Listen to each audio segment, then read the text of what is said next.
Welcome to an otherworldly realm completely different from Earth, the continent of Teranor.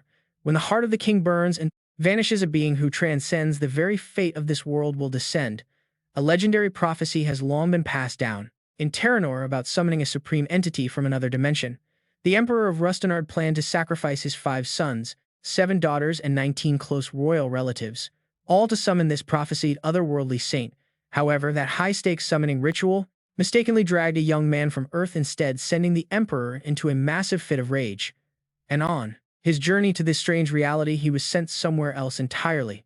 That man is the ultimate savior, Sihan, a guy determined to rescue this land.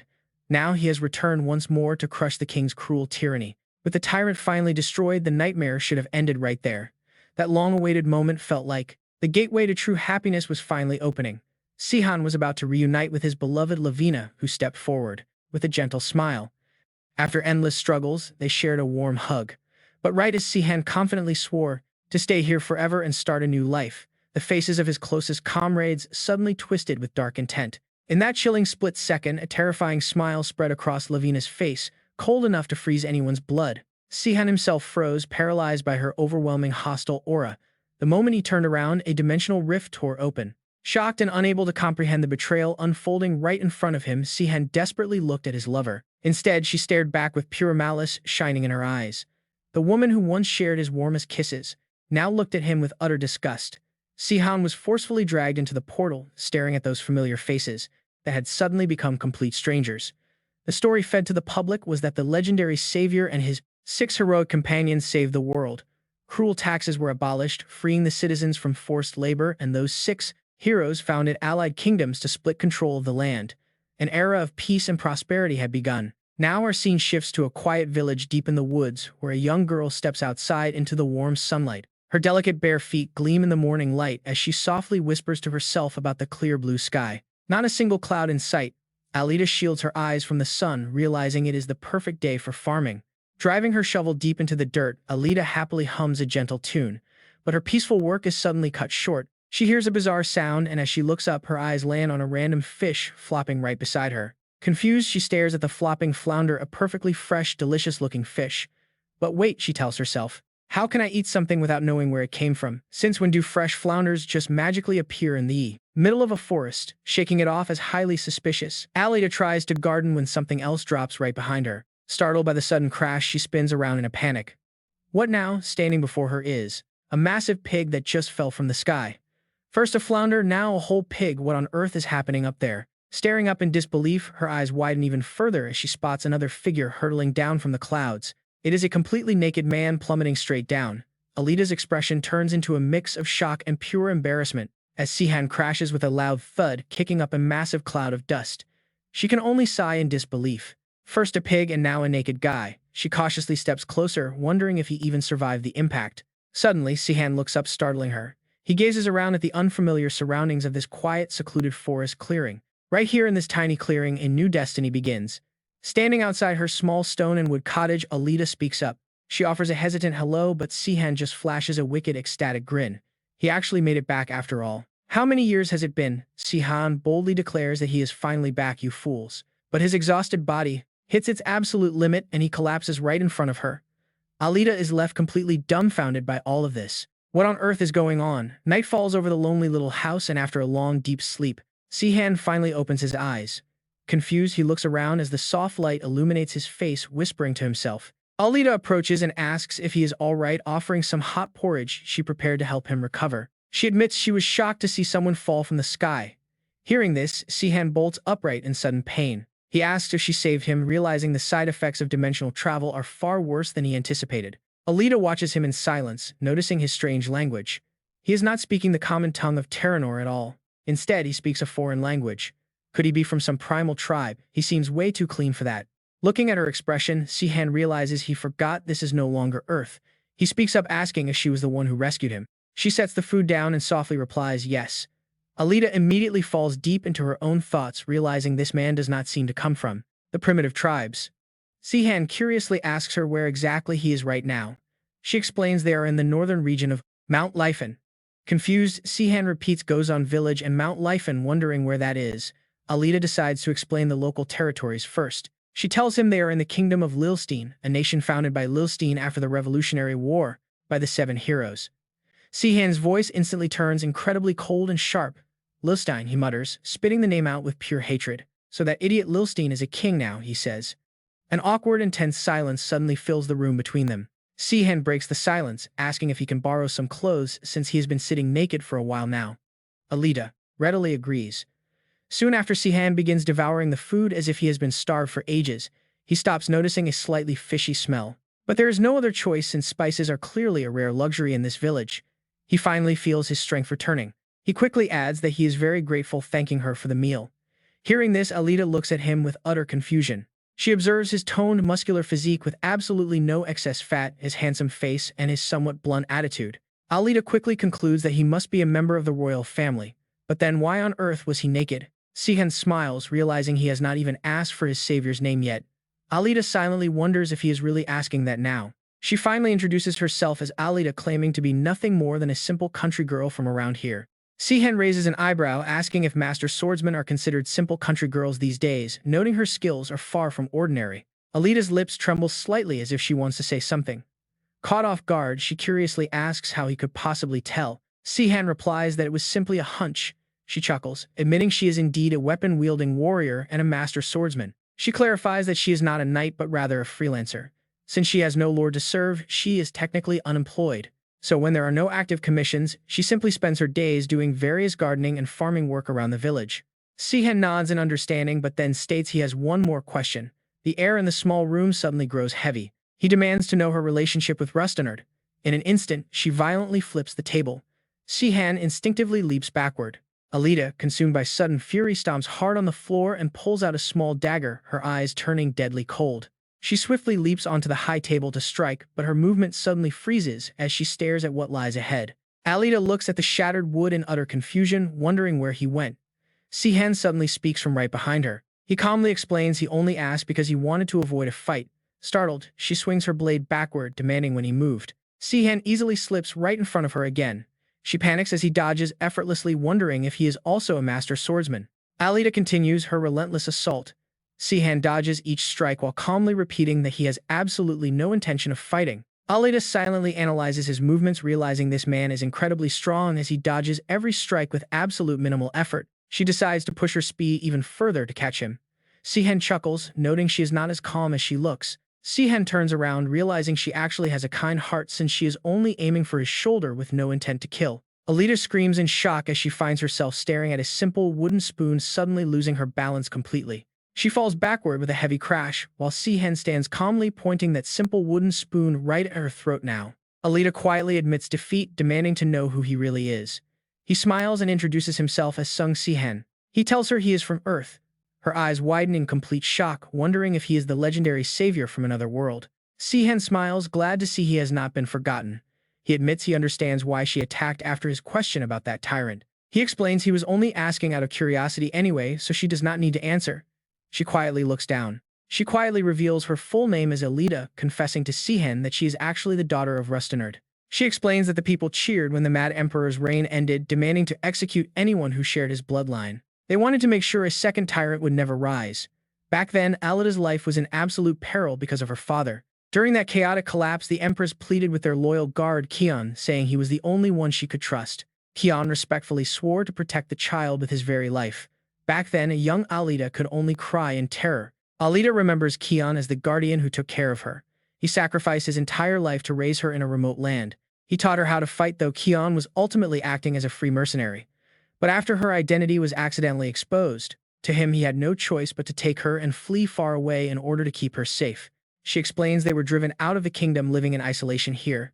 They only visited the nearby town to take on commissions when they ran out of money. Hearing this, Sihan wonders if that is why she lives in hiding. He admits he never expected her to be who she is. Sihan suddenly stops, asking if that makes him her father's enemy, but she simply reminds him that she no longer cares. She has no interest in the Mad Emperor anymore.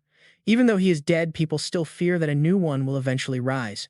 Anyone connected to him has the power to open portals to other worlds. Because of that, people like her are being hunted down and killed. Lita admits she initially thought Sihan was one of those hunters. Sihan takes a sip of water, asking if they truly believe he was hunting them. Did they think he was chasing down the Mad Emperor's bloodline, yet they were too lazy to convince him otherwise, so they chose to lie? Sihan grumbles that the more he learns about his own situation, the more annoying it gets, but he decides to let it go. He understands they are going through a rough patch. Still, he tells them to cheer up since other people got accidentally summoned here too. Compared to those poor souls, they are actually doing quite well. Lita furrows her eyebrows, calling out to him with a deep frown. She asks if he is truly the great savior of this world. Rumor has it that after Sihan defeated the Mad Emperor, he returned to Earth. So how exactly did he manage to cross back over? And more importantly, why did he show up completely stark naked? Sihan stands up, raising his voice defensively. Being naked was completely out of his control. Only living things can cross between dimensions. He snaps that it is definitely not because of some weird hobby. He explains that the last time he traveled here, he was naked too. Even when he returned to Earth 10 years ago, he landed right in the middle of a busy public intersection with nothing on. Sihan shudders in frustration just thinking about that embarrassing moment. Lita pieces it together, realizing he went back to Earth 10 years ago. But then someone managed to summon him back to this continent. She finds it hard to believe someone possessed such powerful magic. She wonders who could have performed such a legendary feat. Sihan crosses his arms, suggesting that if he had to blame anyone, he would probably blame himself since he is the one who initiated the summoning. Ethan gasps, completely shocked by this bizarre claim. Sihan assures him it is absolutely possible, though it certainly was not easy. It actually took him 10 long years to pull off. He struggles to find the words to explain the process, but suddenly his sharp eyes catch something unexpected. Lita notices his change in expression. She asks what is wrong. Sihan suddenly calls out her name, asking her to clarify why exactly she is being hunted down. Is it because of her imperial bloodline, the legendary royal family with the inherent power to summon otherworlders to this continent? Lita nods in agreement, but Sihan instantly tenses up. He realizes he made a massive critical mistake in his calculations. To safely travel between worlds, he needed a spatial anchor point. So he targeted someone possessing that specific royal summoning bloodline. He locked onto her because she carries the purest lineage of that summoning power, serving as his perfect tracking coordinate. Now, Lita finally understands why Sihan asked about her father. Sihan looks sheepish, explaining that he essentially used her to get here. He scratches his head. To any outside mage, it will look like she was the one who summoned him here. Lita is completely shocked, protesting that she would never perform summoning magic. The realization hits her like a truck. She abruptly stands up, unable to contain her panic. Hurrying over to the mirror, she stares at her own reflection. Suddenly, she screams out in pure disbelief. How did this happen? Meanwhile, outside, an armed squad of soldiers is surrounding the house. They slowly close in on her quiet hideout with weapons drawn. Khan reports that he detected spatial summoning magic nearby. He is absolutely certain the energy signature is radiating directly from this cottage. The perimeter is fully locked down. The mage updates General Zenon, who nods with a stern frown. He thanks Khan for tracking the magical source. He orders all troops to stand by for his signal. Inside, Sihan remains completely calm, crossing his arms without a single worry. Lita swiftly gears up in her battle armor, grabbing her sword. Sihan observes her, noting that she handles crises remarkably well. She must have simulated this nightmare scenario countless times. Sihan actually feels a bit guilty for ruining her peaceful hideout. He only dropped by on a whim, yet his arrival blew her cover. She is probably fuming right now under that stoic mask. Sihan speaks up, telling Lita she is welcome to yell at him or say whatever is on her mind. His words deeply touch her. Instead of getting angry, she bows and sincerely thanks him for warning her about the ambush. Her surprising response leaves him completely speechless. Outside, the elite guards loudly demand the wanted criminal to step forward. Otherwise, they threaten to blow the entire cottage sky high. Zenon orders Khan to launch a devastating warning strike. The mage complies, raising his hands to summon a massive swirling fire spell that rapidly aims straight at the cottage.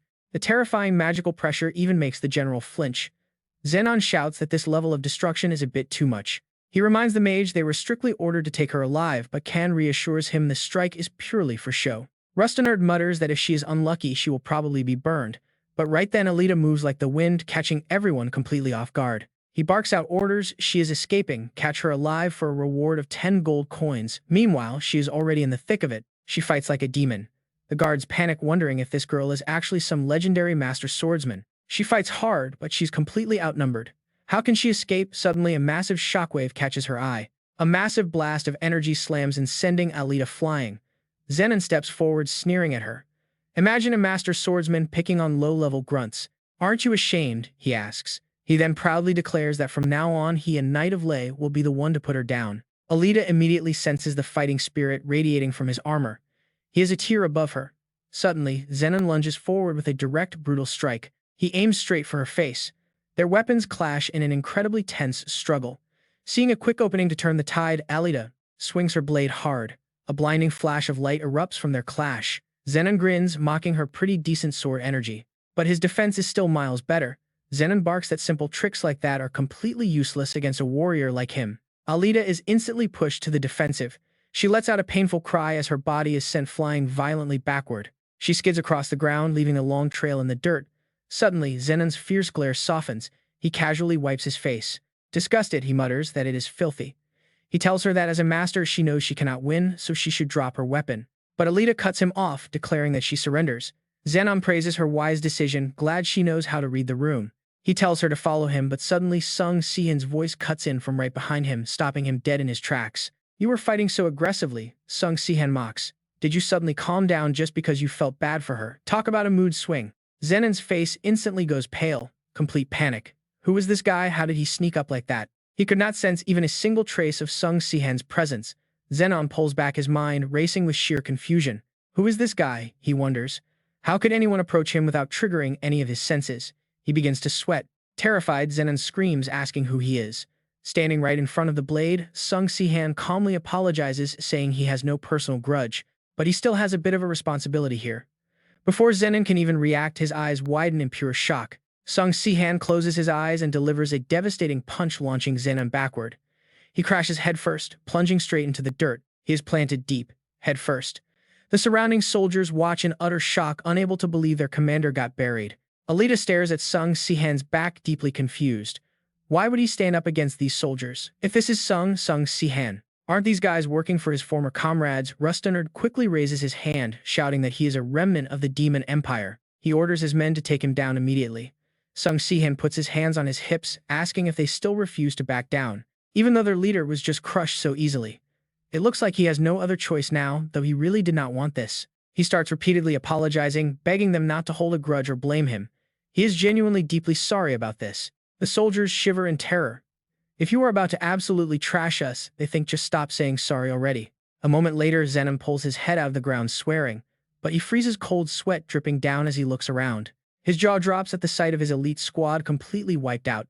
Pushing himself up, he mutters that this cannot be real. An unarmed ordinary guy single-handedly took down every single soldier here. Wait, is that exactly what just happened to him too? He realizes he is lucky to even be alive. But then Zenon gasps. He has definitely seen those moves somewhere before. A memory of a familiar back flashes in his mind, matching this mysterious fighter.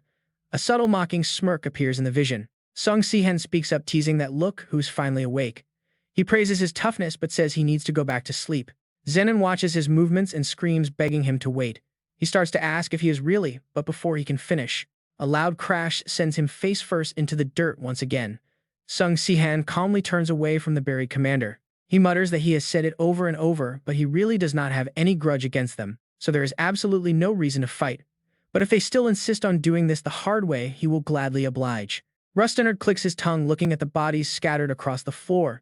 He calculates that even their elite warriors and mages stood no chance. Where on earth did a monster swordsman like this come from? Sung Sihan then turns back to Alita, speaking softly. He assumes they will not be attacking anymore, asking if she plans to just keep standing there. Clutching her wounded arm, she hesitantly nods. The two quietly walk away right in front of the soldiers. Returnee can only curse loudly in frustration. He raises his hand, declaring the mission a total failure. They must retreat now that Commander Zenon has been completely taken out. He orders the survivors to gather their fallen allies. But suddenly, one of the soldiers speaks up with a hesitant stutter. Incredibly, not a single one of them is actually dead. They were just buried in the ground, and not even a single bone was broken. Zenon's eyes go wide at the news. What? That is impossible. We were beaten so badly, yet no one was seriously hurt. Not a single casualty. What on earth just happened back there? Meanwhile, the full moon rises high, bathing the forest in cold light. Sihan follows closely behind Lita. He assures her that the enemy will not be able to track them from this point on. He glances back with a sigh of relief. If they had pursued, things would have gotten messy. Still, the toll of dimensional travel is heavy. Back when he was hailed as his savior, his power was legendary. Now his combat energy is barely a tenth of its former glory. His mana is only a fraction of what it used to be.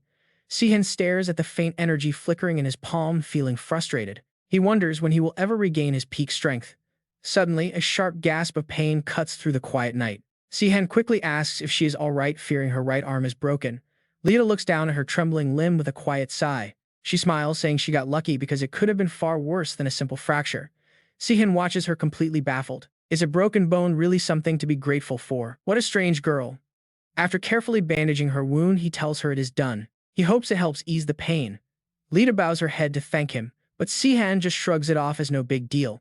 Lita bids him farewell and prepares to leave.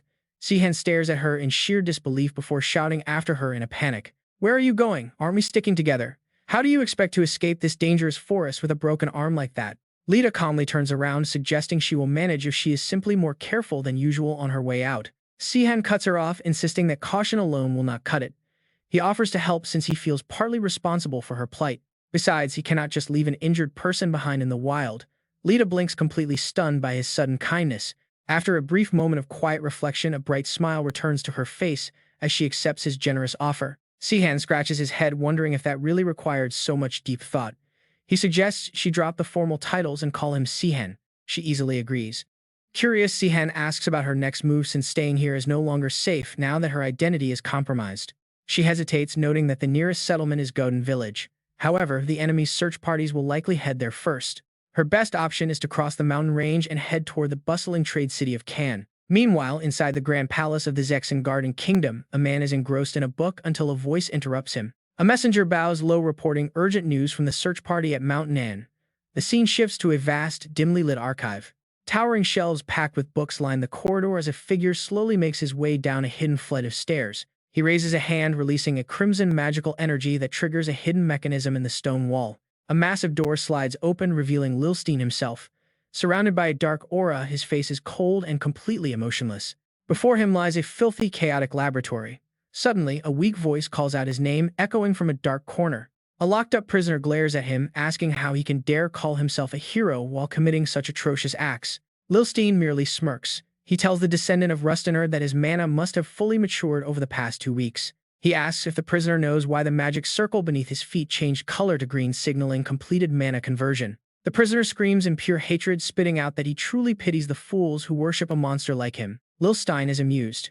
He asks who the real victim is, since the prisoner is the one about to lose his heart. Hearing this, the descendant of Rustenard gasps in horror, his eyes widening in absolute shock at the grim revelation. A second later, Lilstein ruthlessly ends him. He looks down coldly at the lifeless, trembling body of his latest victim. Having harvested the fresh mana, Lilstein is still far from satisfied. It is not nearly enough to fulfill his dark ambitions. He stands up, wondering if extracting and condensing mana from lower bloodlines has finally reached its absolute limit. This paltry amount is not enough to shatter the space barrier. To succeed, he realizes he needs more pure Rustenard blood. Suddenly, a dark premonition hits him. He recalls the troubling report his soldiers delivered to him just a short while ago. The mission was a total failure. The squad was easily defeated by an unknown outsider, and the target was lost completely. The culprit has black hair, black eyes, and resembles the Xenon race. There were also clear traces of otherworldly summoning magic. Black hair and black eyes. Could it really be him? No, that is impossible. There is no way he crossed dimensions again. If he had actually returned, Lilstein would have sensed his presence immediately. It is simply too absurd of a thought. The scene shifts to a bustling city square. Lita gestures around, proudly welcoming Sihan to the lively trade hub of Kan. She explains that Kan was once known as Namka Alitam during the Empire days, though Sihan hardly recognizes any of it. It is because the name of this place has changed. Talk about nostalgic. In the past, this location served as their main base. She asks, in absolute surprise. This place, Sihan nods, pointing out that a busy shopping mall is the perfect hiding spot. With so many different races constantly passing through, blending in is easy, especially with the Xenon race around who look almost identical to humans, Northeastern Asians. Hearing this makes Alita's head spin. Confused, she screams, asking if he means people who look just like him. Could they be the legendary race from the rumors? This leads right into the shape-shifting technique of the Thief Queen. The shape-shifting technique is a skill where the user manipulates their aura. By doing so, they control the air around their own face. Even a tiny adjustment is enough to make someone look like a completely different person. It is simple, yet highly effective. It is widely known as Lavina's signature combat technique alongside her stealth skills, but Sihan immediately speaks up to Object. He claims he created the technique himself and taught it to Lavina. He then asks Alita if she wants to learn it too. Learning it would make hiding a breeze, but Alita quickly turns him down. She insists she has no reason to accept his help. Sihan sighs, realizing they are not getting any closer, but shrugs it off. He points out that they need to find shelter first. Watching him walk ahead, Alita quietly admits to herself that she is actually pretty interested in learning that shape-shifting trick. But Sihan suddenly glances back and asks if they can just crash anywhere. His eyes then lock onto a building right ahead. And get this, as Sihan stares at the building, Alita asks if he knows it. But his answer is going to completely freeze her. He calmly explains that this inn did not exist in his time. In fact, this exact spot used to be an execution ground. Remembering the days when he faced the hanging noose, Sihan lets out a soft laugh, remarking how much the place has changed. He notes that since some miracle brought them here, they might as well go inside. This absolutely terrifies Alita. She shrieks, asking if the place is haunted. Sihan simply replies that if there are ghosts, he might finally see some old friends. With that decided, they head straight inside the building, where a grumpy innkeeper immediately scowls at them while tossing over their keys. He hands over their room key, grumbling about how sick he is of running this business. Sihan wonders why he is so angry. Alita hesitates, but Sihan suddenly breaks into a cold sweat. Pointing at himself, he asks if he spoke without honorifics again. Sitting on the bed, Alita confirms it. She points out that even a legendary hero should use proper manners with strangers. While Alita does not mind it herself, she notes that the grumpy old innkeeper was clearly displeased by his overly informal tone. Sihan holds his head, admitting she is right. In his past life, there were barely any people he had to address formally. It became a habit to speak casually.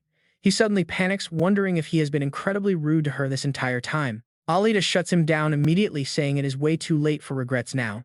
She tells him to just keep talking normally. Sihan slumps in defeat and apologizes, but Alita quickly shifts the focus. Since they have successfully reached Ken City, what is next? She asks about his original destination and what he plans to do next, prompting Sihan to quickly lay out his strategy. He explains that he needs some time to adjust to this new era, so he wants to tag along with her for a while. But Alita shuts him down with a flat no. Honestly, you have to respect how brutally honest she is here. She explains that she is a wanted fugitive, meaning traveling together brings way more danger than benefit to either of them. She warns him that pushing to stay together without a logical reason will only make her highly suspicious of his motives. Dealing with constant suspicion and paranoia is the last thing she wants to do right now, and she is not budging. Sihan's face stiffens as he quietly admits she makes a valid point. Letting out a heavy sigh, he realizes he must explain.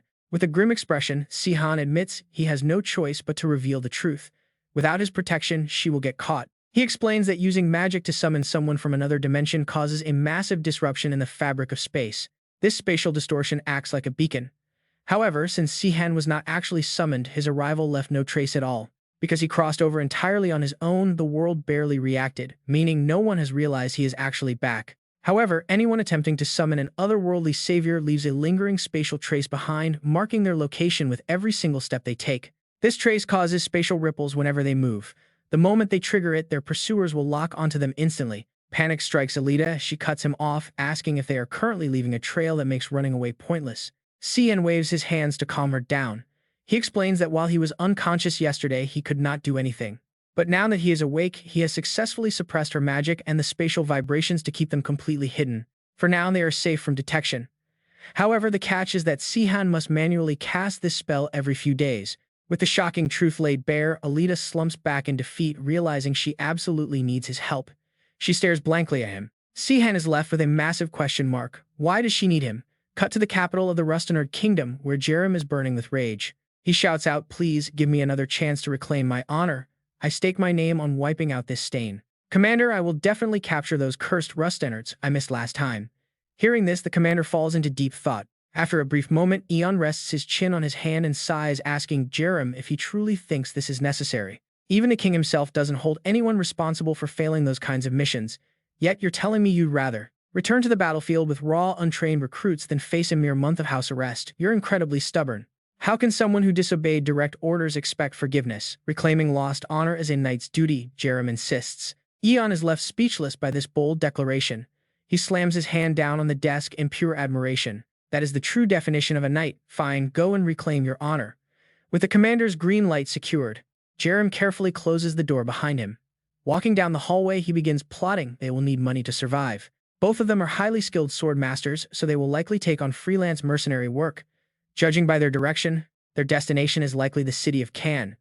There is only one local place to register for job requests. If he uses this intel to track their accepted missions while putting up a fake search, he can easily corner them.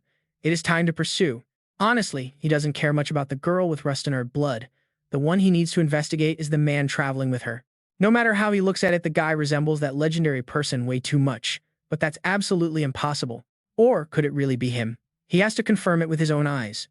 Cut to a brightly lit house in the night. Leo bows respectfully, "Welcome back, milord." Littleik happily greets him in return, thanking his loyal servant. Littleik looks over at Alita and Sihan, asking Leo if these are indeed the special mercenaries he mentioned earlier.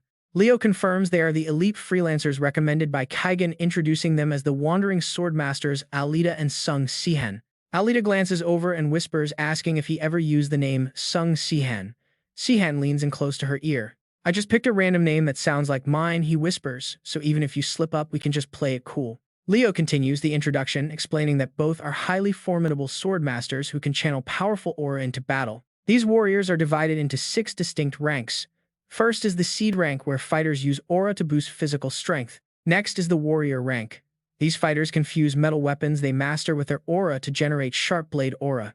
Most skilled swordmasters actually fall into this tier. Those who successfully climb higher to reach the knight rank can channel their aura directly into their armor. Once a fighter ascends to the master rank, they can infuse aura into non-metallic weapons. Beyond even that is the transcendent rank, where warriors shape aura directly out of thin air to materialize solid swords. Throughout the history of Teranor, only a select few have climbed past that peak to become god-tier sword masters. Now Sihan is indeed one of those legendary god-tier sword masters, but due to the harsh toll of space travel, he has completely depleted his mana and aura reserves. Closing his eyes, Sihan sighs deeply in frustration. "I only have enough aura left to pass as a warrior rank. What an absolute embarrassment." Meanwhile, Littleik beams. A warrior tier, impressive for someone so young. He is absolutely thrilled to have 2 powerful swordmasters join his ranks. The combat squad departs tomorrow, so he tells them to rest up. Soon after, Sihan flops onto his bed, groaning. Earning travel money is exhausting. If this were the old days, he could have just robbed some corrupt noble blind. Brushing off her sleeves, Alita looks over and asks if a legendary hero actually resorted to stealing from people. Sihan gloomily replies with a shrug, "The girl I used to love was actually a pretty notorious master thief." Alita immediately starts imagining a thrilling star-crossed romance spanning 2 worlds born straight from his dramatic tale. It wasn't simple stealing either. There was a kind of justice to it, since those empire nobles were completely corrupt. But those days are long gone. Since illegal thievery is off the table now, he realizes he has no choice. "I will just have to work hard and earn money the legal way by slaying beasts and spilling their blood." Alita looks at him, totally bewildered. "Anyone hearing you say that would definitely think you are a complete psychopath." Sihan quickly changes the subject, asking if the gig is simply a monster subjugation mission. She nods to confirm the details. Apparently, a vicious pack of fire wolves has appeared near the Bend territory. They sent a combat team earlier but failed. Due to a severe lack of numbers, they are now hiring freelance sword masters to help wipe out the remaining beasts. Fire-spitting wolves, Sihan casually recalls, "That takes me back. 13 years ago, the very first monster I ever faced. Fire wolves lurk everywhere." While trying to clear them out of the forest, Sung Sihan suddenly remembers the chilling words of his former comrades. They said he was too powerful and loved by too many, boasting that they would be the ones to shape the world. The memory makes him freeze, eyes dark with hatred, before he suddenly shakes it off and changes the subject. He says the hunt is a perfect warm-up, hoping these beasts can test his severely depleted combat energy. A worried Litha wonders if he really lost his power, since he easily beat her with a mere spoon. He raised his single finger to clarify that is exactly the point. He actually needed a spoon to beat her. He asks if she realizes how weak he has become, though secretly admitting her words kind of sting his pride. Shrugging it off, Sung Sihan explains that even with weakened energy, his vast combat experience easily makes up for it. Just because his current opponents are lower tier does not mean a champion of the multinational tournament would ever lose. Completely lost, Litha asks him what lower tier he is talking about and what on earth is a multinational tournament. Dismissing her questions, Sung Sihan tells her to just go to bed. By the next morning, the sun is high. Tekba steps forward, declaring that those foul beasts will pay for daring to trespass onto his sacred territory. He proudly commands everyone to follow him, boasting of his status as a knight dubbed by King Zexengard himself. Sung Sihan stands in the crowd, watching the shouting soldiers with a look of pure, unadulterated boredom on his face. He notes the knight is wearing heavy armor that looks totally useless and overly encumbering against agile magic beasts. Sung Sihan whispers to Litha that local knights are as useless as ever before asking her how her arm is. Litha smiles, explaining that his combat energy healing did wonders, so he tells her to get ready to fight. Startled, she asks why, just as the vanguard of the group begins nervously scanning the dense trees ahead.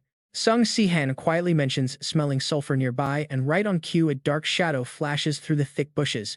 A soldier screams in terror, prompting Tekba to frantically order his men to halt and brace for an attack. The fire wolves burst out and Tekba draws his sword, shouting at the filthy beasts to face his blade. He brags that their dark flames cannot stop him but is instantly sent flying with a bloody brutal strike. Watching from the sidelines, Sung Sihan mutters that the knight should have ditched the heavy armor to actually dodge that.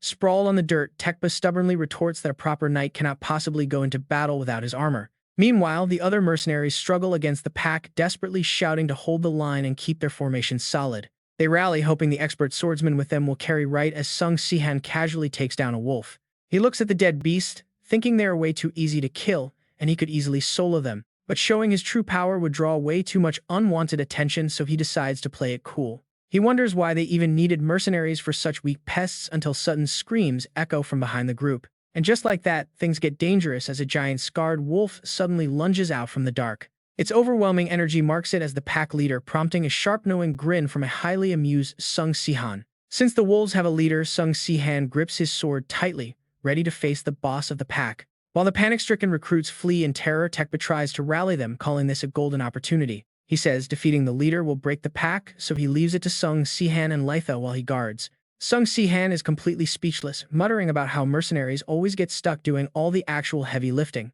He tells Litha to take on the leader while he holds off the rest of the pack, catching her off guard. Facing the charging beast head-on, he remarks that he hates running and they should just deal with them. Deflecting a wolf with ease, he signals her to strike, prompting Litha to charge forward with full force. The alpha wolf lets out a deafening roar as she leaps into the air directly toward its face. Dodging a sudden blast of searing blue fire, she ducks low and lands a clean slash on its flank. The wounded beast growls in furious anger, but Litha remains completely undeterred, her eyes filled with determination. With absolute focus, she drives her blade straight into its skull, drawing an impressed whistle from Sung Sihan. He starts praising her strength, but mid-sentence his pupils shrink in shock as the wolf undergoes a massive change. A sudden surge of raw magic power erupts from the beast, catching Litha completely off guard as lightning crackles. The explosive energy blasts her backward, and the beast grabs her body, escaping into the forest as Sung Sihan screams. Flashback to the night before, Alita wonders why Sihan actually needs her. Sihan pauses, realizing he needs to be completely honest. He wants to avoid any future misunderstandings. He explains that his first summoning was fueled by sacrificing a royal heart. That contract bound him to this land, completely bypassing the Emperor's will. Yet his recent return followed a different path. It resembled a standard summoning ritual rather than a dark blood contract. Now his very existence in this world relies on a link. He is bound directly to his summoner. Back in the present, Sihan grits his teeth and runs fully aware of the stakes. If Alita dies, he will be forcibly dragged back to Earth. Right now, she lies unconscious, her face twisted in agonizing pain. Sihan blames himself for running so slowly as his mana completely bottoms out. He struggles to keep his remaining energy stable. Sihan spent 10 long years waiting to return. He was even prepared to fall naked from the sky just to get back. He fought too hard to return to Teranor. He refuses to let himself be dragged back to Earth in such a humiliating defeat. Sihan channels every ounce of energy into his blade. He thrusts his weapon forward, ready to unleash his devastating dragon sword chi. The sudden burst of power makes the firewolf's eyes flare. A blinding beam of light charges straight toward the beast. Sihan lunges forward, delivering a razor-sharp strike right across the firewolf's neck. He exhales heavily as blood splatters behind him. Collapsing right next to Alita, Sihan gasps. They survived. One moment of relaxation and he would have been sent back home. Night settles over the quiet forest. Sitting by the warmth of the campfire, Sihan gently asks Alita how she is holding up. He worries about her beast bite. Alita turns to him, admitting her entire body is sore, though she has a gut feeling. The wolves did not want to kill her outright. They usually present live prey to their leader, making this swordmaster mere food. Sihan chuckles at her bruised pride. Alita then questions if that Sonia wolf was a mutant, having never seen one use lightning. Sihan casually brushes it off, saying they killed it anyway, but Alita shifts her gaze, clearly troubled by something else. She calls out to him, catching Sihan slightly off guard. She admits that while she initially did not care to know, she does now. Being teammates changes things. She asks why he is hiding his identity when the current kingdoms were founded by his former allies. He should be treated as an honored royal guest wherever he goes. Hearing this, Sihan can only stare blankly in return. An honored guest. Not quite. Sihan feels lucky just to avoid a death sentence. Right after slaying the Emperor, Betrayal followed. His own teammates stabbed him in the back. They used a force recall spell to banish him straight back to Earth. The betrayal only took minutes, yet it remains vividly clear 10 years later. He still cannot fathom why they turned on him. There was absolutely no hesitation, proving it was deeply planned. He constantly wonders how he missed their true intentions for years. Silence. Only the crackling campfire breaks the quiet as Sihan finishes his story, leaving her to process it all. Observing Alita, Sihan wonders if she is in shock. After all, she was just dragged into a war with all of Teranor. Suddenly, Alita claps her hands in realization. She pieces it together, asking if Sihan hid his identity to plot his revenge. You have to love her calm reaction here. When she nods, Sihan throws his hands up in sheer disbelief. He points out that he is planning to wage war against Teranor's 6 kingdoms, but Alita just shrugs it off casually. She explains that those 6 kingdoms are already her sworn enemies. She has been fighting them for 10 long years anyway. Having no other choice, she promises to give it her all. Sihan is left speechless by her bizarrely positive attitude. She proudly credits her real father for this optimism, making Sihan grimace at the thought of the Mad Emperor. Alita clarifies she meant her real father, not the tyrant. Sihan suddenly freezes. Something is lurking extremely close by. He warns her to wait. Something is heading right toward them. They spring up as a voice calls out. Is someone coming? Alita panics, wondering if it's an enemy. Sihan peers into the dark, unsure of who it could be. He doubts anyone could track them this far, guessing it might be stray local soldiers. Still, Alita agrees to stay alert. Just as she nods, a silhouette emerges. A lone figure slowly steps out from behind the thick trees. Talk about a completely unexpected encounter. The stranger just asks for directions, leaving both Sihan and Alita completely speechless. They recognize that face instantly. It is Captain Zenon of the investigation unit, who merely points at himself with a confused huh. Before Zenon can even speak, Alita draws her sword. She delivers a cold, lightning-fast warning slash right in front of him. Zenon screams in panic, jumping back. He desperately waves his hands, shouting that he has absolutely no intention of fighting. But Sihan is already directly behind him. Summoning magic into his hand, he mutters that he needs to put him to sleep. Sihan launches Zenon straight into the air. Zenon grits his teeth, realizing his crazy theories about Sihan were totally correct. In midair, Zenon clenches his fists and unleashes a protective shroud of energy. Sihan is actually quite impressed. Sihan lands on the ground, completely taken aback by Zenon's skill and wondering how he managed to counter it. That specific move was one Sihan used in his youth, and almost none of his former allies even knew about it. Sihan stares intensely, demanding to know his identity as his breathing gets heavier. Zenon mutters that he is absolutely certain. He freezes. Zenon is reaching into his pouch, and Sihan demands to know what he is doing. A second later, Sihan is stunned. Zenon pulls out a piece of glowing fabric, carefully raising it up with both hands. He asks if these boxers belong to him, completely blinding Sihan and Alita with a golden light. Sihan just stares. Boxers. His face darkens immediately, and he loudly commands Alita to finish him off. Zenon panics. He begs her to stop, claiming it is just a nervous mistake, while Sihan is absolutely fuming. Sihan shouts that those boxers are the only mistake, ordering him to die, while Zenon frantically waves them in surrender. Sihan is absolutely furious. Why wave boxers instead of a white flag? He urges Alita to attack him immediately. Then he spots it. The name Sung Sihan is written clearly on the fabric in his very own handwriting. Are these his real boxers? Zenon blushes, asking if he is indeed the savior from another world. Sihan covers his face, realizing his disguise skill was completely useless. Meanwhile, Zenon excitedly asks if Sihan remembers him. He explains he is Zenon, the boy Sihan saved in Vion village 12 years ago, leaving Sihan utterly shocked. Zenon recalls the moment Sihan stood before him during that brutal battle, recounting how he used that exact technique. It completely annihilated the invading Imperial army and saved his life before he knew his savior was the legendary otherworldly hero. After mastering aura and becoming a master swordsman, Zenon finally began to understand the true nature of Sihan's power. He finally comprehended how Sihan circulated aura through his entire body to project such an overwhelming and powerful non-lethal pressure. Zenon assumed Sihan simply had a profound rule against killing. Sihan forces a smile, knowing he was just testing his skill. It is a wild misunderstanding. But Sihan is confused. If this kid was from 12 years ago, then... Sihan is bewildered, asking if Zenon is actually younger than him. Zenon smiles and says he's only 22 years old. Sihan instantly tells him he looks way older. Zenon counters that appearances are just a shell and only the inside counts. Sihan mocks him, asking where on earth he heard such cheesy lines, and Zenon reveals Sihan was the one who said it. Sihan cringes internally, recalling his edgy middle school phase when he used to spout those exact words about outer shells. Deeply embarrassed, he quickly changes the subject, acknowledging Zenon's deep admiration but begging him to put the underwear away immediately. Zenon excitedly replies that this is just the beginning, as he has collected absolutely everything related to the legendary hero. His collection includes miniature figures and books detailing Sihan's memorable history, such as the biography of the great savior. He lists titles about traveling between worlds, dangerous interdimensional romances, and the philosophy of the otherworldly hero. There are even detailed portraits of him as Zenon proudly boasts about collecting every single thing related to Sihan's legacy. Sihan's face goes pale, his lips trembling, but Zenon eagerly introduces these boxers as a legendary treasure. He supposedly wore them during the battle against the mad tyrant. Zenon saved 6 months of salary to buy them. Sihan is sweating buckets. He silently begs Zenon to stop. Suddenly, Zenon drops to his knees offering his sword. He explains he only pledged loyalty to Lilstein because he was Sihan's old comrade begging to serve Sihan instead. Sihan is quite surprised by this sudden vow, asking what Zenon would do if he decided to oppose Lilstein. With absolute determination shining in his eyes, Zenon firmly declares that the Emperor would also become his enemy in that case. Seeing his steady gaze, Sihan realizes this kid is completely serious. He rubs his neck with a sigh, knowing he must act. Since Zenon knows his true identity, Sihan cannot let him leave. He reaches out and firmly grips the hilt of Zenon's sword.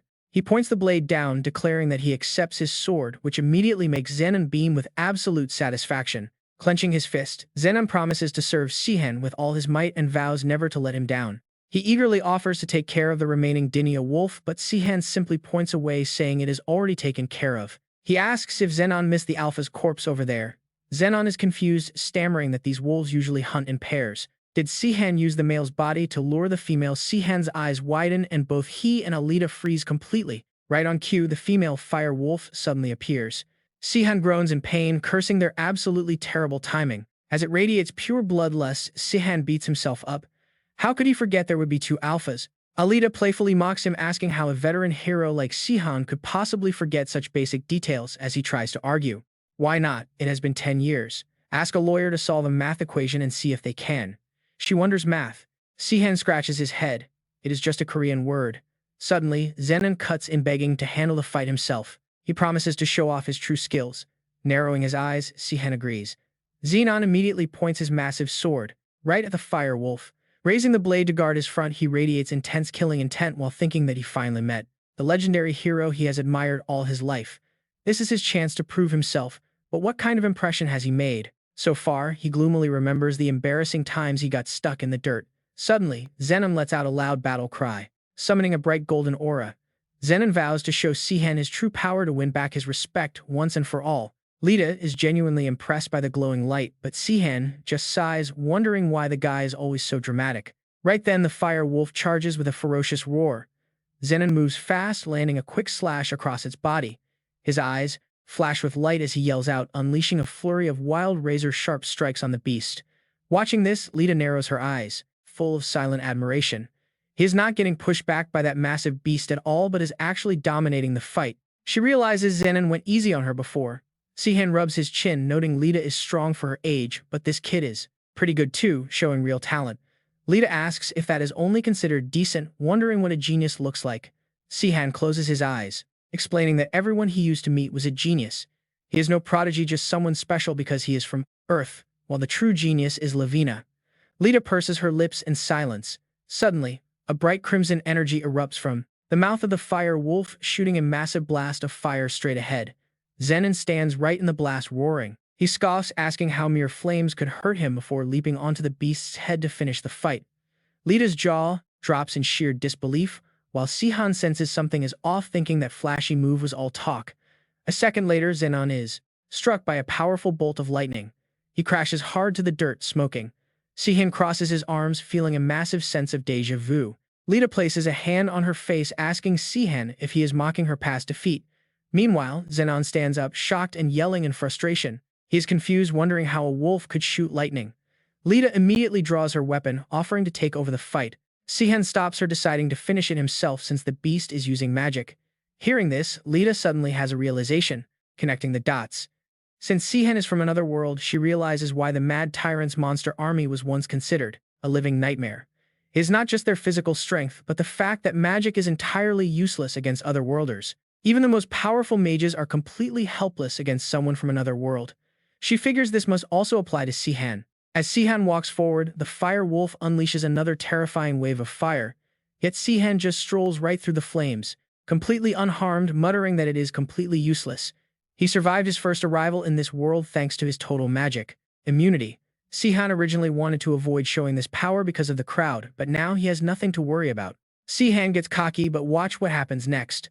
A sudden bolt of lightning zaps him instantly, making him cry out in pain. At the hilarious sight, while Lita is left totally speechless, Zenon immediately shouts, telling Sihan not to copy his embarrassing defeat. Sihan is baffled, wondering why magic actually worked on him for the first time ever. Gritting his teeth in pure embarrassment, he unleashes a brutal massive slash that sends blood flying everywhere, roaring that the beast made him look like an idiot. The fire wolf collapses to the ground. Sihan is left wondering why he was immune to the fire but got hurt by lightning. Lita and Zenon quickly run over to check on him, with the young warrior anxiously asking if Lord Sihan is doing okay. Annoyed, Sihan tells him to drop the formalities and just call him Sihan. The flustered young warrior can only stutter in reply, expressing his hesitation. Suddenly, a strange light wraps around the fallen fire wolf, immediately catching everyone's eye as the body begins to dissolve into tiny particles floating into the air. The three of them watch in absolute silence as the creature completely fades away. Sihan is completely baffled by this bizarre phenomenon. The next day, under clear blue skies, the local official Tig warmly welcomes them back, thanking the heavens that they survived. He happily announces that all the beasts have finally been cleared out. He hands over their quest reward of 600 silver coins. Holding the pouch, Sihan turns to Lita to discuss their next move, noting that while this amount is small compared to their future goals, getting this much for one job is great. Sihan eagerly suggests taking on 5 or 6 quests at once next time, but Lita immediately shuts down his over-enthusiastic plan. She explains they were just extremely lucky this time and quests are not always available, leaving him completely deflated and disappointed. Just then, Zenon spots them and approaches, calling out to Sihan and asking if they have successfully finished the guild mission. Talk about a massive plot twist. Zenon presents a heavy pouch containing 100 gold coins, leaving them completely shocked. Or 100 gold coins. Where did you get that kind of cash? Zenon hesitates, admitting it came from a savior's sacred relic. A savior from another world. He sold those boga boxers for it. Sihan instantly regrets asking as the kid keeps crying. He says as long as it helps Sihan it is worth it. Lita stares at them, teasing that Sihan's underwear is quite pricey. He gets flustered. Zenon, look at me like that, he yells. They are not expensive because of him, they are just rare. Zenon suddenly asks what his plans are now. With this much gold, there is no way he needs to keep working as a local mercenary. Sihan opens the coin pouch and reaches inside, weighing his options. He notes they can reach 3 different kingdoms from here. He wants to target the weakest nation first. Just as he says this, his eyes light up, making Lita and Zenon look over. They stare at the coin while Sihan silently thinks to himself. He never expected to see that familiar face again, especially on a coin. He has decided. Our destination is the north.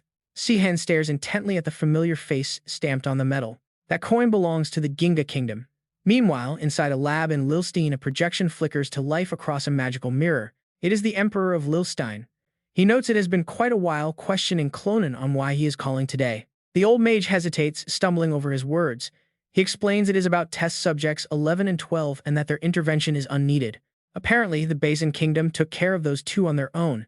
Emperor Lilstein sighs in relief, finding that easy to believe. After all, those subjects were not very strong. But Clonan swallows hard before dropping the real bombshell. They have also lost test subject 1. Hearing this, the Emperor absolutely loses his mind. He screams, "Are you mages completely insane, and how could you be so incompetent?" He demands to know how Clonan dares call himself the head of the Blue Ivory Tower when Rustenarden's 4 magic towers have stood for millennia. Comprising the red, white, blue, and black towers, they were founded by Lilstein's first emperor, who was also the strongest mage in history. He gathered all the scattered magical knowledge across the land of Baal, dividing it up to build these 4 legendary towers for future generations. Every scrap of magical wisdom was strictly categorized and split among the different floors, restricting access based on a mage's pure skill. If a mage proves their worth, they can ascend to higher levels to unlock advanced spells.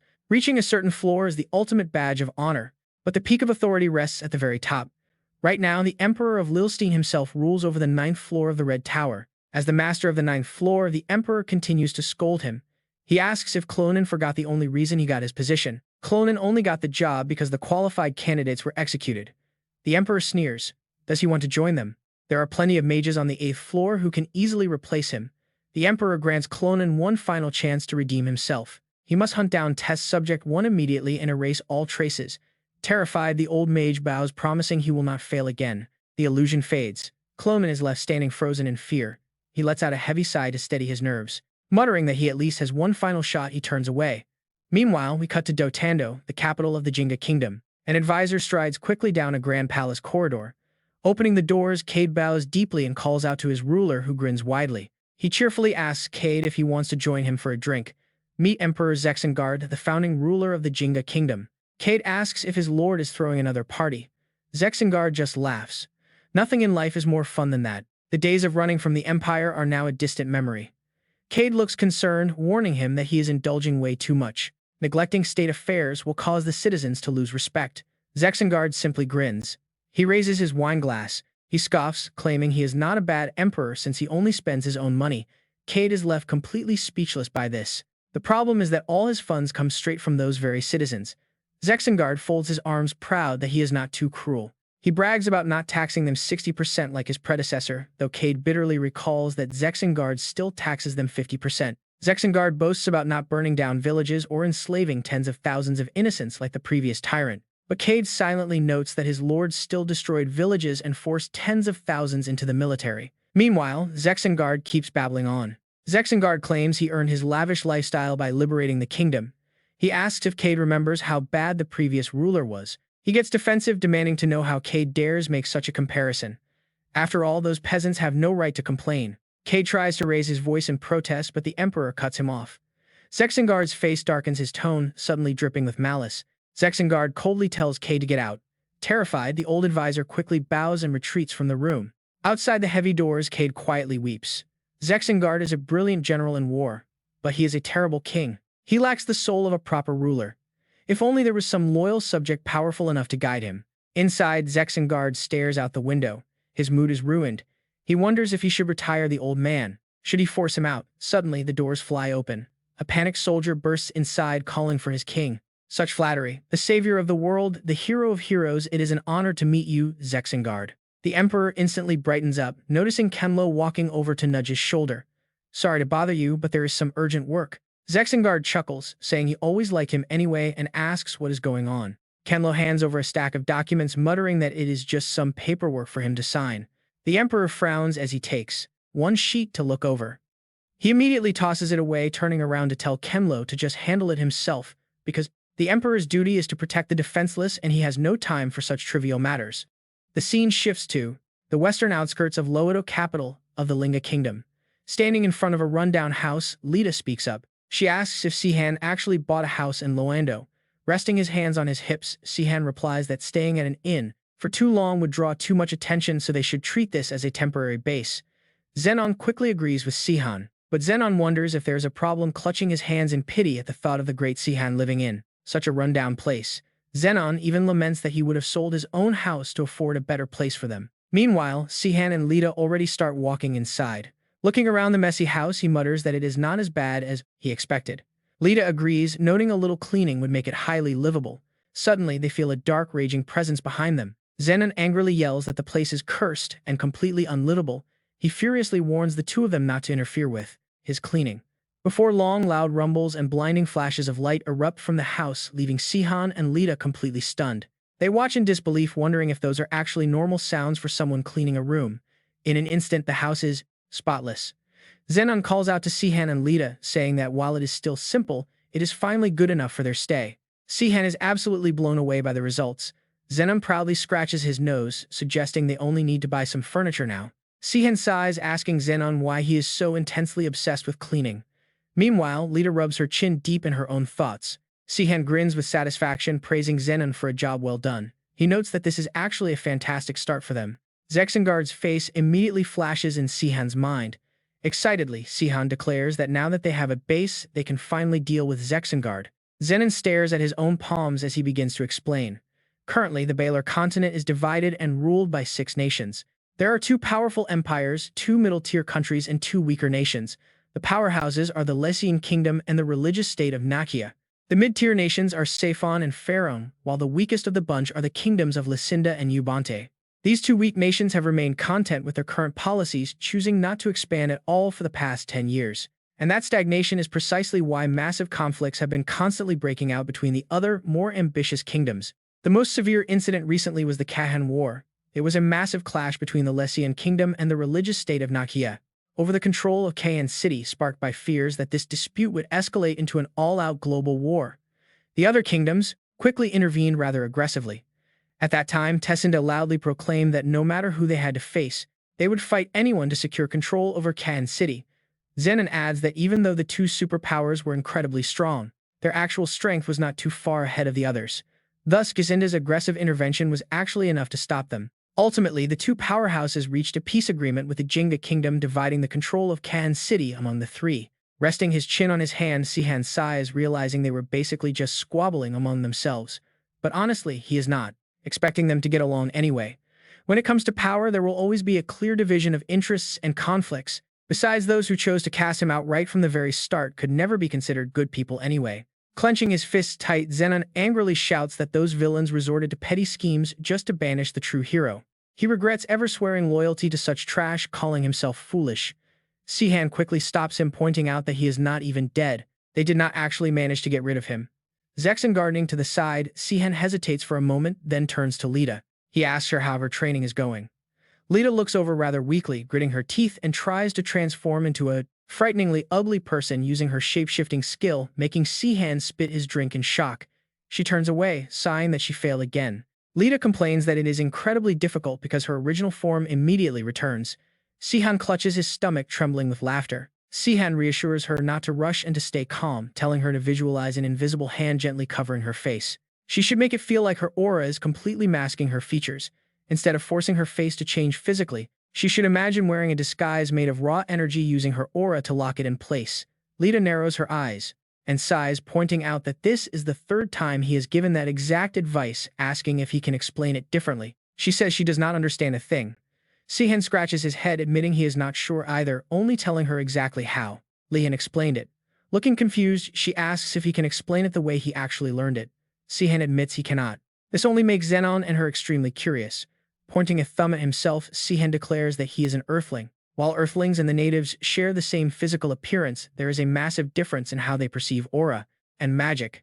Since they are not born with it, the natives must go through brutal training just to sense and control. No luck. Sihan compares their struggle to searching for something inside a dark wardrobe where they cannot see anything. But for an Earthling like Sihan, it is like having a bright light shining directly inside that wardrobe. Raising his hands, he unleashes a dazzling aura, explaining that he could naturally use both aura and magic from the very start. Because of that, he perfected his aura and magical skills, reaching the absolute peak in just 3 years, making Alita incredibly jealous. She complains that it is basically cheating, calling his unfair Earthling status completely broken. Sihan can only offer a wry smile. That is why he never claimed to be a genius. But according to Leian's research, the real reason is his otherworldly origin. It is about his body and senses being completely reset during his dimensional travel rather than just being born on Earth. Sihan explains. Alita scoffs, finding it hard to believe that anyone can acquire such mastery just by hopping through dimensions. A total scam. That is how it sounds to her. Sihan waves his hands, explaining why he can teach her, but cannot explain the mechanics, telling her to figure it out herself. Alita hesitates, asking a sudden question that makes Sihan widen his eyes. She wonders if a native from this world travels to Earth and back, would they gain the same abilities? Sihan freezes, completely stumped by the question. After a long pause, he can only admit that he has no idea. Right then, chaos strikes. A violent earthquake shakes the ground, throwing them off balance. Terrified, Alita screams out in panic, asking what is happening. Zenon guesses it is an earthquake, but Sihan senses something far worse, a dark energy rising. Elsewhere, the ground shatters as thick smoke fills the air, leaving injured citizens groaning in pain on the streets. Out of the dust, a colossal beast emerges from behind. Panicked citizens run for their lives, screaming desperately for help. Sharp teeth bare. A blood-curdling roar echoes, sending the terrified crowd into absolute unbridled chaos. Everyone scrambles to escape. Amidst the stampede, a young girl trips and falls directly in the path of the beast's razor-sharp claws. Just as the claws are about to strike, Sihan leaps forward, blocking the deadly blow with his sword. To the onlookers, Sihan cuts an incredibly heroic figure. Glancing back, he asks the girl if she is all right. Meanwhile, Zenon grips his weapon, gasping that there are at least 30 of them. Sihan looks ahead, unable to believe that monsters are attacking the city. Openly like this, wondering how incompetent the government must be. Pursing his lips, Sihan contemplates how these creatures could appear right in the city center, especially since they usually live deep in the mountains, making the situation highly suspicious. Facing the threat, Sihan warns them that while he hates drawing attention to himself, saving the citizens comes first. Alita and Zenon shout in unison to confirm.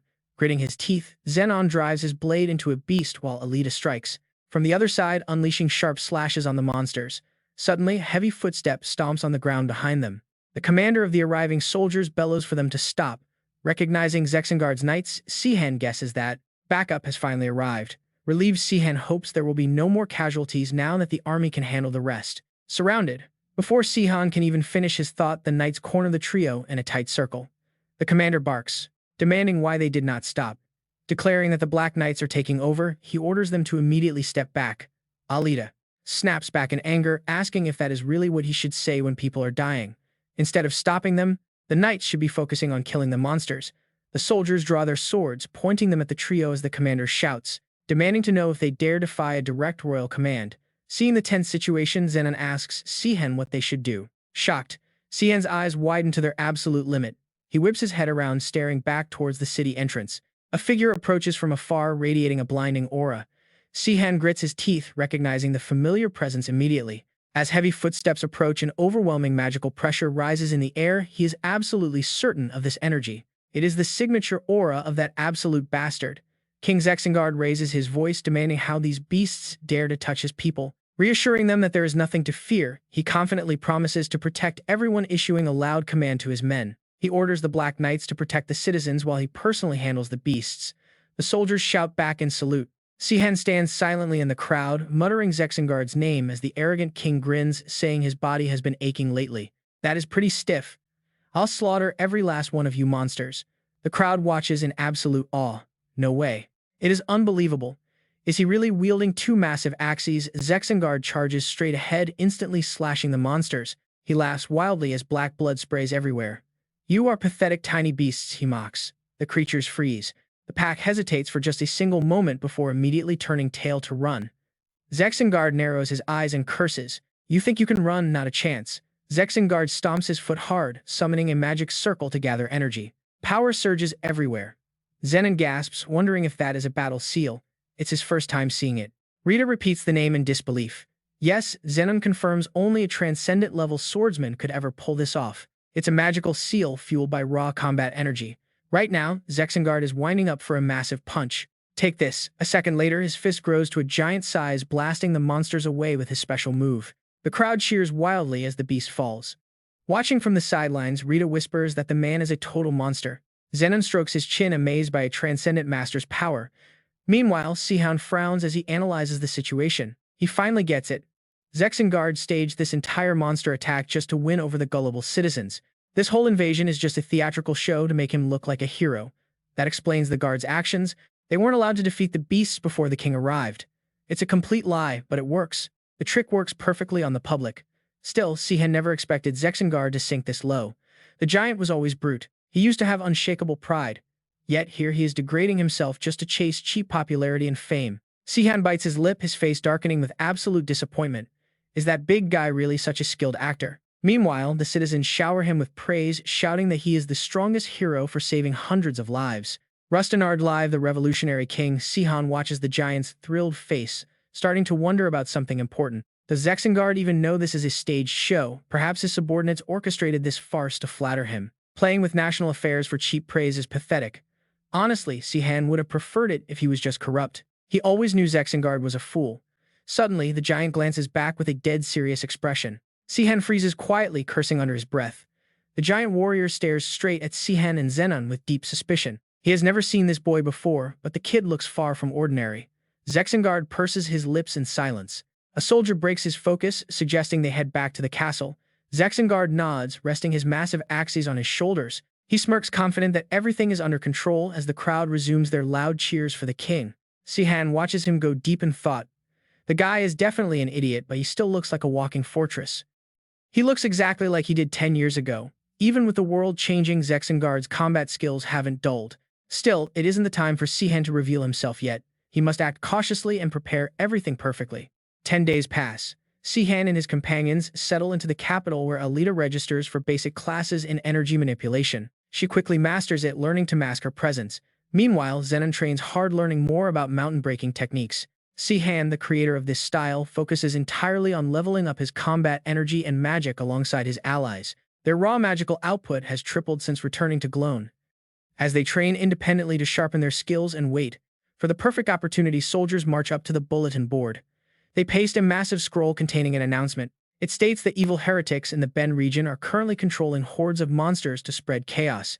The wise king has ordered immediate punishment for them, and the kingdom is officially summoning brave heroes.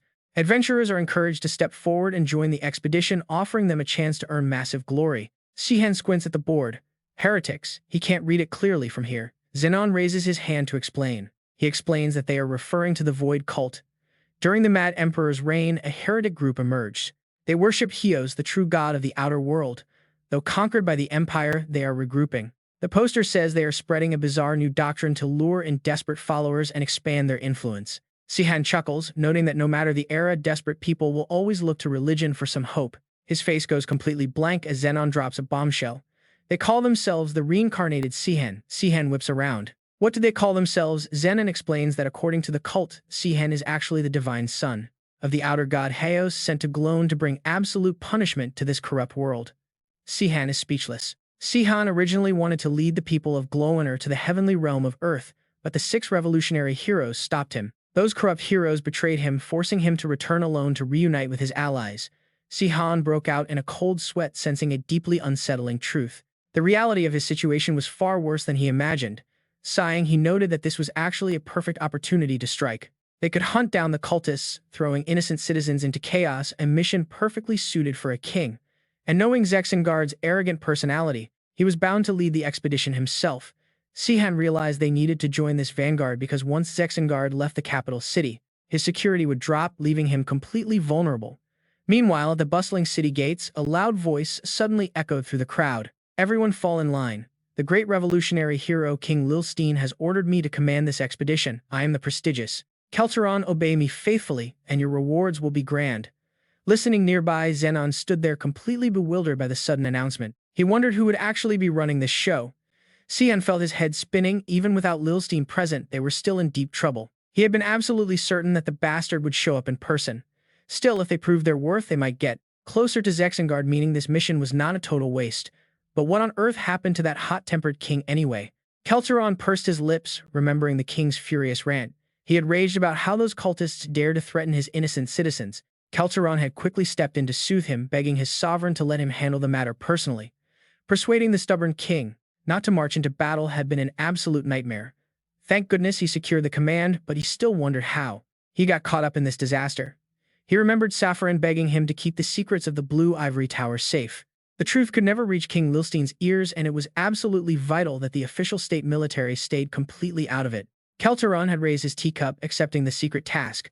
After all, it was not that difficult, and it came from a highly valuable long-time sponsor, Safarin himself.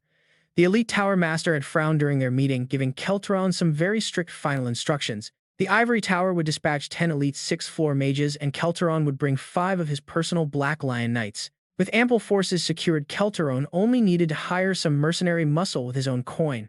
Now back in the present, Kelteron rode his horse in deep thought. Yes, this expedition was a bit tedious, but they were only dealing with a minor cult. If this successfully cleared his heavy debts with the Ivory Tower, then the effort was entirely worth it. He barked out loud orders, commanding everyone to follow his lead as they finally departed. Meanwhile, hidden deep in the dark, a mysterious figure stood before a flickering campfire, preaching to his cultists that the vile unbelievers had finally raised their swords. The corrupt army was marching to plunder and slaughter the faithful. Hearing this, the brainwashed crowd instantly erupted into wild, angry screams. They yelled that the foolish infidels knew absolutely nothing. To them, death was the ultimate liberation and the only true path to freedom. The fanatic speech made the cult leader Lacran smile with twisted satisfaction. He warmly agreed, reminding them of their sacred doctrine. According to the teachings of Sihan, death was their only escape from this fake, cruel world. Yet, Sihan did not want them to throw away their lives in a selfish bid for personal salvation. True devotion meant sacrificing themselves for a far greater cause. The death achieved by liberating others was the ultimate offering to their god. He then called for those chosen to endure the pain. 3 brainwashed devotees eagerly stepped forward from the crowd without a single hint of hesitation on their faces. Lacran gently comforted a trembling young girl, telling her to fear nothing since she was blessed with Sihan's divine holy love. Drenched in sweat, she looked up and bravely declared that she was not afraid. Lacran closed his eyes with a cold, sinister smile. He spread his arms wide, summoning the beast to accept their loyal offerings. The other 2 volunteers suddenly froze in absolute terror. A violent rumbling shook the ground as a massive dragon emerged from the shadows, baring its razor-sharp teeth and growling furiously. The terrified yet awestruck believers gasped at the legendary beast. With hollow, vacant eyes, the young girl offered her final desperate prayer. She begged the beast to accept her life. In a single brutal flash, the massive dragon devoured her, sending her straight to hell. The watching cultists cheered wildly, shouting that their divine messenger had accepted the sacrifice and paved their path of salvation. They prayed for the fire of truth to consume all infidels. Meanwhile, Lachlan secretly sighed in relief that his wicked scheme had succeeded.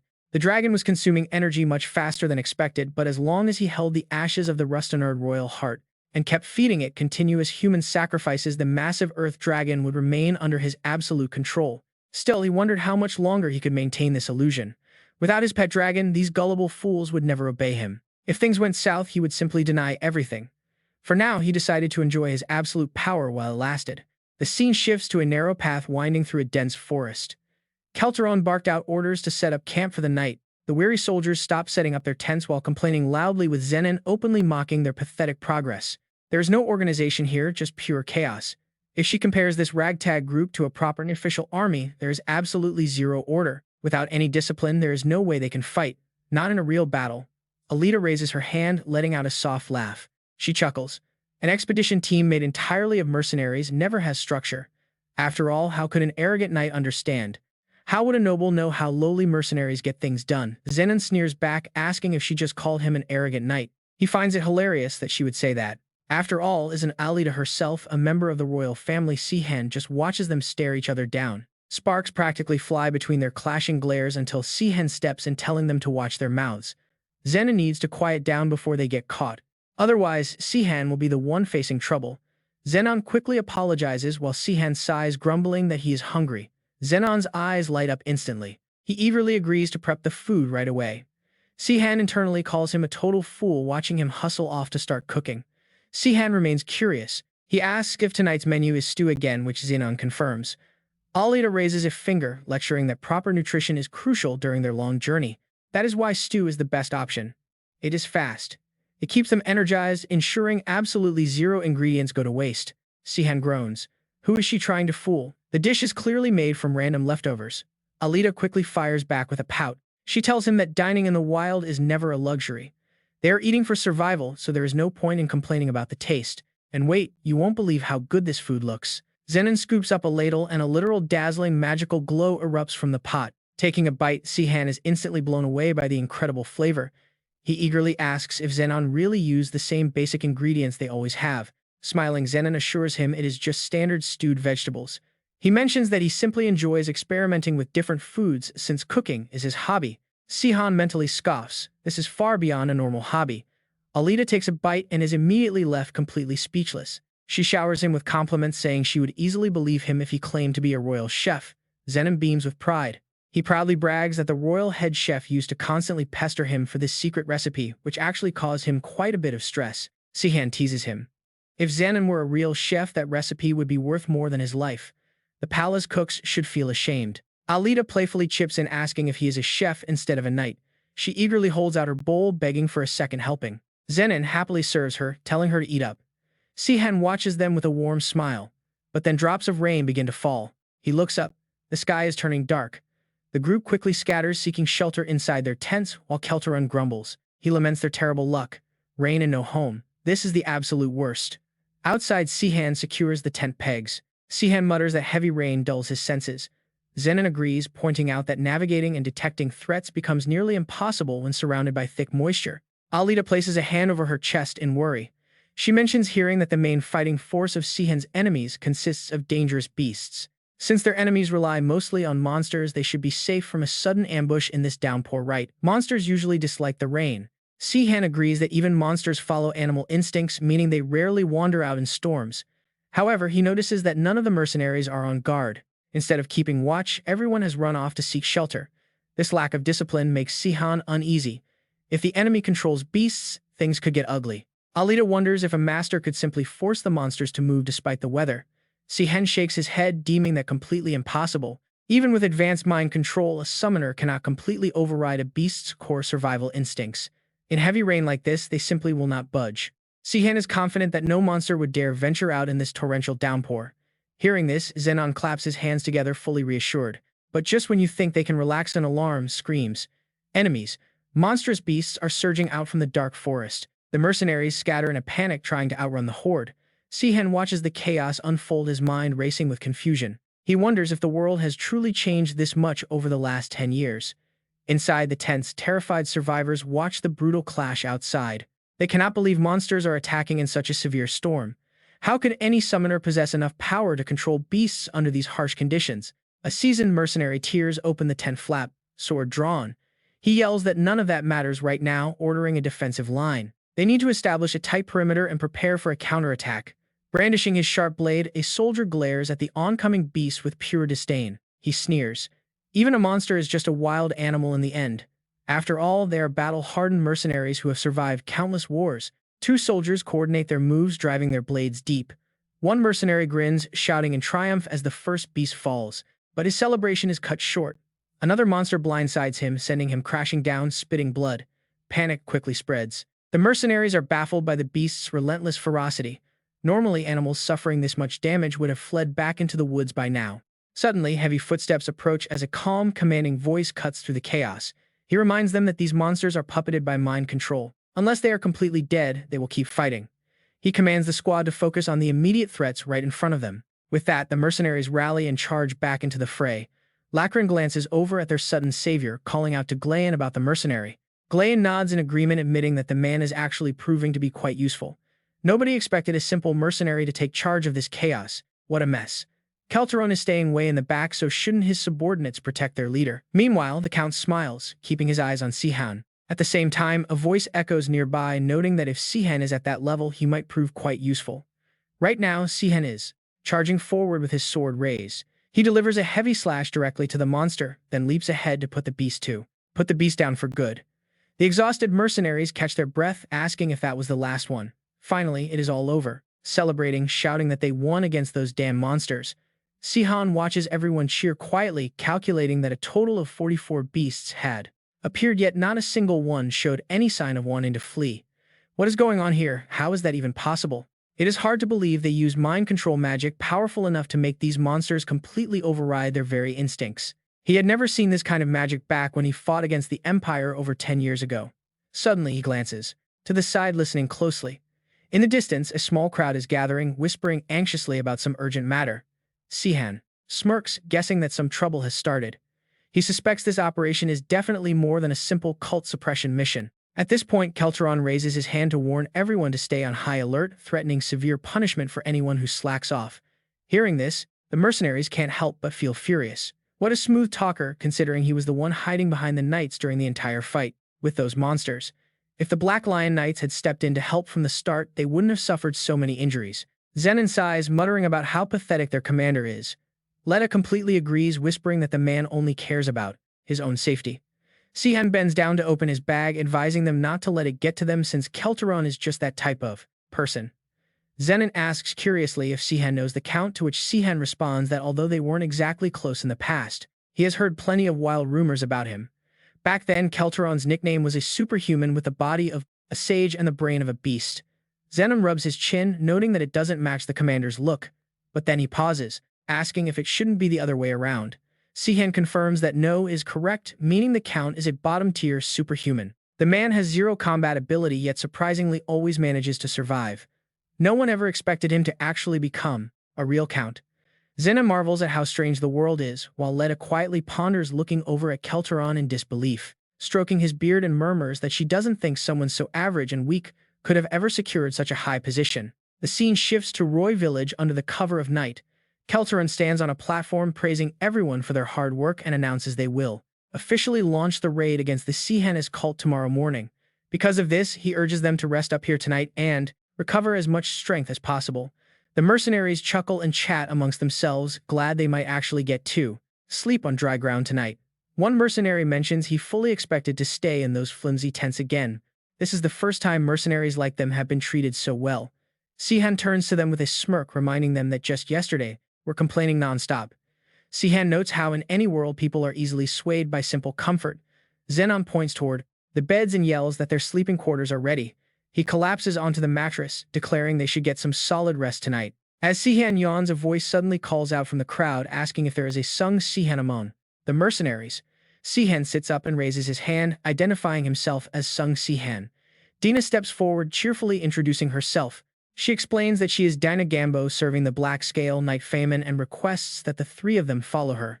Habak and Lord Jordan are looking for them. The three companions exchange confused glances before the scene shifts to a quiet, elegant building. Dinah points to a door explaining that the Black Scale Knights and the mages are staying at this inn. Since they are holding a secret meeting, she can only bring them this far. She suddenly stares ahead, her cheeks flushing slightly. Letta is left thoroughly confused by her reaction, while Dina looks on with intense admiration. Despite being so young, that female knight has already achieved an incredibly high rank, proving that real geniuses actually exist.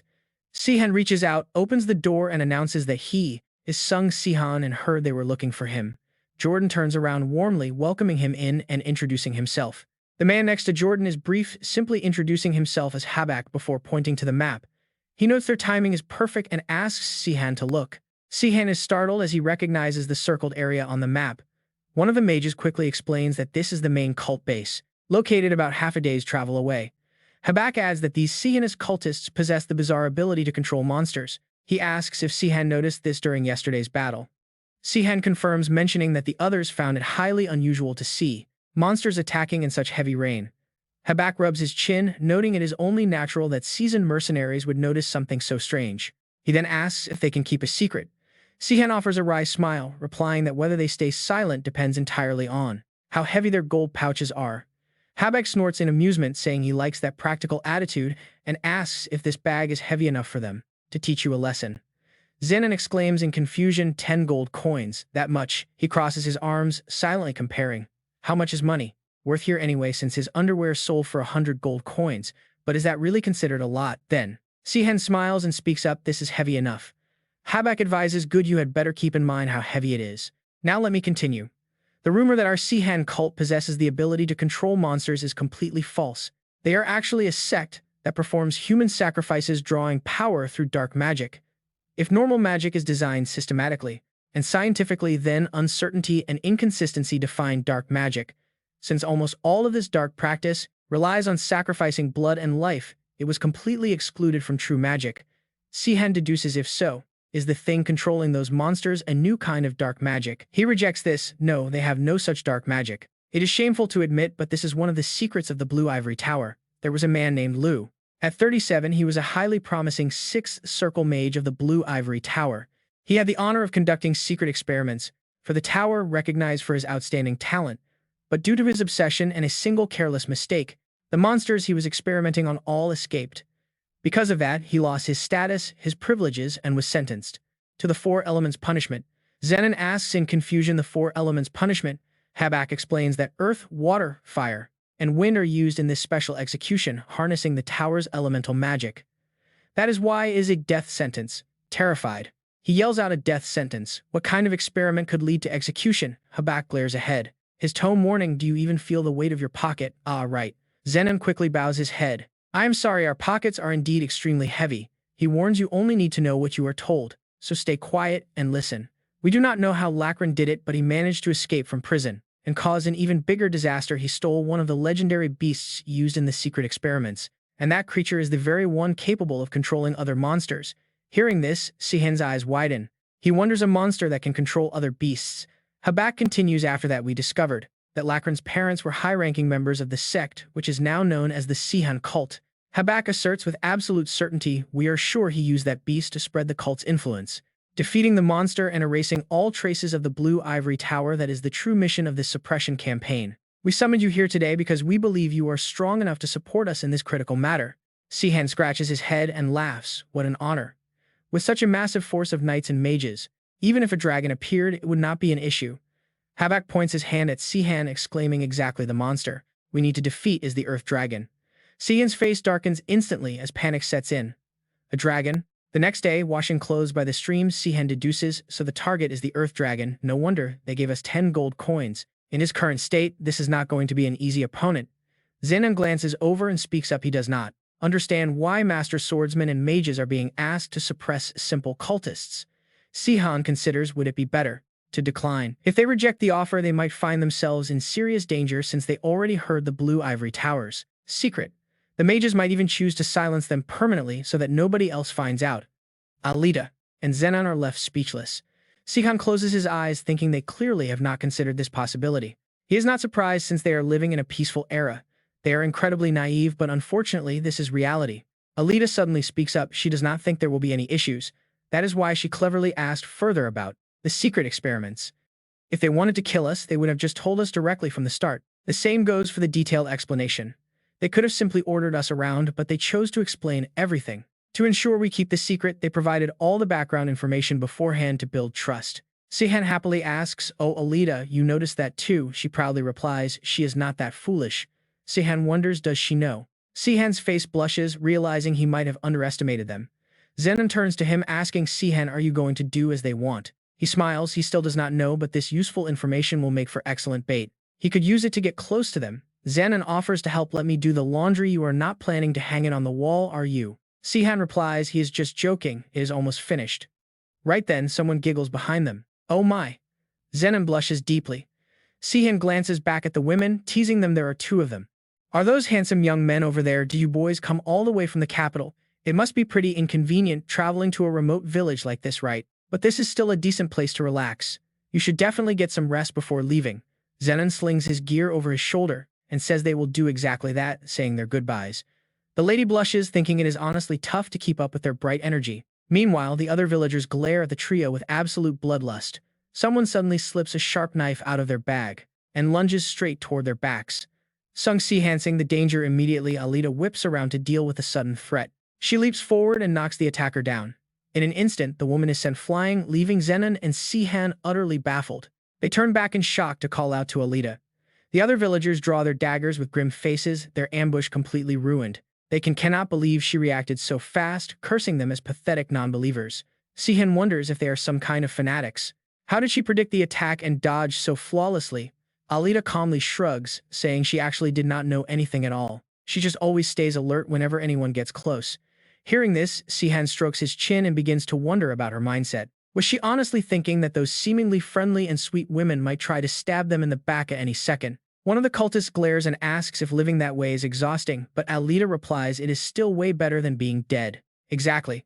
The woman grits her teeth, muttering that death is the only true salvation and only believers will ever reach heaven. She curses them to die. Suddenly, Alita warns them to look out because there is something seriously wrong with the villagers' eyes. 10 seconds later, the crazy women are all knocked out. Alita scratches her head, muttering that only their eyes were different. Sihan narrows his eyes. He asks if she thinks just anyone can go berserk. Only trained warriors can enter a frenzy. These are just crazy old ladies. But why do they target them anyway? They are not even the core members of the main suppression force. Right then, Teranor shouts for Sihan to look over there. Exploding sounds echo in the distance as thick black smoke rises. He panics, realizing the enemies are not just targeting their small group, but the entire main force. There is no time to relax. There's no time to rest or do laundry. If they can pull this off, the entire village must be a massive cultist nest. Meanwhile, the crazy cultists raise their weapons, chanting loudly that the believers will go to heaven while the non-believers burn in hell. Death is their ultimate release. Rustanarjliv, the savior Zenon, wastes no time and quickly charges into the fray. He slashes an enemy, sending blood spraying. The fallen cultist lies there, crying tears of joy, happy to finally reunite with his lord. Zenon is completely speechless at their sheer madness, but suddenly a terrifying presence causes him to freeze right in his tracks. A giant beast is charging straight toward him. Raising his heavy shield, Zenon realizes these fanatics have monsters on their side. He blocks the monster's sharp horns using his steel guard technique. Moving swiftly, Zenon immediately leaps high into the air. He delivers a devastating slash down onto the beast. He spins around and shouts, asking why there are so many of these damn monsters. It feels like they are endless, like they are fighting inside the Demon King's castle. Habak rubs his chin thoughtfully. He notes that the cultists seem to have mobilized every single monster in the entire mountain range. Zenon screams in absolute horror at this revelation. The dragon's mind control range is that massive. Doesn't that mean the beast is at least 500 years old by now? That is not something they can handle. But Habak disagrees, explaining that based on the samples, it is definitely an earth dragon. Only 100 years old, but its mind control capabilities were artificially enhanced through various experiments. Zenon scowls. How is that any different from fighting a 500-year-old dragon? Habak confidently shakes his head, asserting that it is. While its psychic control has indeed grown beyond their expectations, its physical body and mana level remain exactly as they predicted. Zenon snarls back, arguing that regardless of its body, this entire dragon situation has completely spiraled out of their control. Suddenly, Alita glances back and curses under her breath. She points out a swarm of monsters heading straight for the tavern. This is bad. Inside the tavern, the monsters are absolutely destroying everything, causing the terrified guests to flee in panic. Someone demands to know where Teranor is hiding, Meanwhile, the cowardly Count is crying tears of sheer terror. The Count desperately screams, asking why they claimed the tavern was safe and begging his escort team to save him. Nearby, Dina panics. She grips her sword tightly as a monster approaches. Just then, a blinding flash of light cuts through the dark as Sihan steps in. Wielding his twin blades, Sihan blocks the beast, prompting a relieved cry from Dina. Alita and Zenon fight off the rest. Zenon rushes over, thanking Sihan for saving their lives. He asks if they are the only ones left here. He wonders where the other mercenaries have gone. Sihan turns and replies that they are currently fighting the cultists in the village. He curses, realizing the cultists have ambushed the entire suppression force. He tells Sihan to protect Kelteron while they handle this. The cowardly Count quickly chimes in, ordering the young mercenary to guard him immediately. But suddenly, a terrifying presence approaches. Something suddenly catches Sung Sihan's attention. He looks around, wondering if some massive beast is heading their way. And just as he suspected, a massive foot slams down. Sodom radiates a murderous aura that shatters the town instantly under a crumbling sky as fires break out. Fires consume the ruined houses. Meanwhile, Zexengard is fighting a giant bear with everything he has got, shouting that it is almost over. "Hold on just a little bit longer," he yells. Nearby, Kelteron sighs in relief, boasting that the Black Scale Knights would easily clear the beasts. But Sung Sihan finds it strange. Not that many beasts have actually been killed yet. Could they have all run away? Suddenly, the mages shriek in panic, wondering what is happening. Lacrin grits his teeth, looking over in absolute terror as he curses. Sodom, the Earth Dragon, emerges from the forest. Everyone panics, utterly baffled as to why it would suddenly show up here. Its eyes glow with a powerful golden light, signaling an even greater threat. Sodom lets out a savage, deafening roar. Someone screams in sheer shock that it is a dragon, but the mages quickly step up, telling everyone to stay calm. They urge everyone to raise a magic barrier. Right then, the dragon unleashes a torrent of devastating fire from its massive maw. The mages quickly combine their power to raise a massive water shield. A soldier sighs, glad that the attack is manageable. He believes their mages can handle it easily. After all, its power seems to be well within their calculations. He thinks the subjugation force can take it down if they go all out, assuming they are not already exhausted from fighting beasts. Zexengard snaps and yells at Habak, saying their plan is completely ruined. What good is predicting the dragon's power now? The dragon has dozens of monsters under its command. Habak tries to explain that the chances of the dragon controlling minds are low. He claims there is only about a 4% chance of that happening. But Zexengard is absolutely furious at those absurd odds. He asks if Habak has ever gambled in his life, but what is done is done. As true knights, they cannot back down. They will never retreat no matter what. It is time to show this vicious dragon what the Black Scale Knights are truly made of. The terrifying dragon roars, its cry echoing through the sky. Spotting Zexengard, the beast raises its massive foot to crush him. Zexengard raises his iron wall shield to block the stomp, preparing to withstand the heavy blow with absolute determination. He then counters with a powerful ruin slash. Taking the opportunity, his soldiers charge forward, but their attacks barely scratch the beast. It is like throwing eggs at a rock. Watching them, Zenon notes that it is the signature shield technique of their order. It is truly impressive how they hold their ground against the dragon. Standing nearby, Sung Sihan agrees, noting the familiar sight. It reminds him of the Zexen of the past. He recalls how Zexen used to boast about taking a hit just to return it. He remembers Zexen claiming his enemies would die from his counterattack. Meanwhile, the soldiers behind are frantically trying to stop him. They scream for him to retreat and run. Seeing this, Sung Sihan sighs in helplessness. That reckless fighting style is exactly the same. He is just like the old Zexen. Sung Sihan contemplates silently, realizing both Zexen's stubborn personality and combat style have not changed at all. Even after 10 long years, he is the same. Suddenly, Sung Sihan smiles, realizing they must still have the exact same weakness. Just like Zexen did 10 years ago. Sung Sihan quickly shouts out an order, warning them that they cannot defeat the dragon like this. He tells his group to join the fight. Hearing this, Kelteron panics, demanding to know what crazy thing Sung Sihan is talking about. He screams that they are supposed to protect him. Sung Sihan calmly replies that if those knights fall, they are next in line. Terrified, Kelteron demands they escort him to the exit immediately. Zenon glares at him, deeply disgusted by his absolute cowardice. Zenon cannot believe this guy wants to run while everyone else is fighting. Alita speaks up, calling his mindset worse than a monster's. Kelteron screams at them to find an escape route, angrily accusing the mercenary Sung Sihan of openly defying his direct orders. Sung Sihan ignores him, thinking it is best to just knock him out. Alita and Zenon immediately catch onto his subtle hint. Sung Sihan silently slips behind the Count. Suddenly, Kelteron spins around and shrieks, highly suspicious of his sudden movement. He asks if Sung Sihan intends to knock him out and run. Sung Sihan is genuinely surprised by how surprisingly sharp the coward is. Calderon shoves Sung, Sihan, and Zenon, telling them to forget any stupid ideas and lead the way out. But suddenly, Calderon freezes. His eyes widen in shock as he collapses face first onto the dirt. Now that is what we call a flawless knockout. Dina stands there, holding a wooden plank happily, calling it the perfect weapon for a perfect crime, urging Sung Sihan to move. Sung Sihan praises her quick thinking. Meanwhile, the knights are struggling to hold Sodom back. Lachlan is completely exhausted, gasping for breath. He wheezes that they have reached their absolute limit. Suddenly, the dragon's massive foot looms overhead, sparking panic among the soldiers. They yell to get out of the way. The foot crashes down, sending Lachlan flying. Zexengard screams in pure horror. Sodom opens its maw, preparing to incinerate him with fire. Right at that critical second, Sung Sihan's group leaps in to block the strike. They successfully rescue Lachlan. Zexengard watches in utter shock as Sung Sihan calmly steps up, offering his assistance to the squad. Kelteron is out cold after a wooden plank smacked his head, but Lord Liho is doing fine. He responded with a skeptical look. "Oh really? That is amazing, you guys saved us." Lita cried out in pain from her injured hand, worrying Sihan deeply. He asked where she was hurt. She insisted she was fine, noting the Earth Dragon's body was just too hard, causing her own attack to backfire. In the end, she got hurt. Sihan yelled out a warning that standard attacks would not leave a scratch on this dragon. They must peel off its thick scales first before anyone can deal damage. This beast is tough, so stay extremely careful. Before he could finish his sentence, he froze in sheer shock at the sight. There was a tiny drop of blood smudged right on its nose. The beast shrieked in sudden panic, immediately turning to flee. This bizarre sight left Lita and Sihan totally speechless. She wondered if it ran because of some blood, asking if it was a clean freak. The cultist's subjugation finally ended.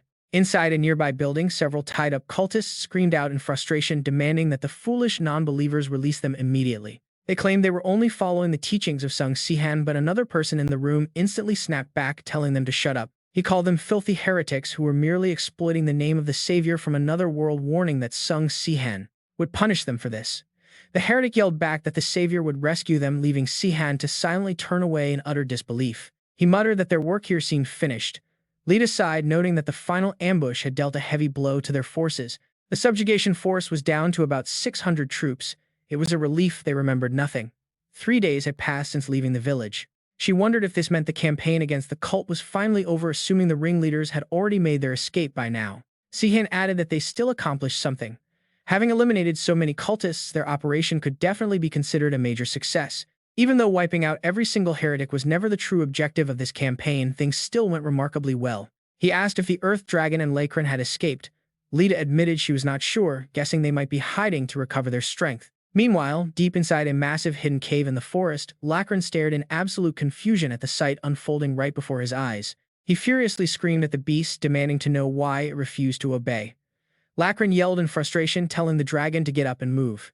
He wondered what had happened at the village 4 days ago, knowing he desperately still needed this creature for his plans. He cursed those mages for executing people over a single mistake, believing that if he could just control this monster's power, he would obliterate the forces chasing him. That way, he could easily deceive the fools at the Blue River Tower. He planned to escape and live in luxury using the money he stole from the St. Rebirth Church, urging the dragon to get up. He promised to feed it the heart powder if it woke up to destroy their pursuers. Suddenly, the strange black powder in his hand began to heat up rapidly, and a violent burst of flame erupted. Terrified by the burning mixture, he scrambled and threw it aside. Lachlan shrieked, asking what it was doing. Suddenly, the massive dark shadow shifted, sending a wave of dread through him. The beast stared down at Lachlan with intense murderous intent. His eyes widened in sheer terror, and he instinctively stumbled backward. With a trembling voice, Lachlan stammered, asking how it was already waking up. The ferocious creature bared its razor-sharp teeth. Suddenly, a strange light glowed right between its eyes. The mind control spell was completely broken, making Lachlan desperately try to crawl away. Screaming for the Earth Dragon to calm down and listen, he continued to back away, but his terrifying, blood-curdling shriek soon cut through the air. Lachlan's scream echoed as fresh blood splattered, filling the cave with a heavy metallic scent before the dragon calmly turned around. It headed toward the cave entrance. Just then, voices emerged from the bushes outside, wondering why the cave was so quiet. They expected a horde of monsters. Jordan wondered if there were really no more beasts left for them to control. He noted they had hunted over 100 beasts during the past few days. Habak replied, saying it was a good thing. Suddenly, his gaze drifted backward as he asked why Kelteron was even tagging along, especially since this operation was supposed to be a secret. The Earth Dragon and Lachlan were royal secrets, and they had agreed that the soldiers and Kelteron would manage the cultists instead. Jordan whispered that was why he suggested they handle the dragon and return, but he still recalled Kelteron's anxious complaints. He remembered the Baron whining about his security detail only consisting of one black-scale knight and 2 mages asking if they wanted him dead. He insisted on having at least 2 knights and 4 mages. Hearing this, Jordan could only look on helplessly as the Baron kept ranting. He sighed, noting their current forces could not defeat the Earth Dragon anyway. Kelteron pointed out they still had soldiers around. Throwing a massive tantrum, Kelteron demanded they go with those troops, arguing that he could not possibly trust such mercenaries. They are only here for money, and what if a horde of monsters suddenly attacks? Jordan finally lost his patience and yelled back. He asked what the Baron wanted, stating he had no choice but to tag along. The Baron arrogantly replied that it was still safer than staying near those soldiers and heretics. Suddenly noticing something ahead, Kelteron froze in his tracks with a puzzled gasp. Xenon speaks up. A sudden thought flashes through Kelteron's mind. The Earth Dragon is indeed terrifying, but staying here is just as dangerous. It is better to stick with the strongest fighters. Making up his mind, Kelteron cheerfully says that if she insists, he will gladly join. He is willing to take the risk and travel together. Xenon looks at him with pure annoyance, silently labeling him a total nuisance. Back in the present, Buck curiously asks if they are certain the Earth Dragon and Lacron are inside. Xenon confirms it without hesitation. She used mind extraction magic on the cultists to gather this information. Standing behind them, Sihan quietly ponders the nature of this spell. While the magic itself is basic, he cannot stop thinking about the captives from before and that highly mysterious black powder they used. Sihan wonders how that dark substance forced those people to confess everything so effortlessly. What kind of strange magic is that powder? Suddenly, a violent tremor shakes the ground, throwing everyone into a panic as a heavy, murderous aura pours out from the cave entrance. With sharp eyes, Xenon calls out that the cave is overflowing with pure battle energy. The beast is close and everyone must prepare. As they brace themselves, Xenon suddenly freezes, trying to comprehend the scene. One of his soldiers looks on, completely baffled by the sight. The soldier asks if this creature is truly the same Earth Dragon they faced before. Staring at it, Xenon realizes something is off. The beast has grown significantly larger. Xenon flashes a confident smile to boost morale, shouting that whatever is happening does not matter. He promises to unleash the true combat power of the Black Scale Knights. Meanwhile, the Magic Division begins preparing their own offensive spell. Buck channels his energy, declaring that even though they missed their chance to show off against previous monsters, their conditions are now perfect. Their spirits and mana are fully restored. He vows to teach the dragon a painful lesson, unleashing a massive barrage of ice and wood magic. The destructive elemental forces surge forward to crush the target. Watching this, Alita remarks that their battle strategy is quite simple and clear. The knights focus entirely on defense while the mages unleash all-out attacks. Sihan agrees that their combat coordination is actually pretty solid. At this rate, they will not even need to interfere. But mid-sentence, Sihan abruptly stops, his eyes widening in complete disbelief. The massive spells vanish into thin air, leaving the dragon completely unharmed. The mages stare in utter shock at their neutralized attacks. They wonder how their magic could just evaporate, treating the beast like an otherworldly anomaly. Suddenly, the dragon opens its massive jaws. A torrential wave of fire erupts, showering down upon the entire group. In an instant, the battlefield is turned into a blazing inferno. Soldiers scramble in absolute terror as desperate screams echo through the chaos. Xenon looks back at his squad, his heart sinking. He sees his men burn and unconscious, crying out in absolute despair. Panicking, he can barely dodge the incoming flames. He stares at the devastation in sheer horror. Sihan's group is not doing any better, and Kelteron is already weeping from pure terror. The intense heat is overwhelming. Sihan realizes this monster might possess magic immunity, just like the fire wolves they encountered before. He quickly assesses the damage. 2 knights and 4 mages are already down, and spellcasting is completely useless against this beast. The surviving mages are now defenseless, leaving only 3 Black Scale Knights standing. At this rate, absolute annihilation is guaranteed. Suddenly, a brilliant blue light ignites. Sihan knows he has no other choice, even if it risks exposing his true identity. Saving lives is his top priority. The sword in Sihan's hand glows intensely and magic circles wrap around his body. Seeing the energy circles, the others watch in awe, wondering where Sihan is getting this insane surge of power. Xenon stands frozen, realizing this matches the ancient legends of the savior who possessed an ultimate combat technique. Sihan launches himself forward with incredible speed, unleashing the heaven-shattering strike. The massive beast is caught completely off guard. He leaps high into the air, aiming a direct sword strike right at the beast's face. Lavina and Xenon watch in utter astonishment. Xenon yells out Sihan's name, stunned by the raw force. Xenon adds that this legendary strike is the ultimate skill of the savior.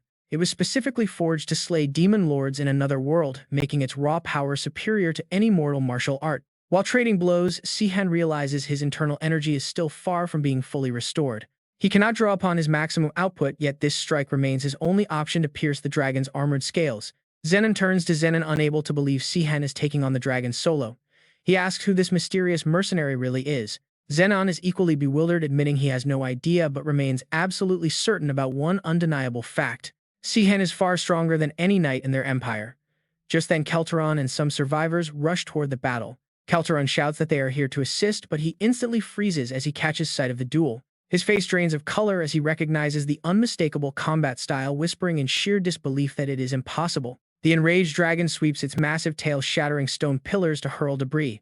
Zenon and Alita are forced to fall back. Sihan continues his relentless charge, shouting that this giant beast is proving to be a real handful. A massive firestorm builds inside the beast's jaws before erupting into a violent blast.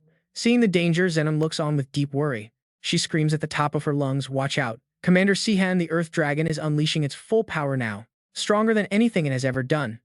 Sihan grips his sword tightly, determined. If magic strikes are useless, then he will use heaven-shattering strike. Sihan decisively unleashes a heavy slash, cutting straight through the spewing flames. Alita and Zenon watch the battle, holding their breath. A blinding light erupts from his sword with incredible power. The true power of the dragon's sword.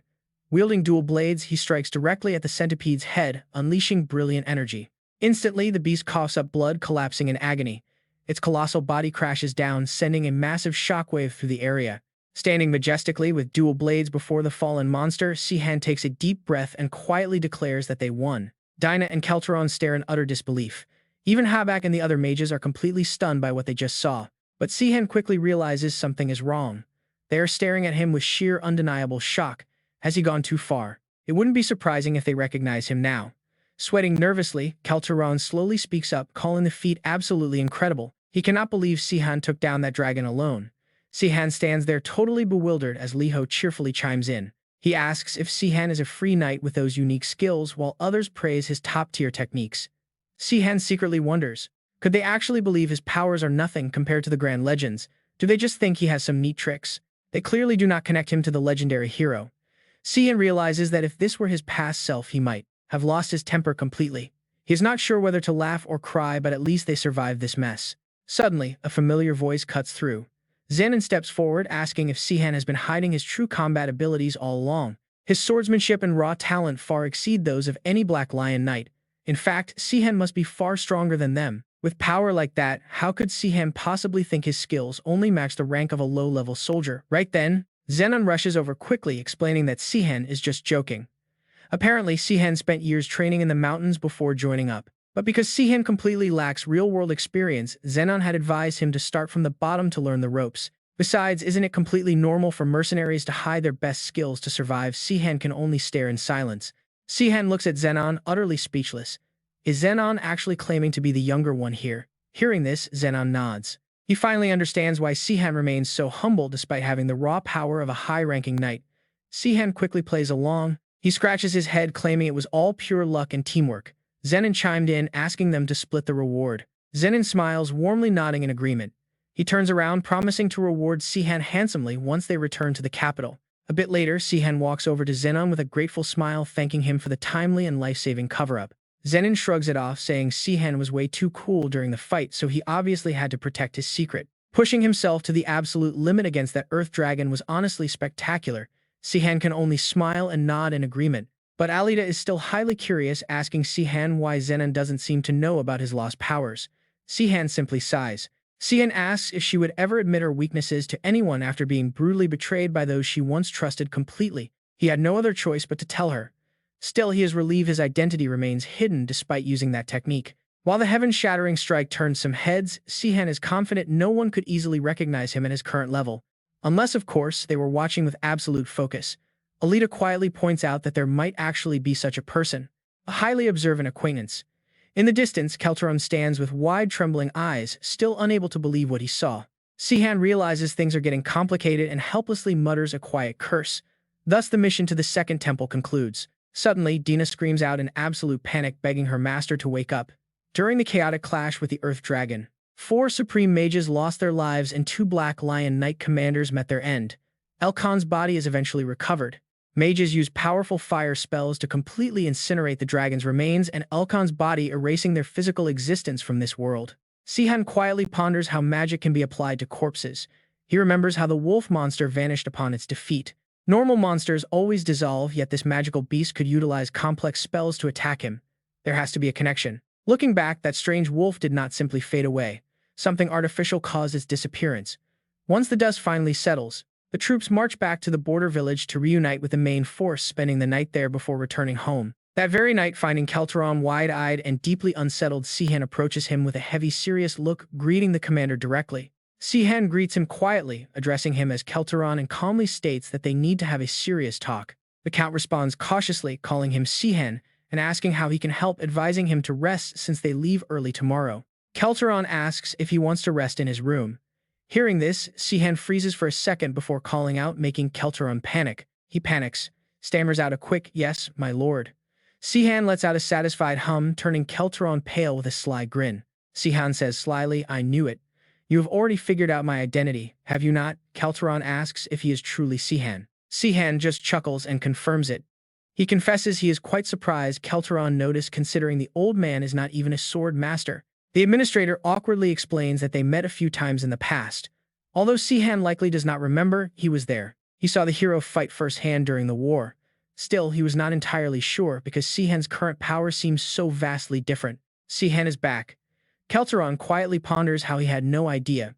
Why would someone so incredibly powerful travel around in disguise? Sihan won the revolution, so he should not have any enemies left. Why go through all the trouble of hiding his true identity? Perhaps he just wants to avoid petty trouble if someone recognizes him. Yet this extreme level of caution feels far too intense. Lost in these deep thoughts, the old man falls silent for a brief moment before carefully asking if Sihan still has dangerous enemies around. Sihan raises an eyebrow in curiosity. He asks why the man would think he has enemies left in this land. Kelteron scratches his head nervously. He mentions that after the savior suddenly vanished back to Earth, a dark rumor began spreading among the soldiers. The story goes that the 6 heroes joined forces to betray him, banish him. Of course, it sounded completely wild. It seemed highly illogical at first. Surely the great heroes are not foolish enough to believe they would ever be safe after such a betrayal. Yet sitting right across from the returned savior, now the terrifying possibility of that old rumor being true suddenly floods back to him. Honestly, it is pretty amazing how this guy almost uncovers the whole truth just from Sihan, hiding his identity. Why would anyone call someone this observant a beastly old fool? He is easily one of the most clever men Sihan has met. Shaking off the thought, Sihan lets out a soft sigh. He looks at him and asks what he would do if that rumor were true. Realization strikes Kelteron.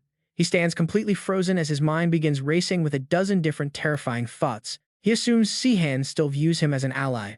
Since he is Lil Sin's close confidant, he should theoretically be safe from any harm. But if Sihan was indeed betrayed, he has surely returned to exact bloody vengeance. That would perfectly explain why he is hiding. Even for an otherworldly savior, taking on all 6 legendary heroes at the exact same time would be an incredibly difficult task. As a direct subordinate to one of those legendary betrayers, Kelteron realizes he is now a massive liability who knows too much. Overcome with terror, Kelteron drops to his knees. "Please do not kill me." Sihan is completely dumbfounded by this sudden display. The old man weeps. "Please do not kill me." He begs the merciful savior to think of his family and 3 young children. If he dies, his poor kids will end up orphans on the streets. Sihan can only stare in sheer disbelief. Sihan finally understands why people call him a beast. He is simply a shameless coward who will do absolutely anything to survive. Kelteron wrings his hands and begs again. Sihan sighs, realizing this clever man is only useful when he feels completely safe and secure. That explains why he held back his brilliant mind during the war. Sihan gestures for him to stand, telling him to stop crying. Sihan promises he never intended to kill him. Kelteron immediately claps his hands in absolute joy, asking if it is true. He gushingly swears his eternal loyalty, declaring that as long as his life is spared, he does not care about Lilstein at all. Sihan lets out a cold laugh. "I cannot let you off that easily." A sudden bright light erupts from Sihan's hand. Before the old man can even process this, Sihan plunges a heavy strike straight into Kelteron's stomach. Cue the absolute panic. Gasping for air, Kelteron frantically asks what the savior just did. Sihan merely stares down, asking if he knows about detonation key. Kelteron gasps in horror. Detonation chi. That is a legendary high-level spell that can make a target explode at any given second. Once the savior implants his specialized aura inside a body, it is a ticking time bomb. Sihan seriously explains the details of his magic. He reveals he can only place this curse on 3 people at once. It has absolutely no effect on top-tier sword masters or powerful mages. However, there is no better tool for keeping a slippery man quiet. From this very moment, Kelteron's life belongs entirely to the savior. Sihan promises to remove the spell once he proves his trust. Surprisingly, Kelteron quickly calms down and presses a hand against his own chest. Letting out a massive sigh of relief, the old administrator mutters that he is alive. Sihan watches him completely baffled. He asks if the old man heard him correctly, reiterating that his chest will literally blow up if he is not careful. Kelteron smiles and explains that it only detonates if the savior wishes it. Therefore, as long as he remains loyal, he is completely safe. This guarantee means Sihan can finally trust that he will never turn traitor, which is actually a massive relief for a subordinate. After all, the absolute worst thing for a loyal follower is being falsely suspected of treason. He tells Sihan to use him as pleased. He vows to always serve Lord Sihan with all his heart. Sihan looks at him with deep curiosity, wondering how he can be so calm. Pressed about his betrayal of Giga and whether he felt any stress, he casually shrugged and asked why he should feel any pressure. It was a simple choice between standing with the otherworldly savior or joining hands with the ones who wanted to destroy the entire world. Unless he had completely lost his mind, siding with a world destroyer made absolutely zero sense. Later that night, things finally quieted down. Clouds drifted across the dark, silent sky. Sihan quietly slipped through the door, prompting a highly curious Alita to speak up immediately. She asked if things went well, and Sihan thanked her for keeping watch. But then she brought up a pretty burning question. Had he still not recovered his full strength, especially after unleashing that heavy, exploding aura skill which surely drained tons of mana? He answered without a shred of hesitation, oh, that yeah, he did, except for one detail. Exploding aura is actually a complete lie. A spell that makes someone explode anytime and anywhere simply does not exist. The entire trick was designed to break the target psychologically. Alita gasped in pure shock, realizing one of the most legendary skills of the otherworldly savior was actually nothing but a bluff. She was baffled since she had literally read about it in historical records, but Sihan merely offered a calm, knowing smile. He explained they spread that rumor on purpose because the more confused the enemy became, the better the mind games worked on them. Placing fake limits on a skill just made the lie sound way more convincing. This expedition was definitely turning out to be quite useful. They had secured a valuable card, but heavy doubts were starting to grow. He asked her thoughts on that dragon, noting its eerie similarities to the fire wolf. It was classified as a normal monster but clearly possessed traits of an otherworldly beast. That ancient dragon was likely created by the Ivory Tower. If that was an experiment, then the fire wolf they encountered earlier must have been one too. Something was smelling seriously fishy here. Alita added that she had another dark suspicion, specifically regarding that strange black powder used by Mage Habak, which Sihan also found highly unsettling. The nasty stuff was cast during the mind control spell. It acted as an eerie mystical catalyst designed to completely shatter a person's mental defenses. Alita's expression darkened as she shook her head, clarifying that she was actually referring to something far more deeply unsettling. The moment he released the powder, she felt a sickening sensation like dozens of creepy bugs were crawling all over her skin. It was a deeply disturbing skin-crawling feeling. Her eyes felt loaded with dark memories as she quietly tried to put it into words. While struggling to explain, she suddenly recalled seeing that exact same black powder before held in the hands of none other than Zexen. The sheer memory of him offering it to her made her want to weep. Meanwhile, in a dark dungeon, a lifeless body lay before a bloody blade. Zexen looked down coldly and called for the next subject.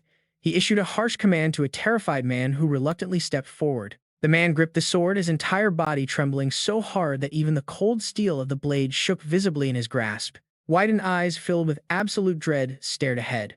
Zexen let out a disappointed sigh as the man suddenly began to scream in sheer panic. He yelled out, asking what on earth he was doing right before the sickening stench of fresh blood suddenly filled the damp room. Zexen muttered coldly that no matter how much they suppressed a person's mind, the spell always failed when their own life was threatened. Even increasing the black powder dosage only yielded these limited results. Frustrated with the limitations, he snapped his fingers with cold indifference. A sudden burst of flames instantly reduced the two lifeless bodies to ash. Zexen turned on his heel, muttering that absolute mind control was a myth. Meanwhile, over in the capital city of Lutin, Gisinda gasped in utter shock upon hearing that their actual target was a literal dragon. He demanded to know why this was framed as a simple cult expedition, but Kelteron quickly bowed to reassure his angry sovereign. He confirmed that an ancient dragon driven mad for 300 years had critically wounded 2 of their elite black-scale knights. Despite the heavy casualties, the overall expedition was deemed a success, though Kelteron quietly realized he had missed some crucial intel. He had overlooked some information regarding the Ivory Tower. Kelteron continued, explaining how the cultists had been actively spreading wild rumors. They boasted about the dragon's actions as if they controlled it. Hearing this, Gisinda slammed his hand down in a sudden fit of rage. He yelled that he never should have listened, lamenting how incredibly thrilling a battle against a 300-year-old dragon would have been. He wished he had gone himself, prompting the terrified commander to drop to his knees and beg his king for mercy. Gisinda waved it off, dismissing the matter since the commander truly had not known. Nearby, Dao spoke up to change the subject. He had heard that a few mercenaries performed exceptionally well, prompting Jokni to step forward with a detailed report. He confirmed they easily possessed the skills to join the elite Black Scale Knights, but they had unfortunately already signed with Kelteron. Dao frowned deeply at the news, admitting he had been quite eager to see what kind of warriors were worthy of their ranks. However, it appeared these warriors valued gold far more than honor or pride, showing they possessed a rather low and unworthy character. Such greedy men were utterly unfit for their ranks, suggesting their scout had heavily misjudged them. Meanwhile, on Lutine's busy capital streets, Keon spoke in a deeply submissive, hushed tone, assuring the Count that everything had been executed perfectly according to his precise instructions. He hoped they were pleased with their new noble identities, as Lord Zenon and Lady Alita were now officially registered as the family knights. Kelteron used the aliases Sung, Sihan, and Alita. He also secretly rearranged the Annex Guard duty schedules to keep a low profile, at a discreet post. Hearing this, Sihan smiles with satisfaction, praising Kelteron and jokingly asking if they should kneel and swear an oath. The minister panics, frantically protesting that he would never dare because every single time they meet, Sihan shows him respect in front of others. His heart feels ready to burst. He then timidly changes the subject, asking if Sihan truly returned to take revenge on the 6 heroes. When does he plan to kill Sexengard? Hearing this, Sihan is baffled, asking why he would kill that guy before laughing loudly at Kelteron's confusion. Sihan smiles, questioning why he would kill him. Sure, he betrayed Sihan, rendering all their shared affection, respect, and memories worthless. But they still let Sihan return to Earth with his life intact, didn't they? He will not kill them. He vows he will not kill them. He absolutely won't. And trust me, this is where the plot really thickens. With smoke and dust filling the air on a chaotic battlefield, soldiers cheer to celebrate their victory while Saffron sits isolated, alone by a campfire. Suddenly, a voice calls out as Sexengard approaches with a bright smile, asking what he is doing out here completely alone. He urges Saffron to join the celebration, but Saffron retorts that they both know this is not truly their victory, asking if Sexengard even knows who led the enemy forces. Sexengard just grins, asking if it was the Mad Emperor's half-brother. He mockingly wonders if the man died in pure fury with eyes wide open as his head was severed. Saffron points out that the man surely died filled with resentment, especially after being betrayed by those he trusted. Saffron uses that reinforcements from the Mad Emperor could have changed everything, very differently used as tools to purge political rivals. Sexengard merely scoffs, remarking that blood means nothing when faced with absolute power. He shrugs it off, declaring they are the victors regardless, leaving Saffron feeling deeply envious of his companion's simple mind. Sexengard retorts that Saffron is the one who needs to stop overthinking, warning that his handsome face will get covered in wrinkles. Saffron merely gives him a cold, quiet look before breaking the silence to ask if Sexengard has ever considered a certain future. Sexengard bluntly replies no, leaving Saffron to sigh in annoyance, muttering that he has not even explained the topic yet. Sexengard laughs, explaining that not knowing is exactly why he hasn't thought about it, adding that thinking is Saffron's job while his is swinging a sword. Saffron chuckles in quiet amusement. He presses on, asking what Sexengard thinks will happen once they slay the Mad Emperor and collapse the entire empire. Sexengard casually guesses a peaceful era will begin, but Saffron tells him to be more realistic. Stop giving such lazy answers, demanding to know who would actually replace the Mad Emperor on the throne of Teranor. Sexengard points to Sihan as the obvious choice since he stands out, especially since he chose not to return to Earth after everything is over. Saffron admits that might be true, but wonders if they will still remain Sihan's close friends. The question catches Sexengard off guard as Saffron points out that even the Duke who grew up alongside the Mad Emperor lost his head while cursing his own brother, proving no relationship is truly safe. Returning to the present, Sexengard lies on the ground, staring blankly up at the sky and muttering if it was just a dream, realizing he fell asleep mid-training. He silently muses that an entire decade has slipped by since then. Looking up, he wonders about their fateful decision from back then. And honestly, who wouldn't wonder the same? Suddenly, a frantic guard shouts from afar, pleading that His Majesty is busy training and must not be disturbed. Forcing his way past them, Sexengard stands up to greet his son, Ainz, noting how long it has been. Ainz demands to know why new construction is suddenly underway right beside the southern palace, questioning the logic. He asks why gold and massive labor are being wasted on a redundant palace. Sexengard merely smiles, explaining that the old palace heating is terrible for the bitter winters and his precious kittens deserve far more luxurious quarters. This petty excuse enrages Ainz, who screams in disbelief that his father would conscript citizens during such busy times, asking how this makes him any different from the mad emperor before catching himself and cutting his sentence short. He immediately shuts his mouth, but the damage is done. Sexengard's eyes turn ice-cold as he warns Ainz that he is crossing a dangerous line. He warns that family ties only go so far and some boundaries must never be breached. He growls, challenging his son to finish his thought, leaving Ainz trembling in fearful silence. Ainz bites his lip but gathers the courage to state that the populace is suffering under brutal forced labor. Relentless high-intensity tasks, warning that dangerous religious cults are already rising again across the kingdom. How is this any different from that mad tyrant? Hearing this, Gazinda clenched his teeth in pure fury. He completely lost his temper, roaring at his son to shut up. How could he compare this to when that monster was alive? What did he even know? Terrified by the overwhelming pressure of his father, and lost his footing entirely. His legs gave out and he collapsed onto the hard ground. Gazinda sighed in annoyance, muttering about how troublesome this was. Keeping his eyes low, and quietly said he had spoken his mind and would leave now before getting up and turning away. Gazinda watched his son walk away, disgusted by his extreme weakness. To break under a little bloodlust, simply pathetic. After they were branded as traitors, their parents, brothers, sisters, and even their loved ones had been executed. Returning to his homeland after the world changed, he discovered that a single survivor of his bloodline remained. Yet his own son lacked any talent to become a high-level swordsman. The boy was timid, frail, and incredibly weak. At his age, Gazinda was already an expert. Though he was his own son, the difference was staggering. Had he been too soft raising him? Meanwhile, a humble-looking building stood tall at the new estate of Keltaron. An ordinary-looking building stood tall behind them. The voice of Sung Sihan rose in admiration as he praised the incredible property. The outside seemed plain, but the interior was pure luxury, featuring a secret passage for easy, unnoticed access. It had only been a few days since he requested this, so how did he prepare everything so flawlessly? Keltaron sheepishly explained that since he was single, he had prepared this villa in case a fine lady caught his eye. Sung Sihan laughed teasingly, pointing out that kidnapping was still a major crime, which immediately terrified the poor, nervous Keltaron. He quickly shook his head in panic, explaining that as a branded traitor, his life would be in constant danger. Any family he had would be threatened, so he had simply prepared this secret safe haven in advance. Sung Sihan scratched his head, admitting Keltaron was surprisingly thorough. Just then, Zenon stepped forward with a grin, mentioning they no longer needed their old place and had put it up for sale. Since property values went up, they sold it for a great profit. He suggested investing that money into home renovations. Hearing this, Sung Sihan got excited, realizing they would not have to worry about funds. Keltaron happily told him not to worry about a thing and to just let him know if he ever needed anything. Hearing that, Sung Sihan smiled in satisfaction.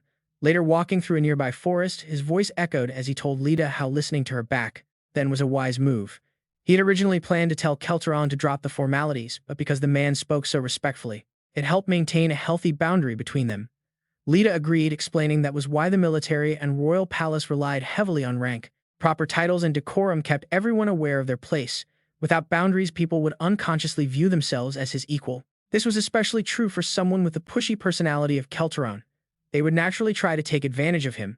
Sung Sihan admitted he did not know much about those social dynamics, but wondered why she was so deeply concerned. It did not directly concern her after all. Lita hesitated before replying that while it used to be none of her business, things were different now.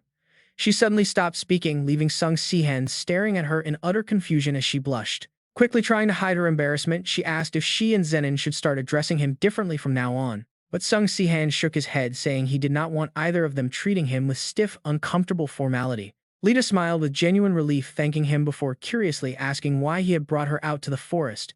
He smiled, asking if she wanted to learn magic, sensing she had a natural gift for it, perhaps more than Aura.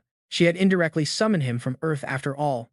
Lita hesitated, completely unsure of her own potential. While wielding both magic and aura sounded incredible, she simply did not know how she could even begin learning. The four great magic towers would absolutely never accept her as a disciple because she carried the bloodline of Lesson. Sung Sihan smirked, teasingly asking why she would worry when a legendary archmage was standing right in front of her. He was a god-level swordsman and a ninth circle archmage. He then asked if she knew the basics of magic. Lita nodded softly, explaining that from what she knew, magic was fundamentally channeled through 3 different languages. First was the ancient rune language, which contained the specific powerful words used to trigger the magic. Second was the magic blueprint known as the incantation. To demonstrate, Sung Sihan summoned a brilliant flame directly into his hand. He gathered the fire at his fingertips, breathing life into the magical flame before triggering the final activation. Once the spell was successfully cast, he turned to her. explaining that while these were just the basic steps, once she got used to it, she could bypass most of those tedious steps. It was purely a matter of practice and experience. But even if she was incredibly smart, memorizing every single spell in existence was impossible, so another tool would definitely come in handy. No matter how smart she is, memorizing every type of magic is impossible, meaning there will always be something you can't master. Sihan reaches his hand out toward Alita as a mysterious book suddenly materializes, happily explaining that this unique grimoire is essentially a magical record containing a mage's knowledge and wisdom. It is the very first thing she will create when studying magic. Alita says in utter astonishment that she has met some mages before, but this is her first time actually seeing a real grimoire. Flipping through the pages, Sihan explains that it remains hidden from others since it acts like a mage's personal secure vault, safekeeping all their secrets. When a mage strikes a pose, they are usually searching their grimoire for the specific spell they want. It is a somatic casting gesture. With this handy magic passing, his upcoming qualification exam is going to be incredibly easy. Curious, Alita asks him if there is really no mana or magic on Earth. Sihan simply replies that indeed there is none. Earthlings cannot use magic. But Alita points out that since he can use it, Earth must not be completely hostile to magic. She wonders why magic never developed there of all places. Sihan scratches his head, quite unsure of how to answer. He admits he always took it for granted, but now he is getting pretty curious too. He can only use magic on Earth because crossing dimensions unlocked his potential, whereas normal humans on Earth simply lack the innate talent for it. Alita nods in understanding. She figures that means absolutely no one on Earth can stand against him. Sihan feels a bit awkward, surprised by her sudden curiosity. He had never seen Alita display this much interest in Earth before, but her next question suddenly makes him freeze in place. She asks him how his life was after returning to Earth. Seeing him completely tense up, she calls out to him in confusion. His eyes lose their focus and his smile completely fades away. He softly murmurs, "Ah, those days." Suddenly, old memories rush back. A bustling street, heavy traffic, and loud city noise. Sihan remembers waking up completely naked in the middle of a crowded sidewalk. People stared and whispered, asking why that guy was naked and calling him crazy. Someone even suggested calling the police. Others admired his toned physique. In that chaotic moment, Sihan could only stare blankly as blurry memories of his old allies flashed before his eyes. The same agonizing question kept repeating in his head: why did it have to end like this? Soon after, the local police station was buzzing with gossip about the high school kid who stripped naked right in Gwangwamun. Officers assumed he was just incredibly drunk and had lost his mind. Some mentioned he had been reported missing 3 years ago. They figured he ran away because of his parents' divorce and his terrible grades, making his sudden disappearance pretty easy to explain. Sitting across from Sihan, the officer directly asks him where he has been hiding all these years. Sihan stares back blankly and coldly answers that he does not remember. Furious, the cop barks at him, demanding to know if he is lying, but Sihan subtly uses a suggestion spell. The cop's pupils flash with a brief light and he suddenly speaks in a very calm tone. He agrees that the boy has simply lost his memory and sends him for counseling. Sihan looks at his hands, confirming his magic works perfectly on Earth. Still, causing a scene would be troublesome, so he decides to play along and lay low for now. He needs to quietly investigate what is going on. A while later, Sihan slowly steps out of the local police station. Looking up, he pauses in surprise as a sleek sedan pulls up. A middle-aged man steps out of the car. The man's eyes are incredibly cold and stern. This is Sihan's father, who immediately begins to lecture him right on the spot. His father furiously demands to know where Sihan has been and why he did not contact him once during those 3 years. The man cannot believe his son dropped out of middle school and humiliated him by running around the city completely naked. Sihan just sighs silently. He knows his father has not changed at all, so he never expected some heartwarming reunion anyway. Instead, his harsh father immediately resorts to throwing insults at the son he has not laid eyes on in 3 entire years. During his 3 years in the other world, Sihan had desperately missed Earth, but only for the internet, video games, and hot showers. He never actually missed his old home or his family. Looking at his father, Sihan realizes this man feels like a complete stranger. His father commands him to return to Seoul. He plans to send Sihan to study at Hakkyun Academy so he can get his high school diploma. He tells Sihan to study as if his life depends on it, pass the qualification exam, and finally go to a decent college. He demands Sihan stop ruining his reputation. Sihan simply nods and quietly agrees, ready to end this annoying conversation. As Sihan turns to leave, his father yells after him, telling him to live a proper life because success only comes with a good degree. The father brutally adds that if Sihan cannot even manage that simple task, he might as well just disappear forever. Sihan realizes there is absolutely no point in arguing. Back in the other world, he had fought with everything he had, risking his life for everyone's future only to be betrayed and exiled. He silently makes a firm vow to himself. He must find a way back. Those backstabbers will pay dearly for what they did, and he will reclaim everything he lost. A year flies by under the bright blue sky.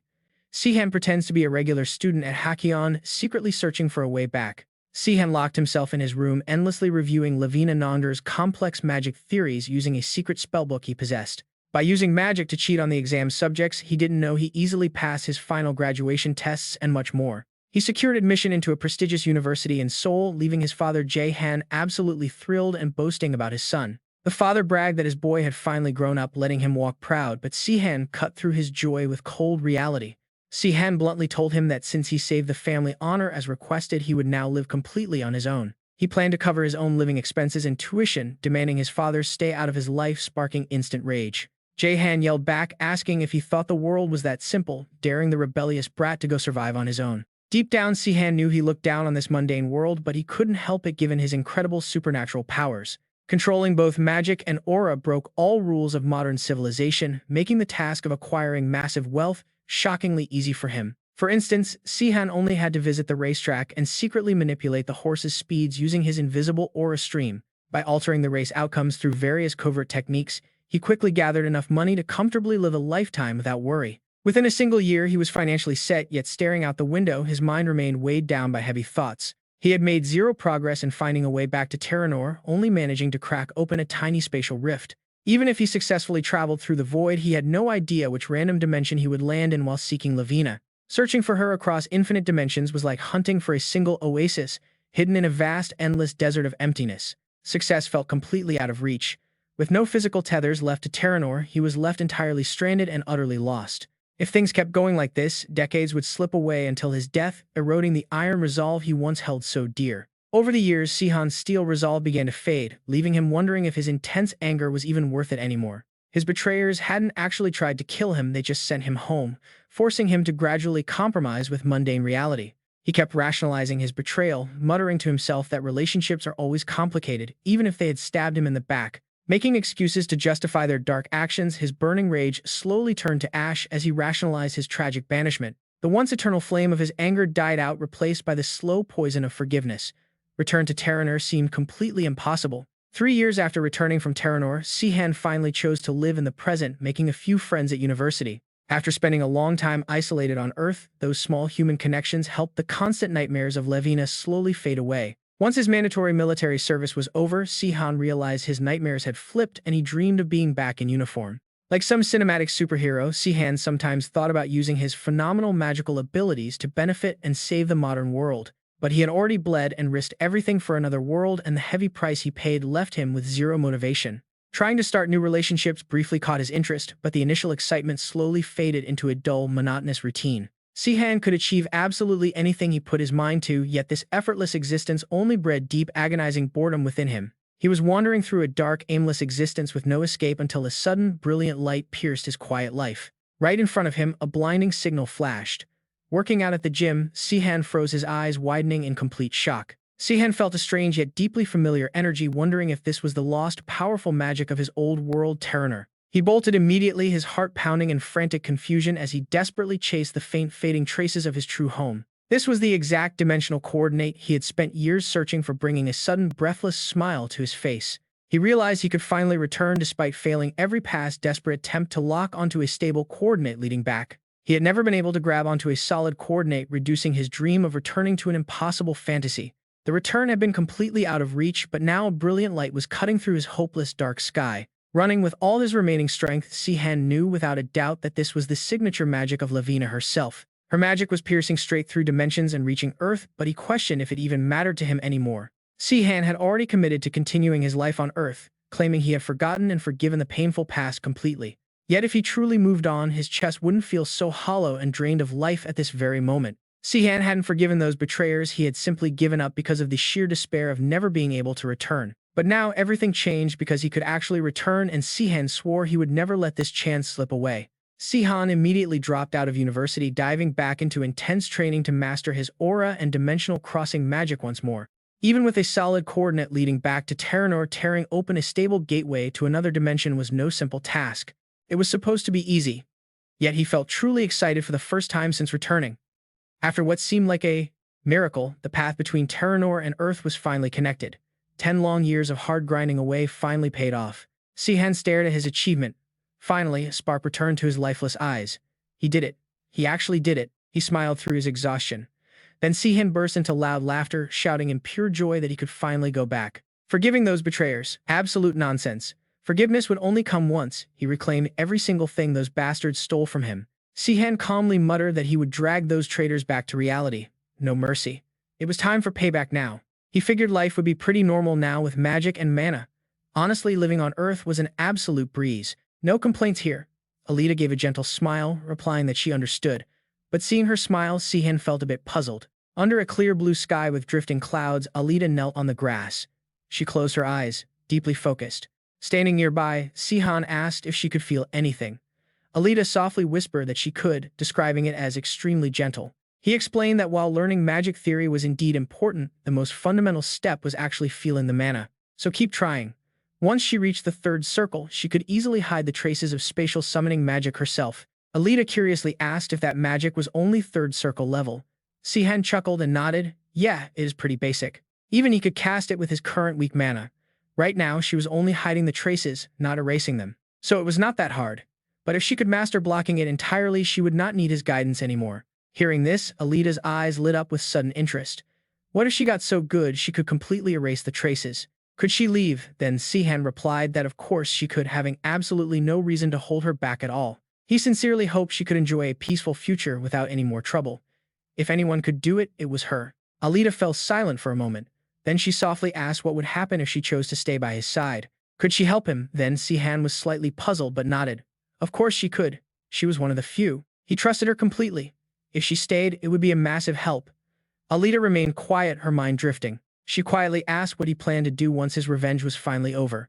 Would he actually settle down here? Would he live a quiet life just like he planned 10 years ago? Sihan shook his head. This time, everything was different. Teranor was no longer a world worth staying in. He only returned to settle some unfinished business from his past. He had to move forward. Once his vengeance was fully paid, he was heading straight back to South Korea. Hearing this, Alita could not help but call his name. But did he not need to burn a king's heart to return? He laughed at her, worried expression. Reassuring her, Sihan said he would return exactly the same way he arrived. Crossing between Earth and Teranor felt like an absolute miracle, but returning home was actually quite simple. Watch closely now. Sihan lightly flicked his finger. A glowing blue portal materialized in midair. See, he could open them very easily. The only catch was not knowing where it connected, but as an Earthling, he would naturally drift back home anyway. He would return even without exact coordinate marks. Then, remembering himself standing completely naked on a busy street, Sihan shivered. Where on earth would he land this time? That unforgettable, embarrassing trauma made him shout out in sudden frustration. But that was not an issue now. He had already prepared a reliable recall spell in South Korea. He was ready. Did she really think he would pull another naked stunt in Gwangmyeong? Alita giggled, realizing his trauma ran deep. With a gentle smile, she promised to stay by his side. She was the cursed daughter of a mad tyrant. As long as she lived in Teranor, she had no real future. But if she simply ceased to exist here, she could focus entirely on helping him get revenge. After that, she begged him to take her to Earth. Elsewhere, in a quiet garden blooming with countless flowers, Layla Lenda stood alone on the green grass. Beautiful and peaceful. A warm, deep voice suddenly broke the silence, asking why she was walking alone. Ainz approached her, smiling warmly. Layla Lenda looked at him with an affectionate smile, noting how warm the sun felt. Ainz warned her about wandering unattended. It was too dangerous. Layla Lenda gently replied that despite her title as Empress, she possessed absolutely zero power. She was just a pretty ornament. No one would bother hurting her. Perhaps, if she had the Emperor's love things, would be different. But why would he care for a political wife when he was already surrounded by countless other gorgeous concubines? Ainz softly comforted her. True, his father did not care about her, but that actually brought him great relief. He wrapped her in a warm embrace. Layla Lenda blushed deeply, whispering that this was extremely dangerous if caught. What if someone sees us? He reassures her, saying there is no one around before the two share a passionate embrace. They embrace in a picturesque scene with the grand palace in the background. Ending his secret date, Prince Ainz walks down the corridor. Suddenly, he stops and demands the intruder come out, asking why they are here. Out steps Kelteron. With a sly smile, the noble claims he has vital information. Meanwhile, Sihan places a large pill into his mouth. As he chews, his face twists in disgust from the sheer bitterness. Xinan excitedly holds up a small jar, smiling warmly. He made some special sauce, suggesting Sihan eat the pill with it. Nearby, Alita holds a pill, marveling at it. This medicine is incredible, she notes, feeling a clear physical difference after taking just a few of these every day. It boosts battle energy, acting like protein powder for high-level swordsmen to maximize the results of their intense training. And though these battle pills are normally extremely expensive, they can eat them like snacks thanks to Kelteron's backing. Kelteron happily tells Sihan to simply ask for whatever he needs, prompting Sihan to clench his fist in sheer excitement. Money truly is wonderful, Sihan thinks, finding his battle energy recovery to be far better than he ever anticipated. His energy has nearly reached master rank. With determination flashing in his eyes, Sihan declares that at this rate, he will be able to confront Zexengard soon. Later at Kelteron's luxurious estate, a servant announces a new guest. Prince Ines has arrived. Kelteron turns and shouts impatiently, demanding to know why the prince took so long to show up. He orders Prince Ines inside and commands the servants to leave. The flustered guards obey and immediately exit the room. Now alone with Sihan, Kelteron instantly drops his arrogant act and bows deeply, greeting his true master with absolute respect. He welcomes Sihan warmly. Amused by this dramatic shift, Sihan praises Kelteron, calling his theatrical performance incredibly realistic. Kelteron chuckles with glee, explaining that a clever schemer like him must always adapt to the situation. Sihan then gets straight to business, asking if the requested preparations are complete. Kelteron holds up a list and nods. He has compiled a list of powerful, morally upright individuals who possess the strength to stand against Zexengard. While they will surely turn against Zexengard once Sihan appears, it would also give the other 5 kings crucial time to brace for his vengeance. If those 5 unite, even someone as strong as Sihan will struggle. Thus, staging a coup to overthrow the tyrant Zexengard with the full support of the citizens is their best bet. Sihan smiles, noting that is quite treasonous for Zexengard's close ally, but public unrest is quieter than expected. Given his brutal rule, he expected more backlash, but Zexengard somehow still passes as a revolutionary hero to the public. Kelteron confirms this, adding that Zexengard keeps the military on a tight leash, commanding the Black Lion Knights personally. Over 30,000 active troops still worship him blindly. However, Sihan suspects not everyone is completely loyal. A faction within the Knights has been secretly conspiring, leaving a vulnerability for Sihan to exploit. Kelteron then adds that the loyal nobles form the core of his power under this strict regime. Curiously, Sihan asks who their leader is so he can eliminate them first.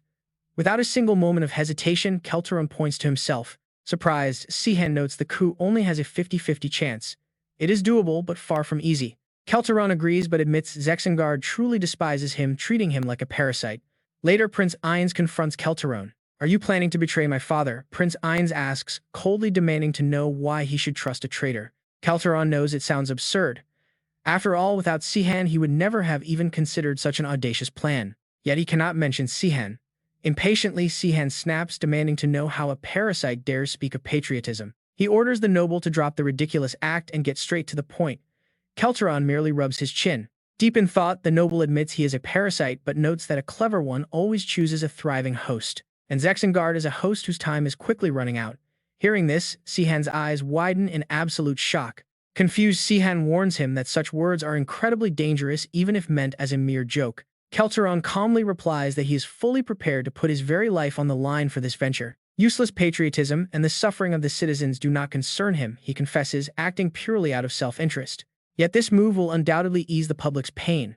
He asks if Sihan knows what labeled traitors truly desire. They simply want to live a long, fulfilling life. Living in short-lived luxury holds absolutely no meaning to them. Prince Ines gravely replies, questioning why Kelteron believes his young father's reign is destined to end so soon. Kelteron flashes a cunning smile, noting that Prince Ines already knows the tragic answer to that exact question. Is that the answer? The Guinding Dai Kingdom is a massive thorn in the side of every neighboring nation. We could take the Khan War as an example, where they ruthlessly stabbed 2 nations in the back. The moment Zexengard shows weakness, either the Lesson Kingdom or the Dechensiate Empire will strike instantly. That old friendship between revolutionary heroes is ancient history. This kingdom won't survive another decade at this rate. Zexengard must step down if he cares about his people and his country. Saying this, Kelteron sighs deeply and thinks to himself, I actually planned to sell out the country and flee when it went down. But thanks to Lord Sihan, it looks like I get to play the patriot instead. Well, if the plan works, being a patriot beats being a traitor. Suddenly, the prince speaks up, warning him that he won't be safe if this kingdom falls, and that Kelteron wouldn't stoop low enough to sell out his own homeland. But I still don't get it. If I become king, it won't benefit you at all. You only enjoy luxury. If I keep you in that position, you know exactly what I think of you. What makes you think I'd do this? Hearing this, Kelteron closes his eyes and calmly replies, Prince, I am merely a tool for the king. If the King wishes to rule for the people, I obey. If the king wants luxury and pleasure, I obey that too. How the king uses me is entirely up to him. Zexengard demanded greed and tyranny from me. What will you demand? Hearing this, Prince N slams his hands on the table in fury, standing up abruptly. Yet, Kelteron calmly says he is finished, then decisively walks out, leaving the prince alone in the tense silence. The prince stands frozen, anger and hesitation warring in his eyes when Kelteron's parting words echo, "She is the queen," which means she belongs to the king, and narrows his eyes warily, asking what Kelteron is trying to imply. Kelteron looks back with a slight smirk, declaring that only the one who wears the crown can claim the queen. Meanwhile, back at Kian's castle, Sihan is relaxing on a couch, quietly reading a book. He murmurs with absolute satisfaction, "How wonderful it is to finally relax." But suddenly, brace yourselves. A piercing scream shatters the quiet air. Sihan panics, bursting through the door to find out what happened. Lita, trembling and confused, calls out to him. Nearby, Zenon lies motionless on the ground, surrounded by crackling patches of fire. In a panic, Lita asks what she should do. Sung Sihan grabs Jenon's shoulders, shaking him violently. "Calm down, Jenon. What is wrong with you?" Lita stammers in confusion, explaining what went down. Just minutes earlier in the garden, the green vegetables were growing beautifully. Seeing this, Jenon happily noted that they could harvest everything in just a few days. Elsewhere, Lita was focusing on her hands, realizing she had been practicing magic for a month now and felt confident enough to try a real spell. She decided to cast the very first spell Sihan had taught her, the simple first-tier magic of fire. Cupping her hands near her face, she began chanting. A spark of flame quickly gathered at her fingertips. But as green leaves drifted down from the trees, a massive violent vortex of fire suddenly erupted before her. Terrified, Lita realized she couldn't control the wild magic. This crazy accident instantly caught Jenon's attention. He asked what was happening, but before he could finish, a massive fireball surged directly toward him. Lita screamed for him to watch out, but Jenon just stood there completely frozen as it hit him head-on. The impact triggered a violent explosion. Back in the present, Lita sighs, explaining that she tried to redirect the blast to avoid hitting Jenon, but she could only do so much. Just then, Jenon woke up shouting in pure despair, asking why she saved him. He screamed that he should have been burned to ashes, crying out about his lost child. He kept sobbing, asking why it wasn't him. Sihan watched helplessly, realizing Jenon wasn't physically hurt, but completely broken inside. Lita awkwardly apologized, promising to aim away from Jenon next time. Visibly annoyed, Jenon snapped back, telling her to just shoot into the sky instead. Looking at the massive crater, Sihan noted something highly unusual. This didn't look like standard first-tier fire magic at all. He asked Lita if she could try casting it again. She nodded and closed her eyes once more, cupping her hands to begin chanting the spell again. Within moments, intense flames began swirling around her body. Sihan quickly cut her off, shouting for her to stop. Lita was confused, but Sihan realized her mana pool easily matched a 5th-tier mage, if not a 7th tier. Hearing this, Zenon gasped in absolute shock, asking Sihan if he was mistaken since Lita only just started learning magic. Sihan admitted it made no sense, but explained that innate magical talent often defies all logic. Lita listened in utter confusion, deeply wondering if anyone could actually explain what was happening to her body. Confused about what was happening, Alita listened as Sihan began to explain the nature of her powers. He asked if she remembered his lesson about combining personal magic with natural energy, which usually takes 10 units. Ordinary mages convert those 10 units of natural energy into a small spell with an output of just 1 or 2, but Alita is different. In her case, even though she can only absorb the same 10 units of energy, her magic does not degrade during the conversion phase.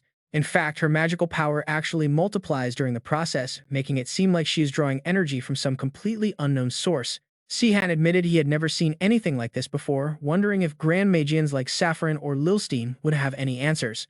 A bit overwhelmed, Alita anxiously asked if this meant she would struggle to learn magic, but Sihan pointed out a much bigger danger. The volume of magic she possessed was far too massive for the simple spells she cast, and her lack of control only raised the risk. Though he strongly advised her to temporarily halt her magic training, Alita could not help but feel excited about this incredible raw power.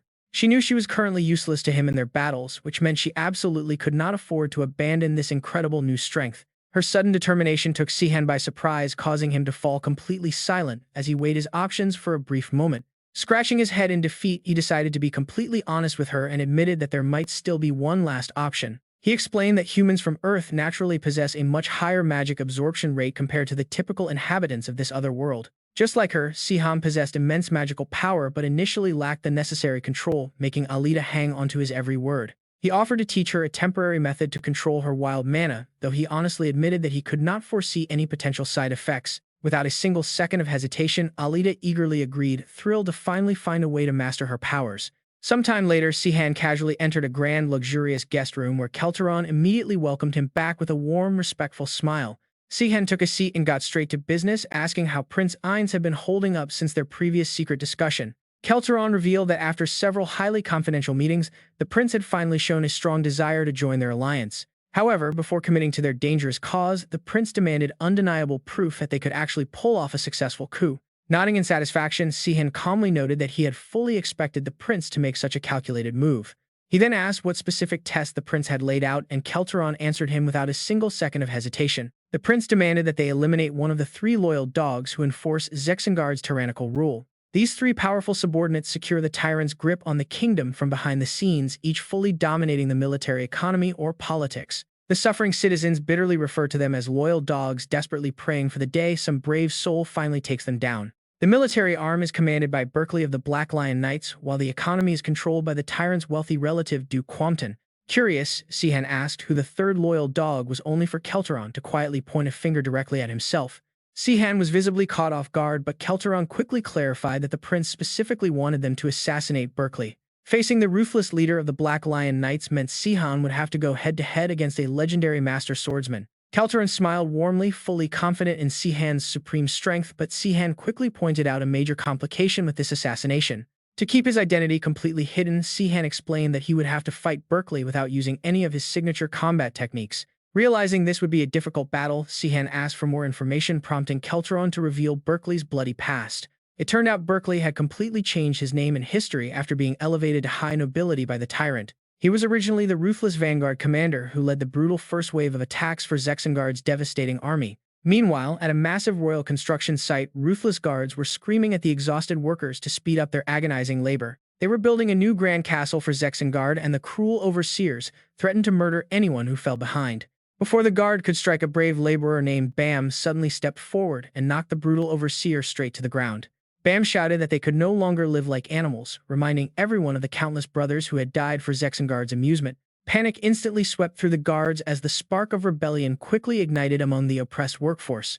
With Bam leading the charge, the enslaved workers united in an all-out riot, desperately fighting for their freedom. A panicked soldier rushed to Berkeley, breathlessly reporting that the slaves at the construction site had initiated a full-scale uprising. Berkeley remained completely unfazed, coldly declaring that they were just worthless slaves who should be executed immediately. However, the trembling soldier warned that former knights of the old Revolutionary Army were actively leading the rebel force.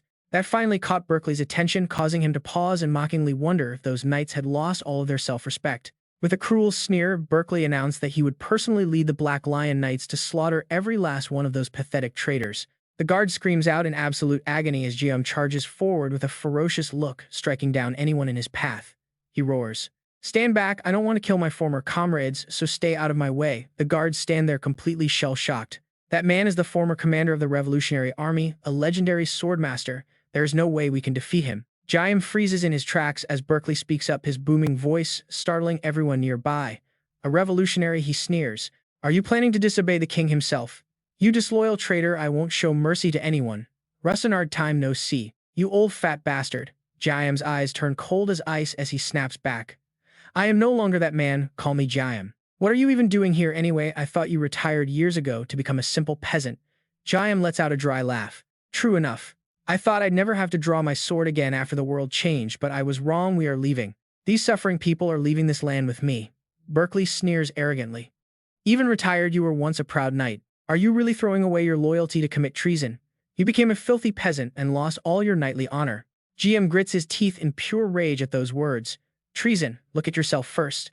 These poor people are in absolute despair. All because of your endless, sickening greed. Where is your so-called honor now?" Berkeley simply shrugs with complete indifference. "Why should I care?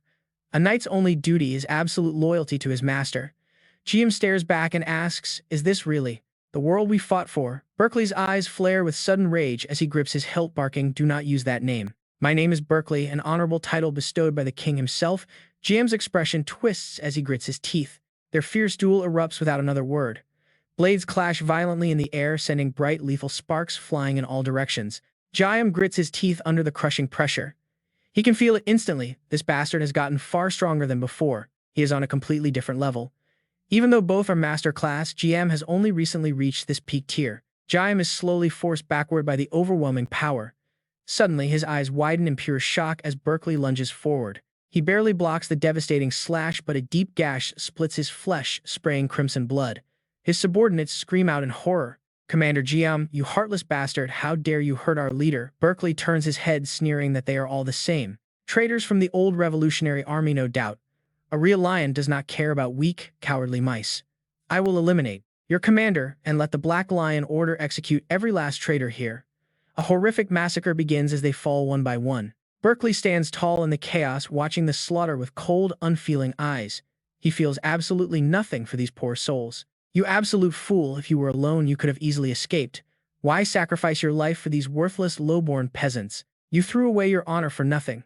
But a satisfied, peaceful smile suddenly spreads across Jiam's bloody face as he speaks. "You prattle on about knightly honor and pride, yet you do not even understand why I chose this path. You are no true knight, Berkeley. You are nothing but a savage butcher, just like you have always been." His words strike a nerve. Berkeley's face twists in silent fury. Overcome with rage, he swings his blade down for the killing blow, muttering coldly that he warned him never to use that name again. Just then, a soldier rushes over to report that the area is secured. They have eliminated the rebels and taken all the remaining peasants hostage, but Berkeley raises an eyebrow, his tone turning dark. "Why did you take hostages? These peasants are traitors too, and the only punishment for treason is immediate execution. Kill them all." Just as they raise their blades, Prince A rushes forward from behind, shouting at the Black Lion Knights to stop their slaughter. He commands that no more blood be spilled today.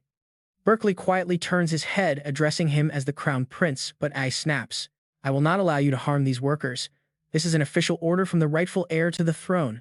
Berkeley hesitates. "As the commander, the battlefield is my jurisdiction. But I stands firm. If you execute everyone who will build the king's new palace, you should at least wait until the construction is finished before punishing them." Berkeley grunts in annoyance, asking if they should just go completely unpunished.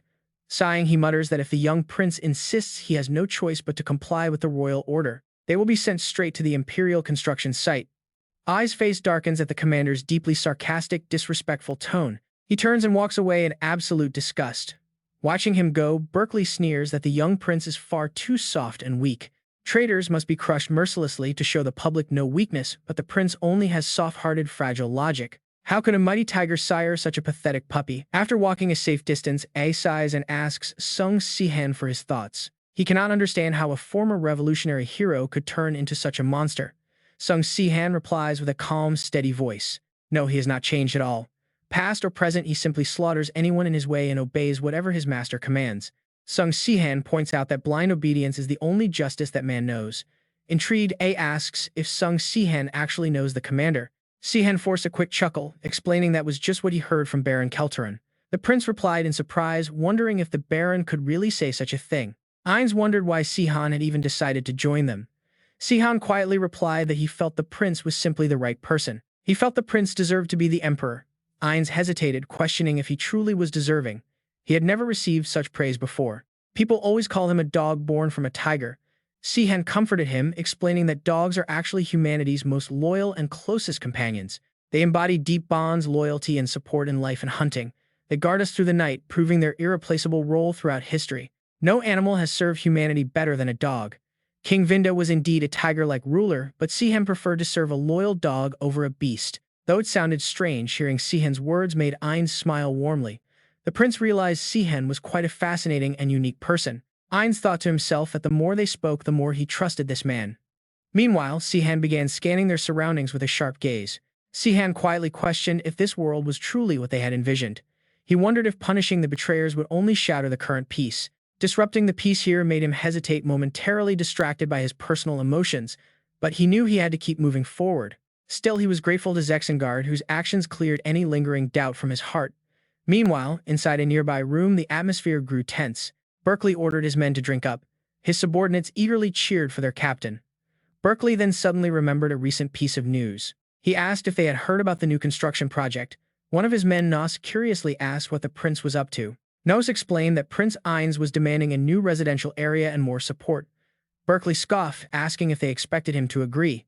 Rewarding criminals was out of the question, as it would only encourage more rebellion. His men completely agreed with his harsh stance. They praised his iron fist rule, laughing that those low-born pests were foolish beyond help anyway. The room quickly filled with mocking laughter. Their laughter was cut short as a sudden arrow shattered the window, flying straight toward the commander's face. Everyone froze in shock. The arrow targeted Berkeley directly, catching him completely off guard. His panicked men screamed out, warning their captain of the imminent danger. But before they could act, Berkeley shattered the arrow into pieces using sheer pressure. His men gasped in awe at his overwhelming power. Stopping a lethal arrow so effortlessly was exactly what they expected of him.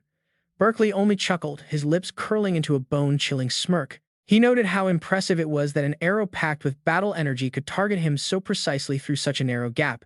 Filled with excitement, he stood up to hunt down the shooter. Moments later, Berkeley stepped outside into the cold, looking around the area. He noted the fog was too thick to see anything clearly. But suddenly, Berkeley stopped in his tracks as his gaze locked onto something. He stared ahead quickly, recognizing Sihan and Xenon waiting for him. He questioned who could have arranged this surprise encounter. He wondered if Prince Ainz was behind it. Sihan coldly told him to think whatever he liked, since none of them would leave alive. Sihan made a fierce declaration to take the commander's head. Berkeley only scoffed, amused by Sihan's absolute confidence. He mocked their childish resolve, asking if they truly believed two fighters could take on the entire Black Lion Order by themselves. The subordinates immediately charged at Xenon. Berkeley ordered his men to keep them alive as they needed answers from both of them. Gripping his sword tightly with veins bulging on his hands, Xenon countered, swinging his blade with immense force against the oncoming enemies. Beside him, Sihan prepared to back him up. An enemy knight lunged forward, but Sihan easily dodged the deadly sword strike. The frustrated soldier cursed Sihan's evasive movements. Watching from the sidelines, Berkeley silently evaluated Sihan's impressive combat skills. Sihan easily held his own against two Black Lion Knights. Seeing this, Berkeley snapped his fingers, ordering more troops to back them up. He wanted them captured alive. Immediately, more soldiers rushed to surround the duo. Xenon gritted his teeth, angry at their unfair numbers. He demanded to know if they had any knightly honor left. A soldier barked back, mocking Xenon for speaking of honor while committing treason. Sihan sighed, wondering why Xenon was even trying to reason with them. The enemy grinned, declaring their iron-walled defense was completely inescapable. One of the knights realized the steel wall might not hold Sihan. He knew they needed a devastating blow to finish them off. He signaled his comrades, coordinating a combined assault, but as one of them rushed Sihan, the young hero only smirked in excitement. Seeing Sihan's calm smile made the attacker hesitate, suddenly feeling a cold sweat break out. The battle quickly intensified. While Xenon focused on defending, Sihan suddenly charged straight ahead. Sihan shouted out, telling Xenon it was time to make a run for it. The soldiers were furious, feeling mocked by the sudden retreat. They couldn't believe their enemies had the nerve to run after starting the fight. They yelled out in rage, demanding to know where Sihan thought he was going. The knights immediately gave chase, refusing to let them escape. One of the commanders smirked, boasting that while they weren't swift like the wind, their prey would never escape their grasp. As elite knight swordsmen, their weapons were finely tuned. Sihan and Xenon quickly leapt over a barricade to lose their pursuers. While the knights chased them across the bridge, Sihan's group slipped into the tunnels below. Both of them were sweating under the pressure. A dark figure suddenly stepped out from the shadows ahead. Unfortunately for them, this escape route had been sealed off long ago. Berkeley sneaks up from behind, mockingly asking why they did not plan an escape. "You fools, if you had just jumped off the building, you might have survived. If you think you can take on the Black Lion captain, you have a lot to learn." Sihan remains dead silent. He lets out a slow sigh, muttering that they were careful enough, perhaps even a bit too cautious. Sihan then glances behind them, wondering if this extreme measure was really necessary. Suddenly, Alita appears right behind the enemy, catching them completely off guard. Her sudden presence shocks Berkeley. But his men just burst out laughing, mocking her for being a mere warrior-class fighter. They howl with maniacal laughter in their excitement, but Berkeley's face suddenly darkens as a heavy chill washes over him. He panics, feeling a strange, overwhelming surge of power. This is definitely not aura. This is magic. Sihan once explained to Alita that if her magic is simply too massive to control, she should learn high-level spells that can channel her raw energy easily. Recalling his advice, Alita focuses her mind to tap into her reserves. In an instant, she releases an unbelievable wave of raw magic. The violent torrent of energy floods the entire room, shaking the very foundation. A massive tremor rumbles through the air. As the thick dust slowly settles, Alita stares at her hands in complete disbelief. It worked, but suddenly her knees buckle and she collapses. She collapses backward. Sihan quickly catches her, explaining that she is completely drained after expending every drop of her magic at once. She cannot cast anything until her pool recharges. It is like spending her entire daily wage in one single go. Alita huffs, annoyed by his bizarre analogy. Xenon watches in awe, amazed that such magic leaves no trace of aura. He did not expect them to wipe everyone out so quickly. Sihan explains that while steel walls are rigid, they lack flexibility. They cannot dissipate force. They take the blow head-on like a stiff tree in a storm versus a branch bending with the wind. No swordsman can block such devastating magic with raw physical force, but before Sihan can even finish his sentence, his eyes widen in shock. The furious, overwhelming presence of Berkeley cuts him off, choking the words right out of him. Berkeley roars in pure rage, demanding how they dare defy him. Seriously, how did this guy even survive that blast? Sihan grimaces, realizing the Black Lion captain is a different beast entirely. He tells Alita to stay back and initiate Plan B. Sihan knows a master-level swordsman can read an opponent's moves just by analyzing the battlefield. He must support Zenon from the shadows. Sihan speaks up, noting that Berkeley was originally a spear master, though he currently wields a sword instead. His obsession with being a knight forced him to switch weapons, creating a weakness. Fighting with an unfamiliar weapon is a disadvantage. If it comes down to pure swordplay, Sihan is confident they can win. But Berkeley scoffingly asks if that is all they have. Berkeley's body blurs as he moves with blinding speed. He mocks their ignorance, ready to show them his true power. Underneath the heavy fabric, a lethal weapon is revealed. Both Sihan and Zenon freeze in sheer disbelief. Berkeley laughs. A true master can condense their aura, turning even a simple cloak into steel-hard weaponry. He asks if they honestly believe a master of his caliber would wander around completely unarmed. His eyes burn with pure bloodlust. He warns Zenon to get ready, unleashing a massive torrent of explosive flames. He vows to torture them to death with his spear. Yet Sihan remains perfectly calm watching the display. It suddenly clicks for Sihan. Observing Berkeley's stance, he realizes this fool actually learned Zexengard's signature explosive technique. He silently berates himself for being so careless, failing to anticipate both the hidden spear and the explosive martial arts. Closing his eyes, Sihan makes a quick decision. He tells Zenon to step back, warning him that he will only get in the way. This opponent is too dangerous to fight while holding back his true power. Sihan adopts a deadly serious stance. He announces he is going all out. Unfazed, Berkeley erupts with killing intent and charges forward. Their clash is deafening. The impact triggers a violent shockwave. Berkeley laughs mockingly, calling him a coward who can only dodge. Sihan struggles slightly as he deflects the heavy blows. The explosive martial art is a brutal combination of offense and defense. Unlike a static steel wall, this explosive technique cannot be countered or deflected with standard mountain-splitting strikes. If he were facing a giant monster, he would have unleashed his ultimate dragon sword art, but doing so against a human is far too conspicuous and highly dangerous. Meanwhile, Berkeley relentlessly presses his attack, refusing to give him a moment to breathe. Finally, they break apart, sliding backward to create distance. Sihan takes a deep breath, his voice dropping to a low rumble. He admits he must use his battle aura for this duel. Hearing this, Berkeley's mocking grin slowly fades. He is gripped by a terrifying sense of dread. Sihansing Sihan's massive aura, Berkeley realizes this kid is a genuine master. There is no room for error. Berkeley bellows that he planned to toy with him, but now he will end it immediately. Berkeley channels everything into one final devastating strike, unleashing an explosion that violently shakes the entire chamber. But Sihan's gaze remains completely indifferent. He unleashes his overlord's torrent skill, and the man begins to plummet. Panic sets in. What is this? Right in front of him is Sihan, standing in magnificent battle stance as he slowly draws his sword back to strike. That strike is a flashing slash that seems to rip space itself apart. The terrifying display leaves Berkeley completely frozen as the distance between them suddenly vanishes. Sihan is already standing right beside him. Berkeley gets slashed deep across the shoulder and screams in agony, collapsing heavily to the ground. He clutches his arm in shock, unable to believe he failed to block that overlord's torrent. Glaring with fury, he groans that with Sihan's young age and extreme level, he should have recognized him sooner. Staring at Sihan, Berkeley's tone carries absolute certainty as he declares that Sihan must be the successor of Barak, the Silver Mercenary King. Sihan feels helpless, realizing he forgot that old Barak actually created this move, which explains the misunderstanding. He looks down at Berkeley and speaks. You can think whatever you want, Sihan says, but since we once fought side by side, you deserve to know exactly who is ending your life. The man curses in confusion, but suddenly Berkeley's eyes fill with pure terror as he looks at Sihan standing right in front of him. He finally recognizes the commander of the storm troops, Sung Sihan. In utter disbelief, Berkeley gasps out Sihan's name, calling him the legendary Sung Sihan. Sihan replies, the Sung Sihan indeed. It has been a long time since anyone called me that. I have seen your brutal deeds, and this is not the world we wanted to build. Suddenly, Berkeley cuts him off with a desperate scream, pleading that he only followed Zexengard's orders and knew absolutely nothing. Sihan sighs, shaking his head. You did whatever you wanted, Berkeley, and now you blame Zexengard. What kind of knight does something so pathetic? Berkeley screams in self-defense, arguing that he would never dare call himself a knight anyway, and that he is willing to throw his pride away. He desperately tries to keep rambling, claiming he is just a regular guy, but Sihan raises his blade and cuts him down without hesitation. Watching from afar, Alita and Zenon gasp.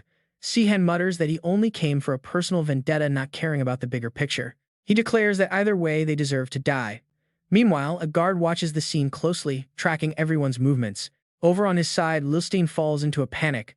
Out of the 6 elite Black Lion Knights, 4 of them, including Berkeley, are dead. Xenanon steps forward to inspect the scene in a complete fury, roaring at his men to find the killer immediately so he can crush them. The scene shifts to Kelteron, who asks if the prince is satisfied. He reports that Prince Ainz responded well and more allies will soon join. Flatly praising Sihan, Kelteron smiles. Sihan notes that someone once said Kelteron has a real talent for turning any situation into a dirty scheme. Just then, a maid enters to report that Kelteron's guests have arrived, causing the clever strategist to scratch his head in embarrassment. He excuses himself from Prince Ainz, who nods in approval. Sihan asks if these guests are the ones they discussed earlier. Kelteron confirms they are the ones suspected of planning a coup. Meanwhile, outside the manor, one of the invitees finds the sudden invitation highly suspicious. The other guest agrees as Laval speaks up. Laval explains the invite is to celebrate their promotion to Black Lion captains, mocking how pleased Jordan looks.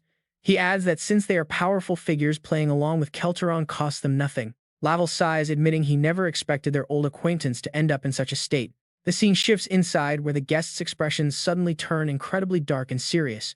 Jordan looks on in absolute shock. He asks if Kelteron is joking, but the Count assures them he is completely serious. He urges them to join him, stating that the current king has completely lost his right to rule. Is it not a knight's sacred duty to serve a worthy ruler for the sake of the kingdom and its people? Laval raises his voice, demanding to know how they could commit such a treacherous act. Kelteron calmly responds. He points out they could report this to Zexengard, though doubts he would believe them, especially since they accepted 300 gold coins and bribes from the tower. Standing up in a rage, Laval asks if he is threatening them, swearing he will kill him. Right then, an intense pressure erupts in the room. A swift blade grazes Laval, forcing him to freeze in his tracks. Staring at the doorway, he gasps. Sihan steps in, grumbling that the tower is cheap for only giving them 300 gold. Utterly shocked by the familiar voice, they quickly spin around, shouting in unison to ask who he is. Recognizing him, Laval snaps. How dare a mere guard point a blade at members of the elite Black Lion Knights? Sihan responds nonchalantly, saying he never understood why nobles love using such arrogant words. A smirk plays on his lips. He flashes a dark smile, asking how they could possibly remain so calm under these circumstances. Terror fills Laval's eyes as Sihan unleashes an incredibly thick, suffocating bloodlust, causing the knight to collapse straight to the floor. Jordan stammers in absolute horror, realizing this monstrous energy belongs to the one who slaughtered their commander. Sihan mocks them, laughing that he thought they were fools, yet they are suddenly acting so polite and opportunistic. Though it feels fake, Jordan replies that adapting one's choices is just a beautiful part of human nature. Sihan simply grins. Zenit lower the standards of beauty, Kelteron says with a forced smile. Sihan was just joking, but the once mighty Count is utterly stunned. Is he actually terrified? Laval looks up, voice trembling as he asks who he is. They remind him that Sihan is the heir of the legendary mercenary King Barak. Suddenly, Sihan proposes a clever idea to disguise his identity while utilizing his signature skills. He used the Tyrant strike to defeat DW, who now thinks he is the mercenary king's disciple, making it the perfect cover. He can freely unleash that technique without exposing his real name. Kelteron chuckles, admitting he already anticipated this move. He even prepared a detailed profile for Sung Sihan, the fabricated heir of the mercenary king, covering all their bases. Even if the mercenary king himself denies it, no one will believe him. Sihan is genuinely impressed by Kelteron's unexpected resourcefulness. It makes total sense why Zexengard valued him so much. Kelteron proudly boasts that he is an absolute master of deception. Jordan admits he finally understands why Sihan is so ridiculously strong, yet he still refuses to betray his knightly oath. Even if he is not an official knight, Jordan refuses to become trash who throws away his honor and loyalty. He simply cannot abandon his sacred duty. But Kelteron quickly replies that nobody is asking him to do that.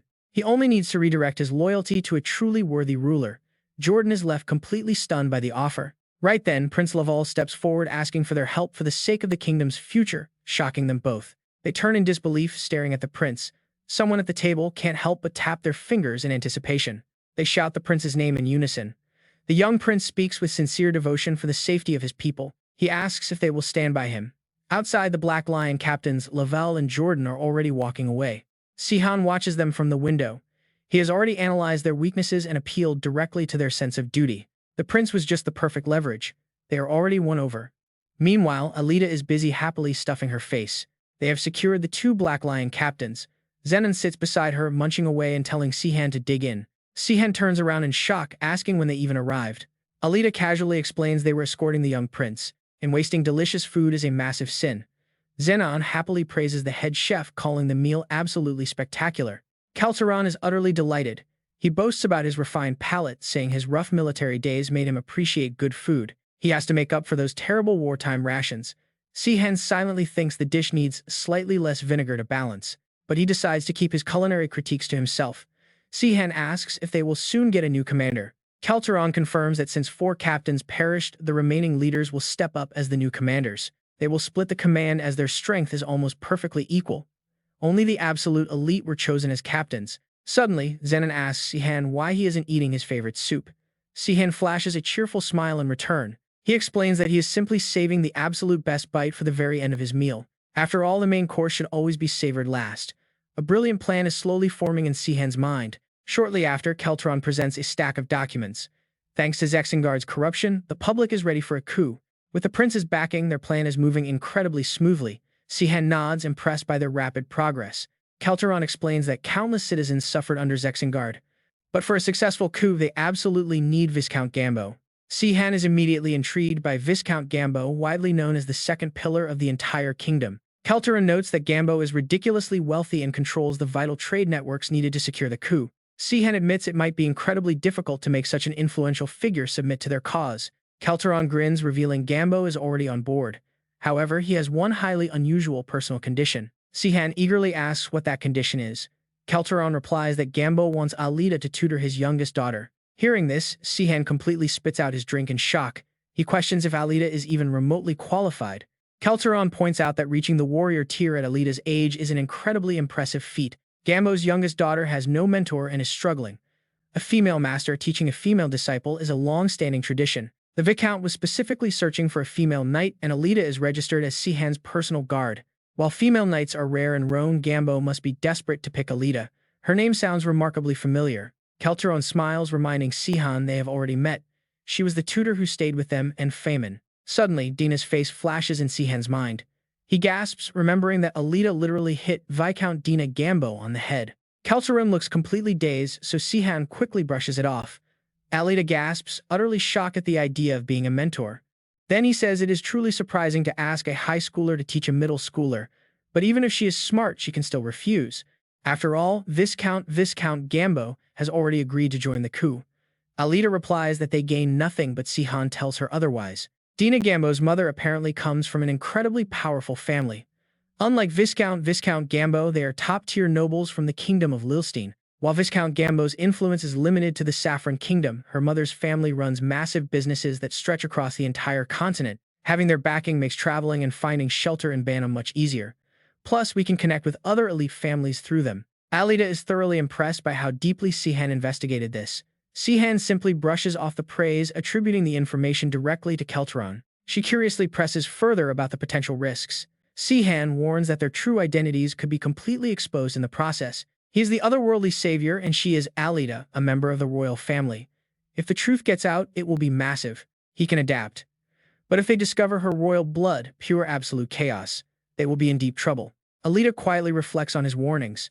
After a long silence, she places her hand on the table with absolute resolve, agreeing to do it. She remembers her father always telling her to be cautious and question everyone around her. But that doubt is not about a lack of trust. Instead, questioning others is the best way to truly understand them. Blindly trusting someone from the start is actually a form of disrespect. Even after forming an alliance, one must never stop trying to understand people. Her father lived by that rule, so she wants to meet Dina. Hearing this, Sihan freezes. A sudden bittersweet memory flashes right through his mind. Sung Sihan's laughter rings out. "We are best friends, Sihan." Then he remembers Lavina's sweet, gentle voice, declaring her absolute love for him. Sihan quietly asks himself if his absolute trust in them was ever justified. Did they actually believe in him the same way he did? He had their friendship, love, and complete loyalty. But was there really no warning sign of their betrayal back then? He might have been blind, assuming his friends were faithful. He only looked at them through the lens of absolute trust. Maybe they were disappointed or secretly held a grudge, and he simply failed to understand them. Suddenly, Alita's voice snaps him back to reality. Sihan awkwardly apologizes for spacing out. He agrees they should meet Dina both to size her up and see if she is truly trustworthy. He wonders if she would still betray them upon learning their true identities and points out that Alita is surprisingly cynical for her age. She gently replies that she does not blindly follow every piece of advice she gets. However, she has absolutely no intention of abandoning her revenge. No matter what happens, vengeance is not something she can just give up on. Meanwhile, at Kelteron's luxurious mansion, Dina greets them warmly. The girl introduces herself as Dina Gambo and promises to work as hard as she can under her new master. Alita feels slightly shy and welcomes her. Watching from a distance, Sihan mutters that the girl is far too bright to have chosen Alita. Zenon stands right beside him and chuckles, noting that the two of them look exactly like a pair of sisters. Alita announces it is time to start training and Dina eagerly agrees, recalling how she insisted on having her as a teacher. Dina had argued with her father refusing any other high-tier warrior because Alita was the only one she found incredibly cool. Alita calls out to Dina to begin with basic swordsmanship and the excited disciple immediately dashes over to join her. And just like that, Dina becomes Alita's official student. Alita works her to the bone, training relentlessly through the day and night. Alita's focused form is absolutely mesmerizing and Dina cannot tear her eyes away from how incredibly cool her master looks. She watches Alita intensely. Too intensely. A sudden sharp chill runs straight down her master's spine.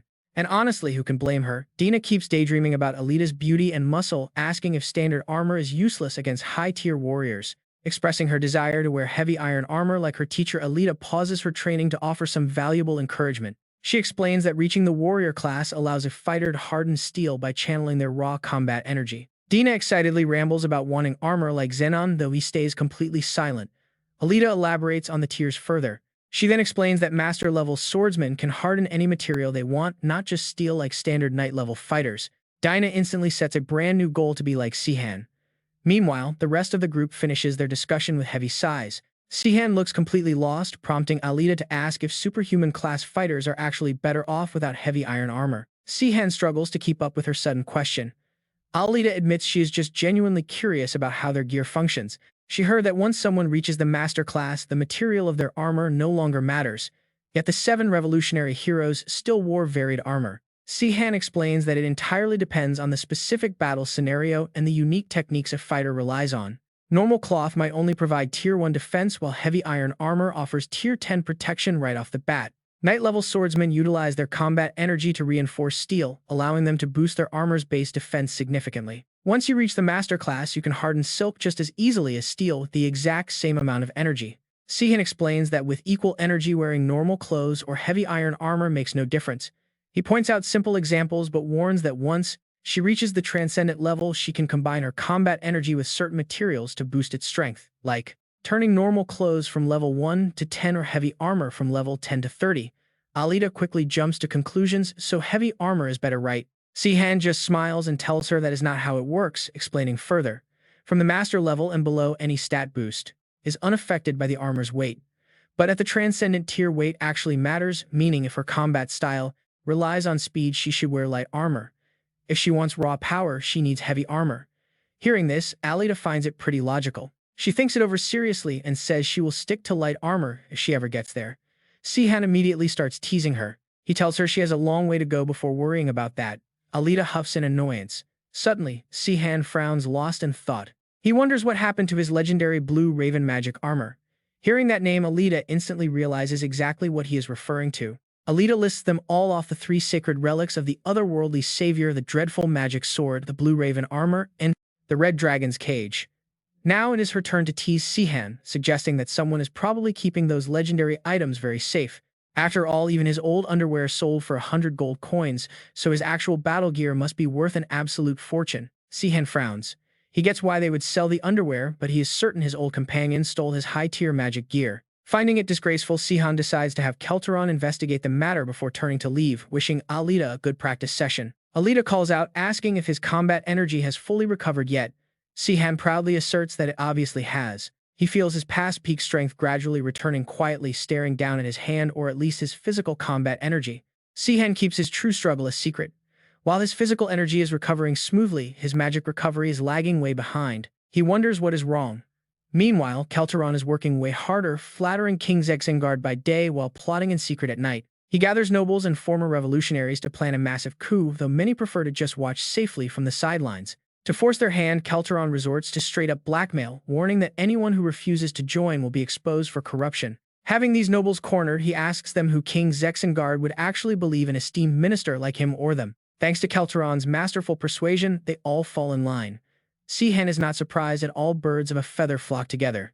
Kelteron boasts that he secured loyal allies willing to risk their lives for justice. Sihan dryly corrects him, telling him not to insult the word justice. Kelteron just flashes a sinister, knowing smile. He remarks that taking bribes is sweet at first, but it eventually turns to poison and eats away at you from the inside. Sihan shudders at the irony of his words. Still, Kelteron remains highly confident, boasting that he already has several contingency plans ready. He claims his corrupt past makes him a master of evasion. Sihan praises his utility but quickly lowers his voice to warn him. Glaring coldly, Sihan warns him that once the coup succeeds and the new ruler takes the throne, he had better behave. Sihan reminds him of the poison inside his body. To his surprise, Kelteron simply offers a bright, relaxed smile. He assures Sihan that he has absolutely no intention of betraying him. Kelteron clearly understands where his best interests lie. Serving under Zexengard had its limits, but backing the legendary savior allows him to dream of much grander things. Driven by a grand new ambition, Kelteron declares he wouldn't dream of betraying Sihan even without any poison in his system. He genuinely wants to reform the kingdom so everyone, including himself, can prosper. Hearing this, Sihan feels surprisingly pleased. Feeling completely reassured, Sihan remarks that he should have shared this mindset from the very start, prompting Kelteron to ramble on. He claims it was simply impossible under Zexengard. Meanwhile, Lilstein is orchestrating a dark plot, asking his conspirators if they agree. Lavina sneers in agreement, declaring Sihan too dangerous to be left alive once the old empire completely collapses.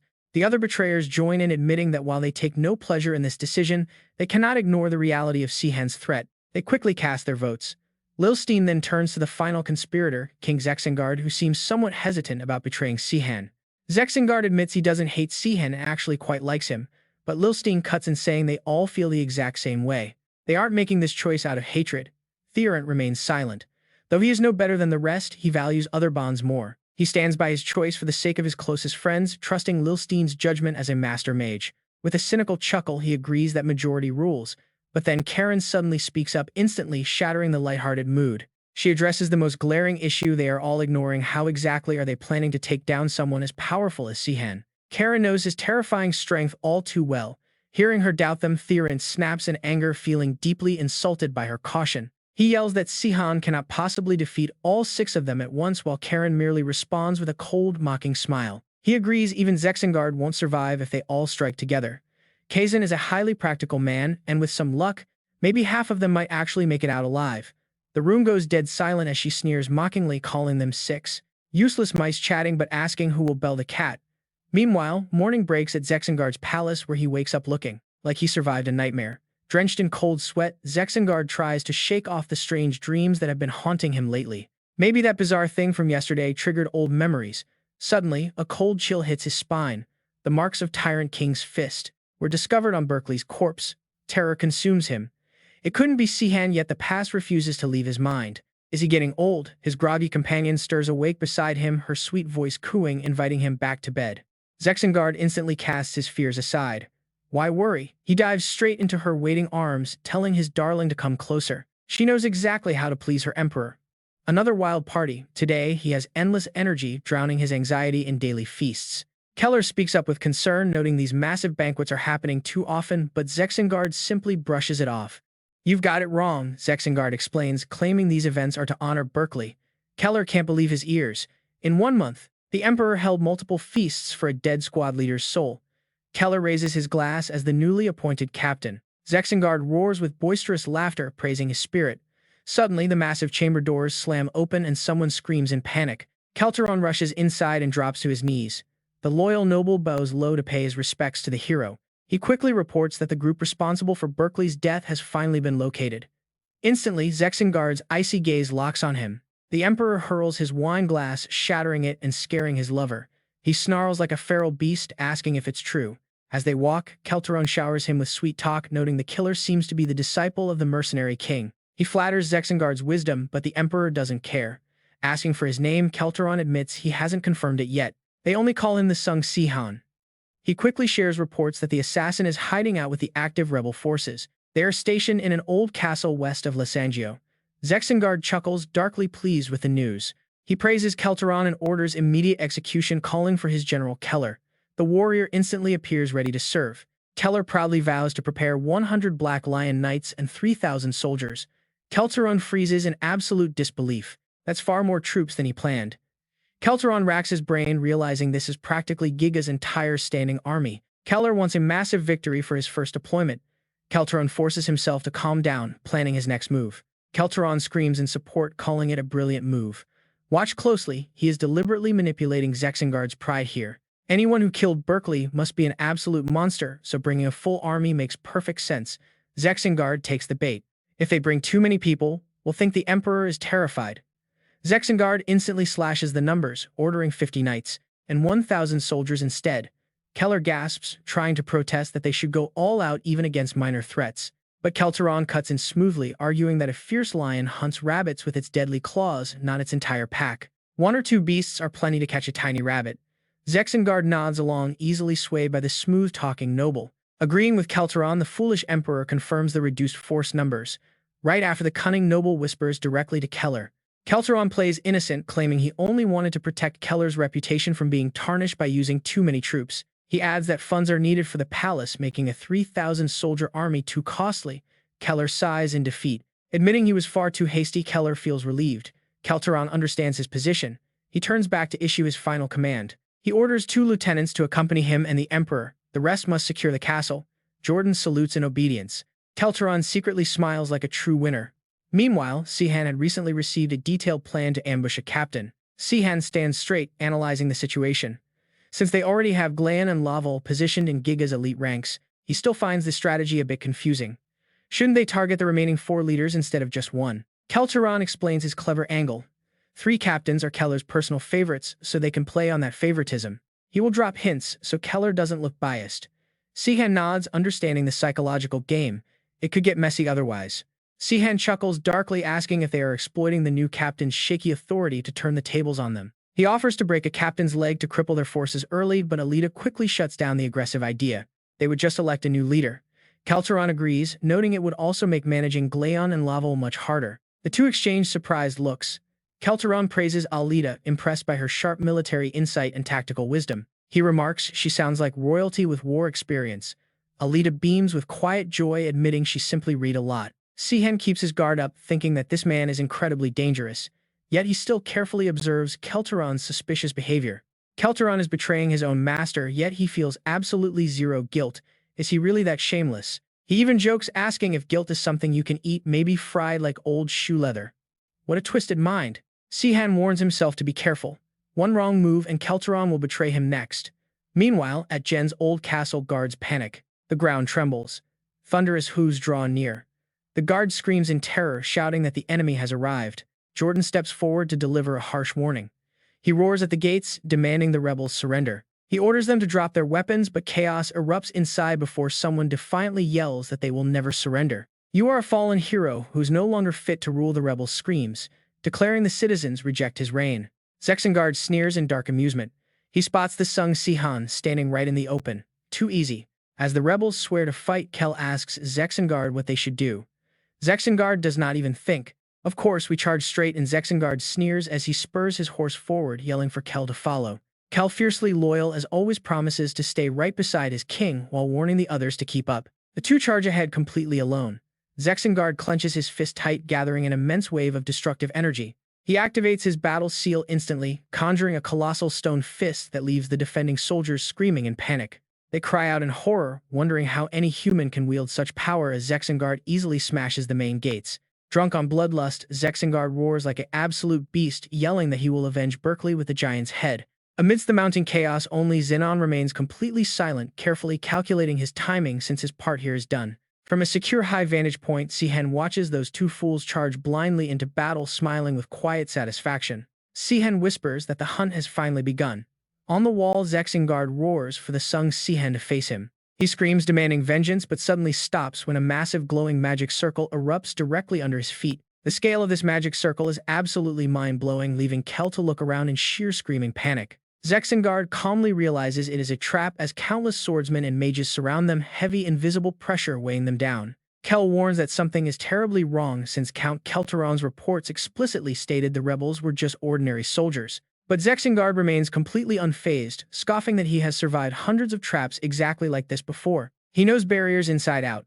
Hard to break from inside, but incredibly easy to destroy from the outside. He confidently orders his Dark Knights to destroy it from the outside, but as Zexengard turns around, his face pales. There is absolutely no one behind him. Kel screams in horror as he notices Glayan and Laval standing perfectly still. They are watching safely from a distance, refusing to move. Only now do these two fools realize no one followed. Zexengard roars in absolute fury, realizing they have been betrayed, just as his eyes lock onto two figures on the wall. He immediately recognizes Count Kelteron looking down from above, causing Zexengard to grind his teeth in sheer murderous rage. He shrieks, demanding to know how Kelteron dared to betray his king. Kelteron instantly breaks into a cold sweat. Sihan chuckles at the sight, teasing Kelteron for still being so terrified of Zexengard despite Sihan standing right next to him. I was just caught off guard. Does Sihan really have to drag him to this terrifying place? Sihan confirms it was absolutely necessary, wanting to witness Kelteron's resolve in front of Zexengard to fully trust him. Kelteron quickly gathers his courage and nods. Sihan gives a rare compliment, admitting Kelteron did a solid job. Kelteron proudly brushes his cloak, boasting that Xenon's acting performance was also surprisingly brilliant on the field. He explains that Zexengard would have suspected Sihan, so using the highly conspicuous Xenon as a distraction worked perfectly. Thanks to his brilliant acting, their scheme went smoothly. Kelteron then smugly reminds Sihan of a simple rule. He says that running blindly into a tiger's den only gets you eaten. Smirking, Kelteron strokes his beard, highly pleased. The best way to hunt a tiger is always to lay a trap. Down below, Kel and Zexengard remain pinned. Zexengard bellows in absolute rage, commanding the traitors to break the barrier as Kel desperately offers mercy if they surrender. But the castle guards could not care less, scoffing at whether the fallen king even understands his pathetic situation. They launch a synchronized magical blast, shouting that Zexengard is no king of theirs as hellish flames completely engulf them. Both of them scream in agony, taking the devastating hit head-on as the soldiers watch anxiously, hoping it is over. But Zexengard escapes unscathed, leaping high into the air while looking down at the charred human-shaped ash that remains of Kel. Is he dead? This isn't the kind of power a warrior class can withstand. Zexengard demands in a total fury. An ivory tower mage must be here. Who is pulling the strings? Febsa Viga steps forward and proudly announces himself as Febsa Viga. The people are united in this coup. Why assume this is the work of foreigners when the truth is the citizens are just sick of your tyranny and stood up for themselves? Meanwhile, the arrogant Duke Maintel sits amidst the rubble and still has the nerve to boast. He yells out, "You bastards, how dare you attack the royal palace? Do you know who I am?" He arrogantly commands them to kneel and beg, boasting that he is the king's father-in-law. But Duke Maintel doesn't realize that is exactly why they came. They tell him, "We know who you are, Duke Maintel, and this is for the kingdom's future." Pale with fear, the old man frantically orders them to lower their swords, but blood is already flowing in Maiden's mansion. Meanwhile, the rebel army has breached the royal palace. Ai raises his voice, calling out to the Black Lion Knights, the guardians of this kingdom. He firmly declares that he has no desire to betray his father, but only wants to save their country and eliminate those tempting his father into darkness. His words leave the opposing knights stunned, realizing there's no need to fight each other here. He successfully wins over their hearts, and the opposing forces agree to lower their weapons and wait until the king returns. Ai smiles, praising Tu for a wise decision that will prevent unnecessary bloodshed. Still, as he looks out over the city, he knows controlling the palace is only half the battle. He knows everything now completely rests on Kelteron and his group, silently praying that things turn out fine. Back at the main battlefield, Zexengard is completely immobilized, swearing under his breath as he struggles to move. He rages at the rebels, asking if they dare bite their master, but Febsa points his sword at his throat. Febsa declares that Zexengard is completely unworthy of being their master, proudly stating they follow Prince A. The news hits Zexengard like a thunderbolt. His own flesh and blood is kicking him off the throne. It's not just his son, but even those he deemed loyal are turning their backs. And then there's Kelteron, his most trusted ally. As betrayal sinks in, Zexengard's aura violently shifts. Red veins fill his eyes as he glares at them. He vows to slaughter every last one of them. The sheer pressure of his bloodlust terrifies everyone, even Kelteron. But Sihan just laughs in pure amusement. To him, watching a traitor get betrayed by his own people is absolutely delicious. This sick satisfaction beats any past friendship, and his heart swells with a dark, twisted pleasure of revenge. He urges Gas onward, refusing to let anyone else claim his vengeance. A beast like Zexengard won't fall this easily. The rebels' confidence surges as they declare that despite Zexengard's strength, the barrier will seal his fate today. There's no reason to fear a toothless tiger, but Zexengard just grits his teeth, completely unfazed by their threats. He slams his foot down, shattering the ground beneath him like a wild, rabid beast unleashing its full power. He mocks their feeble trap as the entire squad panics. Before Xenon can even retreat, Zexengard unleashes another attack. It is his signature giant earthen hand. Zenon is completely shocked. The barrier should have blocked this massive spell. Fear grips the squad as the colossal hand looms. How is he still wielding this kind of insane power? This monster isn't human, he's a transcendent swordsman. Sung Sihan seeing the hopeless gap in power, Zenon hears Zexengard growl. He commands them to die as the giant fingers crush inward. While others panic, Zenon frantically looks for an opening. Forcing himself to stay calm, Zenon remembers the weakness Sung Sihan mentioned, aiming right at the spell's core. He unleashes his mountain cleaver technique, striking right at the wrist near the ground. Instantly, the giant hand shatters. Giant boulders rain down as the dust clears. Panting in disbelief, the survivors realize they actually made it out alive. But Zexengard slowly rises from the debris, stepping forward with a terrifying grin as he commends their stubbornness. The entire squad goes pale as they realize he's completely broken free from the barrier. Though battered, he's still standing. He admits the barrier drained him, but promises to grind them to absolute dust the next time they cross paths. With one final threat of a slow, agonizing death, Zexengard suddenly turns on his heel and flees into the woods. The squad yells to pursue him while he is weak, but Zexengard is already sprinting away in sheer humiliation. He curses his bad luck, utterly disgraced by the retreat, but swearing to return and brutally slaughter them all. Back at the command post, the report of Zexengard's escape arrives, leaving the commanders sweating in absolute dread. They worry that their golden opportunity has slipped away, turning to Kelteron with mounting anxiety about the plan. But Kelteron remains completely unfazed. He just smiles coldly, assuring them that everything is playing out exactly as intended. No matter how brutal he is, he remains our king. His public death would spark massive chaos, which is exactly why Kennen has already prepared for this. The mercenary king's disciple followed him closely, but the real shocker is having Scholzen of the Duller Sword Force handle this. He arranged it perfectly. Zexengard will vanish without a trace, leaving only memories of his cruelty behind. Any heroic legacy he had will simply dissolve. The crowd is absolutely speechless, wondering how such a coward could speak with such absolute confidence. Yet his bold words carry real weight, making them eagerly head back to the palace. Now then, let us head straight to Littendo to meet the true ruler.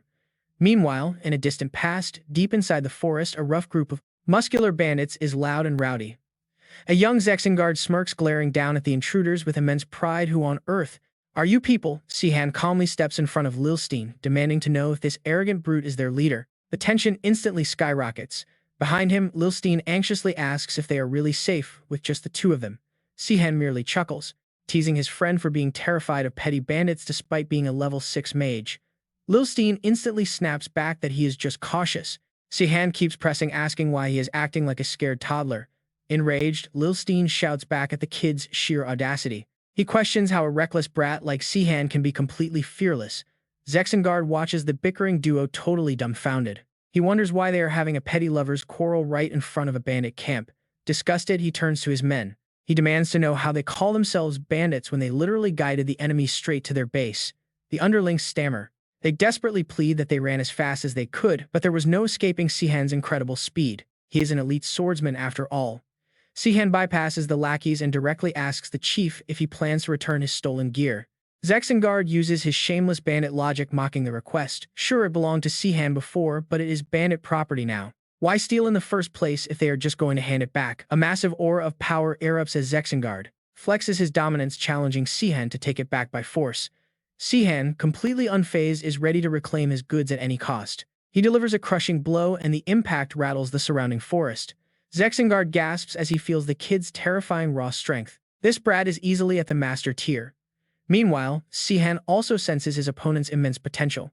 This muscle monster has crazy combat energy. The intense shockwave from their clash ripples outward. Quite impressed, Zexengard raises an eyebrow and asks for his name. Sihan obliges, introducing himself as Sung Sihan, and asks for the bandit's name. The big guy replies that he is Zexengard, a nameless commoner. Sihan is remarkably honest, telling him it is a tragic waste to use such incredible strength just to steal from travelers. He extends a welcoming hand, asking if the bandit leader has ever dreamed of accomplishing something truly massive. Zexengard stands frozen in thought. He starts reminiscing about his dark past. Years later, Zexengard is huddled inside a cold, dark cave, completely losing track of time. He wonders how long he slept. Exhausted, he lets out a quiet sigh of relief, feeling his stamina slowly recover. He never expected his old hideouts to look so identical, let alone be this close to the dense forest. But it is a blessing. This place is highly familiar territory.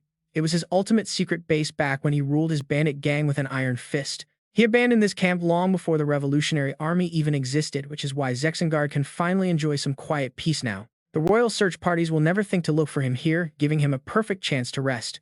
Suddenly, his eyes spark. Ready to exact his brutal revenge on the traitors, he mutters that it is time to head back to Letando. He will make those backstabbers kneel and beg for mercy, but a sudden rustling noise outside in the pitch-black night startles him. Zexengard narrows his eyes immediately on high alert. If someone is out there, how on earth did the guards find this hidden place? Gritting his teeth, he decides to eliminate them. This is the perfect opportunity to vent his boiling frustration. He screams into the darkness. He dares them to come out. His eyes are completely bloodshot with rage. He promises they will suffer for turning their backs on him. But Zexengard completely freezes upon hearing a voice from the shadows. A mysterious figure steps closer, teasingly repeating his words about betrayal. The bandit leader is utterly speechless, staring blankly, as the newcomer cold-bloodedly agrees that payback is exactly what he wants too. He literally cannot believe his own eyes. Standing right there is Sihan. Zexengard completely loses it, questioning if he is still dreaming. The young man merely smiles, radiating confidence as the air in the cave instantly turns ice cold. Sihan breaks the heavy silence. He casually greets him after all these years. Zexengard stammers, utterly paralyzed by this impossible presence. Sung Sihan is actually here. He struggles to comprehend it. Sihan's eyes grow incredibly sharp, his voice dripping with absolute sarcasm as he asks why he is surprised. He wonders if Zexengard expected him to remain trapped in that other world forever. Finally, Sihan snaps and raises his voice. He asks if that is really all Zexengard has to say to an old friend after a whole decade. He instantly lunges forward. Zexengard silently raises his heavy axe to block the strike. Finally, finding his voice, he asks Sung Sihan if he really returned for vengeance. He growls to confirm it. Striking even harder with a sudden surge of power, Sihan yells, "I am back, you bastard." Meanwhile, Zexengard can only struggle to hold his ground. Standing on the sidelines, Alita is still shook by the impact of their clash. Her eyes widen at their overwhelming power. Their fighting energy is absolutely terrifying. Zexengard is holding his own against Sihan, matching him blow for blow. It is a true clash between two revolutionary heroes. Zexengard smirks and lets his explosive power erupt. The ground beneath them cracks wide open, trembling violently under the sheer force of his attack. Sihan summons his own weapon to launch a counterattack, aiming straight at Zexengard. A torrent of force sweeps him away before he can even move. Zexengard scowls and barks out his old comrade's name. Sihan simply shrugs off the impact, completely unscathed by the blast. "Are you looking down on me?" Sihan asks. "You have gotten weak." Sihan frowns, assessing the situation. That attack was once enough to defeat the Empire. Now Zexengard's fighting spirit is clearly much stronger. He swiftly chains his strikes together as sparks of magic lightning crackle through the heavy air. A concentrated bolt of lightning forms in the sky and explodes with a deafening roar. Sihan focuses all of his concentration. Sihan concentrates his power into his sword, creating a defensive barrier of flowing energy. This pocket of space completely neutralizes the explosive strike, leaving Zexengard. Zexengard teleports, instantly appearing right behind him. Sihan reacts in a split second, blocking the ambush as Zexengard grins with wild excitement. "This is fun," he says, remembering the old days. "The last time we fought was 11 years ago, and I forgot what this felt like." Sihan draws a cold line between them. "You are pretty calm," he replies. "Maybe you have no brain under all that muscle to understand the gravity of this." Both fighters leap backward to put some distance between them.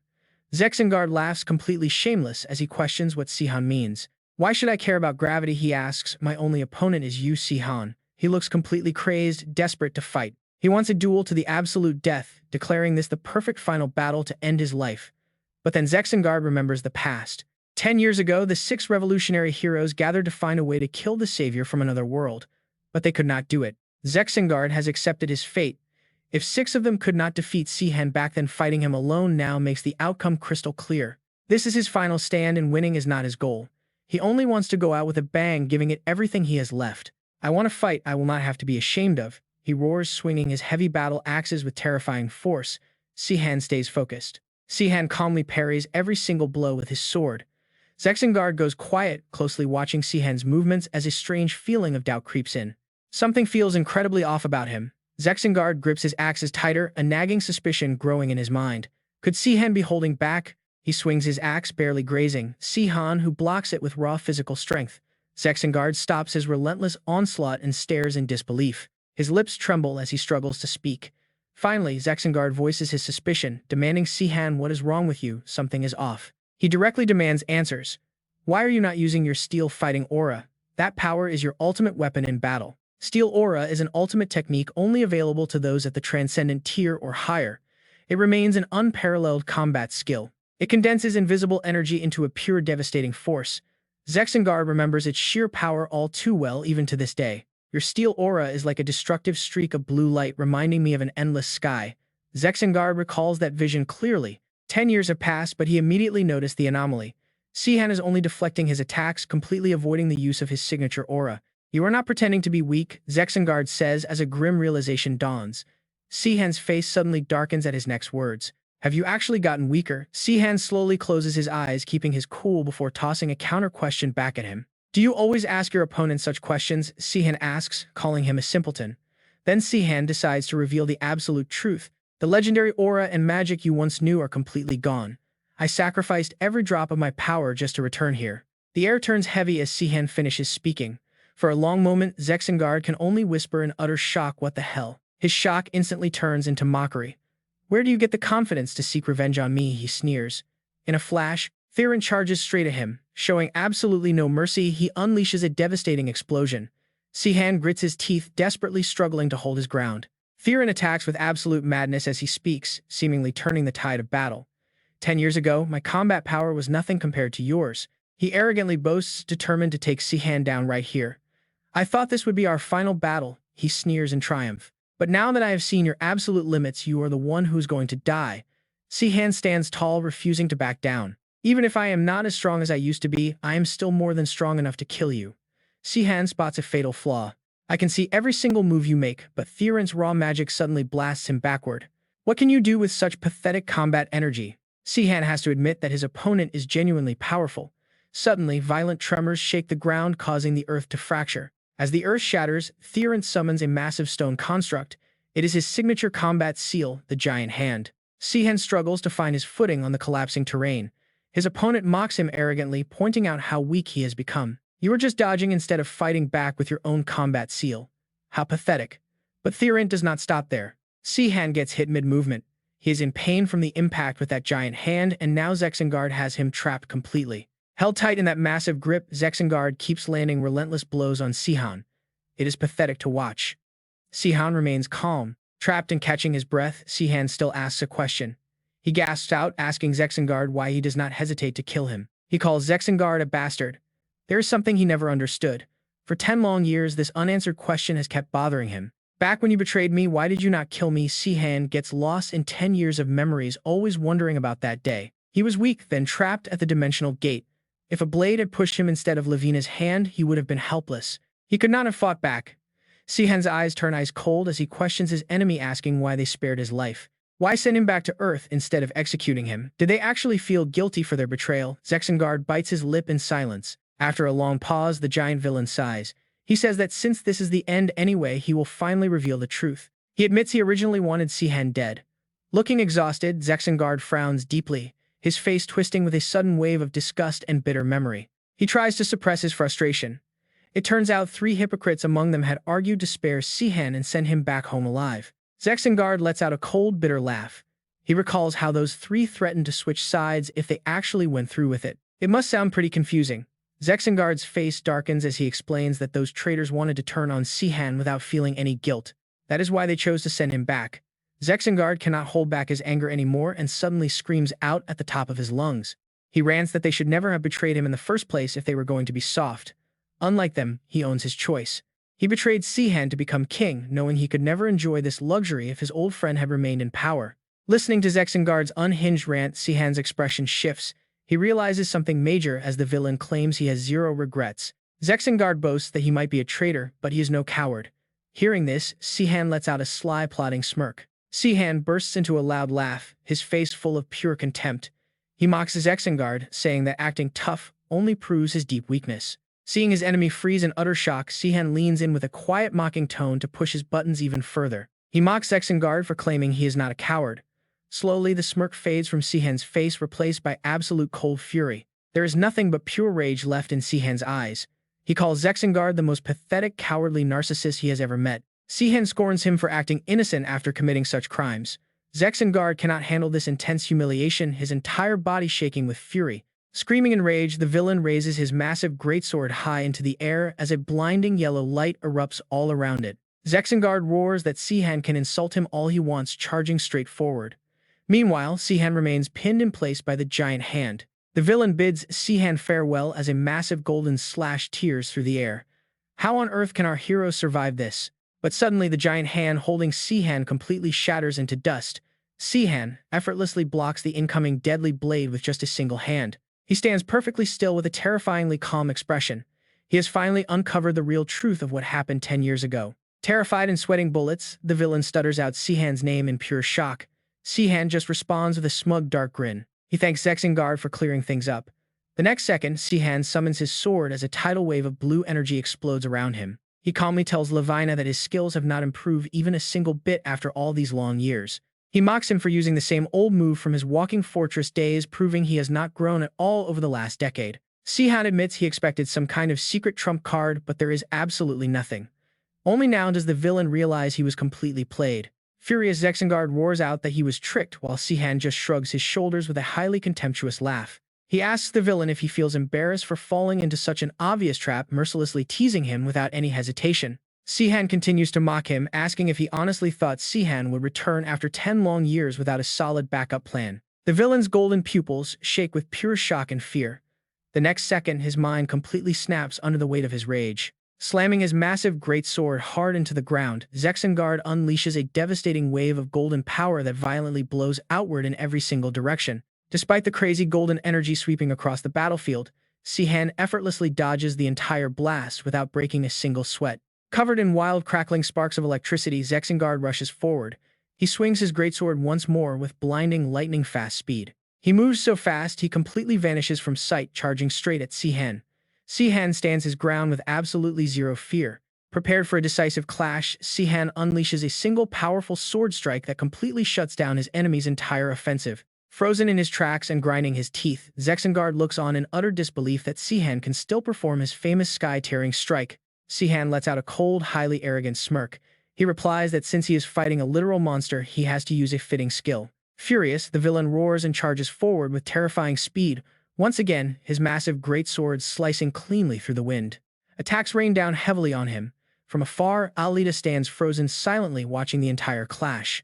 This is the legendary power of the revolutionary heroes. She is witnessing the true power of the 7 revolutionary heroes. From start to finish, she can barely believe what is happening right here. Did monsters like this really run wild during the revolution? Alita always believed her own magic was already strong enough to stand at the top, to stand equal with the world's absolute strongest warriors. But right now, she finally realizes just how naive that way of thinking actually was. They are on an entirely different level, where her own spells are totally useless. Why did Sihan even bring her along to this place? Suddenly, Sihan's voice cuts through the air cold as ice. Zexengard, did you say there are 3 hypocrites? Zexengard grits his teeth, eyes burning red. How can you want to spare them and not seek revenge? The burning fury inside of him continues to erupt and grow more violent by the second. Don't mess with me, Sihan. If this is how you take revenge, you will die by my hands. Zexengard unleashes his signature technique. His giant hand battle seal manifests right after a thunderous roar. Come forth, giant hand. A massive fist of energy surges forward. It charges ahead with enough crushing pressure to destroy any living thing. Yet, Sihan remains entirely unfazed, standing firm without taking a single step. He delivers a soft strike as his foot lightly steps onto the ground. In that split second, Zexengard freezes, suddenly realizing what is happening. His face instantly turns pale. Damn it, he mutters. The moment Sihan touches the ground, a massive blue magic circle expands rapidly across the area. A brilliant light erupts, and Zexengard screams in sheer terror. How can you still use the battle seal? A monstrous energy begins to flow. Huge waves of energy erupt from Sihan's body as the Dawn battle seal activates. The giant hand continues its relentless advance towards Sihan. But in the very next instant, multiple beams of blue light pierce through the hand, shattering it into pieces before it completely explodes, crumbling into nothing but dust.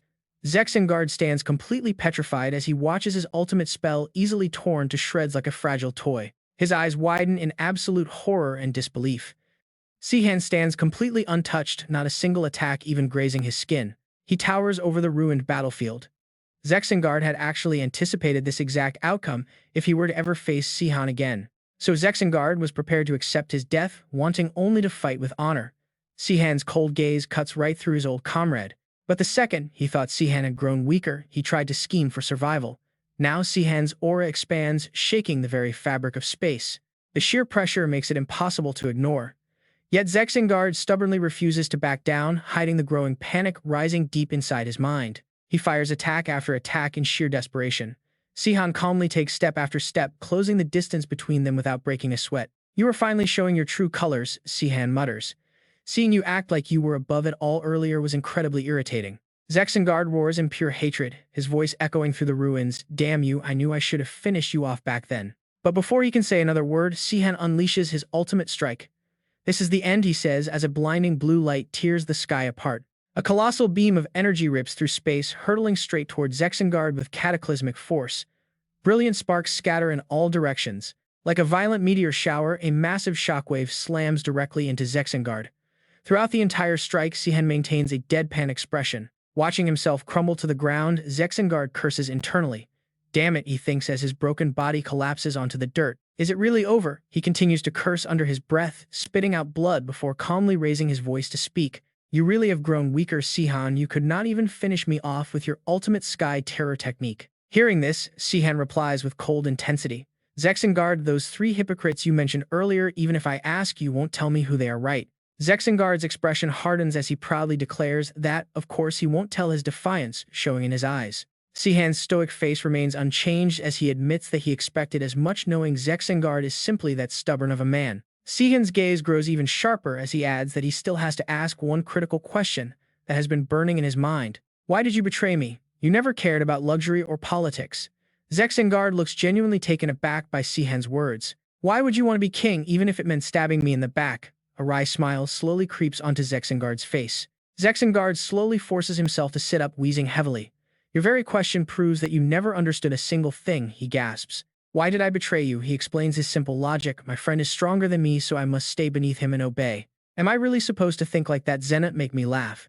Zexengard finally vents all his pent-up resentment, shouting in anger. "Was I supposed to wag my tail like a dog, thanking His Majesty Sihan for the privilege of being his friend?" Sihan quietly asks back. "You never understood the true meaning of it, did you? You have no excuse." Sihan's eyebrows furrowed deeply in disappointment. "But I suppose you always viewed it that way." Sihan closes his eyes, silent as his overwhelming aura begins to shift rapidly. Now Sihan mutters, "I will settle the debt of our broken friendship and trust." Zexengard feels a sudden pang of fear, yet he makes no move to defend himself. Smiling defiantly, he challenges Sihan. "Fine, I am ready, kill me." But Sihan only sighs. He chuckles and asks, "Kill you? What are you talking about? Why would I kill you?" His expression instantly turns dark and menacing. Sihan continues. He tells him that after all, he was kind enough to send him home instead of killing him. Zexengard is completely bewildered. Sihan calls out to the person stepping up from behind, "Alita, come over." Meanwhile, Zexengard only grows more furious, demanding to know what he wants. He tells Sihan to stop beating around the bush and just kill him. But Sihan just smiles. "I told you I won't kill you." He brings up the past. Zexengard wanted to kill him back then but didn't do it. He only kicked Sihan out of Tedlo right. Out of Tedlo right, Sihan's hand glows with a blue light as he prepares to cast magic. He promises he won't kill him either. This is pure payback. Zexengard shivers in fear as he recognizes that blue glow. Sihan mentions a certain saying they have back on Earth. Zexengard yells out in rage, calling him a bastard. But right in front of him, a massive spatial portal begins to tear open. Zexengard is not the only one stunned. Alita is just as shocked. How is he opening a spatial rift using her magic? The principle here is simple yet completely insane. He is casting spells by drawing directly upon someone else's mana. It is as ridiculous as stealing physical stamina to boost your own arm strength. But there is one exception. Summoned monsters brought from another world are actually capable of borrowing the summoning magic of other people. Sihan explains calmly. He didn't plan on bringing her here at first, but his mana recovery was slower than expected. Hearing this, she finally understands. So that is why he dragged her along. It wasn't just about simple revenge. His true purpose is finally clear. Sihan wants to banish Zexengard to another dimension. On the other side, Zexengard is desperately struggling to hold his ground.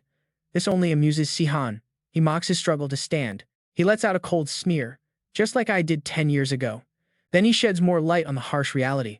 Sihan was sent home while Zexengard is going to a completely unknown world. It is not exactly fair, but he must understand. Zexengard, this is a 10-year debt, so this level of payback is normal. Hearing this, Zexengard's face deforms in pure terror. Beyond that dark portal lies the nesting ground of hideous beasts, the very monsters summoned by the tyrant he once fought. Unable to resist the light, Zexengard realizes Sihan's cruel plan. Is he really going to leave him to fight those things alone? In some godforsaken place with nobody around, Zexengard gnashes his teeth and roars out a string of angry curses. He screams, asking if Sihan really thinks he will die there. He continues to swear, vowing that he will survive and return. He hurls a final venomous threat, roaring that he will kill him. But Sihan only frowns, offering a calm response.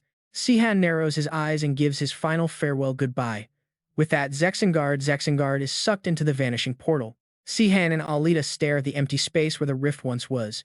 She breaks the silence, asking if this is truly okay. The four ivory towers will definitely detect the spatial disturbance, but Sihan just shrugs, asking what does it matter. Besides, he used magic to mask the vibrations. He even jokes, wondering if selling this gear would make him rich. The revolutionary hero's underwear. Alita can only sigh in disbelief. She then follows up with another burning question. What will happen to Zexengard? Sihan answers bluntly, saying he has absolutely no clue where he ended up. Whether he survives or runs into monsters and dies instantly, that is his problem. Hearing this, Alita gives her thoughts. She feels like killing him would have been safer just in case he returns. But Sihan quickly dismisses her worries. Zexengard is not a mage. He stretches his arms out before continuing, though he admits he cannot completely rule out a return. The others probably thought the same when they sent him back to Earth, but Alita remains anxious, asking what if he actually returns. Sihan only flashes a wicked smile, saying that would be even better. His voice is loaded with dark anticipation. He is excited to see the fruits of his revenge. Meanwhile, back inside the castle, Zexengard the king speaks up. He realized he was no longer fit to rule, so he abdicated the throne, stepping down to live as a regular citizen. Sitting proudly on the throne, the new ruler declares to the world that in the name of the new king, Prince Ainz, his kingdom shall now be called Lena. Following the coronation, King Prince Ainz quickly restructures the entire royal cabinet. Viscount Gambo, who contributed greatly to the cause, is promoted to Count, taking over the former seat of Count Kelteron. He becomes the new Minister of Administration. Along with him, Glayan and Laval are appointed as the commander and vice commander, while Kelteron is promoted to Marquis, becoming the prime minister and receiving hero-like treatment.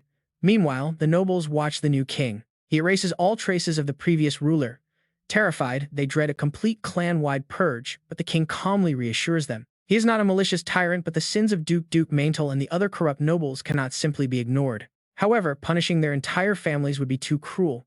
His voice remains completely level as he continues his royal speech. To prove the mercy of his rule, the person standing right beside him is revealed to be none other than Layla Lenda. The daughter of Duke Maintel, Layla Lenda will be my wife. This grand declaration leaves every noble down below completely shocked. An alliance between the current king and the former queen meant there would be absolutely no more questions regarding the past. They quickly drop to their knees and swear their ultimate loyalty to the king while silently feeling incredibly relieved inside. They thank Kelteron in their minds since everything is playing out exactly as planned. Now Layla Lenda stands beside him and speaks up. Her father, Duke Maintel, only ever treated her like a political tool instead of a human. Yet she says this with a smile. She is just so happy to finally be by his side. He looks back at her gently as the crowd of nobles cheers. They chant for the empire and the kingdom. The very next day, Sihan eagerly makes his way inside to see Duke Kelteron. Sihan offers his congratulations on the big promotion. With a smirk, he notes how the entire royal treasury is now in Kelteron's hands. Kelteron looks over. Sihan, do you really think I would raid the public funds just because I have become the prime minister? His face is filled with absolute amusement as he points out that Zexengard's party budget alone was double his entire net worth. Hearing this, Sihan wonders if he should actually feel relieved. He just keeps smiling and goes on with his point. Honestly, the last ruler was so terrible that even if Kelteron does absolute bare minimum, the public will probably praise him. Kelteron slowly sits down and admits he does not think everything is fine.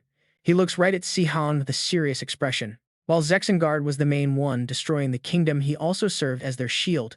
Nobody dared to attack because of him. Now that he is gone, the kingdom has officially devolved into a small, fragile nation that is practically begging to be invaded. Sihan quickly cuts him off, saying he does not see any real danger. This makes Kelteron flash a pretty wicked grin. In other words, Kelteron asks if it is because all the other neighboring countries are about to suffer the exact same fate. He heaps on the flattery, swearing that for the sake of the country and his own future, he will dedicate his soul. He promises to assist Sihan in securing his ultimate revenge, but Sihan saw this coming and instantly tells him to stop talking nonsense. Kelteron freezes up for a brief second upon hearing those sharp words. He clears his throat and slowly changes the subject. He speaks plainly, warning Sihan that the other legendary heroes of the revolution will not be nearly as easy to handle as Jinga.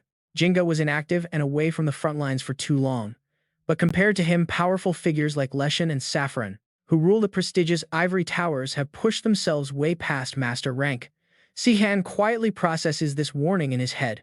Those two are highly trained, genuine sorcerers who naturally possess far more raw magical power and refined skill than Sihan does. On top of that, Theron and Kazan have also grown immensely. Unlike Ginga, they never stopped training to refine their powers. Kelteron looks visibly troubled as he prepares to mention the final name. The one who has evolved the most is actually her. The man falls completely silent, refusing to say another word. Sihan immediately tells him to stop beating around the bush. Kelteron slowly clarifies his point. He asks Sihan if he remembers the choice between Earth's destroyer and the otherworldly savior. Unless someone is completely out of their mind, they would naturally pick the savior of the world. Kelteron pauses dramatically, but then he delivers the real kicker. If people had to choose between the Levina and that savior, wait, this is crazy, most would actually hesitate. Sihan is stunned.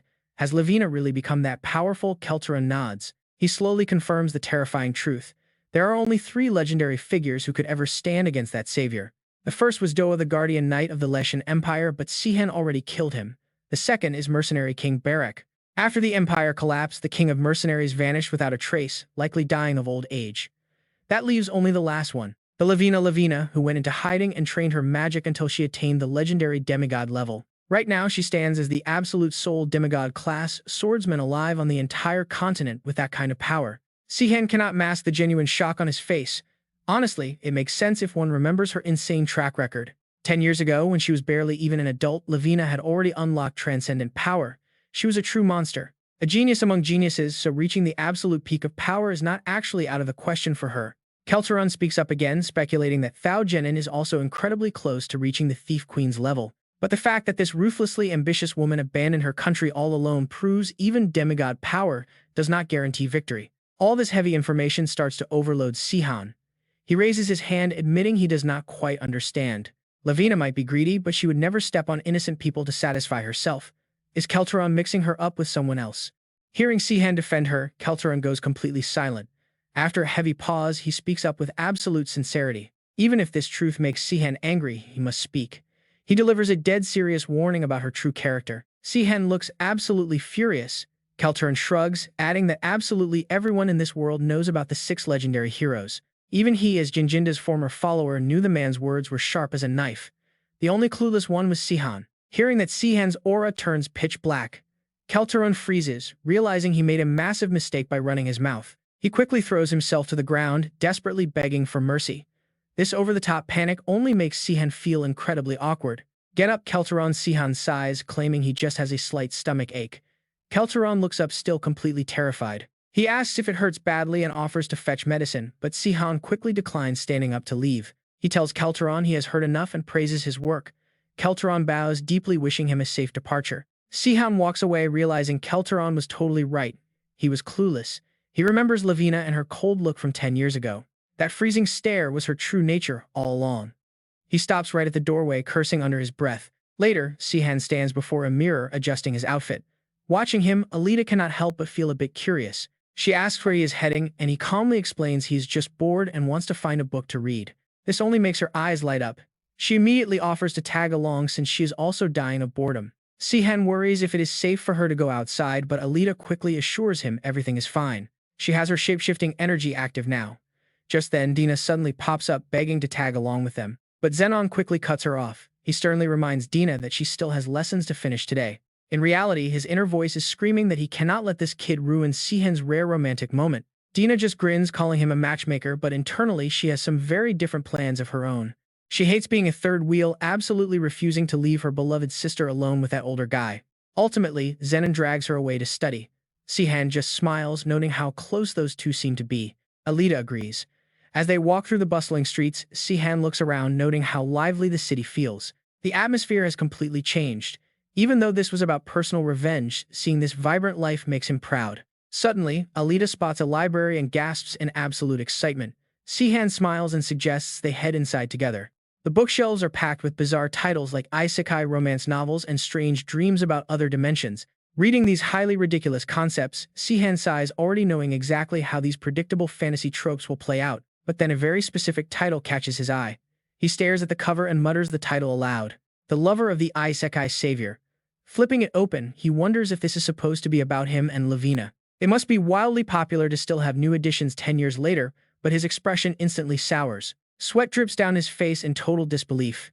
Seriously, how did this absolute disaster of a story even get published? The book claims to be about the savior, but the pages show Lilstein wrapping his arms around Sihan. He asks if the author knows Lavina is his lover, especially since Lilstein is definitely a grown man. Alita offers a sympathetic smile, making him even madder as they buy the book and exit the shop. Sihan is thoroughly traumatized by this. The world of fan fiction is far too terrifying. Poor guy. Alita suggests taking a quick break at the nearby plaza, and Sihan slowly nods in tired agreement. They walk over to the square, stopping in front of massive statues depicting the legendary revolutionary heroes. Sihan wonders when on Earth Gina built these monuments, and Alita eagerly points toward another massive statue. It is the monument of the savior himself, but Sihan only feels deeply offended looking at it. He groans, wondering if this is how the public sees him, but Alita quickly tries to comfort him. She notes his heroic deeds are what matter, and Sihan realizes at least no one will recognize him. After a quiet moment, Alita suddenly asks him a very straightforward question about what he plans to do next. She wants to know who the next target is after Zexengard, making Sihan sink deep into thought. He notes that defeating Sephirin or Lilstein would be easy since magic simply does not work on him. However, isolating a powerful mage for a clean one-on-one fight is always an incredibly difficult task. Instead, he plans to target Tyrant after Zexengard, preferring opponents who rely purely on physical swordsmanship. But in his mind, he recalls Kelteron's report about Levina, who has already reached the demigod rank. Though it is just a theory, he believes Tyrant is already dangerously close to reaching her level. If Kelteron is right, Tyrant has reached god-tier strength. At this point, Sihan can't guarantee a win against an opponent that powerful. It's still too early, but determination is written all over Sihan's face. His battle energy has recovered well, but he still needs time to fully restore his transcendent power. Hearing this, Alita asks him if they should just keep on training until his strength finally returns. Sihan takes a few steps forward, refusing to wait any longer after wasting 10 whole years. He stops right in front of a stone statue. Sihan makes a sudden declaration. He can't do that because his target is Karen Ignatius, and he's going to find her first. Alita can't hide her absolute shock at the mention of the immortal witch Karen. Sihan calmly begins to explain his reasoning. Karen was both a healing priest of the goddess and a prayer warrior equipped with devastating destructive power. They say possessing both healing and destructive powers simultaneously is impossible, but Karen's genius made that impossible feat a reality. Sihan explains in detail, noting that Karen isn't actually that strong in raw physical combat. Her real strength lies elsewhere. What makes her so terrifying is her ability to cure plagues like a goddess, combined with deadly prayers that destroy entire groups. She can literally infect others with diseases. Hearing this, Alita feels a chill of dread, realizing how terrifying this power is. It's far worse than raw physical force. Even the strongest mage or swordsman is completely helpless when hit with sickness. Breaking into a cold sweat, Alita asks if this is really okay since Karen will be insanely hard to defeat. Sihan just nods, saying it's fine. An otherworlder like him is completely immune to any disease in Teranor. Karen's plague magic can't do a thing to him. Alita listens with doubt, wondering if he really is immune to all illness. But Sihan has solid proof, adding that if he weren't immune, he would have died a long time ago. Alita gets even more curious, questioning if plague is just another form of magic, but Sihan quickly dismisses that theory. He shares his own experience, explaining that Earth's diseases don't actually infect the people here in Teranor either. He brought all kinds of superbacteria over due to Earth's advanced antibiotics, basically making him a walking biohazard. Since the dimensional portal isn't a doctor, it didn't filter out the bad germs. Meanwhile, Alita just stands there completely blank. To her, things like antibiotics and bacteria sound like pure magic. Confused, she brings up a question she has had. She wonders what the portal actually considers a living thing. Hearing this, Sihan gives her a warm, gentle smile. He calmly starts to explain. That exact question was actually one of Lilstein's major research topics back in the day. In a flashback to their past, a younger Lilstein eagerly argued that the dimensional gate only allows living things to pass. But what exactly is the definition of a living organism? Back then, Sihan could only stay silent, unsure how to answer. Sihan guessed that maybe it depends on whether the traveler has a soul. Lilstein countered that it wasn't that simple. Lilstein's expression turned serious as he asked what would happen if someone got fatally injured and died mid-travel. Could a necromancer's undead minion pass through the gate like some magic spell? What about a pregnant woman who dies midway?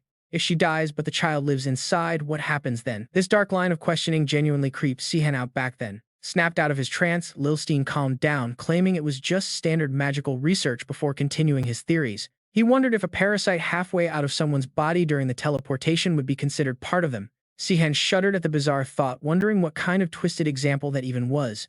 Suddenly, a hand smacks down. It lands right on Lilstein's head as Karen's voice rings out, asking if he really has to discuss such gross topics before they eat.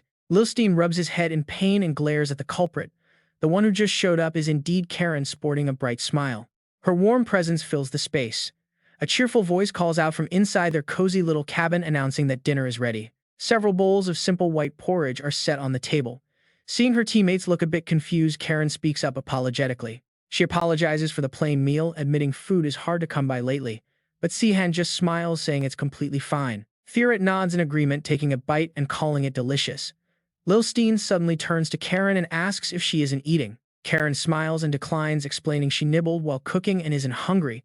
Lil Steen locks eyes with Sihan right away. The two of them nod in unison.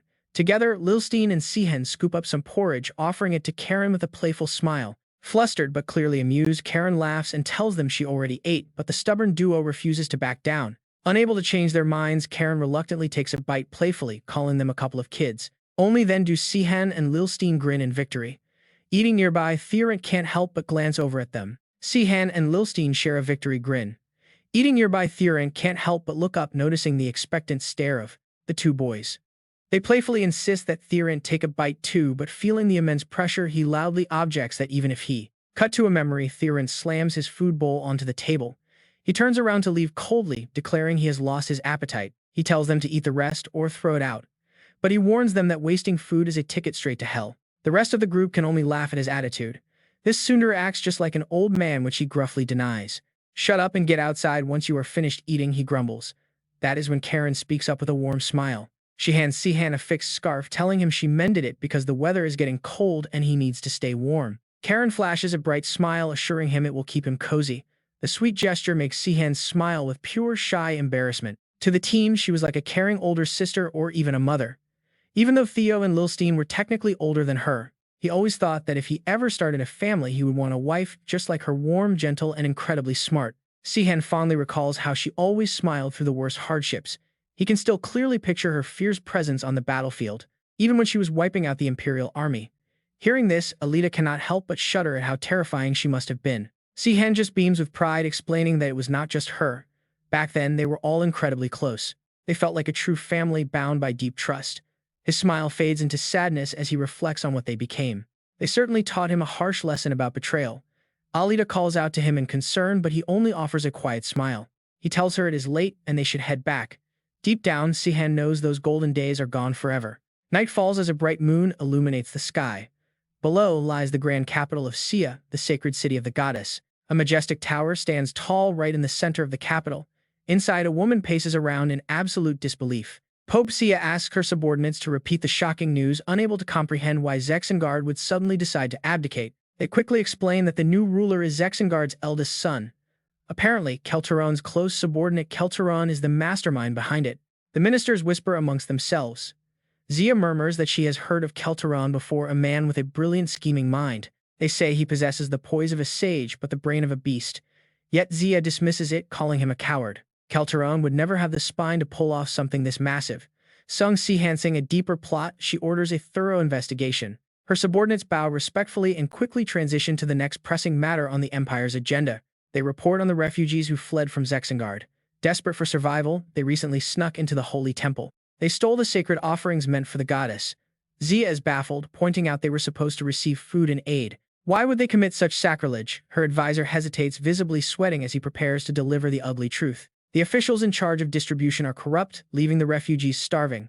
Stealing from the goddess, however, is a capital crime. Sweating profusely, the advisor tentatively asks how they should be punished, keeping a close eye on Zia's cold expression. Stealing temple offerings is indeed a grave sin, but executing people who were simply trying to feed their families might be too harsh. But Zia coldly cuts him off, declaring that they must strictly follow the divine laws of the goddess. Desperate circumstances can never excuse sin. Hang both the corrupt officials and the thieves who stole the holy offerings. A heavy silence falls over the chamber. Zia speaks with absolute calm, explaining that human laws are flawed because of emotion. Human laws are inherently unfair. They must only follow and believe in the absolute unchanging words of the goddess. Her divine commandments are the only true path to righteousness, leaving no room for human doubt. Finally, she delivers a cold dismissal. "You may leave," she declares coldly. Her absolute unyielding ruthlessness leaves her advisors completely frozen in fear. She feels terrified looking at those completely emotionless eyes. Yet the judgment remains incredibly fair as a representative steps forward. They speak with absolute respect, swearing to carry out her exact orders while honoring her with a brand new title. Meanwhile, in another room, Kelteron excitedly steps forward and presents a thick stack of crucial documents to Sung Sihan. He boasts that everything is fully prepared, assigning Zenon Alita and her student Dina to the diplomatic mission heading to Shia. Sung Sihan is completely caught off guard by this sudden news. He can only marvel at how incredibly fast everything happened. Not long ago, Sung Sihan was just complaining to Kelteron about how difficult it would be to naturally approach Pope Sia. But the old advisor simply smiled, asking for just a single day.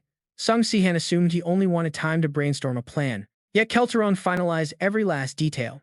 This is crucial because an official coronation requires other nations to recognize the new ruler. To secure that essential royal recognition, a newly crowned sovereign must dispatch official envoys to all the neighboring empires.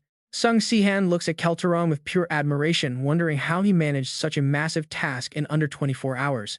The advisor flashes a bright grin, explaining that he had already secured spots for Sung Sihan and his friends in the delegation. That is settled then. It would only be difficult if we had to create a position from scratch, but taking over an existing one is easy. Hearing this, Sihan could not help but admire his foresight. Had Kelteron prepared everything from the very beginning to be ready for any plan? Right after that, Sihan smiled and continued, "From now on, just ask me directly, instead of taking work away from an innocent person." But then, remembering something, Kelteron suddenly spoke up. "Right, in that case, I will prioritize efficiency." Hearing that, Sihan felt a bit of sympathy for him. Working under Zexengard in the past must have been exhausting. Kelteron then continued to share his insights. Everyone seemed quite positive about the new king. Other countries felt the same. During his travels, Sihan would not only meet Kazan, but others as well, and Kelteron did not forget to bring up one specific name, except for one person. But before Kelteron could finish his sentence, Sihan already guessed it. "I think I know who it is. Since he was close with Zexengard, he will not like the new king." His eyes grew thoughtful. He doubted the ruler would act openly, but hoped it would not lead to war. The person they were discussing was none other than Safarin. Kelteron continued to explain that they might meet him much sooner than expected. The Safarin kingdom, he went on, was the only neighbor that had not acknowledged the ascension of King Ainz, and everyone knew it was because their ruler was close with Zexengard. Kelteron wrapped up with a rather helpless remark about how during the Revolutionary War, Zexengard's actions were heavily influenced and controlled by Safarin. Hearing this, Sihan could only sigh. Zexengard and Safarin had always been close. Officially, Zexengard had agreed to abdicate and live as a commoner, but Safarin would definitely be suspicious since he knew Zexengard too well. Still looking ahead, Sihan kept his gaze entirely calm and steady. He made it clear that he did not want to drag others into trouble just for his revenge. Should they keep an eye on Safarin first? Kelteron immediately put on a flattering smile. "You do not need to worry about that. As I mentioned, aside from Safarin, all other nations are very friendly toward us. In other words," he declared with a grand, confident tone, "we have the backing of the strongest kingdom. That power is Lilstein. Right now, they hold an overwhelming advantage. Furthermore, Lilstein and Safarin both specialize in magic and have been enemies since the revolution. Safarin would never dare to act recklessly because they will constantly be keeping each other in check." Kelteron then bowed deeply. So Sihan could head to Inisius as planned. Kelteron promised to make sure everything was perfectly prepared before they departed 3 days later. Sihan stared back with a look that seemed to see right through him. "You really have figured everything out, haven't you?" But he relaxed significantly, feeling a deep sense of relief. "If that is the case, I can finally put my mind at ease." With that, Sihan could comfortably leave the remaining matters in his hands. "I am counting on you, then, Kelteron." And just like that, 3 days flashed by.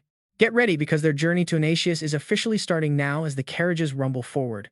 Sihan and his companions smoothly joined the Rattenberg delegation on their way to Inasius.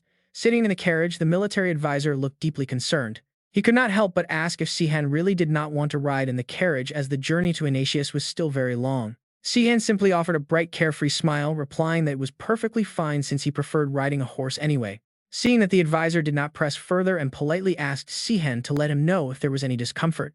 Sihan gave a casual but warm thank you, clearly enjoying the ride. It had been quite a long time since he last rode a horse. In the past, he rode so much he grew sick of it, but now there was a bigger issue. Behind him, Alita let out a terrified scream. She yelled for Sihan to be careful. Sihan slowed down to ride beside her, teasing that she should have improved a bit by now.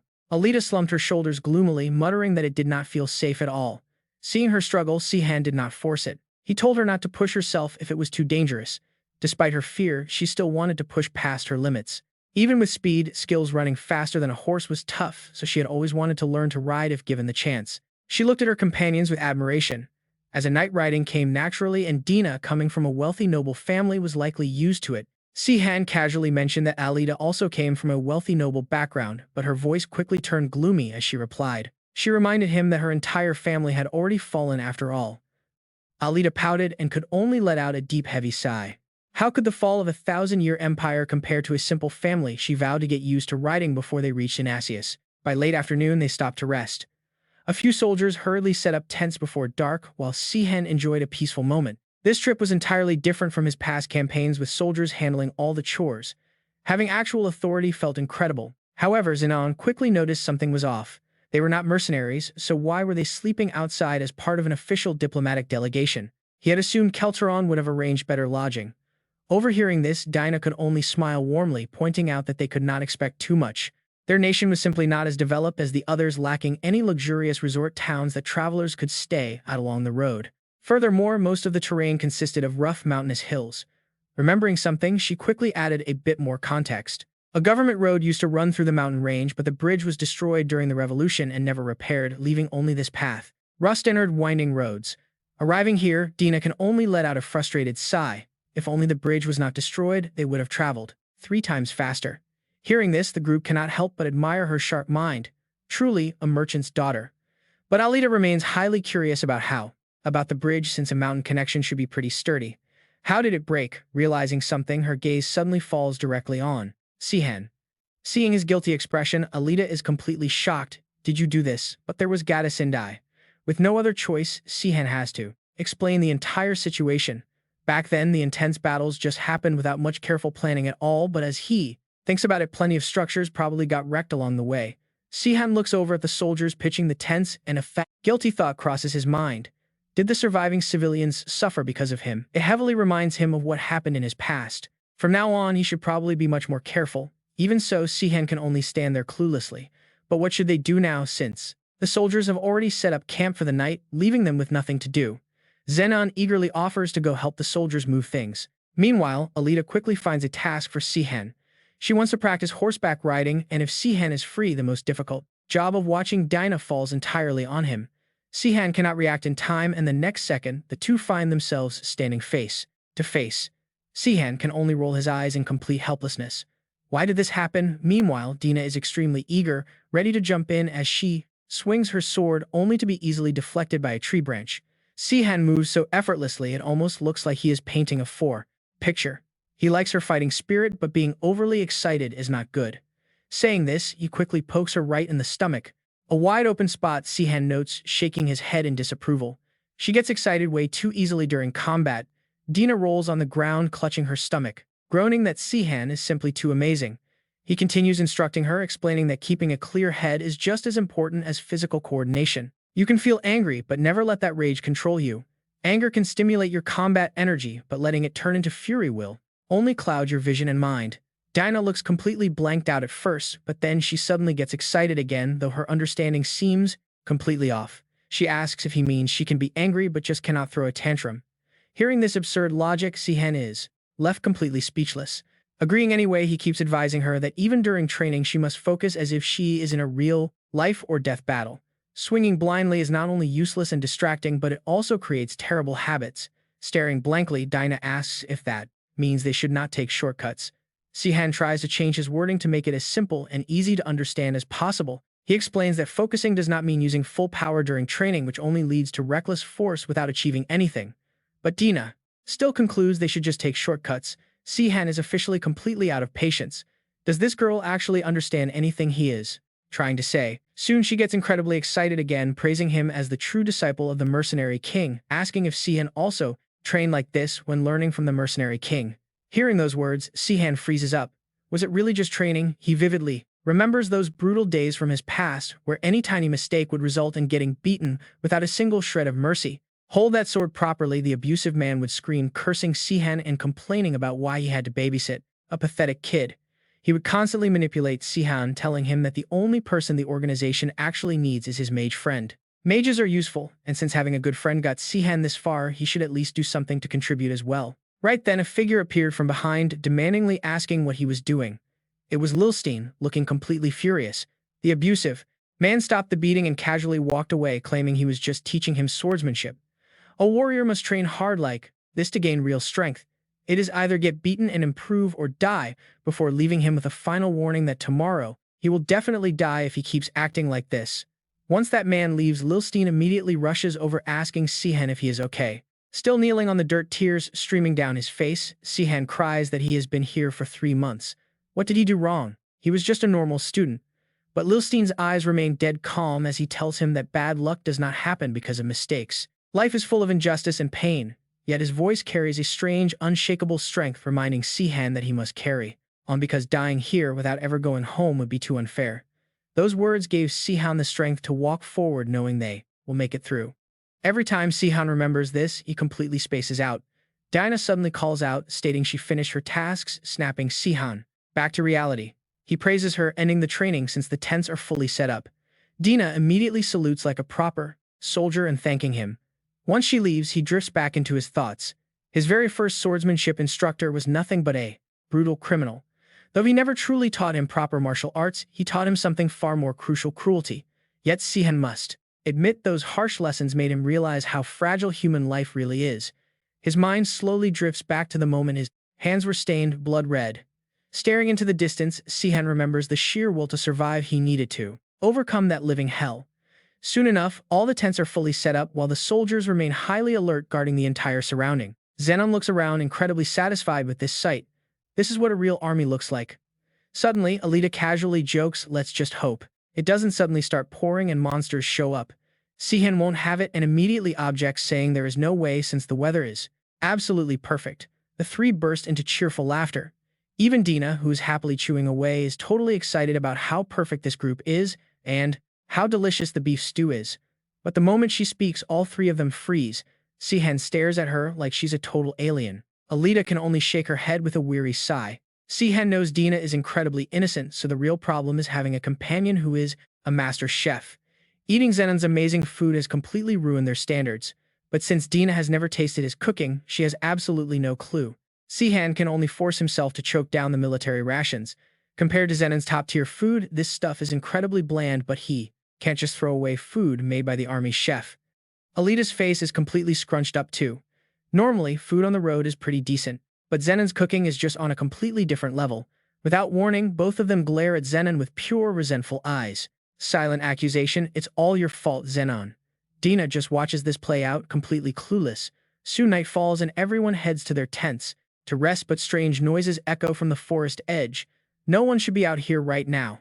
Turns out it's just Sihan and company. He decides it's time to train and learn some new combat skills. Without waiting, he immediately assigns their tasks. "Alita, you are going to learn Levila's stealth technique." Sihan's eyes then lock onto his other companion, telling Zenon he must master the sky-splitting and explosion arts. Alita looks completely helpless. "Are you sure about this?" she asks. "Those are advanced skills and your earth brain is terrible at explaining them." But Sihan just laughs like a total maniac. "I have got it all figured out," he boasts, adding that if he can't explain it, he will simply demonstrate it himself. Whenever they get stuck, he will just show them. Alita is completely silenced by his crazy logic. That might work for Sihan, but Zenon is already jumping headfirst into the training, eagerly asking for guidance. Alita, however, still has some major concerns. These are signature combat techniques of legendary revolutionary heroes. What happens if people see complete strangers using them? Sihan is the disciple of the mercenary king, so his knowing these skills is already considered highly suspicious and unusual on its own. Sihan just winks. "Zen, don't worry, we can just say we learned them from some random senior." Seeing this, Alita immediately gets a very bad feeling about this.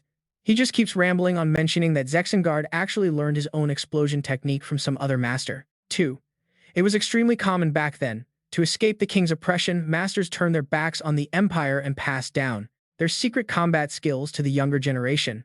Sihan speaks with absolute confidence, looking incredibly convincing and highly persuasive. "It doesn't matter who we learn from as long as the skill fits us.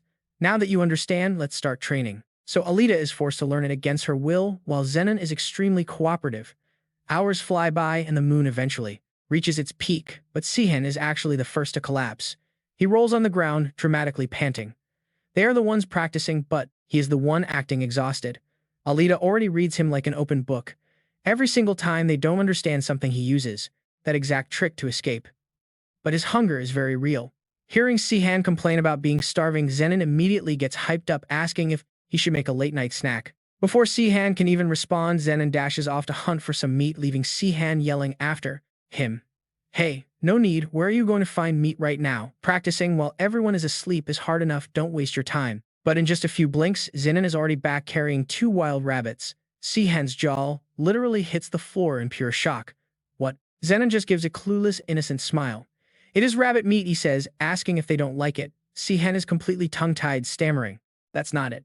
Where did you find them so fast? Did the rabbits just wait there for you? Zenon explains honestly, though it sounds like boasting. I am just really lucky when hunting, Zenon says. Whenever I am hungry, prey just magically appears. But Sihan still feels a bit uneasy. So this isn't the first time. Calling this mere luck feels like a massive understatement. But then a sudden thought crosses Sihan's mind. To test his theory, he immediately makes a strange request, asking Zenon if he can go hunt again right here, right now. Zenon agrees instantly, without a single shred of hesitation. Sure, I will go right now, he says, but what Sihan witnesses next completely blows his mind, causing his pupils to shrink. What is that? It is as if a massive spiderweb of physical battle threads is spreading from Zenon's back, filling the space before brushing against a tiny squirrel. But that alone is enough for him to sense its location. There is a squirrel over there, Zenon notes, though it is probably too small to count as actual game. Sihan is totally left speechless. This guy's sensory perception is on an entirely different level. How can anyone even fight like that? It is absolutely incredible, though bizarre. Sihan is deeply intrigued. He has crossed paths with countless powerful swordsmen, but he has never seen a unique skill like this. Curious, Sihan asks Zenon where on earth he learned that skill. But Zenon looks completely clueless, wondering if he even used a skill at all. This realization leaves Sihan utterly shocked. Zenon genuinely has no idea. He has been pulling this off completely, unconsciously, purely driven by raw survival instinct. A chilling realization suddenly strikes Sihan's mind, giving him a glimpse of how Zenon levels up so insanely fast. Could his slow growth be because he failed to awaken his true abilities? Sihan wonders if his lack of progress as a knight is due to locked potential. Sihan decides to test him further. He pulls some salt out of his pocket and holds it in his palm, asking a sudden question. He asks how many grains of salt there are. Zenon replies without a single second of hesitation, 136 grains. Zenon has no idea what Sihan is up to. Why the hunting and salt counting? He just wants to prep the rabbit for some fresh meat. While Zenon focuses on the rabbit, Sihan is about to drop a massive bombshell. Trust me, you are not ready for this. He admits he was wrong to teach him the sky-splitting explosion style. Instead, he declares Zenon must learn the Tyrant King. Zenon is utterly dumbfounded. The Tyrant King is one of the 4 unique skills of the world's savior. How could he possibly learn that? Sihan gives his student a completely helpless look, explaining that the ultimate technique originally belonged to an old man anyway. Zenon immediately changes his tune, asking if he can actually pull it off. After all, this is an insanely high-level skill. The flow of the Tyrant King technique is incredibly complex and delicate. Pure talent alone usually is not enough to master it. But for someone like Zenon, it is entirely possible. With his raw potential, he might even stand against the legendary revolutionary heroes. Sihan lets out a wry smile, realizing he was fooled too.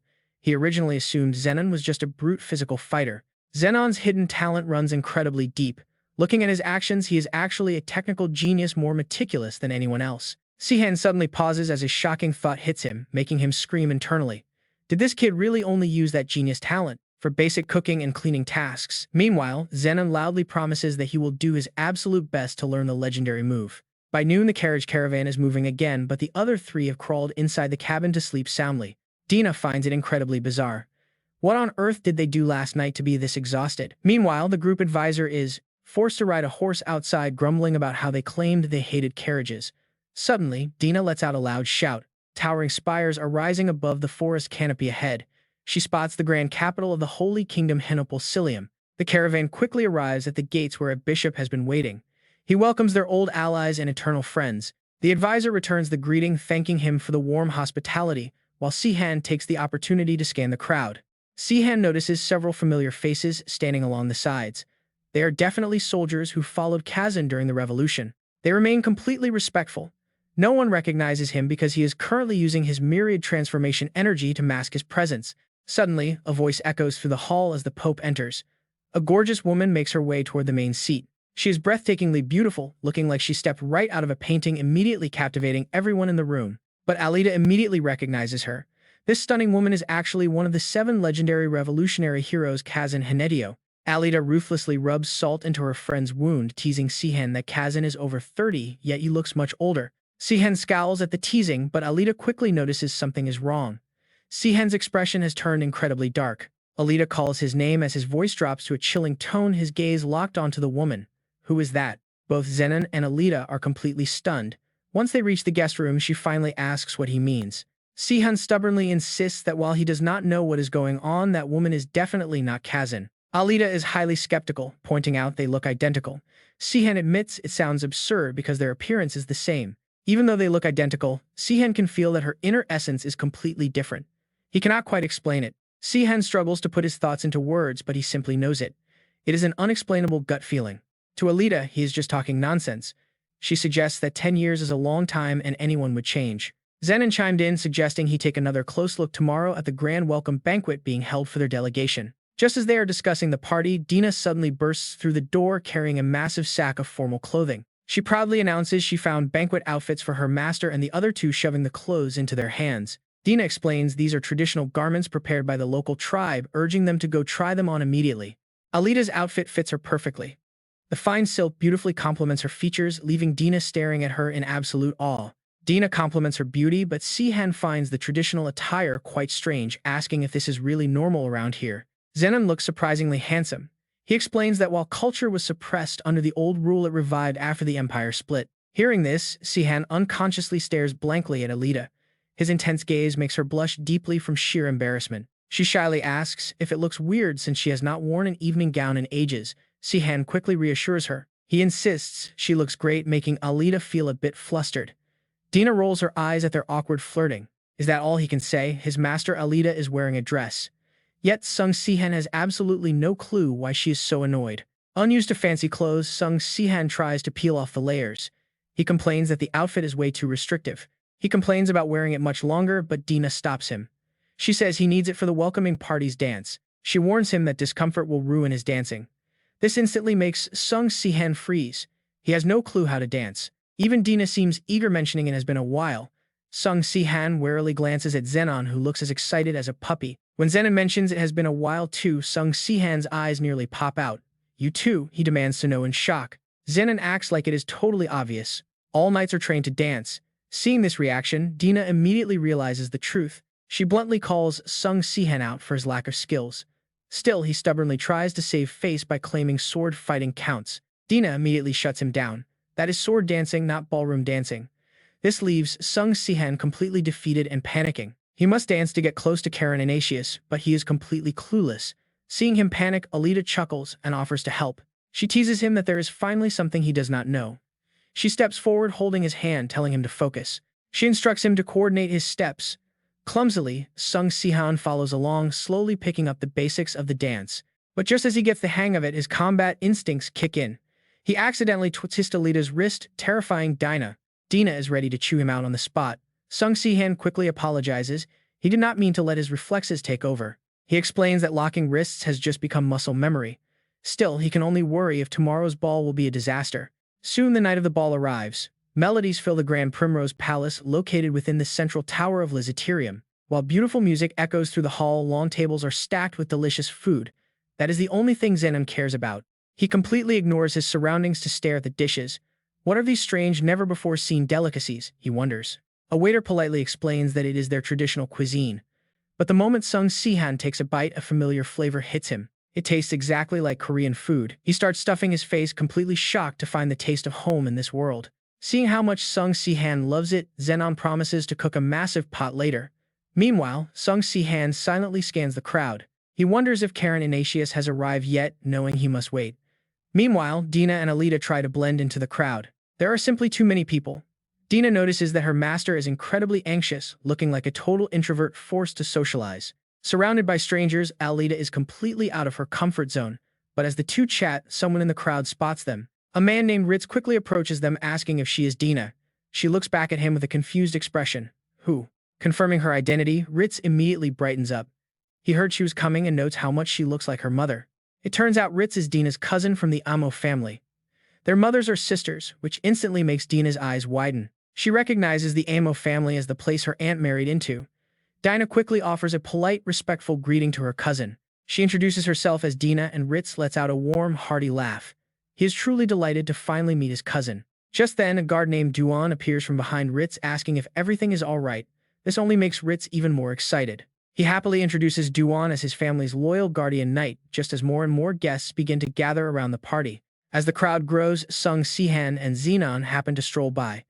They notice the commotion and pause to ask what is happening. Dinah looks over at Sung Sihan and points to the smiling Ritz. She explains that she has just run into her cousin. She introduces Ritz to the group and then politely introduces her own companions as the guardian knights of the Kelteron family. After Zenon and Sung Sihan are introduced, Alita steps forward to introduce herself.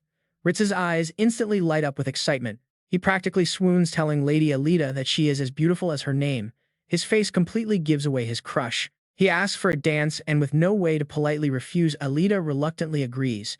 This sends pure annoyance straight to Dina's head. Dina fumes, realizing Ritz only used her as an excuse to get close to her master.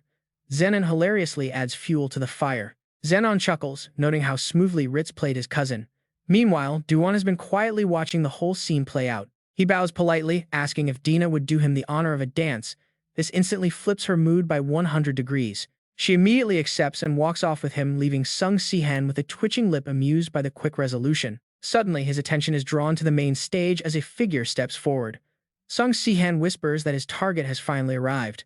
A booming voice announces the arrival of the guardian of the night, Pope Karen Ignatius, as she elegantly steps into the hall. The entire crowd is instantly captivated by her breathtaking presence. Whispers echo across the room about how stunning she looks. People wonder if she will take the floor. Still, they doubt anyone actually has the courage to ask a legend for a dance. Better not disturb her. But in the next second, Sihan appeared from behind, offering Lady Enid a sly smirk. He bows with dramatic flair.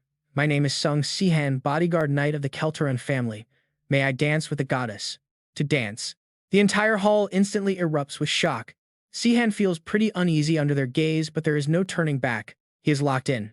He never expected to draw this much attention. With no other choice, he must see this through. He has to test things himself. Her lips curl slightly as she accepts Lavina's knight, and they begin to dance. Jealous whispers fill the room. He is brave, doing what no one else dared. Older nobles wish they were 10 years younger. But everything is going exactly according to Sihan's plan. It is finally time to show them what he can do. Sihan remembers Alita's advice from the night before. His body is far too accustomed to fighting, making dancing incredibly difficult. So she suggested a reverse approach: treat dancing like a battle. Think of it as luring his opponent into a trap. The next scene leaves the crowd speechless. "Look there," they whisper as Sihan finally decides to show off his real skills. Sihan finally unleashes his real skills, transforming the dance floor into a breathtaking spectacle. Spectators stare in awe. Zenon's face twitches in disbelief. He thinks it is pure terror, not excitement, sensing a dark, murderous intent in the dance. Her lips curve into a mesmerizing smile. "How intriguing, Sung Sihan," she whispers, noting something deep within his steps. Sihan sidesteps the comment with a smooth compliment, telling her she looks absolutely stunning, just like a princess of the moon. Then he drops a bizarre comment, saying even the rabbits living on the moon would be blinded by her sheer beauty. Her entire body stiffens at those words. Moon rabbits. The girl in front of him is actually Sidious, Sihan's old friend. She remembers asking him if Earth had a moon. Sihan had smiled warmly, confirming it, and sat down to tell her more about it. He shared stories of moon rabbits, explaining how the dark patches on the moon's surface often resemble the shape of a rabbit. Sidia had burst into laughter back then, finding Earthlings incredibly amusing, which only encouraged Sihan to keep sharing more tales. He talked on and on. She listened intently, throwing in her own thoughts while they talked under the watchful sky. Under the watchful gaze of the night sky, they had shared endless laughter. Remembering those old memories, Sidia's expression softens. A gentle smile spreads across her face.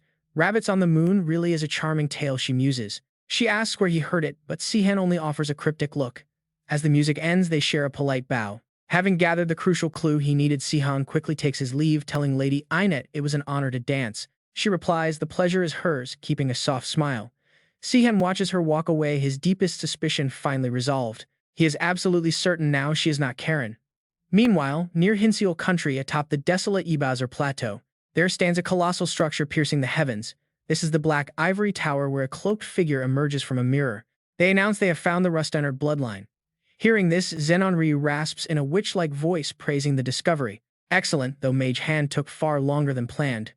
The scout reports they have uncovered extensive intel on Sihan's group. They are masking their identities as swordsmen. Sihan himself is currently serving as a bodyguard knight for a local noble. Zenon Ryu scoffs. A swordsman? That explains the trouble. Even with the power of Emperor Guangzhe, he chose the blade over magic. Suddenly, Zenon Ryu pauses as if realizing something critical. A second later, she snaps back to attention with cold orders. Sung Sihan, a message to the Moon Temple. If it is the follower Domon, we are ready to cooperate. The messenger hesitates, asking why they need help from someone investigating the Omen heresy, but Zenon Ryu remains unfazed. Her face remains completely expressionless. Once an otherworldly monster is summoned, normal magic becomes entirely useless against it. She cannot afford to lose the rust in her bloodline again.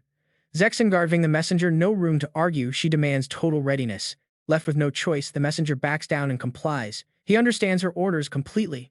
Sihan gathers his companions. He shares his findings, revealing that the current Karen is actually an imposter. This revelation opens up more questions. Who is this fake Karen and where did the real one go? Sihan desperately needs answers to these mysteries. Zenon scratches his head in frustration. It is a massive mess. They cannot just go around asking people. Even Sihan, with his massive information network, finds himself cornered. Their disguise as guard knights was supposed to help. But under the current circumstances, extracting valuable information is almost impossible. More than anything, he worries about her safety. He must find out what happened to the real Karen. Locating her is Sihan's absolute top priority right now. Perhaps Sihan should try to get closer to the local nobles first. This thought sparks a brilliant plan in his mind. He remembers meeting Rhett earlier. Dinah's relatives live nearby, don't they? This connection might be the exact breakthrough they need. Shouldn't they have contacted them first? Outside the small villa, Duan is already waiting, smiling warmly and saying he is very happy to see them again. He welcomes young Lady Dina, explaining he came to escort them on behalf of the Amo family. She is flattered by the polite title, thanking him for the invitation and noting they traveled far since the Hang family had arrived. Meanwhile, Sihan realizes this is the perfect chance to get close. Since they are high society, they might know something useful about the Pope. He finally has a lead to investigate Kajinin.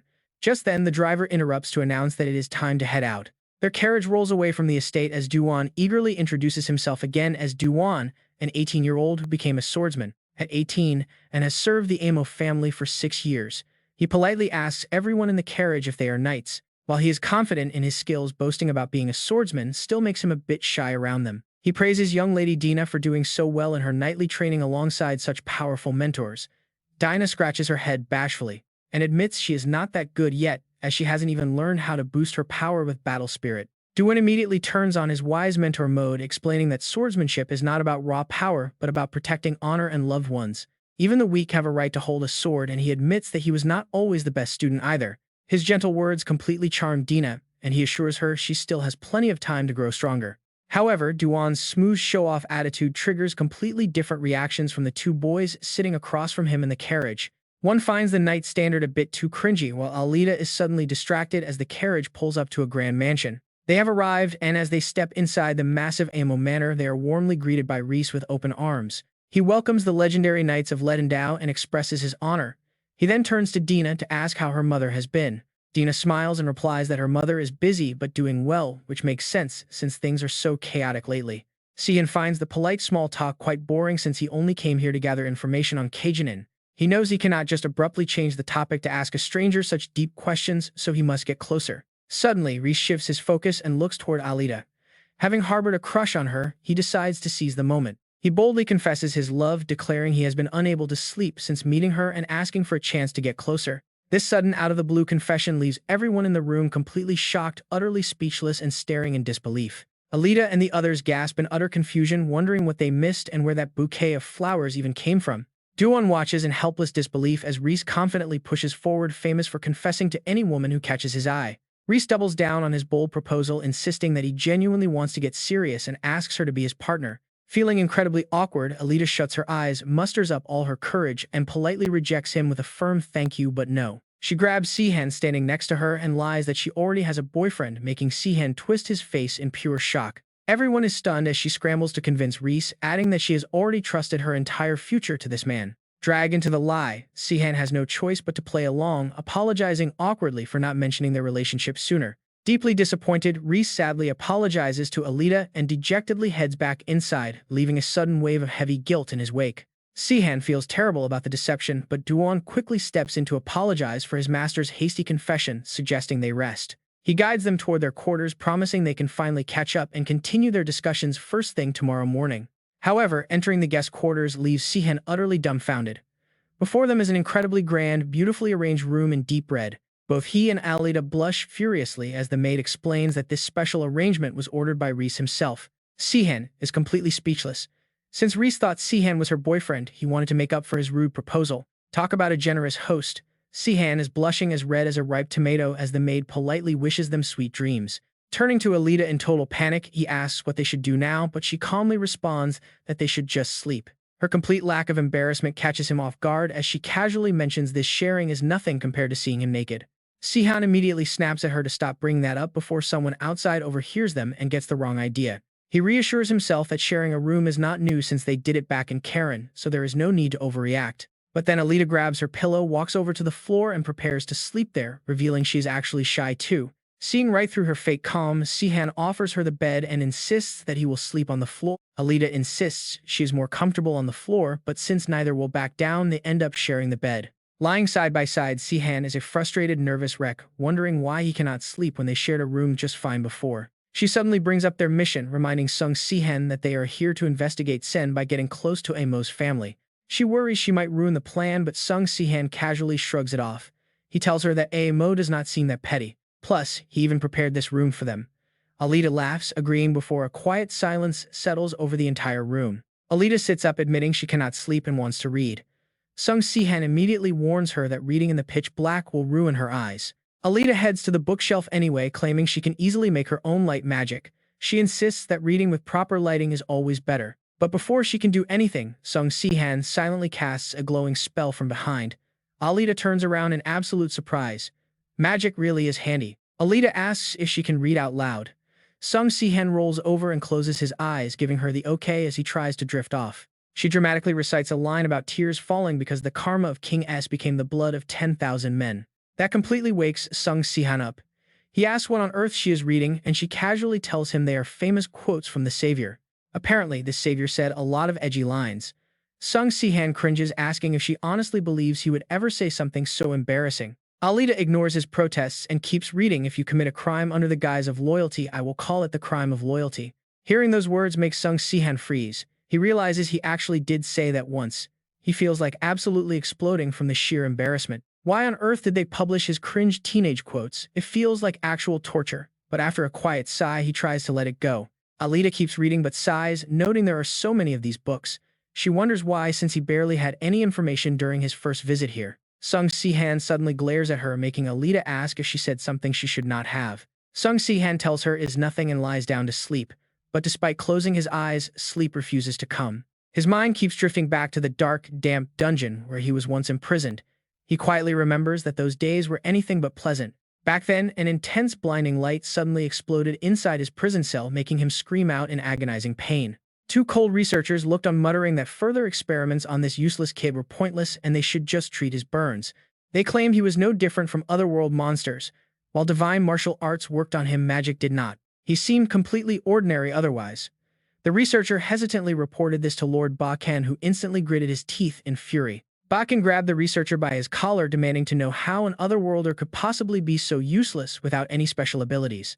The terrified researcher begged him to stop, pointing out that he was still treating the boy's wounds. Bakan did not care. He ordered the researcher to get lost and simply use the boy for drug testing instead. He then turned to Lisan. He commanded Lisan to take over the project and ensure the boy stayed alive. Lisan quietly accepted his master's order. Lisan had been sold to Bakan at 12 years old when the master was looking for talented children to exploit. Yet Lisan could only perform level 2 magic.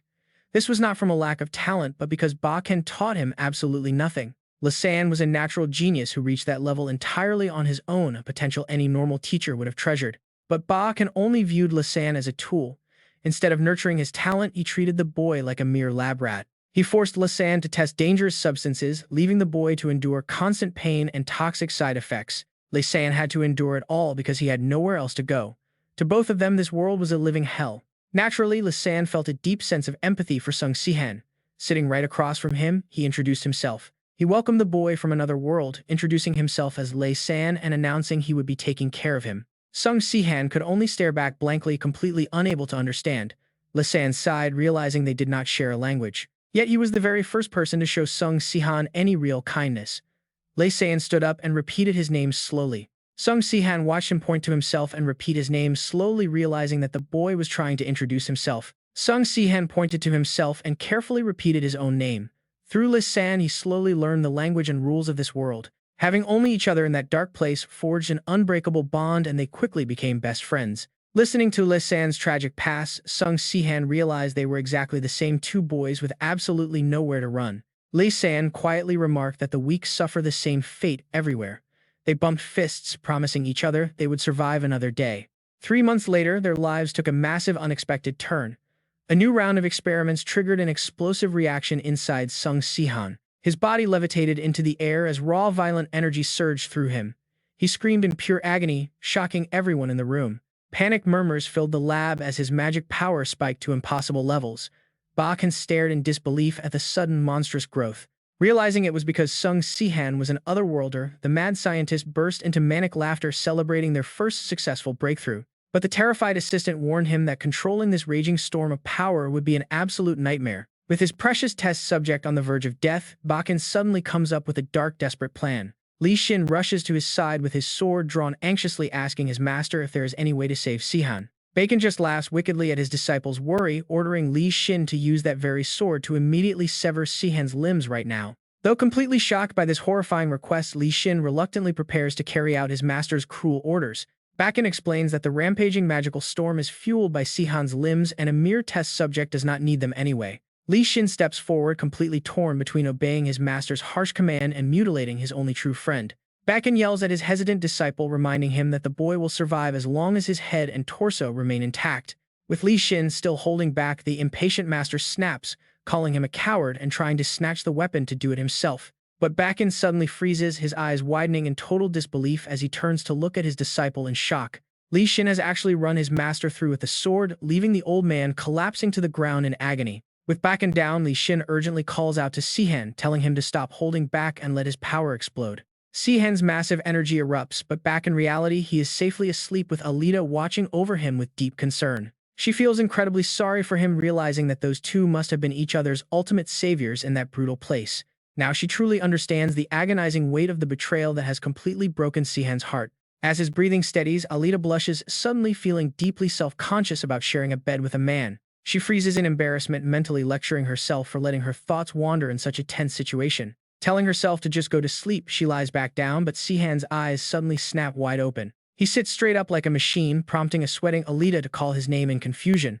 Sihan coldly warns her that it is not time to sleep, leaving her completely baffled by his sudden wakefulness. He mutters that a force of elite knights has completely surrounded the mansion, waiting for the signal to strike. Sihan warns they are ready to storm the place, and Alita immediately gets serious about the upcoming fight. But her preparation involves suddenly stripping off her clothes, leaving Sihan completely shocked by her unexpected move. She casually explains that pajamas are useless for combat, leaving Sihan staring blankly at her sheer logic. Outside, the night is illuminated by countless torches as the enemy troops assemble for the raid. A dark-robed soldier questions if bringing an entire army was truly necessary just to deal with a weakened bloodline. He doubts they can even cast any threatening otherworldly summoning spells anymore, but Zaya disagrees. Zaya warns that if their opponent turns out to be a monster, being overprepared is their only hope. The soldier grumbles that the Blue Ivory Tower will have to foot the massive bill for all these preparations. Suddenly, Reese steps out of the mansion, demanding to know what is happening at this hour. He angrily points out that this is the Count of Almo's mansion, a sacred site dedicated to the Moon Temple.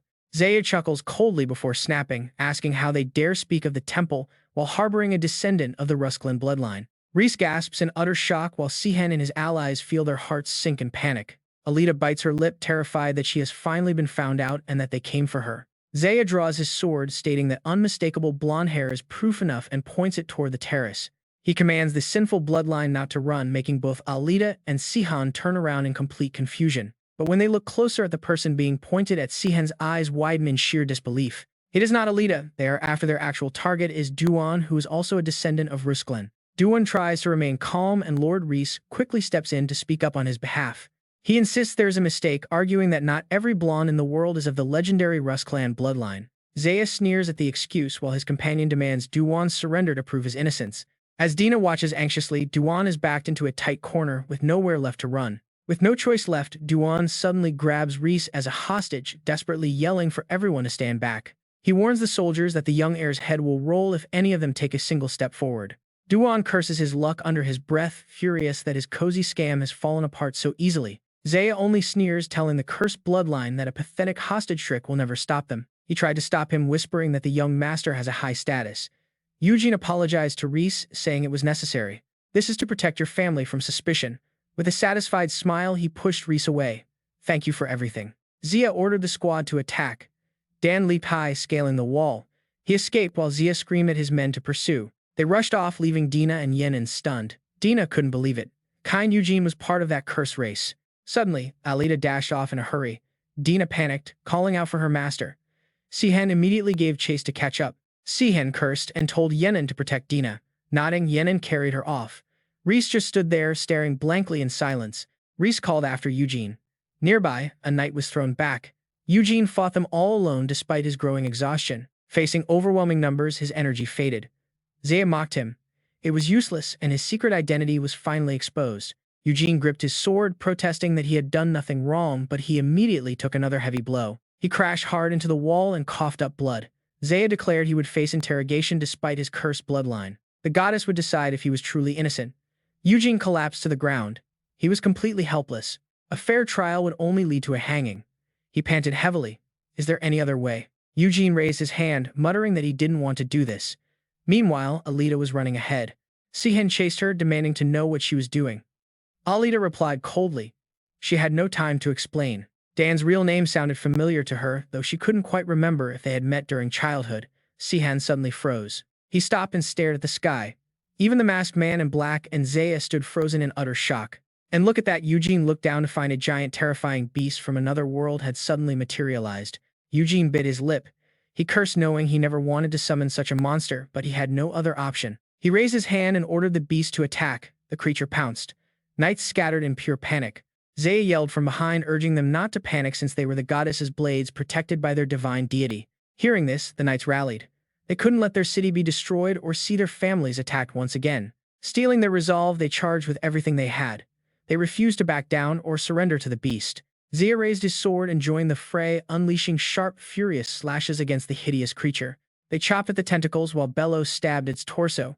Yet the monster remained completely unfazed by their attacks. The masked man cursed, frustrated that he hadn't anticipated the summoner, realizing he should have brought more holy knights. The elder raised his hands to cast a spell, telling Mage Han to regret later and focus on completing their mission. A magic wall suddenly materialized in the street, successfully trapping the rampaging monster and cutting off its escape. Zaya shouted that the mages had blocked the creature, urging the knights to strike now and kill it once and for all.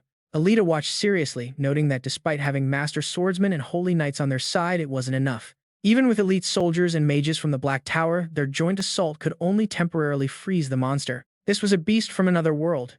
She wondered. Were all monsters summoned by the Night King this powerful? Sihan shook his head, saying that wasn't the case. Alita looked at him, asking why this one was so strong. Sihan folded his arms and explained that if ordinary summons were this weak, they wouldn't have struggled so much. Even Jinta alone could easily stop a regular summon. Alita stared blankly at him, just as Yenin rushed over, apologizing. Sihan was surprised to see him. Why had he brought a child along? Yenin looked completely confused. He pointed out that Sihan had told him to carry Dina. Sihan sighed in frustration as they looked up at the beast. Eugene screamed from above, begging them to stop because he couldn't control the monster anymore and just wanted to leave. Eugene desperately pleaded for them to get back. Yenin watched in surprise, realizing something unexpected about the situation. Despite the sheer chaos, no one had died yet, Sihan realized. Eugene was actively trying to hold the beast back. Alita asked sadly why they had to fight when neither the soldiers nor Eugene harbored any bad intentions. He was born the son of the Night King, but that was not his fault. Meanwhile, Eugene clutched his head. He could feel the monstrous entity slowly slipping completely out of his grasp as its movements grew wilder. Laufin spat insults, calling him a filthy Lutian who had finally revealed his true colors, but Bello tried to stop him. Before he could react, a massive tentacle slammed hard into Laufin's back. It instantly knocked him down. Bello yelled out to his fallen ally, charging forward in a blind rage to plunge his sword deep into the tentacle. He delivers a powerful slash, shouting for the beast to die, but toxic venom immediately leaks from its body, spraying out before he can even react. The poison splashes right onto Bellerot, instantly corroding his skin, sending him collapsing to the ground in sheer agony, which leaves the other knights completely shaken. Seeing this, the knights panic, wondering how the venom can be so lethal that it even took down Lord Bellerot, while Jaya stands there pale with fear. His face goes pale as he wonders if this monster was holding back its true strength, especially with its power suddenly soaring. Violent tentacles constantly slam the knights down, leaving bodies scattered everywhere, filling Jaya with deep regret for severely underestimating this beast. He blames himself for not calling for more backup, while Layson cannot help but scream out, cursing them as filthy descendants of demons. Nearby, Duan is desperately begging, screaming for the creature to stop, but his frantic pleas do absolutely nothing to slow down the attack. The monster's tentacles lash forward, tightly binding his body, while another giant limb shoots straight toward Jaya to finish him off on the spot. Just as Jaya lets out a terrified scream, Sihan charges in, swinging his blade to slice through the tentacles, completely shocking everyone around. Zexengarving Dan and Jaya in absolute awe, Sihan reassures them that he will handle this and urges them to go call for immediate reinforcements. Yunin seriously suggests taking Dina to safety first before returning, and Sihan quickly nods, telling him to hurry since he cannot just stand by. As Sihan prepares to resume the fight, Alita pulls him back anxiously, asking if they can just let Duan run away instead. Sihan explains that while he understands her feelings, there are too many witnesses around and protecting Layson right now might put her in danger. Hearing this, Alita's expression shifts as she realizes that everything is fine as long as there are no eyewitnesses around to see them. She confidently declares that she has a way to completely block everyone's vision for a moment, keeping their actions entirely hidden. While the remaining soldiers struggle to buy time against the giant beast, Jaya suddenly speaks up from right behind Sihan, noticing his combat energy. Before Jaya can say anything more about the raw power, Sihan quickly cuts him off, introducing himself as his savior. He claims to be the disciple of the legendary mercenary king, arriving just in time to rescue them, and Jaya immediately understands his intention. Sihan orders Jaya to leave this area and take the wounded soldiers for treatment, reminding him that staying here is far too dangerous. Clutching his injured body, Jaya stubbornly replies that fighting is their duty as servants of the goddess and they cannot simply run away. Sihan simply asks him if any amount of honor can possibly compare to human lives, which immediately silences the stubborn commander. Jaya's face contorts in frustration, but he ultimately complies, realizing that stubbornly staying on the battlefield will achieve absolutely nothing. He quickly runs off after begging Sihan to buy them some time, prompting an amused chuckle from the main character once they are alone. Looking at the beast, Sihan realizes it has been 10 years since he last fought a creature belonging to Layson right as it attacks. Duan frantically shouts a warning, yelling that the beast is targeting him, feeling utterly helpless as the monster unleashes its wrath. The monster is completely out of control, but Sihan effortlessly evades its strike, raising his sword to execute the Tyrant King martial arts. With a single swift sweep, he easily handles the creature, leaving Dan completely frozen in sheer shock at the display of raw power. Dan wonders what that insane move was, questioning if Sihan is truly just a knight-level swordsman, while Sihan already plans his next step. The beast keeps regenerating even after being chopped, making Sihan wish he could use his Sky Slasher or Dragon Sword techniques instead. He sighs, realizing the Tyrant King style is not meant for monsters and complaining about how hard it is to fight while hiding his identity. Right then, Yunan rushes to the scene, shouting that he is here to help, which brings a smile to Sihan's face. Sihan teases him for being late and asks for his help dealing with those annoying tentacles, which Yunan agrees to without a single doubt. Yunan excitedly thinks that he can finally unleash the Tyrant King technique in a real battle, determined not to waste any more time. He charges forward, but Sihan instantly notices something is terribly off just as the monster's tentacles come flying at them.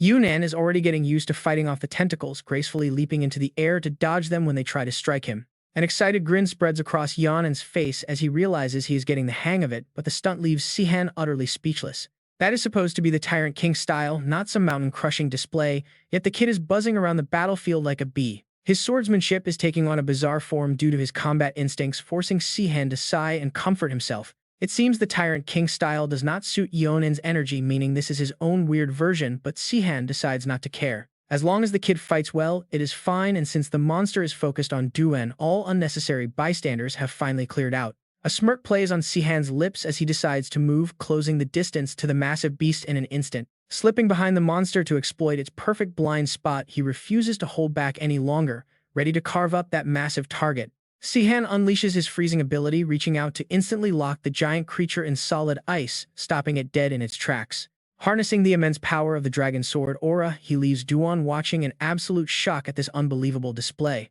Sihan tells himself he has frozen the beast, signaling Alita that it is her turn, and a sudden brilliant light bursts from behind them.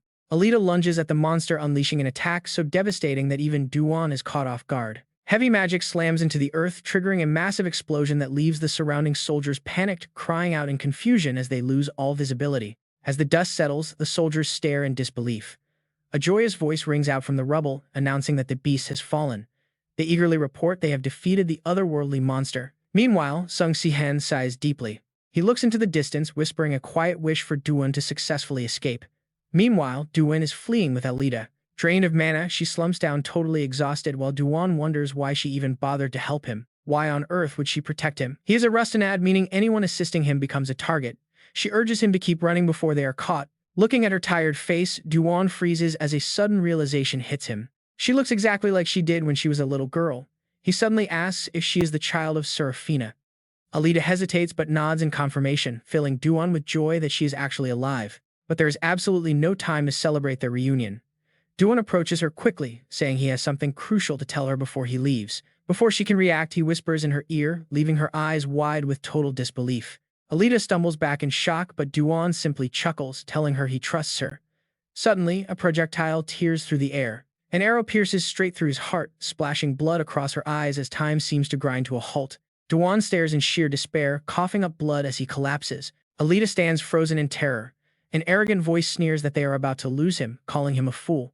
Alita instantly recognizes the speaker. She tenses up as she spots Zierman standing nearby. He approaches, asking if she is all right since she looks exhausted. Relieved, he chuckles, glad she is safe, and claims that the runner was probably trying to use her as a human shield. Thank goodness, he did not kill her, Zierman says before turning a furious glare on Duan. He angrily demands how many lives have already been lost because of this scum, then violently stomps his boot directly onto Duan's head. He then turns back to Alita with a calm smile, expressing deep gratitude and admitting they would have been in major trouble without her help. He says they owe a massive debt to this foreign knight, while Alita looks on in horror. Staring at him with dread, Alita forces a polite response. She claims it was nothing, admitting she almost let the demon escape due to her poor stamina. Though her eyes betray her regret, she plays along, praising them for stopping him. As Zierman continues to curse the dying boy, the scene shifts to the main battlefield where onlookers shower Sung Sihan with praise. They cannot believe he defeated an otherworldly beast, calling it expected from the disciple of the mercenary king. They are surprised to find the mercenary king has two disciples, leaving Zenon utterly bewildered. Sung Sihan explains that Zenon also channeled the Lord's aura. Just then, an emotional soldier steps forward to thank Commander Sung Sihan for saving them. The soldier's face turns serious as he explains that while he wants to repay them properly, he must quickly find a way to deal with this giant monster's corpse. Sung Sihan nods, assuring him not to worry about them at all. The man waves goodbye, promising to get in touch later and expressing the Moon Temple's gratitude. Sung Sihan smiles as he watches Zierman depart but suddenly freezes. Why is Zierman so eager to clean up the beast himself? An uneasy feeling grows in Sung Sihan. The monster should naturally disappear once the summoner's heart is burned, and he is absolutely sure they know that. He sighs, assuming they just want to avoid any risks associated with the mad tyrant's corpse. Seeing his reaction, Zenon is surprised and asks if he is worried about Duan's body. Zenon mentions hearing from other soldiers that a mage has already frozen the corpse to transport it to the ivory tower, leaving Sung Sihan completely shocked. Zenon admits he only overheard it. Sung Sihan grows deeply suspicious, wondering why they would want that specific corpse. Looking back, everything feels wrong. An ivory tower mage appeared during the land dragon incident, and now this. Between the werewolf, the land dragon, and Duan, everything seems connected. Amidst the murmurs of the crowd, a familiar saying comes to mind. Once is bad, luck twice is a coincidence, but 3 times is highly suspicious. This cannot be another random accident involving the Otherworld. He resolves to investigate further once they return. Sung Sihan walks back toward the crowd, and the scene shifts to the quiet, dark interior of the mansion. Inside a room, Lord Bake sits quietly muttering to himself that Duan was a Rustanad. Sung Sihan and the others finally arrive back at the mansion. Calling out, Sung Sihan announces they have returned, prompting Bake to stand up. Bake apologizes for dragging them here and offers to call for help. Sung Sihan quickly waves it off, saying it is fine and that formalities can wait. Her gaze darkens with lingering tension, though she politely expresses relief that they managed to deal with that monster. Dugan keeps cursing the vile bastard under his breath. Meanwhile, the surrounding crowd erupts in absolute praise and excitement. They cannot believe these warriors took down an otherworldly beast, proving themselves worthy of King Bakmin's legendary disciples. Zenon stands there utterly confused about having a peer, but Sung Sihan quickly explains it is because she uses the Lord's sacred power. Dinah steps forward with deep tears of gratitude, thanking Commander Sung Sihan for saving their lives during that near-fatal battle. His expression suddenly turns dead serious as he mentions his urgent need to properly repay them for their heroism. Dugan explains he must quickly handle the massive monster corpse, and Sung Sihan simply nods, telling him not to worry about them. The commander shouts his goodbyes as he rushes off, promising that the Moon Temple will keep in touch to reward them. But as Sung Sihan watches the man sprint away, a sudden, alarming realization hits him. Why is the temple so eager to clear the body? He feels a deep sense of unease knowing the beast would naturally vanish once the summoner's heart is burned to ashes. Perhaps they want to avoid any lingering risks with this mad tyrant's corpse, but his companions do not seem to care at all. Dina looks at him in surprise, asking if he is worried about Dugan's frozen remains, which the soldiers were gossiping about. She mentions that the mages froze the corpse for transport to the ivory tower, prompting a completely stunned reaction from Sung Sihan. She admits she only overheard whispers, leaving him to deeply ponder why the tower would crave such a dangerous dead vessel. Piece by piece, this puzzle feels completely wrong. First, an ivory tower mage showed up during the Earth Dragon chaos. Then came an otherworldly beast, and now they claim the summoner's body. The werewolf, the dragon, and Dugan are all connected. These incidents are not isolated. He recalls the old saying that once is bad luck and twice is a mere coincidence. But a third time points to a conspiracy. This means the current incident must be linked to the otherworld as well. He decides to investigate further upon their return, walking back to the group as the scene shifts to a grand mansion. Deep inside the mansion, Bake sits in tense silence, muttering about how Dugan was secretly working for the Alita forces. Sung Sihan and his party finally arrive back at the mansion, calling out to announce their safe return to Lord Bak. Bake stands up to apologize for dragging them into this mess, but Sung Sihan quickly dismisses the heartfelt apology as unnecessary. Zen, don't worry about those small things, his mind isn't exactly stable anyway. I'm really sorry, I'll contact you next time. Dinah watched as Alita stayed quiet, remembering something. Meanwhile, Sihan searched the area, wondering where she went. She pointed ahead and announced that her master left something in the room before leaving. Everyone quieted down to listen. Right after Alita stepped inside the room. So this is Duan's room, she thought, recalling the words he once told her. He had carefully warned her about this corner room. Reaching for the third drawer, Alita immediately started searching. Why did he lie about this drawer containing clothes? Sung Si something hidden beneath? She shook her head in doubt. She kept looking. The drawer felt strangely small compared to the cabinet's height. It seemed Alita was onto a secret. She realized in shock that a hidden compartment sat at the very bottom. Reaching in, she pulled out a strange object. Surprised to find a book inside, she opened it to investigate. The very next second, her expression completely changed. This thing was far from ordinary. It contained gathered intel on the Ruskandals, recording every single summoning style. They were techniques to summon creatures from other worlds. Furious, Alita clutched the book, suddenly picturing Duan's face. Remembering his pleading face, she felt totally lost. Her mind drifted back to how close they used to be. Alita sighed, muttering that it was probably useless now anyway. Meanwhile, inside another room, a subordinate reported the news. They got it. A Ruskland with the perfect bloodline to open a massive summoning portal over 30 meters tall. It was a shame they couldn't capture him alive, but the heart remains unharmed since the body was processed quickly. Lilstein was quite surprised by this. He ordered them to move it to the ivory tower, praising their immense contribution. He promised they would get exactly what they wanted. Bor nodded, expressing her deepest thanks before vanishing. As her projection faded, Lilstein stood alone, knowing the Ruskandal family summoning arts were far from simple space manipulation. The absolute scariest part of their abilities was that they could completely dominate the very monsters they summoned. This was a terrifying power deeply embedded in their bloodline, which naturally granted them the unique capacity to control. It allowed for flawless mind manipulation. Lilstein sighed, talking to himself as he pondered this massive advantage. But since Teranor magic normally cannot affect otherworldly entities, this should have been an impossible dream. His voice turned colder as he realized there was still a loophole and the solution lay right before him. Lilstein understood this perfectly. The answer was the secret otherworldly summoning technique belonging to the Ruskandals. Their magic could actually be cast on foreign entities. Realizing this, he burst into a loud, menacing laugh. That meant the key to controlling otherworldly power was locked inside the Ruskandal bloodline. By studying them, he could craft a brand new spell to dominate any foreign beast. All this information filled him with absolute excitement. He had been collecting Ruskland blood, endlessly experimenting on it without a single pause until now. But holding the descendant of that mad tyrant in his grasp, Lilstein was completely lost in his own grand delusions. With this, he could finally achieve his ultimate desire. Just then, Geyer stepped forward to offer a prayer. He prayed for justice in the name of the High Priest and the countless people of Glon, shouting out loud. He asked the Moon Goddess to protect them. Nearby people looked at Sihan, whispering that he was the famous warrior. They wondered if he really defeated the giant monster, hearing rumors that he was the king's right hand. A man remarked that the kid seemed pretty ambitious, but surely he already served a powerful master. Another guy whispered that Sihan belonged to Kelteron's ghostly Night Order. Instantly, the entire room fell dead silent. Everyone's faces pale. They quickly gossiped, wondering if he was serving that beastly man for power. They questioned why such a genius would work under Kelteron. Then a greedy thought crossed some minds. Perhaps they could convince Sihan to join them instead. Believing they were better, 3 nobles quickly approached him. They offered fine wine from the Mason region, begging Commander Sihan for just a quick chat. This endless pestering had completely exhausted Sihan. Slumping in a chair, he grumbled that dealing with nobles daily was tiring. Making connections with nobles was nice, but daily meetings were tiring. Zenon curiously asked if they were okay. The rumors about them being elite S-rank mercenaries were getting wild. Sihan nodded, looking quite thoughtful. He worried his reputation was growing too fast, but fame was necessary to reach the king's level. A small smile crept onto his face. Confused, Zenon stared at him, asking who he was talking to. Alita suddenly walked in, reminding them that Sihan wasn't the only one getting famous. Her mood seemed pretty down. Just by using explosives, once rumors had already spread like wildfire that Alita was a legendary 7th-floor magical girl. Even Sung Sihan himself had to nod and admit she was getting flooded with marriage proposals from everywhere.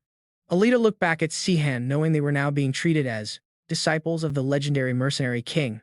But what if the mercenary king himself hears those rumors and actually comes knocking on their door to demand answers? The scene then shifts to the Night Eye territory, a very peculiar place.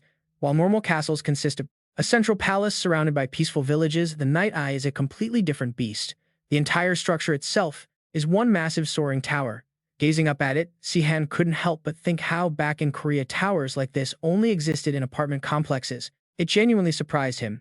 They built it incredibly high, making it look far more magnificent than any regular castle. He wondered just how much blood, sweat, and tears went into constructing this monstrosity. Suddenly, Karen's face flashed in Sihan's mind. He had hoped she would be different from the other betrayers, but he quickly shook it off. Why expect anything more from Karen? Was he really still holding on to hope after being betrayed like that? Yet, looking at the towering structure, his curiosity only grew. Why build it so damn high? The churches in Leighton Seoul were built tall to reach the gods, so a tower like this should logically be a holy symbol. But whatever her reasons, nothing changed the fact that otherworldly hands constructed this place. After studying the massive layout, Sihan suddenly spoke up to give his thanks. This made finding the fake Karen so much easier. Alita chimed in, sharing rumors that anyone blessed by the moon deity was considered closest to her. Because of that, the highest floor of the tower was her private sanctuary, which was exactly where the imposter stayed. Sihan couldn't help but chuckle. Sounds way too easy. He remembered how past attempts to assassinate the mad tyrant failed because the target kept switching rooms, forcing him to back off as security tightened. Alita stared at him, completely flabbergasted. Who exactly was he to have pulled off those legendary high-profile hits? She immediately scolded him, remembering how the castle plunged into utter chaos back then. He was the sole reason she had been locked in her room for a whole month. Sihan scratched his head sheepishly, offering a quick apology. He hadn't realized she was trapped inside the castle back then. He was technically the one who caused her all that grief. But as clouds finally covered the moon, Sihan stood up and stretched. It was the perfect moment to move under the cover of darkness. Alita didn't want to waste a single second either. She told him to stay sharp as they moved out. Sihan immediately activated his signature shadow ability, his entire body turning into pitch-black darkness. With a quiet nod, Sihan vanished, sprinting like a phantom straight toward the towering fortress.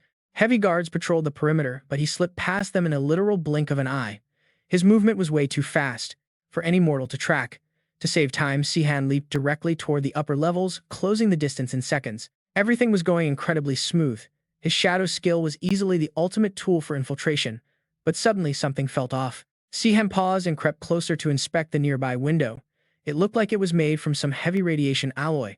The security system was surprisingly solid. He knew this alloy was designed to trigger blinding light and deafening alarms if touched by weapons or spells.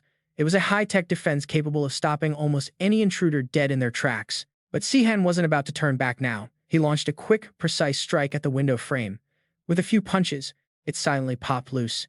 He slipped inside, knowing the high-tech alloy was totally useless without light. After all, shadow magic doesn't just consume light, it swallows sound too. The entire corridor became dead silent, giving him the perfect opening to slip deeper into the facility. Looking down the hall, a bizarre sensation washed over him. This place felt way too familiar. He was positive he had never set foot here, yet his expression darkened as he recognized the inner layout. The specific decorations and layout matched a place he knew by heart. There was absolutely no doubt about it. It looked slightly different from the outside, but the interior was a perfect copy of the Grand Tower back in Lattinsel. He wondered if this was actually just a massive expansion rather than a new build. But wouldn't that construct place a massive burden on the citizens? Sihan hurried forward, questioning whether Karen was really blinded by greed after all. Why did she betray him if she wasn't greedy? Suddenly, deep within the chamber, Karen felt a cold presence and awoke. She stared warily toward the door, asking if someone was out there. Before she could move, a cold blade pressed against her throat. Sihan warned her not to make a single move unless she wanted to die. Pale with terror, she stammered, asking who he was. He ignored her question, demanding to know her true identity instead. Looking at her, the truth finally clicked in his mind. He knew she wasn't the real Karen Inacius. The woman frantically shrieked, claiming she had absolutely no idea what he meant. Sihan growled in annoyance, asking if she was completely stupid. He pressed the sharp edge even tighter against her skin. Who plays around when a sword is at their neck? If you are not the real deal, you can't threaten anyone, he reminds her. Healing a minor wound like this is child's play with Inacius's magic. Karen can only stammer and panic. Seeing her struggle for an answer, Sihan grows more certain. Just as he suspected, a mere fake could never possess that power. Since she has nothing to say, he has no further use for her anyway. He prepares to make his move. He has been quite busy lately after all. This time, Sihan decides to deploy his soul swap technique, keeping it quiet. He reserved this secret skill specifically for otherworldly lords, knowing different powers react directly to a user's physical condition. Under the influence of soul swap, the target is left feeling utterly abandoned by God, completely breaking their spirit. This makes Sihan feel quite smug. It is the same trick he once used on Prince and Ja, who were immune to magic. He has other backup skills, but this works perfectly against these pretenders. Seeing Karen's consciousness begin to fade, Sihan chuckles. Once her soul is thoroughly drained by the swap, he can finally read her mind. But then he notices something strange. She is completely unresponsive. Sihan freezes, his expression twisting in panic as he desperately yells for her to wake up. She cannot pass out on him yet. How could she play the fake without possessing even a single shred of power? And just like that, a voice suddenly echoes, asking Sihan if he is finally back. He freezes in absolute confusion. He whips his head around to face the woman. It is Alita, and her body is now floating high in the air. Sihan is completely bewildered. What on earth is going on? If he heard correctly, she just spoke to him in Korean. A spark of hope ignites. If she knows Korean, then she must be the real Karen. Suddenly, Alita speaks up again. She addresses him, noting that since he is the only one in Teranor who can use soul swap, he must be Sihan. Sihan finally puts the pieces together. No, the one before him is the fake, but the real Karen is communicating through her. She is using her power to send a message through the unconscious decoy. Doing this makes soul swap much harder to pull off. Sihan smirks, highly impressed. She purposefully spoke Korean right away to prove she was indeed the one who left the message. Even so, Sihan decides to keep playing his part casually, asking if she knew he would return. Alita smiles, urging him not to harm the innocent girl, as she will remember nothing once this message ends. Sihan's expression shifts. He realizes she cannot actually hear his questions and is merely playing a pre-recorded message. Her spiritual projection reaches out toward him, asking if he is looking for her and telling him to head to Estum. Her voice is filled with anticipation. As Alita's body slowly collapses, she promises she will be waiting for him there. Sihan stands in silence, completely unsure of what to do next. He sighs heavily, realizing it is finally time to head back. Flashback to the past. The citizens are cheering wildly. The Northern Territory has fallen and victory belongs to the 7 great heroes. Standing atop the high tower, Sihan watches the celebrating crowd and chuckles. Karen walks over to strike up a conversation. She smiles, noting how long the northern citizens suffered under the tyrant. Now only the imperial capital remains. Sihan is surprised by her words, but a flicker of hope remains in his voice as he looks forward to the end. He notes that the final battle will happen at night and they absolutely must win. If they win, Sihan says excitedly, Karen will become the guardian deity of Xenonexit. But seeing her blush, he is confused. Karen sighs, admitting that, while many follow her, she has no actual desire to become a guardian deity. Sihan asks why, questioning if that is not a massive honor. Karen looks away, feeling highly conflicted. She turns her face to avoid his gaze, whispering that if she becomes a deity, she can never get married. This completely stuns Sihan. Seeing his blank stare, she asks what that face is about. He quickly shakes his head. He admits he simply never expected her to think about that.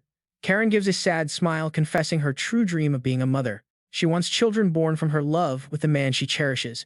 In fact, she wants a big family. 12, to be exact.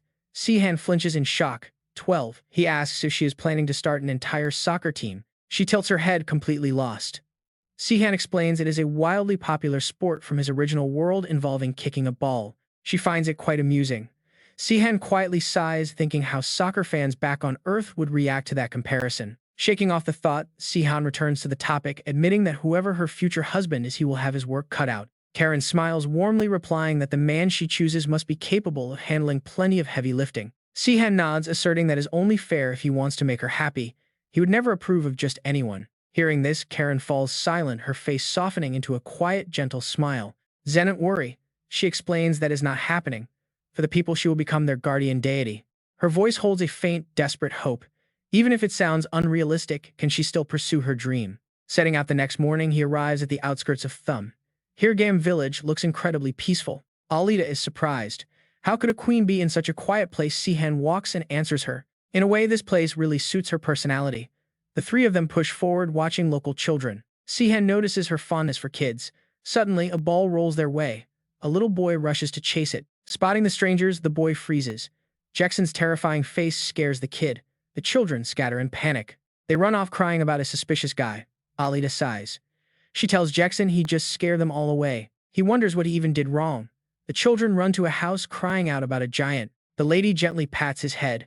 Calm down, she says, smiling as she realizes some guests have arrived. She tells the kids to stay outside.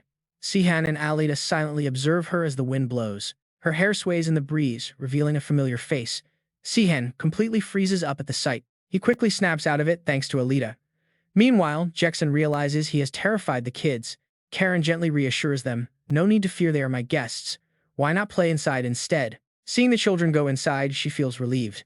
Karen turns back. "You won't cause trouble, will you?" She seems to have expected this. The message she sent through that girl has already triggered as planned. Alita and Jackson stand there in utter disbelief. Karen just smiles. Has he really returned to Teranor? The entire forest falls into a heavy silence. All four just stand there. No one speaks first. Finally, she chuckles softly. There is no issue with others being here. She looks at Sihan thoughtfully. Calling him a man full of surprises, her next words instantly put all three of them on guard. She asks if they are his companions who know his true identity. Sihan frowns in deep suspicion. He notes she speaks as if she knew he would come. Karen replies that the others doubted his return, but she never believed them. He always pulls off the impossible. Her calm voice echoes through the woods. To her, anything is possible for someone like him, a man who once conquered every impossible obstacle. Would he ever just accept defeat? Sihan is quietly stunned, realizing she was not shocked at all. He clearly does not hold the upper hand here. After hesitating, Sihan asks about the Tower Woman. Karen answers without a single moment of hesitation. She did not think he would be interested in her. Disclosing the truth about Shay, she reveals that she altered her face using her unique disguise magic. With a sigh of sympathy, she adds that Shay must have struggled immensely to keep up the charade. Without using magic to block the natural aging process, maintaining this youthful appearance would have been completely impossible. Alita's words flash through his mind about using a clever disguise to hide their true identities from everyone. It makes perfect sense to look young. Sihan realizes Alita was right all along, and he speaks up. He remarks that she has not aged a single day, looking exactly as she did 10 years ago. Yet beneath that youthful face, he senses a deep change, remembering her old gentle and shy demeanor. The memories contrast sharply with her current coldness. Sihan loses his composure, gritting out Karen's name. Laughter suddenly bursts from her. Did he really come all the way back just to tell her that? He lets out his self-deprecating laugh, agreeing they should get straight to the point. His eyes turn icy. Sihan looks directly at her, demanding to know the truth. Why did she choose to betray him back then? Karen shows no guilt whatsoever, casually noting that since he returned for revenge, he naturally wants answers. But in an instant, her magic power erupts violently as she asks if the reason even matters anymore. Sihan instinctively draws his sword while a wild, crazed determination flares up in Karen's eyes. Declaring that only one of them will leave alive, she immediately summons her crimson blood moon chains. The deadly chains fly straight at him, but Sihan acts quickly, dodging the lethal strike with ease. Suppressing his chaotic emotions, Sihan curses inwardly, wondering if she is actually trying to kill him right now. His heart grows heavy.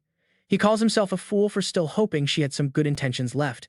Could things have been different? He wondered bitterly, remembering how they had been close companions, sharing life and death for 10 long years. Meanwhile, Karen swung her hand again, unleashing another wave of attacks. Facing the onslaught, Sihan made a split-second decision. With a fierce roar, Sihan unleashed a burst of divine light and sword energy, tearing right through her violent moon attacks. In an instant, Sihan vanished and reappeared behind her, immediately bursting forward at top speed. A flicker of surprise crossed her eyes. Was he trying to close the gap? Sihan slashed forward with blinding speed, but his blade cut through nothing but a blurry afterimage. In a flash, Karen materialized right behind his back. Sensing immediate danger, Sihan leapt straight into the air to dodge. Before the dust could even settle, Karen pressed her attack. Her foot whistled sharply through the air, aimed directly at his face. Sihan barely managed to tilt his head and dodge by a hair, his heart racing at how unbelievably fast she was. Karen coldly clenched her fists. Her mocking voice cut through the air as she unleashed a relentless barrage of close combat strikes. Closing the distance won't change anything, Sihan, she sneered, because close combat happens to be my absolute specialty. Overwhelmed by her rapid-fire strikes, he struggled to keep up. Sihan quickly regrouped, desperate to regain his footing. He gripped his sword hilt tightly, his breathing ragged and his voice strained.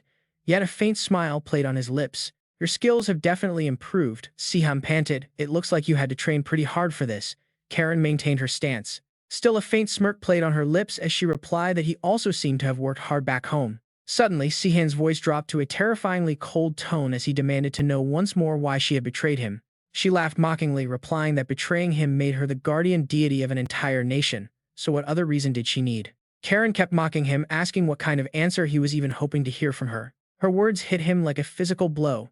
Did he honestly believe there was some grand, complicated reason behind her betrayal? As she spoke, massive iron chains suddenly shot forward, proving that betrayal never required some grand righteous justification. The chains swirled rapidly around Karen as she looked down at Sihan with pure pity, speaking to him in a slow, patronizing tone. Surely he was not holding on to naive delusions like friendship, was he? Sihan lowered his head, his voice heavy with emotion. Of course not, he replied, his eyes filling with absolute resolve. All he wanted was to hear her reason. He declared himself her enemy, and for a split second, a strange flicker of regret passed through Karen's cold heart. Dropping all formalities now that she had made her stance clear, Sihan took a deep breath and gripped his sword tighter. He had been betrayed by every single one of them, and no amount of excuses could change that cold, undeniable truth. Violent sword energy erupted and swept across the entire area, fueled completely by Sihan's sheer, unbridled rage. In contrast, Karen's eyes remained completely lifeless and hollow, sending shivers down his spine as he prepared to strike.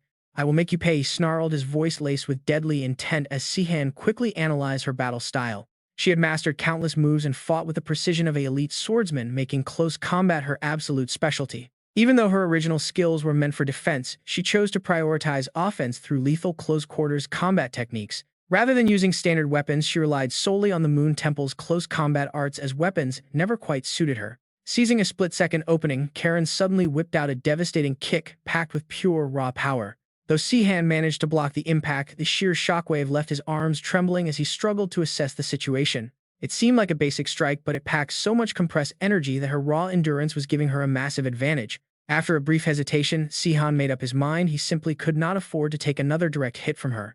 With a sudden twist, Sihan unleashed a terrifying surge of sword light, causing Karen's expression to falter for the first time. Was he trying to create some distance? Facing a sword strike powerful enough to tear space apart, Karen calmly leaped back. Sidestepping the blast effortlessly, she recovered her footing and mockingly praised his textbook ability to control the battlefield's distance. Yet absolute confidence flashed in her eyes as she boasted that she was already well acquainted with these desperate situations. The moment she finished speaking, her moon chain shot forward, making Sihan grit his teeth in shock at her lightning-fast speed. Parrying the strike, Sihan clicked his tongue in pure frustration, but in that split second, she lunged at him like an arrow. He threw himself backward to dodge, muttering that he never expected her to pull off such a ridiculously fast maneuver. Gritting his teeth, Sihan quickly calculated his options, realizing her chains made keeping his distance incredibly difficult and highly annoying. He recognized her deadly technique right away. It was the Water Moon Chains, a move that utilized sonic vibrations and raw stamina. Fueled by her internal energy, the technique was not only incredibly versatile for the user, but could also channel powerful magic by combining other elements. Karen taunts him as she strikes, claiming he cannot possibly defeat her with a move like that. Zenon gasps in absolute shock at the sight.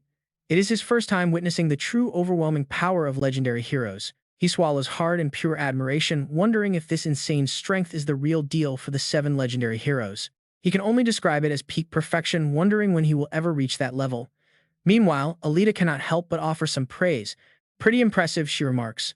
But wait, she quickly takes it back, noting that compared to Sexton, this level of power is still nothing. A burning question starts to form in her mind. Are they still holding back? Karen then speaks up in a highly provocative, mocking tone. Your skills have definitely improved, she notes.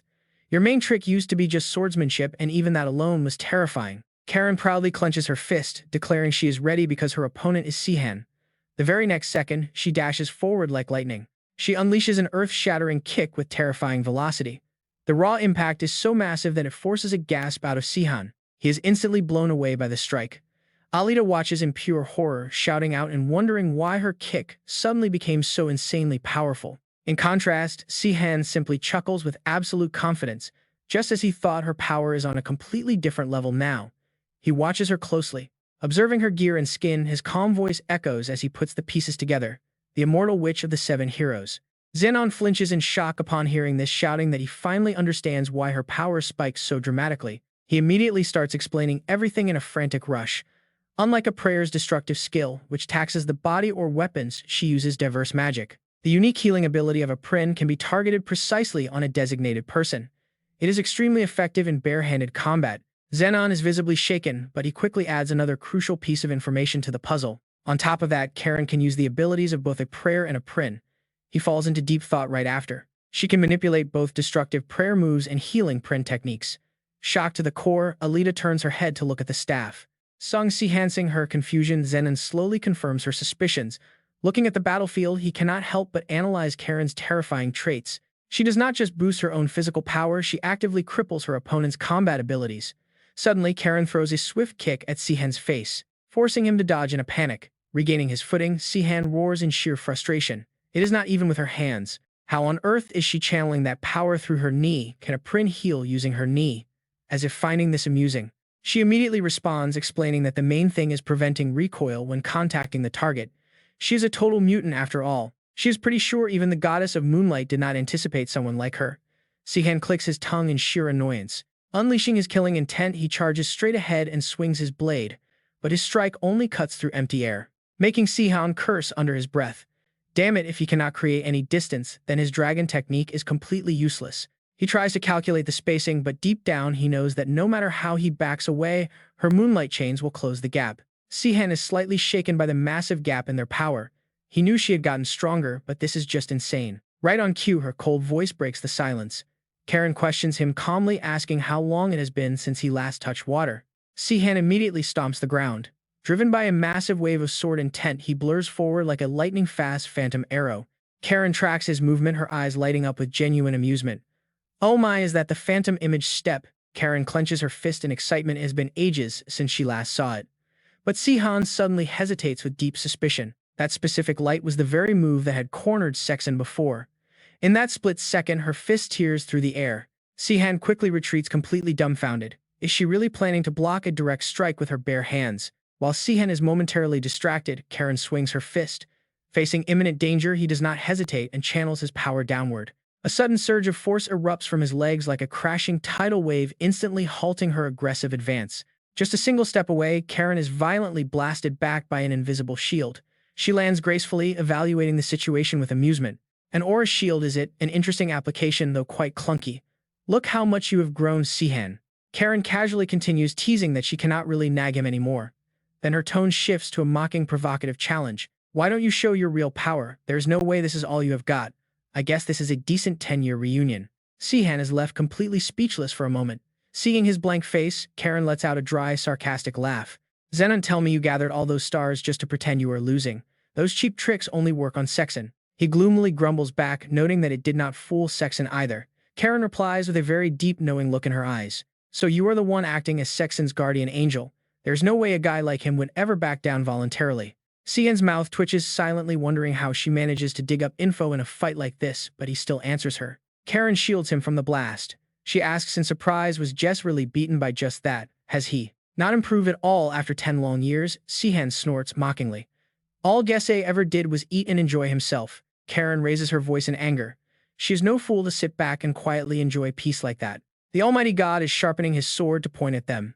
How could she ever rest easy? Karen tightly clenches her fist. Unleashing her massive power, her arrogant words shatter the quiet night with a loud declaration. To fight with all their might. Sihan scratches his head, looking visibly awkward. Well, there are some personal reasons. That awkward reaction makes her freeze. Real confusion spreads in her eyes as Karen hesitates for a brief moment, before asking in complete disbelief. She can barely believe it, blurting out, you have lost all your glory and magic. While lost in other dimensions, Sihan looks completely helpless, quickly trying to correct her to save face. It is not entirely gone. Sihan stops talking halfway, caught off guard by Karen's strangely blushing, innocent face.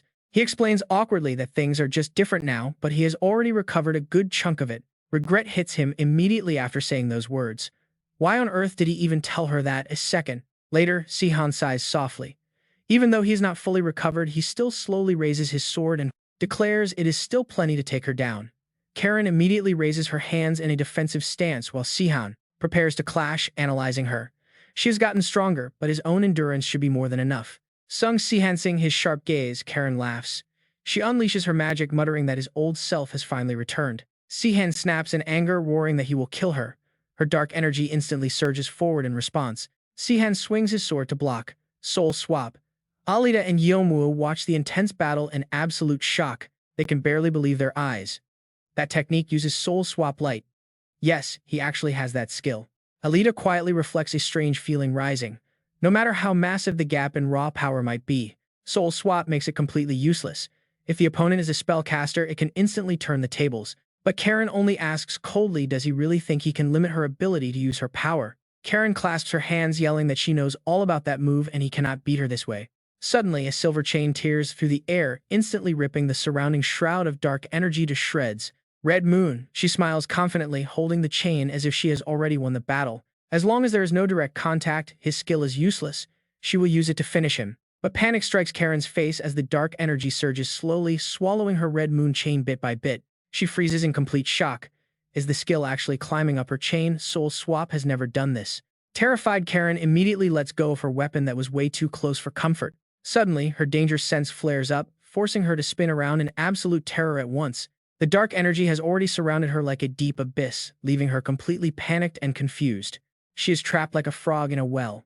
Can Soul Swap even be used like this? Sihan suddenly speaks. He asks if she is surprised mockingly, noting that he certainly did not idle away those 10 years. He explains that while the effect normally requires direct interaction, this upgraded technique changes the game entirely. By warping space itself, his soul swap can easily reach her, slowly stripping away all her powers one by one. Karen stands completely speechless, struggling to ask about this move, but Sihan cuts her off right away. He confirms that he was inspired by her, telling her that the idea came directly from her very own technique. He mockingly thanks her, laughing as he asks how it feels to be countered by her own skill. Karen desperately tries to block the relentless barrage of attacks, yet her sharp gaze remains completely unbroken. Sihan is highly amused to see her struggle, noticing that her movement and dodging speed have dropped. His soul swap is clearly working against her, and a massive wave of confidence floods his mind as victory nears. Knowing he will win, he presses on, but right then, Karen desperately whispers a plea to Lord Johan. She begs him to lock her enemy away, instantly unleashing her ultimate attack, the Ruinous Wish. Sihan glances at the attack and bursts out laughing mockingly, asking if she forgot who he was after just a few years. Refusing to back down, Sihan easily dispels the attack while mockingly questioning if her delusions have gotten worse, because he came from Earth. Sihan was talking when he suddenly froze mid-sentence, his eyes shifting in pure shock, as blood suddenly spilled from his mouth. The Calamity's plea, the request of the Primal Maiden. Although they cannot easily coexist, this was the ultimate result of combining Brain's prayer with Za's highly destructive magic, an irresistible plea.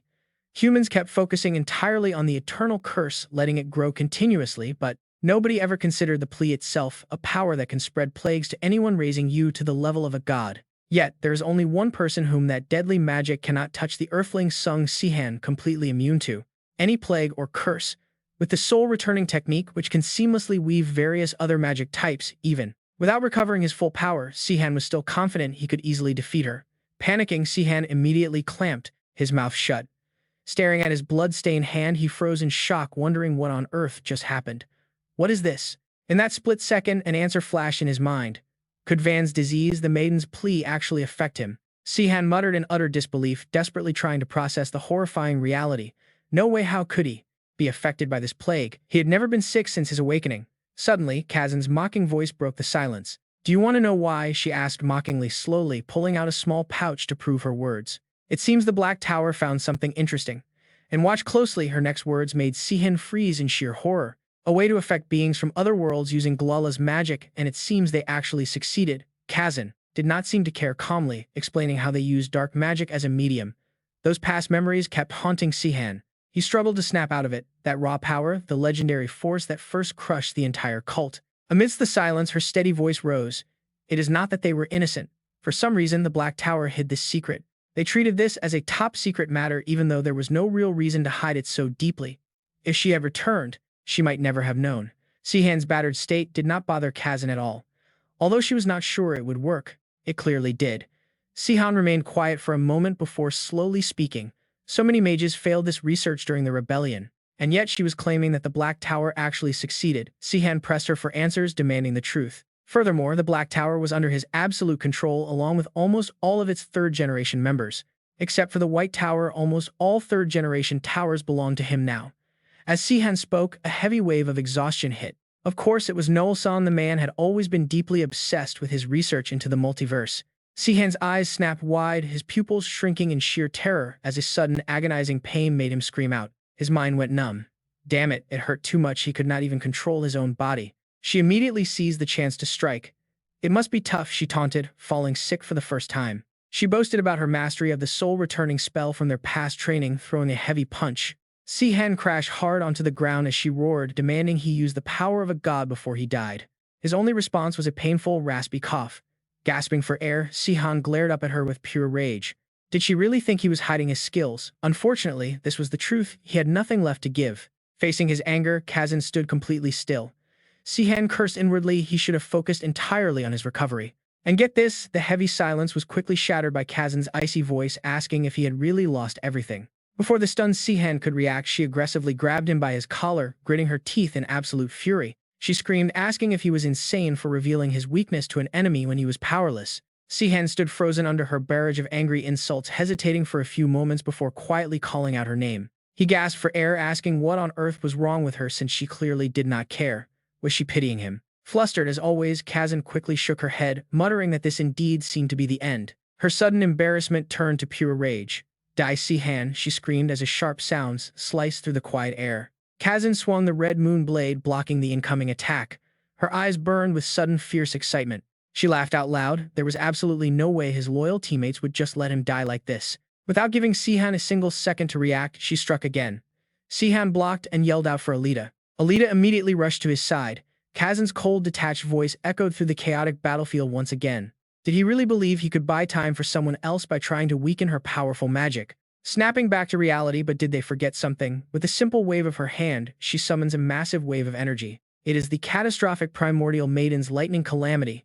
In an instant, Zenon is spitting up blood from his mouth. Completely unable to escape this terrifying curse, Karen strikes like lightning, sending him crashing heavily straight down to the ground. He stares in absolute panic, screaming out Zenon's name.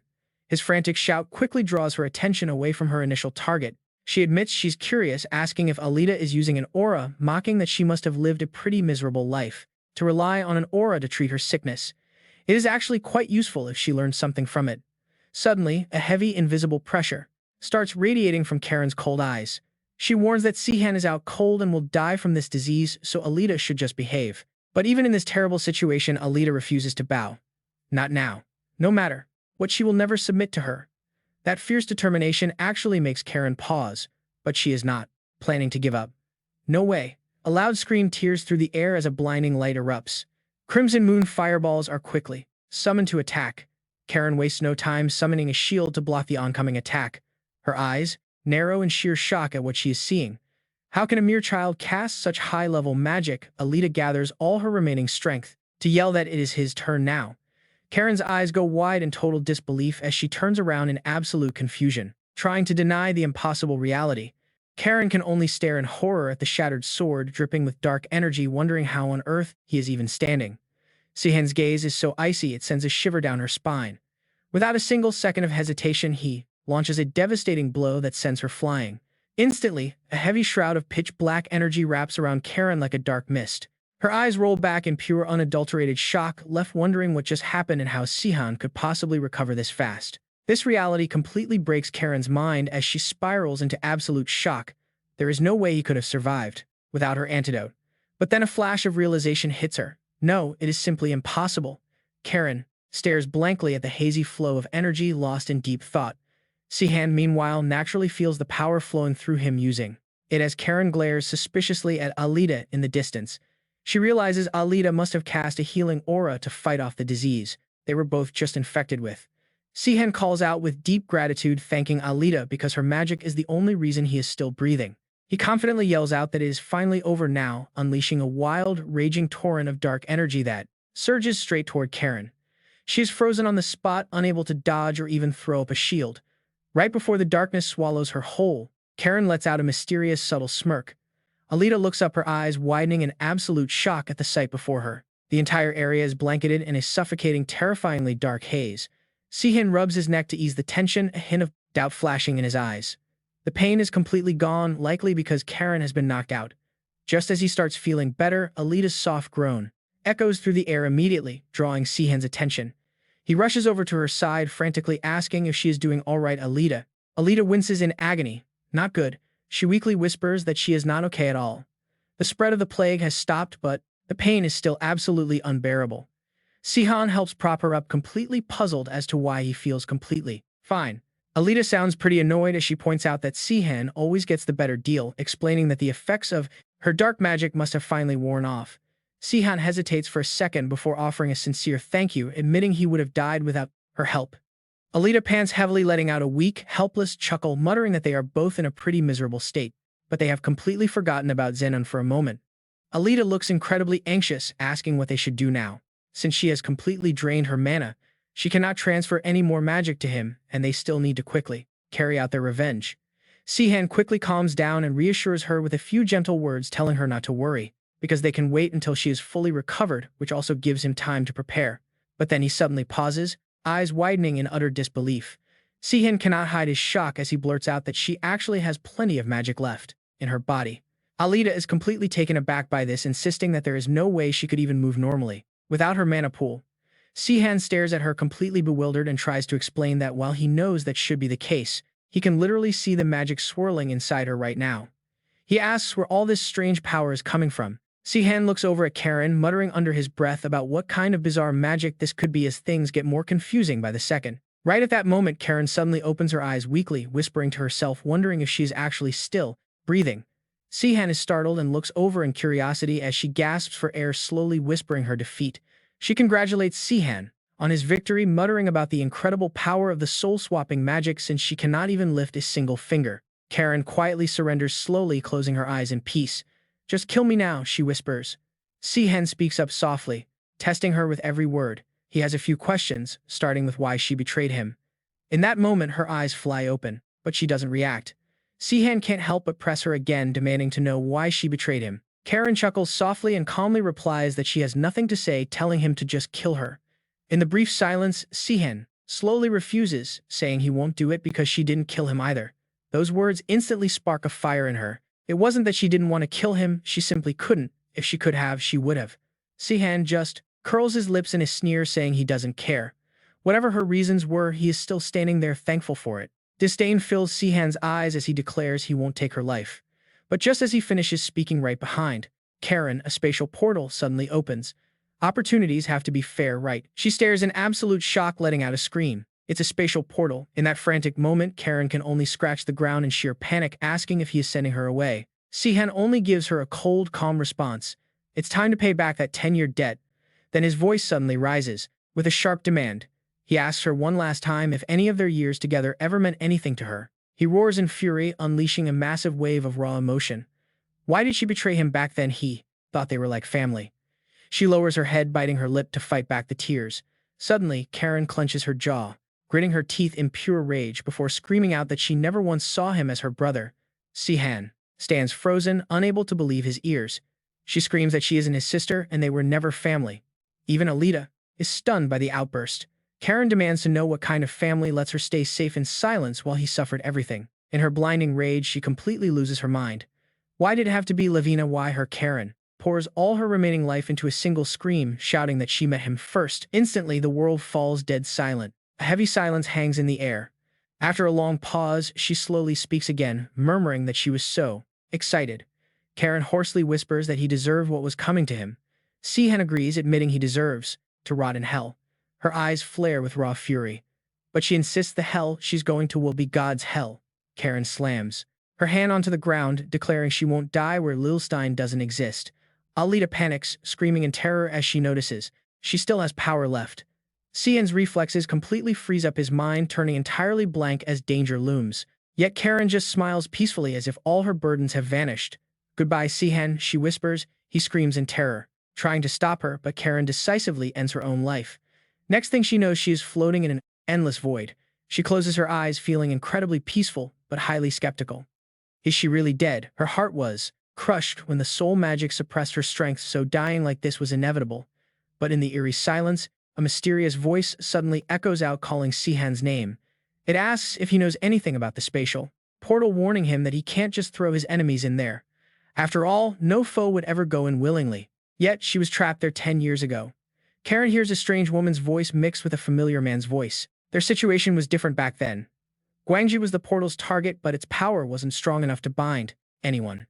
It only weakened them, stripping away their ability to resist its raw magic. Karen wonders if it was Sihan and his team. If that's the case, she should have shut the portal down. But back then, Lilstein wasn't the tree, one who actually opened it. How they pulled it off remains a total mystery. This conversation happened 10 years ago, when they used the ashes of the Beast King's heart to break free from her control, forcing the world to open the spatial portal and banish her. Without the world's permission, the laws of the universe would eventually send her home. Of course, Sihan didn't know this either, but she accidentally stumbled upon the truth while researching the multiverse. Karen smiles warmly, noting how much stronger Sihan has become.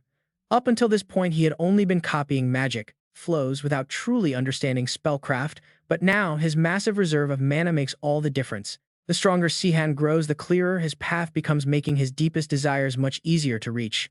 The old memory continues as if she had been trapped in this void years ago. As long as she lives there, won't be a second chance. She feels relieved that Sihan has finally found true friends to stand by him. Karen drifts endlessly through the infinite void. She's utterly confused. If she's dead, why can she still hear this old conversation? Suddenly, a brilliant light pierces the darkness, showing Karen a vision of Sihan and Alita talking deeply back in the room. Suddenly, Alita gasps in pure shock, looking at Sihan and shouting that Karen is awake. Karen looks down at her own intact hands. She asks him to confirm if she is actually alive and what he did. Sihan just gives her a cold look, replying that he did absolutely nothing. He tells her even the gods couldn't save her, so she saved herself. Meanwhile, the scene flashes back to the moment Karen collapsed. Sihan screamed her name in agony and rushed forward to save her, but Karen weakly asked him to take her ribbon, leaving him completely baffled. Sihan cursed and yelled at her not to die, reminding her that she is supposed to be an immortal witch.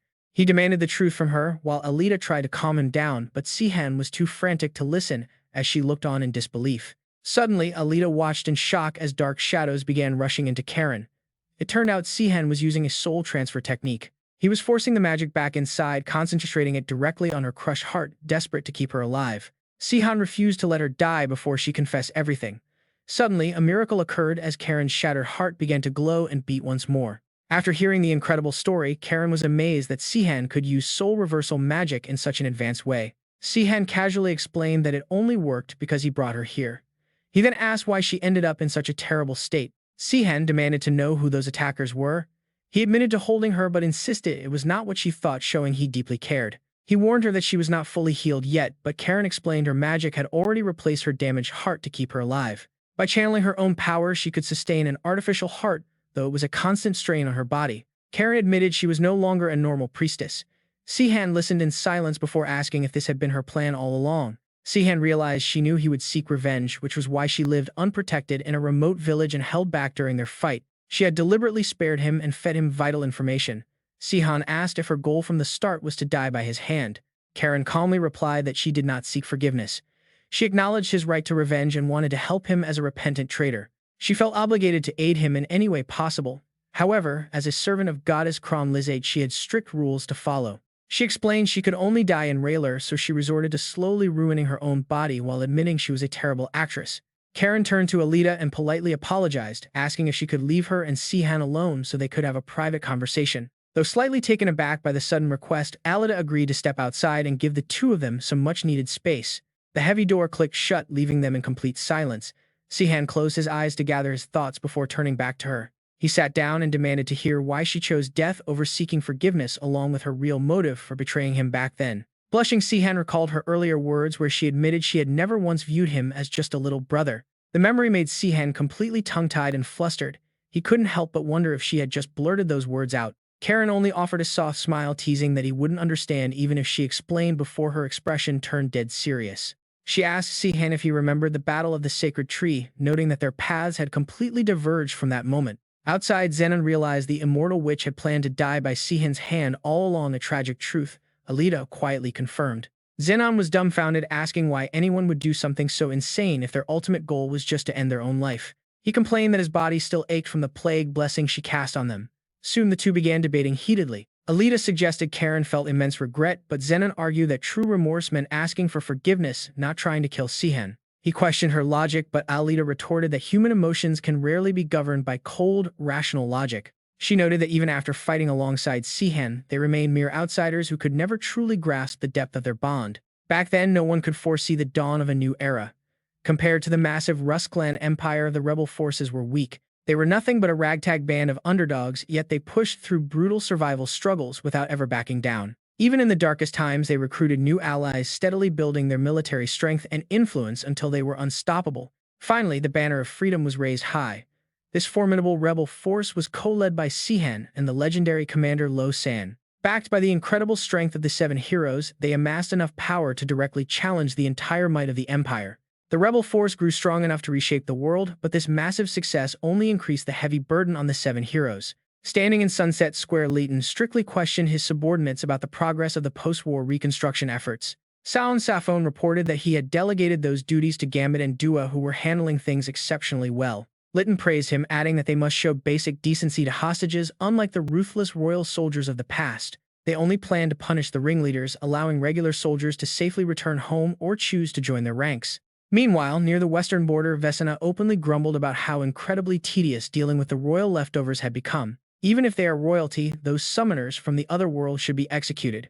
Seeing that, Saon quickly responds, "Not everyone in the Ristandard clan can summon things from another world.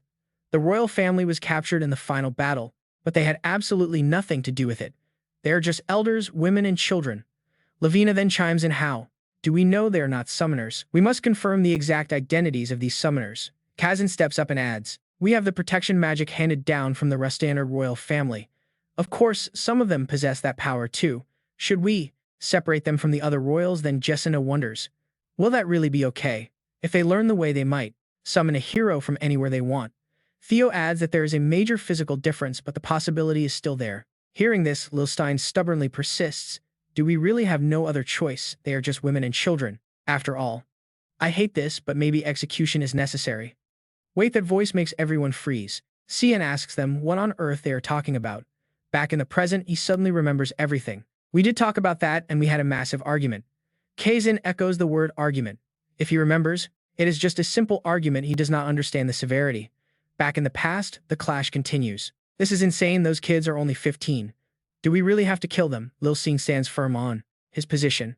"We do not like this either, but no matter how weak or young they might seem, if they can use summoning magic, they will become terrifying enemies.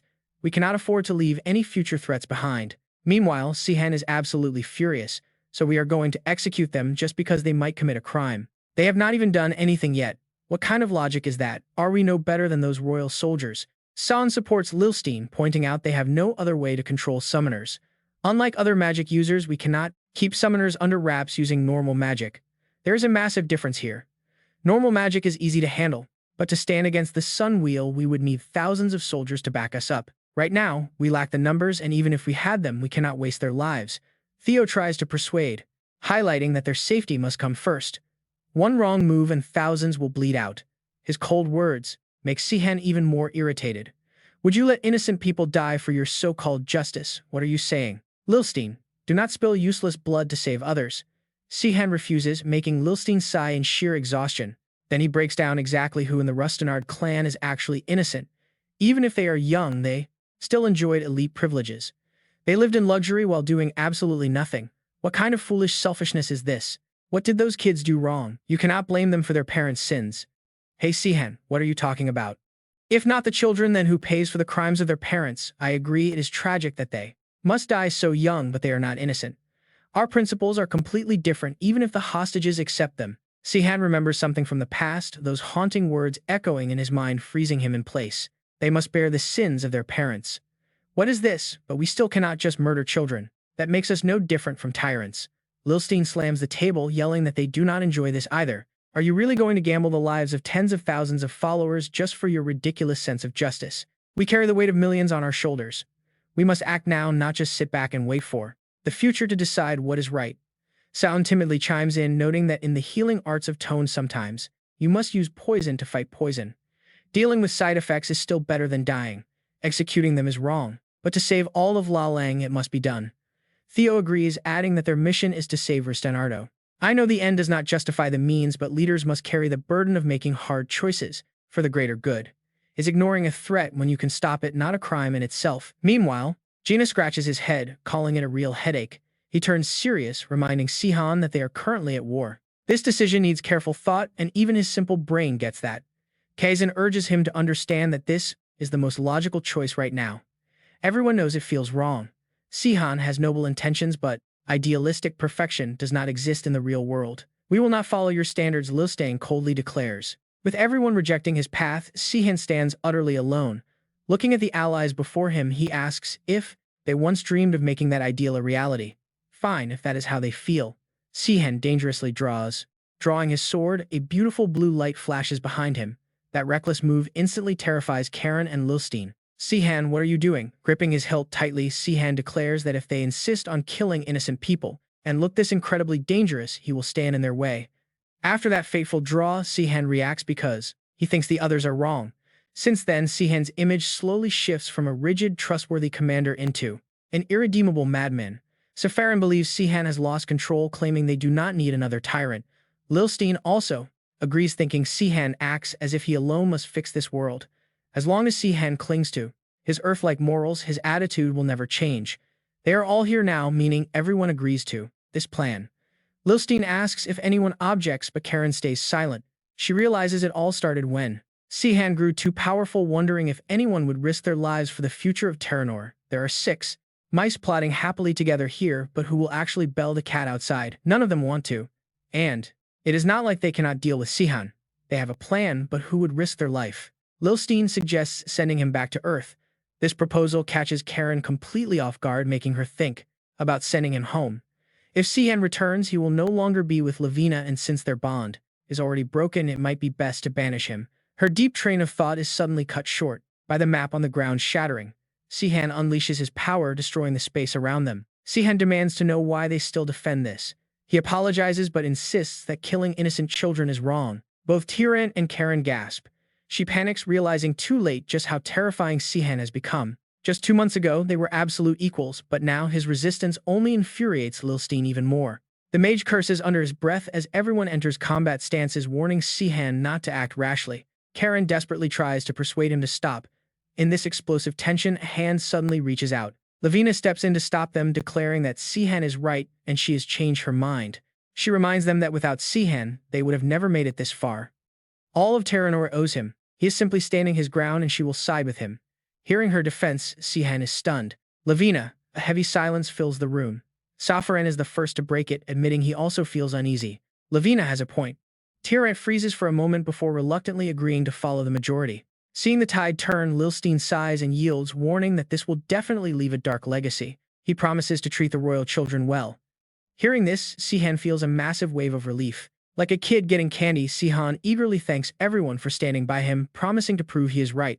Seeing his pure joy, Lavina smiles with deep satisfaction.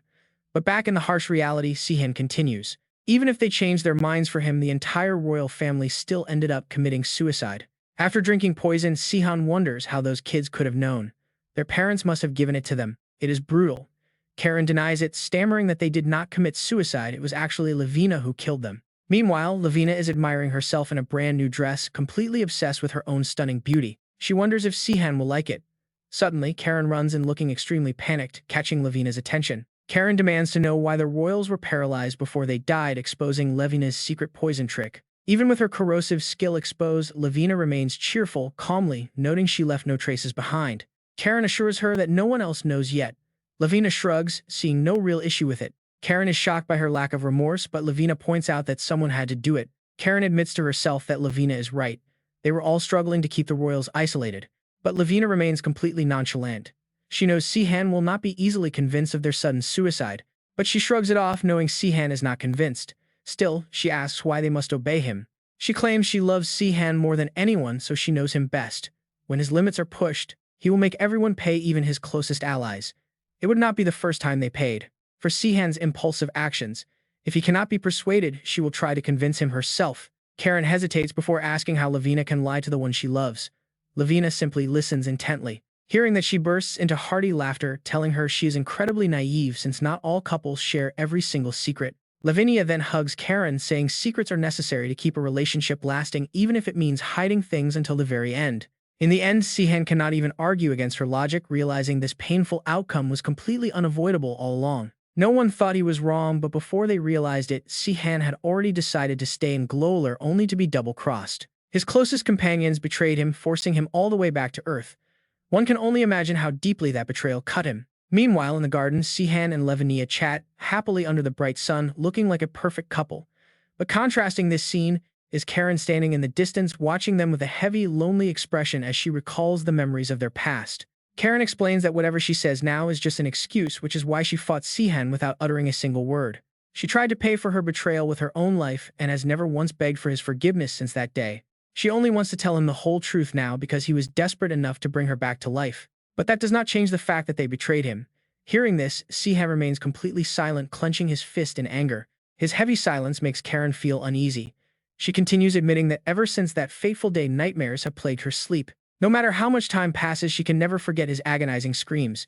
It is the sole reason she abandoned her throne. Karen pats her chest, assuring him she is ready to accept whatever punishment comes. She begs him to end this cycle of revenge. Somewhere in a peaceful land, children run around happily on the green grass. Watching over them from behind is Karen. Dressed as a nun, she has lost all her dangerous edge, looking as gentle and caring as a loving mother. Watching from a tree branch, Sihan scowls in annoyance. This peaceful display of hers is incredibly hard for him to swallow. He feels relieved finally knowing the reason for the betrayal that haunted him for 10 years, freeing him from his self-doubt. The issue was never about who was in the wrong, but the simple fact that their core principles were completely incompatible. He could never accept actions that went against his own moral standards, no matter how logical their excuses sounded to them. They formed the Revolutionary Army because they wanted to fix their world, yet they banished him like he was some tyrant. They labeled Sihan as an unstoppable dictator, but now they rule their own country as tyrants while blaming him for everything. This hypocrisy applies to Karen too.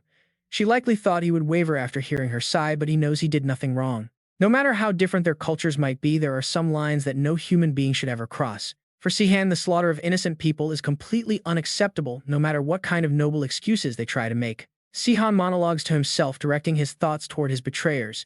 At least the memories of their friendship were not a lie. Their bond was real back then.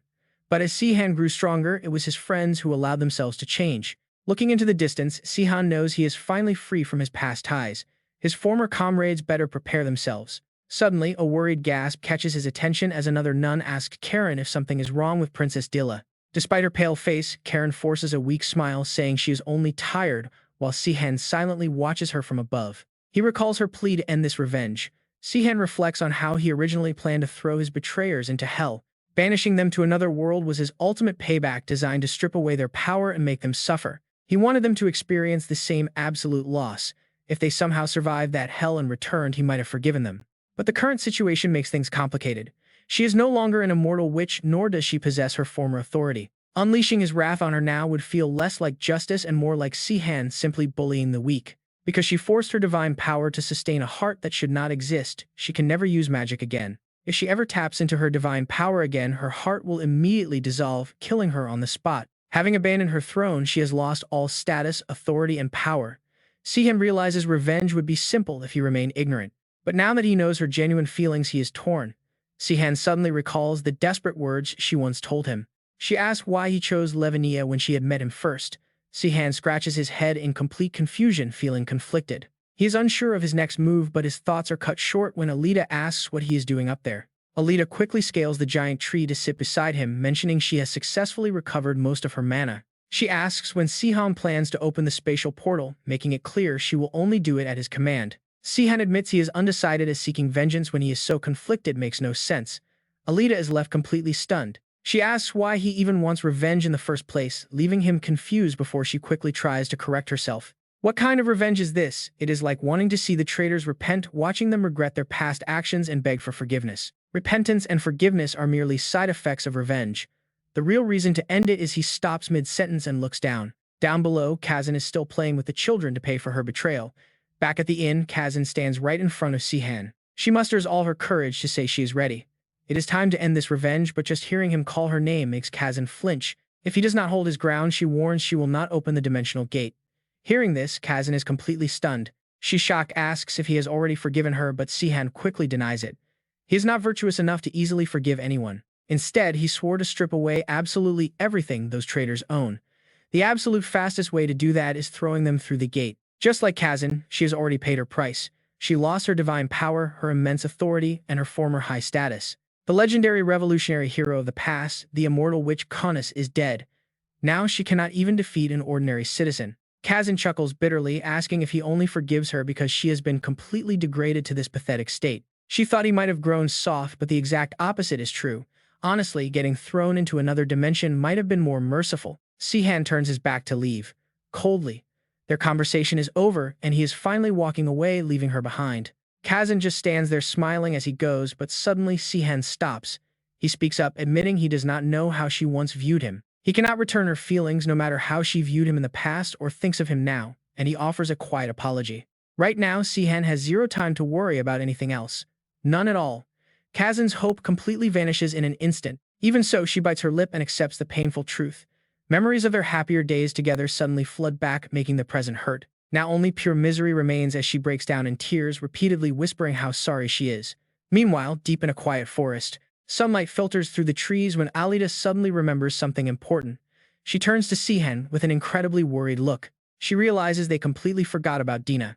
Since they expected a very quick trip, they had not warned her about their sudden departure. Nobody expected them to be gone for this long, leaving them with the massive problem of how to explain this to her. Sihan breaks into a cold sweat, instantly imagining a crying Dina, begging her master to be safe and hoping nothing terrible has happened. Alita quickly suggests letting him handle the explanation, noting that the girl always seems rather harsh whenever she is around. Sihan is left wondering why Dina behaves that way, though he can only laugh nervously and decide some things are better left unsaid. As their conversation wraps up, Sihan silently apologizes. No time to worry about Dina, now he has bigger things to process. He must process everything carefully. Sihan goes over the vital information he just squeezed out of Kazan during their intense encounter. Kazan kept up an aggressive front from the start, pretending to fiercely attack him as if she truly wanted to end his life. Yet she deliberately leaked secrets he never could have known. But wait, here is the kicker: that mysterious black powder. The substance Lilstein has been researching was used by Kazan as a catalyst to successfully spread the devastating Gloner plague. This means if Lilstein gets his hands on that powder, he can easily cast deadly magic on Sihan, creating an incredibly dangerous situation. Attacking his target blindly without knowing this would have been complete suicide. This newfound knowledge is an absolute lifesaver for Sihan's upcoming battle. There's also another critical revelation: 3 hypocrites actually opposed his execution. Sihan recalls his private conversation with Kazan. Back in the infirmary, she admitted that although she claimed she would kill him if possible, things were actually much different. In reality, she was one of the very few who voted against his execution alongside Madame Lalonde and Li Tin. Sihan is genuinely surprised by this revelation. It makes sense for Kazan to oppose his death, but he never expected it from Li Tin. He fully believed Li Tin would have actively cheered for his demise. Sung Si enhancing his doubt, Kazan lowers her head, her voice turning heavy. She explains that he is not entirely wrong, as Li Tin had a very different motive for wanting him kept alive. While the others simply could not bring themselves to kill Sihan, Li Tin only cared about the massive trouble his death would cause. Meanwhile, Li Tin arrives at a massive mansion. He slowly looks around the vast space, deeply impressed by the sheer scale of it. This hidden location is actually the ancient capital of Platt, a legendary city once representing the mighty Dun Empire before its ultimate fall. Unlike other prosperous imperial cities, this place was completely flattened to the very last brick, leaving behind nothing but ruins. Since then, the world has feared it as a curse-forgotten wasteland. Yet deep beneath the surface lies a shocking secret. Nearly 2 kilometers underground, a massive hidden sanctuary exists, a secret even the mad tyrant Santa never managed to uncover. Li Tin calls this magnificent space the ultimate legacy of Lilstein. Once he finishes performing the ritual, the dimensional gate violently erupts. He laughs in triumph, witnessing the space gate working perfectly all the way down here, exactly as he had planned. Li Tin casts aside his heavy cloak, revealing dense tattoos covering his arms that suddenly burst with a brilliant blinding light. Branded with royal ashes, his path is clear. Time for the next step. Great will open the shaft. Window to the world. Let the spear of power pierce 3,000 worlds and shine with glorious light. Following the incantation, the spatial portal instantly burns a fiery red. Lilstein's eyes go wide at this bizarre sight, and then his pupils contract violently. The portal slowly reveals the city on the other side. Earth. Lilstein is ecstatic, his frozen smile melting into a maniacal laugh. It worked. Absolute success. At last, the gate is open. The portal has connected to Earth, but he stops. Too early to celebrate. He must find him first. Suddenly, something makes Lilstein freeze in his tracks. He squints, trying to understand what just happened. What on earth is this? What is going on? Where is that guy? Is he dead? Meanwhile, back at Sihan's place, trouble is already brewing. Dina runs out to welcome him back with absolute joy, thanking everyone. but her cheerful attitude only breeds deep confusion in the others. Sihan wonders why she is so happy instead of worried. Beside him, Alita is equally baffled watching Dina's bizarrely cheerful behavior. Seeing her act like this makes everyone feel awkward. Luckily, Dina is quick to explain the situation. She heard from Baron Max that Sihan went on a top-secret mission assigned by Marquis Kelteron himself. She was told to wait for updates to avoid any disruptions. Hearing this, Sihan is completely dumbfounded. Kelteron really took care of everything beforehand. Truly insane foresight. Shaking off his shock, Sihan adopts a serious tone and instructs her to proceed with the official return of the Rattenberg delegation. Soon, a carriage speeds through the dense forest, and Sihan rides right alongside it. Yet he cannot stop reflecting on how incredibly careless he has been lately. Truth be told, his fight with Kazan was a failure. He relied heavily on his modified soul translocation skill, confident he would triumph no matter how powerful Kazan became. But Kazan had his own hidden trump card completely unseen. There is absolutely no guarantee that other traitors do not have their own deadly secrets tucked away. He was complacent. He handled those guards too easily. And now fighting while relying solely on past experiences is a surefire way to lose. He cannot rush his ultimate revenge. Every moment counts. He must amass enough raw, overwhelming power to utterly crush any enemy, even in the most unexpected situations. When he returns, he must lie low and train until he fully reclaims his peak strength. To do that, he needs one thing: time. Soon, Sihan arrives at a sprawling estate. Kelteron appears, bowing deeply before him. "Did you summon me, Lord Sihan?" Inside this grand estate, they sit down. Sihan gets straight to the point. They need a brand new hiding spot. This current location was optimal for taking down Jacksonguard, but now that the job is done, it has lost its value. Sihan demands a secluded sanctuary to train, along with as many aura potions as possible. Kelteron does not hesitate for even a single second, immediately agreeing. He says it is already arranged, presenting several top-tier locations. He asks if Sihan wants to review them now. Sihan acts cool, though he finds this level of efficiency remarkably unusual. He notes that while Kelteron needs time, it cannot take more than 2 months. But then Sihan pauses. Something is wrong. Kelteron already took care of it. This is the first time Sihan has even brought it up. Kelteron just chuckles, softly clicking his tongue in amusement. Since Sihan defeated Jacksonguard, Kelteron figured a new hideout would be necessary. He handpicked a few prime locations, taking his time to hire trustworthy staff.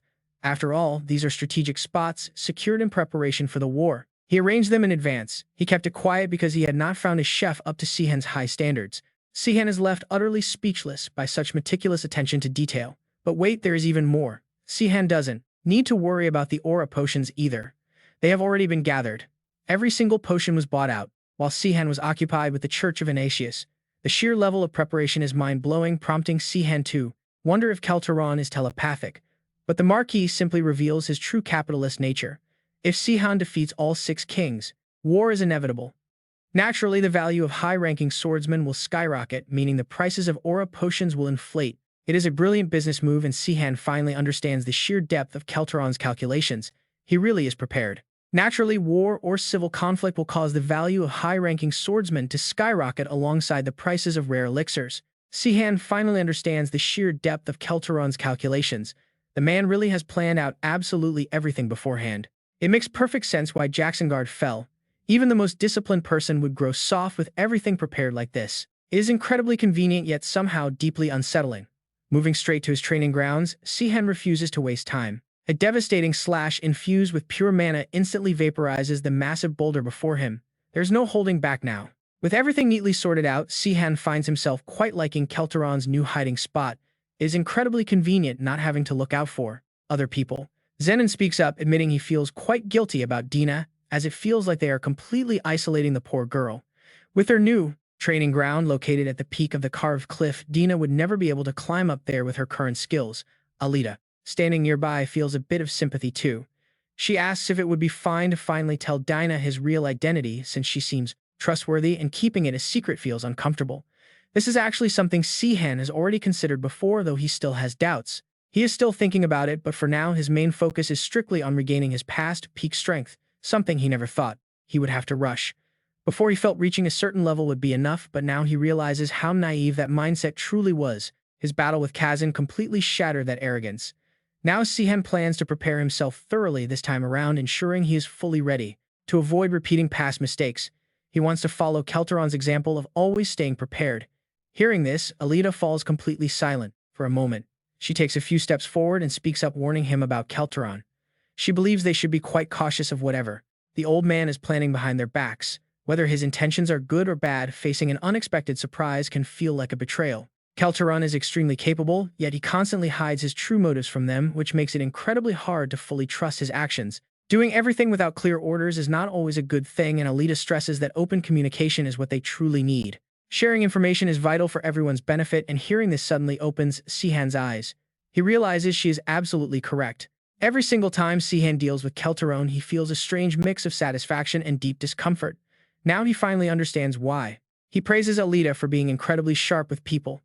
She simply shrugs, offering a playful, half-joking response about her insight. She claims she has plenty of life experience to draw from. Meanwhile, the common belief that there are no shortcuts to power is proven wrong. An honest, consistent path of daily training and proper rest exists. Even if this method seems incredibly slow at first, it is actually the absolute fastest way to gain real strength. Sihan's group commits to this routine day after day, pushing themselves to the limit. They train diligently inside the castle. As the weeks fly by and the seasons begin to shift, Zenon is the very first one to undergo a massive change. The raw mana swirling around him begins to surge violently, leaving Zenon utterly shocked by the sensation. Sihan smiles warmly, confirming his suspicions. He offers his sincere congratulations to Zenon for finally breaking through to the expert rank. Zenon's cheeks turn red with pure excitement. He thanks Sihan, deeply attributing his success entirely to Sihan's guidance and the strange feeling of aura surging through his body. Sihan tilts his head with a playful smirk, teasing that he should probably say it was all Zenon's hard work. But in reality, a huge part of it is definitely thanks to Sihan, along with the incredibly potent power of the aura potions, rare elixirs. With the perfect nutrients fueling his body, even this slow training path gets accelerated dramatically. Hearing this, Zenon scratches his head in embarrassment, admitting those pricey resources are a luxury he could have never afforded on his own. All those incredibly expensive items are useless to Sihan now. He silently grits his teeth, frustrated that his high rank renders them ineffective. Masters are not influenced by external forces in the same way. Sihan wishes he had access to such high-grade medicine back then. Shaking off the thought, Sihan asks if there is anything else Zenon needs him to evaluate, prompting Zenon to eagerly make a request. Zenon asks Sihan to take a look at his new swordsmanship. He has mastered channeling the Overlord's aura, but knows that without proper form, his moves will eventually hit a wall. So during his solo practice, he focused on finding a style that harmonizes perfectly with the Overlord's aura. He realized that unlike the violent nature of a two-handed greatsword, single-handed blade is far superior for precise one-on-one duels. This interesting insight catches Sihan completely off guard. Zenon, completely oblivious to Sihan's surprise, eagerly draws his weapon to display the unique style of the legendary mercenary king, Barak Galatius, the creator of the Overlord's aura itself. Watching him swing, Sihan is quietly impressed by the execution. The young man's effort is truly remarkable. The Pachiyungi fencing style is a perfect fit for the Overlord's aura. Yet Sihan cannot help but wonder why Zenon is using a massive two-handed sword for a single-handed technique. Wielding a giant blade with just one hand offers an incredible advantage in battle, completely messing up the opponent's timing. It shifts the range, speed, and pacing so drastically that it essentially births a completely new style of swordsmanship. Highly impressed, Sihan notes that despite the immense weight throwing off the balance point, Zenon can still swing it cleanly. While channeling the Overlord's aura, Sihan has to admit that Zenon might actually be a certified genius. Meanwhile, Alita has also successfully broken past her limits, officially rising to the rank of a knight. Sihan crosses his arms, offering a mix of praise and playful teasing by saying she did well even if she is not a natural genius. Everything is progressing beautifully, with everyone showing incredible results from their grueling training. Sihan's own aura is also reaching new heights. It's a level fit for a great general or the legendary silver mercenary king. But Sihan's mood was incredibly gloomy. My magic hasn't changed, Alita mutters hesitantly, but somehow my level has actually gone up. Sihan jumps up yelling, I'm the one who's been meditating, so why are you the one leveling up? She rubs her chin, wondering, are you sure your magic didn't somehow flow into me? It's suspicious because your magic didn't increase despite all your meditation. But at this rate, it's undeniable. Her words make him pause and think, could my summoning method be the actual problem? Since my situation is completely different now, there must be a connection to the otherworldly summoning. Alita stays quiet, staring at Sihan. Then a sudden realization clicks in her mind. Would we have more clues if we found information about their summoning? Sihan's brow instantly furrows. I'd love to see Sihan's size, but otherworldly summoning is basically just a complex space-time magic modification. I've captured far too many otherworldly summoners in the past not to know that much. But even those summoners only knew the basic steps. They had absolutely no clue about the actual theories. They guarded those secrets with their lives, keeping the core principles completely hidden from everyone. They likely only passed down a fraction of the knowledge. Unless you belong to the Ron royal bloodline, it won't work. Even if you get your hands on the methods, still Alita finding more detailed information would be great. To make any progress, we need an introductory guide explaining the core theories of this otherworldly magic. But with the Ron royal family completely gone, finding it is virtually impossible. There's just no way. Alita suddenly cuts him off, stepping forward. Sihan, look at this, she says, holding out a mysterious book. A book? What is this? Just watch his pupils shrink as he reads the title. He screams in absolute shock. Why is this here? Sihan is utterly dumbfounded. Just one glance is enough to recognize it. Secret knowledge only for Ron emperors. The actual research book for summoning. He turns to Alita, demanding answers. How did you get this? Even Blue Low couldn't track this down. Alita stammers, explaining she found it among Rustanerd's old belongings. Sihan's jaw drops. His belongings? Why would you keep this hidden? You should have told me sooner. Alita looks slightly guilty. I thought you would destroy it, she admits, since it belonged to that mad tyrant. So what now? Will this book help you get your magic back? Sihan looks deadly serious. I honestly don't know, he admits. This language is an ancient tongue from 1,000 years ago. I know it's about summoning, but only the royal family can actually decipher these characters. Alita rubs her chin, deeply confused. Really, I thought if anyone could read this, it would be you. I was too young to ever learn it, Sihan replies helplessly. I'd read it if I could. He stares intently at the pages, frustrated by the language barrier. If only Den or Saphon were here. But there's no way I can ask those traitors. Should I get a local language expert to decode this? Alita plants her hands on her hips, warning him. Like, are you seriously going to leak secret royal info? Sihan stays quiet, flipping through the pages. Regardless, this is incredibly valuable theoretical info. Then it hits him. We still have some ancient magical records preserved back at the White Ivory Tower. If we cross-reference them, we can translate this.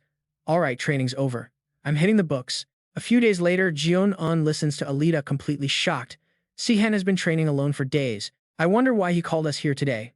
Did he actually crack the code? Alita turns towards Sihan. Sihan waves.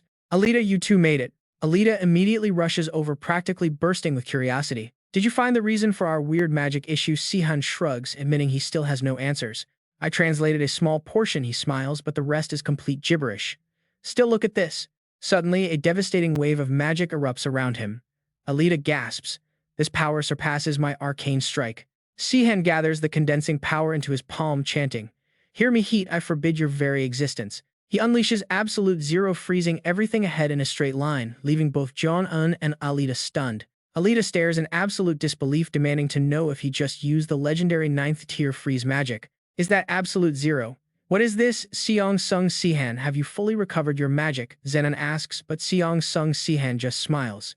He nods in silent agreement. Picking up the notebook, he answers clearly, No, I still haven't figured that out yet. The secret of Otherworld summoning is still a mystery, but I have learned other techniques. Magic amplification and battle meditation. He explains that Alita is a special case. She is simply unable to control her own magical output. Basically, nobody can use all their magic at once. If she has a maximum capacity of 100 units, she can only use about 20 at any given time.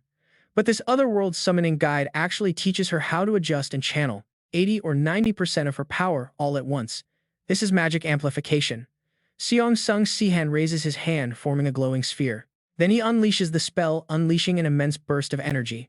Alita watches in complete shock at this massive scale of power. Once again, Seong-sung Sihan raises his hand to gather energy, instructing Alita to forcibly draw energy from the environment. The world's energy using a preset formula, allowing her to replenish spent magic right in the middle of battle. And this is battle meditation. Zenon asks, You can actually recover spent magic? Seong-sung Sihan explains it is limited to Otherworld summoning, since it is not an independent formula but rather woven into Otherworld spell structures. This is why even apprentice-level mages of the Rustanerd royal family can still cast high-tier Otherworld summoning. If ordinary mages try to apply this to standard spells, they will die from complete mana depletion or magical overload. It is one or the other, since magic strains the body at both extremes, but that is not an issue for me, since I have reached a master level of magical control. Seong-sung Sihan excitedly raises his hand to calculate, saying, With this I can exceed my own magical limits by constantly recharging my power as often as I want. In a way, I am even stronger than before. Yes, the master Seong-sung Sihan has returned. Zenon stands behind him, lost in thought before raising his hand to ask, Is it true that you can no longer cast Magic like he used to Seong Sung Sihan instantly freezes as that was a secret from Zenon. But after confessing, Zenon is devastated, crying out that this cannot be happening. With tears streaming down his face, he resentfully asks, "Why did you tell Alita but kept it a secret from me?" Seong Sung Sihan is speechless. Is that really what he is upset about? He apologetically scratches his head, explaining that he felt awkward at first and honestly thought he had already mentioned it on their travels. After all, he shared so many other secrets. Zenon immediately cheers up upon hearing this, and Seong Sung Sihan lets out a sigh of relief that his companion is not mad. Feeling better, Zenon happily suggests they head inside as the weather gets colder. Autumn fades and winter arrives.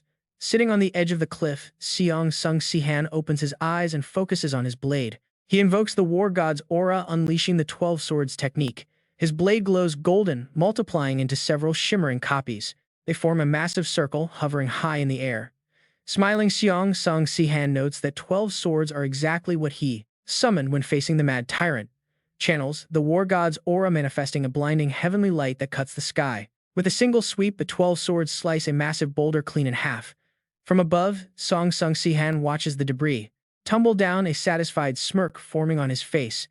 At last, he has fully reclaimed the absolute peak of his original power. It is even greater than when he was the Otherworld's savior. His gaze sharpens as he wonders if it is time to finally make his move. Looking out at the intensifying snowstorm, he decides their next destination is the Tyrant Kingdom. Zenon asks while folding clothes, "So our next stop is the far north. We are actually heading to the Tyrant Kingdom." The Tyrant Kingdom lies even further north than the Sihan Kingdom. Locked in a brutal perpetual winter, most of its territory is completely barren. Swarming with vicious, deadly monsters, it is far from a hospitable place for anyone to live. Because of this, the icy Tyrant Kingdom has the smallest population among all the 6 nations on the continent, yet their military strength is formidable. This harsh land is home to the legendary warriors of the frozen north, dating back to the old imperial era. Their numbers are small, but their combat power is incredibly dense. Zenon warns with a heavy heart that it will not be easy, and they are heading into a brutal struggle. Seong Sung Sihan calmly replies, since he has fully restored his powers, the destination does not matter, but he chose the Tyrant Kingdom because the exact item he needs is waiting there. Zenon turns to him, utterly confused by what he means.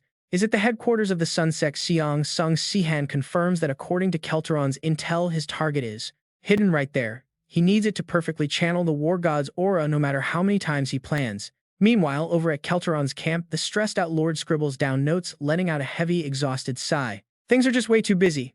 Kelteron sighs deeply, wondering why Sihan can't ever train in absolute silence. He is practically crying from sheer helplessness. Sihan called it secret training, but he blasted away an entire mountain. That isn't the kind of thing you can hide from the public, and trying to silence everyone is impossible. Trying to silence them with bribes or force is incredibly cheap. No matter what he does, it will spread.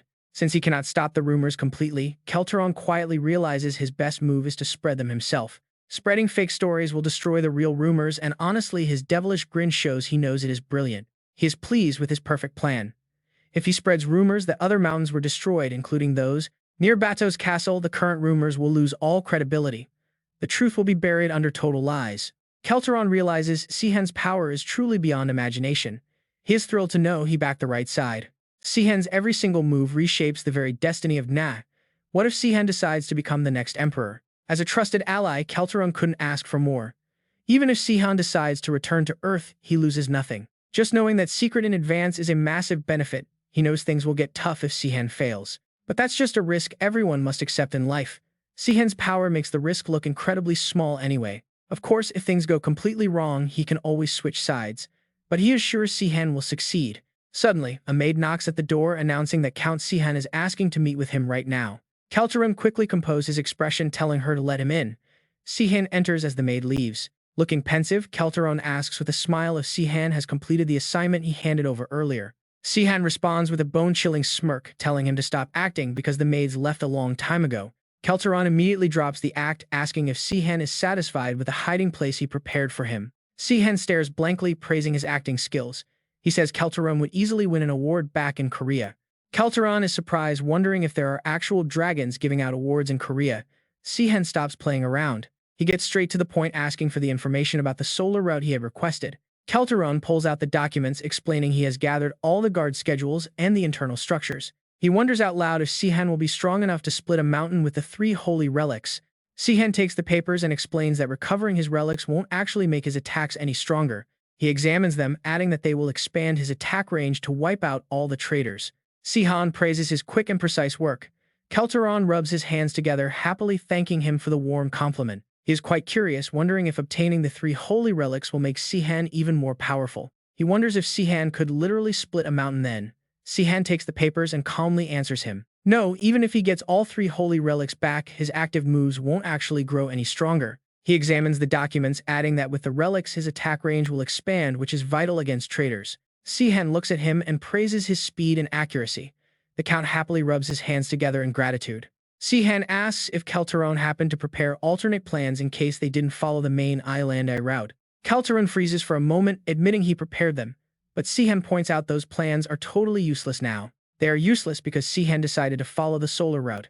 He asks if that is indeed the case. Keltaron nods, confirming it is. Sihan warns him to stop preparing unnecessary things from now on. He doesn't always have to be perfect. Keltaron clasps his hands, respectfully asking what preparation could possibly be unnecessary, especially when it is for Sihan. Before the loyal servant can finish his speech, Sihan immediately cuts him off. Sihan makes things incredibly clear, reminding Keltaron of their alliance and Sihan's right to demand only what is needed. That also gives Sihan the authority to command him not to do any useless extra work. With power comes responsibility. Sihan admits he has completely neglected that part of his duty until now, never fully realizing it at all. He only realized it after Alita mentioned it, apologizing sincerely. Keltaron is stunned and tries to deny it. Sihan closes his eyes patiently, explaining that just because Keltaron cannot match his exact mood doesn't mean punishment. It is not a crime, nor is it a malicious mistake. As long as he doesn't betray him, Sihan has absolutely no intention of blaming him. Keltaron stands there completely frozen like stone as Sihan politely takes his leave. While Sihan prepared to set out, Keltaron fell silent, lost in deep thought before finally calling out to him. He handed over a thick stack of papers to report a matter he had previously held back because it was unconfirmed. He wanted to verify the details first, but since the Lord requested the file, Sihan turned around to read it. Sihan read the shocking contents, his eyes widening as he snatched the papers in excitement and asked if it was real. Keltaron replied that the startling news was not officially verified yet, which was why he had hesitated to report it earlier. However, it was simply too critical to ignore, and he promised to provide updates as soon as they confirmed more details. Sihan accepted the news in silence, thanking him quietly before Keltaron looked at his master with deep, solemn respect. He bowed and solemnly pledged his absolute loyalty to him, which only made Sihan laugh as he asked a playful question. Sihan asked what his previous pledge had been, and Keltaron smiled, saying he was simply reaffirming his vow. With all preparations complete, the group was ready, but Dina found herself facing a massive wild boar charging at her. The beast lunged forward furiously, forcing her to leap high into the air as Alita shouted at her to stay alert. Dina dodged the beast, while confidently replying to her master, determined to prove her combat skills during their training. As they prepared to head to the Kylon Kingdom, Dina finally brought down the boar, completely disbelieving her eyes. She gasped that she had actually done it, and Sihan walked over gently, confirming that she had indeed succeeded. He praised her massive improvement, crowning her the best of her class, but Dina froze when she looked behind him. Sihan had hunted a mountain of beasts while she had struggled with just one, leaving Alita to sigh in admiration. Alita casually joked that she hoped they would run into bandits, preferring to practice hunting humans instead of wild monsters. Zenon agreed completely, pointing out that choosing the path of the sword meant getting used to fighting other people. Sihan frowned, asking how they could say such brutal things with a completely straight face without a single care. Alita quickly retorted that Sihan was actually the fastest among them, having taken his first life years ago. He had taken a life at just 16, which immediately shut Sihan up as he silently accepted his defeat. Desperately trying to change the subject, he urged everyone to quickly set out and cross the border before sunset. Alita smiled at his obvious detour, noting that past this mountain lay Lado, the city bordering the Kylon Kingdom. Night fell on the city. Seeing Alita walk in alone, Sihan asked why Dina was not with her. Alita replied that she had passed out the second her head hit the bed, and Sihan sat down. He noted she was exhausted, suggesting she rest before inviting everyone to sit down and enjoy dinner together. But looking at the plates of cold food on the table, Sihan's face darkened with absolute disappointment. He reasoned that a simple meal made sense for the late hour, then asked Zenon for his special homemade sauce. Zenon was completely baffled, asking what on earth that name meant as Sihan prepared to crack another joke. Sihan teased him, listing off silly name variations and asking why, naming it after Zenon was not perfect. Zenon snapped that he had no idea what Sihan meant, grumbling that putting his name on a sauce was insulting. It made him feel like a one-trick pony when he actually had many other incredible sauces besides Jeneng. Sihan laughed in agreement while Alita spoke up, changing the subject to ask about their main quest. She wanted to know if they were truly searching for the three heavenly halos of the saviors. She questioned what abilities those magical items possessed, and Sihan looked surprised, asking if it was not in books. Alita explained she had read them but could not fully grasp the details of the strongest demonic sword in Loneler. This demonic sword of calamity was supposedly a highly versatile weapon, shifting from a dagger to a greatsword. Alita admitted it sounded amazing, but she still questioned why it was crowned the absolute strongest demonic weapon. There were other swords that could strike fear into enemies or easily wrought minor wounds, which seemed much better. She wondered if those were not more fitting of the title, making Sihan laugh as he explained its true nature. He noted it was because those basic status effects were useless compared to the power of a true master. The real value of the Calamity Sword only shines when wielded by a high-ranking sword god at peak performance. While most demonic swords can be matched by god-tier experts, the Calamity Sword is entirely unique. It is the single weapon capable of completely shifting the tide of battle between peak god-tier warriors. To wield a Calamity Sword, one must at least possess that godlike status to claim absolute victory. If a high-ranking warrior unleashes their full power, everything around them gets completely vaporized. That is why they call this Blade Disaster. Sihan explains that it does not just shapeshift whenever its form changes, its attributes shift as well. The weight and density automatically adapt to match its new physical design, giving him a massive tactical advantage during combat. His opponents will basically face a brand new weapon with every single clash. Sihan just laughs and explains further. Thanks to its morphing ability, even if the metal gets damaged, it will not break as long as he reverts its form. Zenon listens to the explanation and sinks into deep thought, trying to process how such a weapon is even possible. It sounds incredibly convenient, though still hard to grasp. Alita speaks up next, asking about Lubreak and the Dragon Cloak. As the ultimate defensive gear, Lubreak boasts absolute durability alongside built-in auto-sizing systems and a self-maintenance function. Sihan admits that maintaining normal armor is always a massive pain, which makes Lubreak a complete lifesaver. Then there is the Dragon Cloak, which can withstand ancient dragon fire and instantly nullify half of all incoming magic attacks. Sihan lets them in on a secret. The absolute best part is its resistance to otherworldly beast attacks. It turns out the cloak is actually crafted from the hide of an otherworldly monster, not a standard dragon. Even so, cutting dragon breath damage in half is incredibly impressive, making it an invaluable piece of gear. But Sihan is far more focused on the weapon. His expression sharpens as he emphasizes his main goal. He must secure disaster at all costs to prevent it from falling into enemy hands. Meanwhile, the party crosses the border and pushes further north. Even though it is only early winter, the surrounding lakes are completely frozen. Dinah and Alita shiver violently from the biting cold, their metal armor freezing to the touch as they press onward.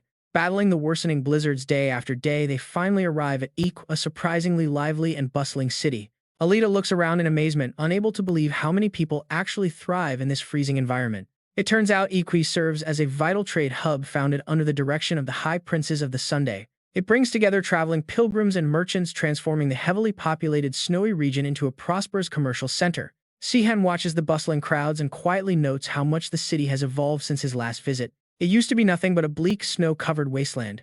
Seeing his reaction, Dina eagerly chimes in. She happily explains that her family's Chamberlain Merchant Guild operates a major branch here, and they should head there next. Sihan nods, then turns to Alita to ask when she plans on telling Dina about their true identities. Alita sighs, admitting she keeps missing her chance, though Sihan points out it might be way too sudden anyway. Dropping the news that he is the legendary savior of this entire world would definitely shock anyone. Deciding to focus on the mission first, Sihan lays out a detailed blueprint and calls everyone over. He reveals it is the layout of the capital's inner sanctum. Alita asks if he can slip inside using shadows, but Sihan shuts down the idea immediately, explaining that the protective barrier is far too strong for shadow infiltration. Alita is completely stunned, realizing this defense must surpass even the legendary Eyes of the Night. Sihan explains that the creator is one of the legendary 6 heroes, a master who knows his tricks too well. They know how to counter each other's abilities perfectly. Zenon looks quite anxious as he listens to them. He points out that if even the Shadow Queen cannot bypass this barrier, slipping in undetected is completely impossible. Sihan simply shrugs and declares they will just have to shatter the barrier head-on. Zenon is left speechless. As night falls, Sihan sticks to his daring plan. They will smash the barrier, steal the 3 heavenly auras, and escape. It is their only shot. However, Zenon warns him about the risk of leaving behind his unique energy signature. Sihan just offers a reassuring grin, promising everything will be fine as he lays out his incredibly clever scheme. He intends to shatter the barrier using Zenon's original technique, framing the brilliant theorist for the entire forced break-in. Zenon immediately cheers up, loving the idea of claiming the magic item while getting some sweet payback on the traitors. Sihan takes the lead, warning the team to stay alert and prepare for any potential worst-case scenario. Even he can make mistakes, so caution is key. Alita follows close behind, asking for her specific role. He explains that while he will try to minimize collateral damage, they must prepare for total chaos. If a massive explosion or a pillar of fire erupts, it means the security system detected the forced breach. And right as the words leave his mouth, a massive violent explosion rips through the area, shocking the three companions. Staring inside at the blazing fire with growing panic, Sihan finds himself completely baffled by the sudden chaos. What on earth is this? He did not even do anything yet, the entire place is completely turning to ashes before his eyes. Swearing under his breath, he realizes they need to stop the fire, first rushing forward to unleash his own elemental magic. He summons a raging storm, ordering the torrential rain to pour down and drench the blazing villa to suppress the roaring flames. As Alita watches the flames weaken in surprise, Zenon suddenly notices a presence still trapped inside the burning building. He rushes in to save them, while Alita quickly checks on a priest who just barely managed to escape the fire. Coughing violently, the priest ignores her concern, gasping out that his safety is nothing compared to the stolen holy artifacts. Right then, a massive explosion blocks Zenon from going any deeper, and a masked thief suddenly leaps out to attack him. Zenon dodges in anger, demanding to know if this silent intruder is the one behind the devastating arson attack. The culprit ignores the question, slashing even faster as his glowing sword unleashes a sudden blinding flash of light. The massive blast of aura shatters the ground, forcing Sihan to rush over in worry as the smoke clears.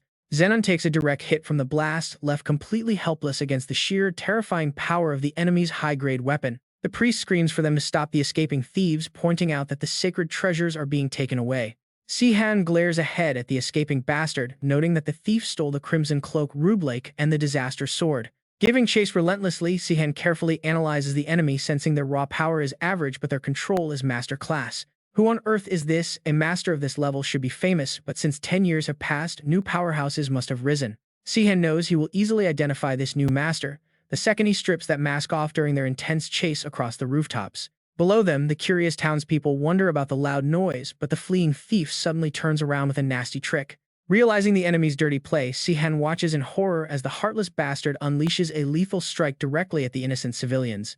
Sihan barely manages to block the blow, asking in disgust if the thief is really using hostages just to escape. The cunning thief keeps running without a pause, but Sihan pursues him closely, knowing the outer wall is his next target. Let him run as much as he wants, because once he clears the city wall, there will be no more cover. The moment the thief drops down, Sihan lunges from the city wall with a heavy strike that the thief barely dodges.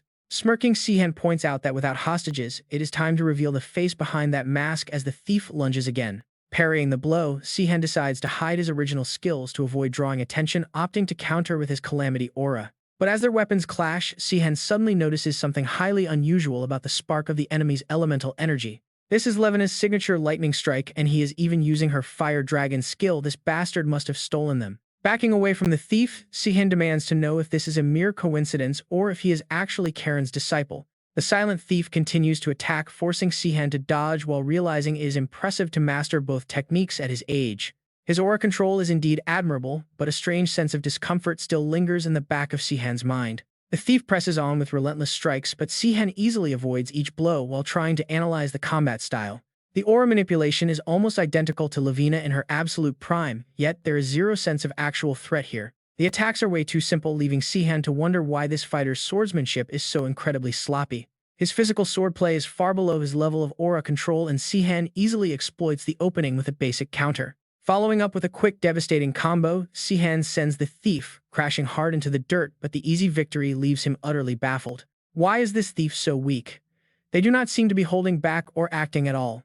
Sihan quietly looks back at his own past. He used to roam around with massive amounts of aura as well, but his combat balance was never this disastrously broken. Spinning his sword, Sihan warns the lunging thief that at this rate his unstable stance will completely collapse under pressure. Calmly executing a swift close-quarters combat technique, Sihan pins the struggling thief to the ground with a cold, firm warning. His Alita is nothing compared to Karen's, but it is more than enough to show the gap between them, demanding a surrender. Suddenly, an explosive surge of raw power erupts from the thief's body, forcing Sihan to quickly leap back. Sihan frowns in disbelief, realizing the stubborn bastard actually broke his own left arm just to escape the grip. But that sacrifice changes nothing, as simply holding a high-grade sword does not automatically make someone a master. True talent is required to wield it properly, and if the thief did not possess that stolen artifact in the first place, Before Sihan can even finish his sentence, the thief hurls the stolen sword directly toward the populated city, leaving Sihan utterly horrified. "What are you doing?" Sihan leaped up to catch the sword, giving Knight the perfect chance to escape, and just like that, they got away. Sihan frowned, reassessing everything. He had lost both Novik and Dragon Cloak, realizing they used Calamity as a mere decoy. He stared down at the sword he just retrieved. Since he got the most important item, it was fine. It had been a long time, Calamity. A moment later, Dylan gasped when he saw Sihan already in the room, realizing Sihan had made it back to their lodging before them. While wiping down the blade, Sihan asked how Jin was doing. Jin stepped forward and explained that everything had already been resolved. The rescue mission was carried out immediately after. Alita finally spoke up, asking what had happened to that thief. Sihan calmly shook his head. They had escaped, and he could not even find out who they were, admitting he had lost Novik and the Dragon Cloak, but since he secured Calamity in time, he was not too worried. Dylan's eyes lit up hearing that explanation. He wondered if this meant he would finally get to witness the legendary heavenly aura of the three-dimensional saviors. Dylan asked to see it, but Sihan did not stop what he was doing, staring intently at the weapon. Dylan was utterly confused. Was that not the cursed sword Sihan always carried around? Was there another sword? Sihan smiled as he explained the truth. Calamity has the ability to transform into any shape, allowing it to easily disguise itself as a completely ordinary sword. But Sihan could not understand how that intruder managed to use Sihan's skills. Without a doubt, they came from that mysterious faction. Since Lavina also knew the true value of Calamity, it made no sense why the intruder would just abandon the demonic sword. Dylan offered his own theory, suggesting they might not be Lavina's disciples after all, reminding Sihan that the 7 heroes shared their techniques. They used to share their methods, just like how Sihan taught them about using the aura and hiding in the shadows. Sihan was not convinced. While everyone knew about Lightning Strike and Fire Dragon, knowing a skill and mastering it were completely different things. Once you reach the master level, the aura circulating through your body customizes itself to fit your own original skills. Even if 2 people use the exact same technique, the results differ. Unless someone can perceive that specific aura, it is impossible. However, the lightning energy that the intruder unleashed definitely belonged to Lavina, and Sihan was absolutely certain of that fact. This meant the culprit behind Loyan's destruction was definitely one of Lavina's lackeys. While Sihan's group pondered this elsewhere, Lilstein stood by the window staring out at the landscape with a faint smirk, wondering who would have thought a king would travel to this distant land. True absolute chaos would erupt if Lavina found out, but it was well worth the risk. He ordered Nat to remove his armor, and the warrior quickly shed the heavy iron shell to reveal his true form. Lilstein watched him closely, noting that even though this was just a mindless experimental prototype, its design was highly advanced. To think a higher-tier creation got defeated so easily, but that was to be expected from those northern warriors. It made sense they had fighters of such elite caliber, proving that Lilstein still had plenty of room for improvement. He decided to use Calamity as a decoy if necessary, knowing it was always best to keep a backup plan ready. He almost lost his precious Dragon Cloak, but this prototype could easily replace that fool. Lilstein dismissed his creation to rest. The machine complied, and the scene shifted to a carriage caravan slowly traveling through the forest with Flash riding up front. Flash constantly reassured himself, taking comfort in the dozens of elite warriors from the Tehan Kingdom guarding their journey. On top of that, the carriage had a steel frame reinforced with magic, and he carried 18 high-grade swords. This had to be more than enough to deter anyone from even thinking about launching an ambush right. The knight beside him offered some comfort, calling the Snow Souls absolute fools whose actions only brought suffering to the people. He told his lord not to worry, since at the end of the day, those rebels were just common thieves without real power. They could easily handle them, but before the knight could even finish his sentence, a deadly arrow tore through the wind. The shot pierced the driver, killing him instantly. The sudden attack was so fast that Flash could only scream in terror. Panic immediately erupted as a soldier shouted out, ordering everyone to get into a defensive formation and locate the enemy. The soldier spotted a sudden flash of light coming from the distant mountain peak, shouting that they had been spotted. Even though the soldier raised his shield to defend himself, another arrow tore right through it and claimed his life. The defensive line realized too late that their shields were completely useless against arrows carrying such devastating supernatural power. They were completely pinned down, but the commander urged them to hold their ground, hoping the enemy could not sustain this. Just as he finished speaking, a group of masked figures emerged from behind the pine trees, completely surrounding the entire caravan. They realized they were facing the Snow Souls, and the battle quickly turned in the masked rebels' favor as Flash watched. His elite guards stood absolutely no chance, and Flash could only wonder why such powerful warriors would resort to petty theft. Who could possess such a skill? Who on earth is this? Suddenly, a swift strike halts his attempt to escape, and it is Byretta. She lightly lands right beside him with a mocking grin. Where do you think you are going? It has been far too long. Goodbye, Plas. The man desperately weeps, begging the high-level sword master to stop, but she cold-bloodedly cuts his pleading short by taking his life. With Plas dead, the other snow ghosts shout out that they have finished cleaning up. All right, it is time to load up. Beretta smiles at Woodrow, praising him. Well done, Woodrow. This haul should be more than enough to keep us going for a while. Back in the palace, Theron frowns as he repeats the shocking report. Have we seriously been robbed yet again? The minister below stammers. The official begs for mercy, pleading with the king to forgive them. Mysterious thieves have raided the tax carriages for the 4th time. The king sighs and cuts him off. Is it those damn snow ghosts again? The minister bows his head even lower, full of shame. The heavy losses we are suffering have begun to take a real toll on the kingdom's treasury. I believe we have no other options, except to raise taxes on our citizens. But King Theron immediately and firmly shoots down the terrible idea. That is completely unacceptable. The royal family must bear the blame for failing to stop these bold robberies. The citizens have already done their duty. It would be completely absurd to increase their taxes when they are not the ones at fault. Instead, the king proposes forming a special military force. Since it is our duty to catch the thieves, the citizens must fund it. And to support this new force, we need more military resources. Therefore, we have no choice but to raise taxes. This blatant hypocrisy leaves his ministers feeling completely helpless. He always finds a very clever way to spin things. Here he goes again. His Majesty's extreme obsession with duty always ends up squeezing even more money out of the poor citizens. Yet they all shout in unison, praising his wise choice and swearing to obey. In reality, they are just playing along. To them, the king's speeches about duty are completely empty. Later, Lavina happily greets Theron through a magical mirror. It has been a while, Theron. The king nods, asking why she is using such an incredibly expensive way to reach him. He warns her that he is far too busy with state affairs right now, so she should get straight to the point. She smirks instantly, cutting straight to the point. I heard about the chaos over in Lointon. Was that actually your doing? Theron plays dumb, telling her not to be so ridiculous. Of course, Lavina does not buy his act for a second. She shrugs, noting that all clues point directly to him. Do not tell me you have never considered claiming the Savior's power. Theron snaps back, telling her not to compare him to her. Your bottomless greed knows absolutely no bounds, Lavina. How dare you even accuse me of such a thing? Lavina just chuckles quickly, trying to ease the heavy tension. We are both rulers of our own nations now. We are not the same desperate people we were 10 years ago. She notes that he seems completely unfazed by her sudden questioning. This only makes the king grow even more annoyed. You were actually the 3rd person to ask me this. Rattenberg and Safarin have already asked me the exact same thing. Lavina acts completely indifferent, while Theron sternly declares that his answer remains the same. He does not care about Sihan's leftover items. Theron instantly cuts off the magical transmission, leaving Lavina alone to sigh and wonder if he was actually lying. She asks Jordan if he is absolutely certain that the mysterious intruder used Theron's signature lightning attack on their target. Jordan quickly confirms it. Yes, according to the eyewitnesses, it looked identical to when Theron used it in the past. But didn't all the heroes of the revolution know how to use that technique? That is exactly how some knights mastered it. She calmly analyzes the situation, realizing that while the skills might seem similar, a master could easily spot the difference. The skill can be copied, but one look is enough to tell it apart. The only person truly capable of doing that. The destructive signature attacks can only be channeled by Theron himself, his most loyal zealots, or perhaps even Sung Sihan. But with the enemy gone, a sudden spark of deep realization flashes in his mind, causing him to abruptly halt. Jordan suddenly glides closer with an intimate smile, noting that they have no more urgent state affairs to worry about.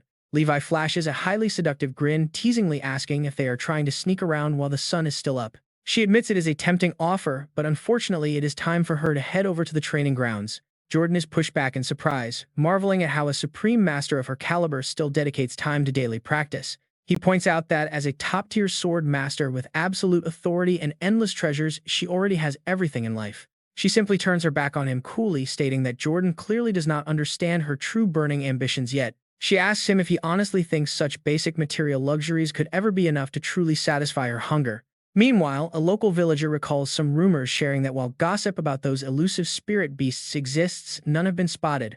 Sihan nods from across the table, saying he understands before taking his leave.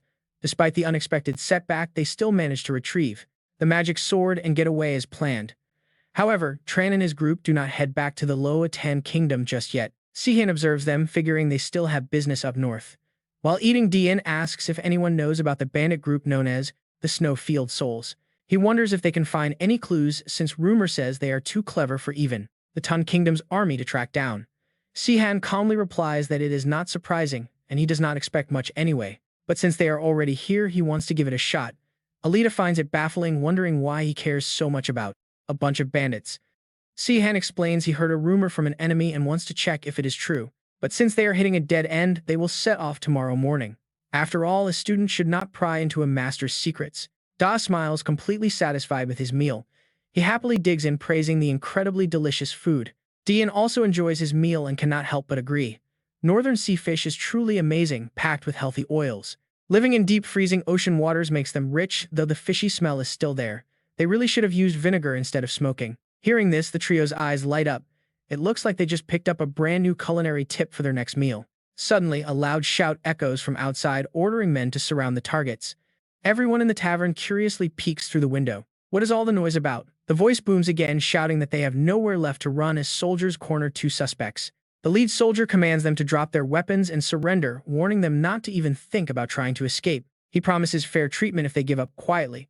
The first suspect sneers, asking why he should ever trust a word they say. He mockingly asks how many people actually survive their hospitality. Annoyed, the officer calls them fools and tells bystanders to step back. He warns the citizens that things are about to get rough and dangerous, urging them to stay clear of the impending fight. It turns out these fugitives belong to the notorious bandit gang, the Snowfield Souls.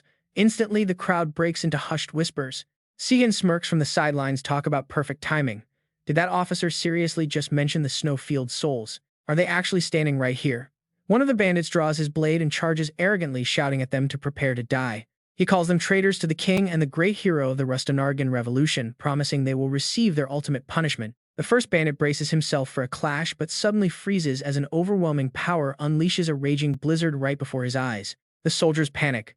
What is with this crazy weather? No, wait, this is a massive blizzard spell. Blown away by the storm, the lead officer curses as his vision goes completely white. He desperately tries to spot the two bandits, but they are already gone, leaving absolutely no trace behind. Their sudden escape only infuriates the commander even more. He screams in rage, realizing they must have used a magic artifact. He orders his men to search the area immediately. In truth, Sihan is the one who rescued them. The first bandit looks at him suspiciously, asking if he caused the distraction. Sihan bluntly admits it was indeed his doing, but then he frowns quietly, wondering if his phrasing sounded a bit awkward. This local dialect is truly baffling. The confused bandit presses on, demanding to know who they are and why they helped. Sihan struggles to find a simple explanation. He could say he is searching for the Snowfield Souls, but they probably would not believe him. Even if he explains his identity, there is no way they would easily trust a complete stranger out of nowhere. He pauses to think of a better solution.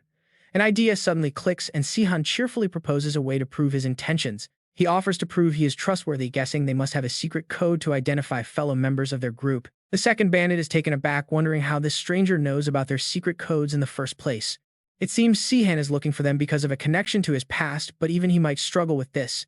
He has to recall a specific secret phrase from 10 years ago. The first bandit considers this and reluctantly agrees to try. He seriously asks if Sihan is ready before suddenly striking a completely bizarre and highly dramatic pose to start the code. He urges him to hurry up. Sihan calmly responds with the word train while inwardly questioning the ridiculous posture. The password exchange continues with high-flying plane followed by our pride is our nation. Watching this, Alita's eyes go wide. She cannot believe Sihan remembered a string of completely random, unrelated words for 10 whole years. He is genuinely incredible. Sihan shrugs it off as nothing special, noting that any Korean could easily guess that sequence, but his mind keeps tracing back. If they still rely on this old hand signal, it means they are definitely the real deal. The second bandit stands completely stunned. The leader is finally convinced that Sihan is one of them. He bows deeply, sincerely apologizing for doubting his savior. He begs for forgiveness after Sihan literally saved their lives. Sihan can only offer a strange smile, telling him it is fine. Can you guys lead me to meet the other members? The first man urgently replies, of course we can. Honestly, I have a request. Please help us escape this village. The truth is our main hideout has already been discovered. The White Wolf Knights were deployed 3 days ago. If I do not warn my comrades soon, Sihan thinks to himself. The White Wolf Knights, the masked men ask in panic, how did they find us? Woodrow grumbles in sheer frustration. How could they know? They are determined to wipe us out. Facing them is the surrounding army of White Wolf Knights. Those damn White Wolf Knights, royal guards of Tyrant. Their commander laughs mockingly. I knew I would find you here. Woodrow, the great sword master. Woodrow frowns, facing the enemy leader, Sword Master Kite. Kite grits his teeth and sneers. Are you actually still alive? What a shame, Kite mocks. So you have been hiding in this pigsty? How pathetic. You should have adapted to the times instead of stubbornly resisting like this. But Woodrow remains completely resolute, saying I would never join you guys. Your hands are still stained with the blood of thousands of innocent civilians. White Wolf Knights know you are the notorious Red Crescent Knights of the Rusklan Empire. Your horrific, monstrous crimes still haunt so many people to this very day. Do you think simply changing your name can erase your sins? Kite justifies himself with a cruel smirk. Everyone lived like that back then. I simply did what everyone else did. Our sins have been completely forgiven by the grace of His Majesty Tyrant, the great hero of the world revolution. The world has changed. Woodrow curses in absolute fury while Dinah asks in a panic, Woodrow, what do we do? She says with a heavy heart, our members are all knight-class swordsmen, but we only have 30 people. And you are the only master-class sword master we have. Meanwhile, they have 50 knight-class swordsmen and 3 master sword masters. We have absolutely no chance against them.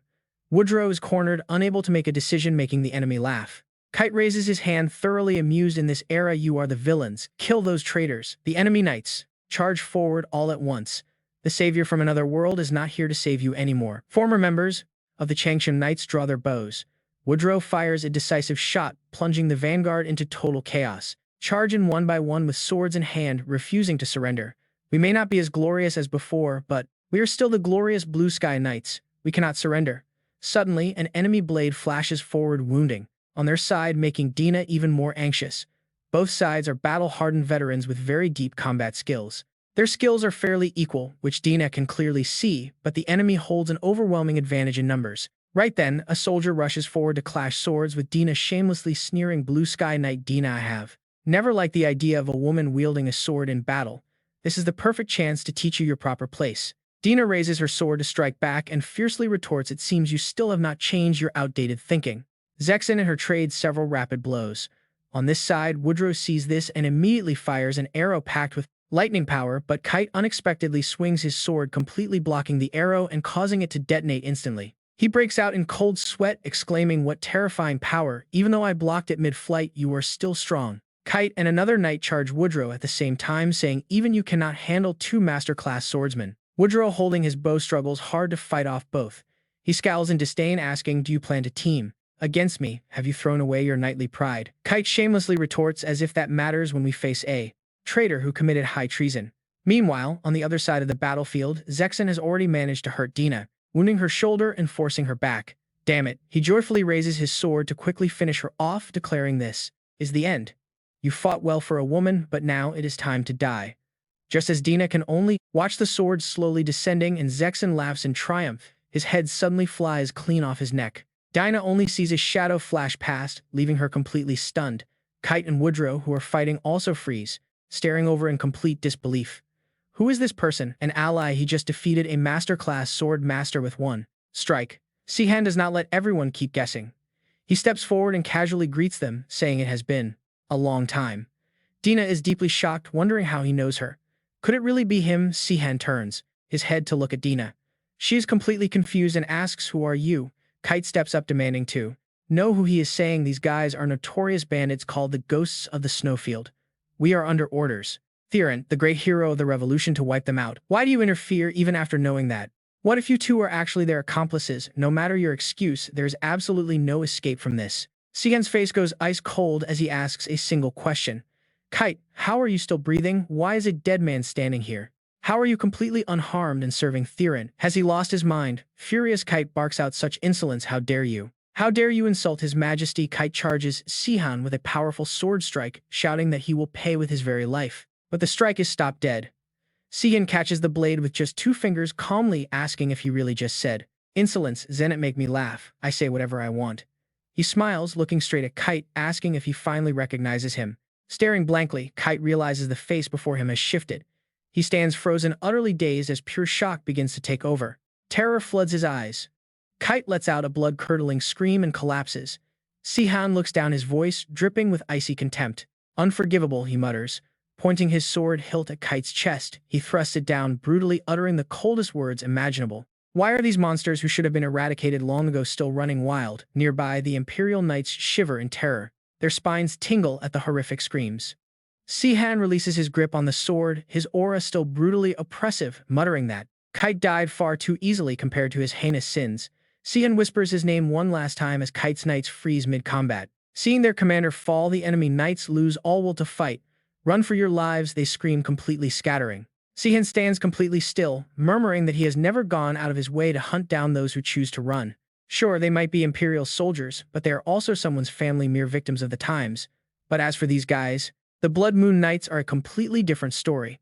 They are a pack of Imperial dogs spreading atrocities wherever they go. Their crimes are absolutely unforgivable. Eyes burning with pure murderous intent, Sihan locks onto them, deciding not a single one escapes. Every single one of you should have died 10 years ago, Sihan growls. He stomps his foot, unleashing a massive shockwave. A brilliant ring of aura erupts, flashing like a blinding aurora. In a split second, the entire crowd is completely wiped out. Scanning the battlefield, Sihan notes some might escape if they do not act. He looks over at Zenon, asking how long he plans to just stand and watch. Zenon blinks in utter disbelief at hearing his name, a massive grin breaking across his face.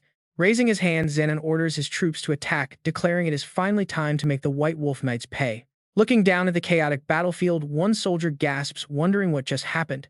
They were supposed to be the ones wiped out. Yet this one man single-handedly turned the tables on their ambushers. Who on earth is he? The soldier mutters in awe. Sure, we brought him here, but who is he really? A second soldier chimes in, noting he looks entirely different now. The first shrugs, admitting he is too far away to get a clear look. Behind them, Alita watches without showing any emotion. She points out they didn't even have to lift a finger, telling Zenon it seems the battle is already over. It is time to head down. Below, the surviving soldiers stand in a daze, staring at Sihan with wide, bewildered eyes. This cannot be real, yet that face is absolutely unmistakable. Zenon takes a shaky breath, whispering the words Captain Sihan. Sihan offers a warm, nostalgic smile. He greets Zenon and the others, admitting it took him 10 long years to return. Dina stares at him, pinching herself to see if this is just a dream, whispering if he is truly their captain. To make sure, she raises her hand and delivers a stinging slap right across Sihan's face, demanding why he took so long. Tears stream down her face as she calls him irresponsible. Dinah clutches her stinging wrist, crying even harder from the pain. She whines, asking why her hand hurts when she was the one hitting him, complaining he never used to take hits. Sihan just chuckles, noting she hasn't changed a bit. It is a warm, familiar reunion despite the stinging pain on his cheek. The rest of the squad quickly gathers around, cheering and asking if it is really him. Dina, however, looks slightly confused. She mutters that they keep getting his name wrong. Meanwhile, the ecstatic soldiers toss Sihan high in the air, shouting Captain. She tries to correct them, shouting that his name is Sun, not Shan. But her voice is drowned out by their cheers. Dina laughs, pointing out how silly it is to mix up the names, wondering how anyone could mistake him like that. Everyone in Teranor knows who Shan is. Besides, he just used the Emperor's power, a unique aura skill of the otherworldly savior. But the true creator of that legendary technique is none other than the Silver Mercenary King. It is also puzzling. During their travels, he occasionally felt like an entirely different person, but Dina had been too focused on her master to notice. She figured it was just her mind playing tricks on her. But as she pieces the clues together, something suddenly clicks. There is no way, Dina gasps. Alita lets out a soft sigh of relief, glad her friend has finally figured it out. Smiling, she tells Dina that her guess is spot on. Sihan is indeed the savior they have been waiting for. Over on Theron's side, he stared intently at the bizarre metallic piece from another world, resting in his palm before speaking. Kai is dead, and this armor plate has faded. Theron held it out, explaining that the piece is a specialized magic item. It turns pitch black once its master dies, meaning the Blue Sky Knights are undoubtedly the ones responsible for this tragedy. They quickly deduce that Kai must have let his guard down, since the enemy is incredibly deadly, no matter how cautious one is. The killer might have bested Kai, but the White Wolf Knights are elite. The Blue Sky Knights were once the absolute strongest. That was 10 years ago, but after losing half their key members, including Zenon and Sihi, they cannot beat the elite White Wolf Knights. Theron frowned in deep thought, agreeing but admitting he still had an incredibly bad feeling about all this. He immediately ordered several scouts to check on the White Wolf Knights and report back. Meanwhile, in a distant chamber, Saffron faced Lavina for a brief moment. He broke the silence with a lighthearted smile, mentioning it had been forever and she looked spectacular. Lavina scoffed playfully, telling him to stop joking since he was the one widely considered the most gorgeous man on the continent. Safarin shifted to the real issue, questioning why she used such an incredibly expensive magic communication device to reach him. Lavina called him out instantly, asking why he was acting cheap despite being a king and telling him to drop his flawless ruler facade. With the fortunes he spent on personal beauty care, he could easily buy dozens of these devices. Both of them laughed, trading fake smiles while hiding their deep-seated distrust. Safarin finally got down to business, asking why she had contacted him. Lavina asked if he truly believed Theolon was behind this sudden disaster at Lone Wan. Safarin took a seat and shook his head. He rejected the idea, stating that Theolon wasn't lying. Lavina agreed, noting that he lacked the clever brain to fabricate a complex plot. Besides, a notoriously rigid guy like him could never pull off a lie like that. Safarin then voiced his own blunt suspicion. He confessed he initially thought she was the culprit, considering a god of war could easily copy any high-level skill. Lavina snapped back in annoyance, pointing out that even a legendary god of war swordsman had clear absolute limitations. He only assumed that because of what Sung Sihan was capable of, but Sung Sihan was an otherworlder from Earth. Safaran calmly shrugged. He admitted he wasn't entirely sure, but his eyes grew sharp as he noted that those monstrous swordsmen always acted unpredictably. Lavina fell silent for a brief moment before nodding in agreement, validating his point about how terrifying they could be. She understood his reasoning, admitting she would have harbored the exact same suspicions if the roles were completely reversed. However, she promised to explain why she wasn't the culprit, pointing out that while anyone could want the Six Kingdoms divided, the actual execution was what truly mattered. Gesturing with her hand, she brought up a name, Masapi. Among those capable of wielding phantom lightning, only 3 could combine it with inner energy, meaning anyone who bribed them could be the mastermind, but neither she nor Kazan possessed the resources or influence to buy any of those 3 off. If Safaran or Losa were plotting, they would have framed her instead of targeting Thelan, who was famously incapable of lying. Safaran crossed his arms, noting how incredibly well-informed she was, adding that if someone used stealth or invisibility magic, then she would absolutely be the prime suspect. Lavina sighed at his stubbornness, remarking on how cruel his accusation sounded. Based on the available evidence, all clues pointed straight to Thelan, yet it was so glaringly obvious that it felt suspicious. Growing deeply impatient, Safaran asked if she had connected via expensive magic, just to say that telling her to go play detective alone. Lavina smiled, resting her chin on her hand and presenting another theory. What if the mastermind was actually Sung Sihan? Wouldn't that explain every single mystery? Safaran hesitated, contemplating her words before admitting that the theory did make sense. However, he quickly shot it down as impossible, firmly declaring that Sung Sihan could not return under any circumstances. If someone had summoned him, neither he nor Losa would have missed it. Even the late emperor had to sacrifice his own blood and deplete his entire power reserves just to open that dimensional gate to Earth. No powerful descendant of Rustenard could possibly still exist today, meaning she was definitely behind this and simply trying to throw them off her scent. Lavina sighed in defeat, stating he could think whatever he wanted since he had no intention of ever believing her. Safaran stood up, declaring that he absolutely would not, as he wasn't as foolishly trusting as Sung Sihan had been with her. Lavina remained silent for a while. Safaran spoke with extreme certainty that Sung Sihan would never return to this world, but that also implied Safaran or another party had the means to mask any trace of an otherworld summoning. Staring at the communication glass, she knew the chances of Sung Sihan being the master puppeteer were exceptionally slim. He wasn't someone who would sacrifice innocent lives for himself, and neither Lee nor Safon had any motive to try. Yet something vital still didn't fit. Meanwhile, deep inside a cave at Baba Canyon, a dark secret awaited. Sihan gasps. He looks around, completely surprised. This place is actually gorgeous. You guys have decorated it beautifully and made it feel cozy. Decorated this place incredibly well. It looks cozy, and in this harsh terrain, you do not even have to worry about being found. Why did you move to the Oasis Forest? Why not stay here? Beta scratches her head, explaining that they originally set up camp right here, but it was just too damp. Water leak everywhere. It is a cave after all. Acid speaks up, adding that more importantly, this hideout is far more dangerous than the forest. No matter how well hidden they are, there is zero escape if they get surrounded. Sihan is still quite pleased. It seems like a decent place to live. Look, even Zenon is not complaining about it. Sihan turns. His face hardens. He demands to know what exactly happened over the last 10 years and how the Red Moon Knights became Tyrant's subordinates. Can peace and joy truly return now that the old evil is gone? Estate explains. A new order and a fresh system of governance had to be established for the nations born after the revolution. They needed to manage the public, but post-revolution staff were far fewer than in the old imperial days. Because of that, it was inevitable.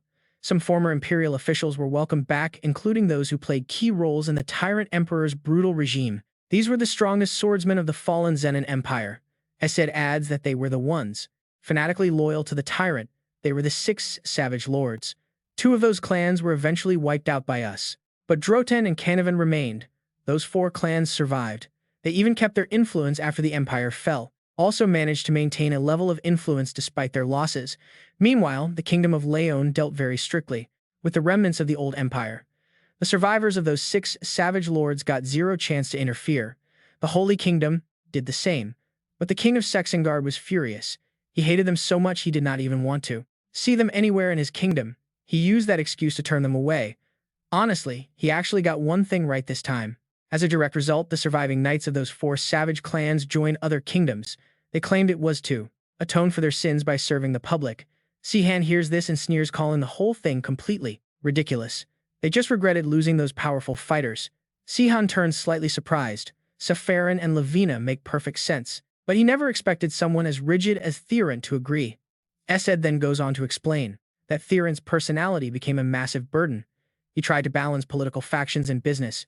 Soon his stubbornness turned into pure arrogance. After Sihan vanished, the Blue Sky Knights had no other choice but to rely on him. He was a high-ranking swordsman after all. That inevitably led to a clash with the Imperial remnants, the White Wolf Knights who also served Tyrant. He saw them as a thorn in his side, acting brutally under the pretext of betrayal. He ordered the complete annihilation of the Blue Sky Knights. Sihan and Zenon look at him knowing the truth. The Blue Sky Knights were the ultimate threat. Este grits his teeth, recalling that they lost nearly half of their comrades that day. They wanted revenge. In the end, they had no choice but to stay in this land. Sihan's mood grows heavy. He is deeply sorry. They had to go through so much after he left. Beta speaks up. She asks what happened on the day he disappeared. Sihan frowns, falling into deep thought. After a brief silence, they sit down together. Ez is incredibly frustrated, venting about a similar rumor he had heard all across the land, never imagining it would actually be true. Those bastards. Estes smiles, declaring that now that Sihan is back, they can finally bring down true justice. Beta then asks if Sihan was the mastermind behind Sexengard's fall. She knew Keltaron could never do that alone. Sihan calmly corrects her. He explains that Keltaron actually orchestrated the entire coup himself. Sihan only stepped in at the very end to finish off Sexengard. Esed and Beta freeze. Esed is utterly bewildered.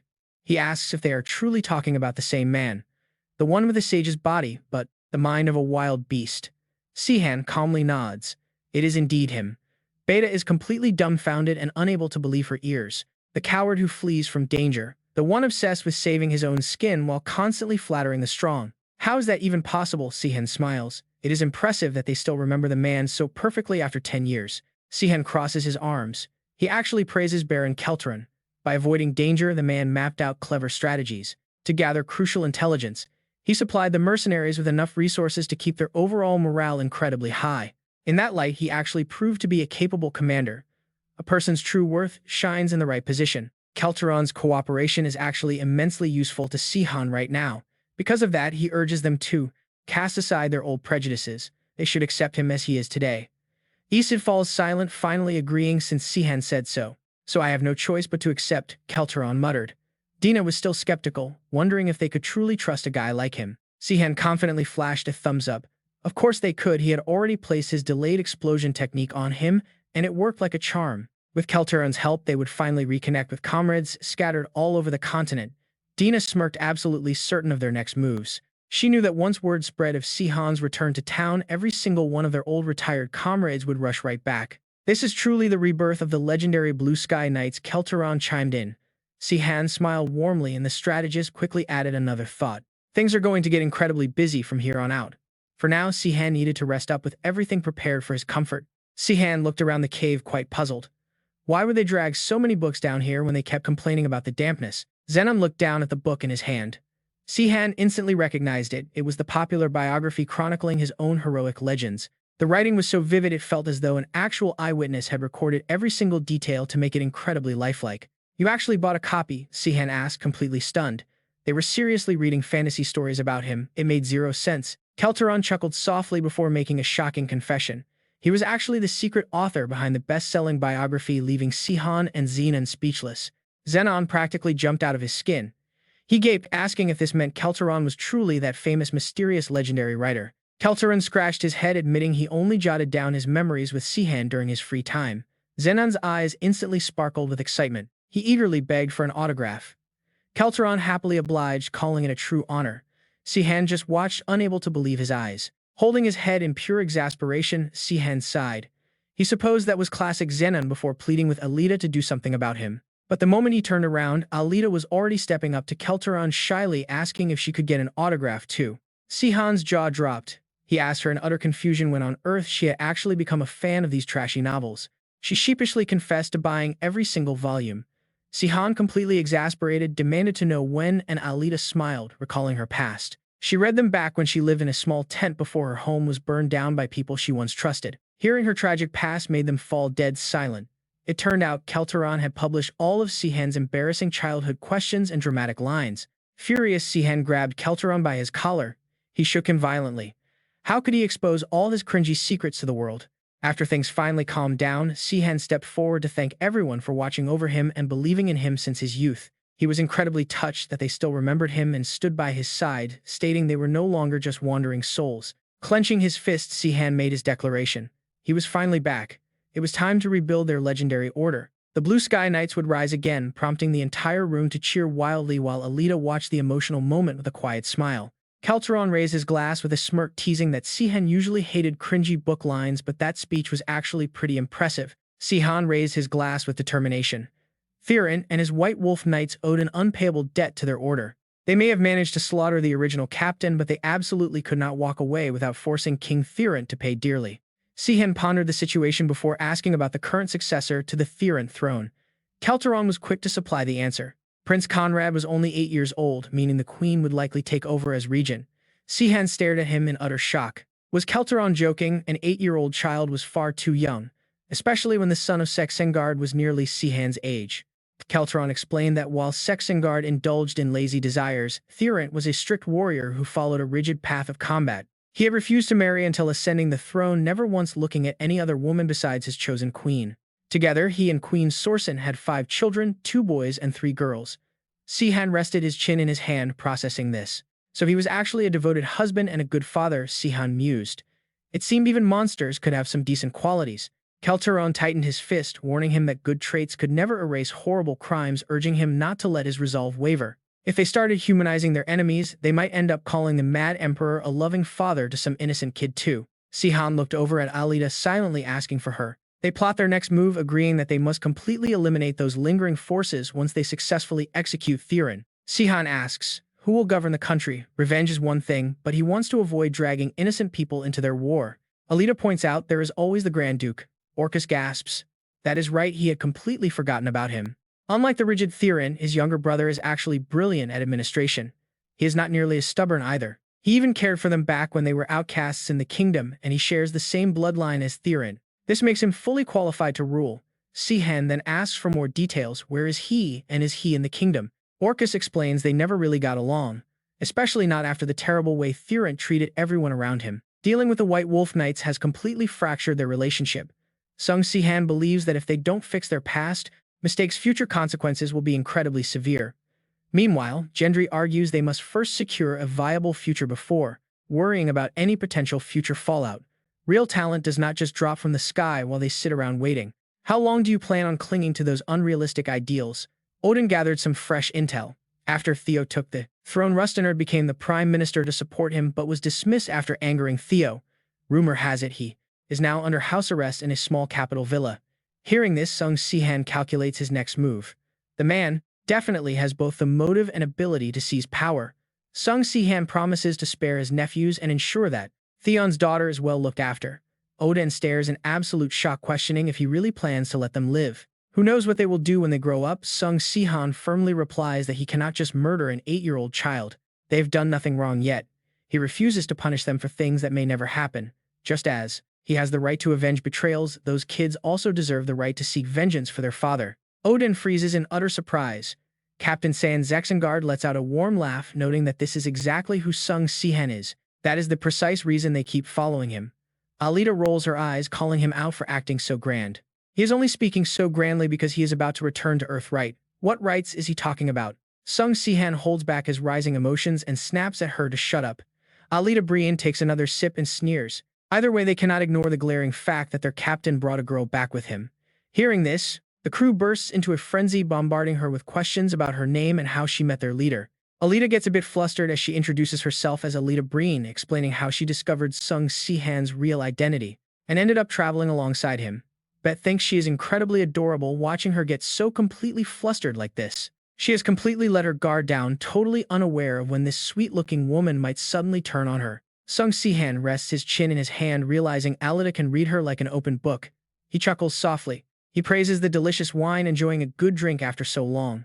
Meanwhile, the bound captive in the dark dungeon remains stubborn, refusing to talk. He vows never to betray his comrades no matter what they do to him. His interrogator chuckles coldly, mocking the ghost of Silver Snow for not even knowing he has already betrayed them. The captive gasps in utter shock. With a swift flick of magic, the interrogator immediately alters the man's eyes. The interrogator steps closer to demand more answers about the other hidden spots of the Ghosts of Silver Snow. He orders the captive to reveal every secret hideout and exactly how to bypass all their hidden traps. Under the heavy spell of hypnosis, the captive begins to break quickly, spilling everything he swore to protect. He reveals every last location, rendering his earlier defiance completely useless. Normal truth magic could never do all this. The interrogator wonders what kind of insane powder King Loin gave him, realizing those layer lords are terrifyingly powerful. The prisoner collapses instantly, losing consciousness.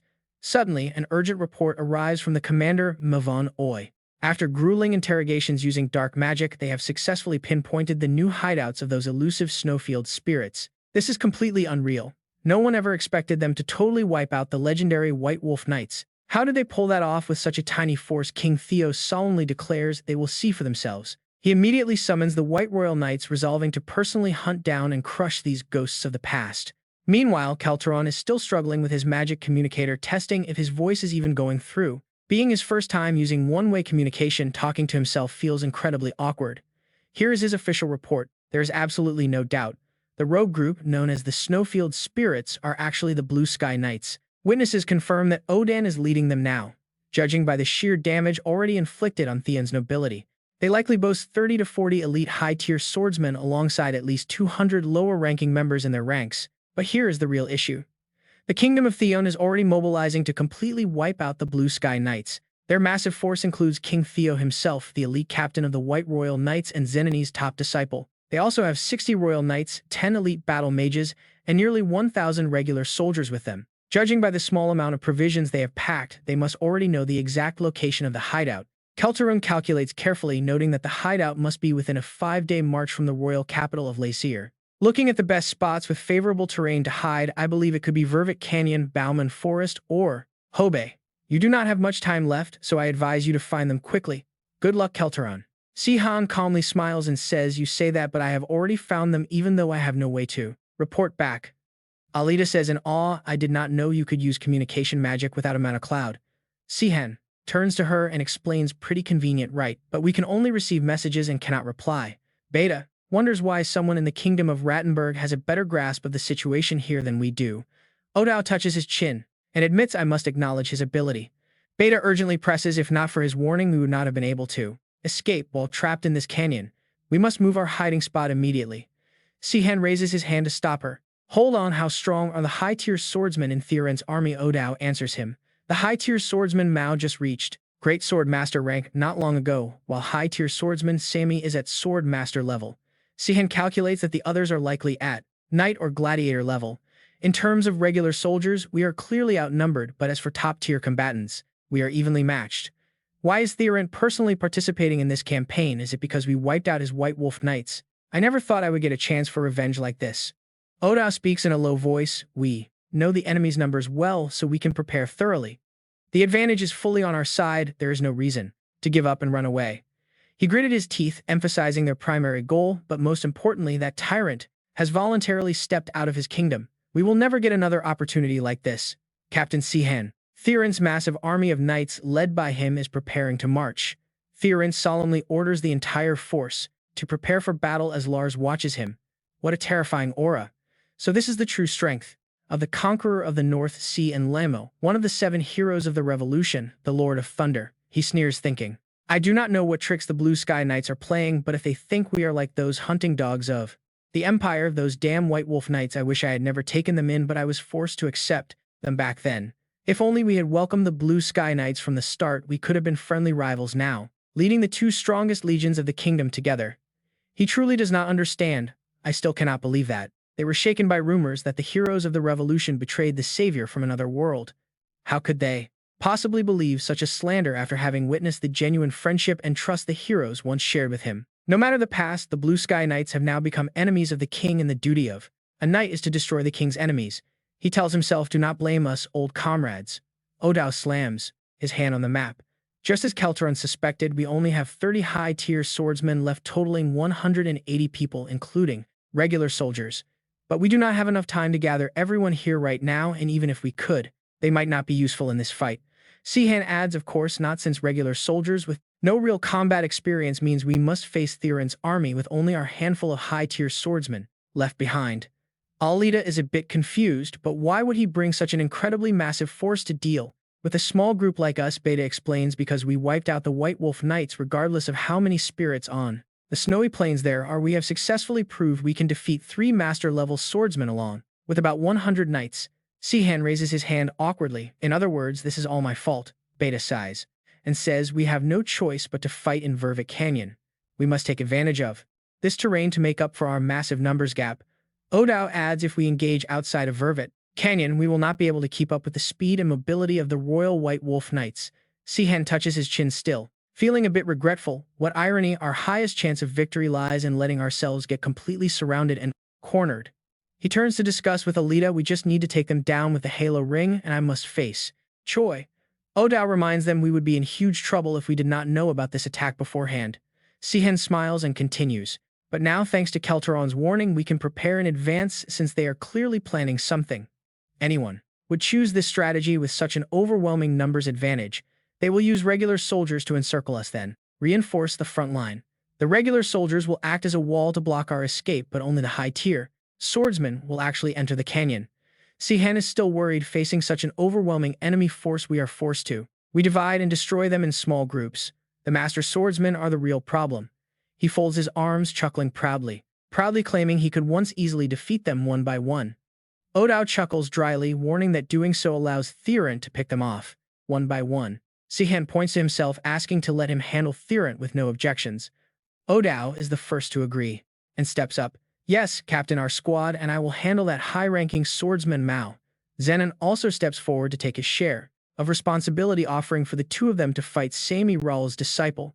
Sihan then adds that they are taking a massive gamble. Even I cannot guarantee a victory against Tyrant if he has truly reached the transcendent level of a god-level swordmaster.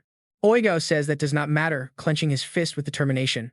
If you fail, Captain, then I will have no regrets left either. Sihan silently thanks him with a smile. Meanwhile, on the enemy's side, Tyrant looks around, noting how dangerous this terrain is, making it the perfect hiding spot. Sami then reports that they are fully prepared and his scouts have confirmed the enemy's location. My scouts have confirmed their coordinates. They are completely surrounded and their only choice left is to break through our front line. Tyrant praises Sami for his good work, but the disciple asks in confusion if his master really needs to be here in person. Judging by the tracks they left in the flower forest, it seems the Blue Sky Knights are already completely exhausted. Master Tyrant suspects they might have deliberately left fake tracks. It would be hard to believe otherwise, as the Revolutionary Army always covers their tracks to deceive their enemies. Based on how they blurred their trail, there is a high chance they did not suffer much damage. In fact, they likely still possess a massive fighting force. Sami asks with some doubt, but could they really have increased their numbers so significantly in just a single day? Reinforcements cannot simply fall straight out of the sky after all. But Tyrant chuckles, asserting that 10 years ago, when otherworldly monsters ravaged the land, enemies falling from the sky was quite common. Of course, that cannot happen anymore, Sami, but they could still receive aid from neighboring kingdoms. Looking at the current situation, only the kingdom of Palos has the capacity to help them. Tyrant looks ahead, finalizing his strategic decision with confidence. There is also a high chance that Lavina is secretly backing the Blue Sky Knights just to keep us in check, he notes. Doing so would significantly weaken Lavina. With such a massive potential opportunity, there was no way I could not come here personally. They finally arrive. Mao reports that this dangerous path can only be crossed on foot, and it is going to take a while. They must have noticed our presence by now. Tyrant suddenly hears something and glances over, caught completely off guard by a sudden attack. A massive surge of power rains down from above. Tyrant quickly draws his sword to deflect the incoming strike, surprising Sami. With its insane range and precision, Mao asserts that only Odao could have launched an attack like that. Tyrant frowns deeply, asking what they think Odao is planning. Mao turns to analyze, noting that since Odao did not show himself while attacking, he is likely trying to bait them, delay them, while the main force escapes, or draw them in to divide and conquer. Tyrant simply tilts his head unfazed. He unsheathes his heavy blade, declaring that their solution is actually quite simple. No matter their reason, we will simply crush them with our overwhelming force. Sami excitedly steps forward, volunteering to handle Odao personally. Whatever their plan, we will crush them with overwhelming force.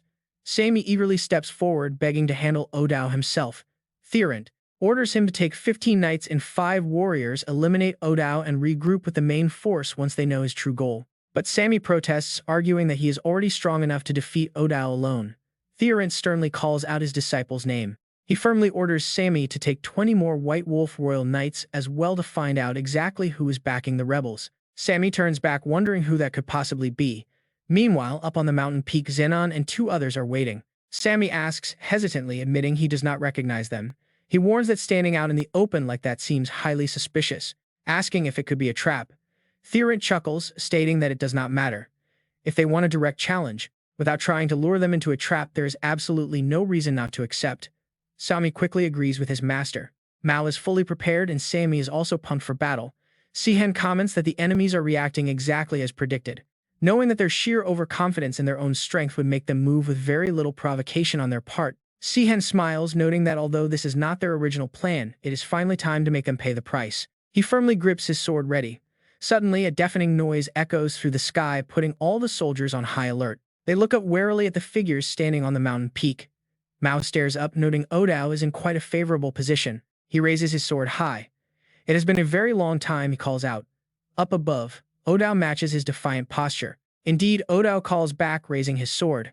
I have not seen you since the Blue Sky Knights were brutally purged, he yells. He expresses his lingering regret, recalling the tragedy of that fateful day, calling it a tragic decision they all had to make. Woodrow frowned in frustration, muttering that if he had known His Majesty's plan beforehand, he would have tried to stop it. Theron knew that, which was why he kept it a secret, while Woodrow blindly followed orders. He gripped his bow tight. Aiming straight at Malu, Woodrow screamed that he must pay for that day, pulling the string back with all his might. Woodrow swore to avenge his fallen comrades. Meanwhile, Samid and a few of his men had already charged forward. They advanced in a tight formation, balancing attack and defense, while dodging a hail of arrows flying right at them. Woodrow rained arrows down on them as Samid wondered why the enemy had stopped to face them so early. He realized they were trying to draw them away from the main force, but turning back now made no sense. Spotting his allies' signal, he nodded. Nearby, Alita and Zenon watched the incoming rebel forces with intense caution. Samid smirked at the young pair, mockingly questioning how kids like them could possibly belong to such a legendary squad. He scoffed, claiming they looked far too young to be members of the legendary Changcheon Knights. Still, Samid sized them up with growing doubt, realizing the boy actually possessed the aura of a master-level fighter. The girl also possessed knight-level skills, making them far too strong to be random recruits picked up on the run. Grinning like he just struck gold, Samid excitedly shouted that his master was right all along about who they were. He accused them of being members of the Queen's Knights, making Zenon scowl as if he had just heard a joke.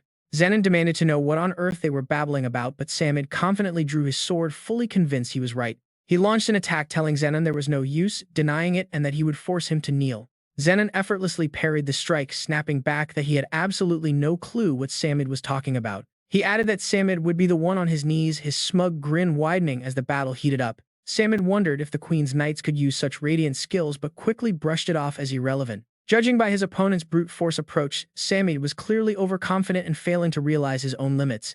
Zenon felt highly confident against opponents who blindly relied on raw power. Suddenly, the nearby cliff cracked. Fractures splintered across the stone wall right in front of Theron, sparking instant worry deep within him. He could not sense any presence whatsoever, finding it incredibly strange, since he expected a direct ambush. Theron knew something was wrong, but without any word from Malu or Samid, he assumed they were handling it. That left him wondering where the formidable warriors who wiped out the White Wolf Knights were hiding. A soldier's sudden warning shout put Theron on high alert as someone began to emerge from the darkness. A silhouette slowly stepped out from the shadows, making the king realize this intruder had been hiding there all along. The stranger's slow approach deeply unsettled Theron, who could not believe he had failed to sense his presence. He wondered if any Queen's Knight could possess such monstrous swordsmanship, bracing himself for whatever attack lay ahead. Theron raised his guard, wondering why this powerful opponent had decided to show up completely alone. Mocking the intruder's foolishness, Theron's smug smile instantly vanished as he finally recognized the face before him. Behind him, the soldiers gasped in absolute horror, whispering that it was impossible for this man to be here. They shrieked as they recognized the legendary figure staring right back at them, the legendary savior Song Sihan. Song Sihan offered a cold, polite smile, casually greeting Theron and asking if it had indeed been 10 years. Still in denial, Theron demanded to know if it was really him, wondering if someone had summoned him back. Song Sihan immediately shut down the theory, asking what nonsense he was talking about as he stepped closer. He declared he returned on his own to make them pay for their ultimate betrayal 10 years ago. The soldiers immediately erupted into hushed whispers, wondering if the rumors about the great betrayal were actually true. Theron stood completely dead, silent, refusing to show any emotion about the old conspiracy that had betrayed their hero. Feeling the heavy tension, Sung Sihan frowned slightly, finding the whole dramatic reunion rather troublesome and awkward. Theron broke the heavy silence with a look of fake pity, claiming he understood why Sung Sihan was so mistaken. Sung Sihan watched him act like a clown, dryly demanding to know what kind of misunderstanding he was talking about. Theron nodded, suggesting they take their talk elsewhere so they could clear things up in private. Suddenly, a massive force crashed down nearby, making Sung Sihan shout in surprise as he braced his sword. Sung Sihan gripped his weapon as sudden chaos erupted, with countless unanswered questions racing through his mind. Absolute horror. What in the world is happening? Has he completely lost his mind? Is he actually leaving his own soldiers behind? Looking at the troops of Theo Zen standing completely dazed by this sudden turn of events, Sung Sihan questions himself. If he does not pursue, what will the man do? Does he not care about their lives at all? Suddenly, a soldier calls out Sung Sihan's name, Captain San. The soldier shouts with pure joy. To-do asks him with utter disbelief if he has truly returned and what they should do next. Sung Sihan merely grits his teeth in frustration, completely furious. Theo Zen is the only traitor here. These men are not my enemies. He clenches his jaw, struggling to make a choice. If he stays behind, Theo Zen might get away. The man is clearly trying to avoid revealing any of his dark secrets in front of others. Without a single moment of hesitation, Sung Sihan charges straight toward Theo Zen, absolutely determined to catch him as he desperately flees. He locks his eyes onto his target, speeding toward the cowardly runaway. There is no way he is letting him escape this time. In this intense moment, Sung Sihan suddenly recalls a quiet night from their past when he was sitting all alone in the dark. Theo Zen had walked up to ask what he was doing out there. Back then, Sung Sihan sat in silence, slowly opening his heart. He confessed he could not stop thinking about the enemy soldiers he had killed that day.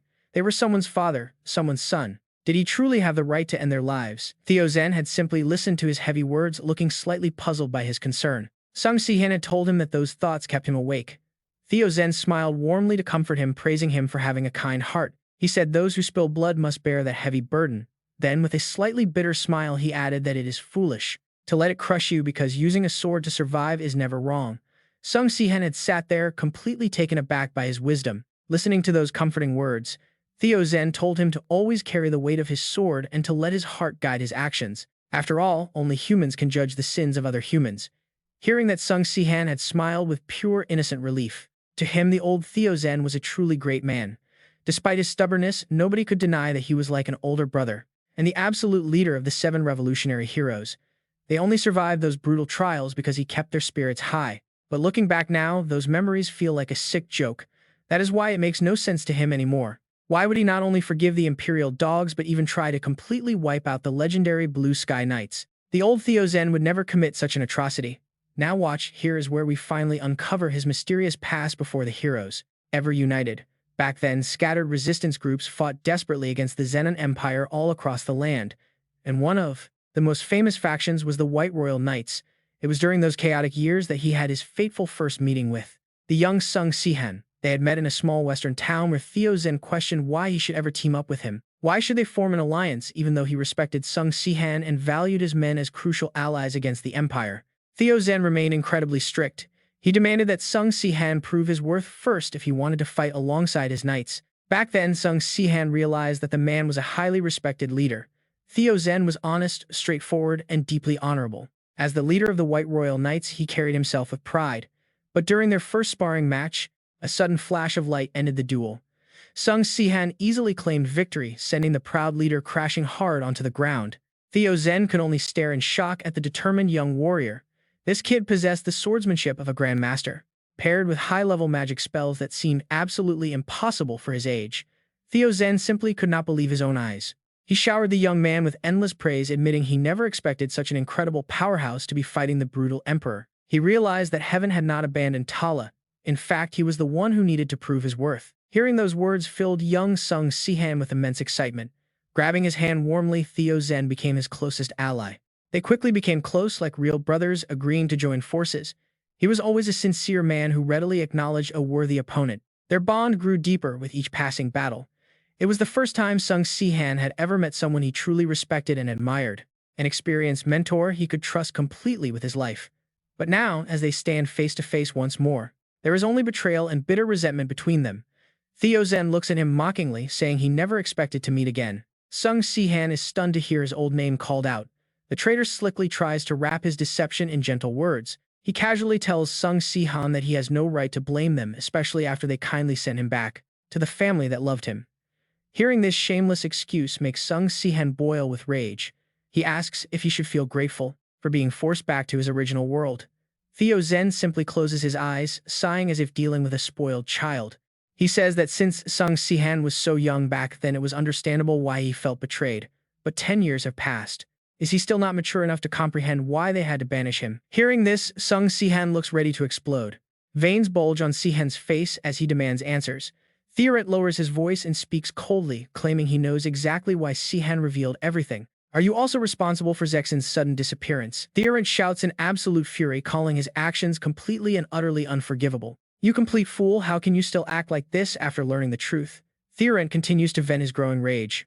Tyrant criticizes Sihan, asking what would have happened if Sihan stayed in Teranor when he has immense power but completely lacks any maturity. Carrying such massive fame and high status would only become a heavy burden.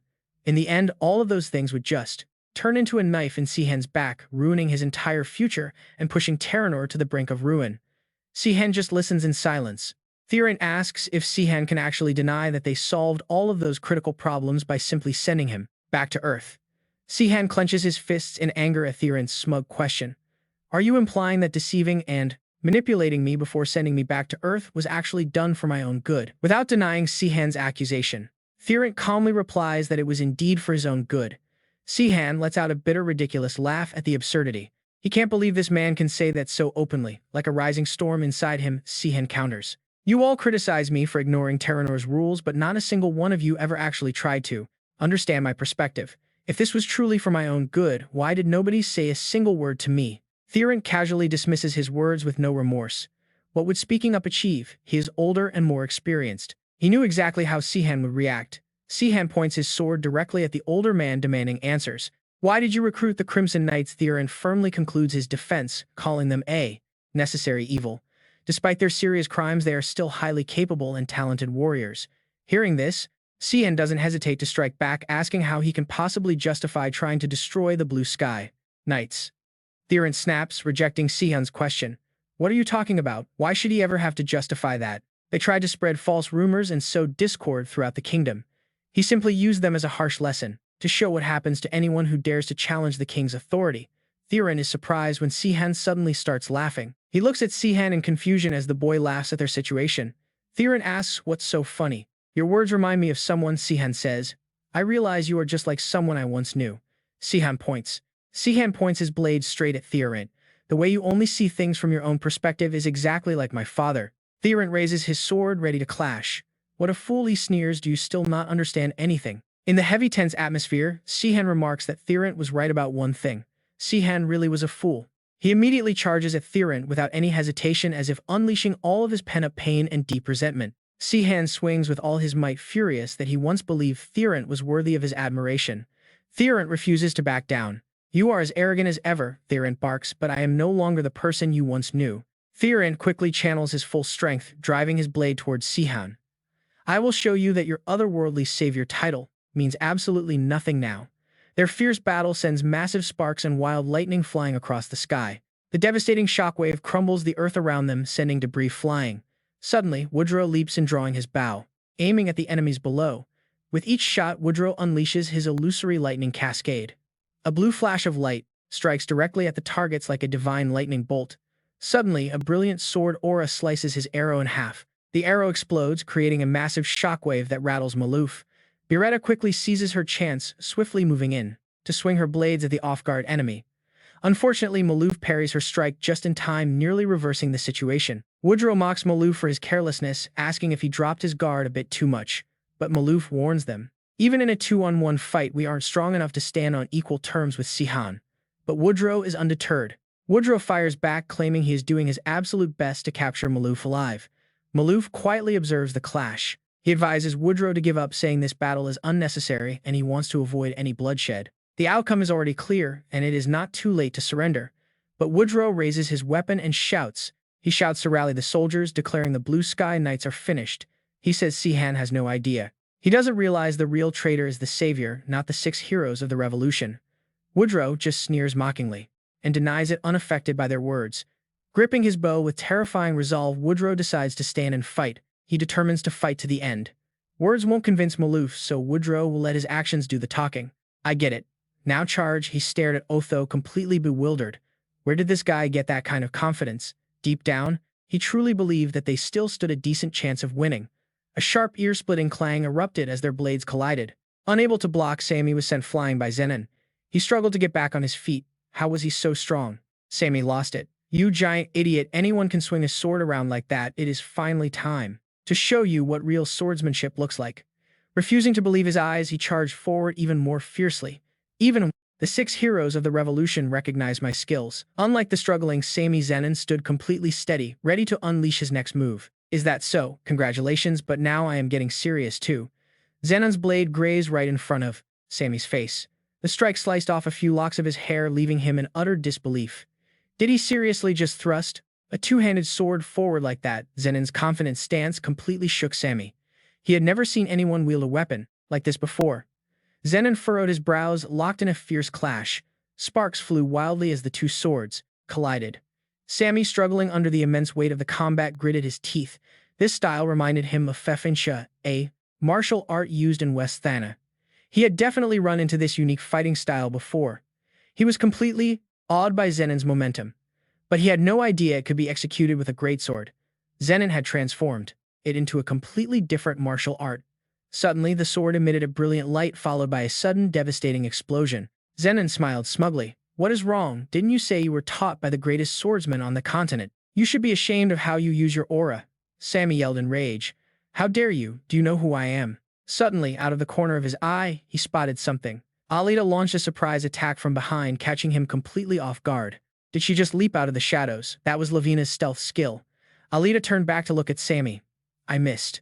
Seeing the two standing close to each other, he immediately put it together. He knew they had to be members of the Queen's Knights. Suddenly, Sammy wore a bizarre smirk. You're pretty good, he sneered arrogantly, but you still have absolutely no chance of winning. I have His Majesty and Lavina, one of the heroes of the revolution, backing me up. I just need to buy time and then you will have to face him.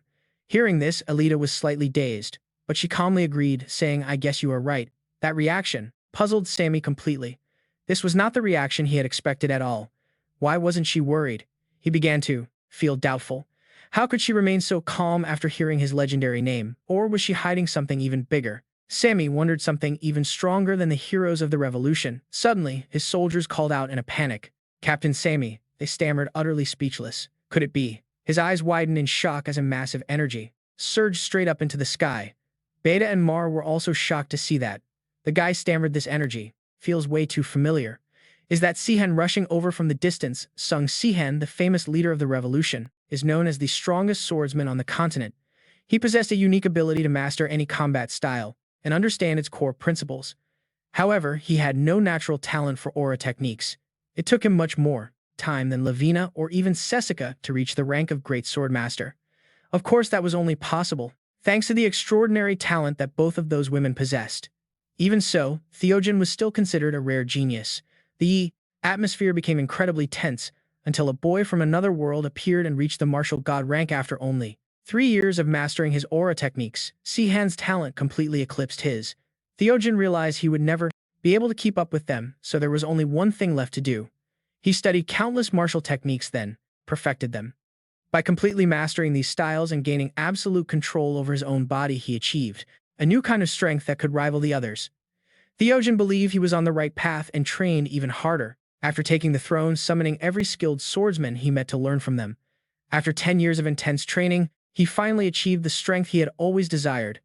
Theogen confidently issued a challenge, calling out, "Come on, Titan." Behind the two soldiers, a red light suddenly flashed. Raising his shield to block, Theogen then swung his sword, forming a ring of red lightning. Sihan tilted his head to easily dodge, then rushed in close, clenching his jaw. Theogen used his shield to fling Sihan away. Sihan, gritting his teeth in pure anger, leaped back and spoke. This battle is absolutely nothing like my fight against Cicinda. You must have spent the last 10 years just training. Theogen grinned and laughed, claiming nothing had changed. Sihan still had more aura, but that gap was no longer too wide. Suddenly, Sihan charged again, cloaked in blue lightning. Seeing this, Theogen did not back down. Refusing to lose, Theo's sword bursts into fierce flames. Their weapons clash violently, unleashing a bright surge of purple light between them. Their boots scrape against the dirt as they both draw back, pulling their weapons away to create some distance. Sihan smirks, noting that the old man has finally broken his limits and reached the God of War realm.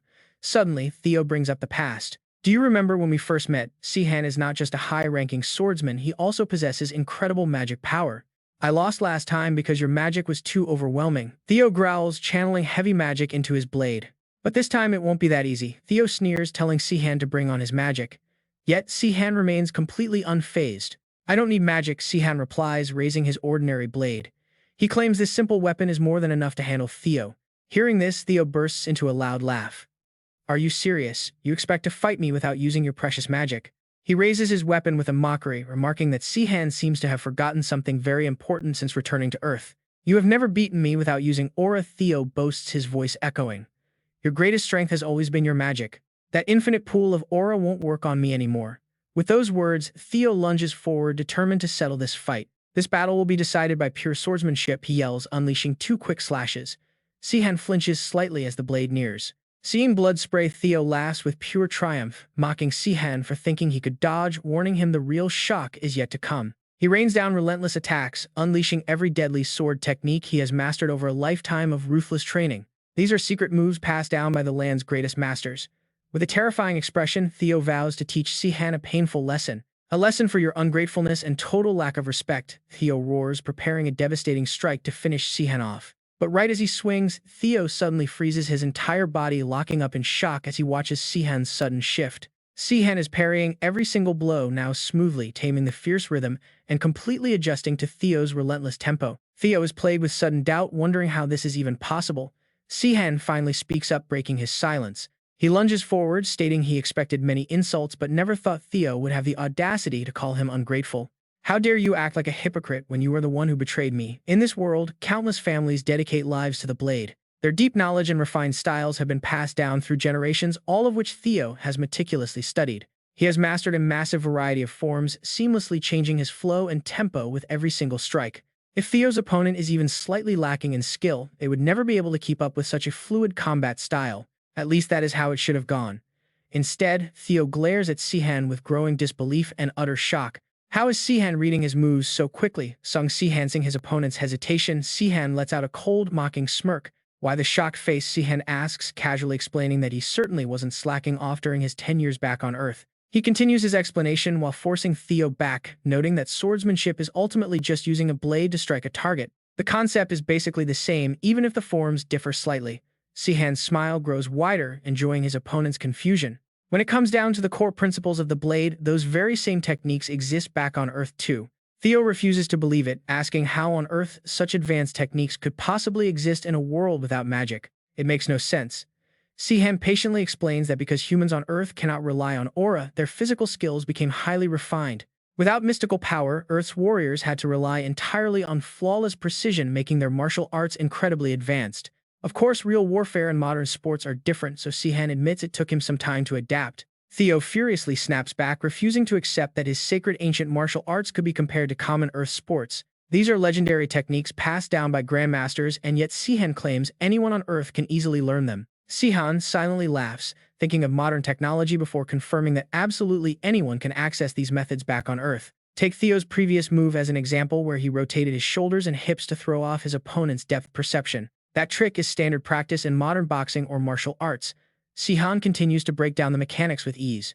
Even the one-handed sword stances that used to be kept as family secrets are now readily available to the public. Anyone can just look up online video tutorials, as plenty of Earth's martial artists love showing off their skills.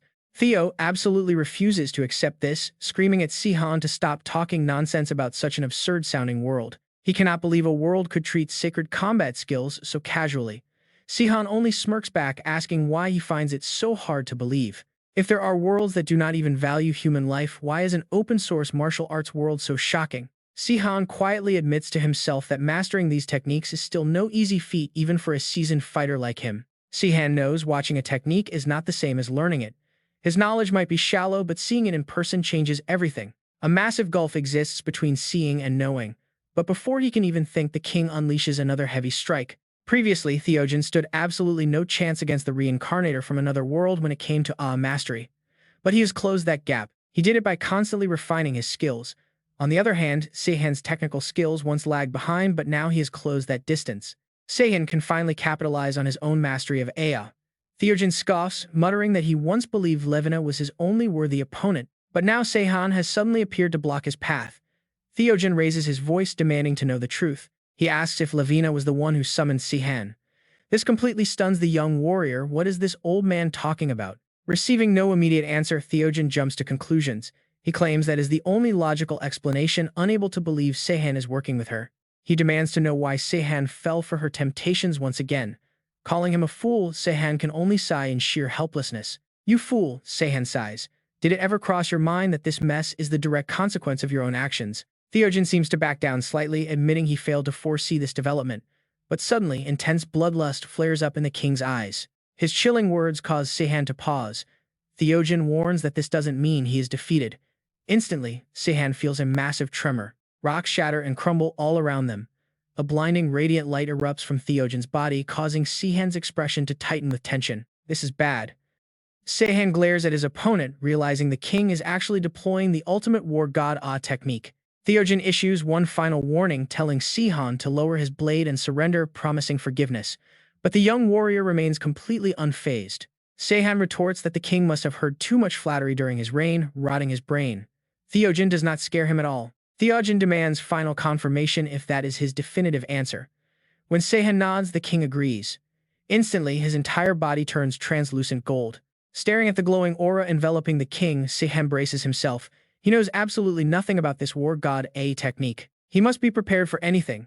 Suddenly, Sihan freezes as the sky above begins to shift dramatically, catching him off guard. A torrential rain of gilded blades manifests in the air.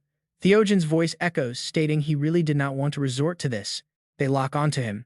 "It is time to die," the king warns. Sihan looks up, genuinely rattled by the sheer scale. Talk about absolute overkill. Gilded swords rain down on Sihan, who grips his hilt tightly to analyze the incoming strike. Unlike his own style, where blades reflect power, Theogen has literally become the blades. He has reached a legendary summit of swordsmanship. The king's divine blade shines brilliantly. He unleashes the war god A technique, 12 glowing blades of pure concentrated light. Sihan leaps high to dodge the first wave. Mid-air, he spins to the right, meeting the incoming strikes head-on with his sword. The gilded blades shatter instantly under his counter. Sihan smirks, mocking the king for having many swords that are far too weak. He asks if this is really all the old man has. Theogen replies that he was merely testing the waters. This skill was designed for Levina, not for someone with Sihan's absurd capacity. Theogen remains calm, continuing his explanation. Since he cannot clash head-on, he will simply bypass Sihan's attacks. Sihan scoffs internally, dismissing it as empty talk. He resolves to crush them instantly. But suddenly, a golden streak bends gracefully, easily, evading Sihan's blade. He is stunned. Wait, how did he dodge that? Sihan had no idea he could move like this. And that split-second distraction costs him. Sihan is knocked back violently as bright flashes close in.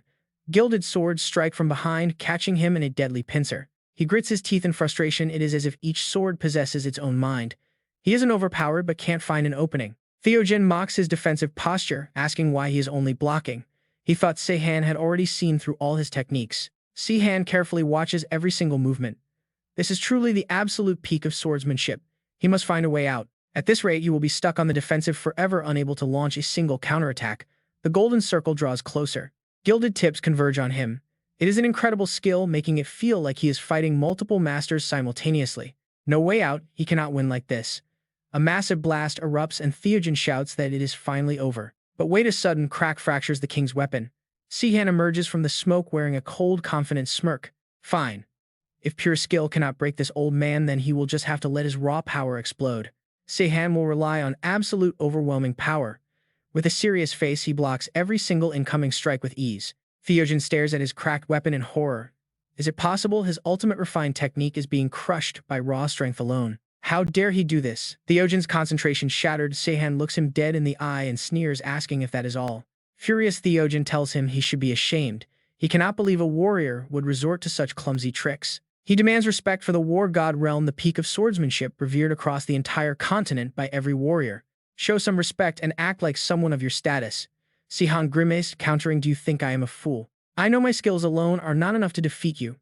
You are just so stubbornly obsessed with that belief. I do not even know what to say." Sihan gave a small nod of agreement, "But if that is what you want, fine. I will do exactly that." Sihan's swords floated up as he casually warned Theo, making his face tighten in pure worry. If you want to survive this next move, you had better gather every single drop of your remaining war god aura. Either way, that is your problem. Raising his hand, Sihan began gathering an immense amount of pure energy for the final blow. Time to end this. He unleashed the Solar Flare Burst, a basic technique Sihan used to bend his 12 light swords, and merge them into a single sphere. Since it is basically a giant ball of light, its destructive power is unmatched. However, it takes a long time to charge up, and its clear path makes it incredibly easy to dodge or disrupt. Too bad Theo has completely run out of energy. He has absolutely no way to block or stop it now. In a total rage, Theo spat, "Are you looking down on me? Sihan, that flawed skill only works on mindless beasts." Still, refusing to back down, he roared that this was not over and he still had plenty of fight left in him. With that, he erupted with energy. Sihan watched in complete shock, realizing Theo was forcibly squeezing aura from his own life force. Refusing to yield, Theo went mad, roaring out his ultimate technique, War God's Aura Sword Incarnation. Sihan stood frozen in disbelief, unable to comprehend how his opponent could repeatedly execute such high-level moves. That required an absolutely insane level of mental focus. The massive sword avatar rose high into the air as Theo's raw power surged, but forcing his body meant enduring terrible pain. The agony was 100 times worse. Sihan watched as that devastating, world-shattering energy clashed directly with his own attack. With one massive slash, Theo shattered Sihan's strike, letting out a wild, victorious laugh. Sihan immediately braced himself for the next exchange. Knowing his attack had failed, Theo sneered arrogantly, "You are so foolish. Did you think you could easily finish me off with those 12 light swords earlier? You have only your own stupid pride to blame for throwing away your victory. The tables have turned. I bet you used every single drop of your energy on that last attack, leaving you helpless. Without aura, you have zero chance of survival." Theo raised his weapon, ready to end Sihan once and for all, thinking he had successfully overcome the Savior's ultimate move using his own strength. His lifelong dream was finally coming true right now. Theo put everything into one final strike, screaming for Sihan to die. But suddenly, a strange light flashed from below, stopping him dead in his tracks. Talk about a complete plot twist. A defensive spell erupted, completely blocking his path. His arrogance vanished, replaced by sheer disbelief. A spell? "You literally promised me you would not use magic." Sihan took a breath, and calmly answered that yes, he did say that. Furious, Theo screamed out in rage, calling him a cheap brat. But before he could finish, the spell blasted him backward. Coughing up blood, he crashed to the dirt, unable to stand. He grit his teeth, utterly humiliated, realizing Sihan had been playing with him from the start. Glaring, he spat that he took back everything Sihan lacked, even an ounce of warrior honor. Sihan landed smoothly, replying that unlike him, he possessed a conscience. Theo tried to justify his actions, wheezing that he only wanted to return him to his own world, asking how he could treat such kindness with hostility. Sihan cut him off coldly, declaring that it was never Theo's decision to make. He had no right to dictate what success or failure meant in Sihan's life. Pointing his blade forward, he made it clear he was nothing like him. Theo sighed heavily, muttering that Sihan had not matured at all, but told him to go ahead and take his revenge. Sihan admitted he would love to do exactly that. Smiling, Sihan added that he could only go so far because someone else had some major unfinished business with him today. Sihan turned and called out to Otao, causing Theo to frown as the warrior approached with pure rage. Stepping aside, Sihan handed over the duty. Otao stood over the defeated Theo, his voice dripping with shame and disappointment. Otao admitted he felt deeply embarrassed, failing to protect his comrades, surviving alone and being unable to win on his own. Relying on others was a bitter pill to swallow. But raising his heavy sword filled with years of pent-up resentment, he knew the absolute least he could do for the fallen was make Theo pay for his crimes. Meanwhile, watching from above, Beta walked over to Mao, admitting he never expected a stubborn fighter like him to surrender. Mao responded firmly that this was definitely not a surrender, but rather a temporary ceasefire until he could meet Sihan again. This did not mean he was abandoning his unwavering loyalty to his king, a duty he took extremely seriously. He respected both leaders equally, choosing to follow the path carved out by those he trusted most. He had to see the results first. Tyrant sneered, accusing Woodrow of tarnishing his reign with disgusting fake rumors. Woodrow's brutal sword strike forced the king to spit up blood, yet the dying ruler kept desperately rambling about treasonous rumors. He accused Woodrow of spreading filthy lies about him, betraying the otherworldly savior, sowing massive chaos, and insulting his royal crown. Challenging a king's divine authority was a capital offense, and the dying tyrant demanded to know if Woodrow regretted his treason. Woodrow instantly fired back. "No rumors." He shouted the truth, mocking the king's desperate denial in his final moments. Sihan watched closely, realizing the fallen king would never yield. Even at death's door, his stubborn conviction remained unbroken. Years ago, when he fought the Empire's tyranny, he was a genuine hero, a revolutionary loyal to his cause. But times changed, turning the former savior into a deaf dictator who listened to nobody. Tyrant just gasped out, "I had no choice." The king claimed he sacrificed everything for his people, but Woodrow spat back that his pathetic excuses meant absolutely nothing. "Save those pathetic lies for the fallen knights waiting in the afterlife." Woodrow growled, "Let them decide if you deserve mercy." Woodrow plunged his blade home. Down it went. Tyrant's eyes widened, staring up in pure, helpless horror. Raising a trembling hand, the tyrant wheezed out his final curse, asking who would rule his kingdom once he was gone. Woodrow coldly wrenched his sword free. Limp. The king's hand dropped as Woodrow bid farewell to his old hero. Dinah later reported that the elite sword master Samid was dead, having been fatally distracted by a colossal pillar of light. Before Samid could even react to the blinding distraction, Alita unleashed her devastating magic, completely vaporizing his body in an instant. Her spell completely ripped through his physical form, leaving absolutely nothing behind, well, almost nothing to be entirely precise. Only a few grotesque scraps of his body remained: a partial foot, a single kidney, and some shredded internal organs.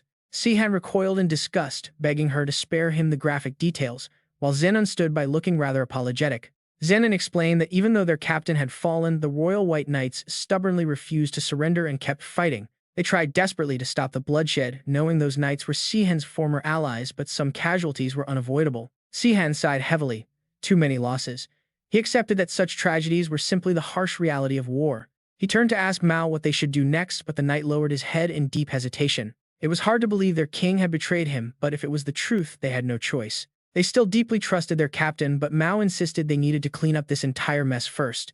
They could not simply ignore the facts, but Sihan frowned, asking if they were planning to bury the truth. Mao replied that it was not his call to make, as they first had to meet Prince Errant. He urged Sihan to accompany them to the royal capital, and Sihan finally agreed with a calm smile. Later that night, Alita entered the camp. Success. She walked into Sihan's quarters, offering her warm, cheerful congratulations. Sihan sighed, feeling no joy. He questioned if congratulations were deserved when this was just personal, bloody revenge. Alita looked at him bluntly, admitting she expected him to be sulking alone after finally getting his vengeance. Sihan chuckled. Typical. He apologized, fully realizing she knew his bad habit of brooding whenever a target was eliminated. He admitted that while he did not feel any grand sense of relief, he did not feel regret either. For the longest time, he felt completely caught between two worlds belonging neither to Earth nor to Teranor. He pursued his bloody vengeance like a brutal native, yet he still carried the morals of an ordinary earthling. Sihan had not actually killed Tyrant with his own hands, but nobody was grading how perfect his revenge had to be. In the end, only his own peace of mind truly mattered, a profound truth he quietly shared with Alita. Resolving to simply do as he pleased, Sihan stood straight up, a lighter, much brighter expression on his face. Official royal reports claimed King Tyrant had reached a dangerous new level of power, only to accidentally destroy himself. He supposedly lost control of his legendary battle aura, triggering a catastrophic blast that decimated the entire canyon. Standing before the royal coffins, Mao solemnly read the fabricated report detailing the deaths of Samid and his knights. The shocking news struck the kingdom's ministers like lightning, leaving them in utter disbelief over their king's sudden demise. They lamented losing their greatest military asset, while Prince Errant suddenly recalled a very familiar, distant voice. He was completely stunned to find Sihan standing right there alongside the kingdom's two most wanted revolutionary fugitives. Woodrow and Alita were beside him. Errant struggled to process the shock, realizing their presence confirmed the dark rumors. Sihan grimly confirmed it. Dead. The king was gone, and Errant was now the country's only remaining hope. The silence hangs heavy. After a long pause, he finally speaks, understanding that it was him. But does he really plan to head straight to the palace? He appreciates the elite swordsman's backing. Soon, he will claim the throne of Laluan just as he always envisioned. Everything goes smoothly, thanks to Mavi alone. Yet deep down, he doubts people will buy the story that Troluan's death was just a tragic accident. Besides, who would suspect a false testimony? Neither of them has any logical, valid reason to betray the late king. Odao explains as they walk that, as long as they keep the truth quiet, no one will ever suspect anything about Nhuan's sudden passing. Hearing this, Sihan feels a wave of relief, noting that it is more than enough for him without causing any unnecessary worry. There is no point in stressing out the public, and he is just glad they managed to resolve the king's demise without raising alarms. Changing the subject, Sihan asks about the late ruler's children, only for Odao to reveal a rather complicated situation. They are far too young to rule, but Nui alone has already declared them as her successors, effectively keeping total control of the realm. They have stayed here much longer than planned, but now that the job is done, it is time to head back. Sihan pauses, almost surprised by his own words, just as Keltaron eagerly rushes out to enthusiastically welcome them back. Seeing the Prime Minister in such high spirits, Sihan cannot help but find the older man's bizarre appearance rather amusing. He points out that Kelteron must have been incredibly thrilled to see him considering the man completely forgot to put on shoes or socks. He jokes that while it might look like loyalty, Kelteron definitely cannot fool him that easily. Quickly pulling his socks on, Kelteron claims it is just a bad habit he has been trying to break before turning his attention to Odao. He warmly greets the master swordsman, noting that it has been 10 whole years since they last crossed paths in their journeys.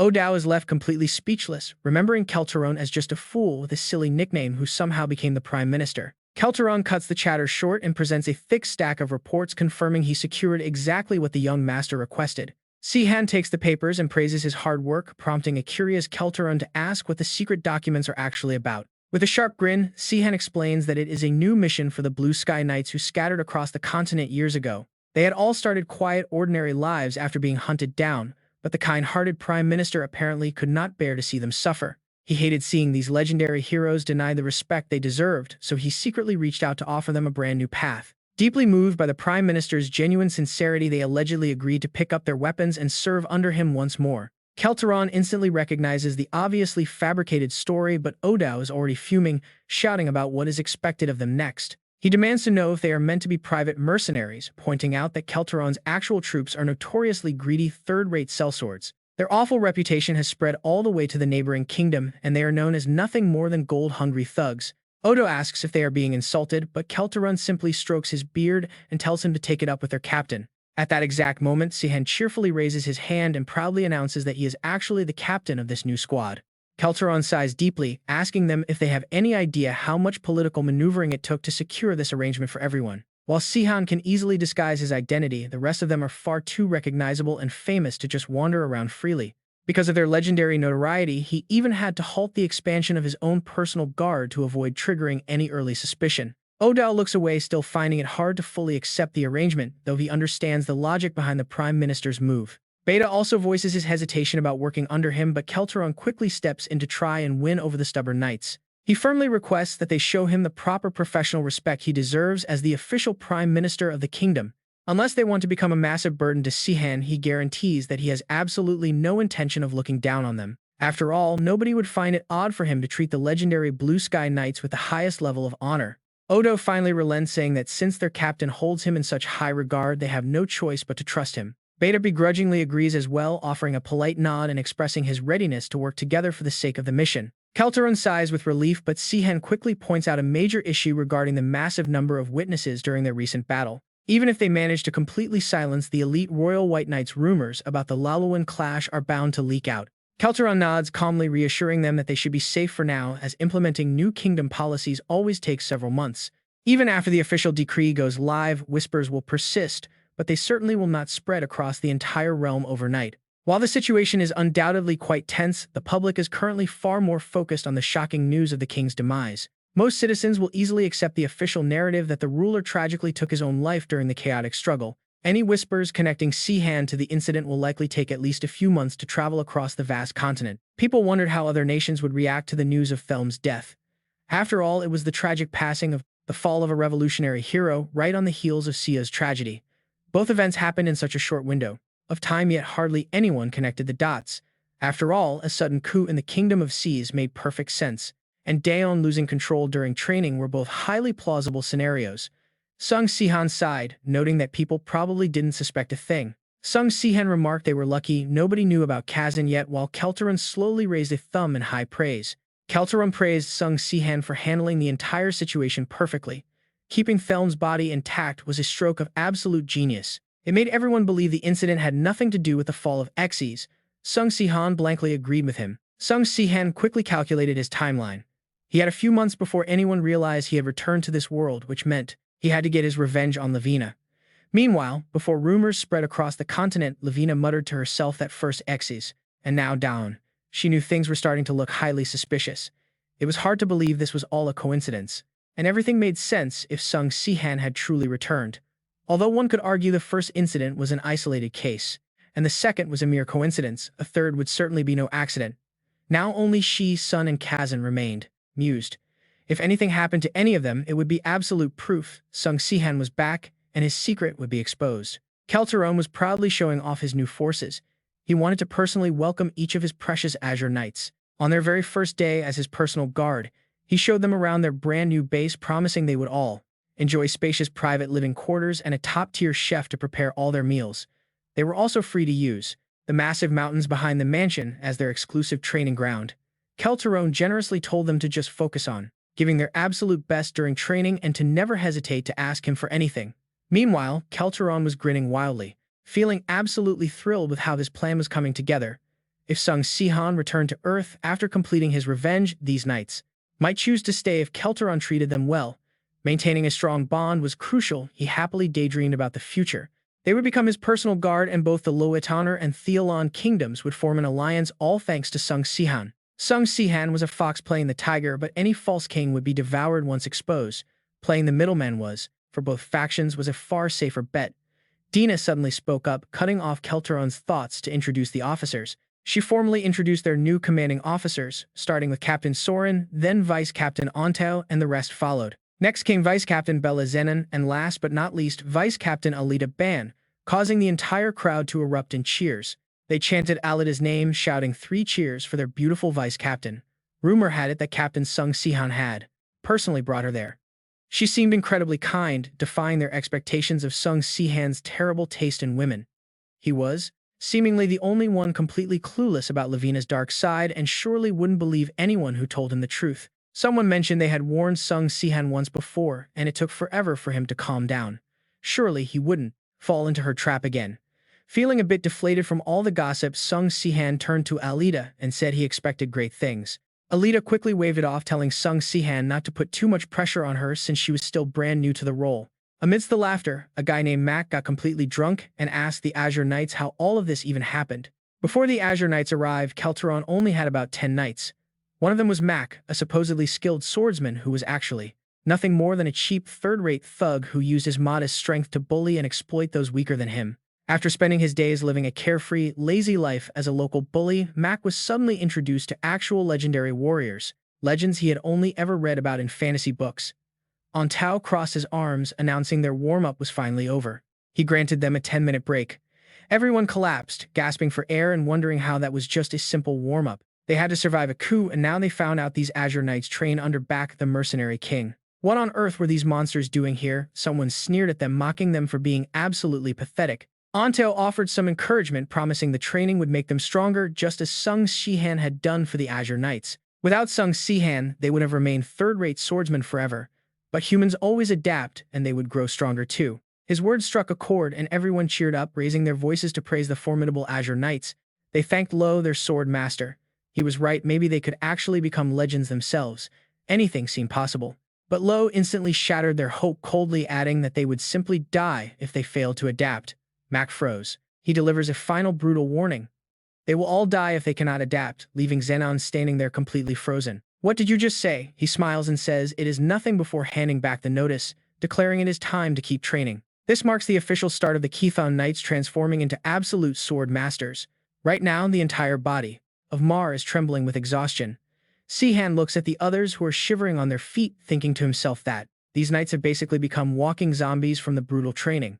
Crossing his arms, Sihan speaks up, stating there is no way they could have anticipated this. After all, the training of the Changchun Knights is no joke. Alita smiles and adds that at least they are keeping pace, feeling confident they will pick things up quickly due to their prior experience. She brightly opens her eyes, smiling as she notes they are already stronger than even Dinah now. In her heart, she wonders if that actually means much before hesitantly asking Sihan if he is just underestimating Dina, considering she is incredibly strong for her age. Sihan smiles and admits that is indeed true, and that she works hard, though Sihan raises a point, noting that Lavina had reached knight rank at Dina's age and master level by Alita's age. Alita pouts, asking if Dina is just completely ordinary compared to her then. Sihan apologizes, feeling a bit guilty, saying he did not mean to make comparisons, but then pauses to imagine, before continuing that sometimes he wonders if the gods made a mistake with Lavina's absurd level of talent, unable to even fathom how incredibly powerful she has become after 10 years of training, believing that with her talent she must be stronger than even Talon. Alita asks in surprise if Sihan thinks she is stronger than him, to which he casually replies that he won't know until they meet, though she is likely close to his level. With a confident look, he smiles, noting that he has reached the absolute peak of aura techniques and even wields the power of a floor master. He is confident he wouldn't lose to anyone in a duel, but then he crosses his arms with a deep sigh, muttering that the real challenge is securing a clean duel, wishing they would just rush in blindly, forcing him to wait for the perfect opening since betraying someone is always better than being betrayed. Alita chuckles, saying that sounds surprisingly convincing coming from his mouth. Sihan gets a bit flustered and quickly snaps back that having been betrayed in the past is exactly how he learned that lesson. Alita giggles. Meanwhile, in a kingdom of towering castles, Sihan notes that recent events in the kingdom are highly unusual, especially since Queen Lavina has dramatically tightened palace security to the absolute highest level. Judging by the current situation, it is clearly not the best time to go after Lavina. While discussing the situation with Kelteron, Sihan wonders what is happening and why she is suddenly so alert, asking if she already knows about his return. Kelteron wonders if she is simply keeping an eye on other nations, suggesting that if she finds the deaths of Zexon and Talon suspicious, it is only natural for her to doubt the revolutionary heroes. He points out his reasoning, adding that this likely excludes Ksenia, as it simply is not in their nature to pull something like this off. No matter how power-hungry Lavina is, she understands the strength of the revolutionary heroes better than anyone else. Sihan crosses his arms with a soft laugh, noting this is why playing dumb is so crucial. With a sharp glint in his eye, Kelteron points out they still cannot rule out the possibility that Lavina already knows about his return. Sihan responds seriously, acknowledging she might have indeed caught wind of it. She has always been incredibly sharp, but he doubts she has figured out the whole truth just yet, since she is not the type to sit idly by. Looking out the window, Sihan reasons that she likely just has a terrible feeling about recent events, preparing herself for any scenario, but they will have to wait and see what happens next. Looking up at the clear blue sky, Sihan reflects on how Earth and Teranor share incredibly similar environmental conditions.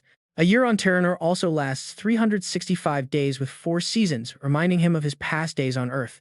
Though unlike Earth, each month here has exactly 20 days, making for 18 months in a year. To round it out, 5 extra days are tacked on, widely known as the unlucky days. Watching the glowing sunset, he notes that the local new year almost perfectly aligns with Earth, with the shortest day marking the start of a new year on Teranor. Originally established by the first emperor, this calendar has been used for generations and managed to survive even after the empire fell and the 6 kingdoms rose. Reading a language book that translates, "Hello, my name is Slur, what is your name?" Sihan grimaces, thinking to himself that this ancient language textbook feels incredibly similar to a foreign language primer from Earth. Alita watches him with a warm smile, explaining that custom dictates people must introduce themselves when they first meet. Sihan scratches his head, genuinely wondering why he is wasting his time studying the ancient language of A. Is it a different country? In his mind, Sihan realized he had purposely skipped classical literature back in school. Looking at the book, Alita explained that he needed to learn the ancient language if he wanted to discover what happened to his magic, and why she possessed so much mana herself, and to deeply understand the mysteries behind summoning skills from another world. He had to decode the book left by Yudan, which contained the absolute basics of the blonde lineage summoning techniques. Sihan slumped onto the table, completely exhausted, thinking to himself that he simply could not do this anymore. Under the golden sunset shining through the window, Alita smiled softly and spoke up. "Look there, Chan. That is the very first dawn of the new year. Everyone must be waiting, so let us go." Over at a busy palace, crowded with people, the soldiers were smiling and wishing that his blade would shine brilliantly once again in the coming year. May this be a year without any regrets. Just then a blonde man called out, "There you are, Captain Chan. Why do you not tell us how you celebrate the new year back on Earth?" Chan replied that sounded like a plan. Sihan happily noted that the concept of luck did not exist here, before warmly wishing everyone a very happy new year. A feast packed with incredible, beautifully prepared dishes left the soldiers completely stunned.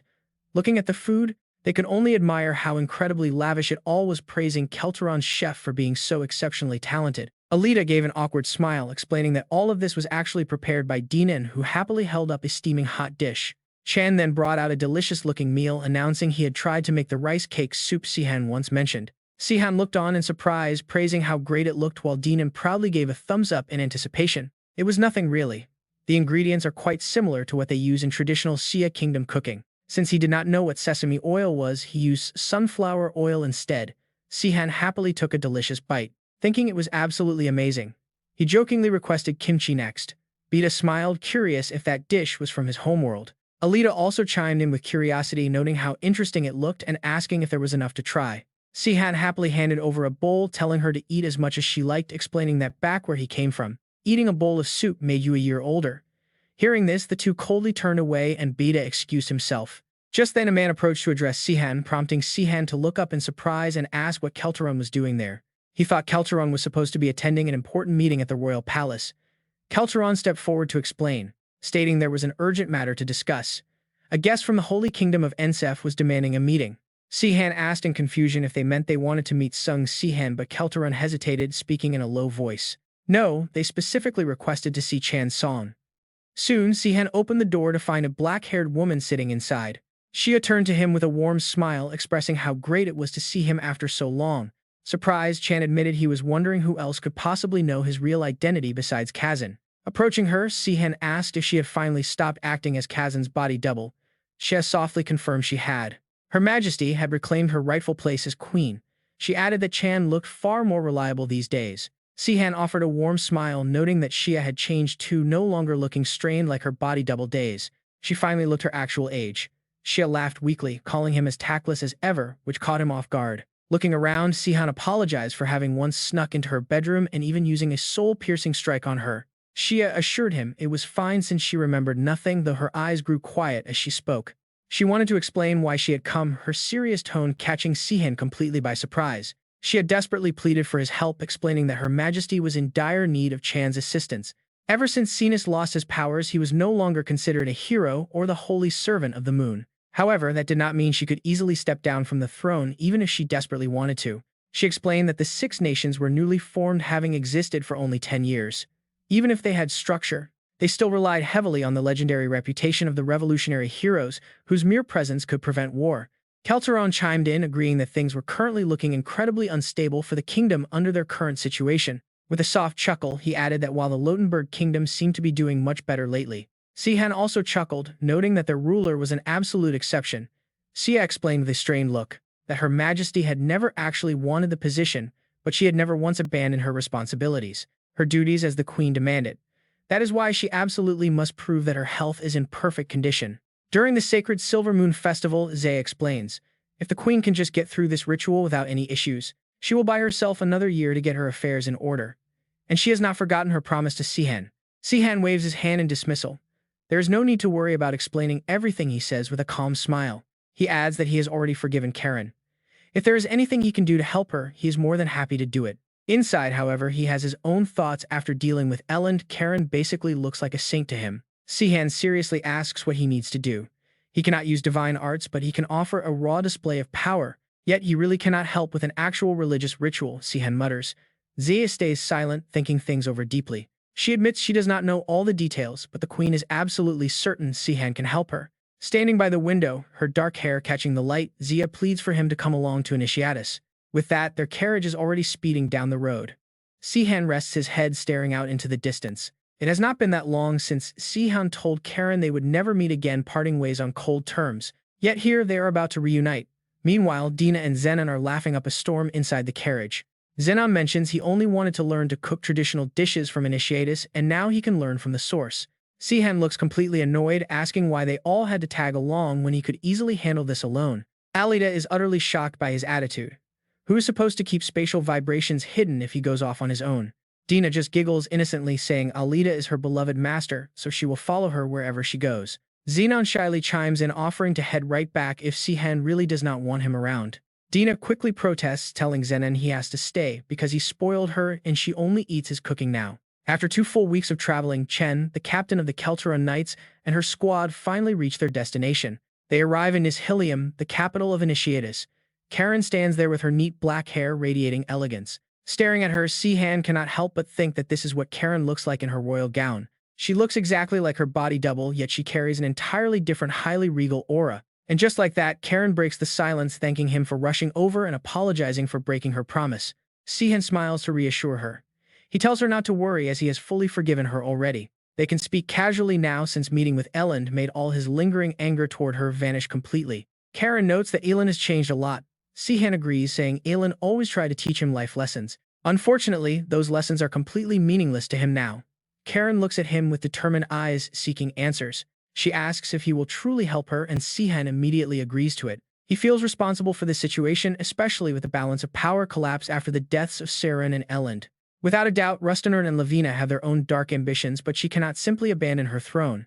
Sihan completely shocks Karen by saying her staying on the throne is actually the most logical choice right now. He cannot let innocent citizens suffer just for his revenge. But no matter how much he thinks there is a catch, he has no way to heal her, and the priests would immediately see right through any attempt to mimic divine aura. Karen smiles slightly as if she has already made her move and decided on a final secret plan. She cuts him off, explaining that she only needs to display her original power one last time to convince her people. This display must happen during the Silver Moon Festival. But hearing this crazy plan completely stuns Sihan. Sweat drops run down his face, and his angry shout echoes all the way outside the castle walls. He asks if she has lost her mind. The Silver Moon Festival is the grandest tradition for the moon lineage. It takes place when the full moon shines brightest and the holy leader traditionally blesses the crowd in person. But Karen possesses so much divine power that she used to bathe the entire crowded town square in holy light. This year is no different, with the majestic silver moon rising high in all its spectacular glory. Below, the citizens are already cheering in pure excitement, unable to hold back their roaring shouts of joy. They scream that their holy queen has arrived. Standing above, Karen looks down as the massive crowd chants her name. Countless people clasp their hands together in prayer, eyes filled with absolute admiration for their beloved queen. Looking up, Karen raises her hand, letting a brilliant white light emanate from her palm. She speaks out, "O beloved children of the Holy Spirit and my dear brothers and sisters." Raising both arms high, she prays for the holy light to fill everyone in this place with divine grace. The blinding light she creates illuminates the entire city. Below, the citizens look up in sheer awe and admiration, staring at the radiance. One elder among them mutters that it is her divine power, and the person beside him quickly replies, unable to think of anything else whenever they witness it. It is an astonishing amount of strength, leaving them unable to believe that she could spread such immense holy energy over such a vast area. Truly unbelievable, she stands in a league completely of her own. As Karen's prayer echoes, she wishes for the citizens to be blessed by the moon forever. Below them, people fold their hands in sincere devotion, asking the heavens to keep watching over them. But inside, Her Majesty Karen slowly retreats, her entire body completely drained and exhausted. Suddenly, Karen collapses. Fortunately, Denon manages to catch her in time. Alita urgently screams for Denon to hurry up, demanding he take her to Sihan's side as fast as possible. Denon sweeps Karen up and runs toward the door, leaving the rest to Alita. Since Karen relies entirely on her divine power to keep her heart beating, she will die the second she loses that strength. In other words, now that they have entered the room, she could only use her power one final time before facing death. Sihan gazes down at the unconscious Karen, recalling her desperate words. She told him that after using her divine power, her heart would fail. She would die, and when that terrible tragedy happened, he had to use his soul strike to bring her back to life. He lets out a heavy breath. Sihan grits his teeth, ready to risk it all. It is incredibly reckless, and though it might be the only way, there is no guarantee this skill will save her. He must be extremely careful, precise, and perfectly control his strength to ensure her divine energy does not get suppressed. Karen had risked her life to fulfill her duty as the Supreme Queen. Even with her power gone, he cannot afford to make a single mistake. Suddenly, he conjures a stream of purple light toward Karen. Once the ritual finishes, he anxiously watches over her. Slowly, Karen's eyes flutter open, and she softly whispers his name. Sihan looks at her, completely dazed. Karen weakly asks if it worked, wondering how long it has been before Sihan suddenly slumps down, shocking everyone in the room. Panting heavily, Sihan tells her it has been less than a day and they are still in the basement. Karen asks in surprise if that is true, admitting she usually took several days to wake up. Catching his breath, Sihan explains that both of them were completely drained back then. Karen suddenly lets out a soft laugh, noting she fought for 10 years on the brink of death, without dying once, but now she has already died twice. Exhausted, Sihan looks at the laughing Karen, promising he will never help her with something like this again, asking how she can joke at a time like this. Smiling, she tells him not to worry, she won't ask him again, promising to settle all her affairs before next year's ceremony. She grins at him, noting that with this resolved, she can finally go take a nice long vacation. Meanwhile, the citizens outside are still celebrating the miracle they just witnessed. But Karen Ignatius did not risk her life just to show off her good health, it was entirely for the sake of her kingdom. With the Palos and Saffron kingdoms significantly weakened, any sign of vulnerability from their crucial ally, the Ignatius Holy Kingdom, could easily shatter the delicate balance of power across the entire continent. By proving that she is still in perfect peak condition, the nations of Teranor will continue to maintain the status quo, or so they think, until a sudden scream echoes, catching Karen's attention. Someone shouts for Her Majesty. Everyone turns in utter shock to see Xia. What is going on and why? Is she here where someone could easily spot her? Xia gasps for air, completely out of breath as she weakly delivers the news. The Lassen Kingdom has officially declared war on them. Kagon City, famously dubbed the Golden Rusteinard, is highly prized as the largest trading city on the entire continent. Traditionally, the home of the Jia people, the Yanasia's holy kingdom simply cannot afford to give it up. This has led to constant bitter disputes with their aggressive neighbor, the Rattenberg Kingdom, over the rightful ownership of the city. As tensions mounted and the threat of war loomed, Kagon City managed to maintain its strict neutrality only through the direct intervention of Sung Sihan. This conflict became notoriously known as the Kagon War. And now, things are about to take a dark turn. Lilstein smirks, looking down at his massive army of armored cavalry. He mutters that it is finally time to tell his old friend that he is officially breaking their agreement. She must declare that Kagon City belongs to him. It seems a massive war is about to erupt. Once again, tossing her hair back with a cold glare, she asks her court for their opinions on this alarming situation. The ministers are completely taken aback by her sharp questioning. One man lets out a heavy sigh and slowly shakes his head, admitting he cannot comprehend what the enemy king is thinking. Another official stands up to add that considering their current economy and army size, they stand absolutely zero chance of victory if they launch an attack now. It is not like he does not know how powerful our forces are. If he forces his soldiers to mobilize regardless of the consequences, they will only end up spread far too thin.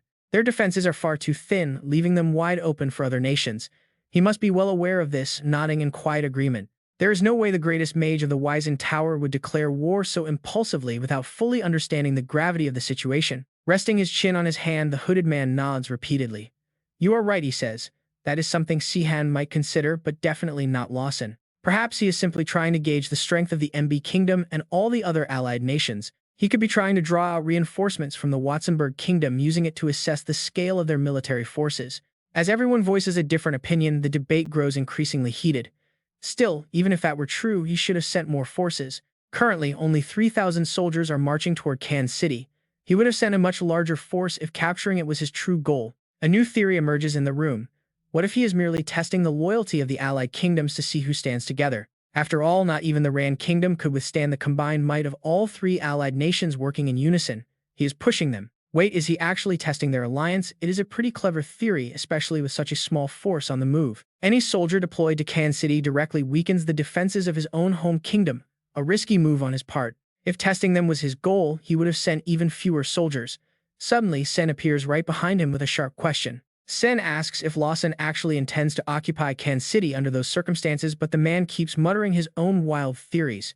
He insists that Lawson would have sent a much larger force since this small army stands no chance against their defenses. Sihan falls silent and glares at him with an intensely annoyed expression, asking what Lawson actually wants.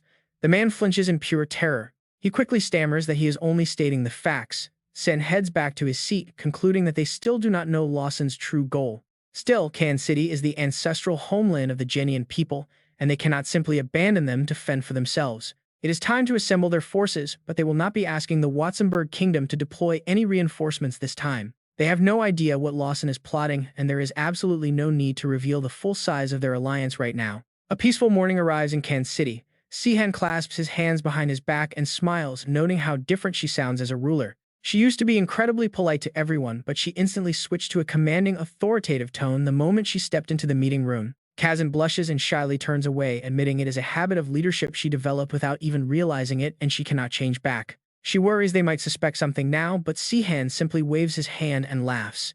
He reassures her that it is not a bad thing. He confesses that when he first saw her dressed as royalty, he was not impressed, but watching her in action changed everything completely. He truly feels like he is speaking with a real queen now. Blushing, she puffs her cheeks and asks if there is really a difference. Sihan shakes his head, saying it just suits her well. But his mind quickly shifts, wondering what Lawson is truly plotting with his recent actions. It is clear that Lawson is scheming behind the scenes. This is actually the perfect opportunity for him to strike, especially with her power gone. He has no idea she has lost her strength, yet the fact that he did not show up in person makes Sihan wonder. Did Lawson suspect something was off? Kazan quickly catches on to what Sihan is hinting at, realizing the dangerous implications of his caution. In other words, his forces must have grown powerful enough to completely overwhelm her own army, but Sihan instantly cuts her off. But here's the crazy part: Sihan just laughs it off as completely impossible, though she still has her doubts. She argues that Lawson knows her army's strength inside out, so his troops could not have magically grown stronger overnight. Unless, of course, Lawson has somehow found a secret method to mass-produce powerful magic beasts and legendary sword masters. Sihan is thoroughly impressed by her sharp intuition, marveling at how accurately she used that term without even knowing its true meaning. Kazan smiles warmly as fond memories drift back to her, reminding him that he used to say those exact words all the time. She must have picked up the phrasing after hearing him repeat it so often, but worrying about the future right now is pointless. She tells him not to worry, declaring that this is a battle between her and Lawson and he should focus on his own tasks. Sihan is slightly taken aback by her resolve, asking if she will truly be fine handling all this pressure on her own. She might have resolved the immediate crisis, but she still has a nation to rule while simultaneously dealing with Doan's schemes. Closing her eyes with a reassuring nod, she insists she will be fine, viewing this as just another ordinary political struggle. In times like this, political influence carries far more weight than sheer physical strength. Besides, her heart is set on a new goal. She is ready to do absolutely anything for him now, willing to follow his lead blindly as a way to make amends. Clasping her hands together, Kazan lays bare her deepest thoughts. Given the rather limited scale of Lawson's current army, she suspects something else. His declaration of war might just be a calculated provocation, leaving them to wonder if this tense standoff will actually ignite a conflict. With war hanging in the balance, she remains uncertain about Lawson's next move, guessing he might hesitate to deploy his best forces. He deployed his entire army to invade Sihan's kingdom. He is not foolish enough to ignore the threat that Siphon and Lavina pose. They might have agreed to become his allies, but whether they actually trust each other is another matter. That is another issue. Sihan shook his head in disagreement, finding it hard to believe that 10 years ago they trusted each other, more than anyone else in the world. He knew power changed people, but he never expected things to go this far. She let out a sigh and admitted that this did not happen because they gained power, but rather because they had betrayed him. If they could betray one of their own close friends, then what was there to stop them from betraying each other? Betraying others is just like betraying oneself. A flood of old memories rushed back into his mind. They just did not know it back then. While Sen continued to prepare for the armed provocation of Baver, the Blue Empire, she kept a close eye on the movements of neighboring countries, assuming the Blue Empire must have allies. Among them, she paid special attention to the Fao Kingdom, ruled by Lavina. It was highly likely she sought help from a distant kingdom to attack her neighbor. Considering how far the Fao Kingdom was from Sen's own kingdom, it was the nation most likely to cooperate with Sen because it was the least likely to launch a surprise attack on him. If the Fao Kingdom was involved, it would definitely benefit Sen. Any action they took could increase the chances of invading Sen's palace. However, Lavina continued to keep her army stationed in the capital and showed absolutely no signs of being involved with Sen. Kazan was still lost in her own busy affairs, and there was no sign of activity from the Siphon Kingdom. Was he really planning to occupy Kan City? Either way, she could not just sit back and watch. Finally, she stood up and issued her orders, commanding Jay Lemon to lead them in the name of Klong Lasai and lead them all to a glorious victory. Jay bowed respectfully. They were the elite members of the Moonlight Knights. These were the personal knights of Queen Kazan. Among them, Captain Kemen was the strongest, easily rivaling the Transcendent Sword. With 3 times the number of soldiers and Captain Kemen on her side, she believed Lin would surely back down. But on this side, Lai Tin sat quietly in his chair, a sinister smile creeping onto his face as the situation was about to change. Sihan lay in bed, sighing in boredom since 2 weeks had passed without any action. If Lavina had truly partnered with the Blue Empire, he could have used that to his advantage. So he had secretly hoped she was behind this. But he was disappointed to find she was only hiding inside her own palace. Dan quickly voiced his curiosity, asking if it would not be easier for him to hunt down Siphon first. He would be no different from an ordinary person if his magic had no effect on Sihan.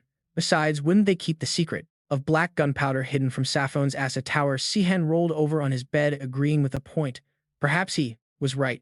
Mages were highly cautious by nature, but wouldn't they also have more defensive barriers and magic items than any other nation? Even without black gunpowder, the problem lay in his magic nullification ability, which was not completely omnipotent. Sihan could easily nullify any magic targeted directly at him.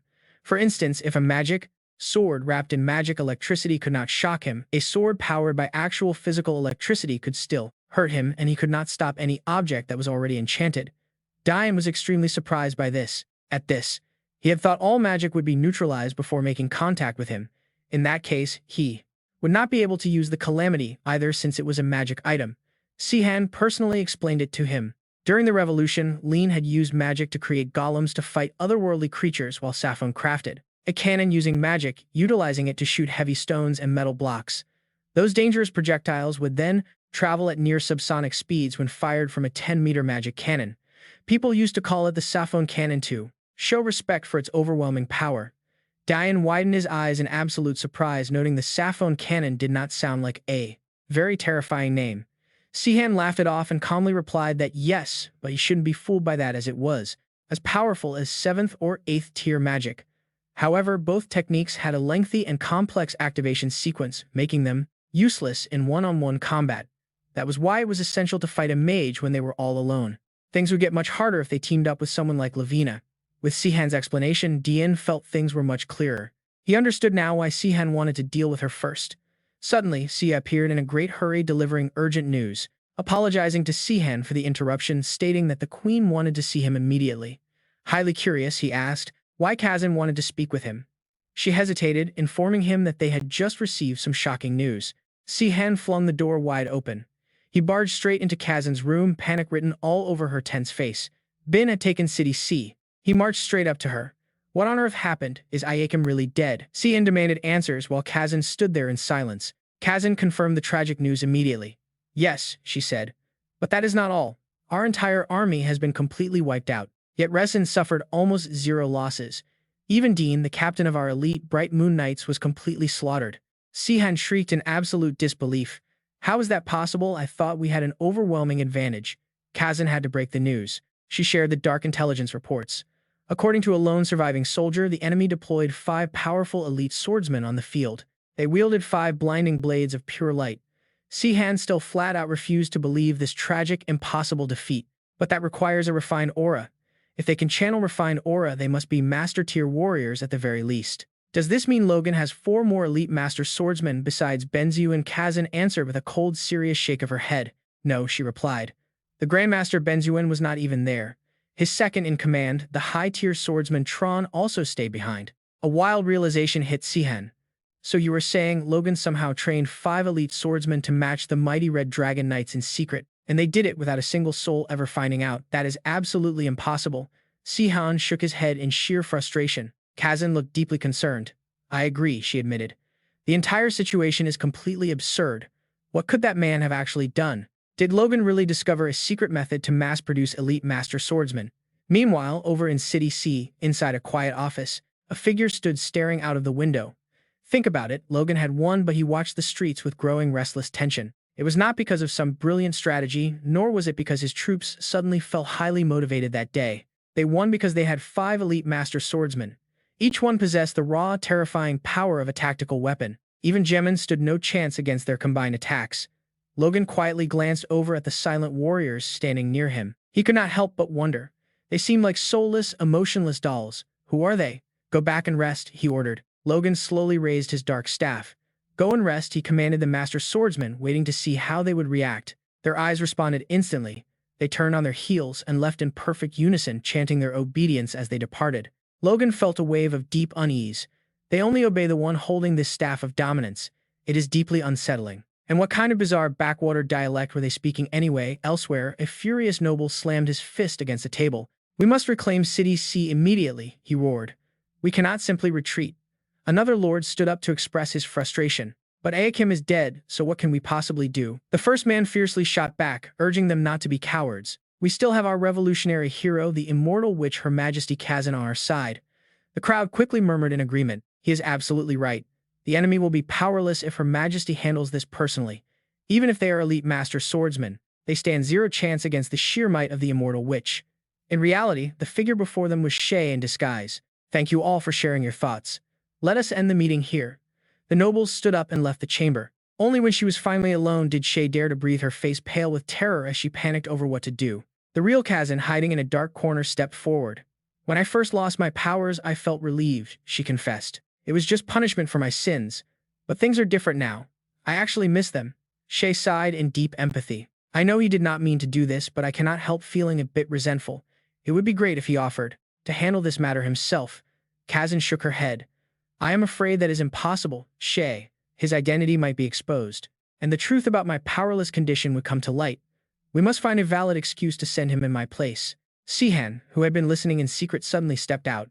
Shay gasped in shock, demanding to know when he had arrived. Did you just materialize out of thin air? Sihan ignored her panic, stating that another person knew about this complex situation. His name is Kelteron. Kazan tensed up instantly. Did you use communication magic to contact the distant kingdom of Battenberg? Did you really take such a massive risk to tell him my deepest secret? Sihan quickly raised his hands to explain. No, he sent a communication spell, but it was just a secure report that even the Mangvans could not intercept. I said absolutely nothing to him. He reached out to me the moment he heard about the fall of City C. And indeed, Keltaron was carefully weighing the situation. Sihan had not spoken, but something was clearly amiss in their war. Whether it is true or not, they are in a real mess. If the immortal witch cannot use her magic, we are in grave danger. We have relied entirely on their strength to keep our lands safe. He pondered the crisis with a grim expression. Realizing they had to act fast, Keltaron rushed to draw up a secret counter-strategy before it was too late. An emergency meeting was called. Greetings, Sihan. After discussing countermeasures with His Majesty Emperor I the First and other high officials, the Kingdom of Rattenberg decided to take military action under the Mutual Defense Treaty to assist their close ally, the Kingdom of Anashius. However, because of the current chaotic situation in Watamba, they cannot send direct reinforcements there. Instead, they will dispatch their very own personal guard, the Keltaron Knights. He gave a confident thumbs up, proudly declaring that the commander of the Keltaron Knights was none other than Sung Sihan himself. This gave him the perfect excuse to join the battle for Kan City. Karen's eyes widened with excitement, highly praising the plan. She knew it would work beautifully and admired Keltaron's sharp foresight. Sihan then eagerly chimed in. Even though the Keltaron Knights were historically a small, obscure squad, things were completely different for the Blue Sky Knights. It also perfectly justified Sihan's absence from the front lines. Now was time for the mercenary king's apprentice, Sung Sihan, to shine. He was ready to show his true skills. This major announcement instantly set off a massive wave of gossip. The Blue Sky Knights actually joined the Keltaron Knights. People thought those elite warriors only followed the legendary savior. Most of the crowd grew incredibly excited over this rumor. Some whispered that their captain was the successor to the famous mercenary king. They wondered if that exceptionally talented young man was already a master-level swordsman. Whispers and rumors filled the entire city. Some heard he recently reached the supreme rank after just a few months of intense training. Others bet he was always strong, and had simply hidden his true power from everyone. Whatever the case, Sihan's public presence gave them immense hope. This meant they officially had both a supreme-level swordsman and the legendary Blue Sky Knights standing on their side. He had not even marched out to battle yet, but he already looked exhausted. Sihan silently grumbled, thinking about how long it had been since he last wore armor. During a war, even god-level swordsmen had to suit up against potential ambushes since they needed to conserve their aura over long periods. She bluntly teased his struggles. Since others always handled everything for him, it made sense that he forgot how to dress. He was finally getting a taste of how tough it was for them back then. It was indeed a hassle. Sihan then brightly called out as she approached. He asked if only the Blue Sky Knights were joining, wondering what happened to the original members of the Keltaron Knights. She bluntly replied that they stood absolutely no chance, so they left them behind. Suddenly, a familiar voice called out, thanking him for coming. The master swordsman Oro froze in utter shock upon laying eyes on the newcomer. He could hardly believe his eyes, asking Zenon what on earth had happened to his face. Zenon just laughed heartily. He admitted with a bit of embarrassment that since he was once a soldier in Rosen's army, he did not want anyone to recognize him. So he quickly mastered disguise magic. But this overly handsome face left Oro feeling slightly unsettled, grumbling that there was something annoying about his flawless look. Even Alita felt jealous. She could not believe it. It took her a whole month to learn that spell, yet Zenon mastered it in mere hours, and maintained it effortlessly. Sihan proudly pointed out that it was nothing special, mentioning Lavina only took an hour. Irritated, she snapped back, asking if that was supposed to make her feel better. It was always Lavina this and Lavina that. Orel was genuinely amazed. He asked if Alita spent a whole month while Zenon picked it up in just hours. She could only sigh, grumbling that they still could not use it after all these years. They were incredibly talented. Soon everyone gathered at the main military camp. Hochin stepped forward warmly, welcoming the arriving group of reinforcements. He expressed his honor at finally meeting the master swordsman Orel, having heard so many great things about him. Introducing himself as Hokin, a legendary Moonlight Knight serving Lavina, he quickly reached out to shake Orel's hand. Orel called it an honor to meet the man known as the Goddess's Sword, introducing himself as a Keltaron Knight. Deep down, Hochin was absolutely thrilled. These warriors had once closely followed the legendary savior of the Otherworld. Even though Sung Sihan was the successor to the mercenary king, accepting such a young man as their new commander was a prime example of true knightly virtue. Hochin then offered to brief them on the current military situation. He explained that Rosen's invading army had not yet managed to fully occupy the strategically vital city of Kan. Because Kan maintained a neutral stance, it had no standing army, relying instead on mercenaries and local militias. Consequently, the fiercely independent citizens were not inclined to simply submit to the rule of a foreign conqueror. Instead of facing the invading forces in direct combat, they chose to scatter and bide their time for a stealthy counterattack, especially since the city was an ideal location for covert operations. Consequently, the enemy forces under Rosan still face continuous setbacks. Kagan City is the absolute perfect place for running secret operations. As a result, Lil Stang's massive army must remain. They must deal with the enemies inside the city if they are forced to clash with our allied forces during this chaos. Under these chaotic circumstances, the Kai Plains north of Kan City will likely become the main battlefield, and Sihan quickly takes in the news. He gets it, crushing the enemy's 5 superior swords in front of everyone will destroy their morale inside the city. Hoenn continues to share his concerns, explaining that this is merely his personal view. If any of them have a better plan in mind, they should speak up. Even as the commander, he insists he is just their equal in this alliance. Sihan immediately shows his absolute support for the strategy. He calls it an amazing plan and expresses how glad he is that Hoenn is leading their army. They will follow his lead. Hoenn is deeply grateful for this loyalty. A high mountain tier swordsman, how can a young man be so incredibly relaxed? Hoenn finally understands why the Changshon Knights are so willing to follow him into battle. Only Sihan is left wondering what Hoenn is so shocked about. Meanwhile, on the other side of the camp, Dina is tightening Alita's armor, constantly reminding her to be safe. She cannot believe they are actually joining the fight. Her master smiles to reassure her, telling her not to worry because they have a highly reliable ally on their side. Dina nods and bluntly replies that Alita should immediately run to Sihan if she ever senses she is in danger. After all, men can never resist a strong woman who is willing to show her vulnerable side to them. Alita finds this incredibly weird, wondering what on earth Dina is talking about. Her attitude has completely flipped. Dina warns her master not to get any weird ideas, but despite her tough words, her hands are shaking. Alita notices the trembling immediately. She steps forward and softly tells Dina to be careful out there. The battlefield is full of unexpected dangers. Dina quickly catches up. Meanwhile, the enemy army is already deployed. Their cavalry stands ready to clash, and the atmosphere grows thick with tension. Sihan lowers his voice. He notes that Hoenn was absolutely right about this being a tough fight, but they still have the numbers. One of his old squad mates declares that he never expected to fight alongside his captain once again. It has been 10 long years since they parted ways, but the entire squad still places their ultimate trust in him. Another teammate jokingly asks if it has been even longer, recalling how Sihan used to charge in alone. The moment they took their eyes off him, keeping up was a nightmare. He had to run for his life. Before he knew it, that brutal chase actually made him stronger. A comrade cheekily chimes in to tease him. He mentions Sihan was always like that, though Cecilia was always right there to back him up, making Sihan blush. He yells at them to stop. He apologizes but warns them he still plans on fighting just as recklessly today. That is their signature style: strike first before the enemy can react. They had better keep up. With a fierce rallying cry, Sihan commands everyone to charge. Hoenn takes the vanguard, rushing forward. He storms straight into the enemy lines, crying out for the goddess to protect and guide her loyal servant. His sheer presence forces the enemy back. They realize they are facing the legendary Silver Moon Knights. A brutal clash erupts on all fronts. Sihan charges into the fray, effortlessly cutting down the nearest enemy soldier. His overwhelming aura sparks panic. The enemies scream to fall back and stay away from his massive sword blade. Sihan smiles, noting that while his weapon Disaster cannot morph into other tools, it still functions like a spear. Extending the handle makes it work exactly the same way. Meanwhile, observing the battlefield from afar is Lilstein. He calmly assesses the situation, noting the presence of the legendary mercenary king's successor and Duke Hoenn. The enemy forces realize their opponents are going all out.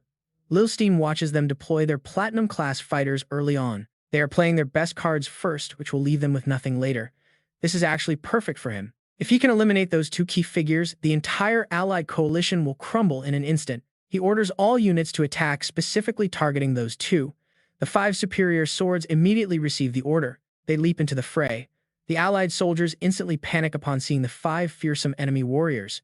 Hoenn senses the imminent threat, realizing the 5 elite enemies are heading straight for their position. Without a moment of hesitation, Sihan unleashes his Supreme King ability, devastating a massive area with one swing. The shockwave clears the zone, but Sihan is caught off guard as the elite enemies quickly surround him. Steam escapes their heavy armor as their eyes glow with bloodlust, but Sihan simply smirks at the challenge. He is completely thrilled, asking if they want a piece of him. Taking his stance, he excitedly challenges the superior swordsman, daring them to bring it on. Zia stands directly facing Belot, pointing out that it is not at all surprising that the superior swordsman within the army of Lilstein would target him, and Shurin, who leads the Knights of Kelteron. The enemy expects them to defend, and his face turns stern, his eyebrows furrowed as he loudly declares their plan to counterattack, intending to use the enemy's assumptions to their own advantage. Only Shurin and the Blue Sky Knights will handle those superior swordsmen. Meanwhile, the rest of their forces will focus on quickly taking down the enemy commander. Sung Sihan and Bella wear dead serious expressions as they listen to him break down the strategy. He knows it will not be easy to defeat so many superior swordsmen, but the Blue Sky Knights are highly experienced veterans who have even faced god-tier swordsmen in the past. If they can hold out long enough for the main force to defeat Lilstein's army, then victory will be theirs. Sung Sihan wears a subtle knowing smile as he listens to the military strategy. Usually, the Light Moon Knights would take on such a dangerous mission, but he is ashamed to admit his own knights lack the necessary skills for this. With a bright smile and eyes full of trust, Sung Sihan speaks up to support. Sung Sihan speaks up to support his plan, calling the decision highly logical and asks Jogan to leave those 5 superior swordsmen to them. No one is better suited for this role than the Knights of Kelteron. During the revolution, their main duty was to hold back the enemy until the otherworldly savior could eliminate the enemy commander, making them absolute masters at stalling stronger opponents. This makes them masters at stalling stronger opponents. Meanwhile, Belot frowns deeply, showing clear signs of nervous anxiety as she speaks up. She asks if he is sure they will react this way, warning that the plan won't work if they also play defense. Zaya flashes a confident smile to reassure her, saying there is no need to worry because Lilstein appointed the senior swordsman Lauren as commander, so he knows exactly what the man will do. Since they fought alongside each other 10 years ago, there's no way he will fail to read their moves. Suddenly, a purple-haired soldier on horseback wearing a stern and arrogant expression sneers at the plan. With cold, sharp eyes, he mocks the strategy, claiming he can see right through whatever Sung Sihan is trying to pull. He scoffs, asking Zae Jogan if he is severely overestimating the Blue Sky Knights as he leads a massive army forward. His gaze is resolute as he shouts that their strength only matters with the otherworldly savior, asking how long they can last against their superior swordsmen. With absolute confidence on his face, he boldly guarantees a crushing victory for his own faction, and boasts that they will easily defeat them anyway. Meanwhile, Sung Sihan rides forward on horseback, weapon in hand, looking completely unfazed. Facing 2 red-armored knights who radiate pure bloodlust from afar, Sung Sihan targets them, telling himself to ignore the enemy's plans. Wiping out the Blue Sky Knights will cause their strategy to backfire, ultimately leading to their complete and utter downfall. Sung Sihan flashes a triumphant smile, muttering that he knew they would fall for it, his sharp eyes locked onto the field. He radiates absolute confidence, noting that the enemy is reacting exactly as Hochin predicted, while his sword begins to glow brightly, with a surging aura. He eagerly declares that he is thrilled to face opponents who are actually superior swordsmen. He charges headfirst into the enemy ranks, unleashing a blinding explosion and arrogantly telling them to watch what he can do. His powerful aura forms violent vortexes, scattering the red-armored knights in all directions as they struggle to maintain their footing. The knights immediately raise their guard, while Sung Sihan silently reminds himself to hold back his power and avoid any flashy techniques, any god-tier aura attacks, because they are simply too flashy. Suddenly, his expression turns tense as he notices a major loophole. He realizes there are only 4 of them, wondering where the 5th one went, his face tightening with sudden panic. He spots one of the knights making a sudden run for it, shouting in surprise for the coward to get back here. The purple-haired soldier carrying a glowing staff on his shoulder looks calm but calculating as he watches the battle unfold. He admits that falling for their trap was highly annoying, so he ordered one of his men to turn back instead, face Hochin. Sung Sihan is stunned to realize that the senior swordsman Lauren is far more cautious than Hochin originally anticipated. But Sung Sihan remains completely unfazed, flashing a highly confident smile to his comrades behind him as he speaks with absolute conviction. He tells them that things rarely go as planned in battle, so they will let one of the knights slip away. It changes absolutely nothing because he will end everything right here. Meanwhile, Belot swings her massive weapon with immense force. The sheer destructive power of her strike unleashes a massive shockwave that slams directly into the ground with a blinding flash.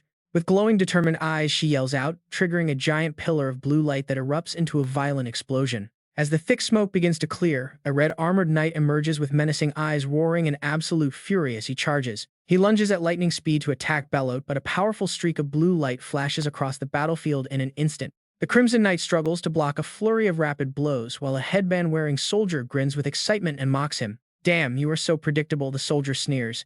The red-armored knight glares menacingly with glowing crimson eyes just before a massive explosion erupts. The blast launches the Crimson Knight high into the air. A nearby soldier grows visibly tense as the cold reality begins to sink in. Even though they just managed to strike a weak point, the enemy is still an elite master swordsman who remains completely unfazed. Another soldier mutters in disbelief, mockingly pointing out that the monster's head is ridiculously tough. Alita maintains a grim, serious expression. She quickly warns her comrades to keep their heads down, telling them not to get greedy because simply surviving this battlefield is a victory. She orders the soldiers to prioritize evasion and constant movement over head-on clashes, advising them to float like butterflies instead of trying to sting. She emphasizes the warning with heavy authority, pointing out that everything is over the second they get hit by the enemy's refined aura. They just need to stall and wear the knights down slowly until Captain Sihan arrives to reinforce them. Suddenly, a menacing figure emerges. A crimson knight strides through the heavy dust, radiating a suffocating bloodlust. Verpass watches grimly, his face tight with concern as he mutters. Something is off, he realizes, since dealing with an elite master swordsman should never be this simple. He senses a strange contradiction here. He wonders if he is just overthinking things, but the gap between the knight's sword skills and his massive aura is too strange. He keeps analyzing his opponent, noting that while the knight switches between aura techniques with incredible skill, his core swordsmanship is lacking. His actual blade work is disappointingly basic. Nearby, Sihan stands tall, directly confronting two crimson knights who are blocking his path. He delivers a blunt critique of his own, admitting that while it sounds hard to believe he has faced someone exactly like them before, his gaze sharpens as he demands answers from the enemies towering behind him, asking if they have any ties to the thief from before. He wants to know who tried to steal those artifacts back in Eagle.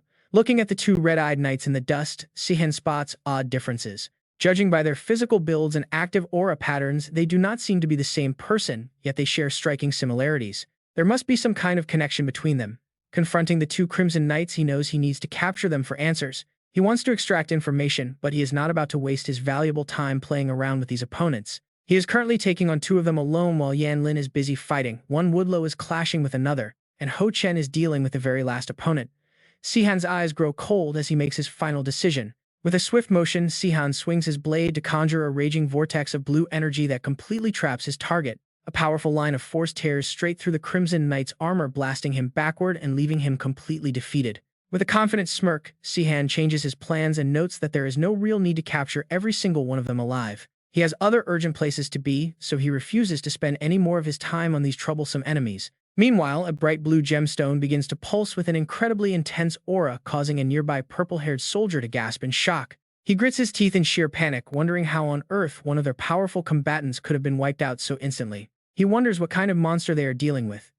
Elsewhere, Zenon gallops through the chaotic battlefield, his mind filled with awe. He can clearly sense 4 Grandmaster-level swordsmen active on the field, and the only person capable of defeating them all has to be Sihan Seon.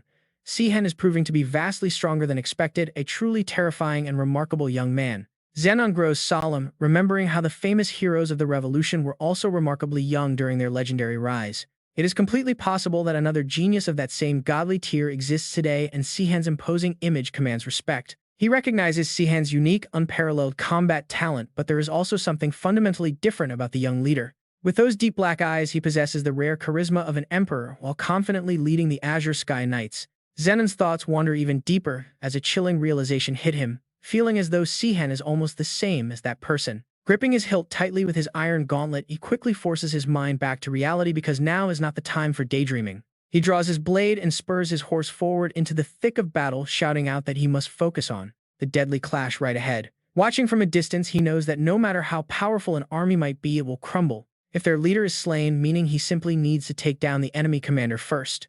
Just then, a Crimson Knight stomps violently onto the shattered earth, his eyes glowing red with menace. Zenon curses, silently realizing one of them has already recovered. The monster swings his sword in a brutal horizontal slash, tearing through the air and throwing up thick dust. As the soldiers struggle to stand firm, desperate prayers echo through the haze, begging for the strength of the legendary savior. He urges his men to stand firm and push forward under the glory of Rusklin. Zenon strains to deflect a devastating blow from the Crimson Knight, muttering in frustration that the commander is right there, but he simply cannot reach him. The purple-haired soldier sneers, mocking them with a sinister smile. "You guys are out of luck. Ho Chen, did you think you could win? Did you think defeating me meant victory? In reality, your own defeat is already sealed." Suddenly, a red-armored knight unleashes a devastating blow. The strike is powerful enough to send Dea flying. The arrogant purple-haired soldier gloats, "Your plan has completely failed." Now Dea takes the hit with a look of pure agony, thrown high into the air. His allies scream in horror. Ho Chen has been defeated.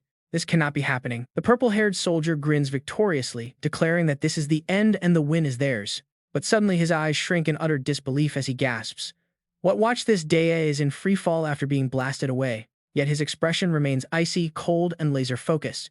The purple-haired soldier is completely shocked, his eyes wide as he screams in despair. No, was that on purpose? Day unleashes a monstrous rising slash, aiming his blade directly at the purple-haired soldier. His powerful strike shatters the magic gem on the soldier's staff. Day swings his massive blade with a single hand. This combat style shows that even while riding, Day is capable of wielding his broadsword with only one hand. This makes his next move incredibly hard to predict. Such a unique style is exactly what allows him to take on much stronger opponents. Beside him, a red-armored knight with glowing crimson eyes looms. Sihan realizes that although he was thrown back by this fearsome knight, his expression showing visible pain, this clever trick only works against opponents who actually understand the art of swordsmanship. His armored legs buckle slightly amidst the rising smoke, and he calls out to Alita before executing a direct front kick to the knight. He drops into a defensive stance, his face visibly tense. He mutters that this guy is not a worthy opponent for him. His moves are simply too basic.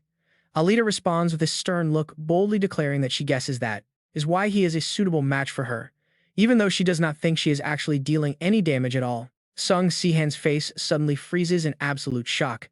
Seeing the knight slouching and clutching his head, he asks in confusion, why is he acting so weirdly all of a sudden? The knight continues to clutch his helmet with both hands while Sihan wonders quite optimistically, could my stealth skill finally be starting to kick in? But then he thinks, nah, that cannot be it. I do not think so. Bello, his face showing deep exhaustion, asks in utter confusion, what is going on right now? He was unstoppable just a second ago. A knight collapses with an arrow sticking straight out in front of him, wondering. Now he is suddenly full of openings. Dea watches as blood sprays heavily from the knight, remarking that it looks like the guy has simply surrendered. Sihan charges forward on his horse, holding his long spear tightly as the enemy suddenly weakens. The soldiers collapse to the ground, panting heavily. One of them gasps in a mix of relief and utter confusion. I do not know what is happening, but we are saved. A soldier with bandages wrapped around his head remarks that the enemy's swordsmanship is poor, but his oppressive aura was incredibly tough to deal with. If this battle dragged on any longer, they would have suffered casualties. Alita, her face flushed with anger, urges the bandaged soldier to stand up, yelling out that it is still not over. Get up now. But he whines in sheer terror, complaining that he cannot move his body at all. Meanwhile, Dea points his sword forward with a commanding presence, rallying the troops. I do not fully understand what just happened, but this is our golden opportunity. The superior swordmaster is dead, so it is time to drive them out. Charge, my bright moon knights. Alita stares at the red-armored knight with a pensive expression, quietly assessing the situation. Clearly, the superior swordmasters have suddenly grown much weaker. Maybe that is why Sihan was acting like that earlier. Right now, Dea's eyes flash with wild, raw excitement. Charging straight toward the red-armored knight, he screams at the top of his lungs, "This is my chance, revenge for everything." The red-armored knight is still clutching his helmet, eyes glowing a fierce crimson as he groans. Dea swings his massive blade, unleashing a powerful wave of energy right around the knight. Sihan is completely stunned, unable to believe his eyes, while Dea stares with wide eyes and his mouth agape in sheer terror. Suddenly, the red-armored knight lands a heavy blow on him. Dea's face contorts in pain as blood coughs up from his mouth. Seeing this, a group of soldiers quickly surround the knight, shouting in unison, "He is dying, capture him while he is still distracted." But the red-armored knight slowly clenches his fist. Delivering a devastating punch right through a soldier's chest, he sends him flying back. At the exact same moment, Alita leaps from high in the air, plunging toward the knight. He reacts with blinding speed to defend.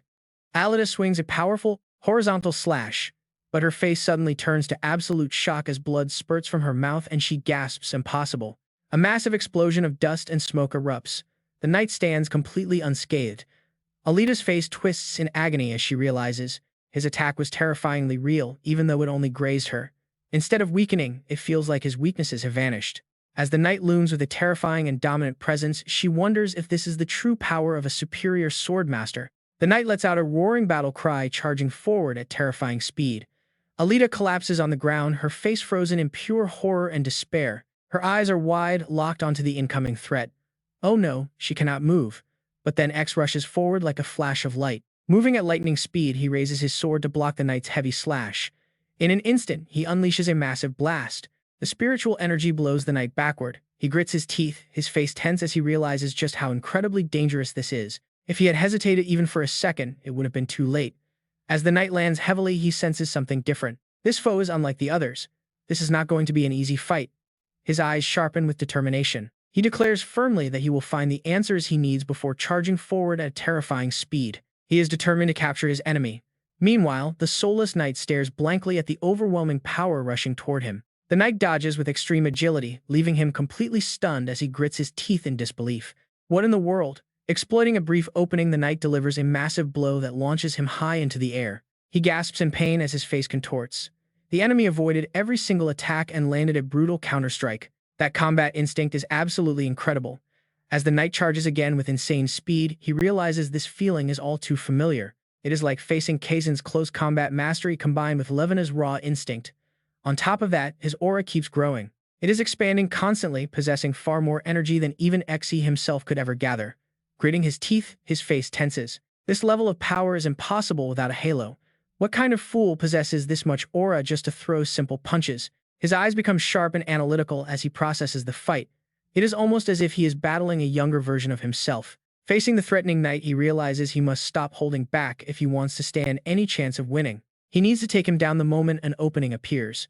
Suddenly, the knight lunges forward, catching him off guard. The knight shifts his weight dynamically. He watches with growing suspicion, wondering what kind of attack is coming next. Why does this feel so incredibly familiar? As the knight swings a decisive fist forward, he feels a sudden shock. He is absolutely sure he has witnessed this combat style somewhere before. It definitely does not come from Litten. Could it be On's unarmed martial arts or perhaps a technique from the Red Force? Wait, watch what happens next. He instantly dismisses all his previous theories with absolute certainty, realizing that this is actually something else entirely. He slams a fist directly into the Red Knight's chest, unleashing a spiritual explosion.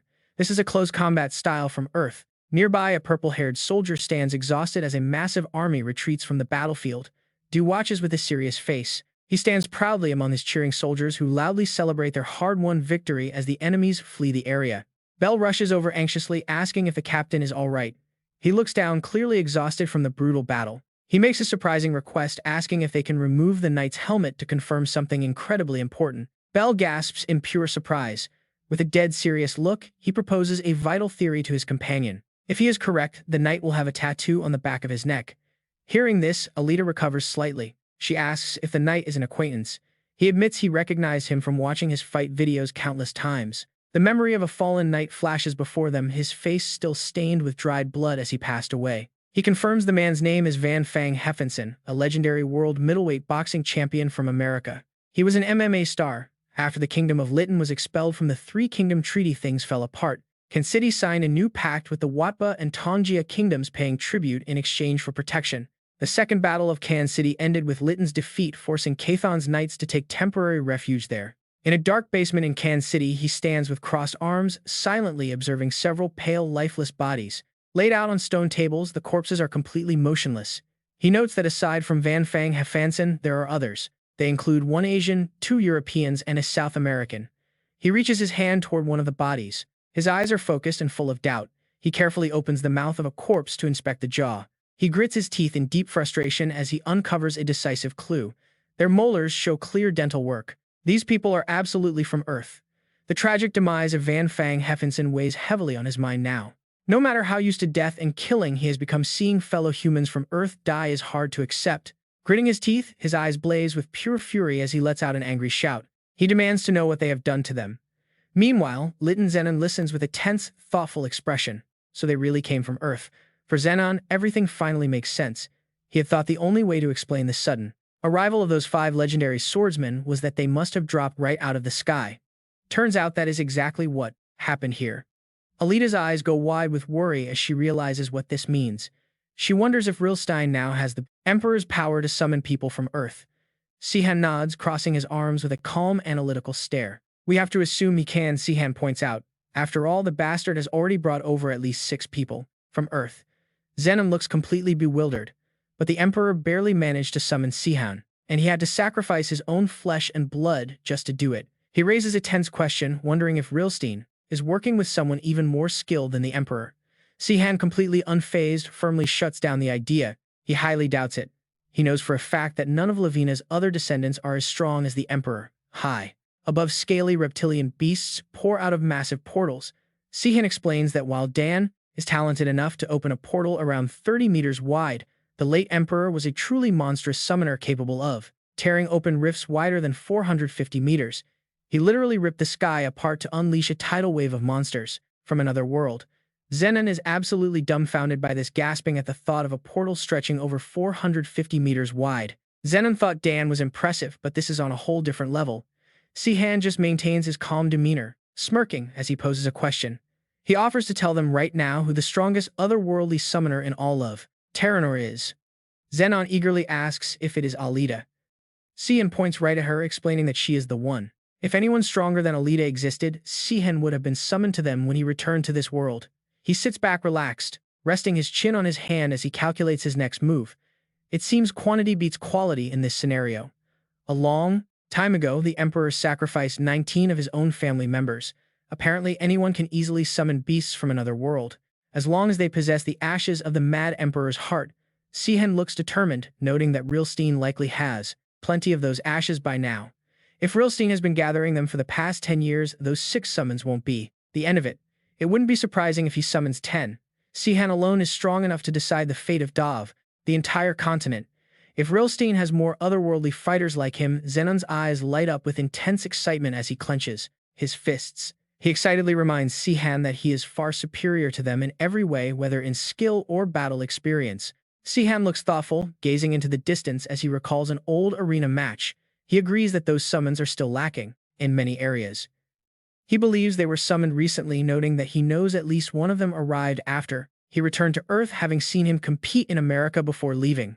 Alita looks thoughtful and serious as she joins the conversation. Even so, she points out that they can control their aura pretty well, meaning they must have trained for at least 1 or 2 years. Sihan listens with a calm expression and sharp eyes before offering a counterpoint. That is only true compared to locals, but Earthlings are built differently. Sihan uses the Emperor's signature skill, Chaos Blades, as a prime example. This technique allows the user to unleash 9 consecutive waves of aura in one rapid motion. Normally, fighters from this world start with a single wave, slowly building up to 2 and so on. Yet Sihan was able to unleash all 9 waves on his very first try.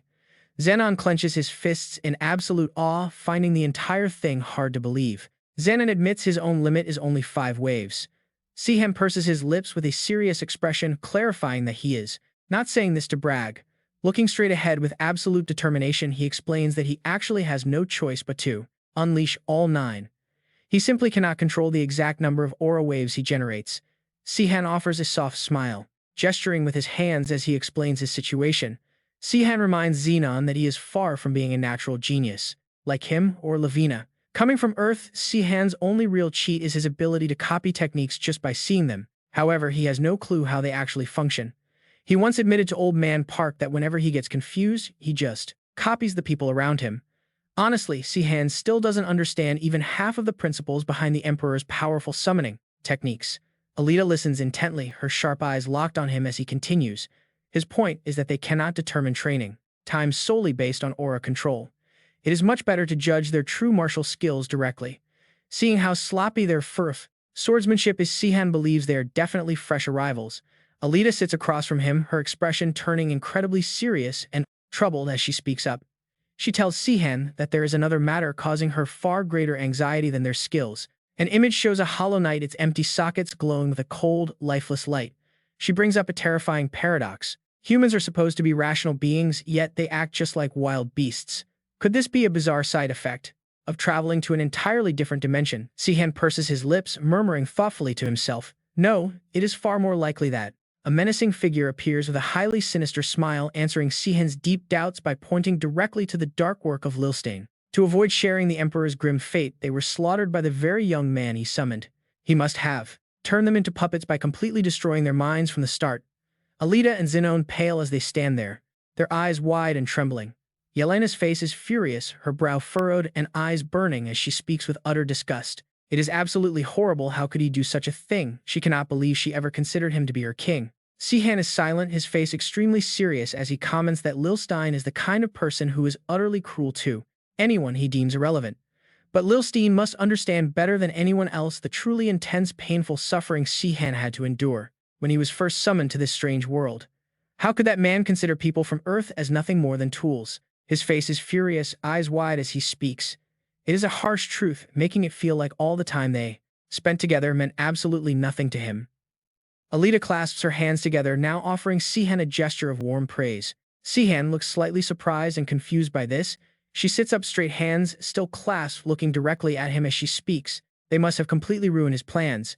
After all, he sent 5 powerful individuals from Earth to guarantee his victory. But thanks to Sihan's incredibly timely intervention, absolutely nothing went the way that Wicked Mastermind had originally planned.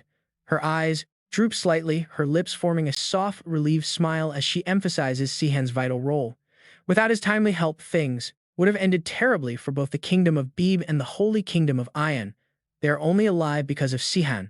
Yelena smiles in agreement, replying that she understands. Although it is indeed sad that those summoned from Earth were brutally slaughtered, everything has actually turned out to their absolute advantage. They successfully eliminated them before those growing threats could become even stronger. His face shows clear satisfaction, flashing a smug smile. The scene shifts to the kingdom's grand architecture under a blue sky. As the conversation winds down, Sihan agrees, saying she is right and betting that Lilstein must be completely shocked right now. Keltaron waves enthusiastically, calling out to his lord. Sihan's eyes widen and his mouth drops open, his voice filled with intense questions. Keltaron, what is he doing here? What about his mission? The old man clasps his hands in a respectful gesture, his cheerful face expressing ultimate loyalty. He says he could not sit back and relax knowing his lord is here. It has been so long, and he thought there might be something he could help with. Sihan responds with a highly skeptical thought. So he came here just to make sure Sihan does not forget him. Sihan wonders if the man is putting effort into acting so completely disloyal. He still maintains a cheerful but somewhat serious expression, hands clasped tightly together as he continues speaking, saying he is glad Sihan is here and wants his opinion on something. The scene cuts to a luxurious space, with a gorgeous gold chandelier hanging from the ceiling as Keltaron expresses his surprise, crying out, "Oh my god!" He had seen many superior swords suddenly appear out of thin air, but he never could have guessed the truth. Sihan smiles warmly, gesturing excitedly as he tells the story, saying triumphantly that it is a good thing they eliminated them before they became a much bigger threat, betting Lilstein is completely confused right now. His eyes look thoughtful as he speaks, wondering what else, while Keltaron comments on Sihan's disguise, saying he is pretty sure Lilstein has not noticed his return. Keltaron raises a finger, his sharp eyes continuing the analysis as he speaks, but he does not think Lilstein expected to win just because he sent 5 superior swords along with his army of his. Doesn't Sihan think that man anticipated their defeat if the Kingdom of Hatima and the Holy 40H Kingdom of Co form an alliance? Sihan imagines that smug, mocking face of Lilstein questioning him. Sihan asks doubtfully. He thinks so. Lilstein in Sihan's memory speaks arrogantly, boasting that he has 5 superior swords, so who cares if they lack experience, he will still win anyway. Sihan responds with a late acknowledgement. Now that he mentions it, Sihan does not think Lilstein would actually be so reckless either. Sihan sits on the large armchair while Keltaron stands opposite to report.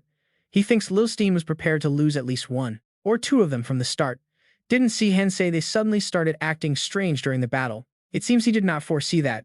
Keltaron's face shows clear gravity and anxiety as he illustrates Lilstein's grand army, stating that if he were in his shoes, he would not invest more than 1/3 of his forces because there are too many variables playing out. If that is true, Lilstein might have summoned even more people from Earth. His face goes completely blank, eyes wide as he speaks in utter disbelief. Is that really only 1/3 of his forces? That he actually summoned more than 20 people? His anxious, tense gaze meets the harsh, cold reality. Honestly, he does not like hearing that, resting his chin in deep concentration. He ponders silently in his own mind. They might be inexperienced, superior swordsmen, but having 20 of them is way too many. Is it even possible for them to exist? Will we really have to face all of them? The man offers some comfort, saying it is just his opinion, and he has no real proof, but they will find out soon enough. His gaze remains steady, yet filled with cautious concern. He covers his mouth, looking visibly exhausted, and sighs. Only when the enemy attempts to invade once again, which is a stressful thought. That is an unsettling thought, but it is our only choice. The old man narrows his eyes with confident clarity to correct him. That is not what he meant, he says with a smug grin. Someone else will find out for us instead. He stares back, completely puzzled. What on earth are you talking about? Explain it clearly, he demands.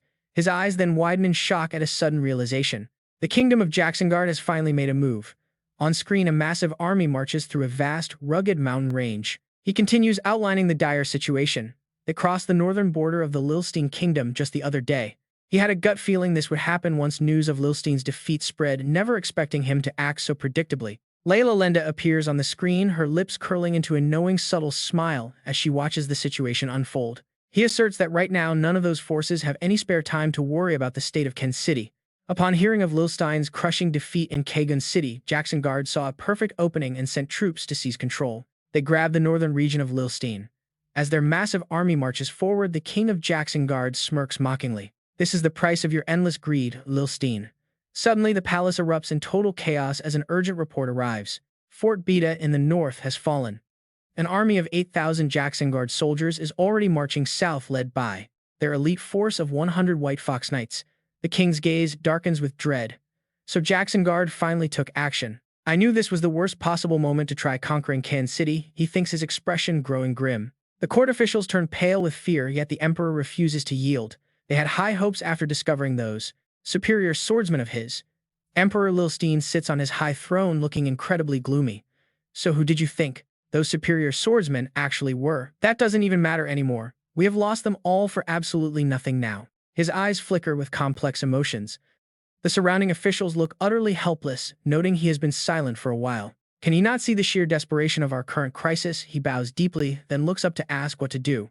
Your Majesty, what do we do? Lilstein suddenly stands up, his voice dropping low with absolute authority, ordering them to deploy the Crimson Dragon Knights. Gather all knights and soldiers from every single territory and send them straight to the north. Concentrate all forces on the northern defense line and halt the Jackson Guard army's advance. His advisor asks in extreme panic, but that will leave our royal capital completely unguarded. Lilstein cuts him off coldly, stating that is none of his concern. He turns and walks away without hesitation, stating his decision is final and they have their orders. The grand hall falls silent. Lilstein's expression is a complex mix of feelings, but a smug smirk slowly creeps onto his face. His expression turns pitch black. Now filled with a manic crazed look, he mutters that they finally took the bait. He briefly sinks into deep thought. Even though he did not expect to lose at Kansas City, his actual goal was to lure Jackson Guard into declaring war. He does not blame him at all, noting that if their roles were reversed, he would have done the exact same thing. He laughs with mad excitement, admitting he wanted Kansas City too, but his defeat made Jackson Guard finally drop his guard. And everything has played out beautifully. Lilstein suddenly pauses, his back tense and uneasy eyes clouded with deep worry. What actually concerns him is that they managed to defeat his superior swordsman. Sihan's image briefly flashes in his mind. He goes by Sung Sihan. He is the successor of the mercenary king, Barak, and the new commander of the Changshun Knights. Lilstein falls deep into thought. Rumor has it that this man has dark hair and eyes, the signature traits of the Galen people. Because he resembles Barak in so many ways, rumor says he might actually be the Otherworld savior. His gaze drops slightly in pure tension. Although their similarities worry me, a rumor is nothing more than a rumor. There is absolutely no way Sihan could have returned to Teranor. He does not have the strength to travel across dimensions all on his own. Lilstein has laid out his plans in meticulous detail, confirming his theories with ease. By summoning the hero from Earth, there is absolutely no trace of dimensional magic in their blood. His cold gaze narrows. Lilstein looks down, feeling completely helpless. He has already summoned several other individuals from that guy's homeland just in case, but they all lead to the exact same conclusion. They found that the ability to open dimensional gates is a unique power reserved solely for the descendants of the legendary Restenard.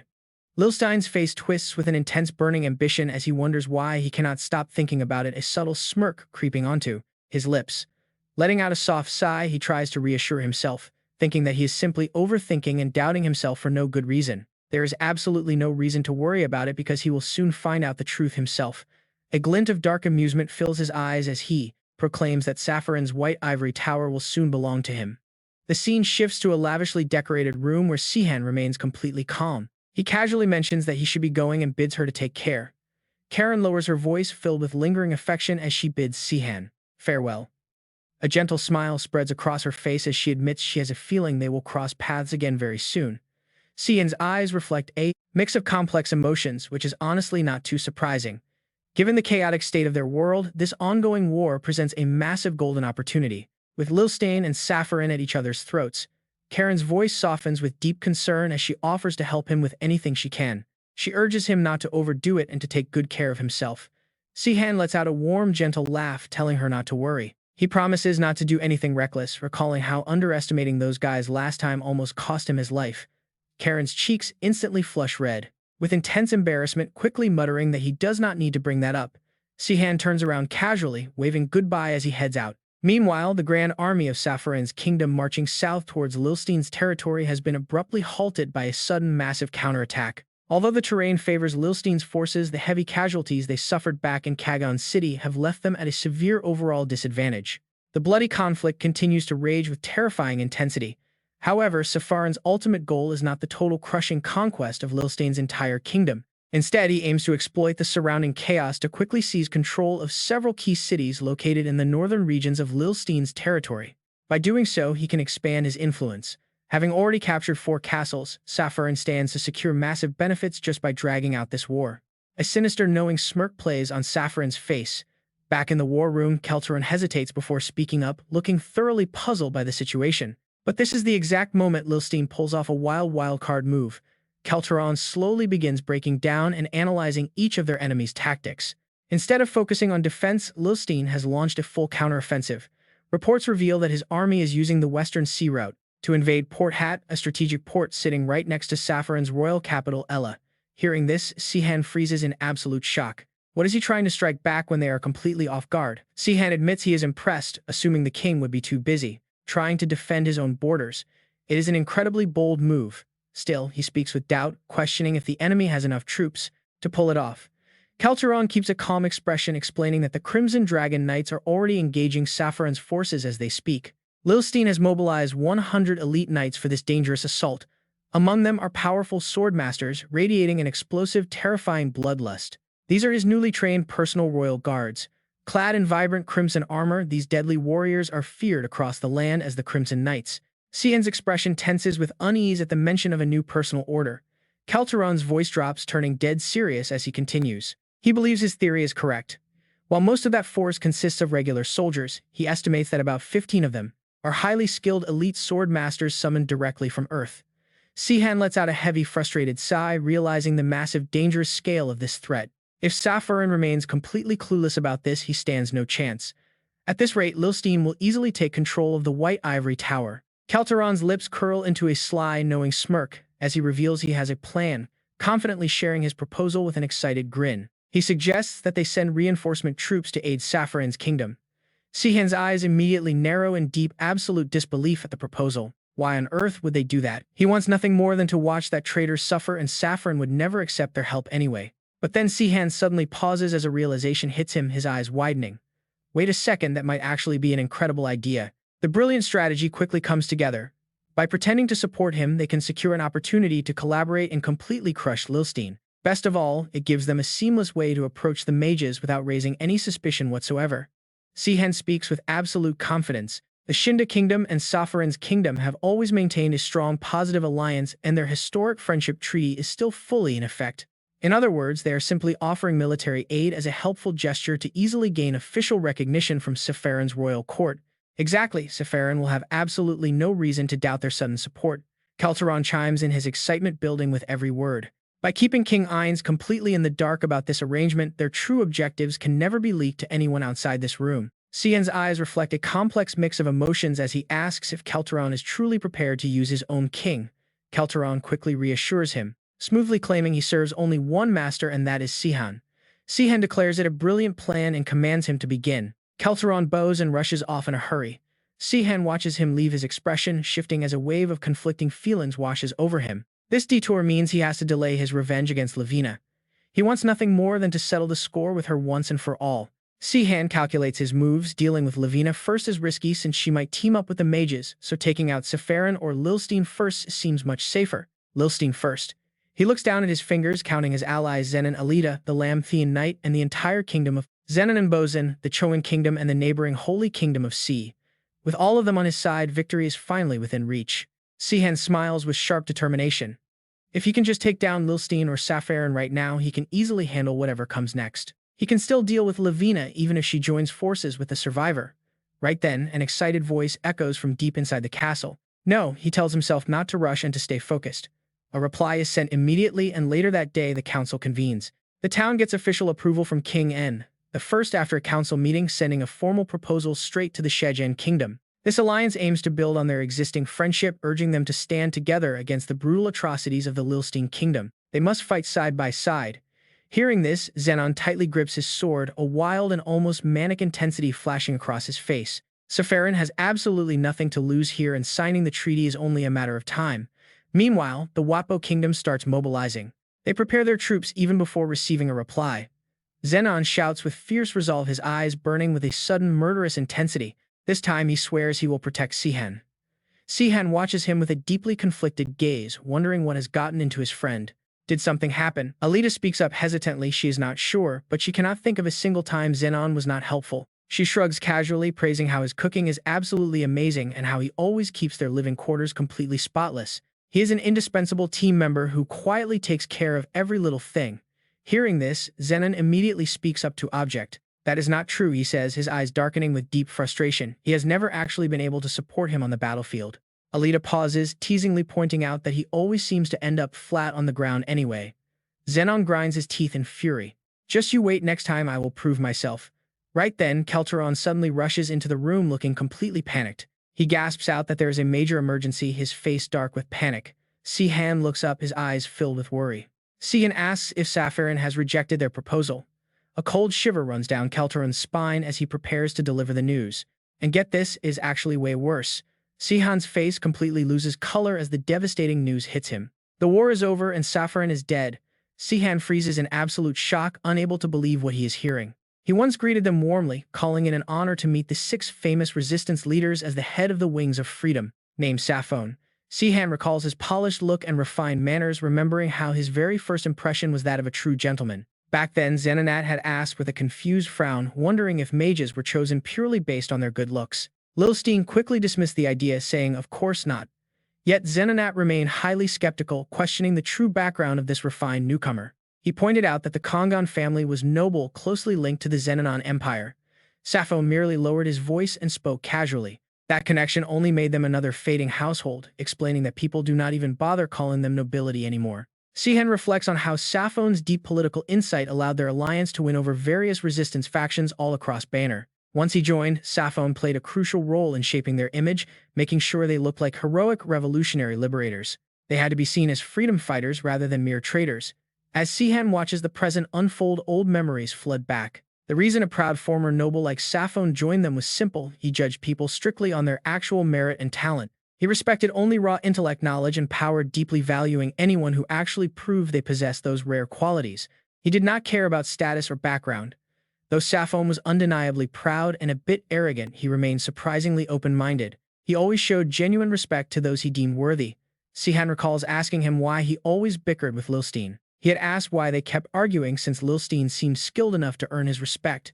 Sapphirin had simply smiled back. He explained that Lilstein was his rival and he fully recognized his talent as someone capable of standing on his level. Sihan had noted that he was incredibly arrogant, but Sappho merely laughed it off, saying everyone told him that. He claimed it was just a burden talented people had to bear. After that, Sapphirin's expression had turned quite serious. He warned Sihan never to trust Lilstein too much, explaining that Lilstein was obsessed with power to mask his own weakness. He would stop at nothing to gain control. Sihan sighed skeptically, asking how he could be so sure about Lilstein. Sappho had smirked, admitting they were cut from the exact same cloth and shared the very same driving ambition. He added that most mages seeking knowledge thought the same. Sihan had looked at him, his expression growing serious. He firmly told Sappho that he was different because, unlike the others, Sappho never abandoned his core principles. He was nothing like those horrific mages who committed unspeakable crimes. Sappho's voice dropped, carrying a deep, mysterious weight. He notes that one can never be sure because human greed is bottomless and those chasing power are never truly satisfied. There will also be times when they cross the line. His face shows a mix of complex emotions, but it will be fine. If Lee, Sin or I ever cross that boundary, I know we can rely on everyone to stop us. We can rest easy. Chasing power, knowing you guys have our backs. 2 weeks ago, Sapphirin stopped in his tracks looking dead serious. On a field far from Elen, the capital of the Kingdom of Fair, he stands before a massive, powerful army. The battle instantly explodes into a brutal clash. Lee Sin of the Crimson Tower and Sapphin of the Snowstone Flower Tower go head-to-head. Jan lets out an anxious sigh. Marching here from Hakaport took only 1 week, a feat truly worthy of Li Xin. Even though he only brought 1,000 soldiers, Sapphirin proudly declares that his opponent likely just commanded a small detachment from the main force to strike during their absence. Too bad for you, Li Xin, because my army is 10 times larger than your own forces. These troops were originally deployed to guard the neighboring kingdoms, but that is no longer necessary, since those 2 lands have completely fallen into chaos. Sapphirin lets out a smug smile, though his eyes suddenly show a hint of suspicion. After all, it is hard to believe that Li Xin would fail to see through something so incredibly simple like this. This is where Sapphirin makes his move. Holding every single advantage, he pauses to calculate, wondering what his opponent might do. Any hasty move by that coward will prove he has another scheme.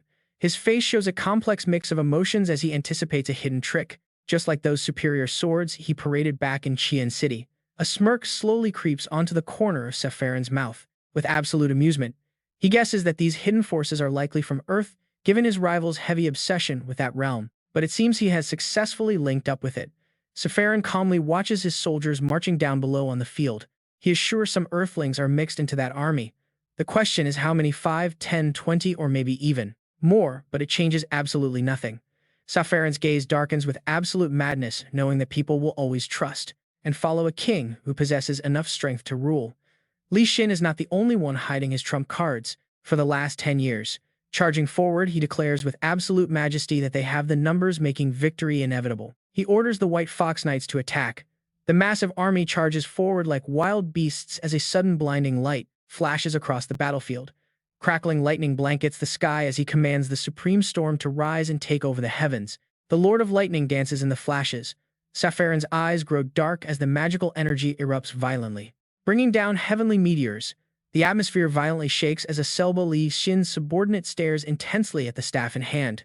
Addressing his lord, his powerful voice commands the children of the earth to rise, channeling life force directly into the stone, awakening their dormant spirits. Huge boulders crash down in a frenzy, quickly merging to form colossal monsters on the field. He orders the golems to rise, leaving everyone frozen in pure shock. Safarin immediately unleashes a storm of lightning at them, but the soldiers' faces are pale with horror. Talk about an absolute clash of titans. They are constantly trading devastating magical spells. The two are locked in a death match. Safarin utilizes his legendary offensive spells against Li Xin's famous defensive wards, making this a showdown between two floor overlords. Safarin smirks with absolute provocation, taunting his rival for struggling to survive. But Li Xin merely maintains a completely calm composure, unfazed by the intense pressure. He remarks that while their skills might be equal, the sizes of their armies are not. Although this battle looks balanced, the sheer numbers tell a different story. He is confident that Li Xin is the one who will be pushed back. But is it time for their ultimate trump card to be played? Li Xin speaks softly, complimenting his opponent. Suddenly, Sihan's superior swords materialize on the battlefield. Safarin challenges him to survive this strike. Nearby soldiers freeze in pure terror as his eyes turn blood red with immense power. Recognizing the deadly refined chi, the elite squad charges forward, warning the surrounding soldiers to scatter. These are superior swordsmen, and there is more than just one of them. Safarin counts them in disbelief. 1, 2, 6 elites in total. A thrilled grin spreads across his face as he commands the demonic blood knights to charge forward and wipe out the enemy forces. Their radiant energy is so intense it makes time stand still right before a massive explosion blasts rubble and debris everywhere. Li Xin stands frozen in the dust, staring in utter disbelief at the sheer destructive force of the attack. Right behind Safarin, two giant cannons suddenly materialize, prompting a pleased smirk to form on his face. The moment the weapons lock onto their target, they fire, unleashing a devastating blast that completely obliterates everything in its path. Li Xin is left completely baffled, silently questioning how such a turn of events is even possible. Once the SS's thick dust clears, leaving deep fractures in the earth. Staring at the scene, he quietly begins to formulate a new strategy. Li Xin had already predicted that Sihan would use that move against the infantry, but he still had a nagging doubt about the accuracy. It was notoriously terrible, despite having massive firepower, so how could he hit Li Xin's troops so accurately from that distance? He stared at his enemy and wondered how it was possible, especially since the explosive force had just reached a whole new level. How did you manage that, Sihan? The inventor smirked proudly, boasting that he had perfected this spell 10 years ago and could not improve it further. Sihan was more than happy to explain his genius idea, noting that while the spell itself was complete, he decided to change the ammunition. Instead of using random projectiles like before, he developed a custom bullet designed specifically to maximize the output of this massive cannon. The aerodynamic shape maximized the spell's destructive force. Li Xin stared at the projectile, realizing that after countless trials, Sihan had created a rocket. It resembled a modern rocket from Earth, but that upgrade alone still should not have been enough to fix the weapon's terrible accuracy. Sihan then remembered what Sung Sihan had told him about Earth weapons having rifling carved inside their barrels to spin the bullets. That spin stabilized the trajectory and boosted the impact. Back then, Sihan had simply smiled and found the concept pretty interesting. Now Sihan mocked his opponent. Why did that fool Li Xin never think to use the science from his own original world? It had absolutely nothing to do with magic, but that single piece of information allowed him to maximize both the weapon's range and precision. Furious at the mockery, Li Xin screams Sihan's name. but a split second later, a sinister knowing smile crept right back across his face. Channeling his magic, Li Xin admitted he was genuinely surprised but also quite disappointed if this was the best his enemy could offer. If this cheap trick was all Sagan had prepared over 10 whole years, his supreme swords would easily crush it once enhanced. But when he saw what was happening next, he shrieked in total disbelief. Was that really not the end of it? A scout reported detecting 10 separate energy sources, indicating that an even greater number of superior swords were rapidly approaching. As the enemy rushed forward, Sagan remained completely calm, noting that he counted 15 knights who were clearly terrible at riding horses. Observing Sung Sihan had taught him that modern humans from Earth lacked basic equestrian skills. Sagan readied his cannons once again. Launching another counterattack, he mocked Li Xin for relying so heavily on borrowed strength, keeping his artillery firing without a single pause. Li Xin gritted his teeth, reassuring himself that even if Sagan had summoned 20 people from Earth, he would still win this. Despite being outnumbered, he planned to wipe them all out completely before they could even adjust to this new fantasy world. But wait, watch how easily those superior swords dodged the incoming fire, leaving Li Xin to boast proudly. No matter how well-crafted the weapon is, a poor marksman will always miss his target when the prey keeps moving constantly. Did Sagan honestly believe it would be easy to hit elite, fast-moving targets? Li Xin continued to push his psychological advantage. Throwing those precious white tiger knights into the chaotic mix would only make it harder for Sagan to land a clean shot. High precision had now turned into a massive hindrance, leaving Li Xin wondering what Sagan would try next in this desperate situation. But Sagan remained unfazed as a sudden violent hailstorm erupted across the sky, completely halting the enemy's aggressive advance. This unexpected move caught Li Xin completely off guard. He stared at the icy deluge slowly, putting the pieces together in horror. He realized it was a dragon trap, but more importantly, he spotted a cruel, mocking smirk forming on Sagan's face. Sagan was clearly thrilled to see the elite swordsmen getting absolutely battered. But how could normal magic affect otherworldly beings? Li Xin desperately tried to find a logical explanation, wondering if his private research had somehow been leaked to the enemy. He had been incredibly cautious around Sagan to ensure no secrets slipped out, but then a sudden realization struck his mind. Wait, he knew this spell structure. It was not the power of the legendary Xenon descendants at all. Sagan was actually channeling energy from the remains of otherworlders. Moments later, Sagan spoke up to break the tense silence. He mockingly told Li Xin that he knew he would summon outworlders just like the Emperor, so he developed a countermeasure. Sagan was completely open about his methods, explaining that it was only natural to prepare for such an overwhelming threat. After all, knowing there were monsters immune to his spells would have kept him awake at night without a proper solution. As the first elite knight crashed to the ground, Sagan explained that this barrier spell was a massive upgrade to the dragon trap. He called it the Dragon Net Trap, boasting that even the legendary revolutionary heroes could not stand against its freezing force. One by one, the elite swordsmen collapsed into the dirt, leaving Li Xin to fall to his knees in utter despair. He could only weep for his fallen blood knights. Meanwhile, Sagan stood victorious, deeply satisfied with the outcome of his preparations. Although incredibly powerful, this field trap required massive setup and could only be triggered from the Snowflower Stone Tower in Elling. The moment Li Xin set foot inside this territory, the battle was already decided, and Sagan was not done gloating just yet. Though the barrier could not reach the enemy commander directly, wiping out the entire otherworldly force was still a massive victory. Fine. I will spare your life just for today. Realstein, now withdraw your forces. Realstein bows his head in sadness for a moment before replying, I understand now. No matter how hard we try, predicting human behavior is simply impossible. His sudden words catch him completely off guard. That is what makes the future so discouraging. It does not matter how thoroughly we prepare, as long as we are still human, we will always be overwhelmed by unpredictable disasters and absolute power. Realstein looks toward his elite swordmasters and calmly states that his wise strength is so vital. Just like that, a gaze filled with heavy, murderous intent appears behind him, ready to steer them through this unpredictable danger. In the blink of an eye, the elite swordmasters unleash a massive surge of mana as Realstein joyfully declares that absolute strength is what matters most. This torrent of mana terrifies Sihan, making him break into a cold sweat. Realizing the danger is closing in his face, contorts, thinking he is doomed, unable to believe he fell for such a simple trap. Sihan slowly realizes his fatal mistake and starts to think. He had assumed the man could summon 10 people from Earth at most, since sacrificing royal descendants was required to summon just one earthly soul. He never expected so many descendants of the royal bloodline to still be alive.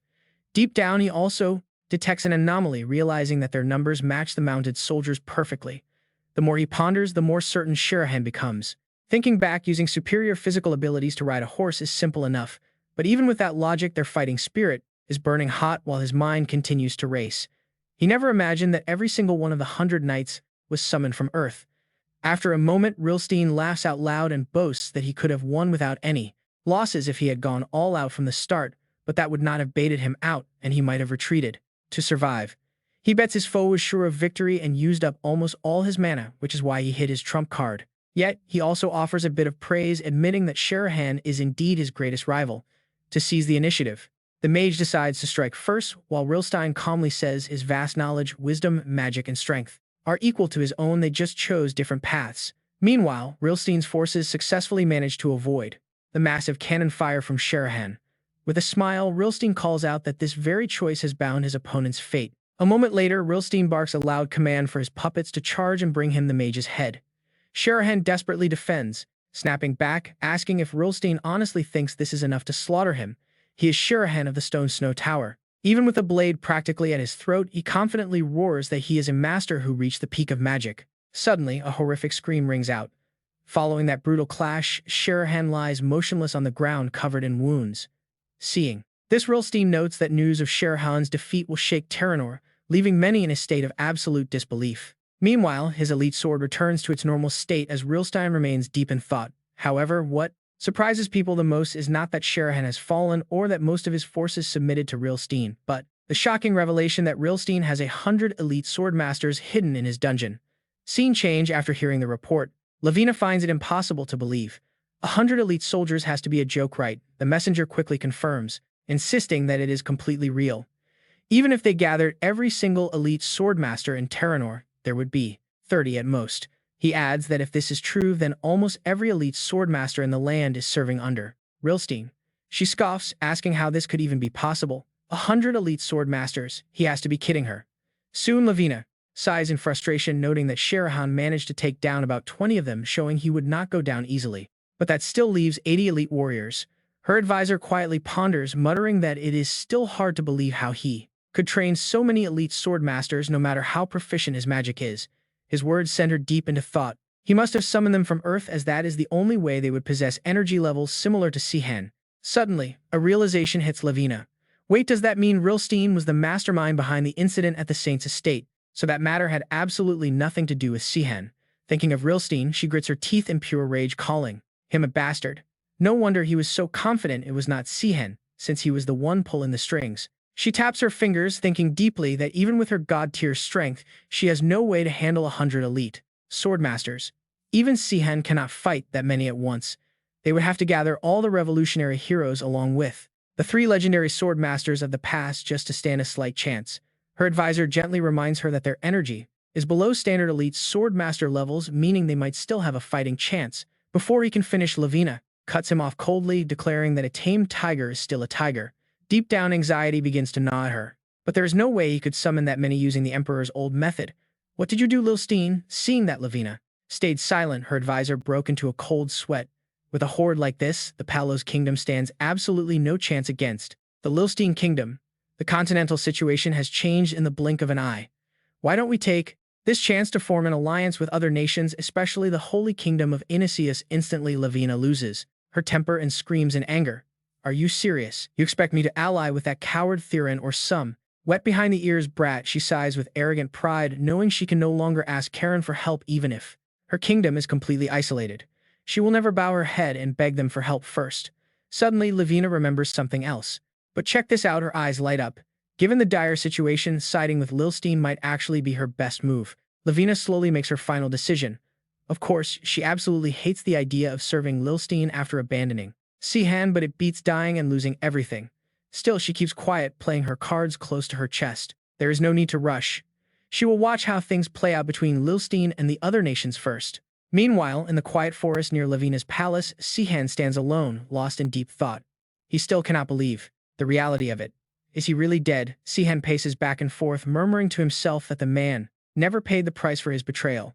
He never even apologized for what he did, and now he will never know that Sihan has returned to this world. His thoughts are suddenly cut short by a faint noise nearby. Instantly, Sihan realizes exactly who it is.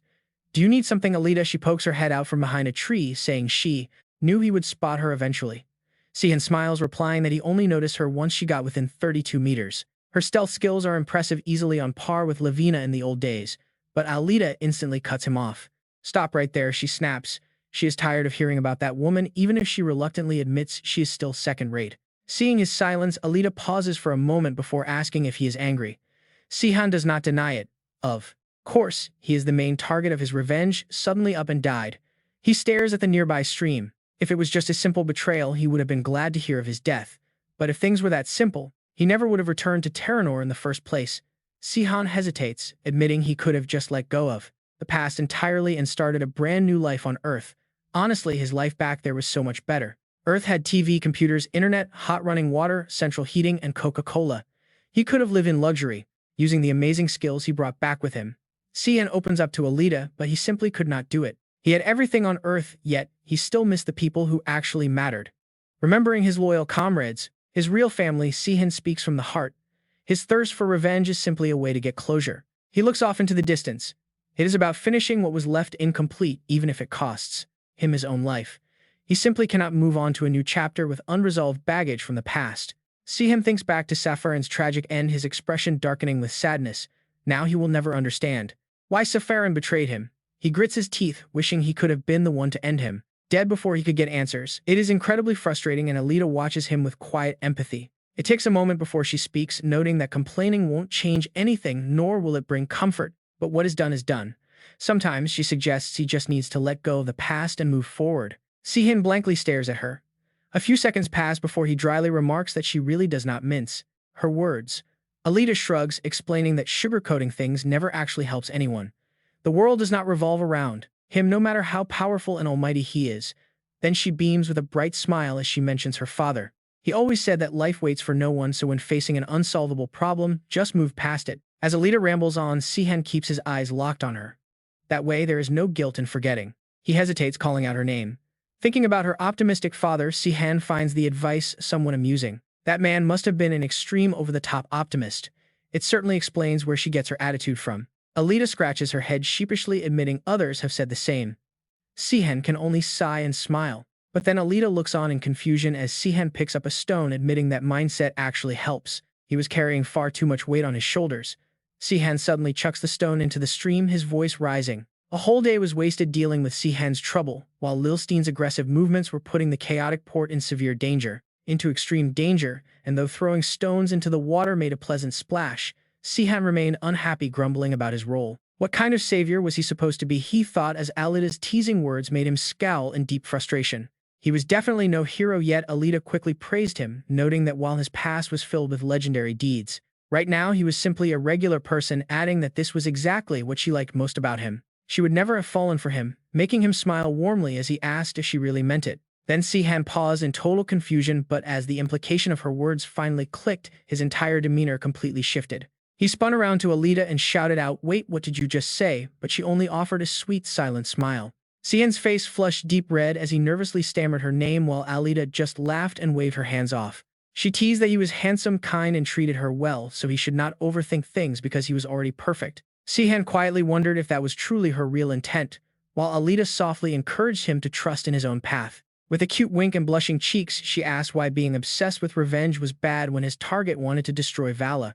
This way, he could exact his vengeance and save the world, simultaneously killing two birds with a single stone. Yelling that it was late and she needed to return to the training grounds, she ran off, leaving Sihan scratching his head. Meanwhile, outside the Grand Castle, Dinah held her sword and welcomed Alita back, questioning what had kept her for so long. Before Dina could even finish speaking, Alita zipped past her like lightning and executed a series of flawless, decisive strikes. Watching from the side, Ainz gasped in absolute awe at her raw power, making Dina think she should train harder too. What on earth happened to her, she wondered, as a cold, menacing Lilstein declared his ultimate goal across the continent. He noted that since Lawlander split into 6 kingdoms, war and tragedy had ruled, but he would end all suffering. He commanded the 4 kingdoms, including Freidenberg and Toy, to bow down before him, prompting Karen to angrily protest. She demanded how he dared claim such an arrogant title, but Lilstein's indifferent expression did not change at all. "No kingdom will ever accept you," Karen yelled in fury, vowing they would never tolerate the rise of another tyrant. "If you do not abandon this foolish ambition, you will face the combined wrath of our 3 kingdoms," she warned. But Lilstein only smirked with cold malice, declaring that they would all die for standing in his way. He ruthlessly dispatched 5,000 soldiers and 10 blood knights to crush each of those 3 defiant nations. Even the historically neutral city of Khan finally fell under Lilstein's immense power, becoming just another conquered territory. Despite receiving massive aid from the Yezia Holy State, they could not survive while the Kingdom of Tan suffered heavily. Their Supreme Sword Master defeated 2 Blood Knights alone but sacrificed his entire left arm and half of his white elite forces. Both the Inicius and Palos kingdoms were completely overrun by sheer numbers, forced into a desperate retreat after losing their lands. However, the Bjornberg military was a different story, rallied by Kelteron and his legendary order of elite knights. Dao muttered that he couldn't believe Kelteron was their protector, while B let out a tired sigh. They had no choice but to lay low to keep Captain Yan's true identity hidden from their pursuers. Chased by 2 elite enemy knights, Dao and B flashed past Sihan, telling him they were relying on his strength. Sihan offered a silent apology to the Earth strangers, promising to do his best, even with his limited options. Readying his blade, Sihan unleashed his divine tier technique, summoning the 12 glowing phantom swords to strike his foes. From atop his horse, the enemy commander cried out in disbelief, shocked that 3 more Blood Knights were already defeated. With only 3 survivors remaining, it was clear the Azure Knight's legendary reputation was entirely real, fueling his deep rage. He grumbled about how he could possibly lose when he commanded 10 supreme swordsmen, feeling deeply humiliated. If this continued, his reputation would be ruined, making him swear he would rather die in battle than lose again. He roared under the night sky that they had to win at all costs, as victory or death was their only choice. Sihan respectfully knelt, reporting his victorious return to Kelteron, who smiled warmly and praised the captain's great efforts. Kelteron turned to walk inside, telling Sihan they could discuss the detailed military report once they were indoors. Once inside the castle, Kelteron's tone shifted to deep anxiety as he welcomed the captain back, noticing his dark expression. Sihan collapsed into his chair with a weary sigh, bitterly admitting that he had failed to save a single person today. He grumbled that it was impossible to stop them when they rushed forward so recklessly without any care for their lives. With such superior baseline energy, Sihan softly admits he cannot think of a way to stop the mindless puppets from earth-making. Kelteronen grows increasingly anxious, then looks at Sihan and apologizes, asking what they actually wanted to discuss. Kelteronen asks for forgiveness for his bluntness, questioning Sihan on how many Blood Knights he thinks he can defeat. Sihan thinks and replies that if he did not have to hide his divine artifact, he could fight 15 at once. If he could also use magic, he could handle 30. Kelteronen gasps in complete disbelief at such an amazing number. Sihan confirms that 30 Blood Knights is his limit, though with some luck he might escape if there are more. Even escaping 40 of them would be tough. Kelteronen then speaks up, surprising Sihan by saying this is exactly his point. With a firm voice, Kelteronen asks why Lilstein is attacking all 3 kingdoms at once when everyone is already overwhelmed. He stands before Sihan, questioning why their enemy only sent 10 superior swords to each kingdom despite having more. While that is still a terrifying force, Kelteronen argues that sending at least 30 superior swords would make far more strategic sense. Launching an attack without guaranteed victory only increases casualties, yet Lilstein blindly commands his soldiers to commit these acts. Kelteronen continues, explaining that Lilstein acts without any real strategy, as if completely blinded by his lust for power. Sung Sihaning his armies to oppress the entire continent simply is not how a true calculating overlord of a magic tower behaves. Both Sihan and Kelteronen look exhausted, but Sihan sighs and suggests they focus solely on winning this current battle first. Overthinking their enemy's master plan will only play right into his hands, Sihan cheerfully points out with a light smile. He jokes that they can always praise Lilstein to make peace, prompting Kelteronen to express deep respect for Sihan's wisdom. Outside the castle, under a clear blue sky, horses gallop as a conversation breaks out among the riders. Riding behind Zenon and Alita remarks that today it is finally their turn to act as the bait for the enemy. Their crucial mission is to lure those superior swords deep into the forest, away from the enemy's field of vision. It is an incredibly dangerous mission, and Zenonin warns Alita to be careful, to which Alita tells him the same. As their horses charge forward, Zenonin commands everyone to prepare for battle, while their enemy commander watches with growing dread. Recognizing the Azure Knights, the enemy commander Dejin panics, knowing he is finished if he loses his last 3 superior swords. He passes army control to his chief of staff to focus entirely on his ruling staff, screaming out to his forces. He orders his Blood Knights to charge and slaughter everyone, but Zenonin notices something strange and wonders why they hesitate. Since they are not rushing forward blindly, Zenonin realizes that luring them away will be much harder than he initially thought. Behind them, Dejin rides up, screaming in a panicked rage for his Blood Knights to hurry up and attack their targets. Zenonin tries to stay calm as he senses a massive presence approaching, realizing enemy reinforcements are drawing near with slow footsteps. As a brilliant blue energy begins to radiate through the air, Dejin stares in absolute awe of this immense power. He wonders what this strange aura is, and trust me, the mysterious figure emerging in the distance is going to change everything. The pressure is so intense that everyone freezes. Zenonin gapes in shock, wondering who would be crazy enough to run here, right into the center of a deadly battlefield. Atop his horse, Dejin frowns, trying to identify this sudden, uninvited guest. Realizing the intruder is in enemy territory and certainly not an ally, Dijin immediately screams out orders to eliminate him. He demands his soldiers destroy this annoying obstacle, prompting the Blood Knights to charge at the mysterious figure like lightning. But face to face with the charging knights, the old stranger simply smirks his seasoned face, showing absolutely zero fear of death. He is clearly a legendary veteran, and with a sudden flash, something slices through the air faster than the eye. It is so fast that nobody can track his movement as he effortlessly glides right past the enemy vanguard. Time seems to stop. Dijin screams in utter disbelief, demanding to know if the man just dodged every single attack. Nearby Zenanon watches in awe, realizing the stranger did not just dodge, he effortlessly slipped past 3 superior swords. The old man suddenly clicks his tongue in disappointment, snapping Zenanon out of his daze by calling him out directly. He scolds Zenanon for failing to recognize his own master, leaving the young warrior completely flabbergasted and staring in disbelief. Zenanon stammers, pointing out that the master who taught him his explosive aura technique has been dead for a long time. But as he looks at the old man striking a familiar pose, a sudden wild realization begins to dawn on him. The master chuckles and welcomes him back before resting his sword on his shoulder and asking what Zenonon's name was again. Now completely certain of the old warrior's identity, Zenanon realizes this legendary figure is indeed the famed silver mercenary king. Nearby Dijin panics and screams, unable to believe his eyes, questioning how the legendary mercenary king could still be alive. With that majestic posture and heartily laughing face, it was hard not to believe him. He was truly one of the 3 great sword gods vanishing right after the revolution. But what was he doing here? The more Jeton stared, the more undeniable it became. Jeton gritted his teeth in bitter disbelief. But since the old man was backing Sihan, feeling deeply threatened, Jeton began nitpicking his opponent's appearance. He claimed the famous mercenary king should be 90 years old by now, yet he looked 60 at most. Barak chuckled, his massive ego flaring up immediately. "Do I really look that young?" he asked. Instantly, his warm gaze turned freezing cold, radiating pure contempt toward his enemy. "I have things to discuss with my apprentice, so be quiet for a bit," he warned. Clearly, this trash was not worthy of a serious battle. Barak just laughed heartily and slowly drew his blade, teasing them to turn around and run away. Sihan finally found a second to panic, breaking out in cold sweat. Why on earth did Barak want to talk to him? Was it because he had pretended to be his disciple? Jeton on the opposite side grew equally anxious as he studied Barak. He was way too composed. Was this old man really the famous mercenary king? Still, Jeton refused to back down, remaining highly confident in his forces. Yet that very complacency would destroy him. There was no way a 90-year-old geezer could still wield his legendary warrior god techniques. Jeton barked orders to his troops, screaming for the Crimson Knights to charge ahead. "Take him down," he ordered. Barak found the whole display utterly hilarious, letting out a sharp snort as they rushed him. "Look at how confidently they charge. Seeing them brings back memories of someone I used to know a very long time ago." Then he playfully teased Sihan, who was standing right behind him. The sudden call-out made Sihan jump in surprise. "Want to see something cool?" the old man asked. With that, Barak prepared his technique, pulling his heavy sword from its scabbard. As he called out the attack, a brilliant flash of blue light exploded.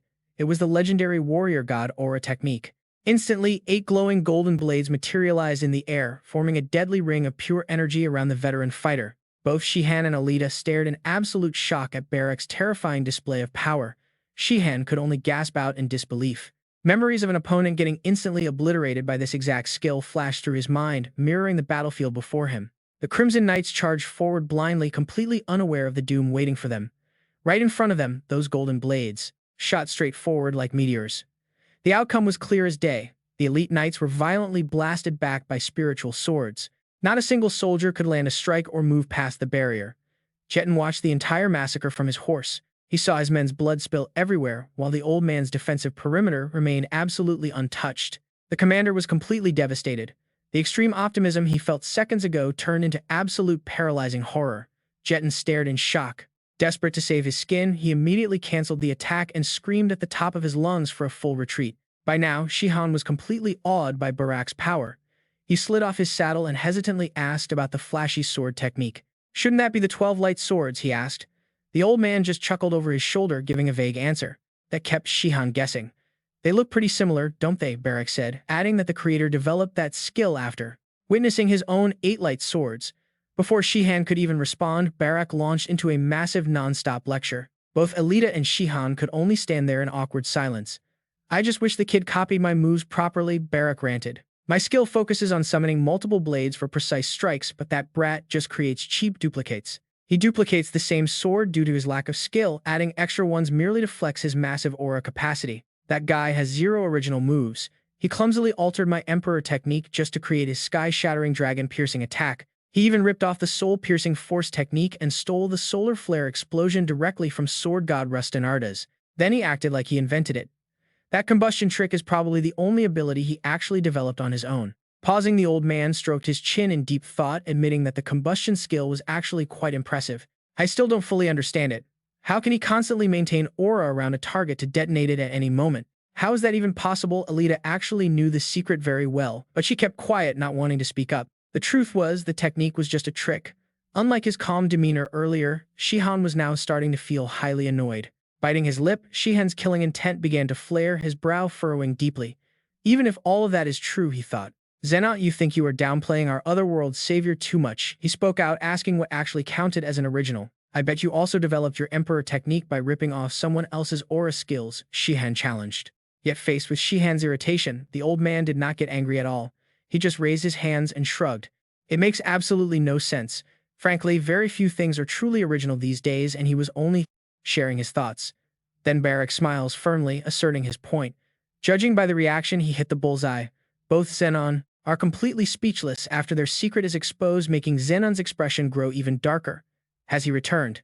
Hasn't he? While Xenon tries to correct his mistake, Barak, having already achieved his goal, gets straight to the point. Barak tells them to lead the way, arguing he deserves to be paid after saving them. Now both of them are forced to lead him straight to Sihan. Before them, a magnificent white city looms. Barak cannot help but admire the view, muttering that it has been a long time and this will be fun. As they enter, the citizens and knights whisper endlessly, staring at the group without even trying to hide their curiosity. They watch Barak puffing out his chest majestically and ask each other if this is the legendary mercenary King Barak. Frankly, there is not a single soul in their world who does not know the legendary name of Barak. Meanwhile, the old man is thoroughly enjoying all the adoration and attention the crowd is throwing his way. Is it truly him? They never expected to see a sword god in person, rumored to have slaughtered 3 high-ranking knights with a single swing of his blade. More whispers rise, with people questioning if he is not already 90 years old. Perhaps sword masters stop aging once they reach the divine tier. But alongside the heavy praise, there will always be jealousy and envy targeted at his immense talent. Fortunately, none of these whispers seem to bother the old mercenary king in the slightest. They cannot believe he is still alive, looking exactly the same without aging a single day, boasting that same arrogant face. At this moment, Xenon suddenly notices something odd. He glances at the sky, wondering if it is just his imagination. The 2 Azure Knights do not seem pleased to see him. As they venture deeper into the city, Barak suddenly spots Bee and Odo. He calls out, telling Odo it has been a while and praising Bee's beauty. But instead of being pleased, she reacts with pure hostility, telling the perverted old man to shut up. Clearly, his shamelessness has not faded at all. Yet Barak is still considerate enough to reassure Xenon. He chuckles, saying they are always this blunt with each other. Hearing this, Xenon cannot help but judge the situation, whispering that this goes far beyond simple bluntness. To defend herself and clear the air, Bee quickly runs over to Alita and exposes him.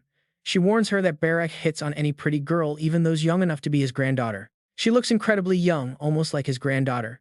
An awkward image of an old man flirting pops up in her mind. Do not worry. Anyone under 20 is safe, as hitting on girls that young goes completely against his moral conscience. Hearing this, Alita finally starts to understand. No wonder they reacted that way when the topic of the old man came up. With the casual small talk finally out of the way, the old man cuts straight to the chase with energetic confidence. He demands to know where Sihan is. Alita glares at Xenon, who makes a whimpering face and sends her a telepathic message. He swears he did not say a word. Orcus sighs deeply, his stern face never relaxing, though he is incredibly helpful. Orcus directly leads the old man to Sihan. The moment Sihan locks eyes with the old man, his eyes widen in shock. Sihan is waiting right inside. It takes Sihan several seconds of staring before he finally recognizes the man standing before him. Sihan searches his memory, finally placing the name. He spreads his arms to embrace Barak, asking how he has been doing. Barak laughs heartily in response. His warm eyes reflect the immense joy of reuniting with an old friend after so long. He proudly notes how much Sihan has grown. The two share some laughs, and Sihan realizes Barak has barely changed. Apparently, achieving a legendary tier slows down his aging. Hearing this praise, Barak's massive ego instantly flares up. He playfully strokes his own face with mock modesty. He claims his secret is simply avoiding greasy food and eating vegetables. Eat greens, do not overeat, maintain discipline, train regularly, do skincare daily, and drinking enough water is also very important. Listening to all of this, the conclusion is still that you need nice skin first, and most importantly, you must have flawless skin. As the words end, Sihan finds himself on the exact same wavelength as the old man. Turns out he is an outlier. The two sit down without even realizing it, and he finally asks the old man what brought him all the way here. The master does not answer right away. His smile deepens with quiet amusement as his mind wanders. Then he remembers Zenon, who left quite an impression on him. He leisurely lifts his teacup and explains that he only came to visit his disciple, complaining about how those other kids do not remember how many times he saved the Sky Blue Knights. Yet they treat him poorly, turning cold just because he was once a bit of a womanizer. Sihan has no idea how to respond to that, taking a long moment before his irritation gets the better of him. He angrily snaps, asking the old man if he really does not know, demanding he think about how much money he took from them. The master embarrassedly scratches his head and wonders if that is true before quickly telling Sihan that as a mercenary, he simply needed the cash. A mercenary is just someone you pay to fight for you. It would be pretty weird to pretend we fight for honor and refuse unethical requests because that would ruin our reputation in the long run. Hearing this, Sihan quickly tries to negotiate with Barak. They would be much friendlier if the old man at least cut his mercenary fee in half. Sihan is also pretty curious about his goals. Sihan asks what Barak actually does with all that gold. The old man quickly makes up a silly excuse to dodge the question. Naturally, Barak claims he spends it on women to treat them well, but deep down, the old mercenary has a different thought. He has hundreds of families to support and cannot even tell if he is doing his duty. He also keeps complaining to Sihan. After the emperor died, Barak stopped his wandering days with his savings to enjoy retirement with his cute kids and young wives. He claims his wives are young enough to be his granddaughters. Hearing this, Sihan's face instantly darkens with pure disbelief, while Ron can only wonder how incredibly young those wives really are and how old his children could possibly be at this rate. Then the old man suddenly mentions a strange rumor he recently heard during his travels. Looking Sihan straight in the eye, he says people are claiming the mercenary king Barak has a chosen successor. Hearing this, Sihan can only make a bitter face, while Barak laughs and admits he knows it is all a lie, since even he does not know who his successor is, but he traveled everywhere and still could not find anyone suitable, so he had to come and check things out himself. A moment later, Barak quietly thinks about Zexengard and Tyrant. Not everyone can master the Emperor's skills. It takes pure talent and sharp intuition rather than just raw physical strength. Cicinda and Layan both lack the natural talent to learn it. Soon his thoughts drift back to Sihan again. Sihan has no trouble executing the moves, but he completely fails to understand the core principles behind them. He is simply copying the techniques, meaning he is not yet ready to truly inherit the legacy. Barak then remembers Lavina. In her case, the old man openly praises her talent, saying she is more gifted than anyone else he has ever seen. But she gave off such a bad vibe that he never bothered to teach her. Sihan quietly agrees with his judgment, thinking that the old man's intuition about women is pretty spot on. Suddenly, Barak speaks up to defend Sihan, understanding why Sihan used that fake successor story, especially since rumors claimed Sihan would become the commander of Kelteron's knights. He is genuinely surprised to see the veteran mercenary analyze everything in such detail, revealing how closely he has watched them. Barak notes he watched other students use the Emperor's skills on his way here. He then praises Zenon to Sihan. Zenon is on a whole different level, like a diamond in the rough with enough talent to become a true successor. This makes Sihan highly excited, prompting him to smile and ask if Barak is deeply impressed by Zenon. The old man honestly admits it, pointing out that Zenon refined his skills despite having a teacher who only copies. Hearing this, Sihan bluntly asks how Barak honestly feels about him, joking that his pride is a bit hurt. Barak shares his thoughts, sincerely adding that there are still a few things to settle before taking Zenon as his disciple, so Barak wants to stay and personally train the boy. He asks Sihan if there is still room in Kelteron's knights. This makes Sihan incredibly happy, marveling at how a legendary master would actually follow a student just to teach him. His flexible way of thinking has not changed at all. Sihan then praises the veteran, betting everyone wants Barak on their side. Sihan is sure that Duke Kelteron will welcome Barak with open arms, which makes the old man's eyes light up. He smiles widely, mentioning the savior of the Otherworld and the mercenary king teaming up.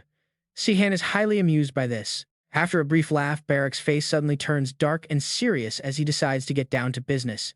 Sihan feels a sudden wave of tension and stares intently at him as the playful atmosphere quickly evaporates. The old man asks what he is doing here and why he is hiding his identity. Sihan gasps in utter shock. Sihan shouts back, asking why Barak is only questioning this now. Meanwhile, Lilstein coldly receives a war report. The reporting soldier bows and confirms that all 10 elite swords were completely slaughtered in the brutal battle. Instead of getting angry, Lilstein remains calm and says it is a miracle the soldier even returned alive. He is glad they only lost those 10 elite swords and avoided any further devastating damage to their main forces. However, Den turns pale as Lilstein adds that returning an absolute failure is still not something to be praised. Den is suspended for 1 month and ordered to leave immediately. He quickly runs out, feeling highly relieved. He genuinely feared Lilstein would execute him on the spot, so a simple 1-month suspension feels like nothing. Now left entirely alone in the quiet chamber, Lilstein falls into a deep and serious state of contemplation. I used to wonder how the Kingdom of Tambo could put up such a fight, but now it makes sense. They're backed by a powerful sword hire. Seeing that Lilstein was in an incredibly foul mood, a close guard immediately stepped up to speak. He promised they would quickly devise a brand new strategy that accounted for clashing with Barak, swearing they would lead their master to victory and secure a glorious victory. But Lilstein suddenly cut him off with a sharp glare, telling the guard there was absolutely no need. Lilstein explained that this was actually their perfect opportunity. Meanwhile, in another region, Kelteron was carefully studying a newly received letter. Kelteron read every single word in absolute shock, a reaction that Sihan had fully anticipated. The revolutionary leader was completely shaken. Kelteron had just received report that Lilstein's main army, which had recently withdrawn from the Elpheb kingdom, was on the move again. They had been deployed to strike the Initia's holy empire. Sihan also knew Kelteron was targeting Zexengard, making it clear that Kelteron would target the kingdoms ruled by the revolutionary heroes. But why now? After a moment, Kelteron began planning. He wondered why they hadn't launched a full-scale assault from the very beginning, as Lilstein's complex intentions grew harder to decipher. Kelteron set the letter down on the table, muttering that they couldn't just stand by and watch the Holy Empire fall. As allies, they were obligated to send reinforcements. However, they couldn't act rashly since Lilstein might still try to invade them next. The scene shifts to Sihan leading his troops into the city while constantly trying to decipher his opponent's true hidden intentions. Lilstein was definitely plotting something, but with his true goals still unknown, they had to rely on the Black Lion Knights to guard the border while sending aid to Ignatius. Walking beside Sihan during this tense march was none other than Barak. Sihan silently calculated their forces.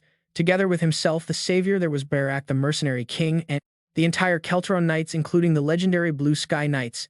They marched alongside 3,000 holy soldiers prepared beforehand by Ignatius. Once they arrived, they saw the enemy forces already deployed in formation. Sihan realized they were facing Lilstein's army. On the northwestern plains of Shia, Sihan and Barak dismounted, looking out over the field and noting that they were back on the battlefield where countless lives would be pointlessly lost in this massive clash. Sihan lamented that as they fight, the innocent people would only suffer more.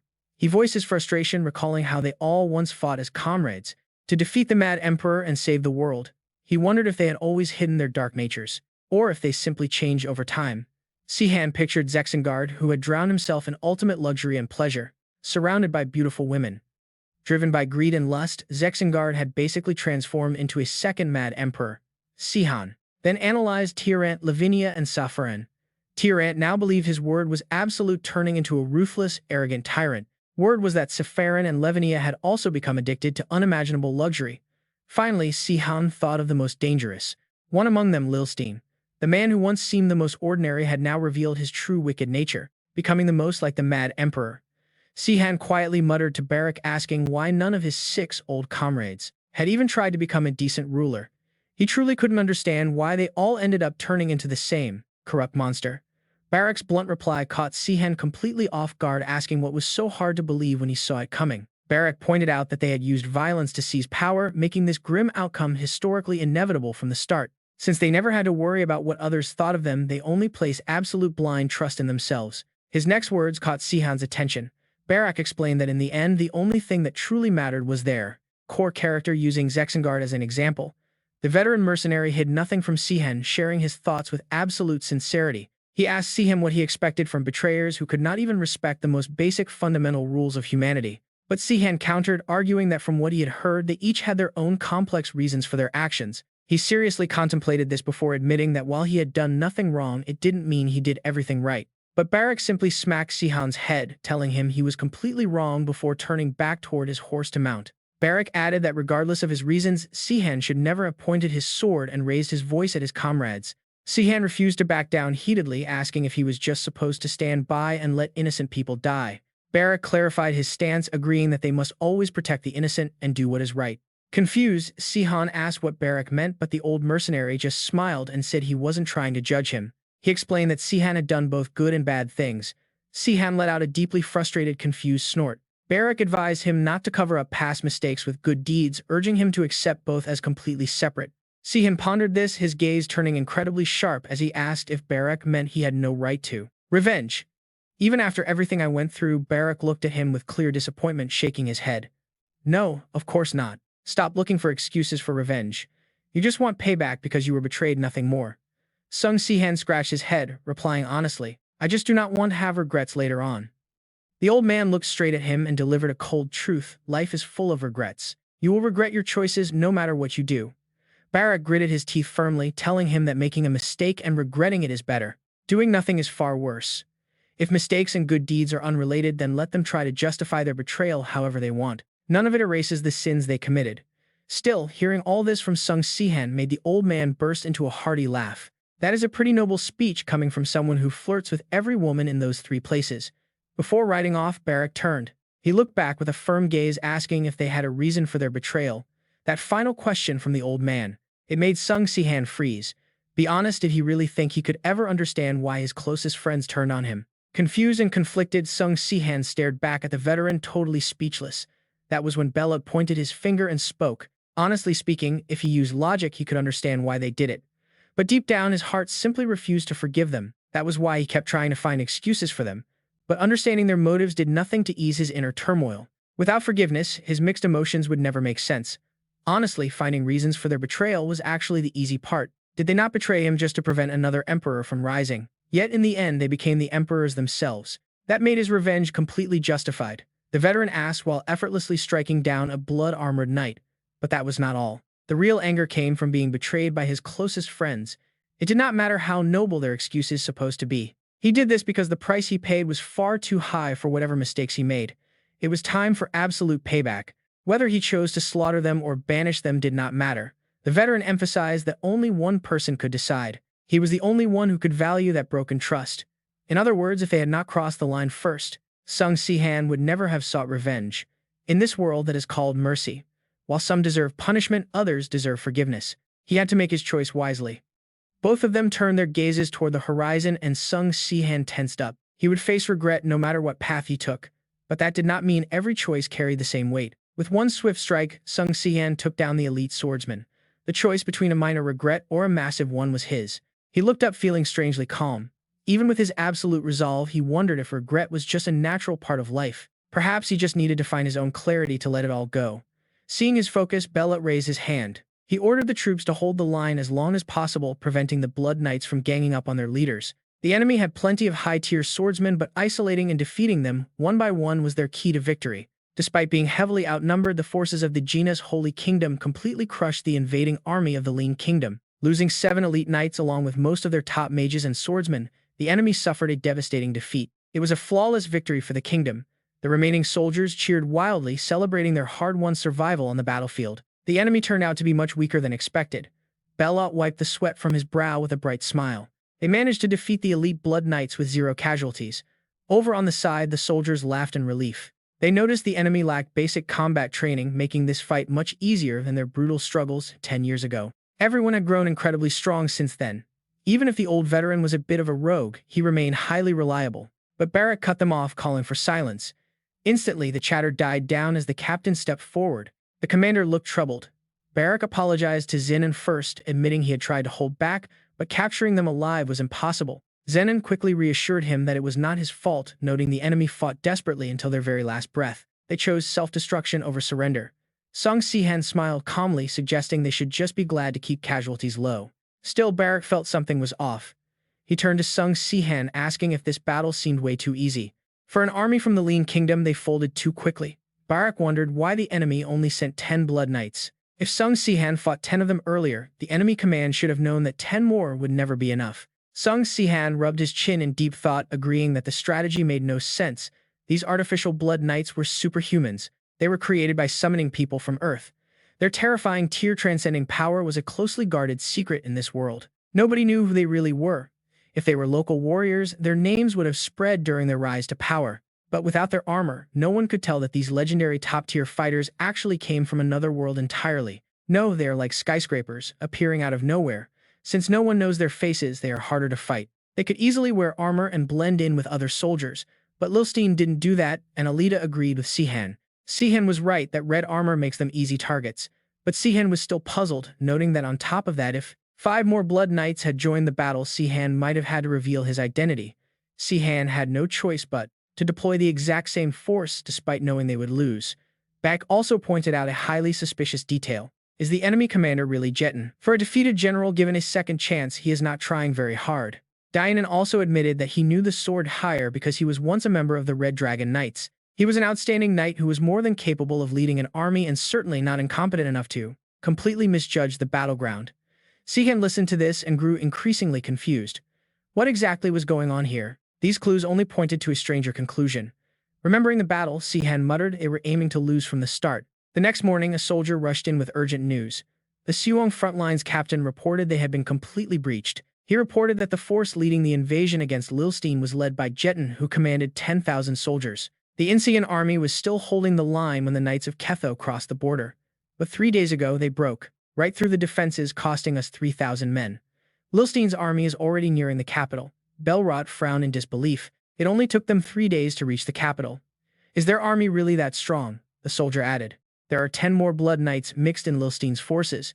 Facing 18 Blood Knights and 5,000 soldiers, our army was helpless. With a desperate bow, the soldier pleaded, "You are our last hope." The Azure Knight barely finished speaking before collapsing on the spot, startling Belrot. He quickly caught the soldier to check on him. The man had fainted. He must have run non-stop to deliver the message. Sihan urgently barked out orders, "Everyone prepare for battle. We are heading to the capital immediately. If we travel with only the Azure Knights, we can make it there in 3 days." Looking seriously at the group, Sihan apologized. "I'm sorry, I know you are all tired, but this is an emergency." B just laughed in response. "No worries, we are used to this." Belrot nodded along and agreed. "We can catch some rest on the way back there." Sihan and the others quickly packed up and set off without delay. Unlike their previous battle, the enemy had hidden the Blood Knights to catch them off guard, ensuring they could eliminate Karen. Just like they did with Sihan. Baek reported that since over 10 elite sword hires are at Lilium, Lilstein only has about 20 elite sword hires left in his army. 20 elite sword hires and the Green King himself is still enough to wipe out all the remaining powerful warriors if they launch a coordinated attack. Baek was puzzled. Is it possible the enemy has hidden even more elite sword hires nearby? Sihan shrugged. Who knows at this point? If Lilstein wanted absolute victory, he would have prepared a trap with those Blood Knights. Dianon then reasoned. If the messenger's words are true, the plan makes sense.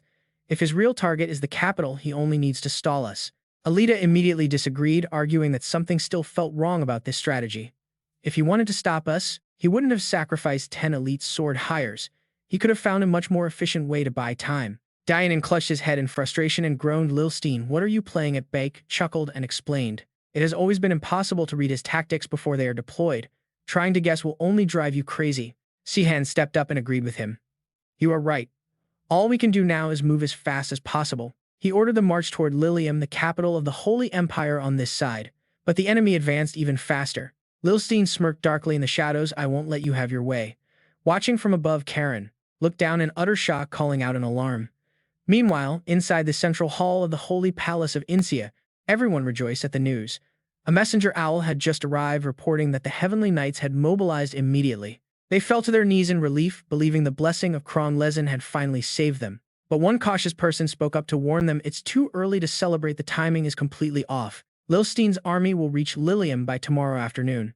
If Lilstein goes all out, the city will be flattened in 2 days. But that would be a different story if they could hold out with the Temple Knights and the Queen here. That should definitely be possible. Karen remained silent, wondering to herself, Lilstein, was this your plan from the beginning? Now that 18 Supreme Sword hires have appeared, the Kingdom of Insia cannot face this threat alone against the army of the Rosen Kingdom. Their only real options are to flee or surrender. But things take a turn when Heavenly Knights reinforce them. A tiny spark of hope lights up. Saint Sia and Queen Kazan calculates that by scattering her red knights across different positions, she can stall for time and balance their forces. So the Heavenly Knights will arrive exactly on time, giving Saint Sia a shred of hope. Yet Kazan also realizes that with this newfound chance of victory, fleeing or surrendering is no longer an option for them. Rosen intends to decisively end her in this battle. Looking down, she wonders if she should run away right now, or simply reveal the truth and surrender. Deep down, she knows those options are useless. Dayan is no longer a normal commander, and the terrifying Rosen she knew in the past is gone. He is now someone who views people as mere numbers and human lives as formulas made of those numbers. Only a cold, calculating madness remains. Staring into the distant void, Queen Kazan makes her absolute final choice. For her soldiers and her citizens, she cannot simply run. She will stand and face her fate. Surrendering would completely shatter their will to resist. Her eyes are hollow and vacant, yet she prepares to die. Near the city gates, soldiers stand ready. Silver sneers arrogantly praising the magnificent towering walls of Lilium, noting it is indeed worthy of being one of the old empire's 4 major provincial cities. But he smugly adds that these walls mean absolutely nothing against their massive army of Golden Sun Knights. They can easily ignore every single defense unless some legendary savior from another world literally drops from the sky. To him, they absolutely cannot lose. Meanwhile, Kazan stands atop the fortress wall, looking down silently. She shivers, muttering how cold it is. Bereft of her magic power, her battle armor feels freezing cold. If Rosen had only launched this invasion a month earlier, she might have just frozen to death. Chuckling softly, Kazan mutters that she wishes the weather was better since today is a bad day to die. Suddenly, the high swordsmen charge forward, scaling the fortress walls in the blink of an eye, panicking soldiers. Defending soldiers panic in absolute disbelief, screaming that enemy knights are scaling the walls right now. They raise their spears, urging each other to fight, but the high swordsmen charge with red eyes. Their only goal is to slaughter Kazan and obliterate all resistance charging straight toward her position. They rip through the defenders with a single strike, leaving the survivors too terrified to move. Dia steps forward to restore order, shouting for everyone to stay calm and hold their ground. Their goal is not to defeat them, but to hold them off and split the enemy knights. Zexengarping into battle to block a high swordsman, Dia yells they still have a chance to win, as long as they do not group up. Fighting desperately, he manages to force one opponent back. Inspired by his courage, the soldiers finally shake off their terror and plunge back into battle. Panting heavily, Dia targets another high swordsman, knowing his current limits only allow him to handle 2. Taking on 3 is a massive gamble, and taking on 4 would mean certain painful death. But as he closes in, a sinister black aura suddenly erupts from the enemy's drawn blade. Dia freezes. He recognizes that aura. It is the twisted, weird blade that slaughters holy priests and completely halts divine magic. His mind spirals into utter chaos as he realizes the truth. This weapon is the ultimate counter to divine power. How is that weapon here when the savior was supposed to have destroyed it? Dia gasps for air, realizing Rosen must have claimed it long ago. He frantically yells that they must stop it. If that anti-church weapon reaches Kazan, they are done. But before he can act, the high swordsman blurs forward, slashing Dia and sending him crashing down. He falls to the ground, watching helplessly as the ruthless high swordsmen completely surround Queen Kazan. Grimacing, Kazan wonders in her heart if that specific sword is indeed Rosen's hidden trump card to stop her. Their preparations are indeed flawless, but as her fingers twitch, she knows they are still not enough. Massive glowing chains manifest around her, causing the high swordsman to hesitate before lunging forward to strike. If she is destined to fall today, she will at least go down fighting like an immortal witch. Slamming her hands down, she unleashes her ultimate technique, sending divine chains of light to obliterate them. With the sword inside Sen's heart tightens as if squeezed to death. She coughs up blood and collapses, wondering if this is her limit. Is this all she can do in this weak state? The high swordsman stares at her, then orders the Blood Knights to execute their plan. Slaughter Kazania, they command. In a normal war, her death would end everything, but these are no ordinary soldiers. The Blood Knights stand frozen before Kazan's lifeless body, completely thrown off because they never expected her to commit suicide. The high swordsman raises his blade, channeling his absolute strongest strike to crush her once and for all. But the dark energy is violently repelled by a blinding light erupting from Sen's body, stopping his sword in its tracks. The high swordsman recoils in shock as the brilliant glow expands, completely engulfing the entire city in light. Dayan screams her name from the dirt, watching in awe as Lady Kazan slowly sits up, shaking off the darkness. Stunned by her own survival, she stares blankly ahead. The battle has suddenly taken a turn nobody could have foreseen. Seeing the situation shift, the high swordsman charge. Suddenly, the sword still stuck in Sen's chest bursts with light. Her eyes snap open and she leaps to grab a swordsman by the head as her deadly chains fly forward. The enemies are forced to block with everything they have. Soaring high, Kazan begins summoning her dormant magic. Before, whenever she tried to summon her power, her divine heart would shatter, making any use of magic a death sentence. Yet now, despite releasing wave after wave of holy energy, her heart remains completely whole without a single crack. Rustenarting with an overwhelming aura, she knows the truth. The immortal witch of Kazania has officially risen from the dead. Down below, King Silver asks in utter disbelief if that blinding light really belongs to the legendary immortal witch. He never expected her divine power to remain this immense despite the curse. His face turns pale with absolute terror. In an instant, 5 Blood Knights have vanished. Truly a revolutionary hero, even 18 of them might not stop her. Smiling sinisterly, Silver orders the rest of the Blood Knights to storm the walls, desperate to crush her now. They must destroy her the second they get a chance, sending a wave of sheer panic through the defenders above. Look at those monsters scaling the walls. Seeing them climb, Silver raises his staff and laughs with supreme arrogance. Did you think you had a chance? Erasing every shred of hope for the enemy is how a true ruler governs. To hide a tree, you hide it in the forest. With 28 transcendent warriors ready, no miracle can save you. The defending soldiers cry out in sheer terror. 18 of them was already hopeless, but now there are 10 more. Damn it, we are completely doomed. But from behind them, Sen steps forward, her calm voice cutting through the panic. We can still hold them off, she tells them, silently resolving to endure until he finally makes his appearance. Sen pauses as a vision of Sen flashes in her mind, but the high swordsmen are already surrounding her again. They unleash their devastating power, charging all at once to take Kazen's head, but she is ready for them. She channels her energy and slams it down with all her might, shattering the ground beneath their feet. Crushed under the falling debris, several swordsmen fall while the others stare at a figure emerging from the dust. Sen. She steps forward, her voice freezing cold. Raising her hand, she begins chanting a dark, ancient spell. Through the trials, she commands a plague curse to descend upon her enemies, unleashing a blinding burst of power. The soldiers are caught in the plague, coughing up blood in agony. They look at Sen, utterly confused. Why would she use a spell that hurts her own allies? But before they can finish their sentence, they freeze. The high swordsmen in front of them collapse in unison. If these foes came from Earth like San, this is their first taste of the Teranor plague, and the agony they suffer is far worse. Raising her hand, Hai Sen orders anyone who can still stand to finish off their paralyzed enemies. The surviving soldiers stand in disbelief, looking at the helpless, frozen swordsman on the ground. Silver stands frozen in absolute shock, realizing over 20 of his elite blood knights have been decimated. Is this the true power of a revolutionary hero? Panicking, Silver whips his horse to escape. He screams for a full retreat, viewing her as an invincible monster. The defending soldiers seize the moment. Morale skyrockets as they give chase, swearing to reclaim their land and let no invader escape. The tide of battle completely turns as they crush Silver's army. Kazen looks down at the victory. Staring at her hand, she realizes she must test this newly restored power more carefully. Since this magic won't fade easily, she might actually be able to reconstruct her shattered heart. She knew losing her powers was the ultimate price of her actions, yet Sihan had already forgiven her betrayal. Kazen stared blankly into the empty space. She wondered what he would think of her this time. The old man asked in surprise, then smiled, saying it seemed like everything was finally over. Sihan asked if the Lozi army had retreated and if their elite superhumans were defeated. The soldier proudly replied, confirming the massive victory. He proudly explained how she wiped out the enemies using a deadly plague curse. Taking down that many superhumans entirely on her own was unbelievable. She truly was the great Lady Kazen. Zenansai still had doubts about her, but Alita looked straight ahead and chimed in with her thoughts. She must have used that magic powder, Alita added. But Sihan was definitely the most shocked of all when he finally heard the news. He wondered if Kazen's divine power had actually returned. Inside her private quarters, Kazen heard a sudden noise and quickly turned around. Sihan rushed inside in a panic, asking what was going on. Seeing him enter, Kazen remembered everyone saying her strength was back. She immediately stood up and pulled down her top, telling him to look at this. The sudden sight made Sihan turn away in pure embarrassment. "What do you want me to look at?" he asked, completely flustered. She gasped, telling him to stop overthinking because she was wearing clothes. Suddenly, Sihan sensed a strange black energy and froze in his tracks. He slowly turned his head to look back at her. Surprised, Sihan asked what was going on.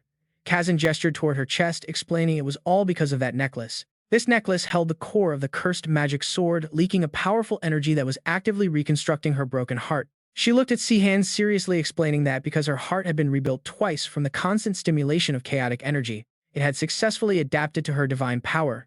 The result was a perfect balance, keeping her alive while unlocking her magic. Hearing this, Sihan compared the whole situation to getting a vaccine, which was a pretty modern way to look at it. Honestly, it was more like getting a high-tech pacemaker. That chaotic energy had somehow triggered an effect way beyond their expectations. Kazen laughed, comparing it to Earth, where a heart medication accidentally became a male enhancement drug. As she spoke, she unclasped the necklace and handed it over, insisting he take it. Sihan jumped back in a panic, asking what she was doing. He didn't understand why she was offering it. Kazen calmly explained that keeping it would only restore her original divine power. If she regained her strength, the price she paid for her betrayal would be gone, and she simply refused to let that happen. Sihan quietly called her name, reaching out for the necklace. But instead of keeping it, he gently placed it back around her neck. Kazen stood frozen in shock. Sihan gently tilted her chin up, telling her softly that she had already paid more than enough. His hatred had completely vanished the moment she chose death.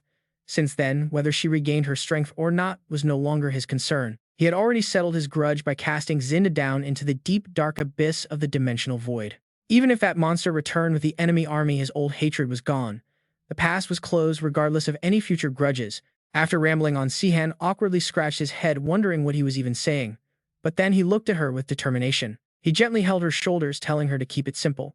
He was just genuinely happy that her heart was finally healing. That was more than enough for him. He smiled, telling her how incredible it was and how happy he truly felt for her. Kazan stared blankly, deeply touched by his words, until tears welled up in her eyes. She happily nodded in agreement with him. Sihan was one of the earthlings summoned by those fearsome blood knights. The people of Teranor were absolutely stunned by such power. It was a force that defied all common sense. Yet there were still legendary warriors who could match them step for step. After several brutal clashes, Lozi's elite forces were dwindled to under 30 men. The kingdom had lost its ability to fight. Now they had to brace themselves for a massive counter-offensive from the Three Kingdoms alliance. Kazan analyzed the tense situation. All active Blood Knights had retreated from the allied territories. It seemed they were gathering their remnants for one final stand. They wanted to completely crush the fallen kingdom of Zethon. This was a tactical move to eliminate threats before the real counterattack began. Sihan crossed his arms, frustrated. He couldn't believe the Zenvo kingdom hadn't collapsed, remaining loyal even after Kepha was dead. It was hard to believe so many fools still couldn't see through his lies. The old man chuckled, resting his chin on his hand. He calmly told Sihan that he understood his frustration. Since they were former allies who betrayed him, everything they did felt like absolute hypocrisy. However, thinking like that was just another way of running from reality. No matter what anyone says, things were different back then. During the Grand Uprising, Sihan and his companions fought for true justice, fully deserving the legendary title of hero. It was simply a matter of changing circumstances. People change over time, just like anyone else in this cruel world. The old man quickly clarified that he wasn't trying to defend their actions. Their past achievements could never erase their current crimes. He only wanted to point out that the human heart is complex, yet some people never change, no matter the circumstances. Their core remains pure through any hardship. Smiling, he looked over at Kazan, praising her for maintaining her timeless beauty. Not at all. You look exactly like you did 10 years ago. Her expression sours as she warns him to stop wasting time with cheap talk. If you are just here to tease, then shut your mouth. Narrowing his eyes, the old man cryptically hints that some people never change. In a bad way, that is. I am speaking of Levina. She is exactly as she always was. Hearing this, Sohen speaks up to ask, "Wait, how is my kingdom doing?" Any movement? Kazan shakes his head. Not a single move yet. Kazan thinks they are hesitating because the tide has not fully turned to Loxin yet, leaving them to carefully watch the changing situation. This is our perfect chance to strike before Loxin can summon more humans from Earth. But Kazan still harbors some deep doubts. I doubt Ren would deploy his troops without planning for this scenario. Meanwhile, on the other side, Loxin is absolutely losing his mind. Damn it, I never foresaw this disaster, he growls. The plague spider outbreak is out of control, clenching his fists in frustration. Veins pop on his hands as he wonders if L's heart catalyst has already fallen into Kazan's grasp. Did something leak during his mind control experiments? Could a variable have escaped while he was testing his brainwashing? Loxin tries to calm down. Earthlings possess absolutely no immunity to this. They have zero defense against the Thanalo plague. He accidentally handed his enemies a devastating weapon, but perhaps there is a silver lining here. At least it gives him time to prepare countermeasures. Still, a creeping dread sets in. Losing a few blood armor knights is not a disaster, but their swift defeat is highly alarming. If this continues, the Three Kingdoms will inevitably join forces to launch a massive counterattack. Rubbing his chin, Loxin calculates. A united alliance is fine, but it is too soon. He frantically searches for a way out. Wiping them out completely right now is not his plan. But wait, a sudden shifting sound echoes from the mirror beside him. Loxin freezes and calls out to Levina. He turns to ask if she is finally ready to surrender. Levina lets out a bored sigh. No pleasantries, straight to business. You are incredibly dull, she scoffs before smirking. Fine, I have made my choice. We are forming an alliance. Loxin goes silent for a moment before coldly replying. I demand absolute submission, not a partnership. Did you really think I would agree to an alliance? Levina chuckles cryptically. Oh, you will agree. You have no other choice. For a long time, I wondered why you casually discard the humans from Earth. You went through all the trouble to summon them, and train them to become superhuman warriors only to treat them like cheap, sacrificial pawns. The reason eluded me for months. But once I stopped viewing them as people and saw them as otherworldly entities, everything clicked. It mimics Emperor Sanan's ancient strategy, who used otherworldly demons. Loxin stares back, utterly stunned. Levina confidently asks if there's a cap on his mind control. You can summon as many Earthlings as you want, but you cannot control them all simultaneously. There is a strict limit. Your threshold of absolute control is likely capped at around 100 people. Your immediate goal is not winning battles, but steadily depleting the overall military strength of Thanalo. If you target all three kingdoms at once, outstanding talents will escape. But if they form a unified alliance to fight back, can you truly defeat them with just 100 Earthlings at your side? Lavina scoffs, laying it all out. Honestly, even with their superhuman labels, they still cannot match seasoned mercenary swordsmen. If the veteran elites of Thanalo mobilize together, the outcome of this war remains completely uncertain. That is why you use Earthlings, as disposable pawns drowning both sides in a relentless sea of blood. It is a slow, agonizing war of attrition. Unlike the natives whose deaths are permanent, Earthlings can be summoned repeatedly. This is how you wear down their forces. You will systematically drain Thanalo's military power until your 100 blood armor knights can easily dominate them. Am I right, Loxan? Loxan's face darkens with sheer malice.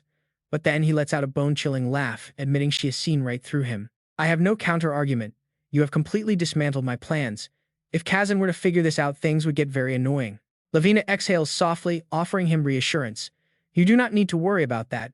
Kazan would never believe such ruthlessness. He would never believe a human could be so heartless.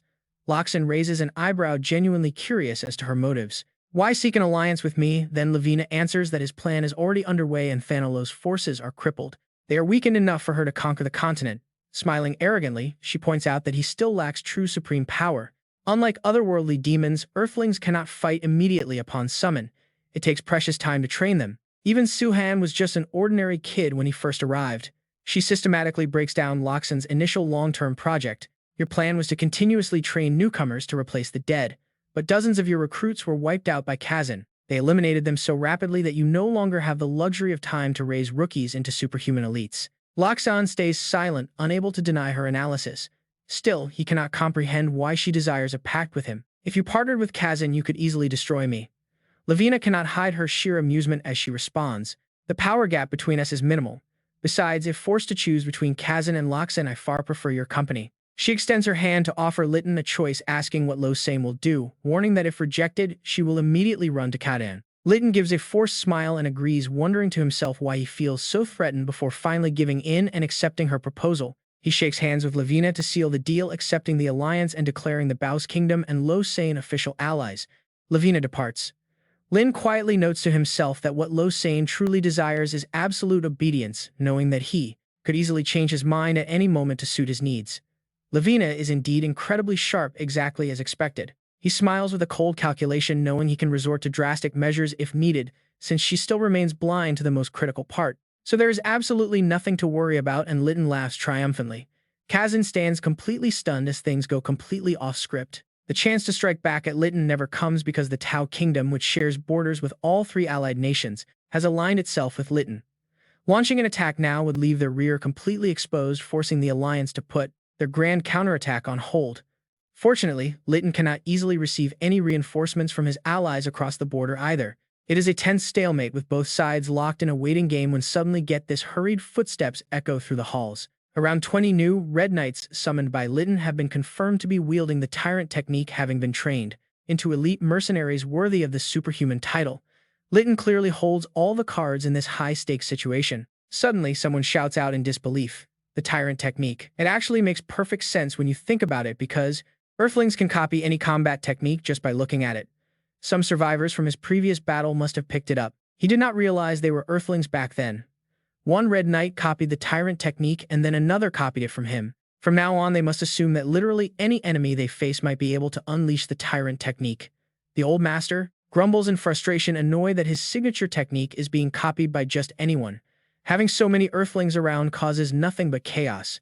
Sihan gets a massive headache, realizing that launching a counterattack is out of the question and even returning to Bitimbo will be difficult. Odao suggests that until they know where Litton will strike from, keeping all the Alliance forces concentrated in one strategic location is their best bet. Since they still hold several of Litton's troops as prisoners, the enemy will not dare to make any reckless moves. As the king of his nation, Litton cannot simply abandon his men, meaning a major armed conflict is unlikely to break out for a while. The old master stands up suddenly, asking if the war is really on pause. Talk about a perfect training opportunity. He can finally personally train his new disciple in the tyrant technique. This sudden declaration leaves Zenon completely speechless. Meanwhile, Zenon tirelessly practices by slicing through straw targets, earning enthusiastic applause and endless praise from the proud old master. All this constant praise leaves Zenon feeling a bit flustered, making him ask if he is really doing that well. The old man realizes he might have gone a bit overboard with the compliments, admitting he got a bit carried away. It has been decades since he last trained such a talented student, so Xenon's progress truly is remarkable. After all, this is a legendary technique that even a once-in-a-generation genius like the master had to train to death to learn. He tells Zenon to have confidence, leaving the boy wondering if those compliments are actually genuine. The master warns him not to get lazy, though. If he slacks off, a harsh scolding awaits. Meanwhile, Alita is busy training with Kazan, focusing all her energy as a sudden flash of purple light streaks before Kazan's eyes. Alita aims a fierce strike straight at her head, but Kazan easily dodges with a slight tilt. Exhausted, Alita flops onto the grass, completely discouraged by another failure, though Kazan reassures her that her attempt was actually quite impressive. Against any other opponent, that strike would have easily landed.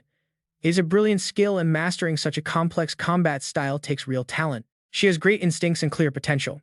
Hearing this, Alita cheekily asks Kazan if she can repeat those exact words to Sihan. Ken laughs sheepishly.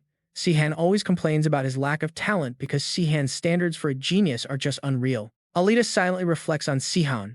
He is truly a genius among geniuses, and lately her own swordsmanship has been improving. The growth is massive. It feels like their intense sparring matches have guided her combat style in the right direction. Kazan chimes in. He feels even stronger than when he learned stealth. Honestly, though, Sihan is not a great teacher. He acts more like a visual aid than an actual instructor. Alita nods along, completely agreeing with his take. Far away, Sihan suddenly gets an itchy ear, sensing someone is talking about him. Meanwhile, Dina struggles with insecurity. The pressure is heavy.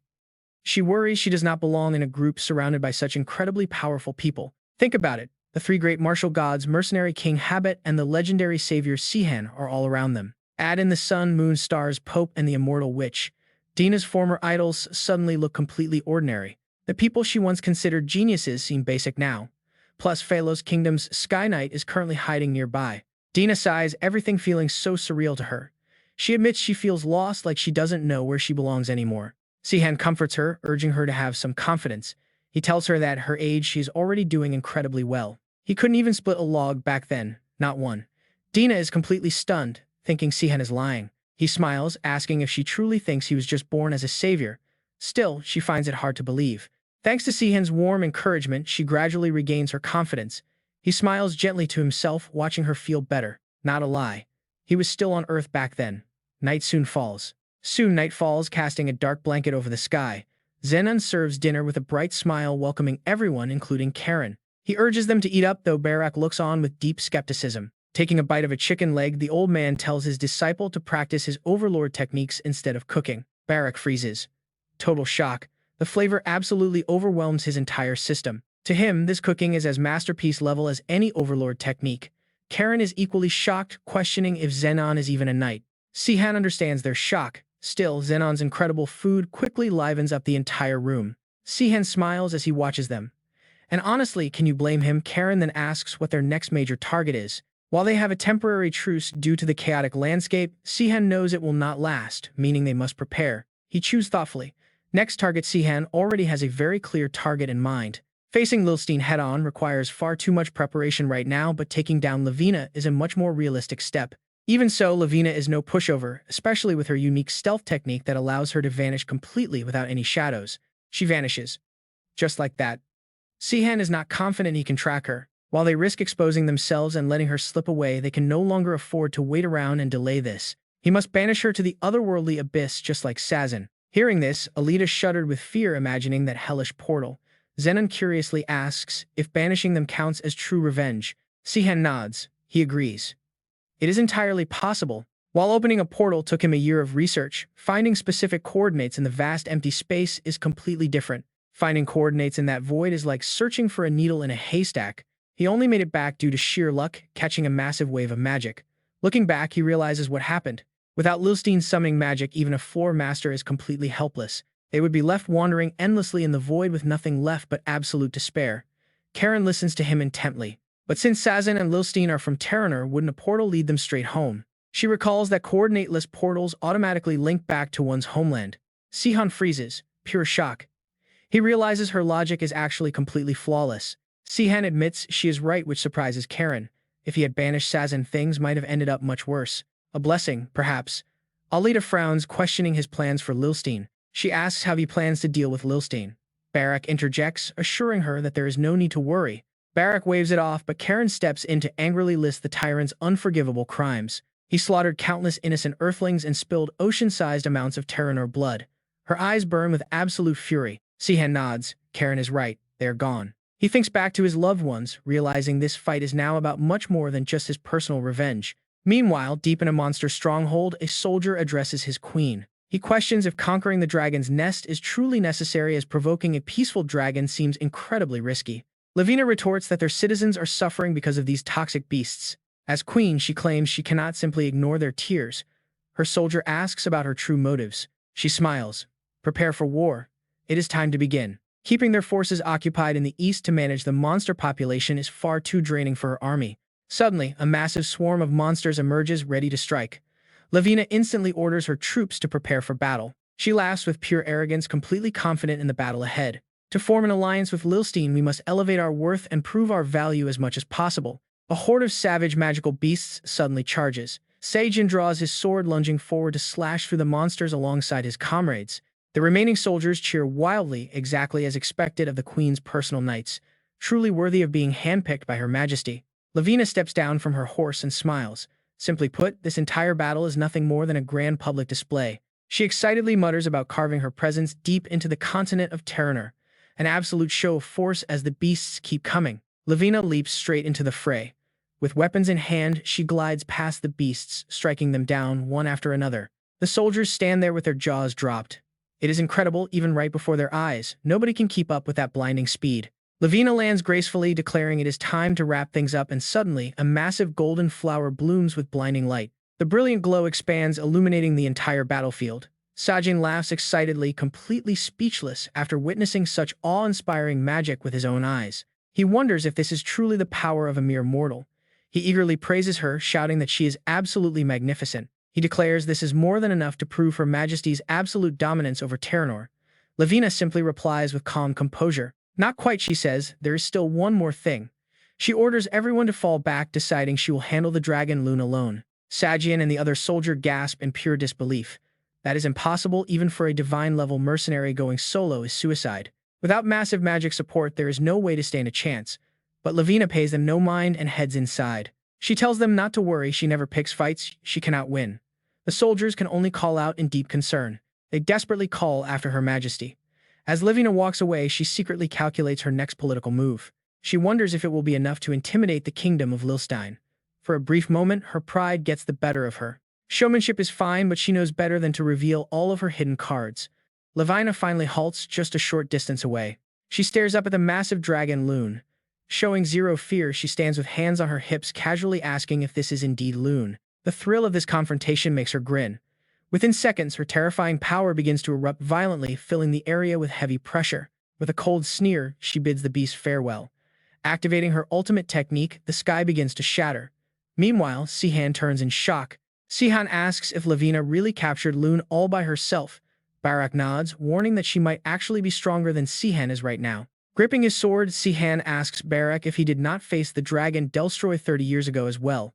Barak replies that back then he was 60, and there is barely any difference in his skills between now and 30 years ago. He had to fight tooth and nail just to survive. Sihan listens with a grim expression, analyzing the massive gap. At this rate, her growth seems to surpass even the divine level. Lavina has truly become terrifyingly powerful. Alita frowns, deeply troubled by Lavina's insane power. She wonders if Sihan could actually face Loon on his own right now. Both Sihan and Barak turn to look at her. Sihan speaks up in a low voice, pointing to himself quite confidently. Honestly, he says, it is not that difficult.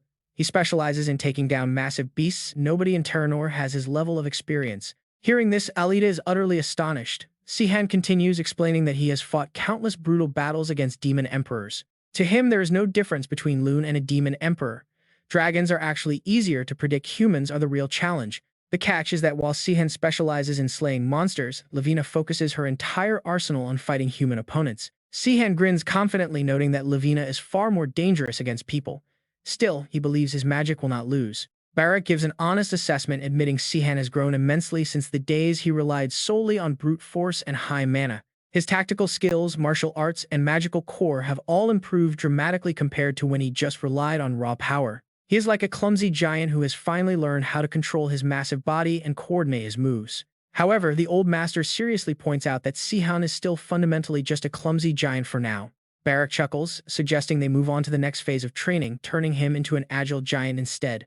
Sihan blinks in confusion at the strange description, pouting as he asks if the old man can explain things more clearly. Barak fires back, claiming he is being perfectly clear and tells him to figure out the answer on his own. Since Sihan is too used to gaining massive power-ups overnight, his core balance remains pretty shaky. Sihan quietly ponders this.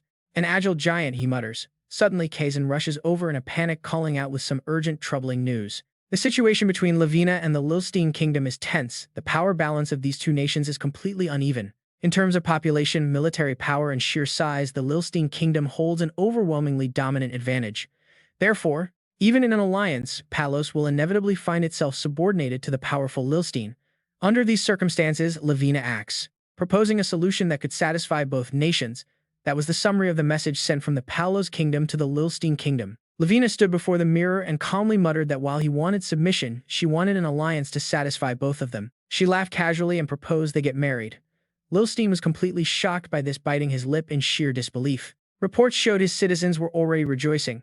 To think her kingdom would make such a bold proposal first, was this not a golden opportunity, Your Majesty? If the old bond between the revolutionary heroes has faded over the years, rekindling it through a grand marriage will not only lift the spirits of the public but also ignite the morale of the military. Though her personality is a bit concerning, without that fierce nature she would not be herself. Lilstein looked down, finally realizing he had been completely outplayed. A simple alliance would have been fine, as he could easily deal with her when the time was right. But the moment they became husband and wife, everything would change. A king who abandons his queen is labeled a tyrant by the entire world. Not even he could ignore public opinion, should he secretly have her assassinated to end this. But that was a ridiculous thought. After all, what assassin in this world could ever hope to successfully take down the legendary thief Queen Torn? He could not make a decision. What if he simply rejected the marriage offer? She was the type to betray him and run straight to Sihan. Lilstein covered his face and laughed dryly. Lavina was truly impressive. No ruler can ever truly escape the heavy interference of the world, Lilstein muttered coldly. Fine then, Lavina. Emperor Zenon Dan already proved that escaping it is impossible. He thought if she wanted to break free from it, the world's grip, he would happily oblige. Lilstein smirked, growing amused by her trap as he resolved to play along. If everything goes according to plan, he would no longer have to care about public opinion at all. He thought to himself that all she needed to do was become stronger than the world at sea. Meanwhile, Lavina relaxed, praising the weather. The weather is perfect. Now she understood why sailors compared the sea to a merciful mother. Is that not right, Captain Bobo? The captain replied that in truth it is during fierce storms that the sea reveals why she is called a merciful mother. You cannot openly show your true feelings to a quick-tempered mother, so you must use sweet words to flatter her. Lavina closed her eyes slightly, finding the logic amusing. What strange logic? Do all sailors really think that way? Lucas, standing nearby, observed that she seemed to be in a very good mood. Lavina admitted it had been quite a while since she last set sail. She told Lucas to relax, but he replied sternly that relaxing was impossible with enemies around. They could strike at any moment. Her leaving the kingdom was a golden opportunity for the holy kingdom of Jis. Given the gravity of the situation, it would not be surprising if they deployed their entire navy. In contrast, they only had Queen Lavina and 6 escort warships. Lavina gently reassured him, telling him it was fine. The Holy Kingdom would not dare to strike. They were not on a military campaign, but were simply escorting a bride to her wedding. Attacking a bride on her way to marriage was not something they would openly do. Lucas thought it over and realized she had a solid point. Even if the enemy launched a covert ambush, they could not deploy a massive force. The Queen's knights were not weak enough to fall to a simple trap. Besides, she was a legendary superhuman among superhumans, a god-class swordswoman. Not even the immortal witch, nor the mercenary king would dare to challenge her without showing up in person. Lavina speculated that old man Barak would not get involved. He was obsessed with money, but he still had his own standards. The old man did not particularly like her, but held no personal grudge. She stuck her tongue out, wondering if Sihan might personally intervene. She admitted she secretly hoped for it, but Sihan was not foolish enough to do so. Lucas was still confused, asking why they were deliberately heading to the heart of Lilsteinen. Lavina's tone shifted dramatically, as she explained she needed to see those Crimson Knights with her own eyes to uncover their true nature. Lilsteinen was keeping their identity an absolute secret. No one could predict the devastating consequences if the public discovered they were actually from another world, just like the legendary savior. Lavina thought smugly that a ruler's habit is to avoid uncontrollable situations as much as possible. That was why they guarded that information so fiercely. But now she could use the marriage as an excuse to step straight into their inner palace. It was the perfect chance to uncover their true nature. She arrogantly claimed there was nowhere the thief queen could not infiltrate. Meanwhile, on the ship, a plump sailor stared out into the distance, muttering that outsiders think you can sail anywhere on the open sea, unlike on land. But in truth, even the vast ocean has clearly defined paths, as long as they stick to their charted course. We will see them soon, so do not worry, mercenary. Sihan smiles and replies that he understands while Yen Nan sits nearby looking completely gloomy. Yen Nan is pretty disappointed he cannot join them because he is busy mastering his tyrant technique. A war is one thing, but crashing a wedding is a bit much, is not it? Sihan laughs sheepishly and says there is really no other way. Old man Barlos was right. Sihan cannot let others get dragged into his own personal matters. He turns around, adding that he would prefer to act alone, but his plan requires a truly massive amount of magic power. To fully prepare against Lavina, he needs Alita's help. Alita understands the situation perfectly and nods her head in agreement. She knows. Sihan warns everyone to be careful and not carelessly fall into the sea. Alita lets out a sigh, assuring him. Alita tells him not to worry, she won't get sent back home mid-battle. Sihan pauses, suddenly looking confused. He wonders why she brought up home. Ah, right, forced repatriation. After saying that, he looks away in embarrassment. Alita teases him, asking if he is simply worried about her. Sihan nervously turns away, telling her to just be careful. She grows serious, saying she will be fine since she has a protector. Then Kazan steps out and speaks up. The queen wonders how many years it has been since she saw Lavina in person, having only seen her through magic mirrors. Sihan silently looks at Kazan, questioning this sudden wedding. He is a bit confused about whether they are actually going all out. With Rustenard, Loin, and Lavina, anyone can easily see this is not a marriage built on real love. Kazan agrees, pointing out that this situation actually presents a pretty good opportunity for them. Sihan is surprised. He wonders what kind of opportunity she means.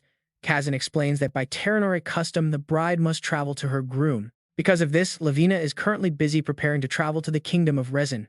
Normally, she would cross land. She would have to cross the Holy Kingdom X or the kingdom of Lo Tambo, but Sihan realizes she has no other choice.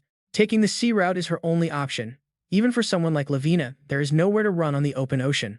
Sihan quickly gets to work preparing his next move. He thanks Kazan for the incredibly valuable piece of information. Before he can leave, Kazan calls him back, placing her hand over her chest as she speaks to him with absolute sincerity. She wants to join him. Since Lavina has allied with Lozin, taking her down is now her duty as a queen. Without Lavina, Lozina's military power will plummet, giving a massive advantage to their three-nation alliance. Sihan just stares at her. Kazan knows it is a tricky situation for him, so she speaks up first, promising she will not interfere in his personal fight with Lavina. She only wants to prepare for any unexpected incidents. Lavina has likely grown much stronger than they ever imagined, putting him in danger. Alita could also end up in serious trouble if things go wrong. Sihan cannot help but feel stunned. Protecting her safety is indeed a real concern. After thinking it over, Sihan realizes that Kazan is completely right. There is absolutely no guarantee against unpredictable events. He finally agrees, placing his trust in her hands. Sihan leaves the backup plan to her, since the powerful Heavenly Knights must stay behind to guard the Holy Kingdom. A strike force of 20 Blue Moon Knights, including Frella, is deployed to assist Kazan and Alita. This elite group will clash directly with Lavina's Queen's Knights. Suddenly, their scout spots something on the horizon. He urgently warns the crew that they have detected the enemy fleet ahead and spotted Queen Lavina. Lucas completely panics at the sight, ordering immediate battle preparations, but Captain Barlos calmly intervenes to reassure him. He tells Lucas there is no need to rush. Getting worked up so early does not suit a real sailor. If the enemy keeps approaching without responding to flag signals, they can strike then. It is not too late. They are not even within range of the enemy mages yet. Meanwhile, Sihan raises his hand and begins chanting. He calls upon the storm to bend its path, commanding the freezing winds to roar and swallow their enemies. And while Kazan and Alita can only watch as Sihan unleashes this incredibly massive magical power, he commands the wind to howl and the ocean to rage, bringing absolute chaos down upon the sea. A massive, violent whirlpool rises at Sihan's command. Lucas turns completely pale, terrified by this sudden phenomenon. Captain Barlos panics as well, shouting that a storm should be completely impossible at this time of the year. A panicked soldier runs up to ask if the rumors of Sihan summoning the storm are actually true. Kazan smiles proudly, confirming that Sihan is indeed an old friend of hers as the storm grows even wilder. Lucas grabs Captain Barlos by his collar, demanding to know what the hell is going on. The escort ships are already being swept away by the raging sea, and Barlos has absolutely no answers.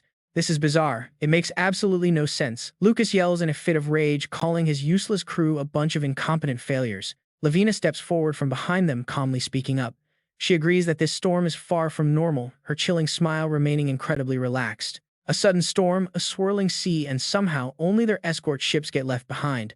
Such perfect timing cannot be simple coincidence. To manipulate the weather on such a massive scale, someone would need power on par with a top-tier overlord at the very least. Lucas grows highly suspicious, wondering if Lilstein triggered this chaos just to dodge a marriage.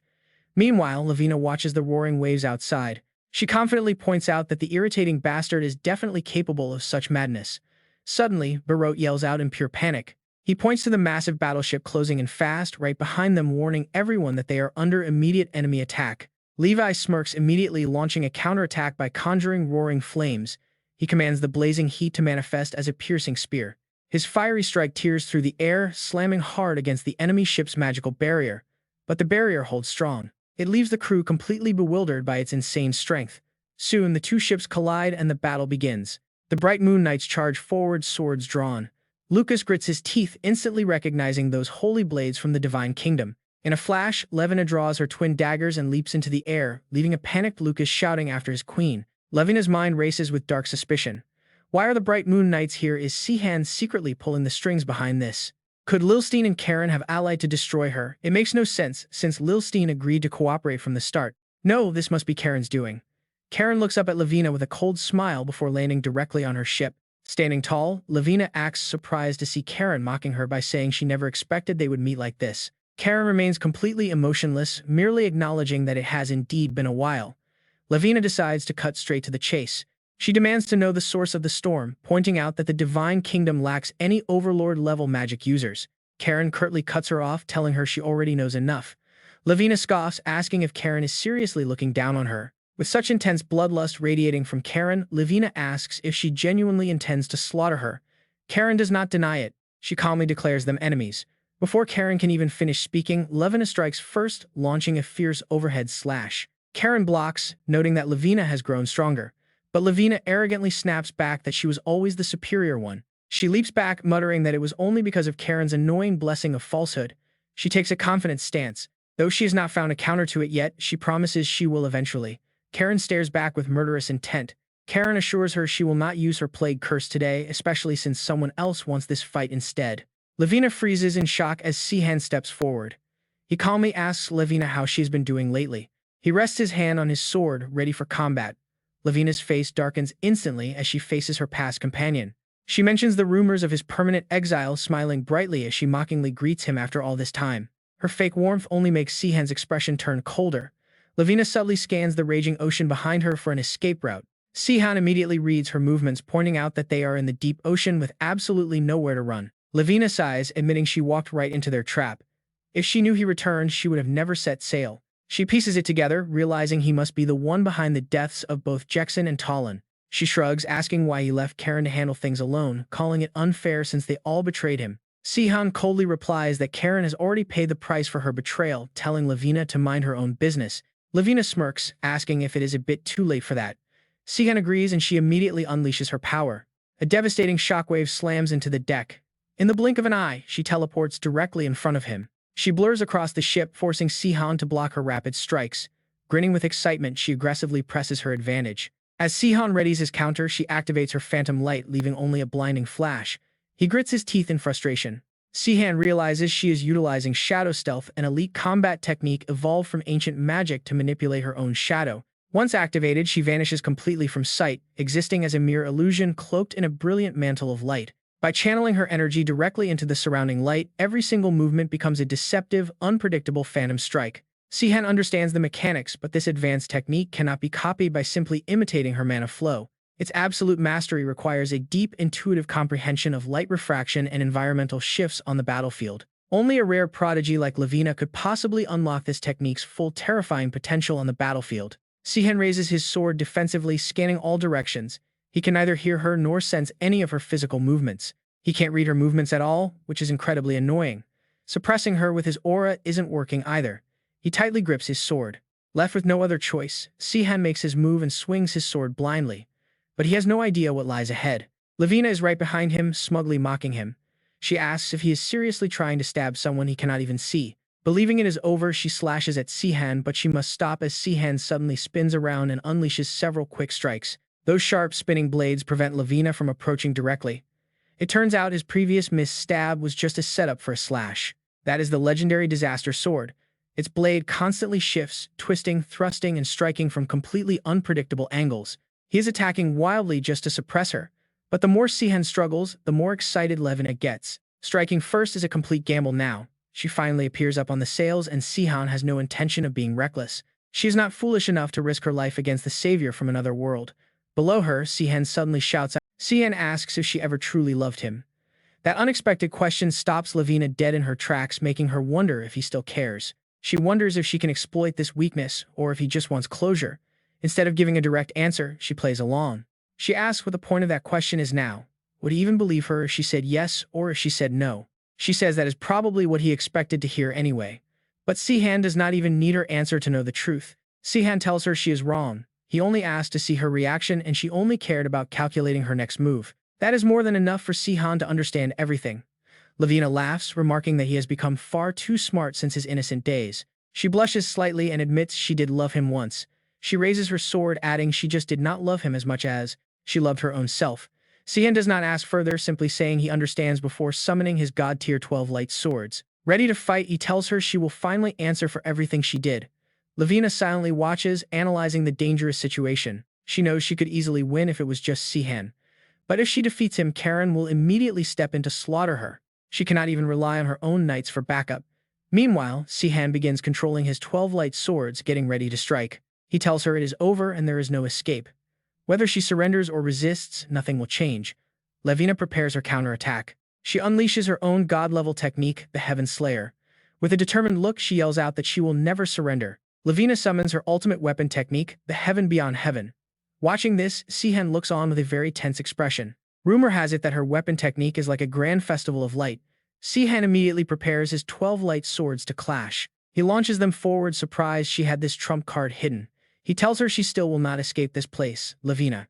Lavina looks down and agrees, admitting she stands absolutely no chance against both of them in the middle of the ocean. But she laughs arrogantly, declaring that she can still escape because that is simply what a master thief does best. As a flash of light passes, multiple clones of Lavina appear. Sihan is confused at first, but then realizes what they are. These afterimages begin to fade, turning into a blinding flash of light that vanishes completely before his 12 light swords can strike. Sihan is stunned, wondering if Lavina has really vanished. Nearby, Alita's eyes widen as she senses a very familiar presence. This familiar feeling is simply impossible. As the storm clears and the sky brightens, her knights quickly crowd around her in concern. They anxiously ask their queen what happened and why she suddenly appeared there. Lavina grits her teeth in pure anger. She furiously asks if they thought Sihan would never return, explaining she was forced to use her ultimate technique against him. The knights are shocked, wondering if she just used spatial teleportation. Meanwhile, over on Lilstein's side, the news is hard to swallow. Lilstein stands stunned for a moment before telling Lavina to stop talking nonsense. He agitatedly rejects the claim as completely impossible. He asks if she is sure she was not just too tired and misidentified him. Lavina crosses her arms, incredibly offended. She asks how he dares to speak that way to a holy warrior, finding the mere suggestion to be incredibly humiliating. She angrily adds that she lost a fortune because her knights were imprisoned, before confirming that Sihan has indeed returned to exact his revenge. He is the one who defeated their allies and joined forces with Karen. Lilstein remains quiet, highly skeptical of this news. He insists on verifying the matter first, unable to believe it. Later, Lilstein stands before the ancient legacy, touching its surface. This is the ancient legacy of Returnee. Within it lies countless magical secrets and legendary knowledge sealed away by the hands of time. Most records were buried because no one was capable of deciphering them. But now that Lilstein has successfully dealt with Seplon and the others, with the ivory towers now in his hands, he believes he is fully qualified to stand equal to the Emperor of Returnee. Lilstein commands the legacy to unlock its secrets. Instantly, magical runes and ancient texts begin appearing across the glowing artifact. He looks over the magical runes, trying to sort them. Much of the information remains a mystery, but he focuses on his priorities. Studying the spatial power of the Roland lineage, he skims through the records until his eyes suddenly lock onto a specific page. He stares in utter disbelief. So this is the secret behind the Roland bloodline's ability to open up spatial dimensions. Lilstein lets out a sinister laugh as the truth clicks. Of course, it makes perfect sense why that guy was so easy to extract. Looking up with a dark smile, he realizes Sihan has finally returned. Meanwhile, the nearby light gods are practically buzzing with pure excitement. Nobody expected their notoriously brutal emperor to show such sudden generosity. But even though he tries to mask his true feelings, the wedding is clearly happening. Lil Steen cannot help but smile from ear to ear. This entire arranged marriage might actually turn out to be a massive blessing in disguise. He speaks up first, telling Lavina that this union is actually useful since it helped him discover that Sihan has returned. Lavina glances over, asking if he originally thought it was a bad idea before wondering if Sihan will soon show himself to the world. Lil Steen shakes his head, acting too early will only ruin their advantage, so it is best to stay in the shadows for now. They have built up his reputation enough, and it is crucial that nobody catches on to the dark truth behind their alliance. Intrigued, Levin asks if he is already setting up a deadly counterstrike, pleading with him to share the details. Lil Steen flatly refuses, asking why he would ever tell her. Lavina casually threatens to sneak into his castle and investigate herself. That would only complicate things for both of them, prompting Lil Steen to nod in agreement and admit she actually makes a pretty fair point. As the ceremony begins, the priest invokes the sacred blessings of the sun and moon, officially declaring the two of them husband and wife. Deep in the forest, Finn orders everyone to stay on high alert because they are finally nearing the Cow River. Suddenly, a massive explosion rips through the path, throwing the knights backward as a voice yells out that they are completely surrounded. A smug brown-haired commander mocks the pitiful White Tiger Knights, asking why they still desperately refuse to accept their new rightful ruler. He demands their surrender in the name of the king.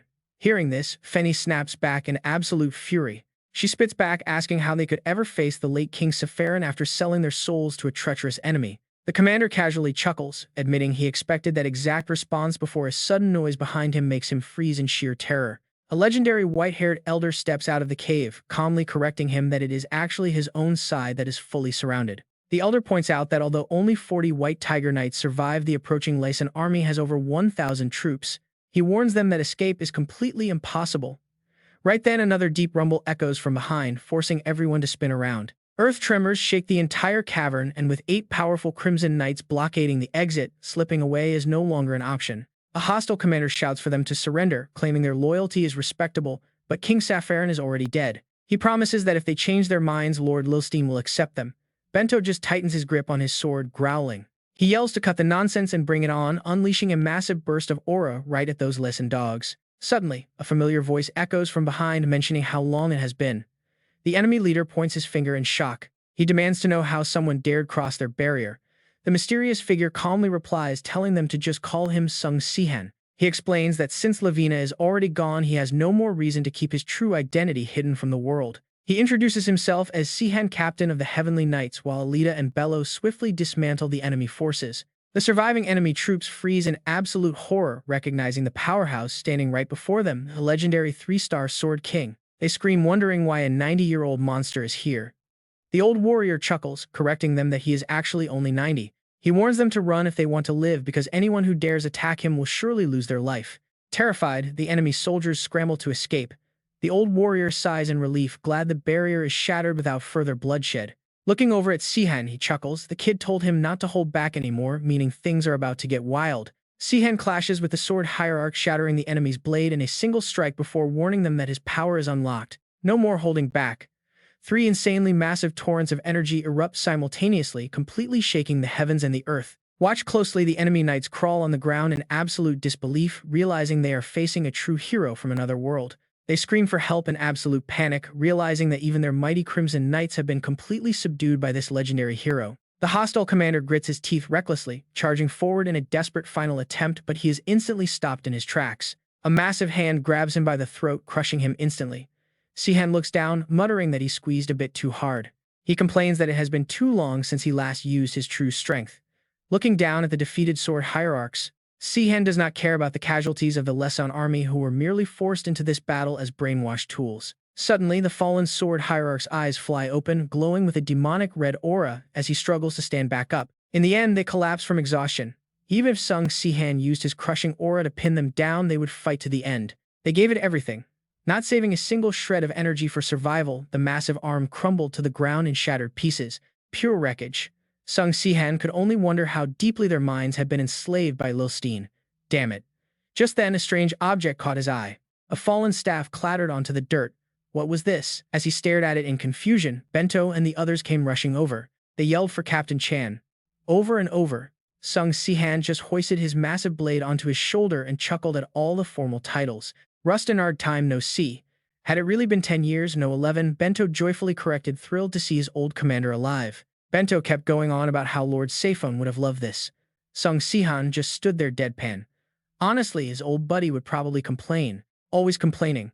Bento explained how after their capital collapsed and Safan died, they had no choice but to try and flee the country. They considered moving to Vetanbo or Chen. But in reality, they could not trust any of the three allied nations back then. So they stayed, surviving day by day. Bento slammed his sword into the ground, eyes shining with hope as he looked at the captain. If Captain Chan led the alliance, they could believe in it. The entire group knelt right there. Please lead us, we will follow. Sung Sihan agreed. No hesitation. He told them to pack up quickly because they needed to get out of the area before enemies noticed. But here's a massive puzzle. Why on earth did Lilstein use his own summoned troops as cannon fodder? Kelterono stepped up to analyze. Comparing it to the Emperor's cruelty, Kelterono had an idea. What if there was no limit on summoning but a strict cap on active forces? If a cap existed, then letting both sides butcher each other made perfect tactical sense. It simply cleared out the old to make room. A meat grinder. To a tyrant who only viewed human lives as numbers on paper, such a horrible scheme was completely normal. Sung Sihan grimaced.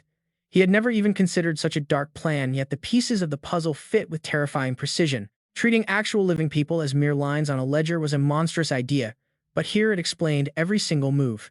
Kelterono scratched his head, admitting he was kind of the same. Kazan then turned to Sung Sihan. What was Lilstein's ultimate goal? To make the strongest warriors of Thoa destroy each other before they could ever unite. Sung Sihan nodded. Yes, exactly. A direct counter. He smiled and suggested they band together first. Standing up, he ordered the group to move out immediately. Destination Saon. They had to win over the resistance forces. Soon they arrived at a formal gathering for the allied nations. Formal greetings. A young noble bowed low, welcoming Emperor Roan and Queen Kon, while identifying himself as the proud son of Jessinga. Another man stepped forward. Roan, brother of Theo Lavina, greeted them warmly, while Kazan introduced himself as a minister of Grong Lei. Standing right behind them, Kelterono cleared his throat with a loud cough. He smiled, ready to shift attention back to their main guest. He chimed in. While this grand summit was technically reserved for kings, they all knew there was someone else of massive importance, presenting their trump card. Kelterono gestured proudly towards Sung Sihan, introducing him as the legendary savior from the Otherworld of Seong Chan. Sung Sihan smiled awkwardly, wondering if such a flashy welcome was really necessary. With that, the official Three Nations Summit finally began. Talk about a fast meeting. The historic summit wrapped up in under 10 minutes, though the kings normally would have debated for hours. But with their savior backing them up, a common stance on the alliance between Lei and Lavina had already been quietly established. A complete breeze. Sung Sihan turned to Kelterono with a puzzled look and asked why they had even bothered to meet. The explanation was simple. The main goal was just to gather their core leaders in one place. Kelterono gave him a playful wink. A crucial step. After all, having the heads of each country bond directly was the perfect foundation for their future cooperation. Kazan laughed, saying Kelterono had not changed a single bit. As the relaxed meeting continued, Kelterono just kept talking and talking, endlessly chatting. He looked at Kazan with a smirk, teasing that strangers would probably mistake her for his own young niece. Kazan shot back. Kelterono was still quite young too. Roan chuckled, noting that at nearly 40, calling himself young was a stretch. Sung Sihan grinned, asking if Roan was not actually older than Kelterono by 2 years. Roan corrected him. 3 years, actually. Kazan immediately used her chains to pin Sung Sihan down, reminding him that discussing a lady's age was completely off limits. He quickly apologized. Watching them banter, young Ai silently observed the group. To him, they did not look like kings at all. More like old friends. Back in the revolution, they had fought side by side. Even at 10 years old, the atmosphere felt incredibly warm. He wanted to join in. Ai finally spoke up, mentioning he heard Roan's brother and his own father were like sworn brothers. Best friends, basically.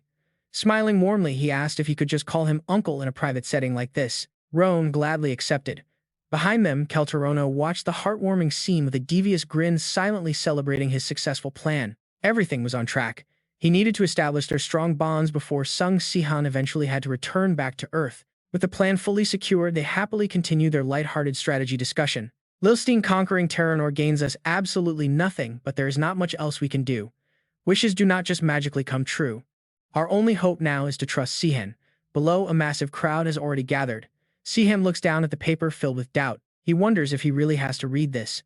Doesn't it sound way too arrogant? But a task like this requires that exact level of arrogance. Sihan takes a deep, calm breath before projecting his voice. Citizens of Teranor, blessed by the moon and the sun, hear me now. In front of the massive crowd, Sihan boldly declares his return.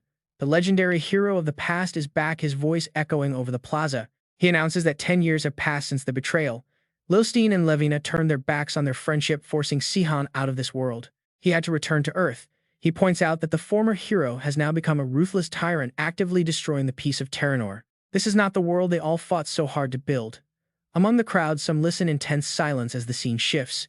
Inside the palace, an intelligence spy reports that the rebels left Cho and Safaran out of the speech, which makes sense given their three-nation alliance. Lilstein only smiles, remarking that his past ignorance was slightly painful.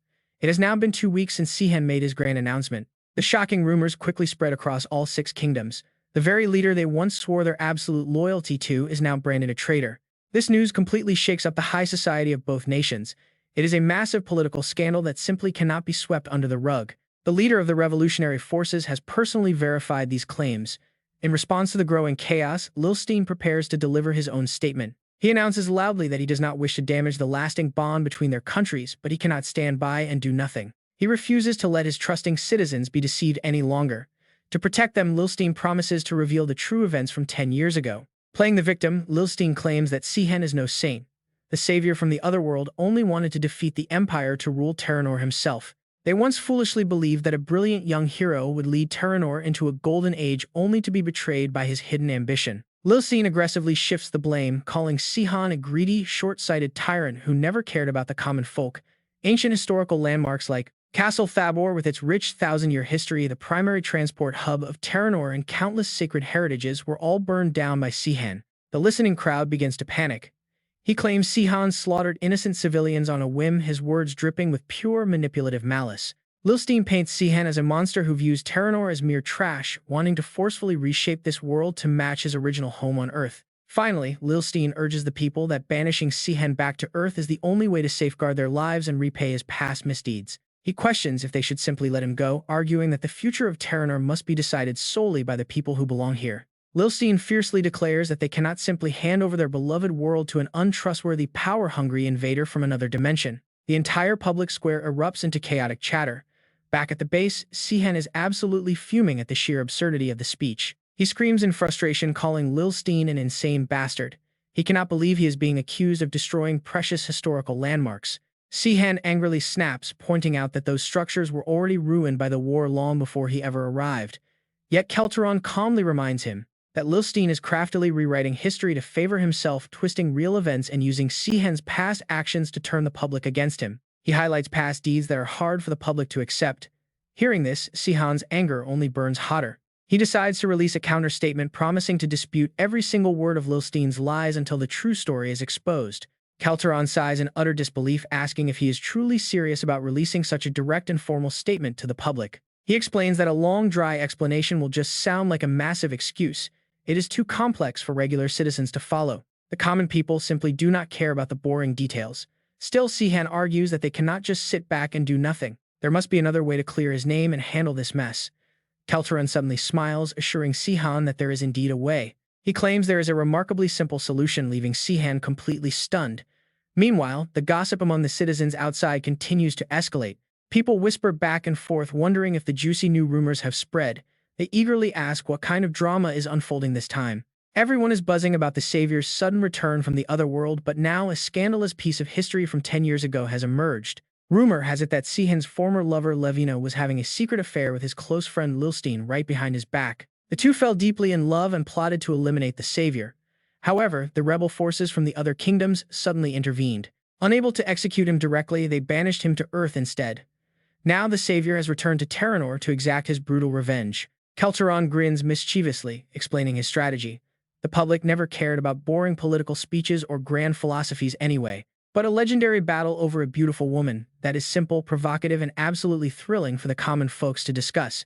With a highly sinister smirk, he notes that once this juicy rumor spreads, absolutely no one will care about Lilstein's political speech. A man who stole his best friend's woman instantly loses all credibility. Sihan can hardly believe the brilliant simplicity of this scheme. He quietly praises Teran's genius plan. Fighting dirty with rumors is exactly how they are going to win this war of words. She really is a deeply scheming person. He confidently puts his hands on his hips, enjoying the thought of how absolutely miserable Li Xin must be. Meanwhile, Li Xin is clutching his throbbing head. He is desperately trying to figure out a way out of this ridiculous mess. Lahia chimes in to agree. Nobody expected Chan and Kazan to pull off a scheme like that, let alone turn this into a sudden backstab. He is quite curious since Chen must have an incredible strategist on their side. Does Ronbi seriously have someone that capable? Li Xin recalls that Lo Tonber's guardian duke is Kelteron Zenon, a man with a mage's build but the sharp intellect of a predatory beast. But he immediately dismisses the idea. No, absolutely not him. He is likely just a puppet while the real strategist pulls the strings behind. Shaking it off, Li Xin gets back to the main point. Finding the mastermind's identity is not their top concern right now. Their main priority is resolving this messy situation, so what should they do? Deep down, he cannot help but feel incredibly anxious. While his forces are still overwhelming, small divisions are starting to sprout and he can only fully control a few of his trusted subordinates. If Lavina fails in her battle against Chen, then nothing they do will matter. Suddenly, Li Xin's eyes grow intensely sharp. Damn it, he mutters, turning around to leave. Staying here won't give them any answers, and they must find a way to strike back. His expression turns dark as he schemes. There is simply no other choice left. They must shorten their timeline even if they must lower their goals to do so. Meanwhile, Lavina flashes an unpredictable smile. Later that night, someone is lurking in the palace corridors. Li Xin warily looks around the palace, muttering under his breath as he casts a quick detection magic circle to sweep the area. Relieved that no one is around, he slips inside. He knows that entering the Red Demon Tower requires crossing through multiple magical barriers. Even someone like Lavina shouldn't be able to sneak past them without leaving a single trace. Suddenly, Li Xin's hand begins to glow with a brilliant light. But incredibly, someone is tailing him as Lavina follows close behind him with a highly mischievous grin. She quietly praises his perfect barrier work, thinking how impressive he is. There really is no conventional way to sneak past it, but humans always have a weak point. The courtyard ahead looks like a simple pink plaza, but invisible barriers are placed everywhere. At that moment, she only needed to follow Li Xin's shadow, but doing that meant she could still get caught if he decided to use tracking magic. By timing it perfectly and hiding inside this silver light assassin, her presence would look like nothing more than a natural part of the surrounding terrain. She slowly steps down, finding the trick almost disappointingly simple. But then again, the absolute best way to fool an opponent is to use a trick they assume is too obvious to try. Wait, what's that? A sudden noise stops her dead in her tracks, just as she was about to uncover the secret. Stopping in her tracks, she finds it increasingly bizarre the deeper she goes. Why on earth did they dig this far underground?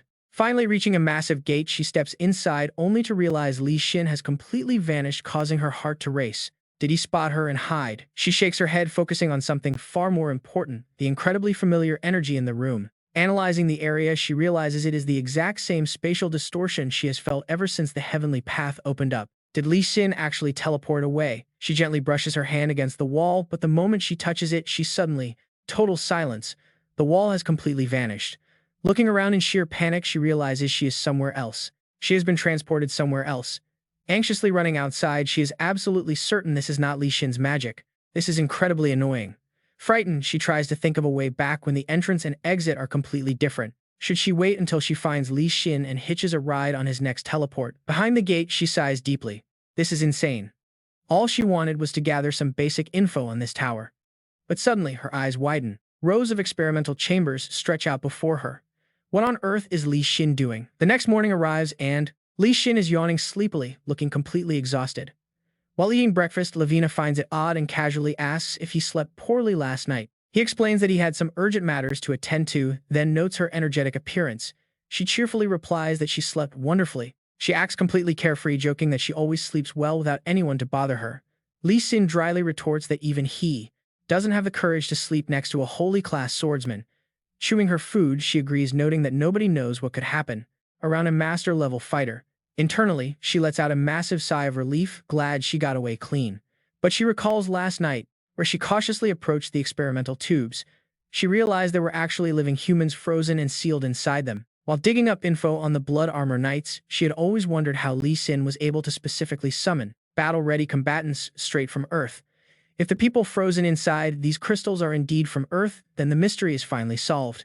He is not just summoning strong people, he is actively filtering out those who can fight. Looking closer, she notes that almost all of them are women or elderly, confirming her theory. Some people from Earth are simply they are too weak to join the Crimson Knights. But why not just slaughter them instead of leaving them behind? It is to keep them as reserves. Suddenly, Lavina's entire body shuddered once again. This time she found herself back in her original room, standing there completely stunned in disbelief. She made it back. Safe at last, but she still lacked any truly valuable information. No, she must not get greedy. Being greedy is dangerous. A sinister smile spread across her face. Pushing her luck past the limit again might mean she would never return. At least she had a very useful trump card now. That was enough for today. Soon, the Three-Nation Alliance army began to march. They moved out under Chan's direct orders. The presence of this otherworldly savior was so immensely powerful that most of the enemy forces surrendered immediately. Indeed, Lilstein's forces surrendered without a fight. By the 25th day, Commander Chan and his unit successfully reclaimed Elang, the capital of Sihan. Sihan loudly announced to the crowd that the kingdom now belonged to its true emperor, leaving everyone to wonder who that actually was. Some questioned if the late ruler of Sihan had ever married. Those words seemed to stab directly into the old commander's heart. Another added that the king had an empress and several concubines but no children. Someone else asked if any other relatives survived. They were told that all relatives had tragically perished during the conflict. Sihan rested his chin on his hand, falling deep into thought. Among Sihan's citizens, there was one person of the perfect age and high reputation, someone both the people and officials would willingly follow. Sihan pointed and said that he was the perfect fit. Brendel asked in sheer confusion why everyone was suddenly staring right at him. He quickly denied it, insisting that Commander Chan was far more suitable. Karen smiled and explained that Chan could never be king. If Chan took power, he would become an emperor instead. Brendel frantically protested, claiming he was just a simple military officer. He knew absolutely nothing about politics and feared he would only drag the kingdom down just like Zexengard and Teelan did. But Karen pointed out that simply worrying about such things already made him completely different from those corrupt, power-hungry rulers. There was absolutely no need to worry. And just like that, Brendel officially began his reign as the newly crowned king of Sihan. The scene shifts to the training grounds where Sihan takes a deep breath. Channeling his inner power, he unleashes a devastating secret technique. A massive wave of energy explodes outward, but Sihan remains unsatisfied. Even with the perfect internal flow is still not enough. He simply cannot master the divine weapon's ultimate technique on his first try. Suddenly, a very loud shout echoes nearby. A bright burst of magic shoots straight up. Standing nearby, Sihan mockingly notes that Alita is not having much luck either. She scratches her head in embarrassment, admitting she still cannot control it. Her usual fusion spells are failing because her magic keeps growing. She has no idea why her mana keeps expanding on its own. Sihan teasingly suggests that perhaps the universe is simply answering her prayers. Annoyed, she asks him to stop with those lame dry jokes. Just then, an allied soldier rushes over to find the commander. The messenger frantically tells Sihan to return to his room immediately because an unexpected visitor has just arrived to see him. Sihan repeats the word guest in absolute disbelief. Rushing over, he swings the door open to find two familiar faces waiting inside. Sylphus greets him with a warm smile, thrilled to see him back, while Isek remarks that their commander has changed quite a bit. Sihan is overjoyed to see them alive. The visitors are actually 4 veteran members of the legendary Azure Knights, including Conan and Sphing, alongside Isek, who once served as the vice commander. Sihan eagerly steps forward, asking where they have been hiding all these years. He asks if Conan is doing well too. Sylphus cheerfully explains that they simply traveled the continent, wandering wherever the wind took them. She happily reveals that she hid her past and became a farmer. Meanwhile, Conan is back home taking care of their 2 children. Raising kids is exhausting, but he is incredibly happy. Sylphis admits she lives so peacefully that she never heard rumors of their reunion. However, word of an otherworldly savior's triumphant return eventually reached her ears, which is exactly why she made the journey here. Now that their legendary commander is finally back, the other members will surely follow. Suddenly, Isek grumbles with a look of annoyance. He mutters that he cannot believe those 2 got married behind their backs, grumbling about how he always knew they acted suspicious. Sihan can only watch in utter disbelief, joking that Isek seems far more interested in romance gossip than celebrating his return. Deep down, he is stunned that even Lilstein, who knows Lavina so perfectly, was fooled so easily by these wild rumors. The rumors are working like a charm. Elsewhere, Lavina puts on a dramatic show, weeping about how she cannot live like this. She happily breaks character, bragging that she had always wanted to deliver a classic dramatic line like that. Lilstein simply sighs. He tells her to take things seriously, reminding her that she needs to return to the Palos Kingdom to pacify the local nobles. Lilstein calculates that this is a highly golden opportunity. Since Brendel has officially ascended Safon's throne, he will definitely be tied down. As king, Brendel cannot freely wander outside his castle. Plus, with Safon's White Ivory Knights separating from the allied coalition, their plans will be easier. Things will be much easier. Lavina teasingly reminds him that since Sihan is back, the Azure Knights will inevitably regroup soon. Once those legendary knights gather under his banner, their combined power will far eclipse anything they could ever muster from their allies. Rilstein confirms it, admitting she is absolutely right. The man is extremely cautious, meaning they cannot attack first. Rumors about the Triple Alliance are spreading faster than expected, freezing their plans until they can regain total control. Lavina listens to the plan with keen interest. That is why the Palos Kingdom must act, deploying 40 Crimson Knights. These elite units can wield tyrant skills to tear the Triple Alliance apart. Lavina smiles coldly and makes a demand. She demands 80 of them, arguing that if he is using his beloved wife as bait, he must take responsibility. Rilstein scowls but ultimately agrees to the terms, muttering a curse and telling her to do whatever she wants. She promises to bring home absolute glory before turning to leave, leaving her husband in complete silence as the door shuts. Alone, Rilstein lets out a frustrated yell, cursing that this is exactly why people say marriage is absolute madness. The scene shifts to Sihan collapsed on the training field, sighing deeply after another failed attempt at his martial arts. He cannot grasp the 8-direction sword technique, nor Loana's Radiant Sunday. Mastering these skills is proving to be incredibly difficult. Alita approaches to ask if he wants to eat. Sihan asks if Zenon is cooking today, but she shakes her head. Since it is palace food, Sihan decides to eat later. Alita sits beside him, asking if he is still struggling. Sihan scratches his head and admits he is close but still cannot fully grasp the exact secret of the technique. He simply does not understand the concept of void velocity. Alita gently reassures him, telling him not to be so hard on himself. She advises Sihan to just do his best and ask for help whenever he needs it, which is more than enough. Her kind words lift his spirits, and suddenly Sihan has a breakthrough as his eyes light up with sudden realization. Alita looks at him in confusion, but Sihan happily thanks her, realizing she just gave him the key to the puzzle. Alita is briefly stunned by his reaction, but quickly replies that real gratitude is shown through actions, not just words.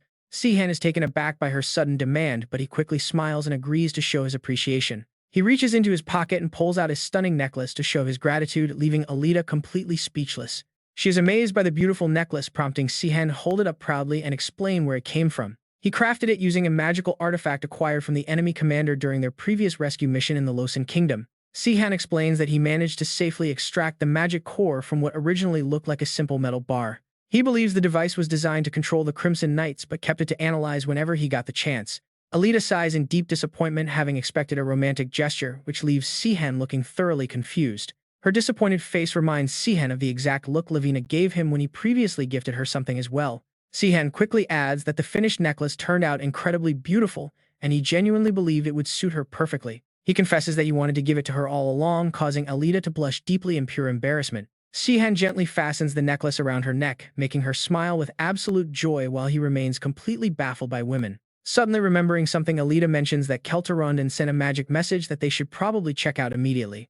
Sihan freezes in realization before the two head inside, where he stands ready to receive the critical transmission. Sihan stares intently at the communication mirror as Keltarondon greets him, asking if the connection is clear on his end. Sihan confirms the line is working, though securing these magical channels from the enemy Tower Master is always a hassle. Fortunately, having Sihan's trusted old ally working inside the kingdom makes bypassing their security much easier. Sihan asks what is going on, noting they still have 8 days before their next scheduled regular report.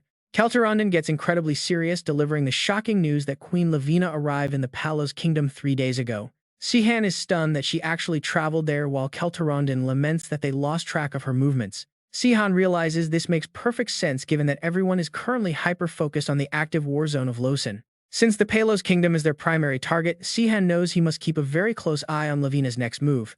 Keltarondon adds that the Queen's main forces remain in Losan, meaning Lavina likely crossed the border entirely on her own. She is likely hiding her true identity, blending in with refugees using her exceptional shape-shifting and disguise magic. Sihan finally understands why they missed her, but he is still disappointed that she fell into the exact same trap. Keltarondon urgently explains that Losan needs to buy precious time to secure their control over the rebellious nobles. In order to buy that time, the kingdom will use Lavina to directly disrupt the stability of the Triple Alliance. He details how the alliance must neutralize Palos first to finally bridge the massive gap in their military power. They had to balance their forces against the Crimson Knights. Ultimately, the Palos Kingdom was the key, and it seemed unlikely Lilstein would let Lavina return empty-handed. Sihan speculated that they would definitely send the Crimson Knights with her. After all, nobody on this side could recognize their earthling faces, meaning the knights could easily blend in. Keltarondon slowly came around to that exact theory. He agreed, noting that out of about 100 knights, they likely kept 40. It seemed even Lilstein dared to underestimate his own safety. Sihan countered, reminding the Duke of an old saying that letting your guard down is the perfect moment to be completely deceived, something Lavina herself used to say. Those words immediately struck a chord with Keltarondon. His gaze grew icy cold and his voice took on a deadly serious tone. If Lilstein genuinely did not care about his own survival, would they really be crazy enough to send every last Crimson knight to Lavina. If that happened, dividing their own forces would put them in serious danger, but Sihan pointed out that the situation was far more complex. Folding his arms, he noted they would not know which path was right until they actually faced them. Meanwhile, back at the Palos Royal Palace, a soldier announced that the prisoner Jordan had spread baseless rumors, defamed the queen, and incited the public, committing treason. A declaration was made this crime could only be paid with death. The guard demanded to know if the prisoner had anything to say in his defense. Jordan only stammered in silence as the blade rose high. With no answer, a booming voice ordered the execution. Everyone in the Palos elite knew how favored Jordan was by Queen Lavina herself. Her ruthless decision to execute him sent shivers down the spines of the high society. Lavina quietly noted that using fear to suppress the masses came with a massive drawback. Bobs softly interjected, arguing there was no other choice. It was not a perfect plan, but it was their best option right now. The captain seemed highly amused. As expected, the rumors had run rampant, though he still found the premise pretty bizarre. Imagine betraying an otherworldly savior all for blind love, as if their queen would ever do something so sweet. Lavina laughed highly, praising him for knowing her so well. He truly was a fitting captain of her elite royal guard. She teased, asking if he was disappointed. Bobs quickly waved his hand, insisting he respected the savior deeply, but right or wrong, his allegiance remained with her. Loyalty and love were separate, and his devotion was hers alone. Lavina felt a bit guarded, calling his personality downright bizarre. Bobs laughed it off, claiming that very quirkiness was why he stayed by her side. Sipping her drink, Lavina noted they had frightened the nobles enough to prevent rebellion. However, some still harbored dangerous thoughts, and she wondered how best to handle those lingering dissenters. Sitting up, Bobs questioned if it even mattered, predicting this conflict would not drag on for very long. Her face lit up. She agreed, leaving them with only 2 cards left to play as she smiled wickedly. They could either strike first or wait here to repel the alliance. Meanwhile, the 3-nation allied army had successfully reclaimed Seone and gathered in Lunder to rebuild their forces before marching on Palos. Assad eagerly reported that all their elite lancers and 2,000 soldiers were ready and awaiting orders. Ho Chen added that the White Tiger Knights and 8,000 northern troops were fully mobilized. Kazan reported their 3,000 moon soldiers were set. Still, Kelteron warned that even these numbers might not guarantee victory. The real threat remained the sheer number of Crimson Knights under Lavina's control. But Sihan confidently shut down the worries, stating this was plenty. Sihan declared they would officially march in 10 days. Meanwhile, Lavina was receiving her own detailed scout reports. According to their calculations, the enemy's vanguard was expected to arrive in exactly 12 days. Smiling, she asked if they would finish preparations in time. Bobs admitted a few extra days would be ideal, but it was manageable. However, he dropped a bombshell. Joshua had apparently set off on his own toward Tabor, claiming he would personally slaughter the otherworldly savior for his queen. The news left Lavina completely stunned. She demanded to know if Joshua had lost his mind. Even she knew they could not underestimate Sihan. Bobs teased her, suggesting that sacrificing his life for a woman was simply a man's ultimate display of love. Lavina smirked in self-absorbed vanity, playfully wondering if she was truly so gorgeous that men would throw their lives away. Bobs smoothly agreed that she was as stunning as a goddess, though her actual soul was more like a viper. With a dry chuckle, he noted they had nothing to lose by letting Joshua throw himself into the meat grinder. If they got lucky, his reckless crusade might actually buy them a few precious days to prepare. But he possessed a massive unfair advantage that allowed him to rise above all others. Joshua was an absolute stunner of a man, easily catching the eye of Queen Lavina. Since his combat skills were too weak for the royal knights, she created a special position. She appointed him to her personal group of elite assassins, keeping her handsome toy very close. Using the lethal arts he learned directly from the queen, Joshua swore to prove his actual worth. To him, no matter how powerful that savior claimed to be, he was still just mortal. He resolved to tear out Sihan's heart and present it directly to his beloved thief queen. Meanwhile, Sihan felt a sudden chill run down his spine while Alita gasped in excitement. She read the ridiculous title of a new romantic book aloud with a huge grin.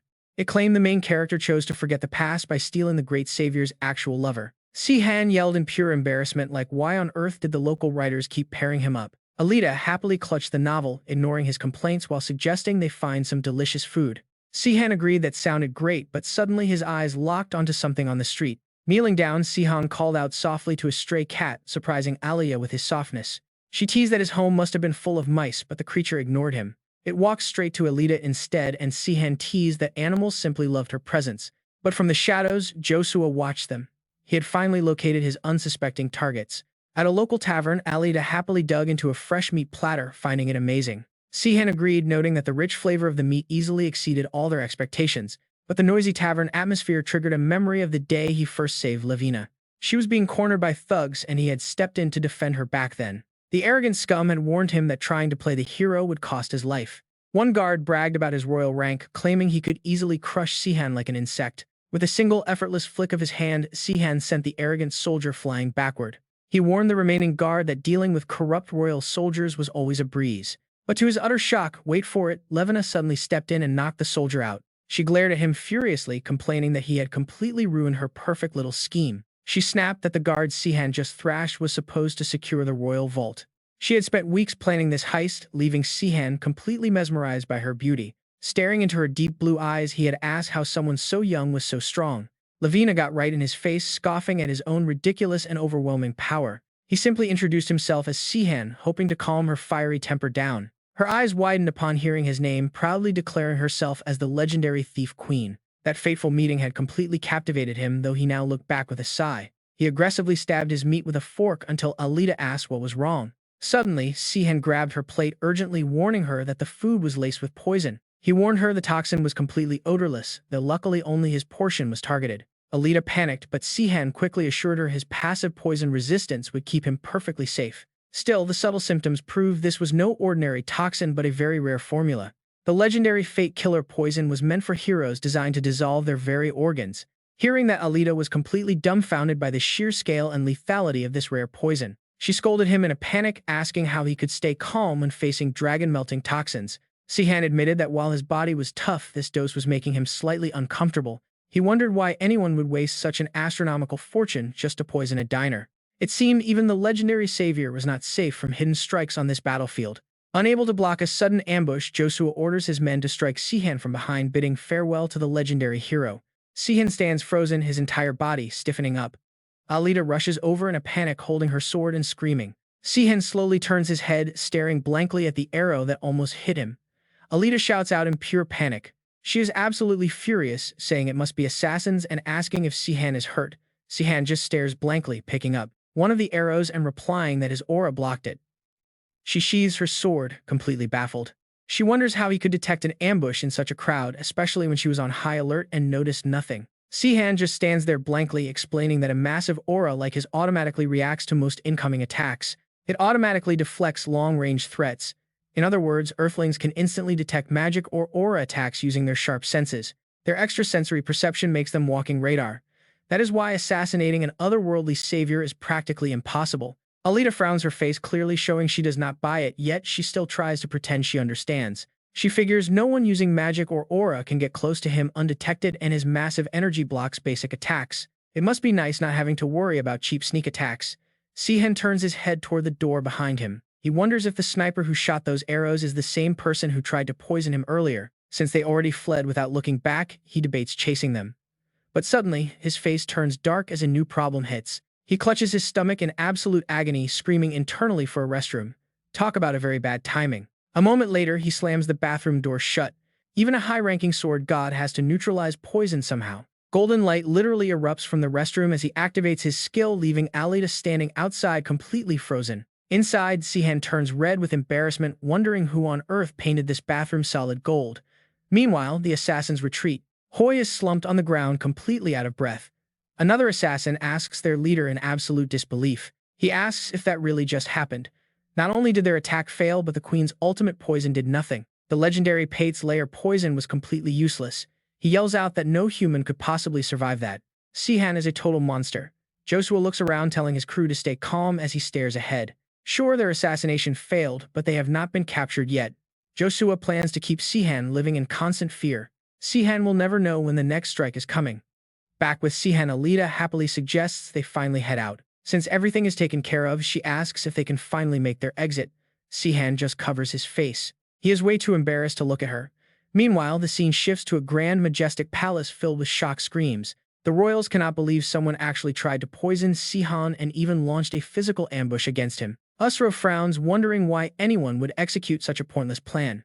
Barita steps in to offer a theory. She argues they clearly did not intend to kill Sihan and were likely just putting on a show, as suspects robbery instead. Ronan seems far more dangerous than expected.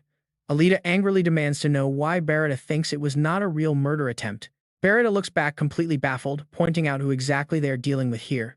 Then the old man chimes in. He calmly points out that to actually kill Sihan they would need at least 6 ancient dragon traps. Throw in 20 tier 9 hellfire magic circles and maybe they would stand a tiny single-digit chance of success.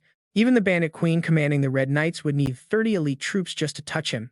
Alita is left speechless. She wonders what kind of absolute monster life Sihan lived 10 years ago. Sinfis raises his hand to agree. He notes that a failed attempt of that scale would waste too many resources, so nobody would risk it. Sihan just stands there listening to their crazy calculations. Essentially, this hit job was completely uncoordinated and utterly sloppy. It lacked both a real motive and actual skill. Crossing his arms, Sihan points out the real issue. He cannot just let this go because that poison is ridiculously expensive. Who were they targeting with such priceless toxin? Kelteronin steps up with a pretty simple suggestion: why not just go ask the culprits directly ourselves? He claims he only needs 3 days, but his knights immediately panic. This city is their territory after all. Sihan helplessly watches them negotiate. The local knights look pretty shocked by his sudden demands. They claim it is impossible, but Sihan clarifies he is not asking them to capture the culprits. They just need to locate them. Even so, finding assassin groups in a few days seems completely absurd. One of them asks if Sihan even realizes just how incredibly massive the city of Ronin actually is. 3 days later, Kelteron proudly shows off his success, announcing they finally found them. Sung Sihan looks at the captured Josua in utter shock, to the ground in absolute surprise. It was so fast, how did they find them so quickly? The buzz-cut man starts explaining. The people of Xenanin are a tight-knit community, making it easy to spot strangers. The Sky Knights also help lock them down. Sung Sihan is so impressed he offers a direct compliment. They say everyone has their own strengths, and he is genuinely impressed. Kelteron stares down at the struggling Josua and begins his interrogation. Who sent you here? Looking at that pretty face, it must be the Queen of Thieves. Stroking his beard with smug confidence, Kelteron acts like he already knew everything. He knows the assassin will stay silent but boasts that he can easily guess his identity. After all, nobody else is quite that handsome. Kelteron drops a name that turns the assassin pale. Josua Granadas, did the Queen of Thieves finally abandon you? He kneels down with a look of pure contempt. Why else would she send one of her pretty boy toys on a suicide mission? Sung Sihaning, a lover to assassinate the savior of another world, is basically handing him a death sentence after all. Josua completely loses his cool and screams that the queen would never do that, claiming he was the one who decided to attack. Kelteron smiles to himself, hardly believing the idiot fell for a total bluff. He gives a mocking grin. The Queen of Thieves is past her prime, Kelteron sneers. Hearing this, Josua can no longer hold back his fury. He snaps, telling Kelteron to shut his mouth. Kelteron gloats silently. The guy really is handsome but far too stupid to keep around. Dusting off his hands, Kelteron stands up and turns to his still dazed Sung Sihan, announcing that the case is officially closed. Helplessly throwing up his hands, Kelteron sighs in pity. The guy is just a dummy and Lavina has absolutely no hidden agenda here. Sung Sihan crosses his arms and sighs. Scratching his head, he looks down at the defeated Josua with a look of pure disappointment. He wonders if this is seriously the best assassin she could find after betraying him. What a massive waste of 3 whole days. Placing his hands on his hips, Kelteron assures him that this little distraction won't affect their tight schedule anyway. Just then a guard bursts into the room, panting heavily, shouting that there is an urgent emergency for Kelteron and Captain Sung Sihan. An anxious Kelteron rushes forward to ask what happened, but the guard can only stammer as Sung Sihan watches in growing concern. He blurted out that assassins from the kingdom of Phalos had arrived.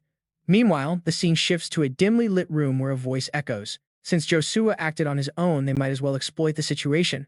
Levina closes her eyes and commands a shadow to appear. Immediately, a dark figure emerges behind her.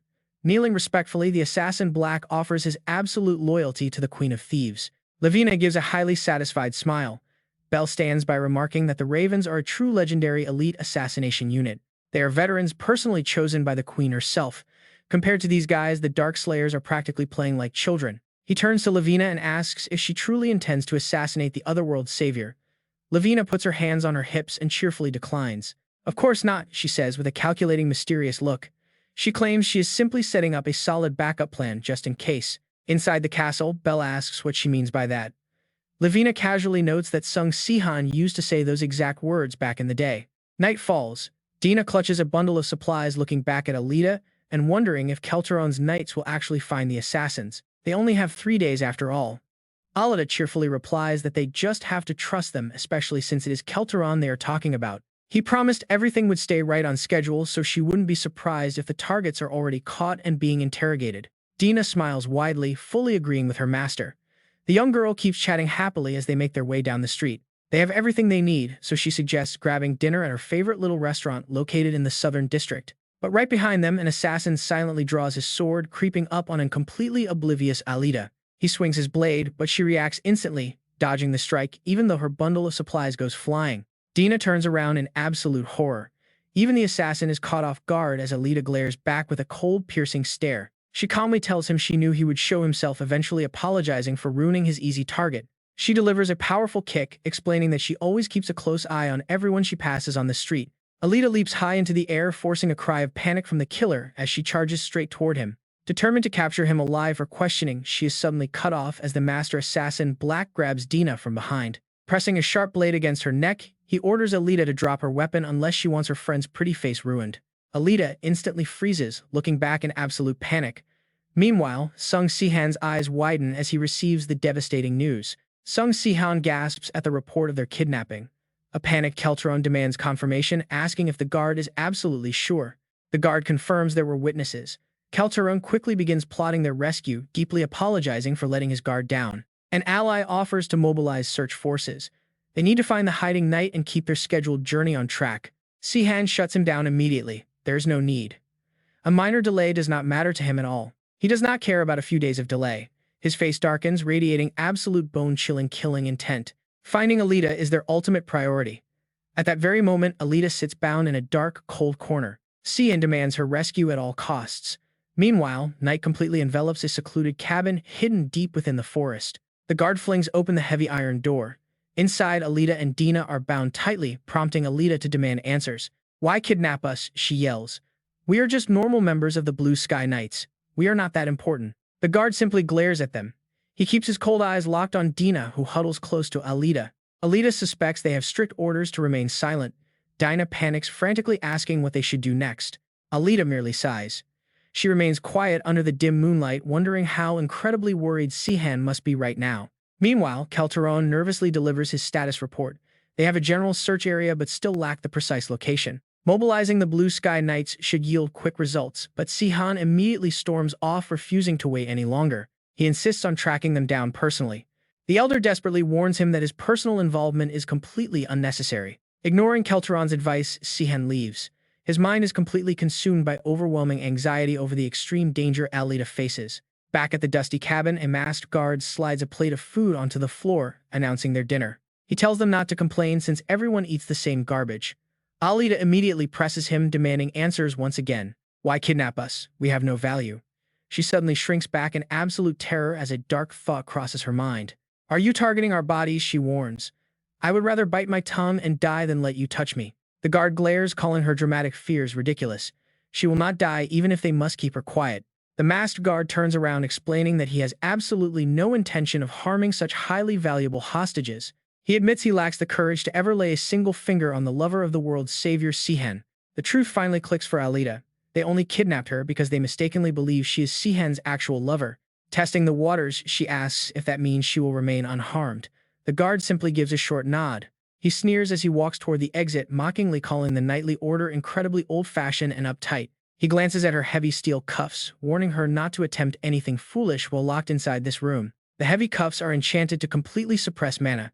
Even a Tier 7 mage cannot hope to break free from them. With a simple wave, the guard departs, promising they will remain safe as long as they behave themselves. Left in silence, Alita feels deeply relieved that they are completely oblivious to her true connection with Sihan. If they knew, they would have killed her long ago. She looks at Dina and resolves to escape. "We cannot just sit here waiting for rescue," she urges. "We must find a way out right now." The assassin planned this meticulously, knowing exactly how much mana and aura she possessed before launching the attack. However, they overlooked one massive detail. Alita wonders why her magic behaves so strangely under these heavy restraints. Standard explosive spells should be completely impossible to cast right now. Yet her reserve mana is somehow constantly growing. It rises even while she sits completely still. Taking a deep breath, she begins to quietly channel her magic. Energy floods into her palm. Her growing reserves prove she is no longer the weak mage she once was. And a 7th tier mage. As the pages unfold, Black hasn't slacked off on preparation. He doesn't just calculate Alita's massive aura and mana capacity, but he also reinforces his trap to counter any hidden potential she might still possess. It seems her mana affects the heavy shackles, which slowly crack before shattering completely. The speed of Alita's magical growth is Absolutely insane. An offensive magic spell quickly frees Alita, sending a massive surge of raw power blasting straight outward in a flash of blinding light piercing the dark ancient forest. As the thick smoke clears, Alita and Dina finally appear. She stands protectively in front of Dina, declaring that this is their chance to escape. Around them, concrete scaffolding collapses into ruins. The guards panic, wondering what is happening and if the otherworldly savior is attacking them. They shout to move over. They're immediately ordering anyone who can still move to quickly grab their weapons.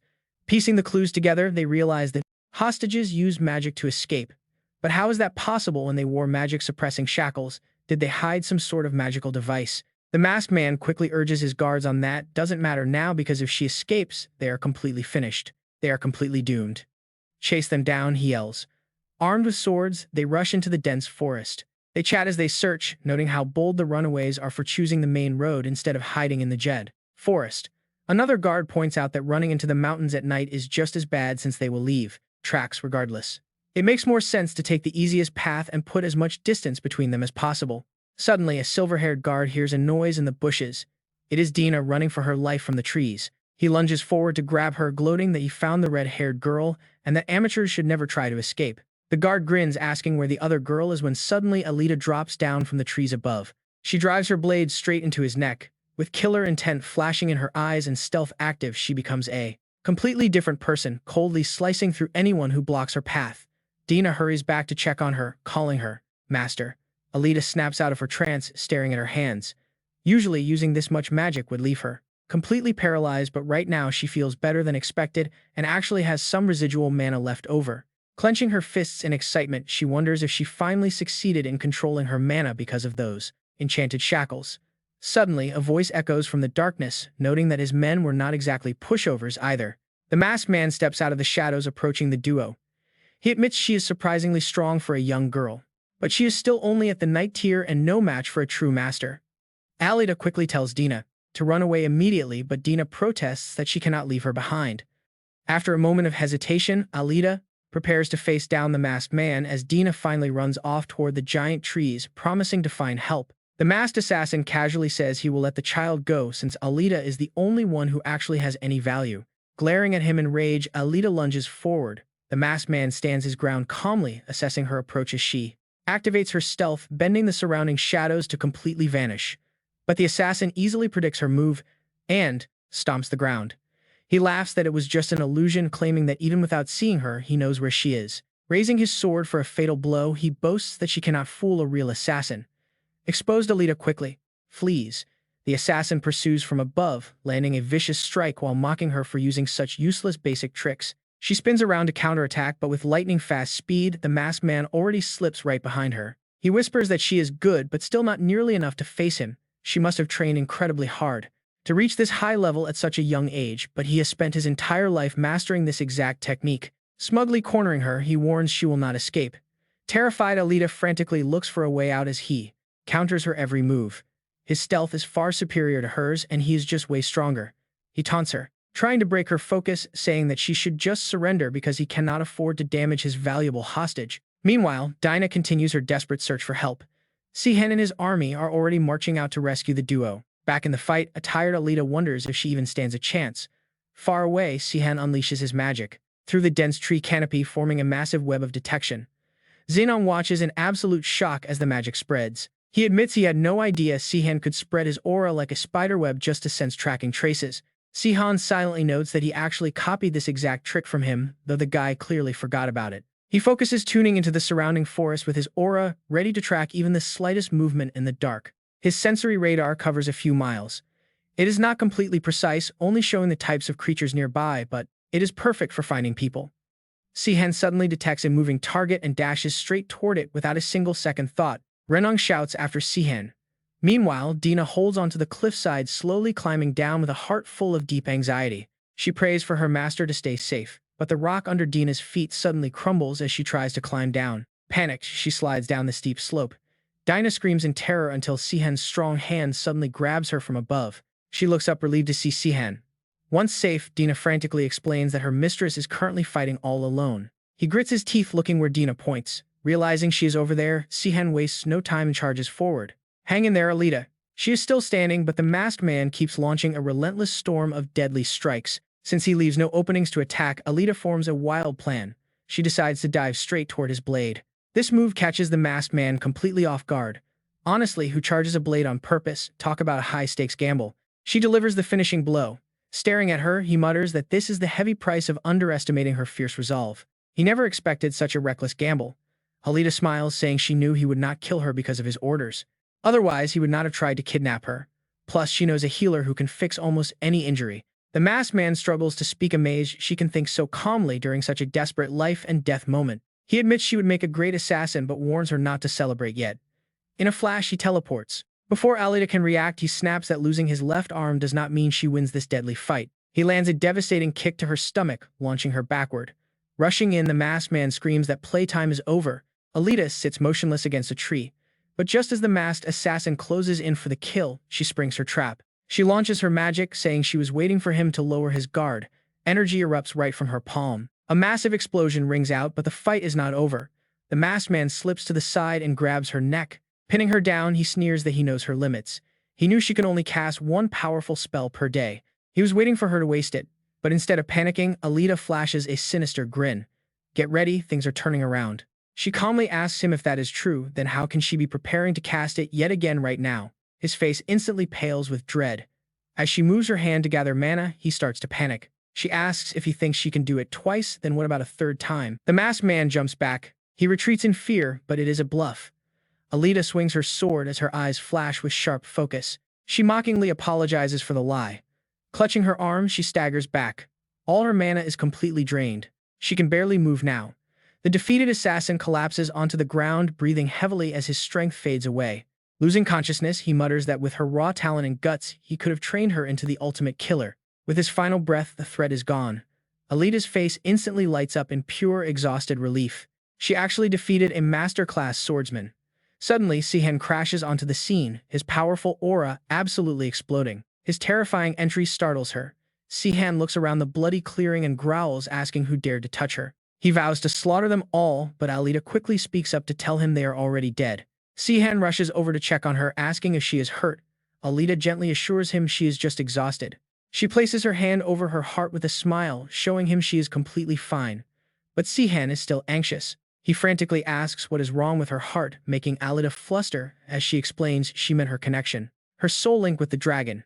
Sihan stammers, realizing he completely overreacted out of pure worry. Feeling relieved, he tries to act cool. Suddenly, Alita steps forward and wraps her arms around Sihan. The unexpected hug turns his face bright red. She softly thanks him for rushing to save her. A brand new day begins. Meanwhile, Lavina is left completely stunned by the shocking reports from yesterday. Sihan not only searched himself but even deployed the elite Blue Sky Knights right before their scheduled departure. She scowls in deep annoyance, having sent them on that mission purely to buy time for her own plans. She never expected him to care so much. Still, Lavina smirks, noting the Crow Guild was wiped out. But on the bright side, they successfully identified Sihan's major weakness, so it is not a complete loss. Lavina turns and asks for the girl's name. Her subordinate replies in a dark, low voice, Alita Rel. Alita sighed heavily. The Allied forces had mobilized far too late, giving the Palos Kingdom plenty of time to complete their defenses. She blamed her kidnapping for the delay, but her companion gently told her to stop blaming herself. At least they had successfully weakened Lavina's army.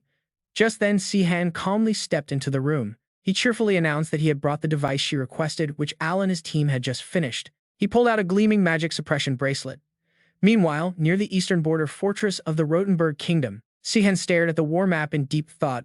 Their supply lines were secure, and the terrain scouted. Morale was high.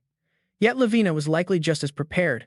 Suddenly, a knock sounded at the door. It was Alita asking if he had a free moment because she had a few things to ask him. Spotting the book in her hand, Sihan asked if it was Duran's notebook, and she quickly nodded. She explained she could now translate basic Aston and was deciphering it, hoping it would explain her magic amplification. Rinsing a cup and pouring some water, Sihan remarked that the magic suppression bracelet had already solved that problem. She looked slightly uneasy, admitting it was much better to grow stronger on her own rather than relying on tools. Besides, that bracelet was worth a fortune. A single stray spell could easily turn a house to ashes. Since he brought it up, she mentioned being stuck on a vague concept in the notebook regarding existence force. She asked if he truly understood this idea of existence rights, as the whole concept felt incredibly elusive. Taking a sip from his glass, Sihan calmly offered a simple analogy to explain how existence force works. He told her to picture Teranor as the muddy bottom of a small pond filled with water and silt. He went on to ask her what would happen if she threw a small pebble straight into that water. It would naturally sink to the bottom, representing an entity native to Teranor, just like Alita herself. On the other hand, he explained that an otherworlder like himself is more like a floating piece of wood. Tossed into the water, it simply floats on the surface. To keep it down, a different approach is needed. You must find a way to anchor the wood to the bottom, and that method is called existence force. To lock himself onto Teranor, Sihan had to designate a specific coordinate, which was Alita herself. It was like driving a nail into the pond bed and then tying the floating wood to it. If that contract of existence were ever deleted, the wood would immediately float back to the surface. He explained that otherworlders are typically bound to their home dimensions, but there are certain exceptions to this rule. What would happen if someone leaped through a massive spatial portal without any coordinates to guide them? The traveler becomes bound directly to that world like wood driven deep into the muddy pond bed. This instantly made Alita think of Jack Sanders, realizing his situation must have been exactly like that. Sihan agreed, noting that Jack was likely doing fine somewhere bound to another dimension's existence force. He mentioned that the Crimson Dragon cloak was made similarly using materials from an otherworld monster. Instead of targeting precise coordinates, the summoners simply open a rift and wait for something to happen. They wait endlessly for a monster from another world to accidentally fall through the open portal. Sihan folded his arms, analyzing the mechanics of how these creatures end up allowed to exist here. They exist in a dual state recognized by both their home dimension and the world of Teranor. By using those unique properties, rare items like the Crimson Dragon cloak can eventually be crafted. Sihan admitted he was only repeating Karen's explanation before asking if any of this helped. Alita smiled warmly, thanking Sihan as soft morning light began to spill through the window. Dawn broke over the peaceful mountains and the fortress, signaling the end of their long night. Sihan stared intensely at the distant forest. Beyond those trees lay Palo's territory, and war was finally starting. To guard its borders, the Palo's kingdom had built 7 massive fortresses along its boundaries. 6 of those massive strongholds protected the northern and southern borders against their neighboring enemy nations. Specifically, they guarded against the Tyrant kingdom and the Anashius theocracy, leaving only 1 fortress elsewhere. On the western border, facing the Rodenburg kingdom, a single stronghold stood, which Lavina watched with visible anxiety. She admitted she never expected to use it, cursing her underestimation of Jack Sanders for this disaster. "We ended up with this mess." Lavina glances back at B-Pass, her voice turning sharp as she warns him that things will get pretty dangerous if they don't band together to defend the fortress. Lavina crosses her arms, rethinking the situation, though she admits Rosua did actually play a pretty huge part in this. He bought them a whole week, even if she hates to admit it. Meanwhile, Sihan's faction is shaping up to be their main threat.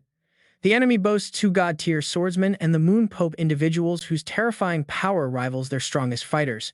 But since they have 80 Transcendent-tier swordsmen on their side, it shouldn't be a major issue.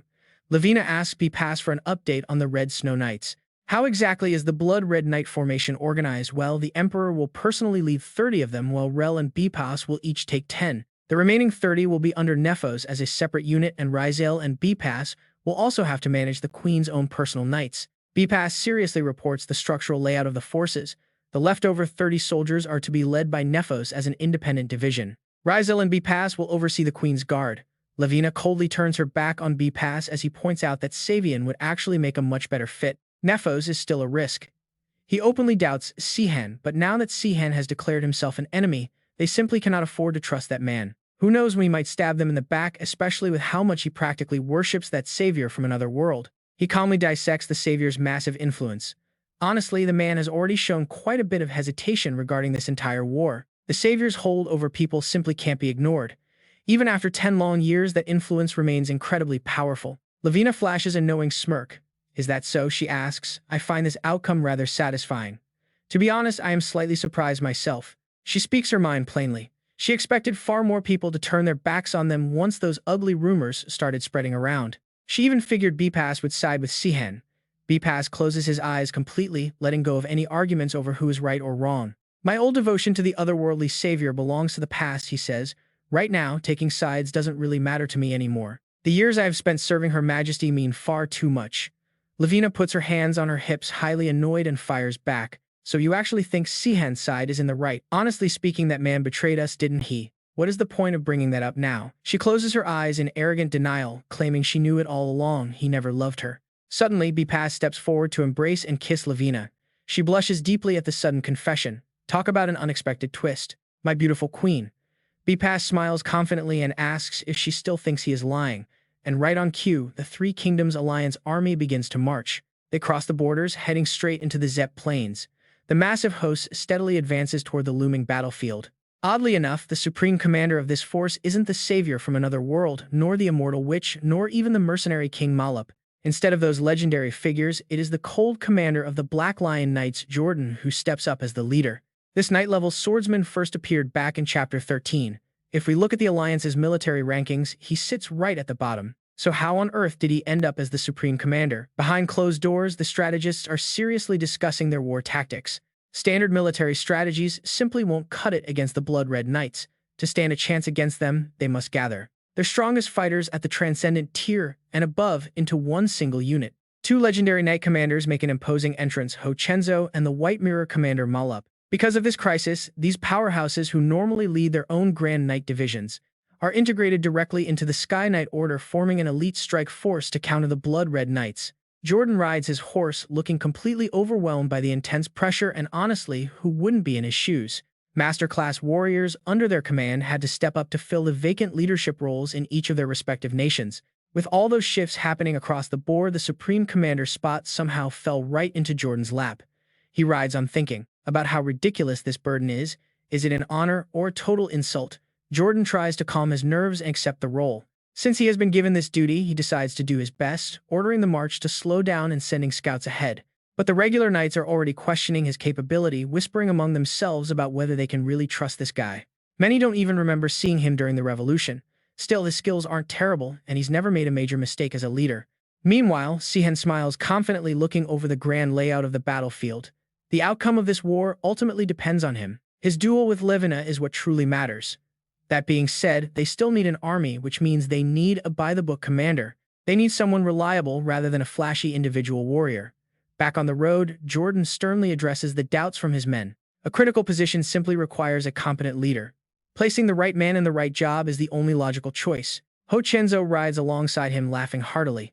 He admits this feels incredibly strange, entering a massive war as a mere individual soldier without a single subordinate under his command. But in a clash of this scale, every sword counts. Sihan chuckles. He feels just like a rookie all over again and turns to tease his old companion. He is about to face dozens of superhuman swordsmen, but Ho-Chen just laughs from his saddle, feeling absolutely zero fear. In fact, he feels relieved. He only needs to focus on the immediate enemy without worrying about the war. Suddenly, Sihan looks up and spots a signal flare streaking high into the air, a bright red light cutting through the dark. It looks like the battle has begun. Through the dark, a massive wave of Crimson Knights starts to emerge, and that red signal means the Crimson Knights are on the move. A purple flare means 10 to 20 of them, while yellow signifies their main army is under 1,000. Sihan watches closely, holding himself back, relieved that there is no sign of a white signal yet, because until Levina herself enters the fray, he cannot afford to make his move. Sung Sihansing her moment, Karen calmly rides forward to claim her mission, telling Sihan that it is finally her turn. He warns her to stay safe, but she just offers a confident smile, promising him that she will return. With that, she leads her squad straight into the chaos, while the Blue Sky Knights also charge forward on horseback. Their leader shouts anxiously for everyone to break formation, telling them to scatter widely and move in random directions. He frowns with intense worry. It is completely absurd to abandon their formation while actively retreating. Normally, keeping formation makes sense, but that only works when the enemy actually plays by the same rules as us. Against so many Grand Masters, they stand zero chance, making their only option to scatter and minimize their casualties. Liv looks back, her mouth hanging open in sheer panic as she realizes they are desperately trying to buy time. Just then, Karen appears, spreading her arms wide as glowing chains erupt around her, proving reinforcements have arrived. Liv looks on in shock as Karen stands firm, her hair blowing in the wind, her expression deeply serious. She counts 18 Crimson Knights, a dangerous number, yet they only brought 200 warriors with them. As Karen points forward, Rose and Sinfies charge ahead with grim determination, prioritizing saving as many lives as possible. The Blue Sky Knight charges into the fray, his sword gleaming as he rallies his men with a fierce roar. His allies watch in total disbelief, and honestly, who can blame them for being completely stunned by his growth?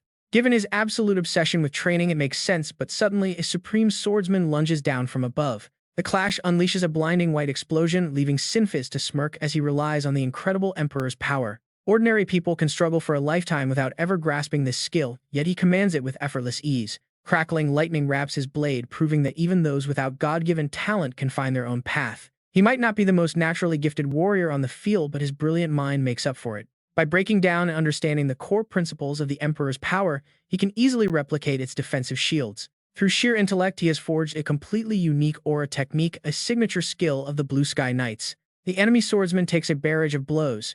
Massive explosions of light erupt as Sinfis holds his ground.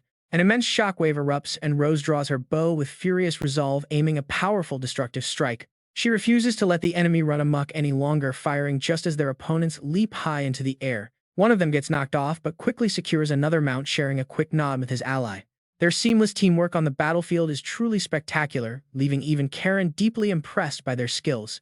Honestly, you have to appreciate how they are holding off such monsters, and Karen decides it is her turn to act. Stepping up to face two deadly opponents, she summons her glowing chains to wrap around her body. Unleashing the Dark Moon chains, she strikes them down with brutal force, sending blood flying as they crash. She follows up with a lightning-fast kick, but the surviving swordsmen glare back at her with icy, murderous intent. Undeterred, Karen unleashes a rapid barrage of heavy punches and a devastating sweep kick to shatter their defenses. One final crushing blow sends her opponent crashing hard into a tree, leaving her standing firm and completely focused. As more enemies draw their blades and charge, Karen stands in the quiet forest analyzing their movements. Previously, these fighters would throw themselves into danger without a second thought, but now they are acting much more cautious. They definitely have a weakness, but she suspects that Ren has already prepared some kind of secret countermeasure. Whatever it is, she decides to worry about that later and focus entirely on defeating the foes right in front of her. She pulls out a small pouch and crushes it, unleashing a cloud of black dust to completely blind her opponents. They couldn't resist the plague. As the pestilence spread, the high swords were poisoned, coughing up blood, while the mounted cavalry collapsed from their horses, vomiting violently. Karen quickly turned to Sinfis, asking with deep concern if everyone was all right. Worry about them as they were used to it, though they never expected to face this again after the revolution. Usro panted heavily, frowning. Since they had contracted the disease before, their bodies naturally built up resistance and they had to seize this chance. He was absolutely furious. Meanwhile, the three high swords raised their weapons in shock, unable to believe the enemy was still standing. Karen stood with a sharp, piercing gaze. She figured as much, knowing Ren would always find a way to counter any weakness. Teaching his loyal knights a simple aura skill to resist the plague wouldn't be too difficult for someone like him. The high swords braced themselves in a defensive stance, but their efforts were futile against their weakened state. Heavy chains whipped forward, slamming them into the dirt. A smug laugh echoed as the enemy collapsed to the ground. Seeing them on their knees from afar, the high swords suddenly lunged forward with explosive speed, kicking up a massive dust cloud. Karen watched the two riders fleeing into the distance, instantly panicking as she shouted out a desperate order to pursue. "Are they retreating?" She yelled to chase the Crimson Knights, but they instantly turned and lunged at her in a rage. She raised her hand, slamming them down with her iron chains. Wind rustled through the forest as the rest of the enemy fled. Did those heavily injured knights act as decoys, even without a commander to order them? Karen broke out in a cold sweat, visibly shaken. These Crimson Knights were entirely different from any of the brainless monsters they had faced in past battles. As the knights regrouped, the first clash between the allied forces and the Phalos kingdom ended in an overwhelming victory. With minimal casualties, the Phalos vanguard was completely wiped out, and they even managed to take down two Crimson Knights. It was an incredibly solid achievement overall, but Sihan still stared in complete disbelief at the news of their retreat. Despite the massive triumph, a heavy silence hung over the allied leaders, their expressions dark as they questioned why the killers retreated. Since when did they learn to run? Sinfis analyzed the situation with a grim expression, noting their strange new behavior. Their power didn't match the reports at all. Weren't they just incomplete grandmasters up until very recently? Yet the knights they faced today wielded devastating aura techniques, and their complex swordsmanship had clearly improved as well. Sihan lowered his head, deeply puzzled by this sudden shift. Was it combat experience they gathered along the way? He had always assumed most of the experienced Crimson Knights were already wiped out in previous battles. Sinfis, Uzro, and Sihan halted their horses before a deep canyon. They lacked information and had to learn as they fought. Ahead of them stood the massive stone fortress of the West Gate of Stala under a bright blue sky. Encircled by a glowing six-pointed magic circle, this was the Phalos stronghold. The entire place was heavily layered with barrier shields, large-scale war barriers stacked on top of each other. It looked strong enough to withstand even his ultimate aura technique, the solar flame technique. Sihan remarked that the fortress was likely designed precisely to counter such high-level attacks. Riding through the dense forest, they realized these incredible defenses couldn't have been built in a single day. They were truly paying the price for delaying their departure. Sihan stared straight ahead, letting out a confident smile. He could probably bring it down if he went all out, but he needed to save his strength for Lavina. Besides, if they captured the fortress while keeping it intact, they could easily repurpose those massive barrier fields for their own defense. Sihan rode forward with quiet determination. Maybe it was time to do things the old-fashioned way without using magic. It was time to seize the fortress. Sihan studied the massive structure from afar, quickly calculating their next moves. Based on the scale of the fortress, there was no way all 12,000 Phalos troops were inside. Probably just 2,000. Would the remaining forces flank them while they laid siege? He saw no signs of Phalos soldiers nearby. Still, they could be marching this way or waiting just outside their scouting range, which was highly possible. To prevent a surprise attack, Sihan ordered a swift siege, wanting to secure the fortress as fast as possible. They needed to split their forces. Karen and her Azure Sky Knights would stay behind to cover their rear. He would lead the assault team, taking Old Barrack along with 3 other elite knight divisions, 5,000 soldiers. The army roared in response, accepting the command to prepare for the bloodiest battle. Wyromoluf of the Red Knights and the commander of the Blue Moon Knights stood ready, though some looked pale under the pressure. With almost everyone else at the transcendent rank, Laval felt a bitter pang of self-doubt as a mere lower-ranking commander. His own division consisted only of standard knights, leaving them severely lacking in raw power for what lay ahead. They are not short on commanders, but a leader who cannot even properly handle a single Crimson Knight is just stumbling around, desperately hoping Hervos will return soon. If he took over as commander, they could at least save some face. Right now, Sihan's body is brimming with energy. It's time to go and seize the fortress. Sihan begins drawing up a plan. Normally, when people think of a siege, they picture soldiers charging through a storm of arrows to scale the walls. But that causes way too many casualties, making it an absolute last resort. And with that, he suddenly stops. The most effective tactic in a real siege is actually just waiting. Sihan's voice carries absolute amusement, as he suggests surrounding the fort, digging tunnels, occasionally battering the gates, and letting the defenders break from sheer exhaustion, fear, and tension. He observes the battlefield and hesitates, yet they are doing something different. Sihan halts. Right in front of the massive fortress gates, preparing for a direct head-on assault. Maluf looks up, remembering how back during the Revolutionary War, they did not even try scaling the walls on day one. Hatrin stands beside him, trying to stay calm. They have no other choice, time is not on their side. He is also pretty worried that if this drags out and Ren's forces regain control, it will turn into an absolute disaster. Alita's eyes widen, nervously asking Sihan if this is really okay. The casualties among their soldiers will be massive, but he remains calm. Sihan does not plan on throwing lives away for nothing. Smirking, he notes that Lavina made a huge mistake. She prepared a perfect defensive barrier, but did she forget how Ren used to do things, channeling magic into his hands? Sihan unleashes a powerful spell straight toward the fortress, causing the soldiers on the walls to panic and stammer. Winter steps forward to rally the troops, telling them to stay calm because this fortress is protected by a defensive barrier. He boasts that their strongest barrier can even block a floor master's magic and nothing can pierce it. But despite his bold words, Winter secretly knows that if Sihan goes all out, the barrier will definitely shatter. Still, if the otherworldly savior exhausts his mana and retreats, it would be a massive win for the defenders. With that, Sihan's aura flares with incredible intensity as he loudly orders his elemental power to rise, commanding the frost to wake. He continues to channel the powerful frost spell, leaving Winter absolutely speechless and staring in utter disbelief. Winter watches the battlefield in shock as the frozen water pillar instantly creates a massive foothold, completely erasing their advantage. Sihan charges forward with excitement. As long as they don't directly touch the barrier with magic, they are fine. Sure, it is a bit cruder than Ren's designs, but they are fighting a war, not judging interior decor. Winter frantically points at the massive ice structure, ordering his troops to destroy it immediately. Bar shifts into his stance to join the fight, declaring it is useless as he swings his sword. Sihan also prepares to counter. He unleashes his 12 branches sword technique. Winter glares and gnashes his teeth in frustration, realizing they got completely distracted by the massive ice mountain and failed to use their defensive advantage. Left with no choice, Winter has to order a full retreat. Suddenly, a blur sweeps past the retreating Crimson Knights. Winter collapses to the ground, his body covered in blood. Sihan spots him and realizes that must have been the commander. Now the Crimson Knights will fall into complete chaos. Suddenly, something else catches his attention. Contrary to Sihan's expectations, the Red Knights keep marching forward. This completely stuns Sihan. Even with their commander dead, the enemy forces remain incredibly calm and organized. These guys are completely different now. High up, a mysterious silhouette looms behind one of the fortress windows. Neforce looks down at the chaotic battlefield, observing that Winter is dead, proving the Savior's legendary power. He is relieved he did not fight Sihan. Luckily, he knew the commander would be targeted and set up a decoy. Their real battle strategy is finally revealed. It looked like Winter was leading the Crimson Knights, but this young man, Neforce, was pulling the strings the entire time. Zexen guarding against the wall, he looks completely exhausted. He orders them to defend the wall, but to prioritize survival and retreat if the situation turns ugly. Now, even if he leaves, they will carry out his orders perfectly. Shaking, Neforce grips his staff tightly. Sihan could detect his presence at any moment, so he needs to slip away.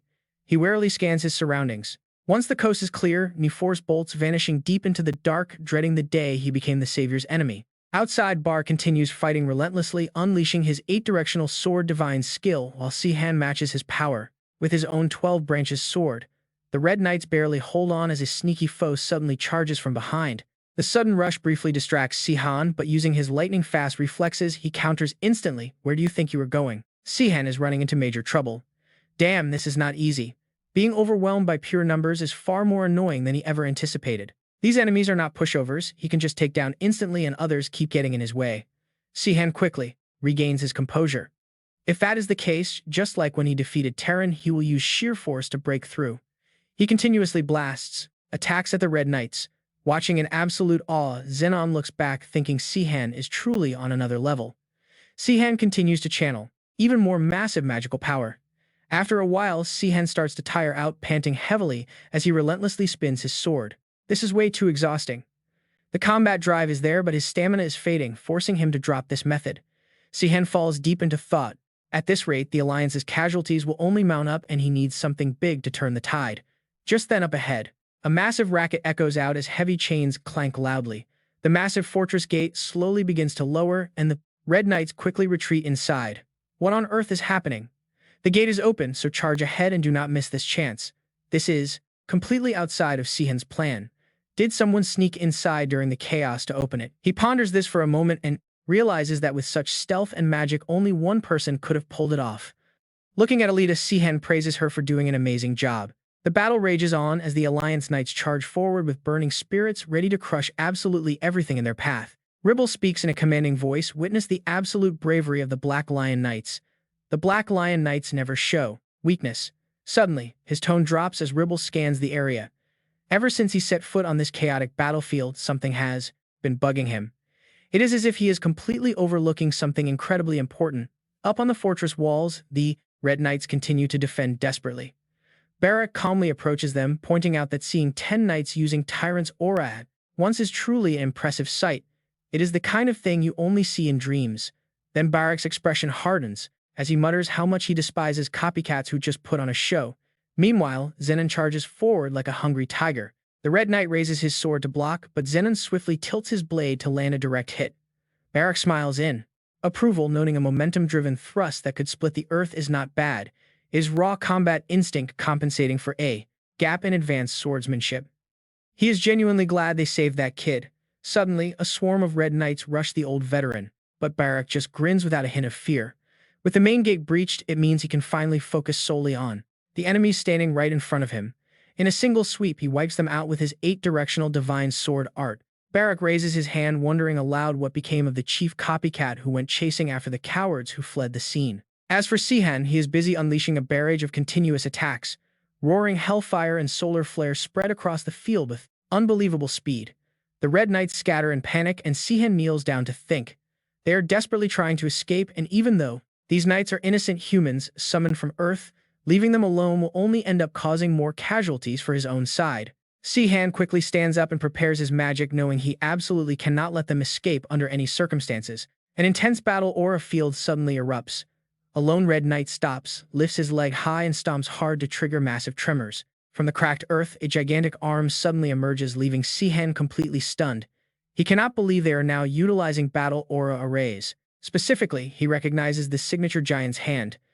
Sihan racks his brain to remember if he ever showed them this move in the past. It is highly likely he did, but the copycat attacks do not stop there. The Red Knight immediately begins another summon. This time, Sihan's eyes widen in sheer horror as the legendary lightning dragon's breath materializes right before his face. This technique is Teran's absolute signature move. Sihan dodges while thinking that he has never once used this move since his regression. And since Teran is dead, there should be absolutely no one left alive who could have copied it and passed it on. Then it hits him. Could his previous explosive strike have kicked up the thick dust covering the battlefield? Sihan calmly looks toward the fortress and spots a major anomaly. Even with the magic barrier and Red Knights, the guard count seems way too low. Looking down from the high castle walls, Lavina wears a smug smirk as she mockingly asks Sihan if he finally took the bait. She descends to the ground with a sly grin, boasting about setting up a brand new barrier layer upon layer. This complex matrix blends together seamlessly to blot out the entire sky. Sihan looks up in utter horror at the massive, linked magic circles. They are combining to unleash an entirely new spell, and Sihan instantly recognizes the terrifying array burning brightly above them as the Orcus Inferno. Instantly, an overwhelming torrent of magical energy pours straight down onto the fortress. Blinded by the brilliant flash, the Red Knights are incinerated one by the scorching white-hot flames. They scream out, in absolute agony, begging to know why Lady Lavina is doing this. Sihan stands frozen in shock, witnessing the horrific carnage unfold. Dying soldiers desperately beg for help, realizing too late that their own queen has ruthlessly used them as nothing but bait. Sihan stands dazed. A wide-range spell of mass destruction, Orcus Hell. Some of the allied forces can't escape the Inferno. Since this spell spreads its destructive power across a massive area, it is actually weak enough to block if you possess even a little aura. But for the ordinary soldiers who aren't high-level swordsmen, even a fraction of this power is enough to take their lives. Sihan screams out in pure fury. Damn it, he needs to prioritize saving his men before doing anything else. He struggles to cast his water punishment magic. Meanwhile, on the left flank, Maluf frantically orders a quick evacuation to get everyone away from the fire and into the buildings. The battlefield is absolute chaos. Zenon and Alita step up to clear a path for the retreating soldiers. Sihan quickly realizes that this just isn't working. Instead of putting out the fire, he decides to blow away the source of the spell itself. Without wasting another second, Sihan begins to channel his supreme divine magic, Heavenly Light. The surrounding ground shatters, sending debris flying everywhere. Through the rising smoke and rubble, his silhouette slowly emerges. Seeing his charred comrades, Sihan growls through clenched teeth. Damn it, damn it. His eyes burn with absolute fury, completely losing his cool as he roars. Meanwhile, deep inside the fortress, Lavina calmly chats with BP about the heavy casualties. Did 16 Crimson Knights really fall? Yes, your majesty, but the rest survived. She calmly enjoys a relaxing bath, completely unbothered. She muses that the enemy must be quite confused right now. After all, they just abandoned such a massive critical stronghold. BP speaks up from outside, noting that the enemy could never understand their perspective, which was entirely different from the very beginning. The Three Kingdoms Alliance started this war to crush their enemies by conquering Phalos. But for Lavina, the goal is different. They only need to buy time until Lilstein regains control of the military. Lavina steps out onto the cold tiled floor. Even so, it was an incredibly reckless gamble. They almost burned to death without achieving any real results to show for it. Putting on her robe, she speaks softly. I believe Sihan wouldn't let that happen. Sihan is not that kind of person. If the enemy were Tyrant or Zexengard, she would never have run such a dangerous risk. Lavina actually looks quite excited.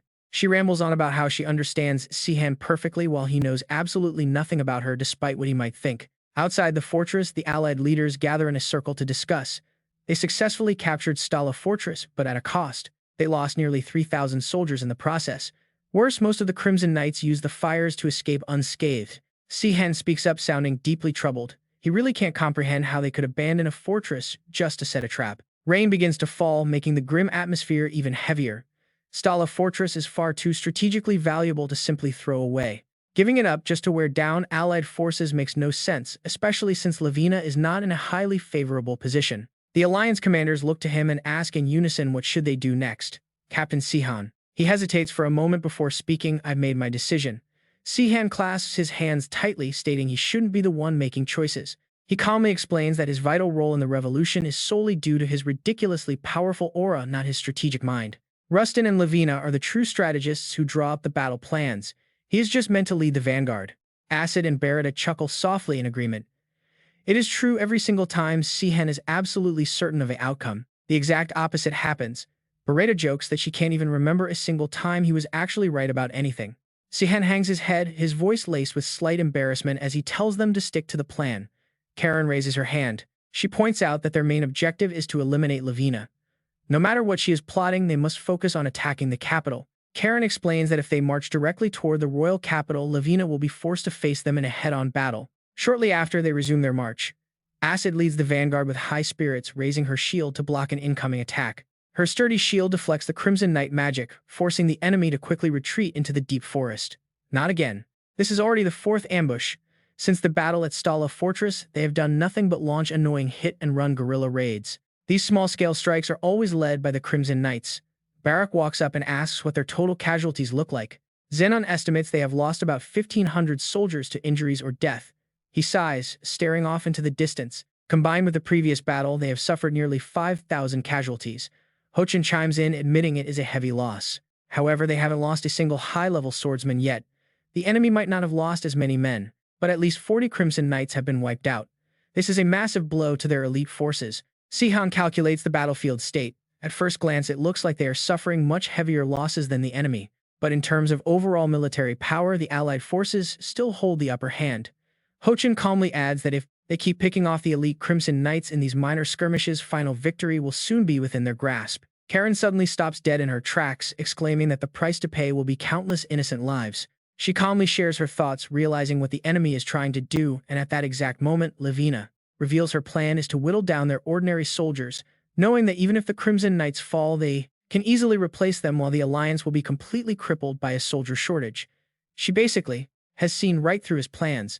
Ren commands 100 great swordsmen, but his chaotic army cannot move yet, meaning he has to focus entirely on slowly wearing down the overall numbers of his enemies first. Karen realizes this too, knowing that by narrowing the numbers gap, he can turn the tide in an instant. If they fall here, Ren's kingdom will end up isolated and he simply cannot afford to sit back and watch. BP speaks up on Lavina's side, sighing at how ironic it is that elite swordsmen are treated like mere pawns. He steps forward, noting they only have about 40 Crimson Knights left. Can they really keep this up? Lavina does not hesitate at all, calmly stating that it might finally be time to change their approach. She bets Karen has already figured things out even if Sihan remains completely in the dark.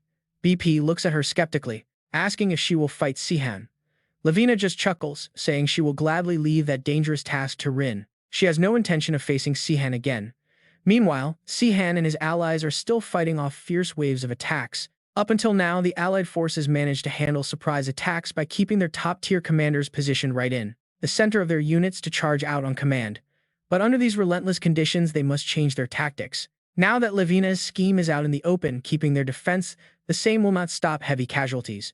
So the Alliance decides to split up their strongest warriors and scatter them throughout the ranks to defend.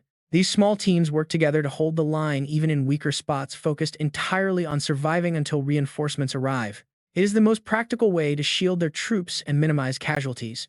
Watching from afar, Lavina simply smiles quietly, praising how fast they adapted.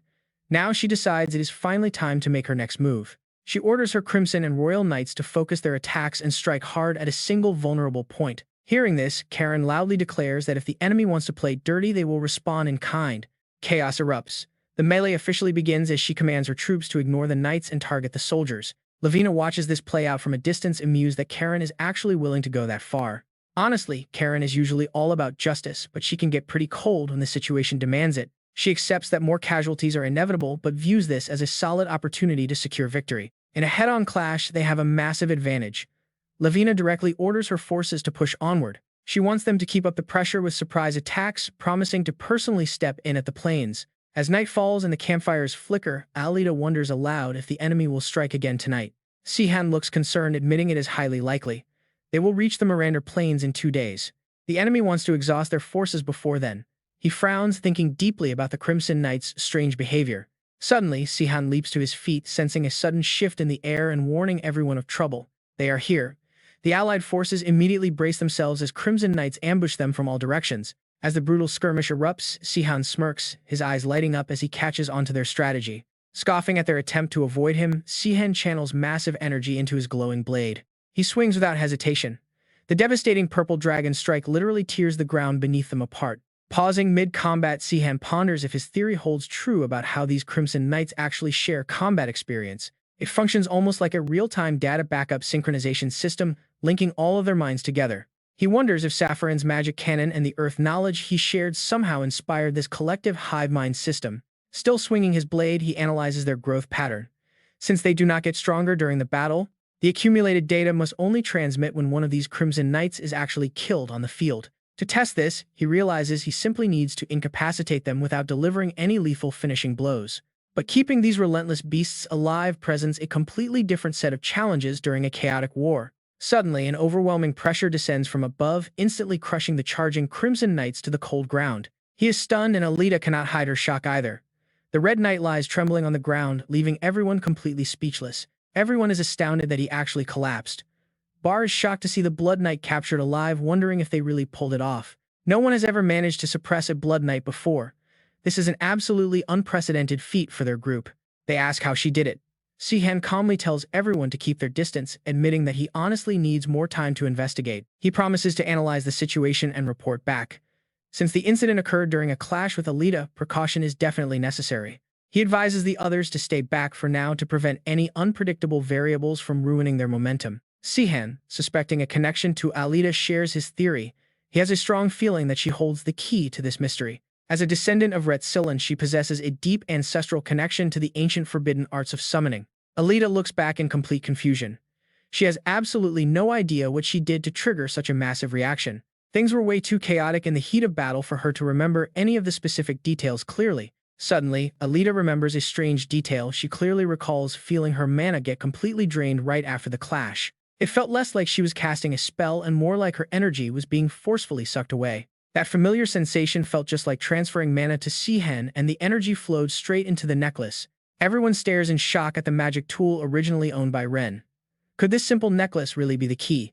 Alita recalls fighting the Blood Knights several times after obtaining it, but nothing like this ever happened. But this time, her blood splashed onto the Blood Knight, mirroring their past encounter with that ancient ground dragon. Sihan makes the connection immediately. The necklace is the catalyst, reacting directly to her unique bloodline. The dragon reacted strangely back then too, meaning the legendary Retsilon bloodline is definitely causing this anomaly. Alita points out that her blood has splashed onto these knights before without any magical shutdown occurring. Sihan deduces that both factors are required. This is the very first time she fought while wearing that specific necklace. Realizing he is absolutely right, Sihan focuses his attention entirely on the immobilized Blood Knight to investigate further. He needs to carefully analyze the mana flow just one more time to fully confirm this game-changing theory. Alita is completely stunned by Fu's reckless suggestion to go out and pick another fight with a deadly enemy. Sihan suggests testing it on their current captive, but carelessly touching the necklace might make the knight go wild again. Before they can react, the captive knight snaps and throws a massive punch straight at Alita with a furious roar. She dodges and retaliates with a heavy blow of her own, forcing the knight to grit his teeth. During their brief clash, Alita confirms her theory that the mana is undeniably flowing directly into the artifact. Sihan teases her for being a bit too reckless, but she argues it is better than getting scarred. He analyzes her power, realizing her blood acts more like a kill switch rather than standard mind control. This realization changes everything as Sihan finally understands how to completely neutralize their highly dangerous enemies moving forward. Since they have a viable countermeasure, he asks if they want to run a few more tests. The camp buzzes with nervous energy as they prepare for the next ambush. Can they really pull this off? Another group of Blood Knights suddenly charges out of the dark, forcing the team into battle positions. The team watches anxiously, wondering if Sihan's new theory will actually hold up under real pressure. Sihan claims direct physical contact isn't even necessary, though the rest of the team still feels incredibly tense about this. Usura steps up and swiftly hurls a vial of Alita's blood directly at the approaching Blood Knight. As long as it makes contact with their armor, the magical reaction should theoretically do the rest of the job. The vial shatters, splashing blood across the armor, and the terrifying knight instantly collapses to the ground in defeat. The team gasps in absolute shock as the strategy works seamlessly, completely neutralizing the enemy threat in seconds. Sihan calmly examines the blood vial, deducing the exact method Ren's subordinates used to command these highly powerful entities. The control artifact glows, revealing that it utilizes a Retsilon catalyst combined with highly sophisticated mind control magic. To make matters worse, a special lock ensures only the original owner can ever wield its immense power. Since they cannot hijack the controls directly, they desperately needed a way to break the spell entirely. Sihan discovered that Alita's blood acts as the ultimate disruptor, rendering their enemy mind control magic completely useless. When her blood touches the knight, it disrupts the dimensional catalyst and instantly breaks their magical connection. She channels her mana directly into the ring's mind control magic. Disrupting its frequency, Sihan flashes a pretty confident smile. He is absolutely sure their plan worked, though it probably won't affect the knights that Ren controls personally. This is still more than enough to turn the tide. Looking at the blood vials on the table, Alita wonders if they will need even more. This small amount is barely a drop. It is just so hard to gather enough while keeping her identity secret. Hearing this, Sihan suddenly freaks out, but Alita just stays calm. Wait, if you draw too much blood, you will literally die. Won't eating some liver dishes help replenish my blood? She asks, though her eyes remain filled with deep anxiety. They finally found a way to control the Blood Knights, but they still do not have nearly enough blood on hand to make any of this work. Worse, some is bound to go to waste, meaning they need a ton. Sihan quickly raises his hand. Hold on, he says, I am working on a new method, so we do not actually need that much. Alita looks back, highly skeptical. She asks if he is absolutely sure about this. Sihan sighs. Why does nobody ever believe me around here? I literally crossed dimensions all on my own, he reminds her as he pulls out a pretty unique-looking device. Okay, maybe he is not quite on Ren's level, but there is no way he would let Alita bleed to death. So Sihan concocted a special inhibitor by blending several catalysts with various magical solutions. He is eager to test it out. Diluting the blood means the effect will not be quite as powerful, but that is not really a big deal. All it takes is a quick spray, a splash of blood, and a safe capture. A single hit will completely paralyze them. It buys them about 1 full minute. During that short window, they just have to apply Alita's blood to lock it in. Their powerful allies quickly subdue the targets. Standing triumphantly over a fallen knight, Sihan knows the alliance is ready to roll. Tons of blood knights can now be captured alive. Karen leaps forward, shouting Black Moon chains. The knight desperately swings his sword, but a soldier steps in using a brush to smear the blood on him. They quickly tighten the ropes. Watching from above, Lavina scowls as the 5th knight goes down. Move them to the camp. She sneaked out to inspect the situation, but now, you can bet she is absolutely losing her mind over this. Massive crystal pods hold the captured soldiers inside while the entire Alliance army stands around watching closely. Once captured, the Blood Knights are put into stasis and sealed away immediately to keep them totally secure. They use specially forged crystal cocoons for this. The transport team is working incredibly hard to drag them off the battlefield. Karen smiles warmly. At least we do not have to kill any more of the people summoned from Earth. This brings a huge sense of relief to Sihan. Yeah, now he can finally breathe a pretty big sigh of relief. But then Karen adds that she never imagined Alita's blood carried a type of magic that could affect Earthlings. Hearing this, Sihan freezes with his mouth wide open. He can only hope they keep buying this wild excuse. There is simply no way they can reveal the actual truth about Alita's blood. He stands nearby with his hands on his hips. It seems like the Phallos kingdom has finally given up on ambushing them. Karen walks over to Sihan, nodding slowly. They have already lost over 20 high sword masters, so they can no longer rely on those desperate sneak attacks. Looking up at the clear sky, they can finally head toward the plains. Meanwhile, the scene shifts over to Lavina. She is crossing her arms in pure rage. How did everything fall apart? We still have 20 knights left, right? A tense voice replies that they only have 17 left, Your Majesty. Lavina leans heavily against the wall. She grumbles that they would have won easily if they had deployed all 80 blood knights from the very start. BP stands beside her completely calm. Doing that would have only increased Lindstein's influence, leaving them with no other choice. Lavina frowns, trying to compose herself. Sure, they have lost the advantage, but this battle is far from over. After all, they still have 17 high sword masters. BP glances over with an amused, pretty teasing smirk on his face. You mean the sword masters who got completely wiped out in a single move, he asks. Lavina snaps back in anger. He sighs. If she wanted someone to blindly agree with her, she probably should have kept Jordan Dan around. Ignoring her glare, BP looks down. A head-on clash on the open plains is a guaranteed loss for them. If they want to stop the Alliance, they have to do it right here. Watching the massive gates shut, he speaks. Delkit is a city, not a fortress, but like it or not, this is going to be their very last line of defense. The Phallos kingdom has gathered all 10,000 of their remaining soldiers inside Delkit, gearing up for a brutal, drawn-out siege. Since they have far fewer elite warriors than the allied forces, this is really their only logical move left. It would have made total sense if Sihan had not appeared. Staring at the massive explosion, the knight screams that it is a divine martial art. The savior's divine power. Bipas frowns with a conflicted look, muttering that he had a feeling the guy would do this. Right now, Sihan stands tall. Looking straight at the rushing flames, Sihan realizes the enemy would never expect their elite blood knights to fall so quickly. That means they probably have no defensive barriers set up at all. Breaking through their city walls is going to be incredibly easy. Sihan narrows his eyes closely, watching the chaos before softly whispering the name of the divine martial art. Above them, a massive wave of fire erupts. The massive flame instantly crashes straight down, detonating like a mini-sun. The terrified knights look up at the blinding, golden light and scramble. Lavina just laughs in pure excitement, mockingly asking Sihan if he honestly thought she would let him get away with that. Activating her divine martial art, she leaps straight toward the massive fireball, unleashing a dazzling storm of rapid, glowing slashes. With incredible precision, Lavina shreds the massive fireball midair. Watching from below, Sihan is completely stunned while Karen's eyes go wide in shock. Sihan sighs in sheer frustration, unable to believe she took that hit head-on and survived. She has definitely grown stronger than before, but Sihan has a backup plan. Raising his hand high, a massive torrent of water suddenly erupts from right behind him. He prepared this exact move for emergencies. Suddenly, a brilliant light pierces the dark sky as he calls for heaven's fury to descend. With a loud roar from Sihan, a massive flaming meteor begins its devastating descent straight toward the battlefield. Lavina grits her teeth in panic. She cannot block this.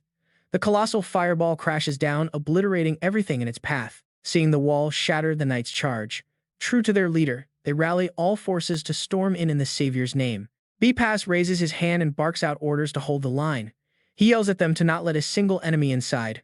The guards near Sihan raise their spears, shouting at everyone to hold their ground because they have a secret weapon against these blood knights. They possess a special counter-agent, so they tell all units to prepare their paintbrushes. Sihan, standing nearby, can only stare in disbelief. It sounds incredibly bizarre, but the guards charge forward anyway, believing the pen is mightier than the sword. Sihan watches them with a sigh. He seriously doubts that is the correct phrase. Shaking it off, Sihan scans the battlefield and wonders where Lavina vanished to. Meanwhile, the Red Knights are quickly cut down. A panicked commander runs forward, screaming that he was never warned about any of this. He runs for his life, shouting that they promised him the Blood Knights would charge fearlessly and never surrender to anyone. The soldiers were told they were completely uncapturable. But before he can take another step, Karen suddenly appears right in front of him. She blocks his path and coldly demands that he drop his weapons and surrender immediately.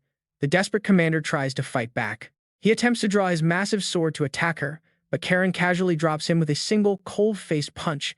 Looking down at him, she warns that if he truly desires an honorable death, she will gladly grant it as a warrior. But mid-sentence, Karen senses a sudden danger as a ruthless blade of light slices clean through the air toward her. The attack catches Karen completely off guard, slicing deep. She freezes in shock as blood sprays from the wound. Lavina grins with sadistic excitement, knowing she could never ambush Sihan, but Karen is an easy target. However, her triumph is short-lived. Karen calmly touches her own neck, her face expressionless as she tells Lavina that the cut simply was not deep enough. Lavina freezes, absolutely speechless.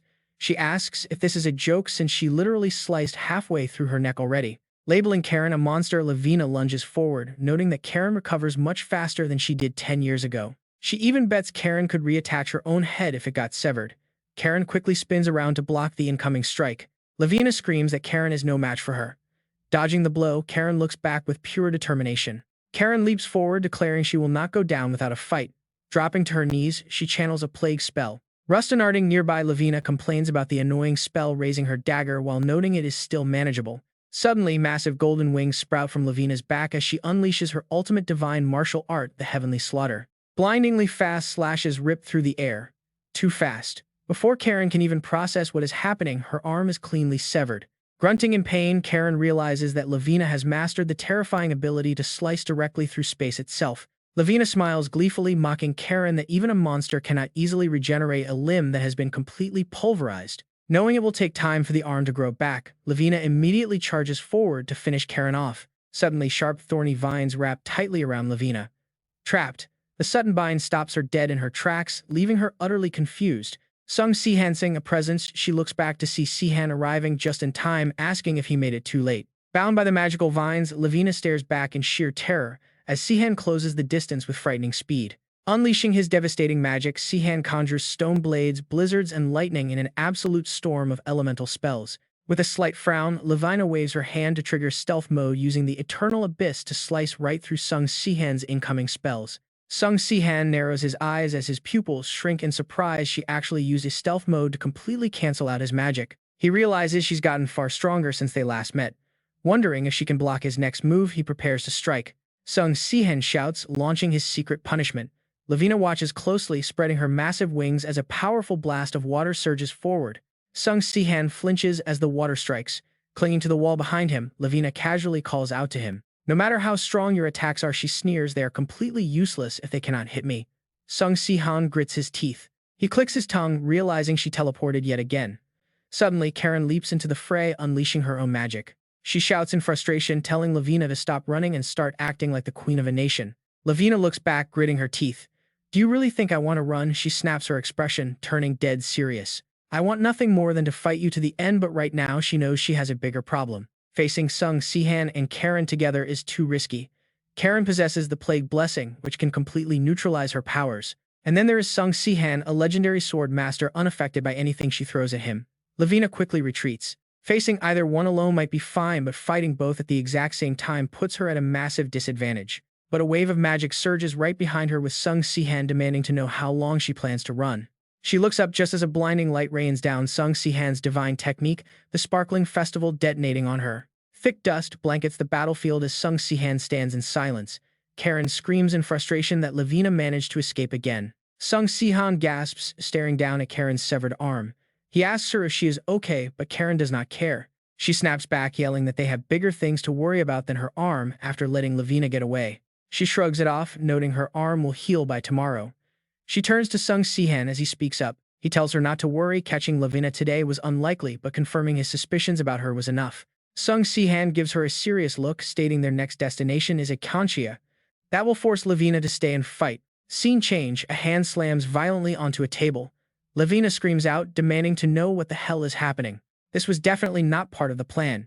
Yet Lindstein, speaking calmly through the mirror, remains entirely unfazed. He reveals they captured the Crimson Knights. Lavina screams back in disbelief, asking how they could have done that. He replies if he knew he would be a floor master. Lavina clenches her fist, warning him Phalos is doomed. And if she falls, he goes down with her. Lindstein agrees, realizing he must take action much sooner than expected. But preparing a fresh batch of Crimson Knights will take at least 2 weeks. Lavina listens with a dark expression. He asks for 20 days to corner the allied forces. Inside the palace, Lavina lets out a tense sigh. 20 more days. Standing before her people, she addresses them, urging her beloved citizens to listen to her carefully. Though the situation is grave, she tells them not to fear. Looking down from her balcony, she makes an announcement. As Queen of Phalos and consort of Lindstein, she assures them her husband is already on his way to help. Raising her hand to rally them, she commands them to hold onto their courage and stay strong. No enemy can break their proud spirit. In the name of their queen, she makes a solemn vow. She swears that Akanchia will never fall. The crowd erupts into wild cheers, chanting, "Long live the queen." As night falls, her knights quietly mobilize. Cloaked in shadows, Lavina looks back as her guards whisper in concern. One of them mutters that abandoning their own people and running away like this feels completely wrong. Another calmly replies that without their queen, there is no kingdom. Swordmaster Nepos agrees she must survive. Her survival is key to the kingdom's future. Nepos turns back, reminding them that the queen has made her choice. They are the queen's knights, bound by a sacred oath to follow her orders without question. Zexen guarding the escape, Lavina runs the numbers. They are facing Sung Sihan, Karen, and Barak, who command 10,000 troops. With under 3,000 soldiers left and their Crimson Knights completely wiped out, survival seems nearly impossible. They will not survive a single day, let alone 20. She knows fleeing now will ruin her political standing. It will definitely come back to haunt her as a massive political burden, but it beats being dead. Zexen guarding her palace behind, she reminds herself that only the living get a second chance. The horses gallop. They ride deep into the rocky canyons. Lavina looks ahead, knowing the vast wilderness is their only hope for hiding. Hiding there for 20 days should have been easy. But a sudden voice rings out, making her eyes widen much faster than she expected. Sihan stands to the side with a group of 4 knights, calmly mentioning that he thought she would take a little longer to arrive. Panicking, Lavina demands to know how Sihan knew they were coming. Sihan just looks at her cheerfully and asks if it isn't completely obvious. He explains they have been waiting there all this time, admitting that at first he believed she would never abandon her own people and flee. Looking toward her group, he says that he soon realized he never truly understood her in the first place. Sihan recalls the past, realizing she was fake the entire time. Every single emotion she showed was nothing but a lie. The beautiful girl he loved more than anyone still wore a bright smile even as she betrayed him. Sihan's gaze hardens with resolve. He admits he knew nothing about her, and that is exactly why he is here. Instantly, Danu Knight Sihan draws his sword. Lavina's side readies themselves for combat as well. She glances up calmly, asking where Karen is currently hiding. Sihan's 2 knights listen in silence. He replies that she is not here, leaving only himself and the Sky Knights. They are only here in case they have to face the Blood Knights, though that does not seem necessary anymore. He stands firmly. His expression is completely blank. He explains that this is a matter they must settle themselves without any outside interference. Lavina glances at him, slowly removing the hood from her head, her eyes wide with pure amusement. She calls him way too arrogant, pointing out that she is no longer the same person she was 10 years ago. Sihan points his sharp sword downward, replying that neither is he.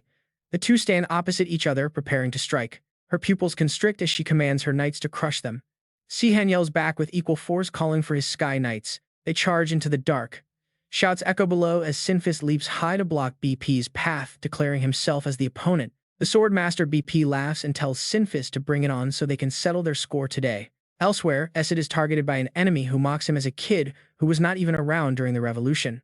Lavina's knight raises his sword, shouting back to ask who he is calling a kid, while Zenon silently jabs with his blade. He screams at the enemy, leaving Lavina's knight utterly baffled as to what on earth he is doing.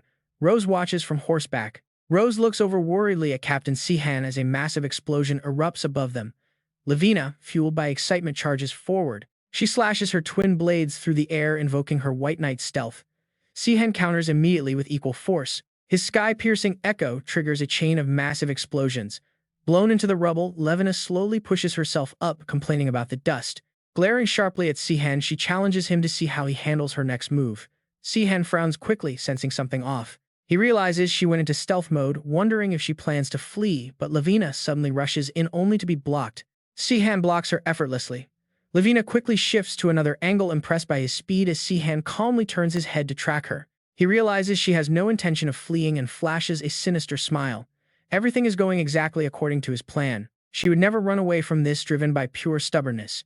To ensure this, Sihan deliberately avoided bringing Karen or Barak along. If he had teamed up with them, the battle would favor him too much and Levina would have just avoided a direct confrontation. But facing her alone forces her hand.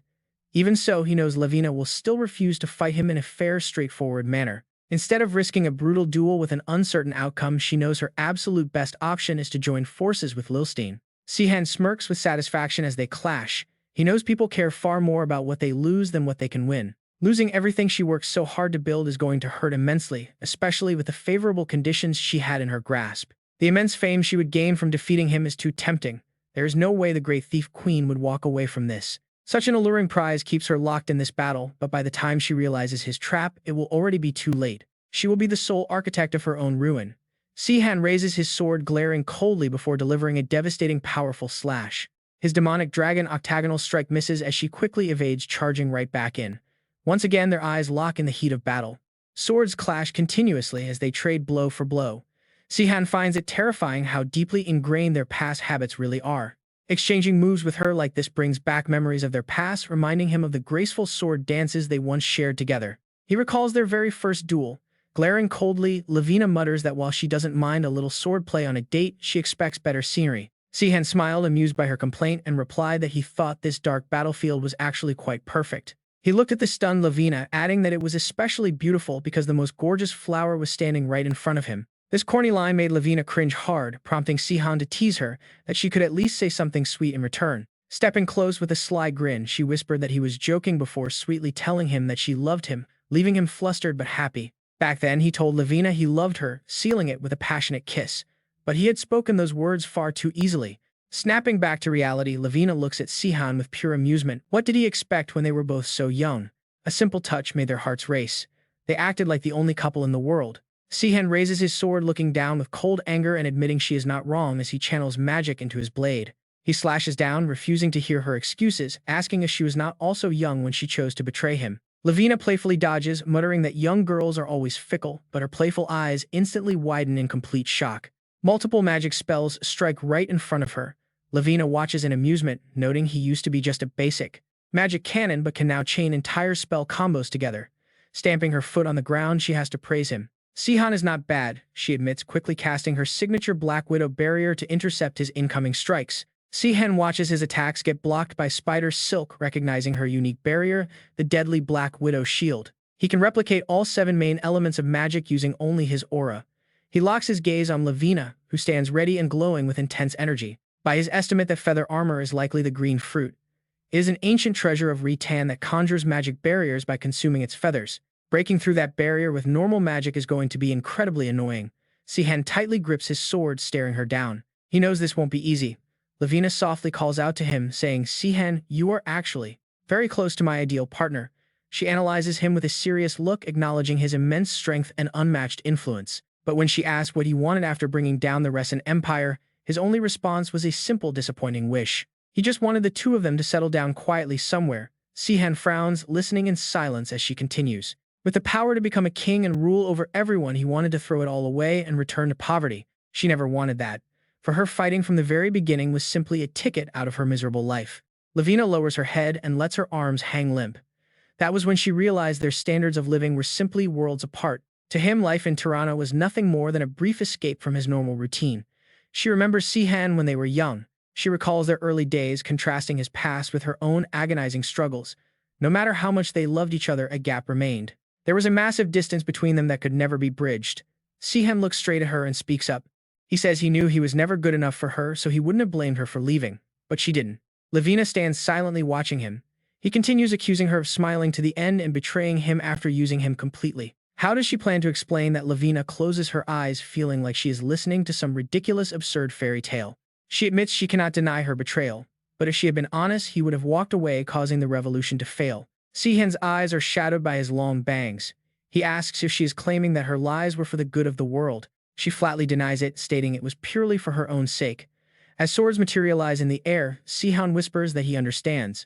He raises his blade, calling it her final answer. He asks if the lavish life she bought with his betrayal was truly worth it. Losing everything now will make the pain of her inevitable downfall so much sweeter to watch, and he sincerely hopes for that. Lavina unfurls her majestic golden wings mockingly, calling him incredibly petty. Suddenly, beautiful golden petals begin to flutter down all around them. Sihan and Lavina stand facing each other amidst the shower of petals. Suddenly, she lunges forward, unleashing a rapid barrage of fierce attacks. He stands firm, blocking every strike before backing away to unleash his martial god art's solar blast. But she cuts him off mid-chant. The sudden strike makes him gasp in pain. She smirks, asking if he thinks she is stupid enough to let him finish. Nobody stands around waiting for a savior to charge up their ultimate move. Sihan forces a dry laugh, saying she is insulting Tyrant. Sihan retreats to analyze the situation. While Tyrant's physical art is stronger, Lavina is far superior at manipulating raw aura. At his current level, she is a nightmare to deal with. Sihan watches warily as she closes the distance rapidly. Realizing he needs a completely different approach, Sihan raises his hand, stripping away all warmth as if freezing mist erupts. He unleashes absolute zero directly at her. Lavina grimaces, looking down in panic at the thick ice rapidly binding her limbs. Sung Sihanzing has planned to restrict her movement. She watches as Sihan weaves hand signs invoking a devastating torrent of forbidden scorching flames. But to Sihan's utter shock, his explosive flames are instantly snuffed out, dissolving into thin wisps of black smoke. Lavina slowly walks through the fading smoke. She reveals she had specifically trained to fight monsters like Saphiran or Lilstain. However, Sihan's floor master magic is proving to be a far greater headache than she initially anticipated. Sihan narrows his eyes. He warns her that it is time to get serious. Her signature Festival of Light is a wide-scale attack meant for armies. Knowing her calculative nature, there is no way she came unprepared, and honestly, things are looking pretty bad for our hero. Her chilling response leaves him completely speechless.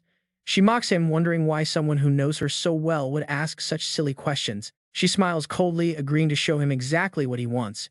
She connects two small daggers together, spreading her golden wings wide. This is the true power she amassed over the last 10 years, the ultimate martial god art heavenly decimation. Sihan quickly raises his hands to defend, unleashing a powerful lightning-fast secret punishment magic to counter her incoming strike. But Lavina simply stands still, turning her back to the roaring explosion.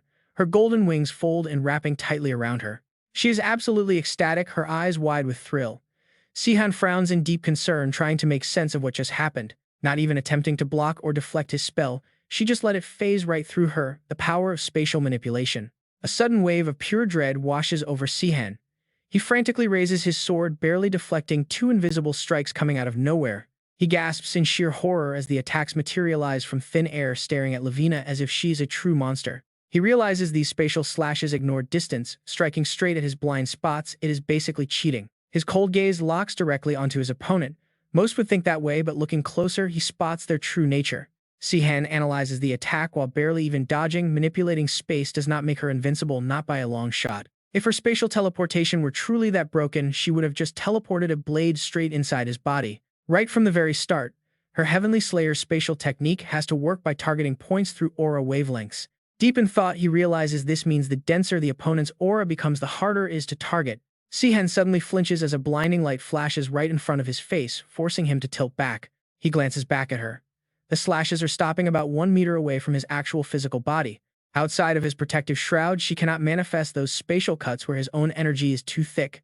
Lavina smiles with excitement, praising him for figuring it out so fast, since this usually finishes anyone else. She grits her teeth and charges straight at him, daring him to try and block her infinite Heavenly Slayer form. Sihan stands in silence, looking up in shock as she deploys both her sparkling Festival and Heavenly Slayer together. Lavina wears a sinister smirk. Watch this, she really thinks his crazy reflexes have finally met their match. A blinding light erupts as she screams that there is no way he can block countless teleporting spatial petals. The glowing petals rain down, swarming all around Sihan, but he does not hold back and charges right in. He dealt with something similar during his fight with Ren, realizing when there are too many he just has to smash them. The two crash together and Lavina screams out in mock frustration, calling his direct head-on charge completely foolish. She laughs mockingly, calling him the same old fool he always was, and Sihan freezes at her smile before a massive explosion erupts. The dust clears, leaving Sihan completely dazed by her power, wondering if she was hiding yet another martial god technique. No, it is worse. He looks in horror at an uninjured Lavina, who is combining Heavenly Slayer with a multi-layered spatial attack. Lavina gives a wicked smirk, confirming his guess, and boasting that even the strongest shield breaks under repeated strikes. Her ultimate martial god technique, Heavenly Slayer, can actually compress 10 consecutive hits into one single devastating point. Watching the petals cascade, she explains that countless energy fragments from her sparkling festival are now focusing. They merge into a concentrated force of destruction, easily powerful enough to decapitate an ancient dragon in one shot. This golden light rain pours down, and Sihan desperately raises his sword to defend against the onslaught. But his blade immediately cracks and shatters, sending him crashing into the ground under the agonizing golden blast. As thick black smoke rises from the crater, she looks down at his broken weapon and mocks his arrogance. Sihan, 10 years have passed since Solar Flare was the peak technique, and the Savior is no longer the strongest hero around. She sneers, asking if he honestly believed he could handle everything alone, standing victoriously over his broken body. He lies unconscious on the dirt as she declares this is his final resting place, looking down with pure arrogance. She claims true love is nothing but a lie, questioning if it can even survive when betrayal is involved. She insists that what they shared was never real, just an illusion they forced themselves to believe. Weakly, Sihan murmurs in disbelief, forcing his battered body back up onto his feet against all odds. He confronts her, asking if all her deep philosophy is just an excuse to treat him like a doormat. She agrees without a single shred of hesitation, calling it the exact reason why true love does not exist. His pain seems to vanish as a soft smile appears on his face, understanding the secret of her Heavenly Slayer. He realizes it was designed to blend with other skills, wanting to see her combine it with a different martial god technique. She mocks him internally, mocking his stubbornness and telling him not to act tough when he can barely stand. She scoffs that he sounds like he took that attack on purpose, advising him to stop acting tough. Suddenly, Lavina freezes as a brilliant golden aura wraps around Sihan, who calmly thanks her for a very useful lesson. He unleashes the exact same martial god technique, Heavenly Slayer, leaving her completely stunned that he stole her skill. Panicked, Lavina retreats into a defensive stance, denying that anyone could copy her technique simply by mimicking the energy flow. But then a pair of radiant golden wings erupts behind him, forcing her to watch in absolute terrified disbelief. She frantically demands to know if this is some kind of sick joke, claiming his crude mimicry could never achieve true spatial manipulation. There is no way a cheap imitation could manipulate space, but Sihan just looks back at her with sheer confidence. Do I look like I have had enough? Lavina remains defiantly stubborn. She lunges forward, desperate for a life-or-death battle. Sihan announces that he has seen enough, and it is time to die. Suddenly, Lavina realizes her trademark skill will not activate. It just will not work. Sihan calmly starts talking to his former lover, reminding her that since the first time he saw it, he trained relentlessly to copy it. Yet, no matter what he tried, he could never quite manipulate the space around him. His aura would not flow properly. Instead, it kept exploding completely out of control. That was the exact moment he realized that if he used that chaotic instability to warp the space around himself, her heavenly death would fail to function properly. He calls this technique counter-heavenly death. Lavina stands frozen in shock. She cannot react in time. She cannot believe he is actually using such an incomplete skill to disrupt her spatial manipulation. Things are looking pretty bad. Sihan taunts her, daring her to dodge his next move, and deep down she knows she stands absolutely no chance of dodging his upcoming attacks. Lavina is forced to take the full force of his massive strike, the mystical punishment technique. She gets trapped in a glowing spiderweb of Sihan's power, rendering her defenses completely useless. A barrage of elemental spells rains down, and honestly, looking at this insane lava and gravity-reversing onslaught, who wouldn't be terrified? She wonders just how many high-level spells he can possibly chain together like this. She cannot hold out much longer. Even with her strongest defensive summons, she must retreat immediately. Casting Diamond Dust, Lavina moves fast to escape, but Sihan sees right through her plan. Not only is he tracking her movements using that very same Diamond Dust, but she cannot even hide in a shifting blizzard. The man knows the exact weaknesses of her abilities. On the other side, Sihan quietly hopes that Lavina will just give up, telling her that heavenly death is useless now. Without it, she has zero chance of winning. Furious and feeling wronged, she screams at him, calling him a total tyrant. She yells that he is completely unreasonable and so overpowered that they had no choice but to betray him. The warrior claims he practically brought this betrayal upon himself. Sihan pauses, asking himself if she might be right. He admits he might have been a tyrant and made countless mistakes. Yet he accepted those flaws when they reunited. If she believes his betrayal was only natural, then it is only natural for him to seek revenge. Lavina bites her lip in absolute rage, refusing to back down. She did not work this hard to fail now. It took her 10 long years of struggle to climb to the top and secure this power, and she is not giving it up. Struggling desperately against him, she asks if he honestly thinks she will just surrender. She quickly starts to calculate her next move. While her blue crow keeps blocking his spells, she will use every last bit of her strength to shatter his 12 light blades. She snaps that Sihan is not the only one who knows his opponent's moves, but Sihan merely unleashes his power. He strikes with an unpredictable 12 light blades 8th tier hit. Lavina is completely overwhelmed by this unfamiliar attack. His weapon constantly shifts form, making it impossible to predict his next move. It is an entirely new technique. Did he actually master the Mercenary King's legendary 8 light blades? No, he is just using disaster energy to reshape his weapon mid-strike. She mocks his style, asking if he actually calls that a technique, claiming even a monkey could do a better job. To her, it is just a cheap trick. Sihan does not hesitate for a second as he lunges forward to finish her. He agrees that it is indeed pretty rough. But as long as it works, none of that actually matters. He unleashes heaven-piercing spear meteor rain. A terrifying explosion erupts, sending waves of pure panic to those waiting at the mountain's base. Everyone on the battlefield stops in absolute shock. And get this, once the dust clears, only a completely shattered wasteland remains. Exhausted, Sihan sits down, groaning about his sore back. Even with healing magic, he will need a few days of rest. But at least he won. Defeated and broken, Lavina asks him one final question, wondering if he is going to kill her now. She asks if he will end her life just like he did with Ji-sang and Ten. Hearing this, Sihan immediately stands up. Ten is dead, but Ji-sang is not. That was never his plan for revenge. It is time to reunite with her friends. Suddenly, a spatial portal opens right before her eyes. In that quiet moment, Lavina finally accepts her fate. Softly apologizing to Sihan, she says she finally understands. She knows she cannot ask for forgiveness, but she wants him to know something. Her feelings back then were completely real. Sihan stares at her, stunned, yet his resolve for revenge remains absolutely unshaken. He tells her it is a real shame if those feelings were actually genuine. He has already made his final decision. No matter the circumstances, he is sending her through that portal.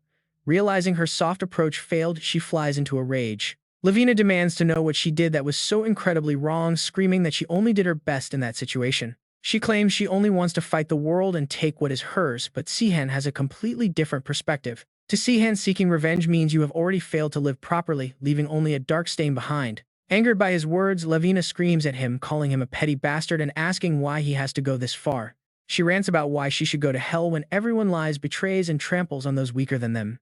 Declaring it human nature, she vows to kill him at all costs, but her magic light begins to flicker and fade away. The battleground falls dead, silent, plunging Sihan into deep thought as he reflects on his sincere feelings from years ago. He bids farewell to the past, letting go of his old feelings once and for all as he whispers a final goodbye to Lavina. On the ground, only dried blood and her torn garments remain. Her death officially ends this long war, and Sihan immediately issues his orders to the remaining soldiers, telling them to lay down their arms and surrender. Some still doubtfully ask if Her Majesty is truly dead. Sihan confirms she has indeed left this world. Hearing this, BP smiles in pure relief, accepting the end, and commands the Queen's Knights to surrender. Standing before the army, Sihan speaks to them, saying he accepts their surrender but has no intention of holding any of them prisoners. He tells them to go back to the capital of Acantia and spread the absolute truth. Queen Lavina is gone, and the kingdom of Phalos has absolutely no reason to oppose him. Relief washing over the commander, he nods and thanks Sihan as morning rises over Sihan's camp. Searching through some gear, Alita spots him entering and calls out to him, asking with sudden surprise, "Wait, what was that weird knocking sound just now? How do you even knock on a cloth tent?" Sihan explains that by circulating your aura back and forth, she will be able to do that once she becomes a great swordmaster.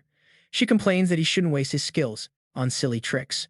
Showing her concern, she asks if he has settled everything, and Sihan happily confirms that it's all done. That answer brightens her mood immediately. Meanwhile, back in the city, Joshua rides in on horseback to the sound of whispering citizens. They gossip that she got exactly what she deserved. This is what happens when a queen abandons her own people and flees. Now their kingdom's future is completely up in the air. Will the saviors step up to become their new king, or perhaps Karen will become their new queen? Amidst this chaos, the Phalos nobles split into two opposing factions, and Joshua steps forward to speak out. He claims he swore loyalty to one queen and one queen only, meaning he cannot serve another now that she is gone. But others argue that someone must be held responsible for their crushing defeat, stating that keeping a knightly oath is honorable, but protecting their citizens is a noble's ultimate duty. In the end, Nephos and the other remaining nobles make the choice to surrender, and Sihan accepts their submission on behalf of the entire alliance.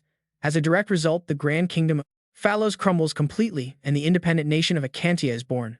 Alita steps out in a stunning new outfit, and Sihan presents it to her, asking what she thinks. He explains they couldn't just abandon the Blue Crow, a precious defense artifact.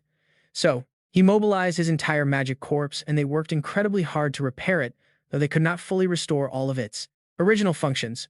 Blushing, she reminds him that he has been giving her far too many gifts lately, warning him not to forget Karen. Sihan teases her, asking what is wrong with protecting his own bloodline, adding that armor would only slow Karen down anyway. He suggests she should test it out. Agreeing, Alita activates the gear and immediately feels her body grow incredibly light. She marvels that her magic power seems to be draining automatically. Sihan scratches his head, explaining that the mana storage seal broke when he struck it too many times. Now only skilled spellcasters can wield it. Alita is still absolutely thrilled to receive such a wonderful gift, happily teasing that she has an endless supply of magic anyway, but she admits it is a bit tight around her chest and that cozy atmosphere is suddenly broken when a guard arrives. He informs Sihan that the Great Sword Master BP has requested an immediate audience. Outside, BP quietly follows the guards. Sihan looks around the lavish room in complete surprise, admitting he never knew this place existed. Why does a hidden chamber like this exist beneath Acantia? BP explains that it is the secret research lab of the Queen. It holds all the intel she gathered on Lindstein. Sadly, most of it is just scattered fragments compared to the massive mountain of documents. Almost none of it is organized. Even so, BP figures these files will still come in handy when Sihan finally confronts Lindstein. Sihan asks him straight out, why help? In BP's eyes, Sihan should be nothing but an enemy to Lavina and her followers. BP opens up. How could he ever hate the man who saved his life? Sihan racks his brain trying to recall when that happened. He saved too many people back then to remember them all. Still, BP hopes this information is enough to finally repay his life debt. BP asks if he is now permitted to leave. Sihan smiles, giving his blessing. If that is his wish, Sihan will not stop him. He tells the man to take care. Deeply grateful, BP thanks Sihan for granting his request and wishes him luck on the battlefield. Meanwhile, the kingdom of Phalos managed to avoid annexation by other countries. Breaking through their outer defense lines is not the real issue. None of the three allied nations could manage to gain a truly decisive advantage. Not a single one. Instead, Phalos was restructured, an independent nation, a self-ruling territory governed under the direct authority of the Savior. A chosen representative managed things. Once Sihan finalized every post-war agreement, he and his friends got ready. They returned. Back to Rattensen, the capital of Renberg, Kelteronen quickly shared the latest news. He warned that Xenong would be deposed. A prince-led coup was inevitable. Renberg collapsed after a sudden accident, and the kingdom of Saffron was finally free. Saved from the invader Lindstein, these favorable circumstances allowed each regime to change, naturally. However, Phalos was different, a totally different story. Their angry people had plenty of reasons left to resist. In fact, a fierce anti-alliance resistance centered around Zetro was already forming. Hearing this, Sihan sighed deeply. Until they deal with these stubborn resistance forces, they simply have zero spare manpower left for other tasks. This means Lindstein remains completely safe for now. Damn it. Real opportunity always feels so close, but never actually arrives. But wait, Kelteronen looks up with a teasing grin, saying Lindstein is in the exact same boat. He is completely stuck, helpless. Lindstein is currently in utter disbelief, having never once expected that nearly 40 of his blood knights would actually be captured alive. He can summon more, but can only control a maximum of 103 knights. At this rate, 60 remains his maximum limit. Releasing his control over those 39 captured knights would solve the issue. But if he does, they will regain awareness. They will be absolutely terrified to find themselves in a strange place. Where am I? Sihan playfully questions this knight, asking if he is from Earth as well. Sihan is too. He explains that a cruel tyrant named Lindstein dragged them all to this world called Teranor, manipulating their minds. Enslaved. Used as disposable tools. Hearing this dark truth, the shocked knight immediately demands to seek justice. How could he? I won't let him get away. Soon that knight will lead a rebellion against. Just thinking about that scenario completely exhausts Lindstein. He reluctantly joins the conversation, wondering if he indeed releases control. It means handing 39 high sword masters to the enemy. That is absolutely not an option. They need to wrap things up soon. Right now, neither side is truly ready to wage an all-out war. Both sides must focus on rebuilding their forces. Meanwhile, Sihan fully immerses himself in researching the documents about Lindstein provided by BP. Among those records, one specific detail quickly catches his eye. Lindstein is widely known to visit a place called the Claydeer Demon Realm. Sihan studies books inside Lavina's library, Now, it is just a pile of ruins, but at its peak, Claytier was a cultural and technological hub for all Teranor. And if Sihan's memory serves him right, Ryan's first emperor was actually the strongest magician in all of history. Reading this, Sihan decides it is worth investigating. If he is lucky, he can find a weakness there. Hearing about his investigation plans, Karen worriedly asks to tag along, insisting they absolutely cannot let him go alone. Sihan says he is fine, but what about her kingdom's work? Can she really just afford to leave? Karen smiles confidently. Zenat worry Sa is handling things perfectly. He is doing a truly great job. Sihan silently wonders if she is just slacking off lately. Still, he does not forget to ask both Alita and Zenon. Alita is definitely coming, but what about Zenon? Can he spare some time to help? Zenon hesitates. Sihan doubts Bear will let him go, but encourages the boy to get out more. Zenon mutters about needing personal time. He can already picture his Sky Knights scolding Bear for being so overprotective. Sihan smiles at this. Traveling in a small group means food is going to be a major issue. Zenon is completely surprised. Food, I thought you actually needed me for my powerful combat skills here. Sihan chuckles and says it is both. Besides, a kitchen ladle easily counts as a weapon, right? With their group ready, they will be fine. It is finally time to head to the Claytier demon realm. They find only desolate, empty ruins left. Karen and Sihan walk ahead, chatting happily about their past. Sihan points to old battle scars. His solar blast, the 12 light blades, and a broken protective shield he shattered. Alita listens in wonder, asking if they are reminiscing. After a long absence, she has finally returned home. The capital's former glory has faded. Only weathered ruins remain. Sihan never once expected to stand here again, especially not alongside the very people who destroyed this city. She silently sighs at this ironic twist of fate. But look at that. Along the way, they spot several refugees. There are more people living here than expected. Although Sihan heard that the residents here do not legally exist, that is exactly why any outsider stands out immediately. They deliberately arrive during a black market day when illegal trading activities regularly run rampant. A massive shady crowd completely surrounds them. Most of these people are actually visitors from other places. Seeing signs of active human life in this completely ruined wasteland absolutely astounds Zenon. It is remarkable. Sihan really cannot understand why the Six Kingdoms continue to tolerate this lawless dump instead of wiping it out. Karen calmly explains that they simply lack the necessary resources. After all, it has only been 10 years since the Empire fell. Sihan agrees, noting that seeing these ruins really brings back deep emotions. Alita remains deeply lost in her thoughts, staring at the place Sihan first arrived after being summoned to this world. For her, this place is filled with memories of her mother. The group enters the dark ruins of Roslanium. Moving quickly, trespassing here is strictly forbidden. Legends warn that the restless, vengeful spirits of those who died here will steal the souls of anyone nearby. These chilling rumors terrify young Dina, but Alita can easily understand why locals believe them. Alita wonders if her own mother is wandering among these ghosts. But as they go deep inside, something suddenly blocks their path. A booming, eerie voice echoes out through the dark ruins. The voice warns that living souls are cursed and will become prey for the dead. Zenon, Alita, and Dinah quickly brace for an ambush. Danger is close. Alita tells a terrified Dinah to draw. Dina fearfully obeys. Unlike the three of them, Sihan calmly assesses the situation as the phantoms materialize. Karen wonders if these are the restless spirits before casually waving her hand to chase them away. The phantoms instantly dissolve into the wind. Dina is completely stunned, but Zenon remembers something. They have Teranor's strongest royal with them. Now watch, Karen keeps walking, casually swatting away more spirits. Sihan helplessly asks Alita if she recognizes any of these ghosts. She can only smile awkwardly. She lost 10,000 people, so recognizing them is impossible. Karen notes the dense mist. The fog feels strangely familiar. She recognizes it as Lilstein's signature necromancy spell, the Curse Mist. Sihan realizes this nasty magic is designed to keep intruders out, refusing the dead any peace. Still, this confirms it. They are in the right spot. Lavina's intel is proving highly accurate. Lavina had previously traced Lilstein's steps and ended up teleported to some strange location. Using her innate spatial senses, she immediately realized she was far outside Lilstein's own kingdom border. To pinpoint the exact coordinates, Lavina focused her full attention on a very specific clue. The ancient walls of the room she was teleported to actually showed clear signs of recent repairs. Restoration definitely required massive amounts of materials, and there was absolutely no way Lilstein hauled them all alone. Following that exact logic, Lavina actively used her shady underworld networks to dig up all the information. She secretly searched for any records of smuggled magic materials or ancient relics being moved secretly. Shady reports poured in from everywhere, and a specific file on the Klaatu realm caught Karen's eye. Karen asks if the file details the exact entrance. Nothing. Sihan simply shakes his head. The document only mentions that the ruins are located somewhere northwest of the Roselanium Palace. Alita realizes that was her childhood home. Suddenly, all of their eyes turn suspiciously to Sihan. He quickly defends himself, pointing out the giant fist marks left behind by Zenon.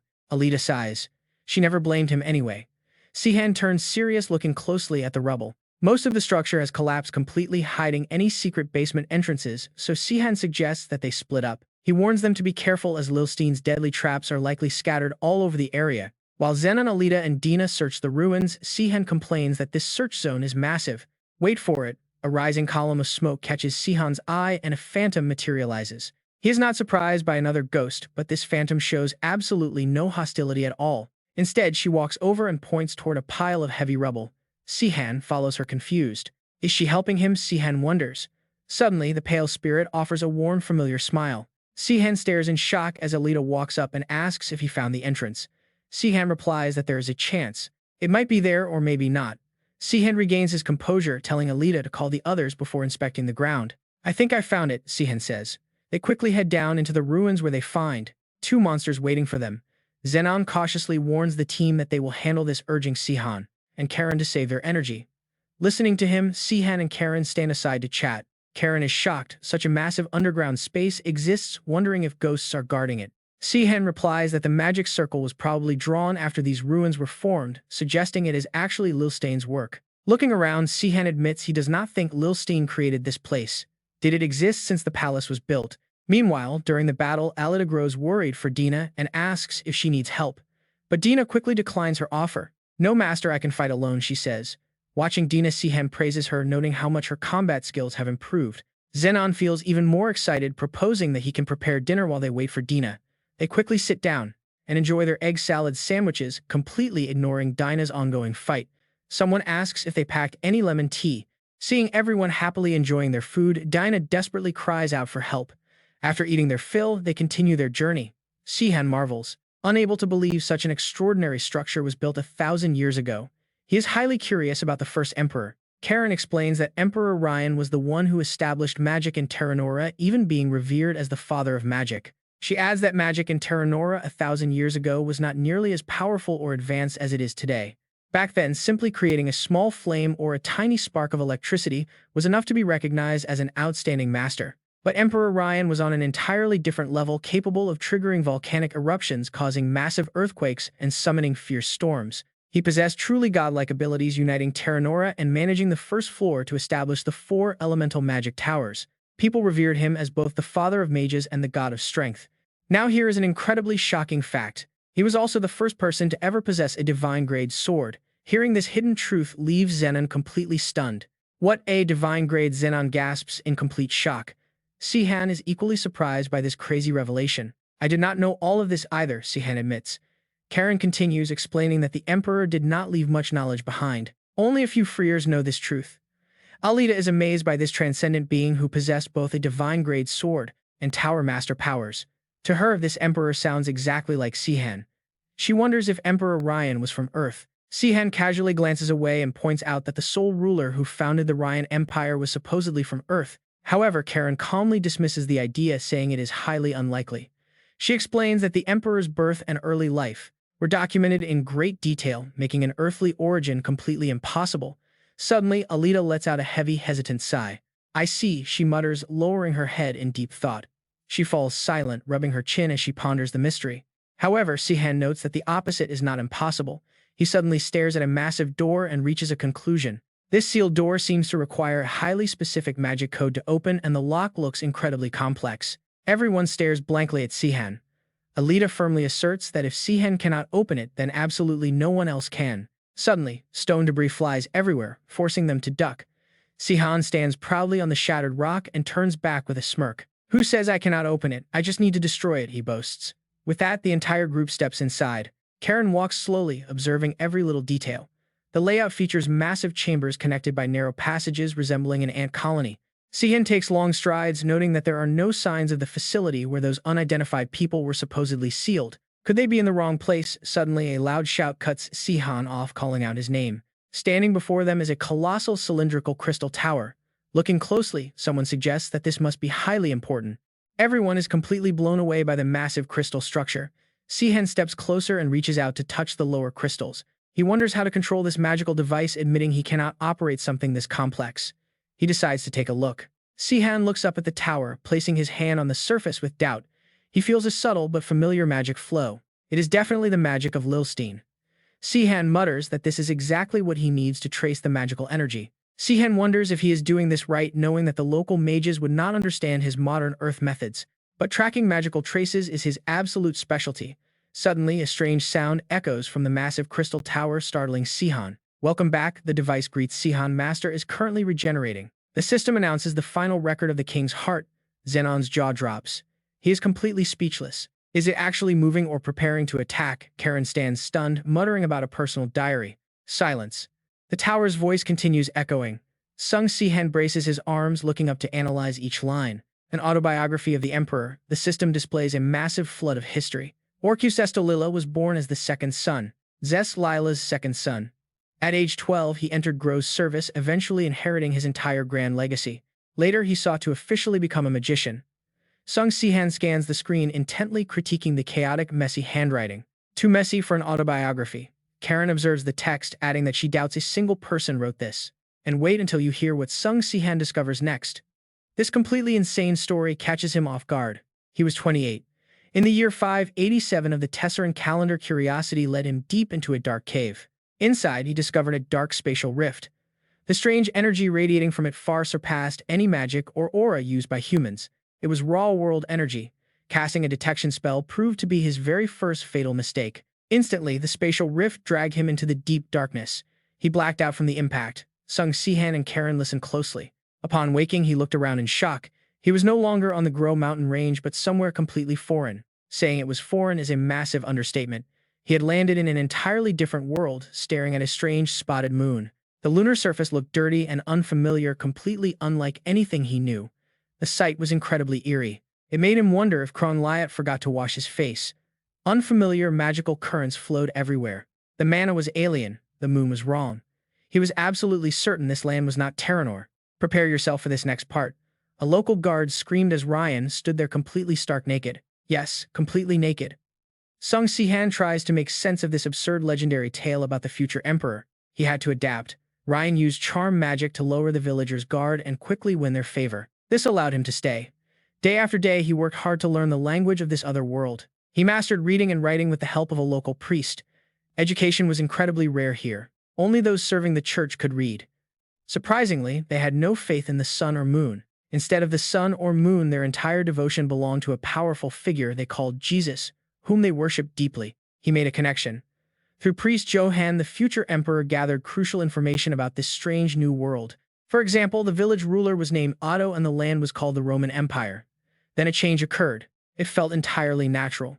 The raw energy of this world became so tangible he could grasp it with his bare hands. Gathering mana became effortless. Spells that once felt completely impossible were now cast with immense, overwhelming power. He even unlocked aura blades by complete accident. Such high-tier power is usually reserved for lifetime masters of the sword. This was a legendary level of martial prowess he had never even dreamed of achieving before crossing into this world. The raw aura just pooled inside his core. Still, it gradually made his physical frame exceptionally durable. His physical capabilities skyrocketed, proving very convenient. Yet instead of feeling thrilled by this success, he felt absolute terror. He realized that if a 3-month visitor could gain this much insane power, the locals must be absolute terrifying monsters. The church scriptures spoke of a legendary man walking on violent waves, calming raging storms, and conquering death itself. It was horrifying. Realizing these mythical figures and their scriptures might actually exist filled the future emperor with paralyzing dread. He initially thought that living a quiet, low-profile life in this village would be the safest way to survive. He refused to hide forever in a tiny village where nobody truly knew his identity or his ultimate potential. No matter how dangerous it was, he desperately wanted to return to Teranor. So he decided to leave and explore. Karen is left completely shell-shocked. It is hard to believe the great emperor had such a bizarre origin. Zenon also casually chimes in, comparing the emperor's rapid 3-month transformation to Sung Sihan's own massive growth. Did the same thing happen to Sung Sihan? The young mage sighs, resting his hand on his neck in exhaustion. Sung Sihan admits he only remembers daily torture. Still, his desperate escape with Lindstein did feel somewhat similar. Sung Sihan falls deep into silent contemplation. Emperor Otto, the Roman Empire. The historic clues finally begin to connect. The clues match medieval Europe, perhaps somewhere near Germany.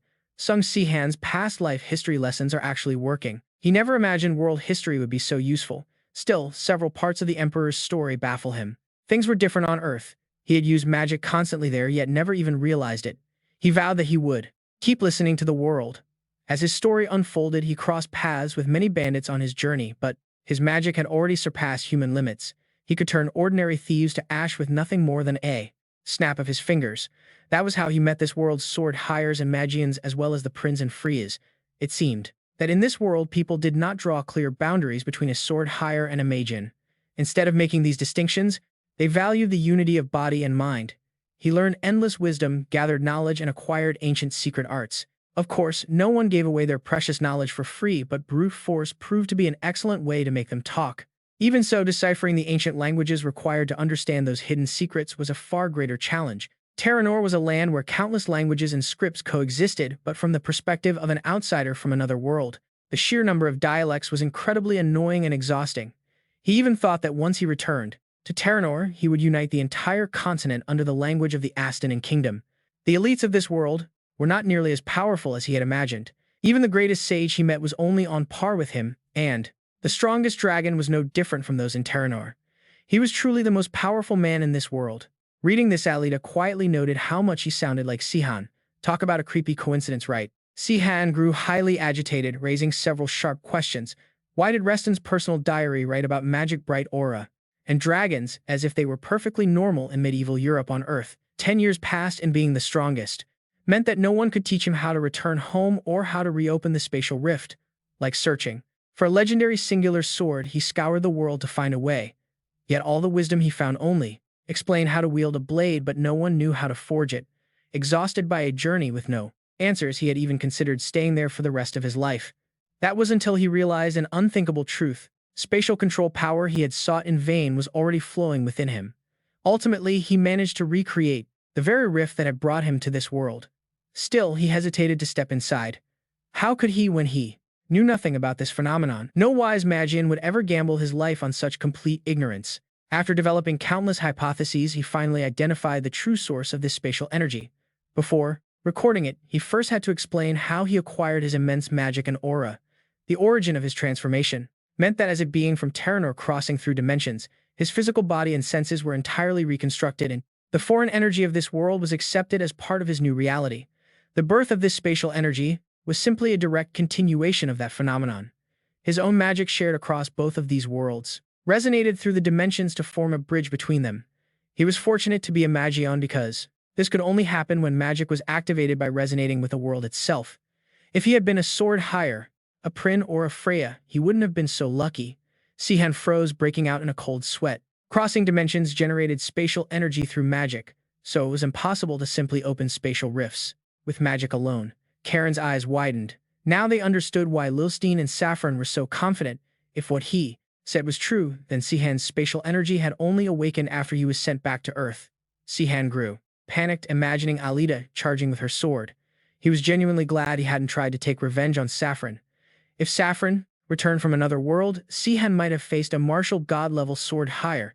He stared down at the stone, yet he still didn't understand why he couldn't use his magic to execute otherworld summoning techniques. He was still missing something. By uncovering the secrets of spatial energy, he could also gradually begin resolving other questions that had long remained unanswered for a very long time. Why didn't the magic of this world have any effect on him? As previously mentioned, beings from another world undergo a process of adaptation when crossing through different dimensions. Through this, they perceive the new world as their absolute reality. Along the way, they acquire a unique sensory ability that allows them to perceive aura and magic. Unlike divine power, it is the ability to sense energy flow. Aura is direct energy. It converts a person's life force into combat spirit, transforming that raw power into different types of light or destructive attributes to strike down enemies. Magic, on the other hand, is indirect. Magic itself does not directly become light, fire, or lightning. It only manifests when it resonates. It interacts with the world indirectly, distorting reality to manifest as magic. The ability to sense this energy flow precisely, which is gained from crossing between dimensions, actually allows him to perceive the true reality of this world, rather than a fake reality distorted by magic. Consequently, when magic, which is merely an indirect product of distortion, comes into contact with his body, it automatically gets neutralized regardless of his will. He also understood why he was completely naked. upon first arriving in this world. Because of this, normal matter from Teranor cannot cross over. However, he, a man fully composed of Teranor matter, somehow made it across. This is because dimensional travel works differently for actual living beings. Living organisms that grow, age, and reproduce enjoy a certain flexibility under world laws. So when a living being crosses dimensions, its highly flexible life force travels across as pure information and gets reconstructed using the target world's matter. Actually, reconstruction is probably not even the right word. To be absolutely precise, information itself is actually matter and physical mass. He firmly believes physical mass and material existence in this world are essentially identical to conceptual information. Based on this exact theory, he eventually created the demonic sword Leos, which can freely alter its mass and shape. His life force information determines his existence in this world, which is exactly why only the information of his body governed by that life force could actually cross over between dimensions. If anyone wants to transport physical matter across dimensions, his advice is to put it inside a living host. The foreign matter will be recognized as part of that body's information structure.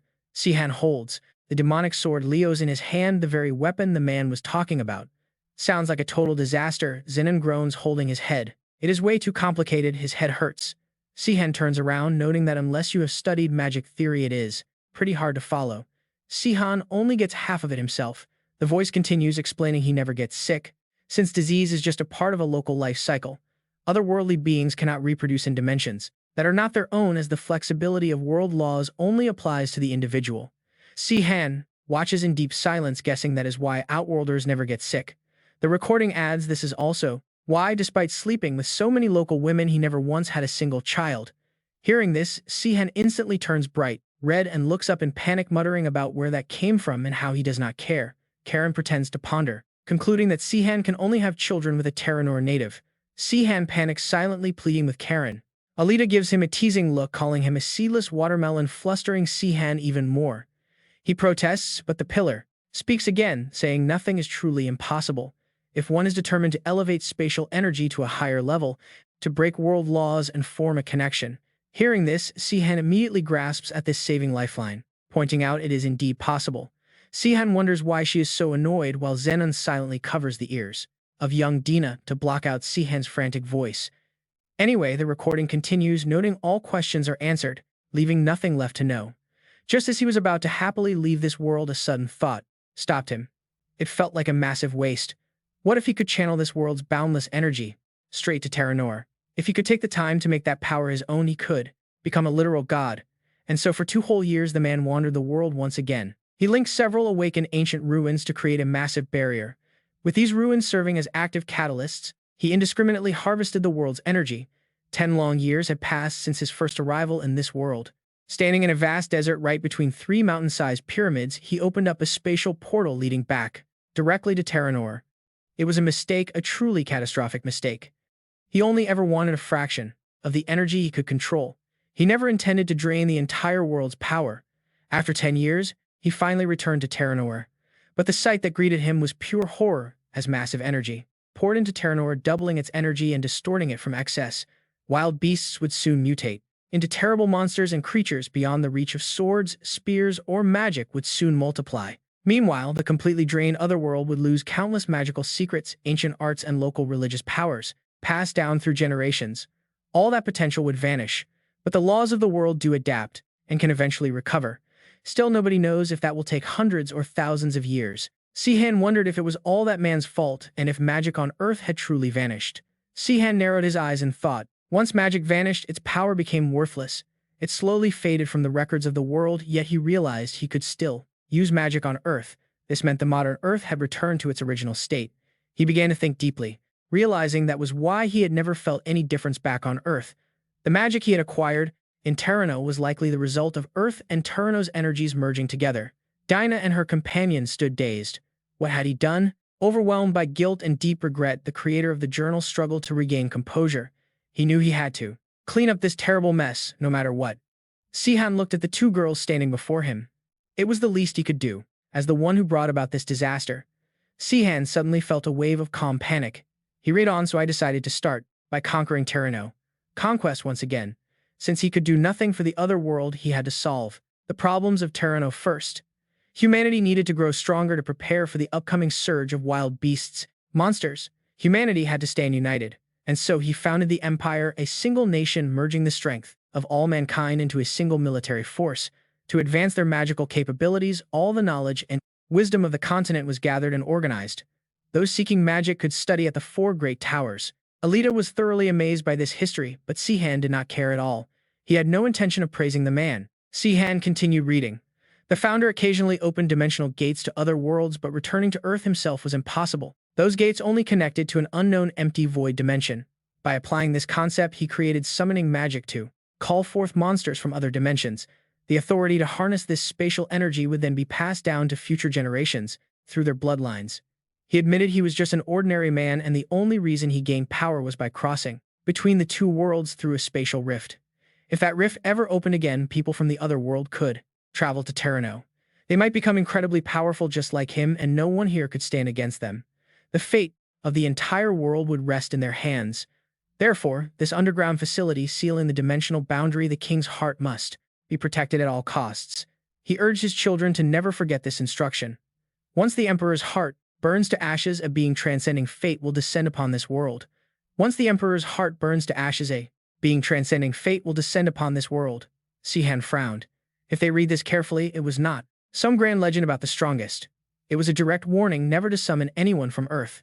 Alita, standing beside him, stared in absolute disbelief. So the king's heart was not actually the heart of a descendant of Ru. Silan. Zenong found it confusing, yet the current emperor had successfully performed a summoning. Sihan leaned forward, reaching out his hand to sense, noting that Lindstein's magical trace ended here. He lacked the skills to operate this device without that trace.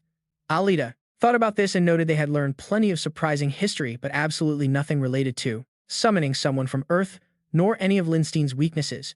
Karen turned her head with a mysterious smile, saying she would not be so sure about that. She laughed, adding they had certainly learned something incredible, even if they did not know how to use it yet.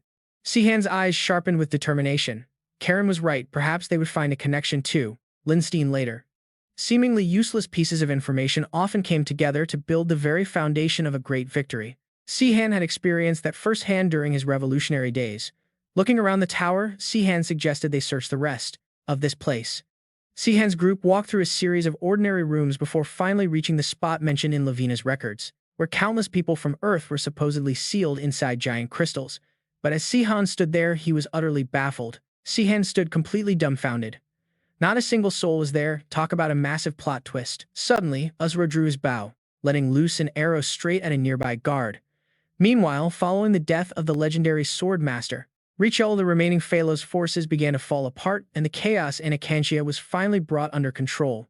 With the resistance gone, their troop shortages seemed resolved, yet the allied nations were still in no position to target the Lindstein kingdom. This was because, as Kelteron explained with a frown while holding a newly received report, they had absolutely no budget left. Sihan sat in his chair, his eyes wide. Were times really that tough? And Brentel did not exactly live in luxury, did they? Kelteron sighed, explaining that was not the issue. The harvest from an acre of wheat was always the same. What truly separated a good ruler from a bad one was whether he actually cared for his farmers, how the crop was managed, and if officials were honest, and how much wasteful spending was cut. But this ongoing war made all of those efforts completely meaningless. Regardless of the reason, once a nation starts preparing for war, it burns through its budget like a total wildfire, draining the livelihoods of its citizens. Sung Sihan listened in weary silence as he droned on. The allied nations had mobilized their armies far too many times. Their finances had been in absolute shambles for quite a while, and the public's opinion of the savior was steadily hitting rock bottom. Sung Sihan grew pretty irritated at that. It is not like I wanted this war. Lilstein invaded first. Calteron calmly organized his paperwork, adding that the common people do not care about those kinds of details. And frankly, their complaints make perfect sense.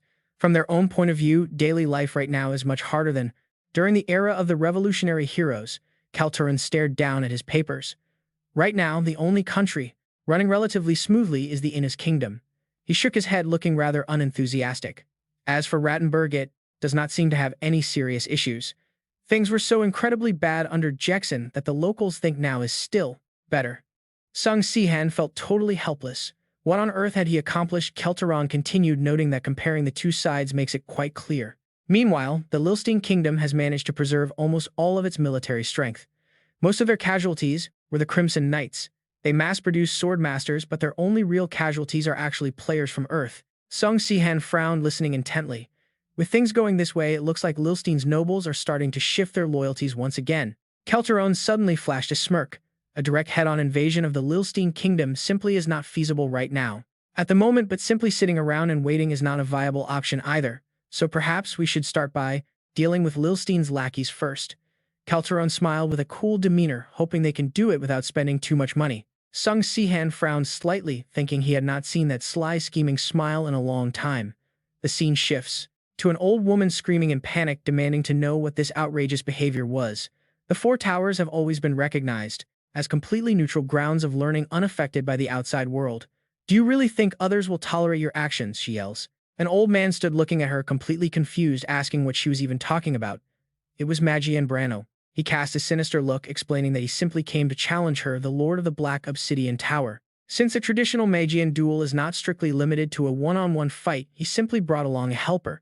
What is so outrageous about that? Bar stood nearby, thoroughly amused by the screaming, but even then, there are limits. The old woman snaps that there is a limit, especially when that helper is the mercenary king. This is clearly a setup. How dare you talk such absolute nonsense? Bar sighed, claiming he has absolutely no idea what she is talking about. I am a mercenary, and mercenaries are just hired hands, he explains. The old man glowed as he spoke. He tells the candidate for the Obsidian Tower to cast a spell so they can easily win the duel. The old woman watched in utter disgust. It is just a basic cleansing spell to clean your dirty clothes, she sneers. Oh, how incredibly useful, he replies mockingly. This will surely decide the fight, she screams at them to shut up. Looking at the four towers of Teranor, the Crimson Tower and the Alabaster Tower have already fallen under Lilstein's control. In contrast, the Azure and Obsidian Towers still claim neutrality, though everyone knows this is just an open secret. Their supposed neutrality is really just them turning a blind eye. Even so, to protect their own reputation and status, due to a lack of proper justification, the allied nations have hesitated to make a move against these two towers. But now, with the Palace Kingdom wiped out and Lilstein as their sole remaining threat, there is finally a solid reason to deal with those towers. The real issue is finding proper credibility to act against these seemingly neutral structures. Kelteron slyly raised a single finger, suggesting they should simply turn a blind eye as well to make it happen. By following the traditional rules of a challenge, someone else can officially claim the title of Tower Lord. Legally speaking, it is completely clean. The only catch is that the helper happens to be a literal god of war. Chan yelled in absolute fury, asking if she truly believed people would actually tolerate such an absurd succession for a Tower Lord. If so, she should just take the title herself to make it believable, while Sung Sihan just kept on smiling calmly. Sung Sihan calmly replied that she seemed to be overestimating him, as he is just a very average ordinary helper. He adds that the position just comes with too many annoying responsibilities. Chan staggered back, absolutely terrified of his magic. Inside the palace, Sung Sihan casually admitted defeat, declaring that the Azure Tower would now follow the new master. The scene shifts to a man chanting glowing spells that float in the air under his supreme authority. By the ancient authority of Orgos Ristella, he formally declares him the new master of the Azure Tower. A name worthy of a worthy person. Standing behind, Sihan watches the confusing scene unfold, realizing this is how a new master registers. Tower Administrator is officially registered. It differs slightly from the method used in the ruins of the Great Emperor. Just then, a sudden sound snaps him out of his thoughts. The mage turns around with an anxious look. The registration has failed, it seems. The system is currently locked under martial law. Traditionally, the four magical towers have always maintained absolute neutrality. However, unleashing devastating forces like the Magians without any restraint could easily spark massive conflicts down the line. To prevent this, Emperor Ryan established a secondary safeguard 1,000 years ago. He was the sole ruler. Ruling over all four towers, the Emperor held the absolute authority to shut down their functions during extreme emergencies. Once martial law is declared, the magical cores of every single tower fall directly under the Emperor's control. Access to stored knowledge gets cut down to 50%, and the tower's overall operations are strictly restricted to just 20%. The mage explains that Lilstein defeated Saffron and seized all four towers, securing the power to enforce this shutdown. Sihan frowns and asks what they should do next, wondering if he should just destroy the core altogether. The mage bows his head, looking conflicted over destroying a magical sanctuary that stood for 1,000 years. He raises a finger to stop him. Do not worry, he reassures, there is another way. If the Emperor held absolute power, there would be no stopgap against a future tyrant. Anticipating the threat of a future tyrant abusing this control, the founding emperor established a secret override system to fight back. If at least 3 of the 4 tower masters unite, they can collectively lift the martial law at will. The design ensures that neither the ruler nor the masters can make unilateral decisions without the other side. Sadly, this balance breaks down if a tyrant emperor and the tower masters decide to collaborate on their villainy. A voice echoes inside the castle, noting that capturing the White Jade Tower will give them enough power to lift the lock. If they can seize the White Jade Tower, they will finally have the authority to lift the restriction. Teranor freezes, staring straight ahead. The White Jade Tower is currently guarded by Lindstein, but with Bar and Karen leading an elite force of 2,000 soldiers, they might stand a chance. Meanwhile, Sihan and his companions are riding through the forest. Teranor strategic advice echoes in Sihan's mind. This is not going to be a full-scale invasion. With a swift small strike force, they can quickly retreat if things go south. Still, Sihan has his doubts. Funding 2,000 soldiers is easier said than done. Sihan wonders if they even have the gold for this. Teranor claps his hands laughing. The kingdom might be broke, but he can easily finance 2,000 troops himself. His personal investments have paid off handsomely, but Sihan remains skeptical since the chancellor has been draining the treasury. Teranor quickly waves it off, arguing that state funds and his private wealth are two completely different things. Sihan admits the guy's logic holds up. He asks if Teranor really possesses that kind of massive fortune. Satisfied, Sihan orders the mobilization of their forces, telling them to summon both Bar and Karen to prepare. Clenching his fist, he decides it is time to strike the White Jade Tower. Deep in the forest, enemy scouts patrol. Karen warns Sihan that Lindstein might personally join the fray this time, defending their tower at all costs. Sihan smiles without looking back, noting he welcomes the confrontation, but the real threat lies with the Blood Knights. Karen worries about their combat style. So far, they have managed to counter the Blood Knights by intercepting indirect orders. But that strategy will not work if Lindstein issues commands directly from the ruling staff himself. If they only faced Lindstein, her plague blessing would suffice, but dealing with the Otherworlders is another story. They must utilize gunpowder to disperse the plague blessing, but that method also risks harming Sihan. Sihan merely frowns, remaining completely unbothered by the warning as he focuses on his strategy. Success depends entirely on isolating Lindstein from his Blood Knights, plus they will need powerful fighters. His eyes gleam with a sharp, cold determination. If this actually escalates into an all-out war, Karen turns to him in total confusion, asking what he means just as a panicked scout arrives.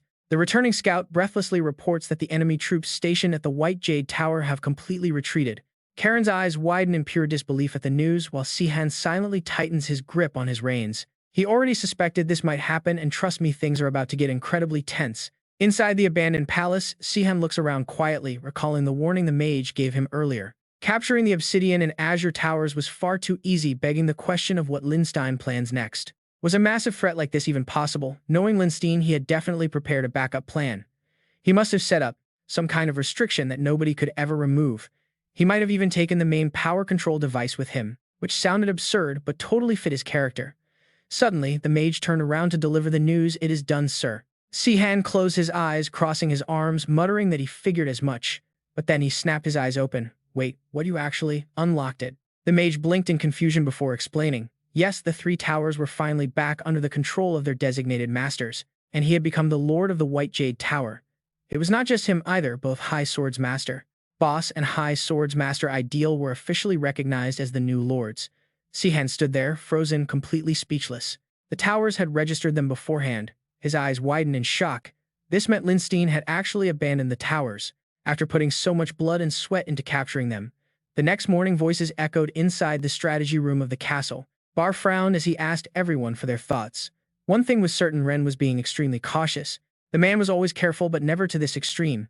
Karen nodded quickly, agreeing that he was not the type to hide in the shadows while sending lackeys to do his dirty work, but he valued cold logic above everything else. He was likely staying put simply because he did not see a need to move yet. She pointed out that although they had no idea what he wanted, the scales had tipped in their favor. They could now strike from both the north and east simultaneously.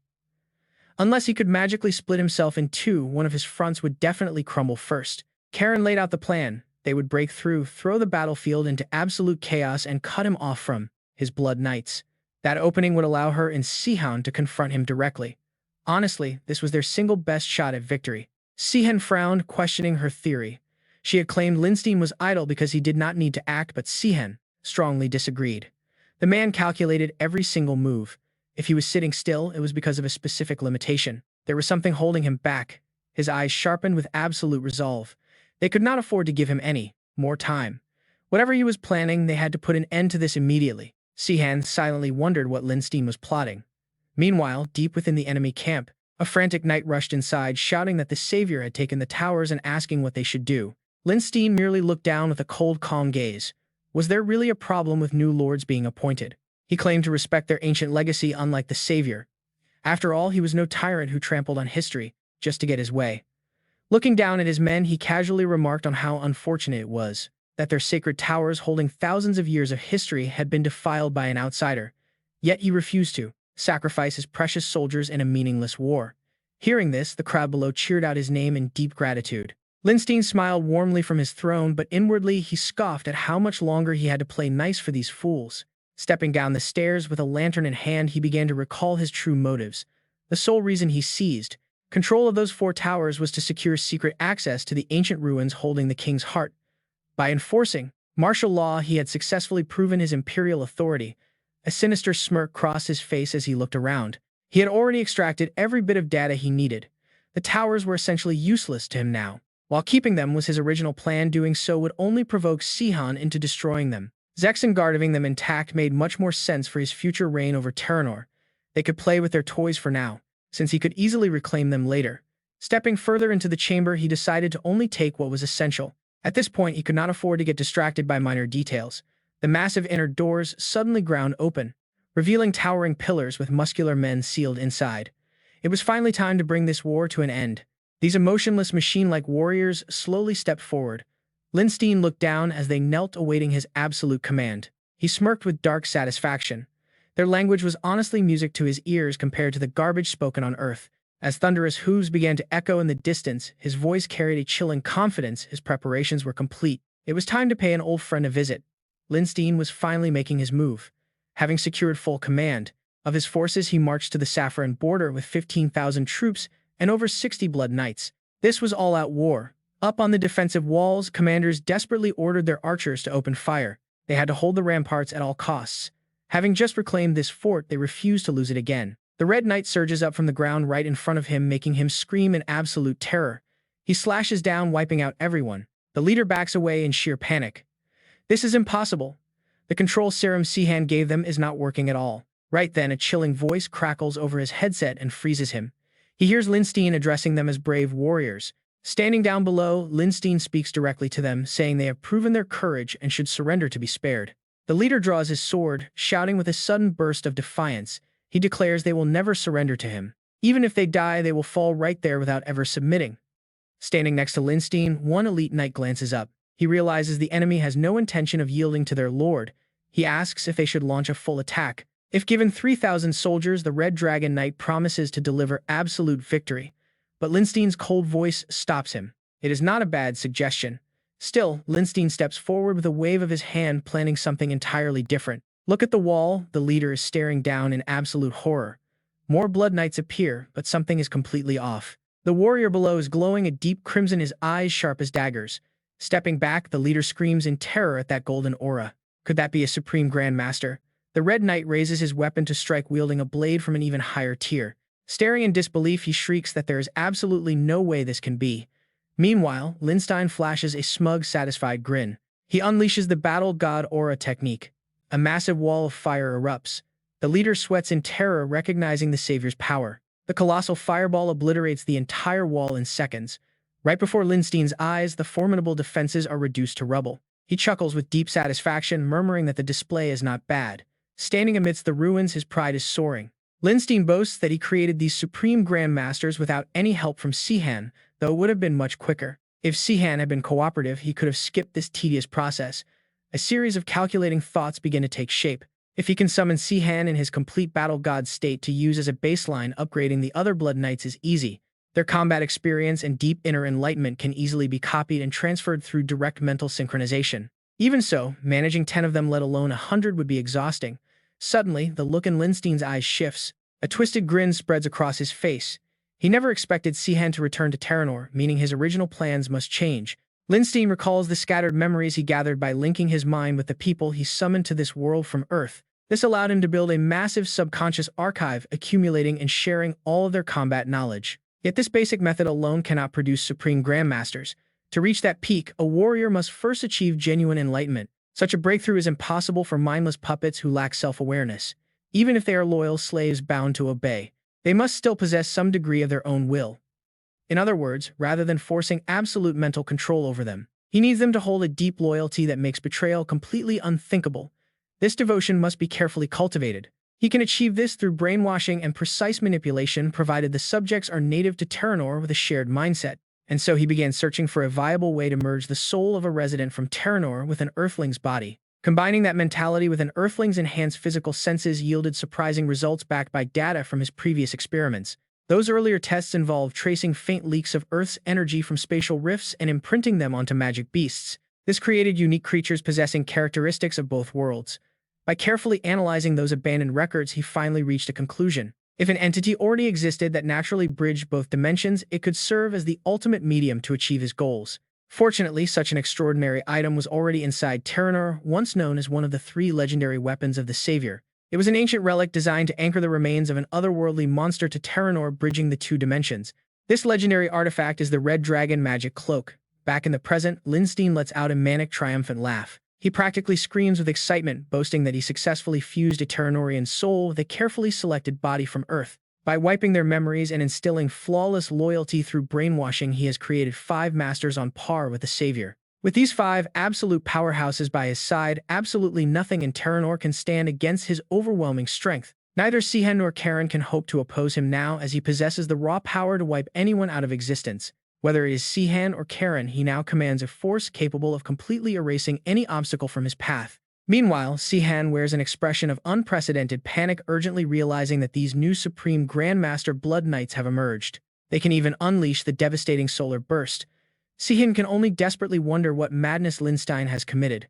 On the other side, Karen rushes in with crucial news, offering to take troops to reclaim the abandoned capital Delstroy. Hearing this, Sihan immediately turns to question her.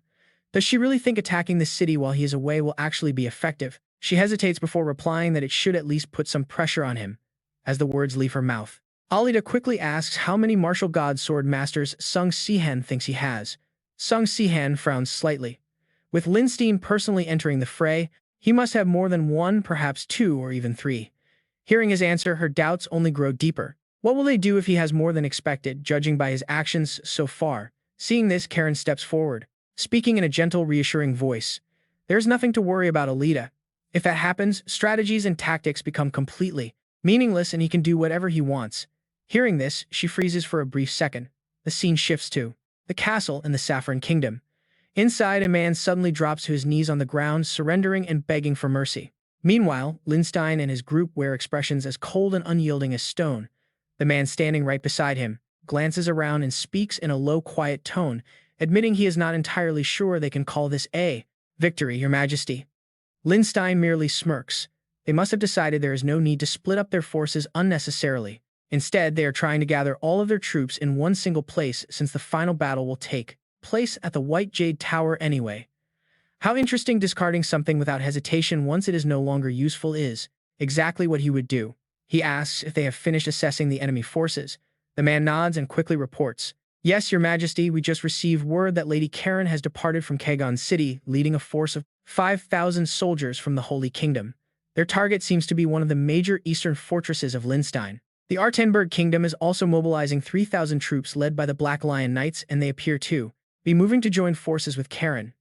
Hearing the update, Lindstein cannot help but burst out laughing. 8,000 troops in total, they must be completely out of gold. How reckless. The man then changes his tone, sharing some unexpected news. Valos has taken over as the new commander of the Black Lion Knights. Instantly, Lindstein freezes in pure shock. He has returned to active duty as a Grand Sword Master. How impressive. But what about the Terran Kingdom? The man quickly reports that the Royal White Knights led by Sword Master Maloof are marching south, but the distance is too great for them to arrive in time.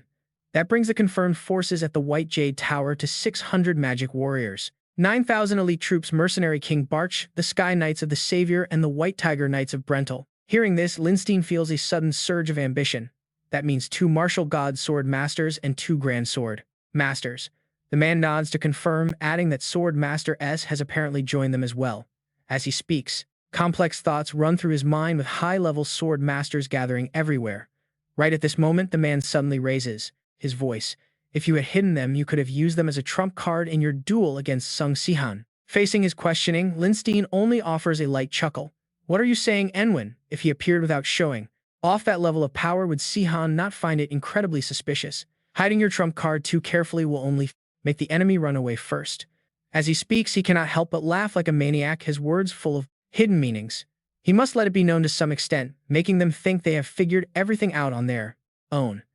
That way, they will tell themselves that this is what he is relying on. A single martial god sword master. If there is only one, they can handle it.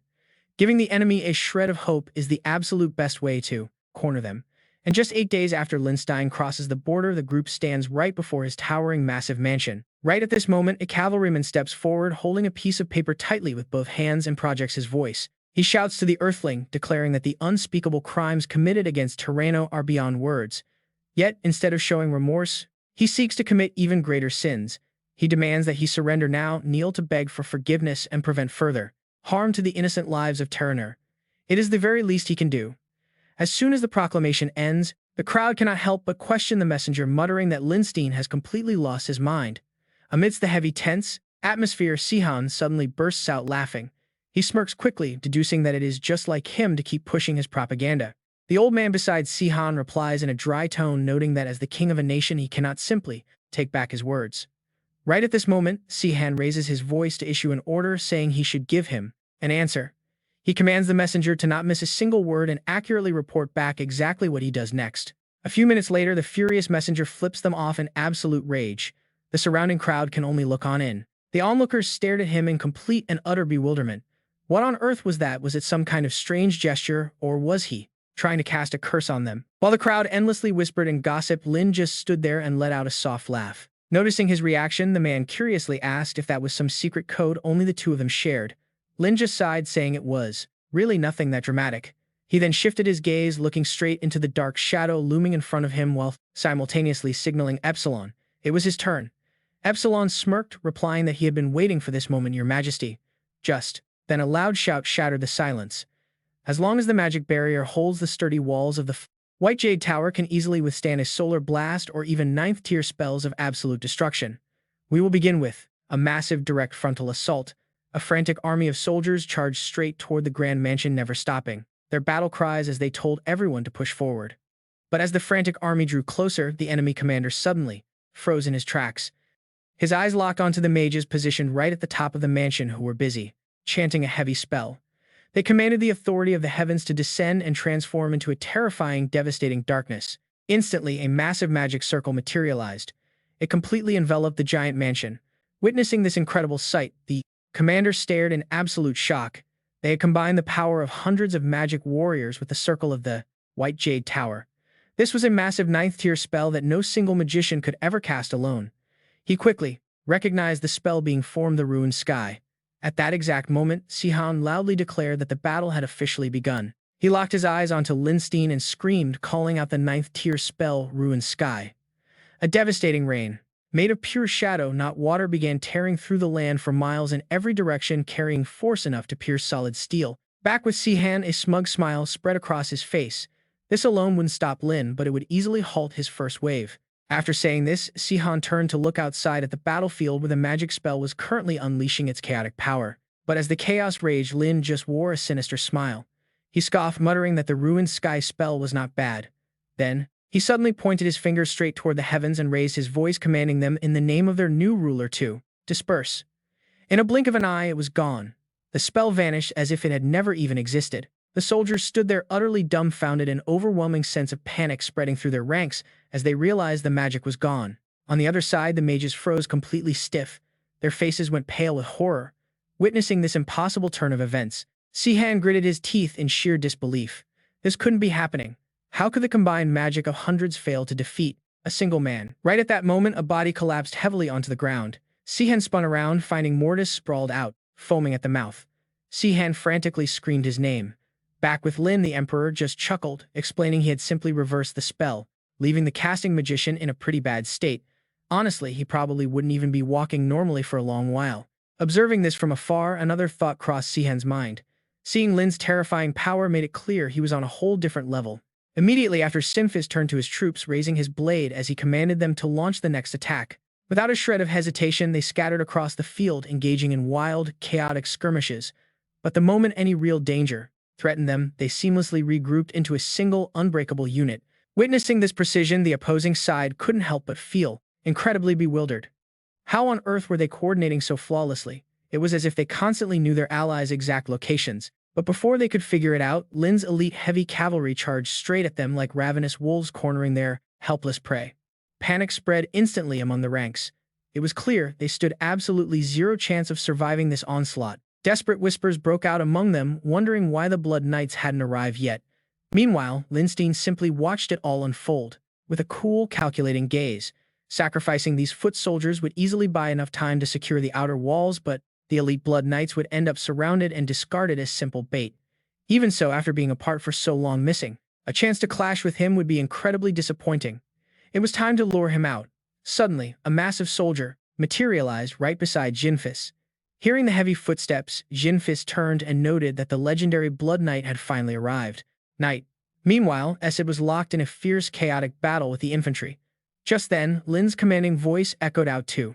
The Sky Knight Order on the south wall and the White Tiger Order to the west, stating 10 Blood Knights apiece would easily handle them. He smirked, ordering the remaining 40 Blood Knights to march east.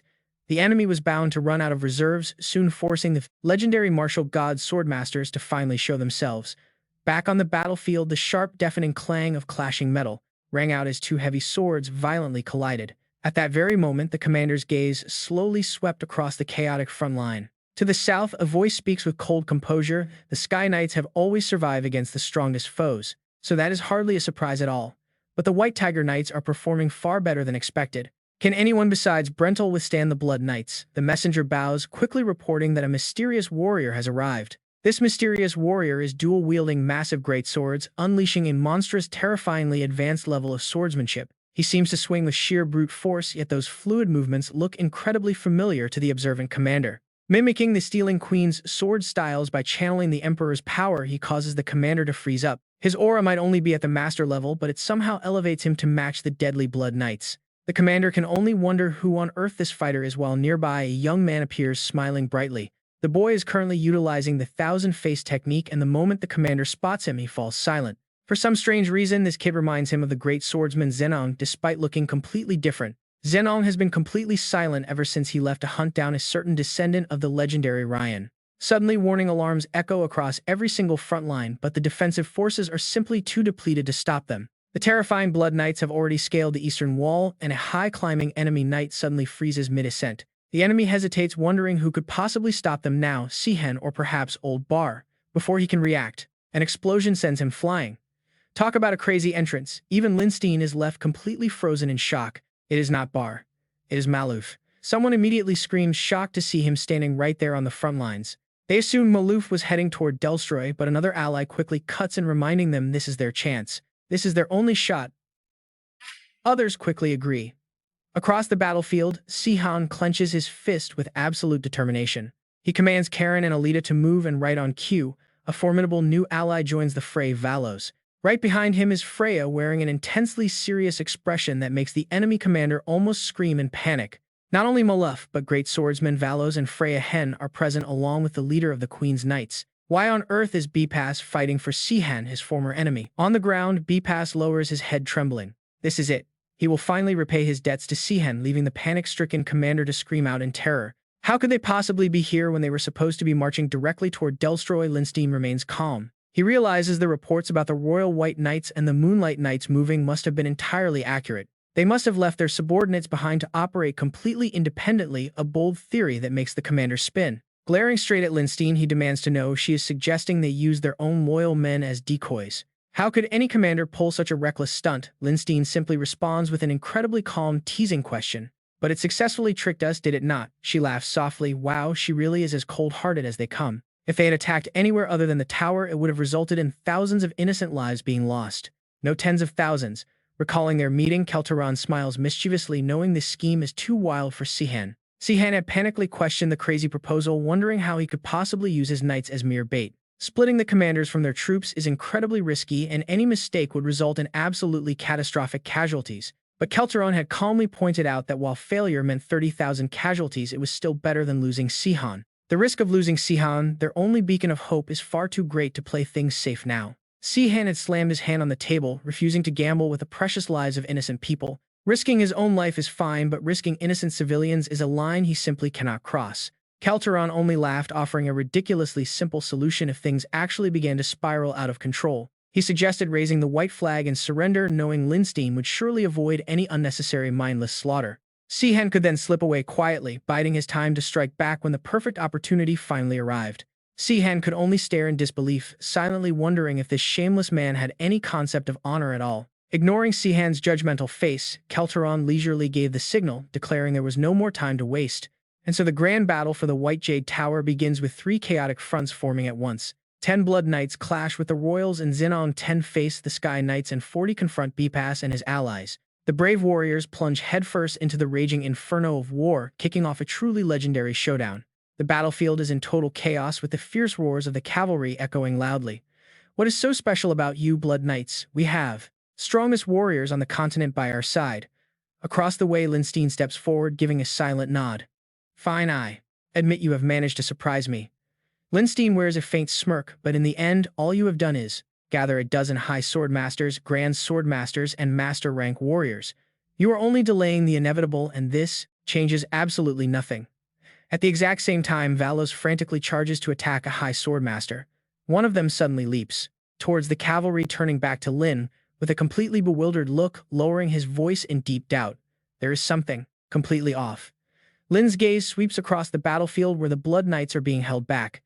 Their opponents are 40 Blood Knights. How can they hold out this long? The man suddenly leans forward. Your Majesty, look, the aura of that Blood Knight has something wrong with it. Looking almost like hearing this, Lindstein snarls in response. That is absolutely impossible to happen on my watch, especially when they come from Earth. In that moment, Lindstein falls into utter panic. What on earth did you do, Sihan? The scene flashes back to a few hours earlier. Sihan crashes hard onto the ground, looking up at Bar with clear discontent. What did you just do? My aura has become unstable. While I may not know everything else, I have total control over my own aura. Bar chuckles softly. That is because I deliberately used the power of the Emperor in the wrong way. Hearing this, Sihan's jaw drops. Doesn't that just lead to the Emperor's power activating completely incorrectly? A soft laugh echoes. I knew you would say that, but your aura is undeniably at the martial god level. Even without it, your raw strength easily reaches the Grand Sword Master level. However, as a High Sword Master, you are still only at the Master tier. Confronted with this new information, Sihan feels a brief wave of doubt. What are you talking about? Bar slowly explains that normally this is how High Sword Masters learn their aura techniques. They first understand the basic principles behind each style, then through constant and endless practice they dig deeper into their own mastery. When they finally grasp the true essence of it, only then can they elevate it into a completed technique. But you simply skip that entire process. You can easily copy completed techniques instantly just by seeing them, thanks to that cheat-like ability you have as an Earthling. Let's be real, who wouldn't want to cheat like that? Speaking of, this Bar laughs mischievously. I can also easily mimic almost any aura technique in a flash, but I bypassed every single stage at once thanks to my natural talent. You, on the other hand, never had the chance to learn from failure. That is why, if you do not understand the underlying principles and simply try to copy the flow perfectly the moment an opponent strikes in a way that deviates from basic theory, you simply cannot react properly at all, and your aura will shatter completely. Pointing his sword directly at Sihan, Bar explains that the only reason he can activate an incomplete technique without failing is because his own understanding is deep enough to grasp its true essence. But what about you? Sihan, do not allow yourself to grow arrogant and keep striving. Only those who recognize their own shortcomings can rise above them. Saying this, he turns away with a private smile, thinking it has been too long since he acted like a true master. Sihan stands silent for a moment before replying, if I am among the weak, it must be the same for the others from Earth.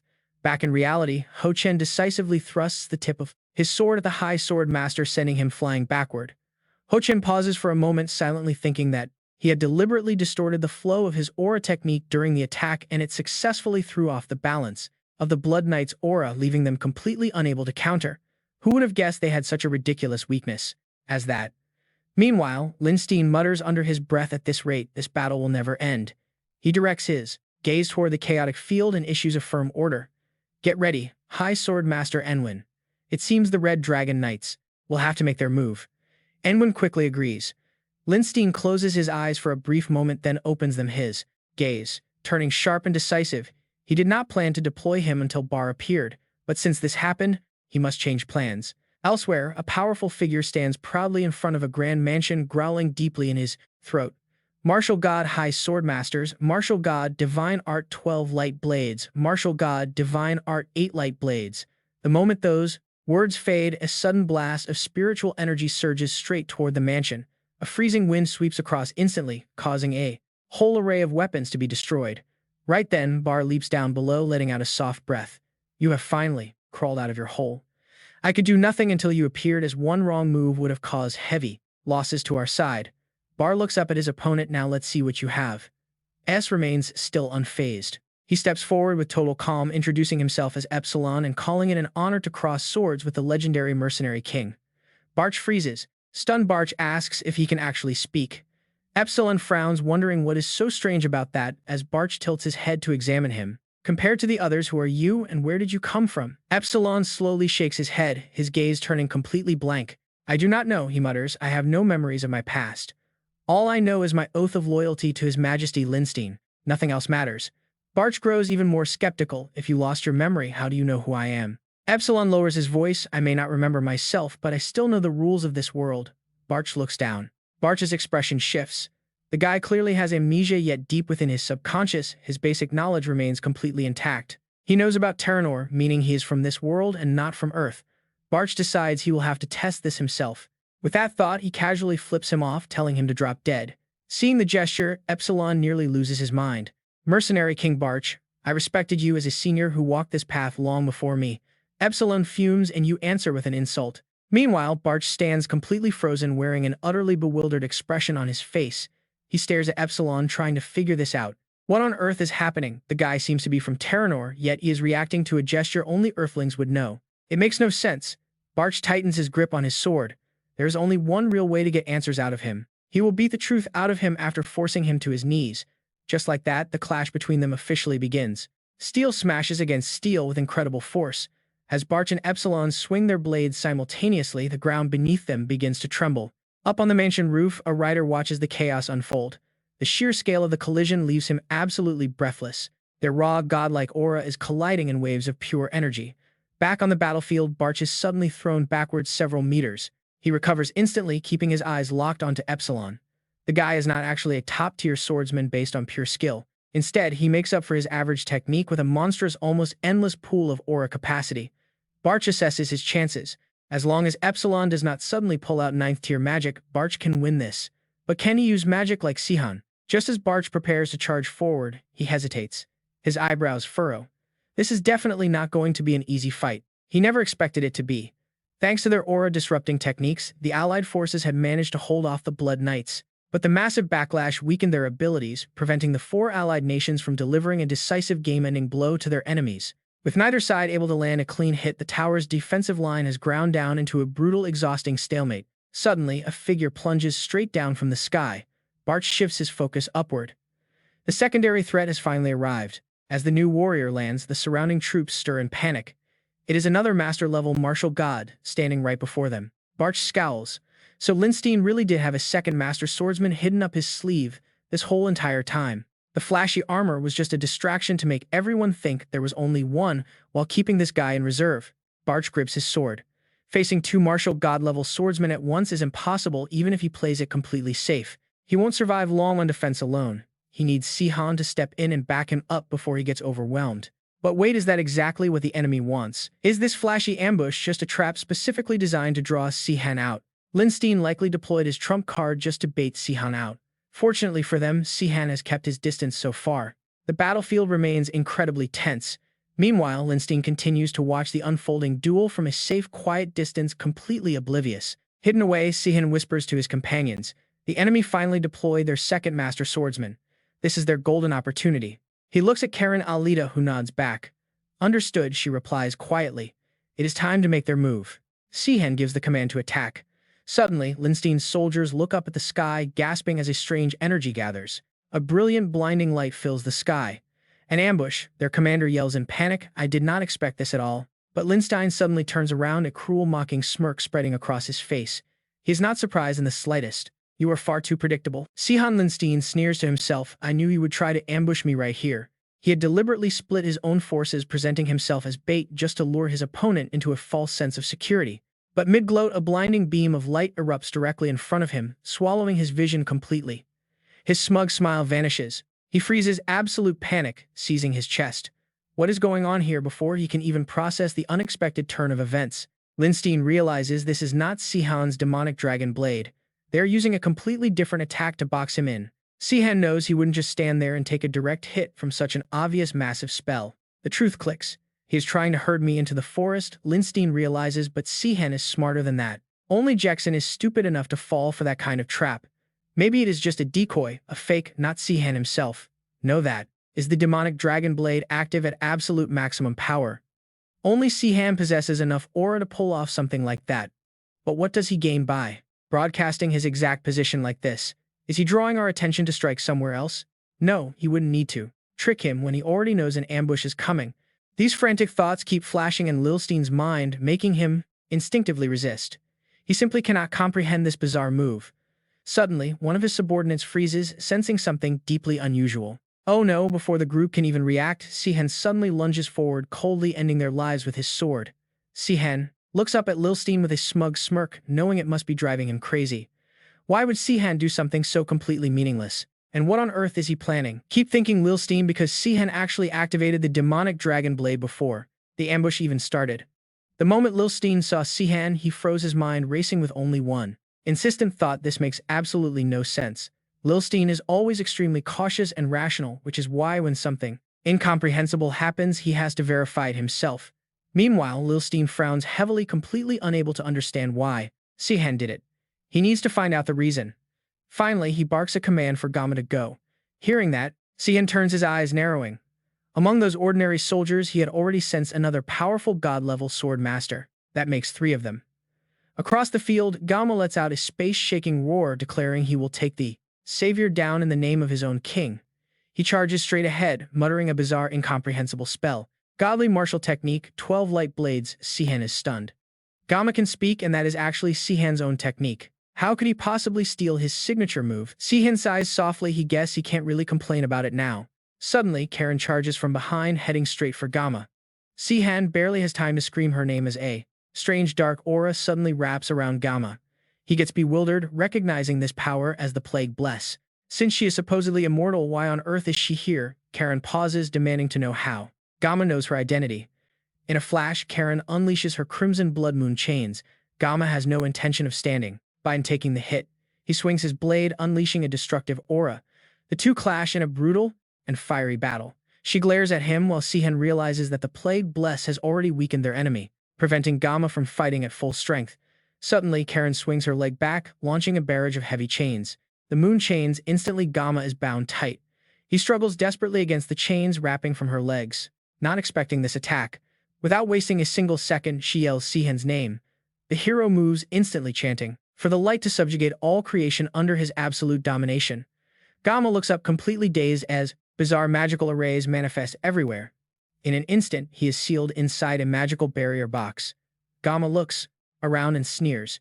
He recognizes it as 9th-tier magic and knows he cannot break out immediately, but they cannot attack him either while the barrier is active.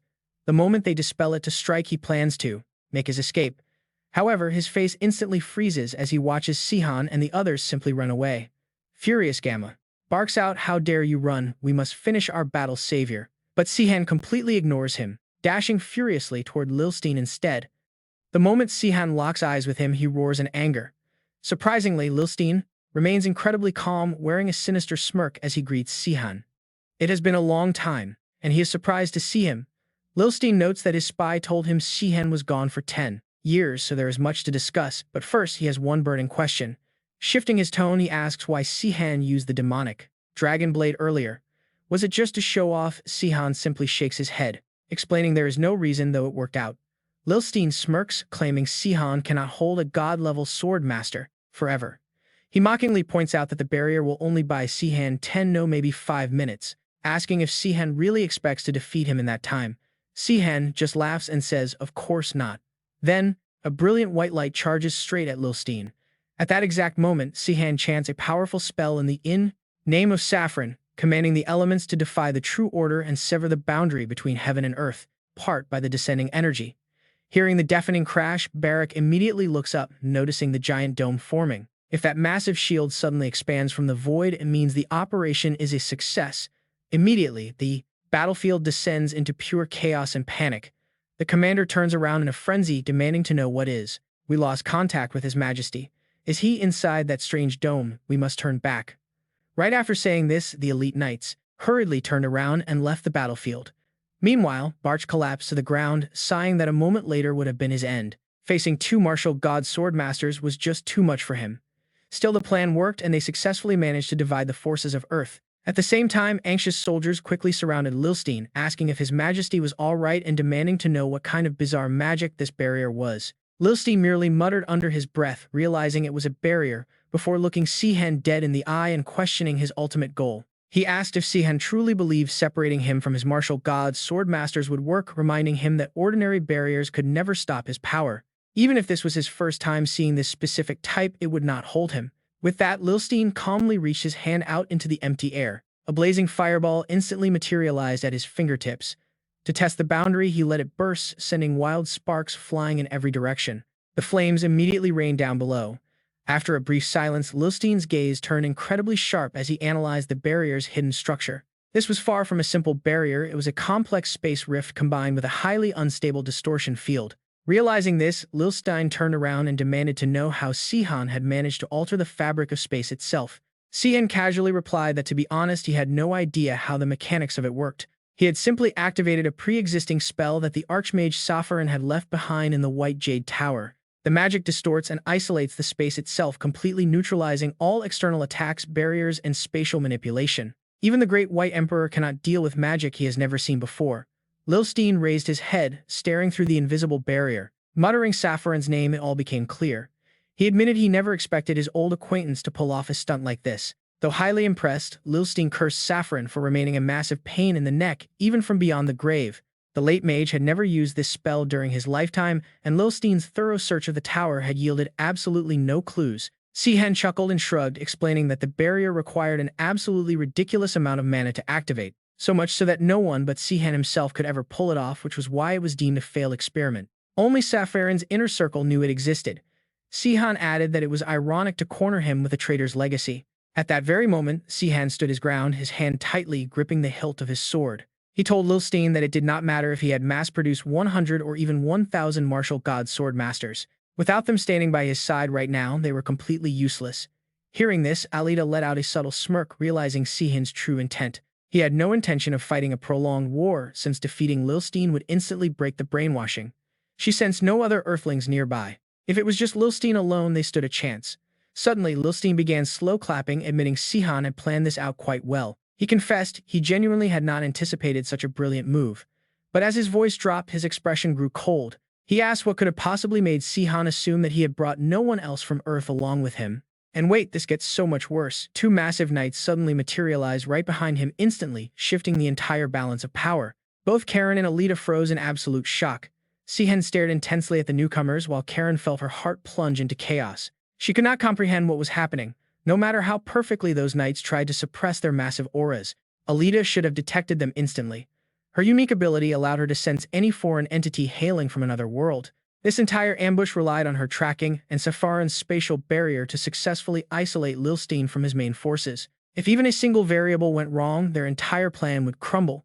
Watching their panic, Lilstein smirked with wicked amusement. He mused aloud about Alita's mysterious method of identifying Earthlings, admitting he now understood why Sihan had brought her along. His eyes narrowed as he peered through the invisible spatial layers, seeing right through their desperate hidden strategies. He explained that these alpha units were created differently from regular Blood Knights, which was why Sihan's tracking had completely failed. Calling it a delightful surprise, Lilstein raised his hand and pointed toward the two mysterious figures standing behind him. He revealed that these martial god swordmasters were also from Earth, just like Sihan, and perfectly suited to slay the Savior. He asked if Sihan agreed. Stepping back slightly, Sihan narrowed his eyes as his gaze grew increasingly icy. He deduced that if Lilstein only summoned two of them here, then creating these martial god swordmasters must be extremely difficult. With three others fighting outside, Sihan calculated his absolute limit was only 5. Lilstein merely let out a mocking laugh. He asked why he would waste unnecessary resources when just 2 swordmasters were more than enough to slaughter Sihan and Karen. Sihan fell silent for a brief second before nodding, admitting it was a relief to hear his limit was indeed 5. Knowing there were only 5 of them, Sihan watched as Lilstein raised an eyebrow, demanding to know what made him so sure. She stares deeply at him, asking how long they have been together and claiming she can read him easily. The moment she finishes, his eyes turn cold. Lin's eyes instantly turn ice cold. He mutters that he has said too much, then coldly commands Alpha and Beta to capture them immediately. He quickly obeys, calling Lin His Majesty. One of them steps forward, his body tense like a drawn sword, locking his sights right on Sung Sihan. Under His Majesty's orders, he vows to take Sung Sihan down. The other knight immediately points his blade forward, forcing Karen to step back. Seeing this, Karen spreads her arms to shield Sung Sihan. Suddenly, the air twists as a dark red energy spreads out like an unstoppable tide. Alita activates her Blood Moon chains. Across from her, the enemy counters with a powerful Gale Blade Emperor skill. Suddenly, Karen dashes behind the man. He spins around instantly, warning her not to even think about pulling off a trick like that. As the sword swings down, Karen quickly blocks with both arms. A massive explosion erupts, completely engulfing her in a flash. After a long moment, the smoke clears. Karen slowly crawls up with a light cough, realizing this is a very bad situation. These opponents are basically on par with Sung Sihan during his peak era. Meanwhile, Alpha is relentlessly clashing with Sung Sihan, who backs away. Sung Sihan mutters that he did not recognize it due to the color change, but that armor is definitely the magic armor of Grubre's. He realizes Linstein stole it.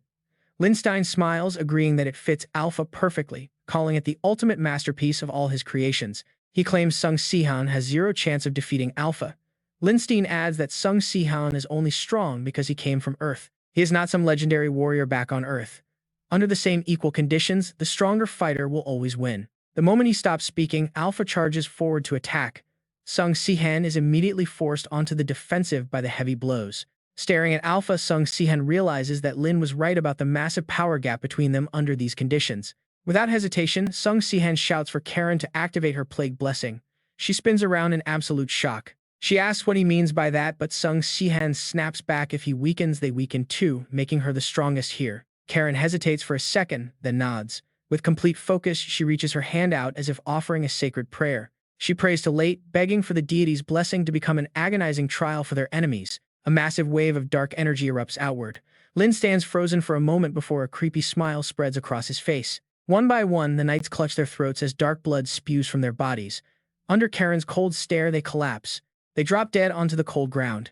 Nearby, Alita quickly covers her mouth with her hand, but she still gets affected. Meanwhile, Beta struggles to speak, admitting he did not expect the plague to be this potent, finally understanding its legendary status. But then, with a mad, wild roar, he screams that this petty plague is still not enough to put him down. Instantly, Beta charges forward and slices the chain in half. He ruthlessly unleashes a relentless barrage of attacks directly at Karen. Karen is forced to retreat under the heavy pressure. She stares at Beta, realizing he is nothing like those normal blood knights. She cannot disorient him with basic aura techniques. It seems the martial god sword masters have achieved a higher level of enlightenment. But he originates from Earth, so how is this possible? Aura techniques are not supposed to exist on Earth at all. Sung Sihan is suddenly hit by a devastating blow from Alpha, sending his body flying backward through the air. Gritting his teeth under the heavy pressure, Sung Sihan marvels at the enemy's insane raw strength even while weakened by the plague.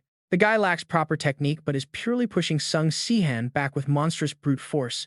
Suddenly, a memory flashes in Sung Sihan's mind. His eyes widen as he halts. He realizes he has heard these exact words somewhere before long ago. A familiar voice echoes in his subconscious, telling him that he has no technique and is only overwhelming opponents with raw aura. Sung Sihan snaps back to reality. He remembers 10 years ago, Commander Lundak used to say that constantly when they sparred. As long as Karen's Plague Blessing affects them both, neither can access martial god techniques. So how can he win? Sung Sihan has only one real advantage, his complete mastery over anti-magic. It is a fighting style the enemy does not even respect. But one major detail puzzles Sung Sihan. The opponent is making absolutely no effort to defend against his magical strikes. It is strange, but Sung Sihan has no time to overthink it right now with the battle raging. Linstein is currently just watching from the sidelines, but there is no telling when he might suddenly join the fray. Determined to end this instantly, Sung Sihan decides to settle it in one decisive blow. He roars, unleashing his secret punishment technique. Pure energy erupts and flies straight at Alpha. The space itself seems to tear apart as the massive impact blows his body back. Sung Sihan smirks instantly, turning his gaze toward Linstein to see his reaction, confident he has pulled off the victory. But Linstein only lets out a sarcastic mock, asking if Sung Sihan truly believed such a basic move would actually work. He tells Sung Sihan to stop focusing entirely on sensing aura and to finally utilize his actual magic detection abilities. As the thick smoke clears, a familiar figure emerges. The moment Sihan gets a clearer look, shock hits him hard. He is completely unharmed. Sihan's pupils dilate in pure disbelief as his eyes lock onto the enemy's armor. It resembles the green fruit of Lavina. Lindstein has layered protective magic over his armor. Zenon tell me he actually created an artifact. That is a legendary feat only Emperor Duelin should be capable of achieving. Lindstein merely offers a faint smirk, his gaze completely steady. Giving humans from Earth the power to wield magic is highly dangerous, but there is no reason to deny them magical artifacts. Unlike those brainless blood knights, he is not some disposable pawn meant for sacrifice, and his cold smile says it all. He delivers a cold command that enough is enough, fall back now. Sihan glares directly at Lindstein, tense but refusing to step down. So the mastermind is finally stepping up. Why did he not just do this from the very beginning? Lindstein's mouth twists into a sneer as he mutters he will not be punished for underestimating them. Suddenly, a terrifying pressure erupts. It suffocates the surrounding air as he chuckles, declaring it is finally time to sever their past ties once and for all. Sihan stands completely frozen at the sight, as Lindstein's cold gaze locks onto both Sihan and Karen. He claims he now knows exactly how strong they are, and frankly, neither of them is anything special. With those words, he reaches out. Slowly extending his hand, he unleashes a blazing thermal ray. Sihan's eyes widen, his body locking up as the sheer force rushes in. In a flash, Karen is engulfed in roaring flames. She struggles to speak through the agonizing heat. So that is the thermal ray, such monstrous power. Hearing this, Lindstein simply offers a faint smirk. He finds her regeneration far more monstrous, unable to believe she is still healing. She is basically no longer human. You are barely human anymore, he sneers. Suddenly, Sihan leaps forward, unleashing his signature sky-piercing spear Meteor Rain. Lindstein calmly counters with Earth Arrow. Instantly, the air trembles violently as hundreds of stone projectiles tear through the sky. Sihan tracks the incoming barrage, his brow furrowed. Earth Arrow is supposed to be a basic beginner-level spell. It typically just fires small stone arrows. Yet, this version is vastly more destructive than the standard magic. Without pausing, Lindstein invokes a terrifying lightning strike, compressing massive energy into a giant crackling sphere. The shockwave sphere explodes. Sihan collapses to his knees hoarsely, demanding why his opponent's magic is so overwhelming. Lindstein laughs, questioning his surprise. This is exactly what Sihan used to do back in the day. Sihan's past mana output was so massive it completely broke standard magical limits, though Lindstein believes his current version is cleaner. Sihan forces himself up and roars, invoking Aurora's shield. A brilliant halo of light instantly envelops his body. Lindstein watches closely, tracking Sihan's precise movements as he realizes the defense is being used to redirect the energy. By wrapping the incoming lightning in a concentrated beam, Sihan successfully dampens the impact and forces it off course. Lindstein remarks he clearly hasn't been slacking off over the last 10 years. Sihan tightens his grip, eyes turning razor sharp. Telling him to wipe that smug look off his face, Sihan unleashes his secret technique at maximum power. A blinding cascade of lightning surges toward Lindstein, who casually raises a single hand to block the incoming storm. With a simple flick, the redirected energy crashes harmlessly into the ground. Still, Sihan refuses to back down. He relentlessly pushes forward, finally pausing to demand how Lindstein could possibly possess so much more mana than him. Did he somehow escape the devastating effects of the plague? Grace Lindstein simply bursts into a mockery of laughter. Calling the idea ridiculous, he admits his head is splitting and his body aches so badly he can barely concentrate. Sihan's gaze wavers. Talk about a brutal realization, every single spell used so far was cast while severely weakened. After a heavy silence, Lindstein slowly shifts his cold attention back over to the wounded Karen. He admits her little plague, Grace Miracle, genuinely puzzled him, as its mechanics remain a complete mystery to him. He analyzed it from every single angle but could never formulate a proper countermeasure to neutralize its effects, so he stopped trying to cure it. Instead, he simply suppresses the symptoms with his own mana. This restricts his usable magic to less than half, but it keeps the excruciating pain manageable enough to focus. Sihan lunges forward, his voice cracking. That monstrous display was only half of his total mana reserve. It still completely dwarfs Sihan's peak strength. Just how much mana does he possess at his absolute best? Not even Saffron could trigger that barrier due to lacking mana. Lindstein chuckles, noting all mages share a bad habit. They talk too much. When dealing with them, feeding them trivial information to extract valuable secrets is incredibly easy. Exactly like how Sihan was generous enough to spill the crucial details regarding that defense barrier. Lindstein's voice drops low, heavy with sheer dominance, telling Sung Sihan not to worry, because he will explain everything. Then he raises his head to look at him. The moment Sung Sihan drops to his knees, a sudden torrent of flames surges straight toward him. Sung Sihan hastily conjures a shield. He snarls out his spell, piercing spear mountain burst, but still he is grinding his teeth, forced back, stumbling. Damn it, Lindstein keeps firing, making a counterattack completely impossible. Sung Sihan can barely even defend himself. Honestly, Lindstein cannot help but admire how he is holding up better than expected. This is actually his first time in a large-scale magic duel, as his power usually neutralizes spells automatically. But he has been training since returning to Teranor. Sung Sihan chuckles weakly. Turns out plenty of people were eager to help once they heard he was coming for Lindstein. Sung Sihan suggests that maybe Lindstein should try being a bit less obnoxious. Sung Sihan knows that the moment a mage lets anyone close, they lose. He is slowly adjusting to this relentless rain of magic. He plans to unleash everything in a single explosive instant to close the distance. But the moment he charges, Sung Sihan catching him off guard. Suddenly, Alpha and Beta block Sung Sihan. Lindstein merely widens his eyes, surprised. Impressive, he says, admitting he calculated every single variable to stop Sung Sihan from getting close. Yet Sung Sihan still managed to exploit a loophole in that defense. Lindstein glances over at Alpha and Beta, noting that this is exactly why they are here. Hearing this, a sharp hiss escapes through Sung Sihan's teeth. Damn it, there is a limit to being. This cautious, he snaps, telling them to just attack all at once. Lindstein stares back with pure amusement, thinking that rushing everything at once is reckless. What if something unexpected happens? Still, Sung Sihan makes no move to escape. This barrier was not created by him, meaning he has no way to dismantle it. Lindstein expected Sung Sihan to try breaking it to flee, but Sung Sihan did not. Honestly, watching him get pushed to his absolute limit like this is brutal. In that dark moment, heavy realizations flash through Sung Sihan's mind. Lindstein already possesses overwhelming power, yet instead of being satisfied, he focuses entirely on eliminating his own weaknesses. How can Sung Sihan possibly counter that? Just as Sung Sihan barely manages to steady himself, Karen is suddenly blown back. She cries out in agony that her wounds are not healing before collapsing heavily to the ground. Sung Sihan spins around. Karen, seeing this, Lindstein chuckles. So the plague's favor has finally run out. Over, he asks, glad he can finally breathe. He taunts Sung Sihan, asking if he finally understands that no effort can defeat him. And ironically, it is all thanks to Sung Sihan. Because of him, Lindstein realized just how absurd destiny really is, and how even the strongest can never escape it. The 1,000-year might of the Ryan Empire was not broken by legendary, blessed heroes armed with bloodline, talent, effort, or faith.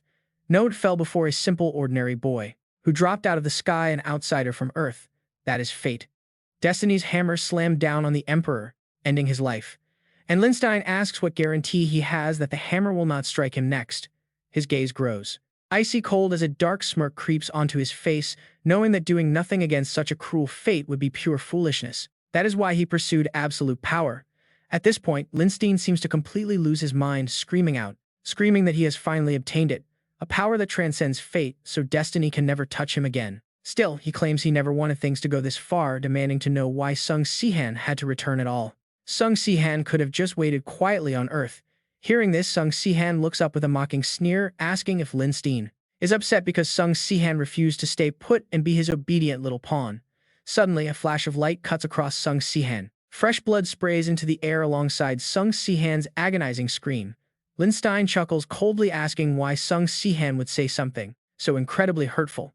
He claims he never tried to kill Sung Sihan and would never execute a dear friend. This only makes Sung Sihan boil with rage. Cut the nonsense. Kill me and end this. But Lindstein slowly shakes his head. End it. No. This is where we reset everything. Suddenly, Alita rushes in, catching him completely off guard as she embraces Sung Sihan. Sung Sihan is completely stunned. Lindstein immediately focuses his attention on Alita, realizing he had overlooked her earlier. But since she claims she can identify anyone summoned from Earth, he is quite curious to know what makes her so certain. Hearing this, Sung Sihan immediately tenses up. Run, Alita, he screams, pleading that no matter what happens, she must not let Lindstein capture her. But Alita softly calls out his name. Sung Sihan, there is still one method they have not tried. At this point, they have absolutely nothing left to lose. Sung Sihan freezes in place, his eyes wide with horror, begging her not to say it. Alita steps forward with unwavering resolve, raised voice chanting for otherworldly beasts to shatter the seals of the abyss and unleash its sulfuric smoke into this world. In that desperate second, Alita unleashes a forbidden otherworldly summon. Yet, her only response is a heavy silence falls over the area, leaving Alita completely panicked. Why isn't her summoning magic working at all? She controlled her mana perfectly. Sihan speaks up hesitantly, asking if summoning spells are useless within a sealed, locked-off space. Lindstein laughs, a dry, mocking chuckle that completely shatters the suffocating tension in the air. He mocks them. He never expected to hear that annoying spell again, especially not here of all places. Karen and now a descendant of Rattan, they are all being handed to him on a silver platter, like a grand gift. He compares it to receiving a holiday gift set. Sihan scowls deeply. Why should he care? Just die already. He must get Alita out safely. Sihan suddenly gasps, his eyes widening in complete shock. Nearby, Lilstein turns his head in sheer disbelief, his voice dropping low as absolute terror flashes across his eyes. Massive cracks begin fracturing the barrier and Lilstein almost screams at the horrifying sight unfolding right in front of him. A massive dimensional rift has ripped open from Alita's otherworldly summoning spell. The pressure eases as the magic barrier dissolves. Bar looks up. The barrier is dissolving. Is the battle over? He suddenly freezes. The knights fall into a state of panic, staring up at the sky as terrifying shadows begin to form. Dozens of massive glowing eyes manifest in the clouds, staring down at them. You can practically feel the dread. Out of the rift, a monstrous otherworldly creature emerges with a terrifying screech, slowly descending to hunt for its prey. The beast begins lunging at the terrified soldiers below, sending everyone into a state of absolute screaming panic.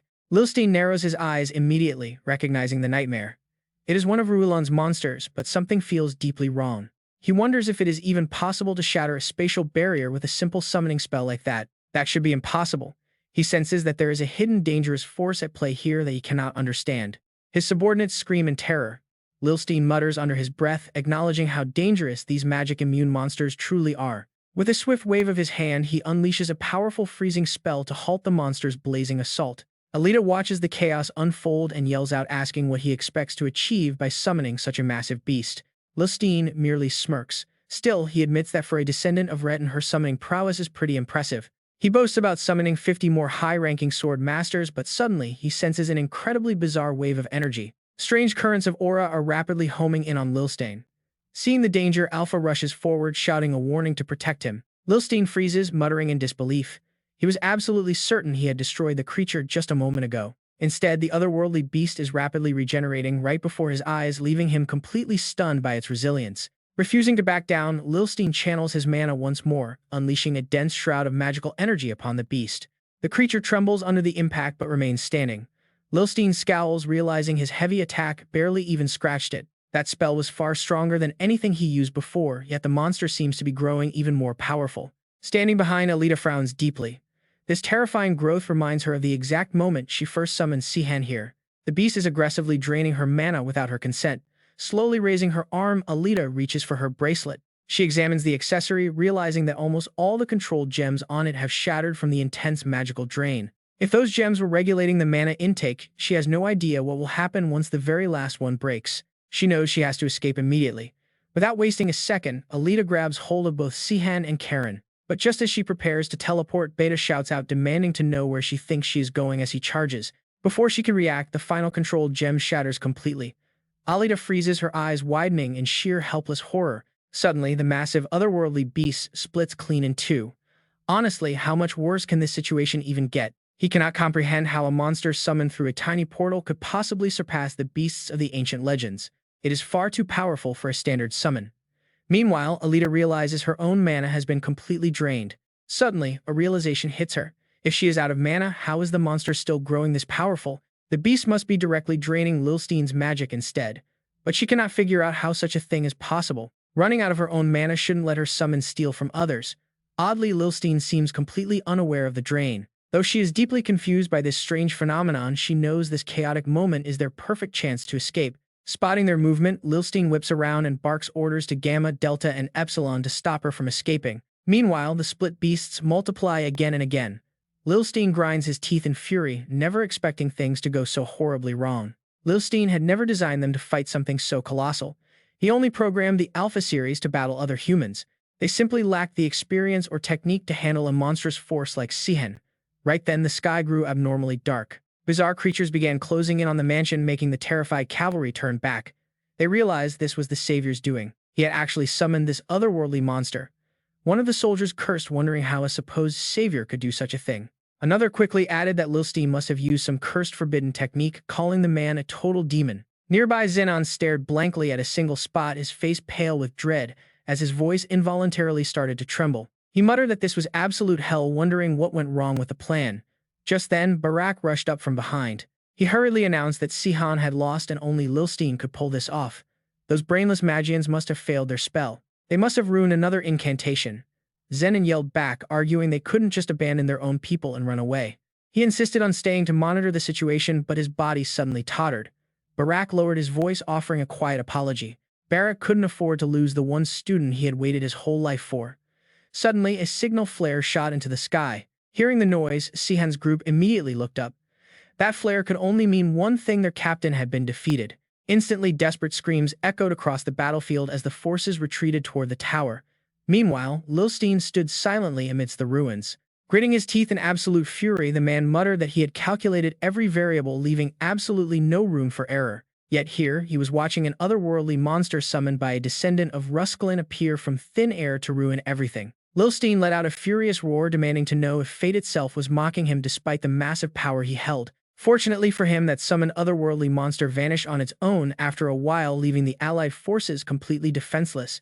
They had no way left to stop the overwhelming power of the 5 legendary sword masters. Soon, a surrender flag was hoisted over the white ivory tower. The battle had finally reached its end, marking a decisive victory for Lilstein. Back at the palace, a scout delivered the grim report. They had only 8,000 soldiers left. The scout explained that despite their victory, their overall casualties were staggeringly high. Their losses far exceeded those of the allied forces, mostly due to that single terrifying monster summoned from the other world. Of the 60 elite Crimson Knights, only half survived the clash. Yet Lilstein merely brushed it off with a cold thought. It didn't matter how many of them died when he could easily replace the entire army within a few days. Swordmaster Maluf was dead, and more than half of Rattenberg's precious royal white knights had been completely wiped out. While Freya Hohen managed to survive, his severe injuries meant he would never be able to wield a sword again. King Brentel remained unconscious from critical injuries, and the White Tiger Knights took such a beating that they practically disbanded. The scout's voice dropped to a low whisper as he confirmed they had captured Sword Masters Valos and BP. Most of their remaining champions were either heavily wounded or captured. Lilstein turned around, asking about the Changchun Knights. The soldier hesitated before admitting they had managed to escape, using the battlefield's sheer chaos to slip away. Living up to their name, they had disappeared. Hearing this, Lilstein let out a soft sigh, having expected exactly that. To him, they were never a disciplined, proper order of knights. They behaved more like common street thugs. The soldier then added that the mercenary king and his second disciple were also missing, likely having fled as well. Lilstein smirked. A few annoying pests had slipped away, but that didn't matter.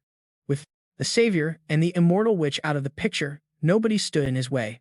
Then the soldier hesitated. Looking directly into Lilstein's eyes, he quietly begged for the prisoners who had been his beloved comrades 10 years ago. He humbly asked for their lives to be spared, but Lilstein simply turned his back, dismissing the request for now. The soldier bowed respectfully and departed. Alone, Lilstein began to ponder his next move, viewing the prisoners as mere numbers. To him, they were just a simple cost-benefit calculation he could resolve later. His main concern lay somewhere else entirely. He had to analyze those mysterious self-replicating beasts. The blonde girl had summoned creatures that continuously multiplied without end. Even the ancient imperial records of Emperor Ryan made no mention of such beasts. He needed to understand this threat. He had to figure out what he was up against. Lilstein frustratedly scratched his head, realizing he should have captured her back then. If Sihan was determined to escape, finding him wouldn't be easy. He helplessly muttered, wondering how he would ever track him down. He wished he could cast a massive detection barrier across all of Teranor, though he laughed at his own absurd thought. But then Lilstein's eyes shot wide open. He raised his hand. Wait, is this crazy plan actually possible? He could actually deploy a barrier to cover the entire continent. Meanwhile, deep in the mountains of Safrian, a small village sat. The gray sky hangs over a dead, silent landscape. Inside the wooden cabin, the three of them gather. Sihan finally breaks the silence. It is all my fault, he says, his face darkening with guilt. So many people died because of me. We lost the war, yet here I am, still surviving as if nothing ever happened. I never should have rushed in to fight him before getting stronger. Alita quickly cuts in, her voice tense. No, it is my fault. If only I had properly identified the person summoned from Earth, none of this would have happened. I should have realized Alpha and Beta were working with Lindstein much sooner. Her voice trails off, leaving a heavy gloom in the air. Karen steps in to comfort them, saying neither of you is to blame. Even things done with the best intentions can turn out terrible. It happens all the time, but doing nothing is not the answer. With that, she pulls out a massive plate of meat and tells them they need to eat. Karen gently reminds them, chew carefully and do not choke. Do not leave a single bite. Use this food to fuel your body and rebuild your strength. You cannot do a thing until you get back on your feet. Sihan breaks out in a nervous sweat listening to her. He mutters thoughtfully that he feels like Lindstein once said something very similar. Karen nods in agreement, saying it is a pretty common saying, though she is not thrilled to hear he used it too. Sihan finally gives in. You are right, he agrees. I have to stand up. Chewing the meat, he wonders how Lin became so incredibly strong. He thought he knew the guy's power limit, but now he is totally demoralized again. He sighs that worrying about it is pointless. They simply do not have enough information. Karen suddenly turns her attention to Alita, asking how she managed to summon such a massive, powerful army of otherworldly beasts. Sihan tilts his head, saying he has fought plenty of monsters from other dimensions, but he has never seen anything like that. He doubts even the Emperor could summon such a force. Not with a single spell, at least. Alita looks conflicted, turning away as she wonders where she should even begin. After they finish eating, Sihan tries to process it, realizing it was just a single monster that kept constantly multiplying. Otherworldly monsters must use mana far more efficiently than any creature living in Teranor. Karen raises an eyebrow in suspicion. No matter how much mana she has, how could one beast multiply into an entire army? The raw power required is just insane. Alita nervously scratches her head, explaining the truth, which makes both Sihan and Karen scream in absolute shock. What? It actually stole Lindstein's own magic. Sihan wonders what on earth happened while they were knocked out, leaving them completely baffled. Alita admits that is just her hunch, but she cannot explain how. Karen raises her voice, asking how that is even possible. There is no way Lindstein wouldn't notice someone draining his mana. Sihan frowns as a strange realization hits him. Maybe that massive abnormal reserve of magic he holds was never actually his own to begin with. He raises his voice. He says he is starting to piece the puzzle together, but Karen advises him to focus on their recovery first. They need to get their strength back before heading back to Artenberg to see what is happening. Outside, the sky is slowly turning to late afternoon. Let's see if Artenberg will even be standing when they return. Meanwhile, in Latorium, a massive explosion rattles the earth. Lindstein calmly raises his hand and addresses the crowd. He mocks them, saying they no longer need the queen's throne. He never expected her to be Karen's body double. He realizes he will have to purge all the spies here now. Lindstein continues to mock them cruelly. An imposter has no right to represent the kingdom. Hearing this, Prince begins to tremble violently, stammering out his words. In the name of the Inesius theocracy and the moon goddess, he swears eternal loyalty to his majesty. Lindstein smiles with satisfaction, accepting the oath. This moment marks the tragic end of the kingdom. Backed by 5 legendary sword masters, Lindstein begins his brutal conquest of the neighboring territories. They have no choice but to bend the knee to his absolute overwhelming power. Starting with the Inesius theocracy and the Sepharan kingdom and even the city of Kagon, he crushes every surrounding nation one by one. He turns his cold gaze toward his next target, Sihan's stronghold, the kingdom of Artenberg. He has been curious for quite some time now. Who is this mysterious strategist of Artenberg? The mastermind behind the ideas that Sihan and Karen could never devise. Lindstein had actually been surprised more than once. A mind sharp enough to impress even him is simply too precious a resource to lose in this war. Lindstein turns to demand answers, asking why Sihan's advisor has not been brought to him yet, as ordered. The trembling soldier points and says he is right there. Lindstein looks over, seeing absolutely nobody, his face instantly darkening. This cannot be possible.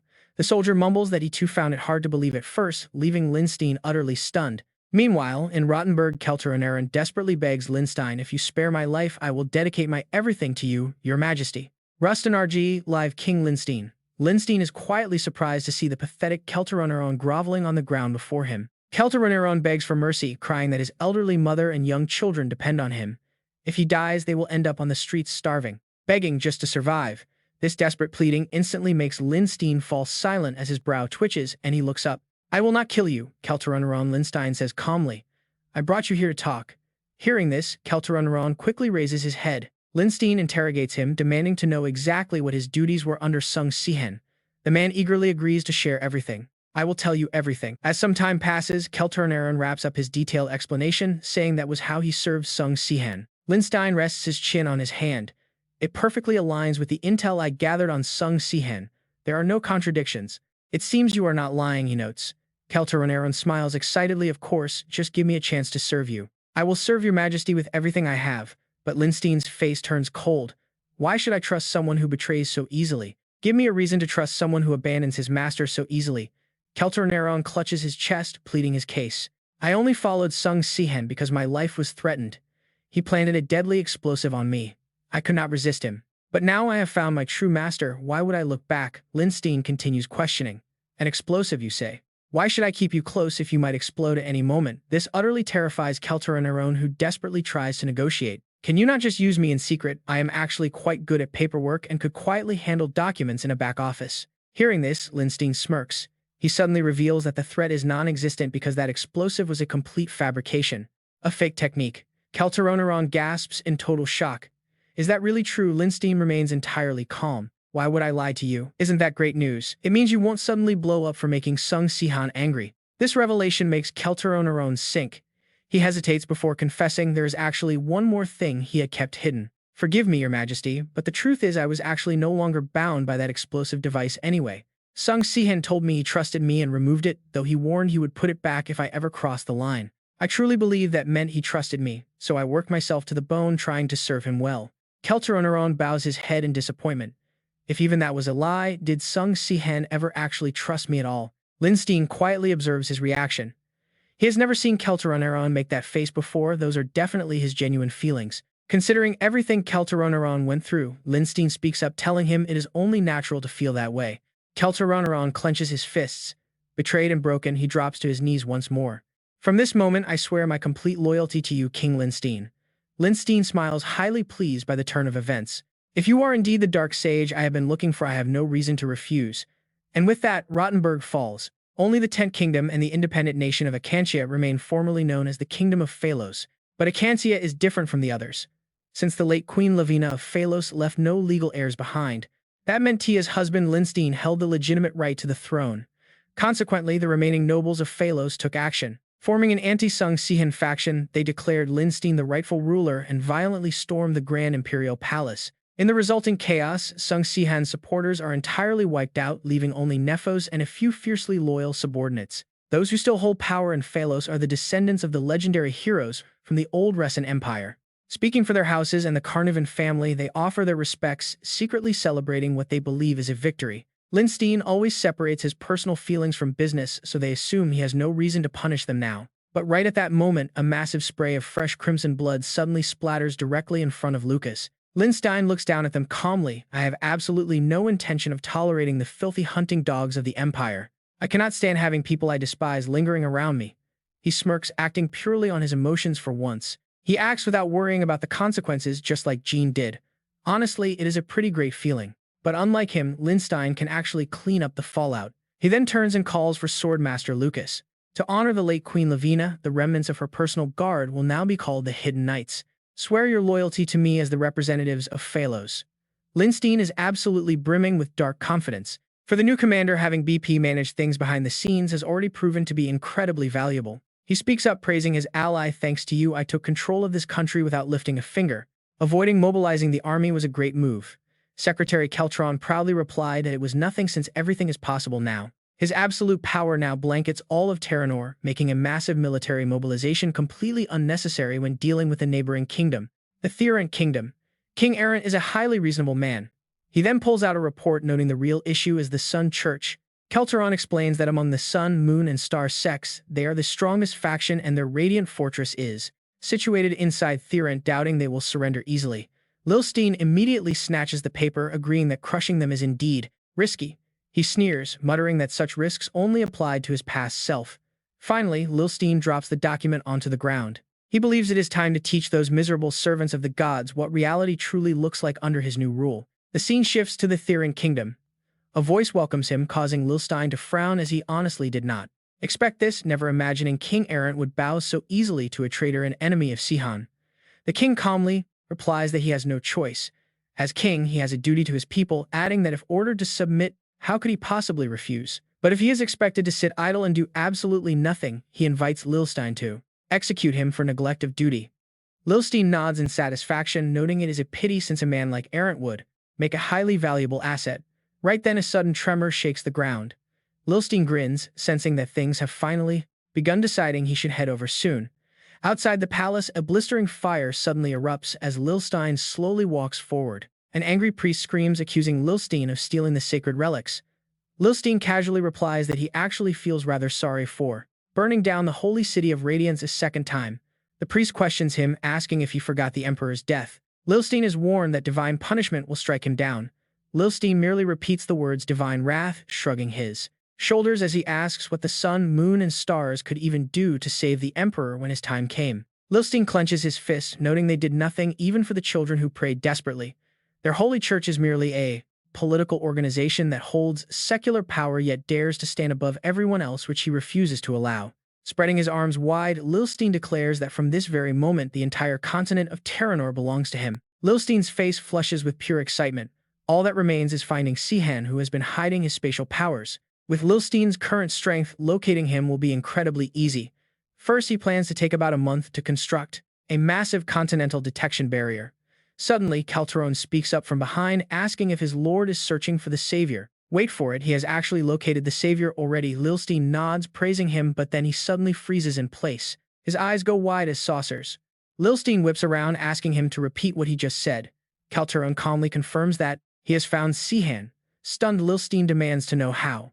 Calderon explains his strategy step by step, noting that tracking Sihan by appearance is useless due to his disguise technique. Extreme age transformations and disguising as the opposite sex would look too unnatural and draw unwanted attention. Sihan might pass a checkpoint briefly, but he won't get too far. Calderon knew the key was narrowing the search down, focusing on a very specific group of targets traveling together. He looked for one strong man and two women, specifically a Galenian man and woman alongside a Westbrian woman. Of course, if they had split up, this theory would collapse, but since they couldn't prevent that, he simply chose to exclude that possibility. After all, they were highly unlikely to separate. Calderon adds that, next, he narrowed down the fan. Locations to commercial cities with a population of over 10,000, as smaller towns are far too hostile toward outsiders. For wanderers trying to hide while gathering crucial intel, their target options are highly limited from the start. Calderon was incredibly meticulous. Normally, one would deploy spies to filter out potential targets, but he did the exact opposite. Instead of hiding, he revealed his own identity to build deep long-term relationships with various merchant guilds across the continent. Calderon explains confidently that people never trust anonymous clients, but once they know who you are, they completely lower their guard. Plus, he looks harmless enough that they do not bother staying alert. He basically turned his weakness into a major advantage. Lilstein narrows his eyes, admitting he understands how Calderon pulled this off within the neighboring kingdom of Sexengard. But why did he establish spy networks across the entire continent back then? There's no way he could have predicted this. Calderon stammers, trying to explain. In his head, he remembers that he never expected the kingdom of Sexengard to survive for very long, so he was actively scouting which nation would be best to flee to. Lilstein silently sweats at his secretary's sheer cowardice. Calderon adds that officially he claimed he was handling dirty work on behalf of the A Revolution's heroes. Calderon winks, explaining that once he started sharing intel regarding the beautiful women hidden across the land, things changed. He stopped asking questions and silently thought about the jackdaws. Lilstein was highly pleased with the method. It was standard, but his execution was unique. Calderon was far more capable than anyone had expected. He praised him in the end. Great job, Calderon. His massive contribution this time earned him a handsome reward. Now let us go catch those deserters. Heavy footsteps echoed continuously as Sihan and his group listened in secret. They are right over there. Prepare to strike the absolute moment you lay eyes on those runaways. Karen grew extremely anxious. How did they find us? I thought we completely hid our identities while traveling. Sihan shook his head, admitting he was unsure. Suddenly, a loud explosion erupted right before their eyes. The smug enemies blocked their path. Sihan smirked in frustration, noting he was one of the few who could fight him. Karen called out in a panic, but Sihan cut her off, warning her not to use her plague blessing. They were running low on gunpowder anyway. She had to save her strength. With that, Sihan drew his sword. He promised to handle it. He wanted to hide this secret longer, but it was useless now. Sihan looked up fiercely. Martial God Technique Sword Festival. Sihan was attempting to copy the ultimate technique of the sword grandmaster Tyrant. It was the incarnation of the sword where one becomes the blade. Without reaching that level, the technique is useless. It becomes a clumsy show, unleashing hundreds of blunt blade lines without real power. But Sihan found a clever loophole. He found a solution in Levina's Festival of Light technique by predetermining and controlling several energy currents. Though the raw power was lacking, by creating hundreds of blades and controlling them like Levina, he perfected it. Dazzling beams of light constantly erupted. The arrogant enemy leader yelled out in a booming, dramatic voice. He shouted that a new martial god technique would only make them stronger, threatening them with absolute arrogance. He claimed to have stolen Sihan's trump card and told the savior to despair, but Sihan's group had already vanished. The enemies screamed in panic that they had escaped. Sihan spoke as they ran, knowing they would copy it anyway. Alita grew highly anxious. The bigger issue was being tracked right before they started searching for the Sky Knights. Sihan guessed they might have just gotten lucky. Ducking behind a wall, Alita warned they needed to be far more cautious. Suddenly, the enemy soldiers located them yet again. Sihan gritted his teeth in sheer frustration, urging everyone to stay alert. He panted heavily, wondering how on earth the enemies were so good at tracking them. Sihan collapsed in exhaustion. At this rate, they would never have time to find the scattered Sky Knights. Sihan spoke with growing concern. No matter how well they hid their tracks, the enemies kept finding them. Their tracking skills were terrifyingly effective. Did Lilstein have an expert tracker on his payroll? Meanwhile, Kelteron tilted his head, wondering if they had lost them again. Lilstein was absolutely furious, acknowledging Sihan's talent for running away. He wondered if he should lead the hunt himself. But with so many urgent matters left to handle here, he had to prioritize his duties to finally move freely.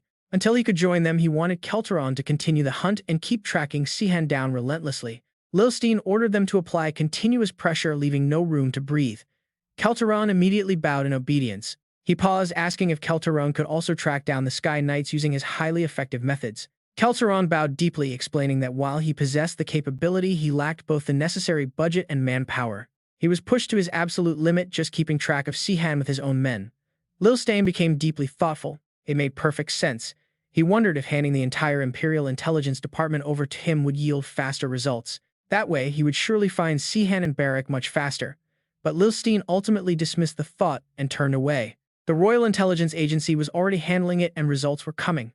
He ordered Kelteron to focus solely on Sihan. Kelteron clicked his tongue and chuckled, muttering to himself that the Emperor did not seem like Jack Ang at all. Elsewhere, a calm leader greeted a knight, asking where he had been and what he had been doing all this time. The commander chuckled in amusement, finding it quite funny since he was actually just thinking about the knight recently. He mentioned seeing someone on the battlefield who strongly reminded him of Zenon. Zenon spoke up hesitantly. He explained he had been tracking down the surviving members of the Retan family but found absolutely nothing. He did not want to return empty-handed, but since too much time had passed, he came seeking new directions. The commander fell completely silent. After a quiet moment, he ordered Zenon to return to the Crimson Knights. He declared that his past contributions had already proven his worth. Zenon was stunned, but the leader cut him off. "I will report directly to His Majesty myself. That is an order." Zenon confidently agrees, thanking his captain, who smiles warmly. Those Crimson Knights are growing stronger by the day, threatening the very status of the legendary Red Dragon Knights. They need recruits like Zenon. Now. Moments later, Zenon slowly slips outside, a quiet, wicked smirk playing on his lips. He is incredibly satisfied. Perfect, they suspect absolutely nothing, playing out exactly as his master, Barrack, had told him before. First, you disappear entirely.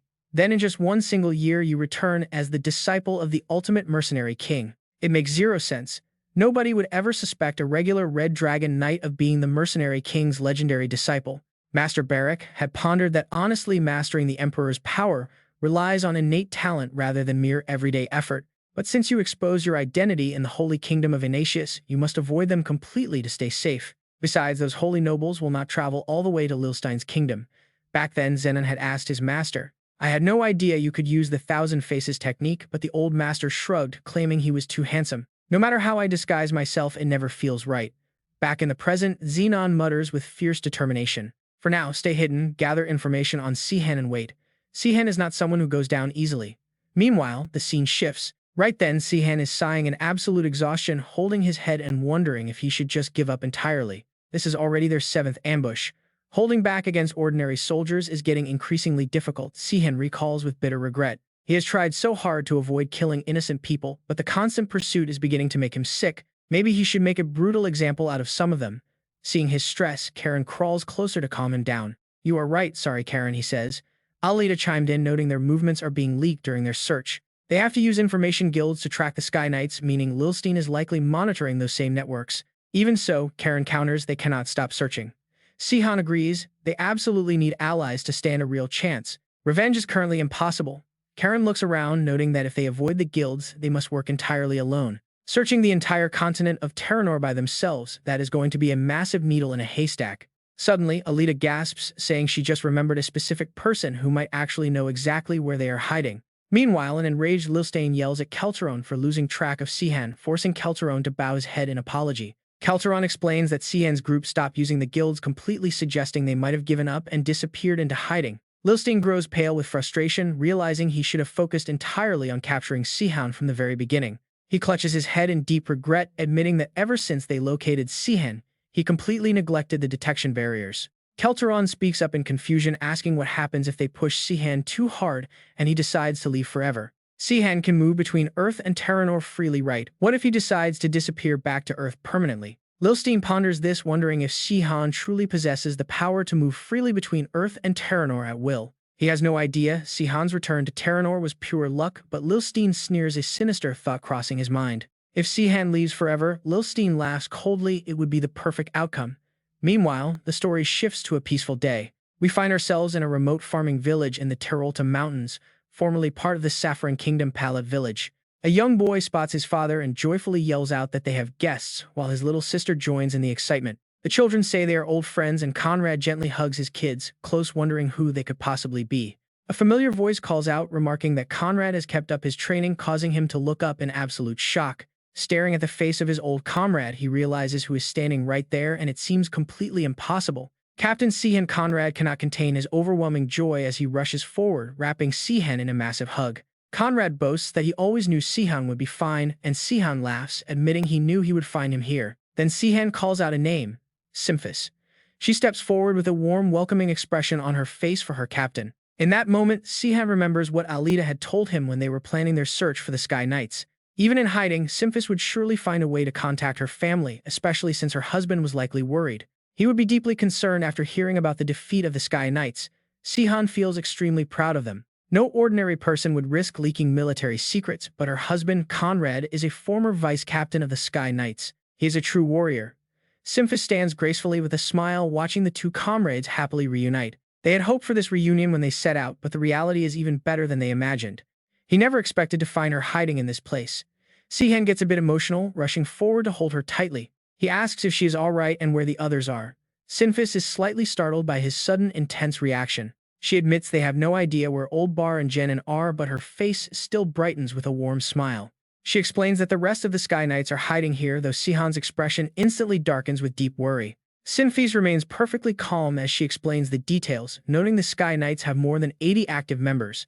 Normally, a group that size would split up to hide. The two of them continue talking for quite some time. Sitting inside a small village house, she shares how she decided to go with a much more unpredictable approach. When the other soldiers spot Sihan, happy cheers erupt instantly, with emotional voices crying out how glad they are he survived. Seeing his people safe lets him finally breathe a sigh of relief. They are scattered everywhere in the neighboring houses, yet doubts linger, pushing Sihan to ask what happened to the villagers who used to live in these empty homes. One of them steps forward to explain that under Conrad's leadership, most locals fled to escape the raging war. Conrad, the village chief, and his men handled all outside contact, earning quite a solid reputation for themselves. Symphis looks incredibly excited as she introduces another key figure, revealing the local lord is Conrad's childhood friend. Hearing this, Sihan is visibly startled but slowly recalls the name. He remembers the one who managed Saffron's supply lines. So that explains why Conrad chose to settle down in this specific area. It seems everything worked out perfectly. Sihan looks around the room with a satisfied expression, realizing this is all thanks to Conrad's hard work. Although, to be completely honest, this village is not exactly the most ideal hiding spot to avoid unwanted attention. Sihan notes a bizarre detail among the villagers, asking if anyone else finds this setup here a bit strange. Almost zero children in sight.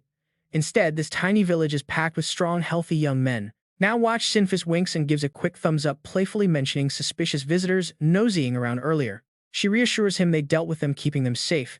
Sihan immediately imagines the absolute worst and panics. He mutters that it is a crime, while Symphis just happily follows him around with a playful smile. She tells him that playing fair all the time will not get them anywhere, so they must be flexible. Sihan looks back to remind her to ensure those people are properly compensated once all of this is over. A confident bald soldier chimes in, explaining they plan to secure a safe base before beginning their search. He admits they never expected their captain to find them first, which was a very pleasant surprise for everyone. The man happily notes that luck is on their side, but his overly casual words give Sihan pause and deep suspicion. He keeps his eyes fixed straight ahead, his brow furrowed in deep thought.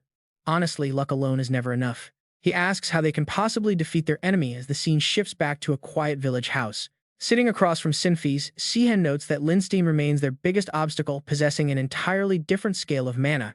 But if Alita is correct, that power seems unnatural, meaning there might be a crucial weakness they can exploit. The bald soldier steps forward with a puzzled look, repeating Alita's name, while Alita herself sits quietly nearby. She feels incredibly anxious, realizing they have already witnessed her summon otherworldly beasts and likely figured out her lineage. They surely know she is a descendant of Restand. Just then, Karen stands up to share her own thoughts. She warns that the serum they used against the Blood Knights will no longer work against their current enemy. While disrupting normal aura flow remains effective for now, she recalls the terrifying warriors they faced in the past. But even among those elite fighters, the warrior known as Alpha stands on a completely different level of power. She uses Sihan as a reference, explaining Alpha has pushed his aura to the absolute peak of human limits. Yet his raw physical strength far surpasses Sihan, backed by decades of brutal combat experience gained through the system. He is an elite swordsman who can only be described as truly invincible, and Karen continues detailing his power. Comparing him to the legendary knights of old, she notes his raw battlefield experience easily matches that of Ten. She adds that she previously exploited minor gaps in their opponent's aura, but such an opening won't exist with Alpha. That exact strategy is useless here. She even brings up her intense battle form when fighting against Lavina. Against Lavina, she could rely on her chaotic transformation to land wild attacks, but she cannot even get close to Alpha. His physical strength is simply too overwhelming, with Lindstein silently pulling the strings and wielding ultimate power from behind. With Lindstein constantly protecting him, shielding becomes totally useless. Seeing this, the bald youth raises his hand, wanting to offer another idea. He narrows his squinted eyes, speaking with absolute gravity. He admits this might sound pretty crazy and out of reach. But what if they head to Earth? Suddenly, a blinding blue light flashes. Sihan and the Alpha bloodline only became so powerful because they crossed over different dimensions, right? Plus, from everything they already know about Emperor Ryan, Teranor natives might get that same power boost. Sihan immediately shuts the idea down and frankly delivers his final decision. Sung Si handing the Sky Knights to Earth in groups is completely impossible. He warns them that a massive black hole vortex has already caused severe damage. A spatial rift is not a proper pathway, it is really just a violent tear in the fabric between worlds. Only after locking in the exact coordinates does it finally become a usable portal. On top of that, Sihan does not even know the coordinates of Earth. He asks them to imagine the absolute chaos of traveling with him. They would end up scattered across completely different dimensions. If they go with Sihan, it might work, but at most he can only carry 1 or 2 people. The bald youth fiercely argues, back immediately. Even 1 or 2 people is plenty. If a normal person can gain that much power just by crossing dimensions, just imagine what would happen. He mentions Karen Sinfis and Alita, arguing that if a trained warrior from Teranor goes to Earth and returns, it would easily turn the tide. Sihan remains firm, leaning over the table to reject the plan. Perhaps, but that is still not a viable option. This clearly frustrates the bald youth. Why not, he demands. Sihan's eyes sharpen as he delivers a grim explanation. Lindstein had previously warned him of something terrifying. Sihan recalls gasping for air on the grass. Lindstein told him that if he had just quietly waited on Earth, he would have summoned him in time. Sihan stands up abruptly, looking right at them to declare that if he goes back to Earth, he will be summoned back instantly. Above all, he will fall completely under his control. Just like the Blood Knights, both Barida and the bald youth are completely stunned, their faces turning pale, speechless. Sihan slowly calms down, taking his seat again. He rests his hands on the table to continue his analysis. Even if Sihan gets control, there is still a slim chance that someone else could grow strong enough to defeat Lindstein. But what if Lindstein can also summon anyone from Teranor who crosses over to Earth? Sihan looks highly concerned and hesitant about the consequences. In that case, they would just be helping him. The risk is simply too massive. Outside, the clouds drift slowly across the sky. Sihan knows they have only one choice left. He must get stronger. Meanwhile, Alita stands alone in the courtyard.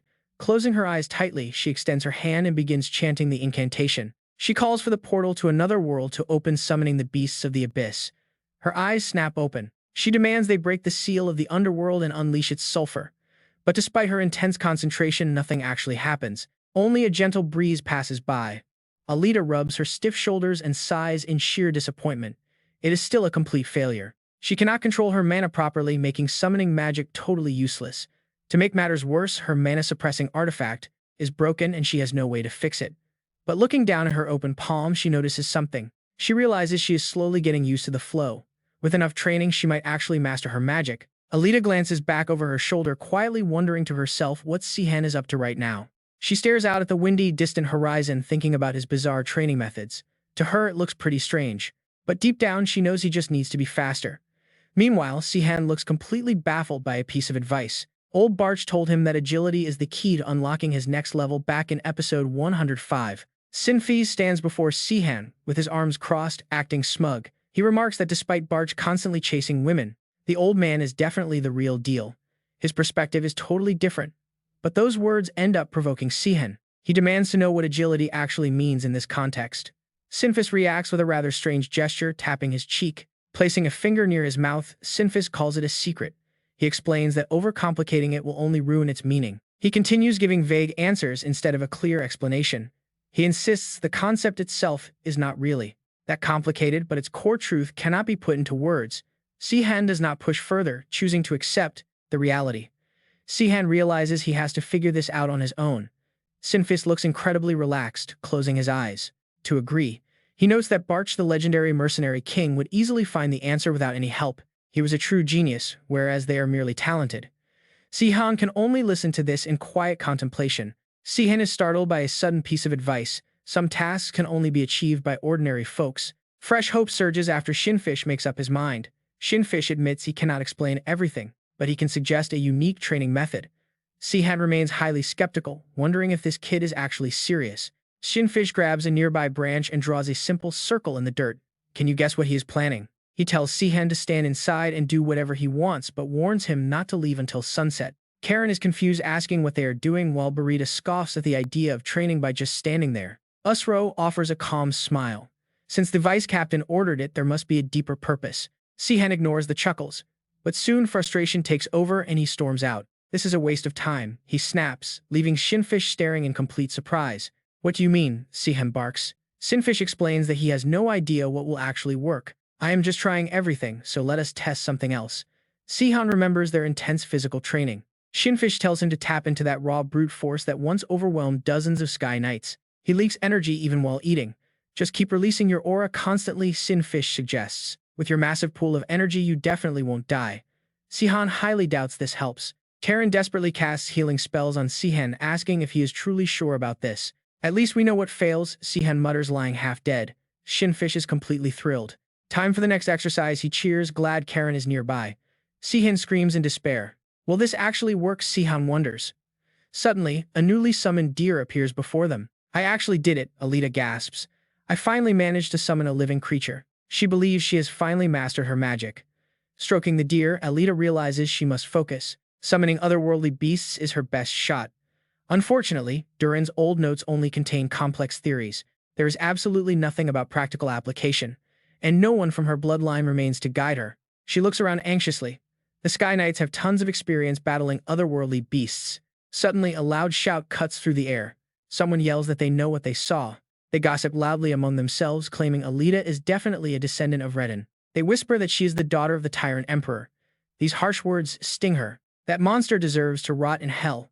Karen steps in, raising her voice to quiet them. We are not fighting her. Our true enemy is a tyrant who uses summoning magic. She states firmly that their current threat is Linstein and Magian. Will you destroy them all? The crowd falls silent in shock. Usra steps forward with a frown, eager to back her. If we turn on Alita now, we should be ashamed. She has nothing to do with the Emperor. Burita agrees, stating that whether she uses summoning or other magic, it does not define her. What truly matters is how you use your powers. Hidden behind the tree, Alita quietly listens. Who cares who her father was? A soft smile appears on her face. Suddenly, a bandit shouts out. That conversation just reminded him of their ultimate trick. Isn't the greatest asset of the Sky Knights their incredible agility? He suggests testing it. Burita realizes this plan could actually work. She thinks about their current battlefield matchup. If they can pull this off, 80 of them will be enough to defeat 100 Blood Knights. But Karen points out that even 80 of them cannot defeat Lin and his terrifying swordsman. She looks at Sihan, who is quietly meditating, knowing he must reach a completely new level. Sihan grimaces under the weight of her words. I am exhausted, he sighs. Absolutely nothing has worked. His fists clench as he struggles to get stronger. He is willing to do anything, but this training feels useless as the enemy grows stronger. Linstein is scaling to insane heights. Sihan is stuck in place as his aura erupts. What am I even doing? He roars in sheer frustration. How long must I keep struggling? The energy inside him surges, but he realizes he won't get any stronger this way.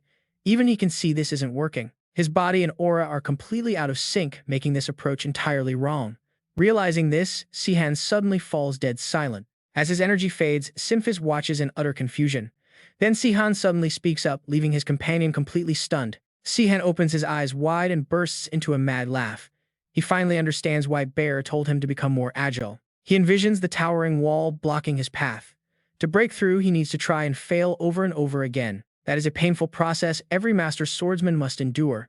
Standing on the wall, he looks down at the people below. He always knew that theory but never truly understood it because he always had a massive head start over everyone else. Sihan remembers falling from the wall, realizing why both Bear and Sinfis could never explain this secret to him. The energy in his body suddenly surges. Now watch this, having fully tasted failure, everything is finally starting to connect. Everything he learned is coming together. He recalls a memory where he realized that for a giant to move quickly, coordination is key. The mind, body, and aura must become one. True agility simply means achieving perfect harmony as a warrior. Even with all the power he brought back as a returnee from Earth, he was still missing the core essence. He looks at Sinphys, realizing he has been completely blind this whole time, foolishly thinking he had reached the top. But he was wrong. Everything he did before was just a crude imitation of real power. Sihan remembers the swords he created. He has never truly unleashed a real god technique. A genuine martial god technique can never be cheaply copied. At best, one can only make a cheap imitation.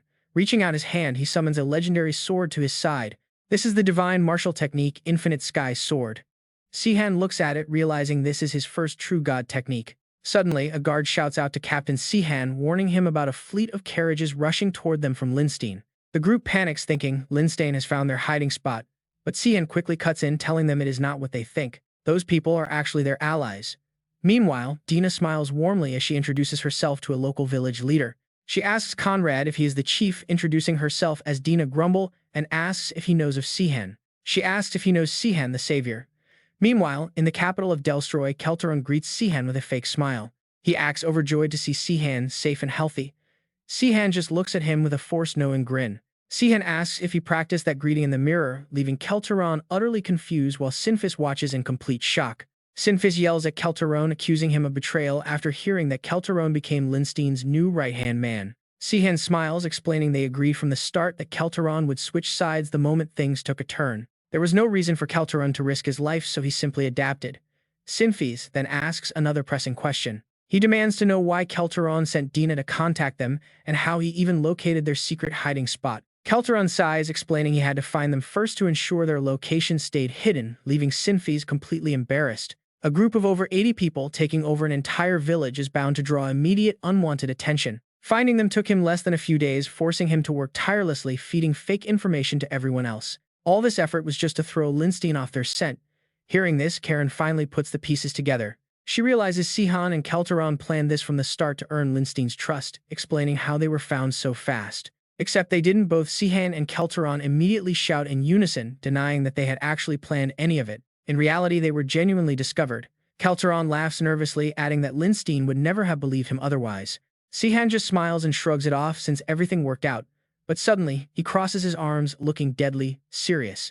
He demands to know why Kelteron initiated contact first.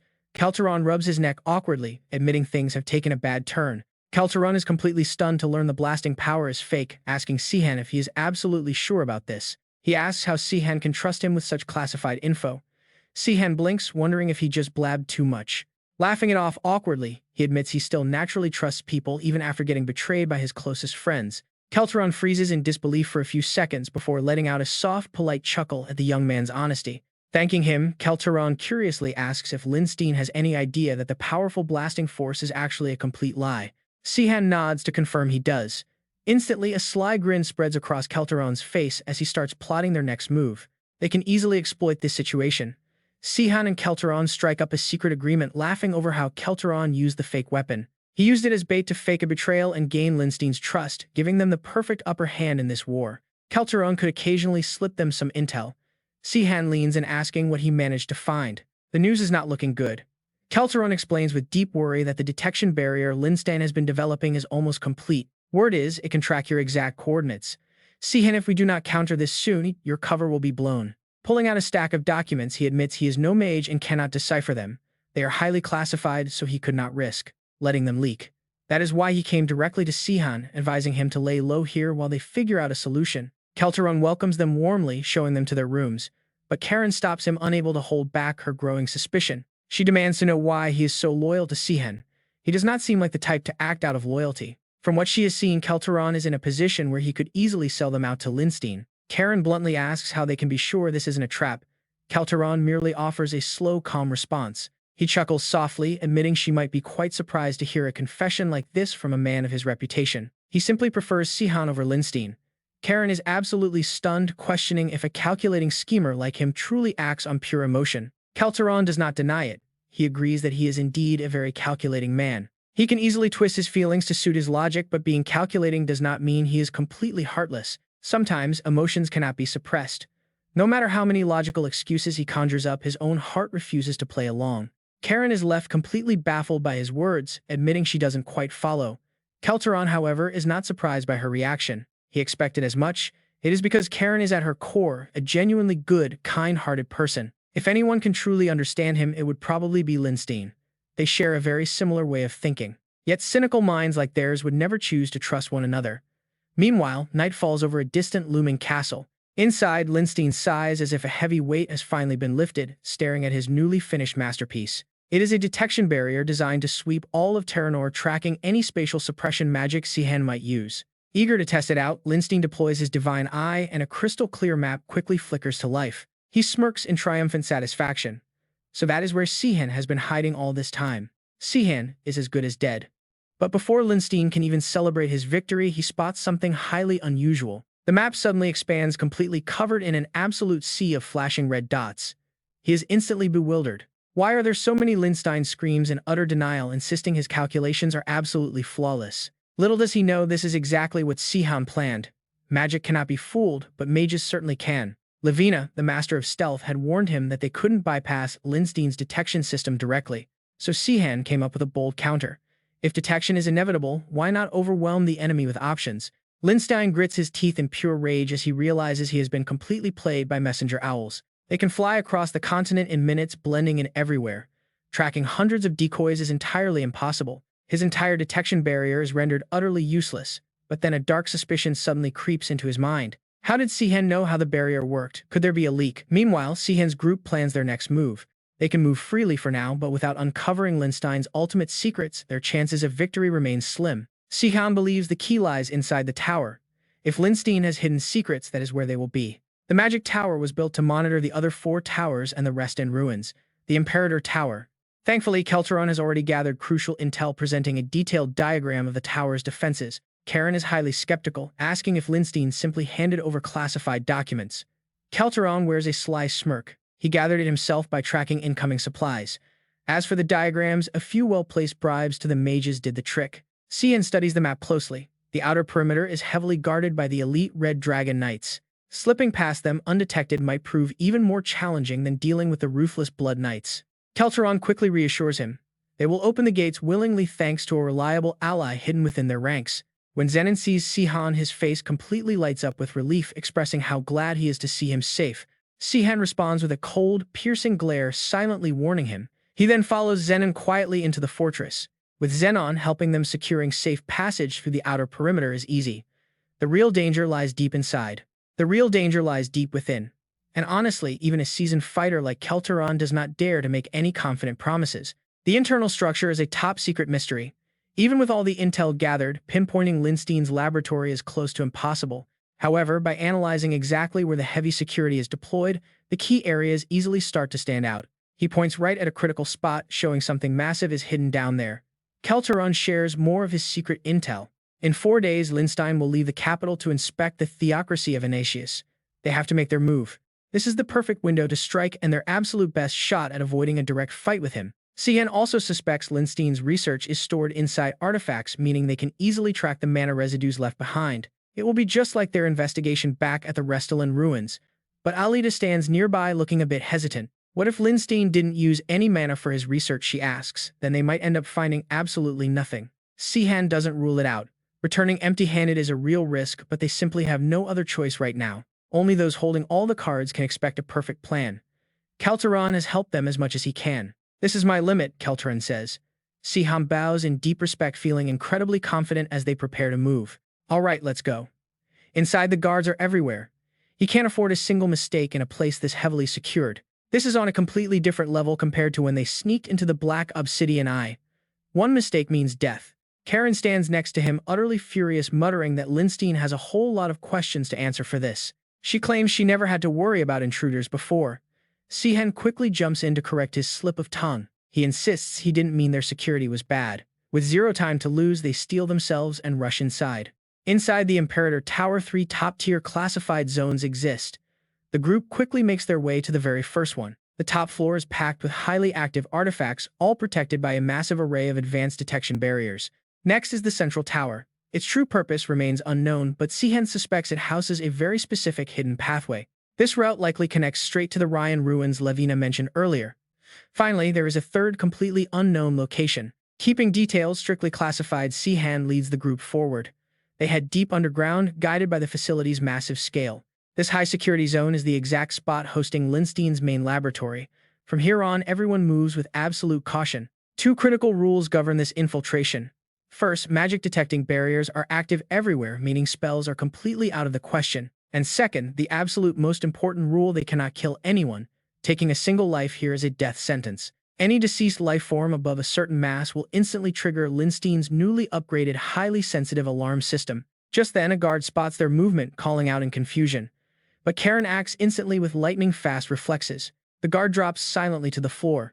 She lets out a soft sigh of relief while Sihan watches her work. He silently jokes that getting choked out by a beauty like Karen might actually be a dream for some guys. Sudden footsteps echo through the corridor. The real problem is the sheer number of knights waiting just ahead of them. Sihan counts 30 blood knights guarding the exit. They are a terrifying elite force. How can they possibly get past them? These monsters never sleep, blindly obey orders, and possess heightened senses that can detect even the slightest hint of mana. As elite swordmasters, they easily spot any trace of aura. Sihan feels the pressure rising but keeps his focus sharp. Confronting them directly means instant failure. Yet there is simply no way to bypass them without some sort of conflict. In a way, they really are the perfect guardians. Just then, a wild idea pops into Sihan's head. He wonders if he should just disguise himself as Lindstein, but Alita immediately shuts down his hopes. She explains they are mind-controlled, so a simple disguise is useless. Sihan can't help but feel a little offended. Those knights literally live right there. With zero openings in sight, he decides to try Teranor bizarre backup plan. Teranor previously pointed out that these blood knights are basically brainless golems. So what if they tested that theory? Sihan pulls out a small ball and rolls it right toward them. In an instant, the knights notice the movement. If they ignore it, it completely proves that anything non-human is not flagged as an active intruder. Sure enough, as the ball rolls closer, the heavy knights simply step aside to let it pass. Sihan can barely believe his own eyes. It is wild that they got fooled by something so ridiculous. Since they fully concealed their personal auras, the brainless knights completely lacked the basic logic to suspect anything. This lack of reasoning turned out to be a fatal flaw. Still, he has to appreciate Teranor genius plan. To these guards, the rolling ball is simply a harmless object completely failing to register as any sort of intruder, just a single ball. Yet somehow, Sihan and his crew miraculously slipped inside, gasping the moment they stepped through. He muttered that he probably just copied the design, even though this system was clearly way more advanced than the towers. Sihan scanned the area. Where were those crystals Levina talked about, the ones stuffed with people? Had they already been moved? There was no time to lose. Sihan quickly dashed over and grabbed one of the glowing crystals. Securing Lindstein's data was the absolute priority. Everything was going smoothly until Karen and the others suddenly heard a noise. Alita stood speechless as a strange ball came rolling right toward them. That was when Karen finally realized how he got in. Sihan returned proudly, clutching his stolen prize. He told them he had successfully recorded everything onto the storage artifact. He bragged that there was absolutely nothing money couldn't buy, but Karen knew they were running out of time. She urged them to hurry and escape before they got caught. But Sihan only flashed a pretty sinister grin. He wanted to do the exact opposite, cause absolute chaos first. And trust me, Lindstein was not ready for this. His laboratory was reduced to a pile of ashes. Soon a subordinate reported that they suspected the Savior was behind this. Along with the immortal witch and the girl of the royal Ryan lineage, they had been spotted sneaking into a restricted area. Before fleeing the scene, Lindstein scowled in rage, muttering that the chaotic scene before him certainly matched that story. He noticed that the underground area guarded by his elite Crimson Knights showed absolutely no signs of damage, though. They couldn't have made it far. Lindstein remained confident, believing that even Sihan could never break through his absolute defenses. But his smug expression shattered in an instant. Lindstein stared at the empty space before him, completely losing his mind. Wait, this was Sihan's magic. Gritting his teeth in pure fury, he wondered how on earth Sihan had managed it. Curse him. Meanwhile, Sihan was feeling pretty pleased with himself.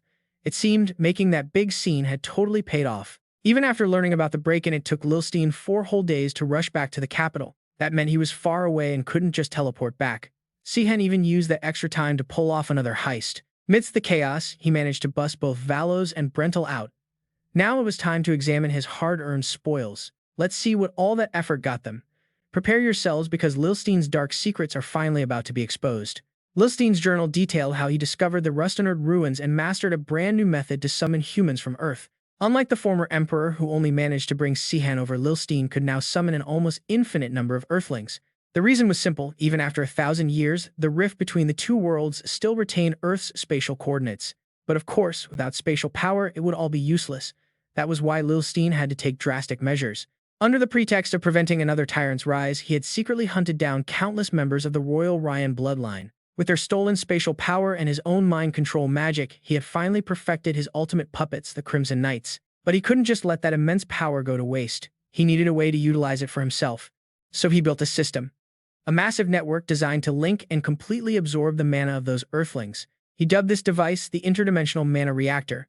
The Twisted Wizard had absolutely no qualms about testing it on live subjects. For the 300 summoned Earthlings deemed unfit to become knights, their combined mana was wired directly into the reactor. He knew that if this massive flow of mana remained completely unchecked, some expert would eventually detect it. So he cleverly routed the energy transfer through a completely separate pocket dimension, keeping the secret hidden from Teranor. That was how he siphoned their power in total secret.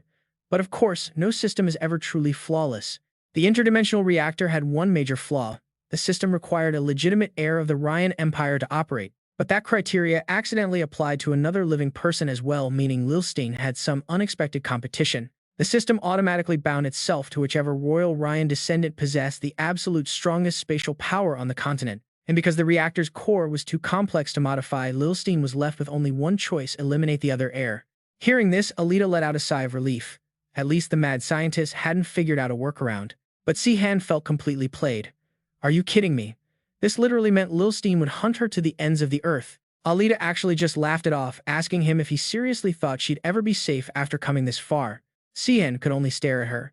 She was always so weirdly optimistic, even when facing the absolute worst-case scenario. That was when the truth finally clicked: his own mana had been completely stagnant because Lilstein was draining it the entire time. Alita chimed in, saying she wasn't entirely wrong about his mana flowing into her. Sihan could only offer a dry reply. The system was totally glitched. Was that why the otherworldly creatures seemed to absorb Lilstein's mana? Sihan spoke up to explain. According to the records, neither Lilstein nor the author could use otherworldly summoning techniques because of a specific restriction. That magic belongs strictly to the Ryan bloodline. But when she used it relying on her Ryan lineage, Siha emphasized that the reactor couldn't distinguish between her and Lilstein, simply supplying power to both of them. Karen couldn't help but ask, "What about the Alpha line?" Sihan answered immediately, explaining that they were transcendent war gods, swordmasters created by merging an Earthling's body with a Teranor mind. Unlike the Blood Knights, direct mind control has absolutely no effect on them. Instead, they're managed through mental manipulation, and unlike the Blood Knights, their combat performance cannot be boosted any further after the merger is complete. On top of that, they aren't actually part of the system itself, and can never connect to the interdimensional mana reactor. The soul coupling process itself is extremely complex. Only 5 individuals have ever been successfully created. Sihan let out a long, heavy sigh of relief. At least they wouldn't have to face more than a dozen of those war god monsters at once next time. Usro agreed, nodding that it was true. Barrett sighed in exhaustion, noting that Lilstein had meticulously recorded absolutely everything. Suddenly, Sihan noticed something unusual. In the ongoing logs, Lilstein wrote that the interdimensional reactor's mana was too massive for him to handle alone, so he had only connected a tiny fraction of it to his own personal mana pool. Sihan was deeply unsettled. Even that fraction gave Lilstein 3 times Sihan's own capacity, which was more than enough. He stared at the object ahead with deep suspicion. The leftover mana was being used to fuel something massive. It was powering a large-scale mind control field. Once complete, Lilstein would achieve his true goal of eternal rule. He would rule humanity forever, maintaining eternal youth through immense divine power and innate physical regeneration. Karen was known to have a limited form of immortality, but if her body suffered too much damage, she would still die. She wasn't genuinely immortal, but with a massive pool of mana magic could achieve that exact same flawless result. To maintain a body free of both aging and disease required over 17 times the normal human limit of mana. Lilstein possessed far more than that, leaving him fully prepared to rule over Terran for thousands of years. He needed to prepare Terran for his reign. His ideal rule meant zero resistance, keeping complaints from ever surfacing. After all, even peaceful citizens eventually grow deeply restless once a peaceful status quo becomes the standard. Just look at Sihan's advanced original world, a highly developed civilization still plagued by constant unrest and instability. He concluded that human discontent had to be completely erased using a continent-wide mind control spell. This massive mind control field over Teranor had an effect that was actually surprisingly simple to execute.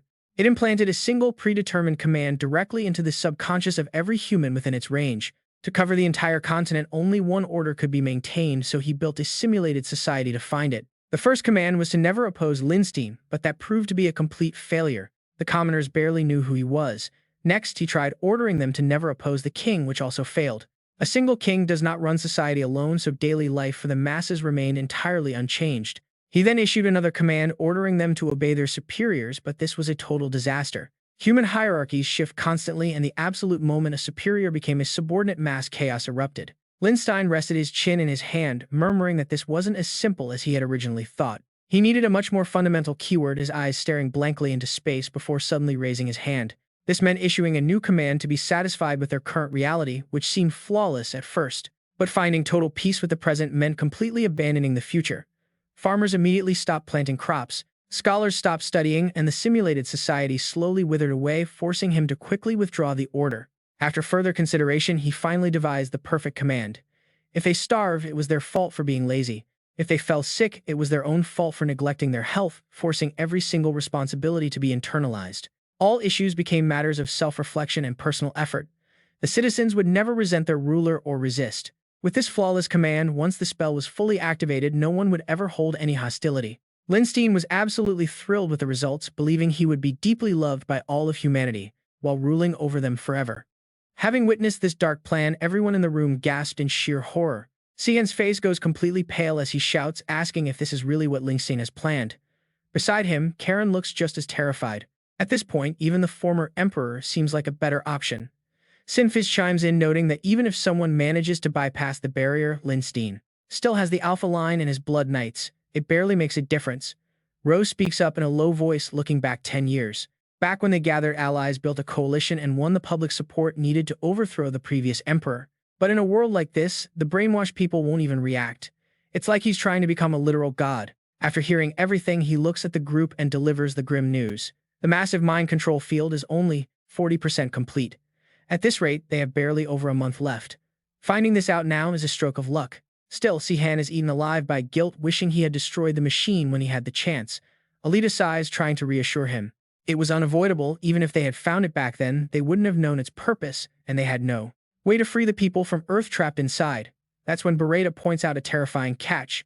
He warns that if they recklessly destroy the machine, everyone from Earth hooked up to the reactor will die. Now that is a ruthless trap. Lindstein is holding them hostage. Resting his chin on his hand, he grimly notes that if there is absolutely no other option, they must prepare for the absolute worst. Sihan snaps immediately, demanding to know what he is talking about. They cannot just let innocent people die. Yet Sinfis remains cold, pointing out that leaving Lindstein alone means even more innocents will perish. After all, the Blood Knights they have slain so far were also innocent souls from Aflu, Earth. What makes them any different? Suddenly, Sihan shudders as he remembers Lindstein's warning that unrealistic ideals do not belong in the real world. Karen speaks up, saying if that is truly their only option, then they have already lost. Knowing a path is wrong means they cannot repeat the same mistake. The world they live in now is proof enough of what happens when rulers win by unjust means. Outside, the sky today is surprisingly clear. Kelteron pauses his writing and looks up with a brief hum. Zexon gardening against the wall, Sihan scowls in annoyance. That bastard exploits even the most natural things. Kelteron just chuckles softly, saying he would never do such a thing. He argues that if things go wrong despite their best efforts, it is not his fault. If he is the issue, then he simply needs to find a solution. Sihan falls completely silent, watching Kelteron as he continues to speak. Even if the common people do not see it, Lindstein is something else. His strategy is remarkably logical and highly efficient. Overwhelmed with rage, Sihan snaps back in utter disbelief.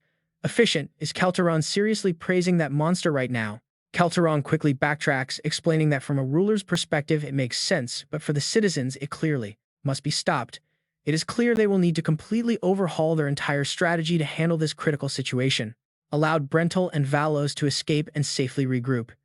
Using their vast influence, they will rebuild their forces, in hiding laying the groundwork to overthrow Lindstein's empire across the continent.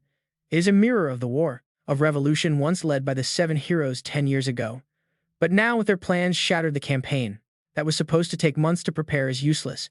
If Lindstein holds out for a single month, it is game over. Sihan calmly proposes a solution. They must seize the Imperator Tower within 1 month. If they fail, Lindstein will rule Teranor forever and the people will lose all will to resist. Kelteron clasps his hands, smiling as he suggests the situation isn't entirely bad. Knowing this forces Lindstein to play defense. They can act openly without fear of exposure, prompting him to contact His Majesty Brental and Lord Valos immediately. Since their cover is blown anyway, they might as well allow them to gather their rebel forces right now. He looks up and excitedly reports that Brental has escaped and is leading the White Tiger Knights to attack their Imperial forces. Without a doubt, the Savior is behind this scheme. Hearing this news, the Emperor realizes that since the enemy has gathered their forces, it won't be able to move as freely as before. If he personally leads the charge to crush them, all threats will be eliminated. Lindstein rests his chin on his hand, thinking that if he didn't know the whole situation, this would indeed be the optimal move. It effortlessly proposes the most disadvantageous option for Sihan. When Sihan first bypassed the barrier, he had suspected Kelteron, but now it is clear the man is no traitor. After all, completely stopping information leaks from the start was impossible anyway. Kelteron chuckles nervously, offering an apologetic smile, admitting that maybe he simply expanded things a bit too quickly. Nearby, a noble shouts in pure delight, stating that if the Emperor moves directly, that otherworld intruder Sihan will finally meet his doom, leaving the Emperor completely unmatched. But before he can even finish, flames swallow his entire body up. Yet he still keeps his palm outstretched, warning them to watch their words carefully. He is the Savior. Lindstein narrows his eyes in annoyance, knowing leaving his current position carries far too much risk, so he issues a direct order. Grand Swords Master Enwin will go instead, taking Gamma, Delta, and Epsilon with him. That should be enough. Epsilon laughs with crazy excitement, promising to teach those fools their place once again. Cut to a dense forest. Staring straight ahead, everyone stands completely focused. By now, the enemy surely knows we have gathered. If Lindstein sends the Alpha line, so be it. Sihan stands tall, raising his gleaming golden sword high into the sky. A true martial god technique. That is what Sihan will show them. Behind him, Betento roars out to his waiting troops. Knights of Sepharin and Renbeeg show Lindstein's pathetic lackeys the true devastating power of our blades. The entire army charges forward. From the opposing side, a commander sneers, pointing out their incomplete forces. Since they are completely outnumbered, he tells them to stop throwing their lives away in this hopeless battle and surrender. A voice quickly mocks back. Sure, they have the numbers, but his team has two absolute monsters on their side. As a Blood Knight rushes forward with his blade, Karen silently slips right behind him in the blink of an eye. Suddenly, a massive blur strikes. Before anyone can react, the Blood Knight is sent flying. Karen calmly rubs her wrist. She notes that Blood Knights self-destruct when critically injured, so the trick is to break their bones instead. By paralyzing their bodies, they can completely neutralize them. But then an enemy spots Sihan and screams out his name. Calling Sihan the Savior, Epsilon slams down onto the battlefield, declaring he knows who is behind this entire rebellion. Three enemies step up. They unleash their ultimate divine skills, Abyss Heart and Sword Festival, flooding the battlefield with energy. Finally, a massive sphere of light erupts, the ultimate light technique. The enemy leader grins widely, completely drunk on power. He brags that they will crush him with their absolute best attacks. It is three divine beings versus one lone warrior. Victory is theirs, or so they think. Facing this dangerous onslaught of blades and energy, Sihan just smiles. He jokes about their basic math skills, asking if they want a gold star. He suggests they go back to kindergarten. His sword begins to crackle with an insane amount of energy. He reveals that all their tricks are just cheap imitations. This is the Infinite Sky Sword, the ultimate technique forged from a lifetime of mastery. The real power behind his blade. Pure unadulterated brute force. The ground begins to shake violently as massive shattering shockwaves tear through the entire battlefield. Sihan unleashes his legendary strikes without a single moment of delay. It is a blinding storm of absolute crushing destruction. Epsilon barely manages to dodge the terrifying shockwave, left completely exhausted and battered. He is definitely not laughing anymore, but he quickly claims Sihan's new technique will simply become their power now. The sword in his hand glows brightly.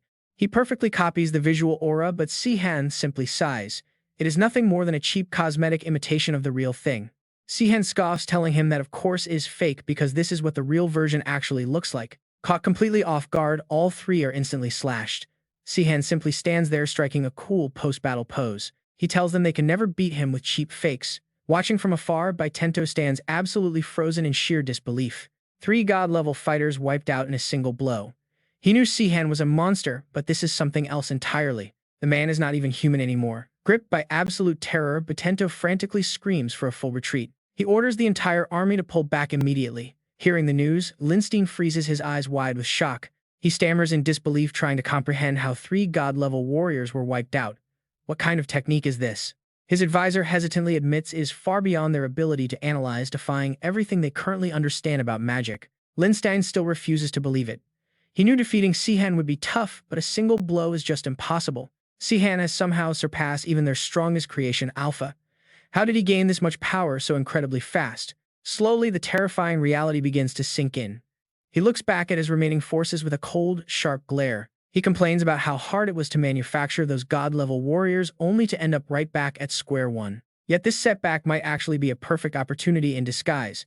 Their enemy is no longer hiding in the shadows. Sihan and his allies have finally revealed themselves.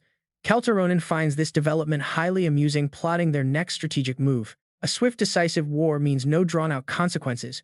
One way or another, everything will be settled within a single month. While Lindstein remains tied down at the Imperator Pillar, they can pool their forces to finish him once and for all. The scenes flash rapidly, showcasing the Beast Kingdom of Ren all the way to the Ignatius theocracy preparing for absolute war. Defeated. Next is Kagan City, where a charging Blood Knight is swallowed whole by a giant snake summoned to the battlefield. Noya summons and controls it, pushing Alita to her limits.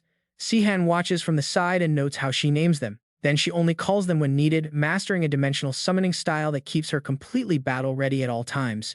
Alita is now a highly reliable fighting force. Having said that, Sihan looks back at the enemies lying defeated on the ground. With a calm face, Sihan wonders if the Blood Knights they defeated are also Earthlings, and if they are any different. If they justify taking these lives by claiming they had no choice, should they treat the humans in the Mana Furnace the same way? That would follow the exact same logic the old Ryan Empire used to slaughter innocent royals, which is completely unjustifiable. Just as Karen said, if they cannot save those people, then is supporting Lindstein really the right path for them to take? Suddenly, Alita approaches and cuts off Sihan's deep thoughts.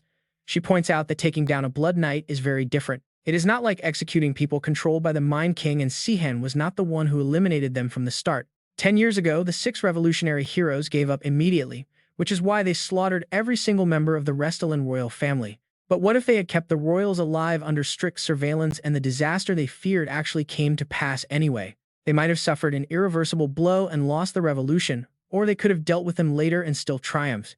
Sure, they would have carried that heavy guilt and regret forever, but maybe their path would have ended very differently. Perhaps the 7 heroes would not have ended up so divided even if they ultimately failed to save a single person. Sihan realizes that fighting to the end is far better than giving up from the start or claiming there are no other options. After listening to her long explanation, Sihan slowly agrees that she is right, while Alita looks back with complete determination. She declares that they will keep searching for a way, refusing to ever accept defeat or call their mission impossible. Meanwhile, in the ruined kingdom of Phalos, BP sits in a dark room, holding a letter, reading the words slowly. The note mentions the woman he loved, the queen he served, and her mortal enemy who also saved his life. Standing up, BP admits he cannot bring himself to hate Sihan even as he lights the paper on fire. He burns the paper over a candle flame, acknowledging that Emperor Lindstein also saved his life, leaving him completely torn. While BP has no plans to stop Sihan, he refuses to raise his sword against Lindstein, choosing a difficult path of neutrality. In these times, neutrality looks like open hostility to Lindstein, which is more than enough for Sihan's current plans. Across Teranor, the flames of rebellion ignite once again as Enduin walks and discusses the rapidly escalating chaos. In less than 10 days, the entire continent has fallen into chaos, and it is obviously Sihan's doing. Lindstein listens to the speculation and wonders how Sihan manages to track their movements so perfectly. Enduin freezes, a tense expression crossing his face as he suggests there must be a traitor leaking their plans. Kelteron steps up immediately, swearing he will root out the spy and drag them to kneel before the Emperor. Watching his dramatic display, the others realize Kelteron is too foolish to be the spy Sihan would ever trust. Lindstein's expression darkens as he admits he does not understand why the people are rebelling against him. He wonders if they simply fear change or if they truly view him as a tyrannical mad ruler. Elsewhere, in an old monastery, Kelteron explains that the public is not as foolish or mindless as rulers assume. Every word he speaks reflects the harsh truth of their current reality as the rebellion continues to spread. When the world begins to slide into darkness, common folk can instinctively sense the shift in their daily lives. They feel that something is terribly wrong with Lindstein's rule, which is why the rebellion's call is so effective. Kelteron pauses momentarily, warning that if things continue like this, Lindstein might resort to absolute crushing force. In regions lacking a heavy military presence, even a single Blood Knight is more than enough to silence dissent. To prevent Lindstein from deploying forces from the capital, Kelteron analyzes the situation and proposes a high-stakes plan. They must launch regular attacks on the Imperator pillars to force the Emperor to focus completely on defense. Hearing the plan, Sihan crosses his arms and sighs softly, having already anticipated this desperate defensive strategy. But Kelteron urges patience, reminding everyone of a specific ally who almost never leaves the city of Delstroy. The plan is set in motion and the scene shifts to a stronghold that has been completely devastated. Surveying the ruined stronghold, Lindstein looks visibly shaken by the sheer scale of the destruction. The residue is unmistakable, carrying Sihan's signature tyrant aura, and standing in the distance is that very ally. Lilstein's gaze grows sharp as if he has seen right through their plan to distract him with the resistance. Then they'll head straight for the Imperator Pillar. He immediately orders security raised to the absolute maximum, and keep it that way for the next 12 days. As the order is issued, a hesitant soldier speaks up. "Forgive my bluntness, Your Majesty, but this will only strengthen the resistance across the continent." Lilstein offers no explanation. He slowly tells them that while defending the city is crucial, they must also break the enemy's efforts to unite. Raising his voice, Lilstein declares to the army that chasing minor skirmishes in an unfamiliar war is pointless. He prefers a head-on battle between armies, which is much easier to manage. A dangerous cold look washes over his face. His gaze turns highly dangerous as Lilstein's voice rings out, boasting that in a pure test of strength, they outnumber the rebels. Our forces outnumber theirs several times over. When that day comes, Sihan will have no choice but to enter the capital. Staring into the distance with fierce determination, he vows to end everything right here. Meanwhile, in the royal city, while Lilstein is lost in thought, a panicked subordinate rushes in. "Your Majesty, we have found the traitor." Drenched in sweat and gasping for air, the messenger delivers the urgent report. It is just as they had suspected. The traitor is Marquis Kelteron. They now have solid, undeniable proof that he leaked military secrets and financial data. Hearing that name, Endane's jaw drops in utter disbelief. How is this possible? Why is he not already in chains? Even Lilstein had not anticipated it, his expression hardening at the revelation. The scene then shifts to a deserted manor. There is not a soul in sight as Kelteron fled long ago. Right now, his carriage is speeding wildly down the road. Urging his horses forward, Kelteron mutters to himself that they have probably discovered his betrayal by now. He managed to secure his fortunes, but abandoning his grand manor still hurts. Still staying alive is what matters most. With a smug look, he reminds himself that he is no longer Marquis Kelteron. He has even shaved his beard entirely. His appearance is now completely altered, adopting the identity of Baron Harold, a wealthy landowner from southern Ineos. He had prepared this fake identity years ago for an emergency. 7 years was plenty of time to build a ghost, a person who never actually existed. The carriage continues to kick up clouds of dust as it roars down the road. Anyone close to him would recognize him instantly, but he simply plans to keep a low profile for a long while. With his escape secured, Kelteron smiles, reflecting that his part in this grand play is now finally over. The rest is up to the actual heroes who want to change the world. He looks completely relaxed and deeply satisfied. Even if Lord Sihan loses, he will still enjoy incredible wealth. But if Sihan wins, he will gain ultimate glory. Kelteron suddenly looks up at the sky and shouts, praying to the sun and moon for a peaceful retirement. He shouts to the sun and moon, begging them to let Lord Sihan win to secure his own comfortable future. May Lord Sihan emerge victorious. Meanwhile, across the continent, resistance forces finally breach the borders of Lilstein's kingdom. Gathering their scattered forces from every corner, they begin their massive march directly toward the capital. Look at that massive fortress, Delstroy. The scene shifts as Sihan calmly observes it with his closest allies. Finally, 10,000 troops under Sung Sihan's command stand ready to face 50,000 soldiers of Lilstein. The two armies finally stand on the same battlefield. Sihan breaks the silence, whispering the capital's name, Delstroy. "We actually made it here." But a mocking voice cuts him off, sneering that this is truly the end. Lilstein's menacing expression sends shivers down everyone's spine. With a hint of anticipation, he reminds them of the countdown. That in one day, the massive mind-controlling barrier will be complete, making a supreme clash of power inevitable. With that, both sides issue the urgent commands to charge.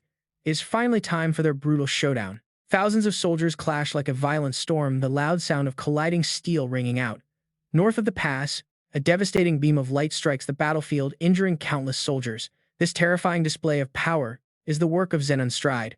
Shocked, a soldier screams, asking Zenon what he is doing on that side. Zenon shouts back with fierce determination, apologizing for the long deception. He will hide his face no longer. Even if his name is forever tarnished, he will accept it. Nearby, Barak swings his massive sword, sending soldiers flying. As they scream in pain, Barak yells for them to retreat if they want to live, avoiding needless casualties. But in that brief moment of distraction, two figures pounce on him like wild beasts, striking in perfect unison. They launch a coordinated assault, forcing Barak onto the defensive against their absolutely devastating, earth-shattering sword techniques. At the 12 tombs, two figures gradually appear. They declare, "I am Jeddah, Knight of Lindstein, and I am Ya, Knight of Lindstein." He yells in absolute fury, "By the order of our great king, we will punish the traitors." Hearing those empty, nonsensical words, Bar smirks in pure contempt. These are new king-class tiers I have never seen, so he actually managed to create a few more of them. Meanwhile, in eastern Delstroy, Enduin swings his blade, knocking the opponent's weapon clean out of his hands. leaving him completely defenseless. Disarmed and desperate, the opponent struggles to block the incoming sword strike with his bare foot. Facing the fierce onslaught of the high sword, he grits his teeth in pain. Lindstein deliberately positioned his army, specifically to counter us with no intention of overextending. He is deploying them with a completely defensive strategy in mind. In another corner of the battlefield, Baitento shouts with all his might, "Enwin, you heard about the leaked plan about Lindstein. Have you still not opened your eyes?" Hearing those words, Enwin gasps out mid-fight, his voice strained. "Of course I have, and when this battle ends, I will risk my life to stop His Majesty. But as a knight, I cannot betray my king." Over in Western Delstroy, the situation is just as incredibly tense. Karen repeatedly unleashes her chains, the heavy links whipping through the air with a deafening metallic rattle. She swiftly advances like a literal god of death. Meanwhile, the mercenary king's faction has 2 king-class fighters, and I only have 1. Plus, if I calculated correctly, 3 more king-class fighters were summoned. If he has free reign, there is absolutely no reason why he wouldn't send more backup to my side. The scene shifts to Alita as she screams, "Out open the gates of the afterlife." She raises her hand to summon a massive spatial portal, unleashing hell's sulfurous breath. A massive, slimy monster emerges from the portal, instantly crushing countless enemy soldiers as they scream in absolute terror. At the sight of this otherworldly beast, recognizing it as the regenerating monster from before. But shortly after its summoning, the beast suddenly explodes. Alita panics, realizing it is not regenerating. Seeing her shocked face, Lindstein lets out a sinister laugh and explains, "We only panicked before because we did not understand it, but once we know the cause, we find a solution." With a wicked smirk, he admits he hasn't found a way to stop the mana flow from its source yet, but he can easily cut off the mana overflowing right in front of him. His words make Alita sourly grimace, in sheer frustration. Without regeneration, that otherworldly beast is nothing special. Meanwhile, the scene shifts as someone speaks, up saying Lindstein really never lets them choose the easy path. Rose does not disagree, noting that it is unavoidable with thousands of high swords fiercely defending the fortress. "I must now draw our hidden trump card." Calling upon the Blue Sky Knights, she declares it is finally time to show the entire world their true devastating power. But get this, Lindstein looks up in utter disbelief as countless soldiers of Sihan come charging in, riding massive elephants and dragons with fierce excitement. This is the new battle formation of the legendary Blue Sky Knights, warriors who ride otherworldly beasts. Flashing back to before the battle, someone notes that their greatest strength of the Blue Sky Knights is their incredible flexibility, right? So how about a little trick like this? He seriously addresses their main issue. They have veterans with refined skills and experience, but they still fall slightly short of true transcendence. Meanwhile, the otherworldly beasts of the Blue Sky Knights possess raw power and speed comparable to transcendence, but are ultimately nothing more than mindless beasts. After pondering this dilemma for a moment, he suggests combining them both. If we merge them, won't we gain more than enough power to face transcendence or even completely surpass them? Since the plan was laid out perfectly, it led to this stunning scene. A brilliant light pierces the deep abyss as the high swords find themselves completely helpless against their overwhelming power. Gaining the upper hand, they charge like hungry tigers, making the High Sword Legion hesitate. Watching through his spatial projection, Lindstein witnesses this unbelievable sight and remarks, "You abandoned your horses to ride monsters. These madmen have completely thrown common sense out the window." Continuing to watch, Lindstein calmly notes that the Blood Knights won't be pushed back so easily. The scales of battle will not tilt so quickly. But his confidence is short-lived as something completely unexpected happens.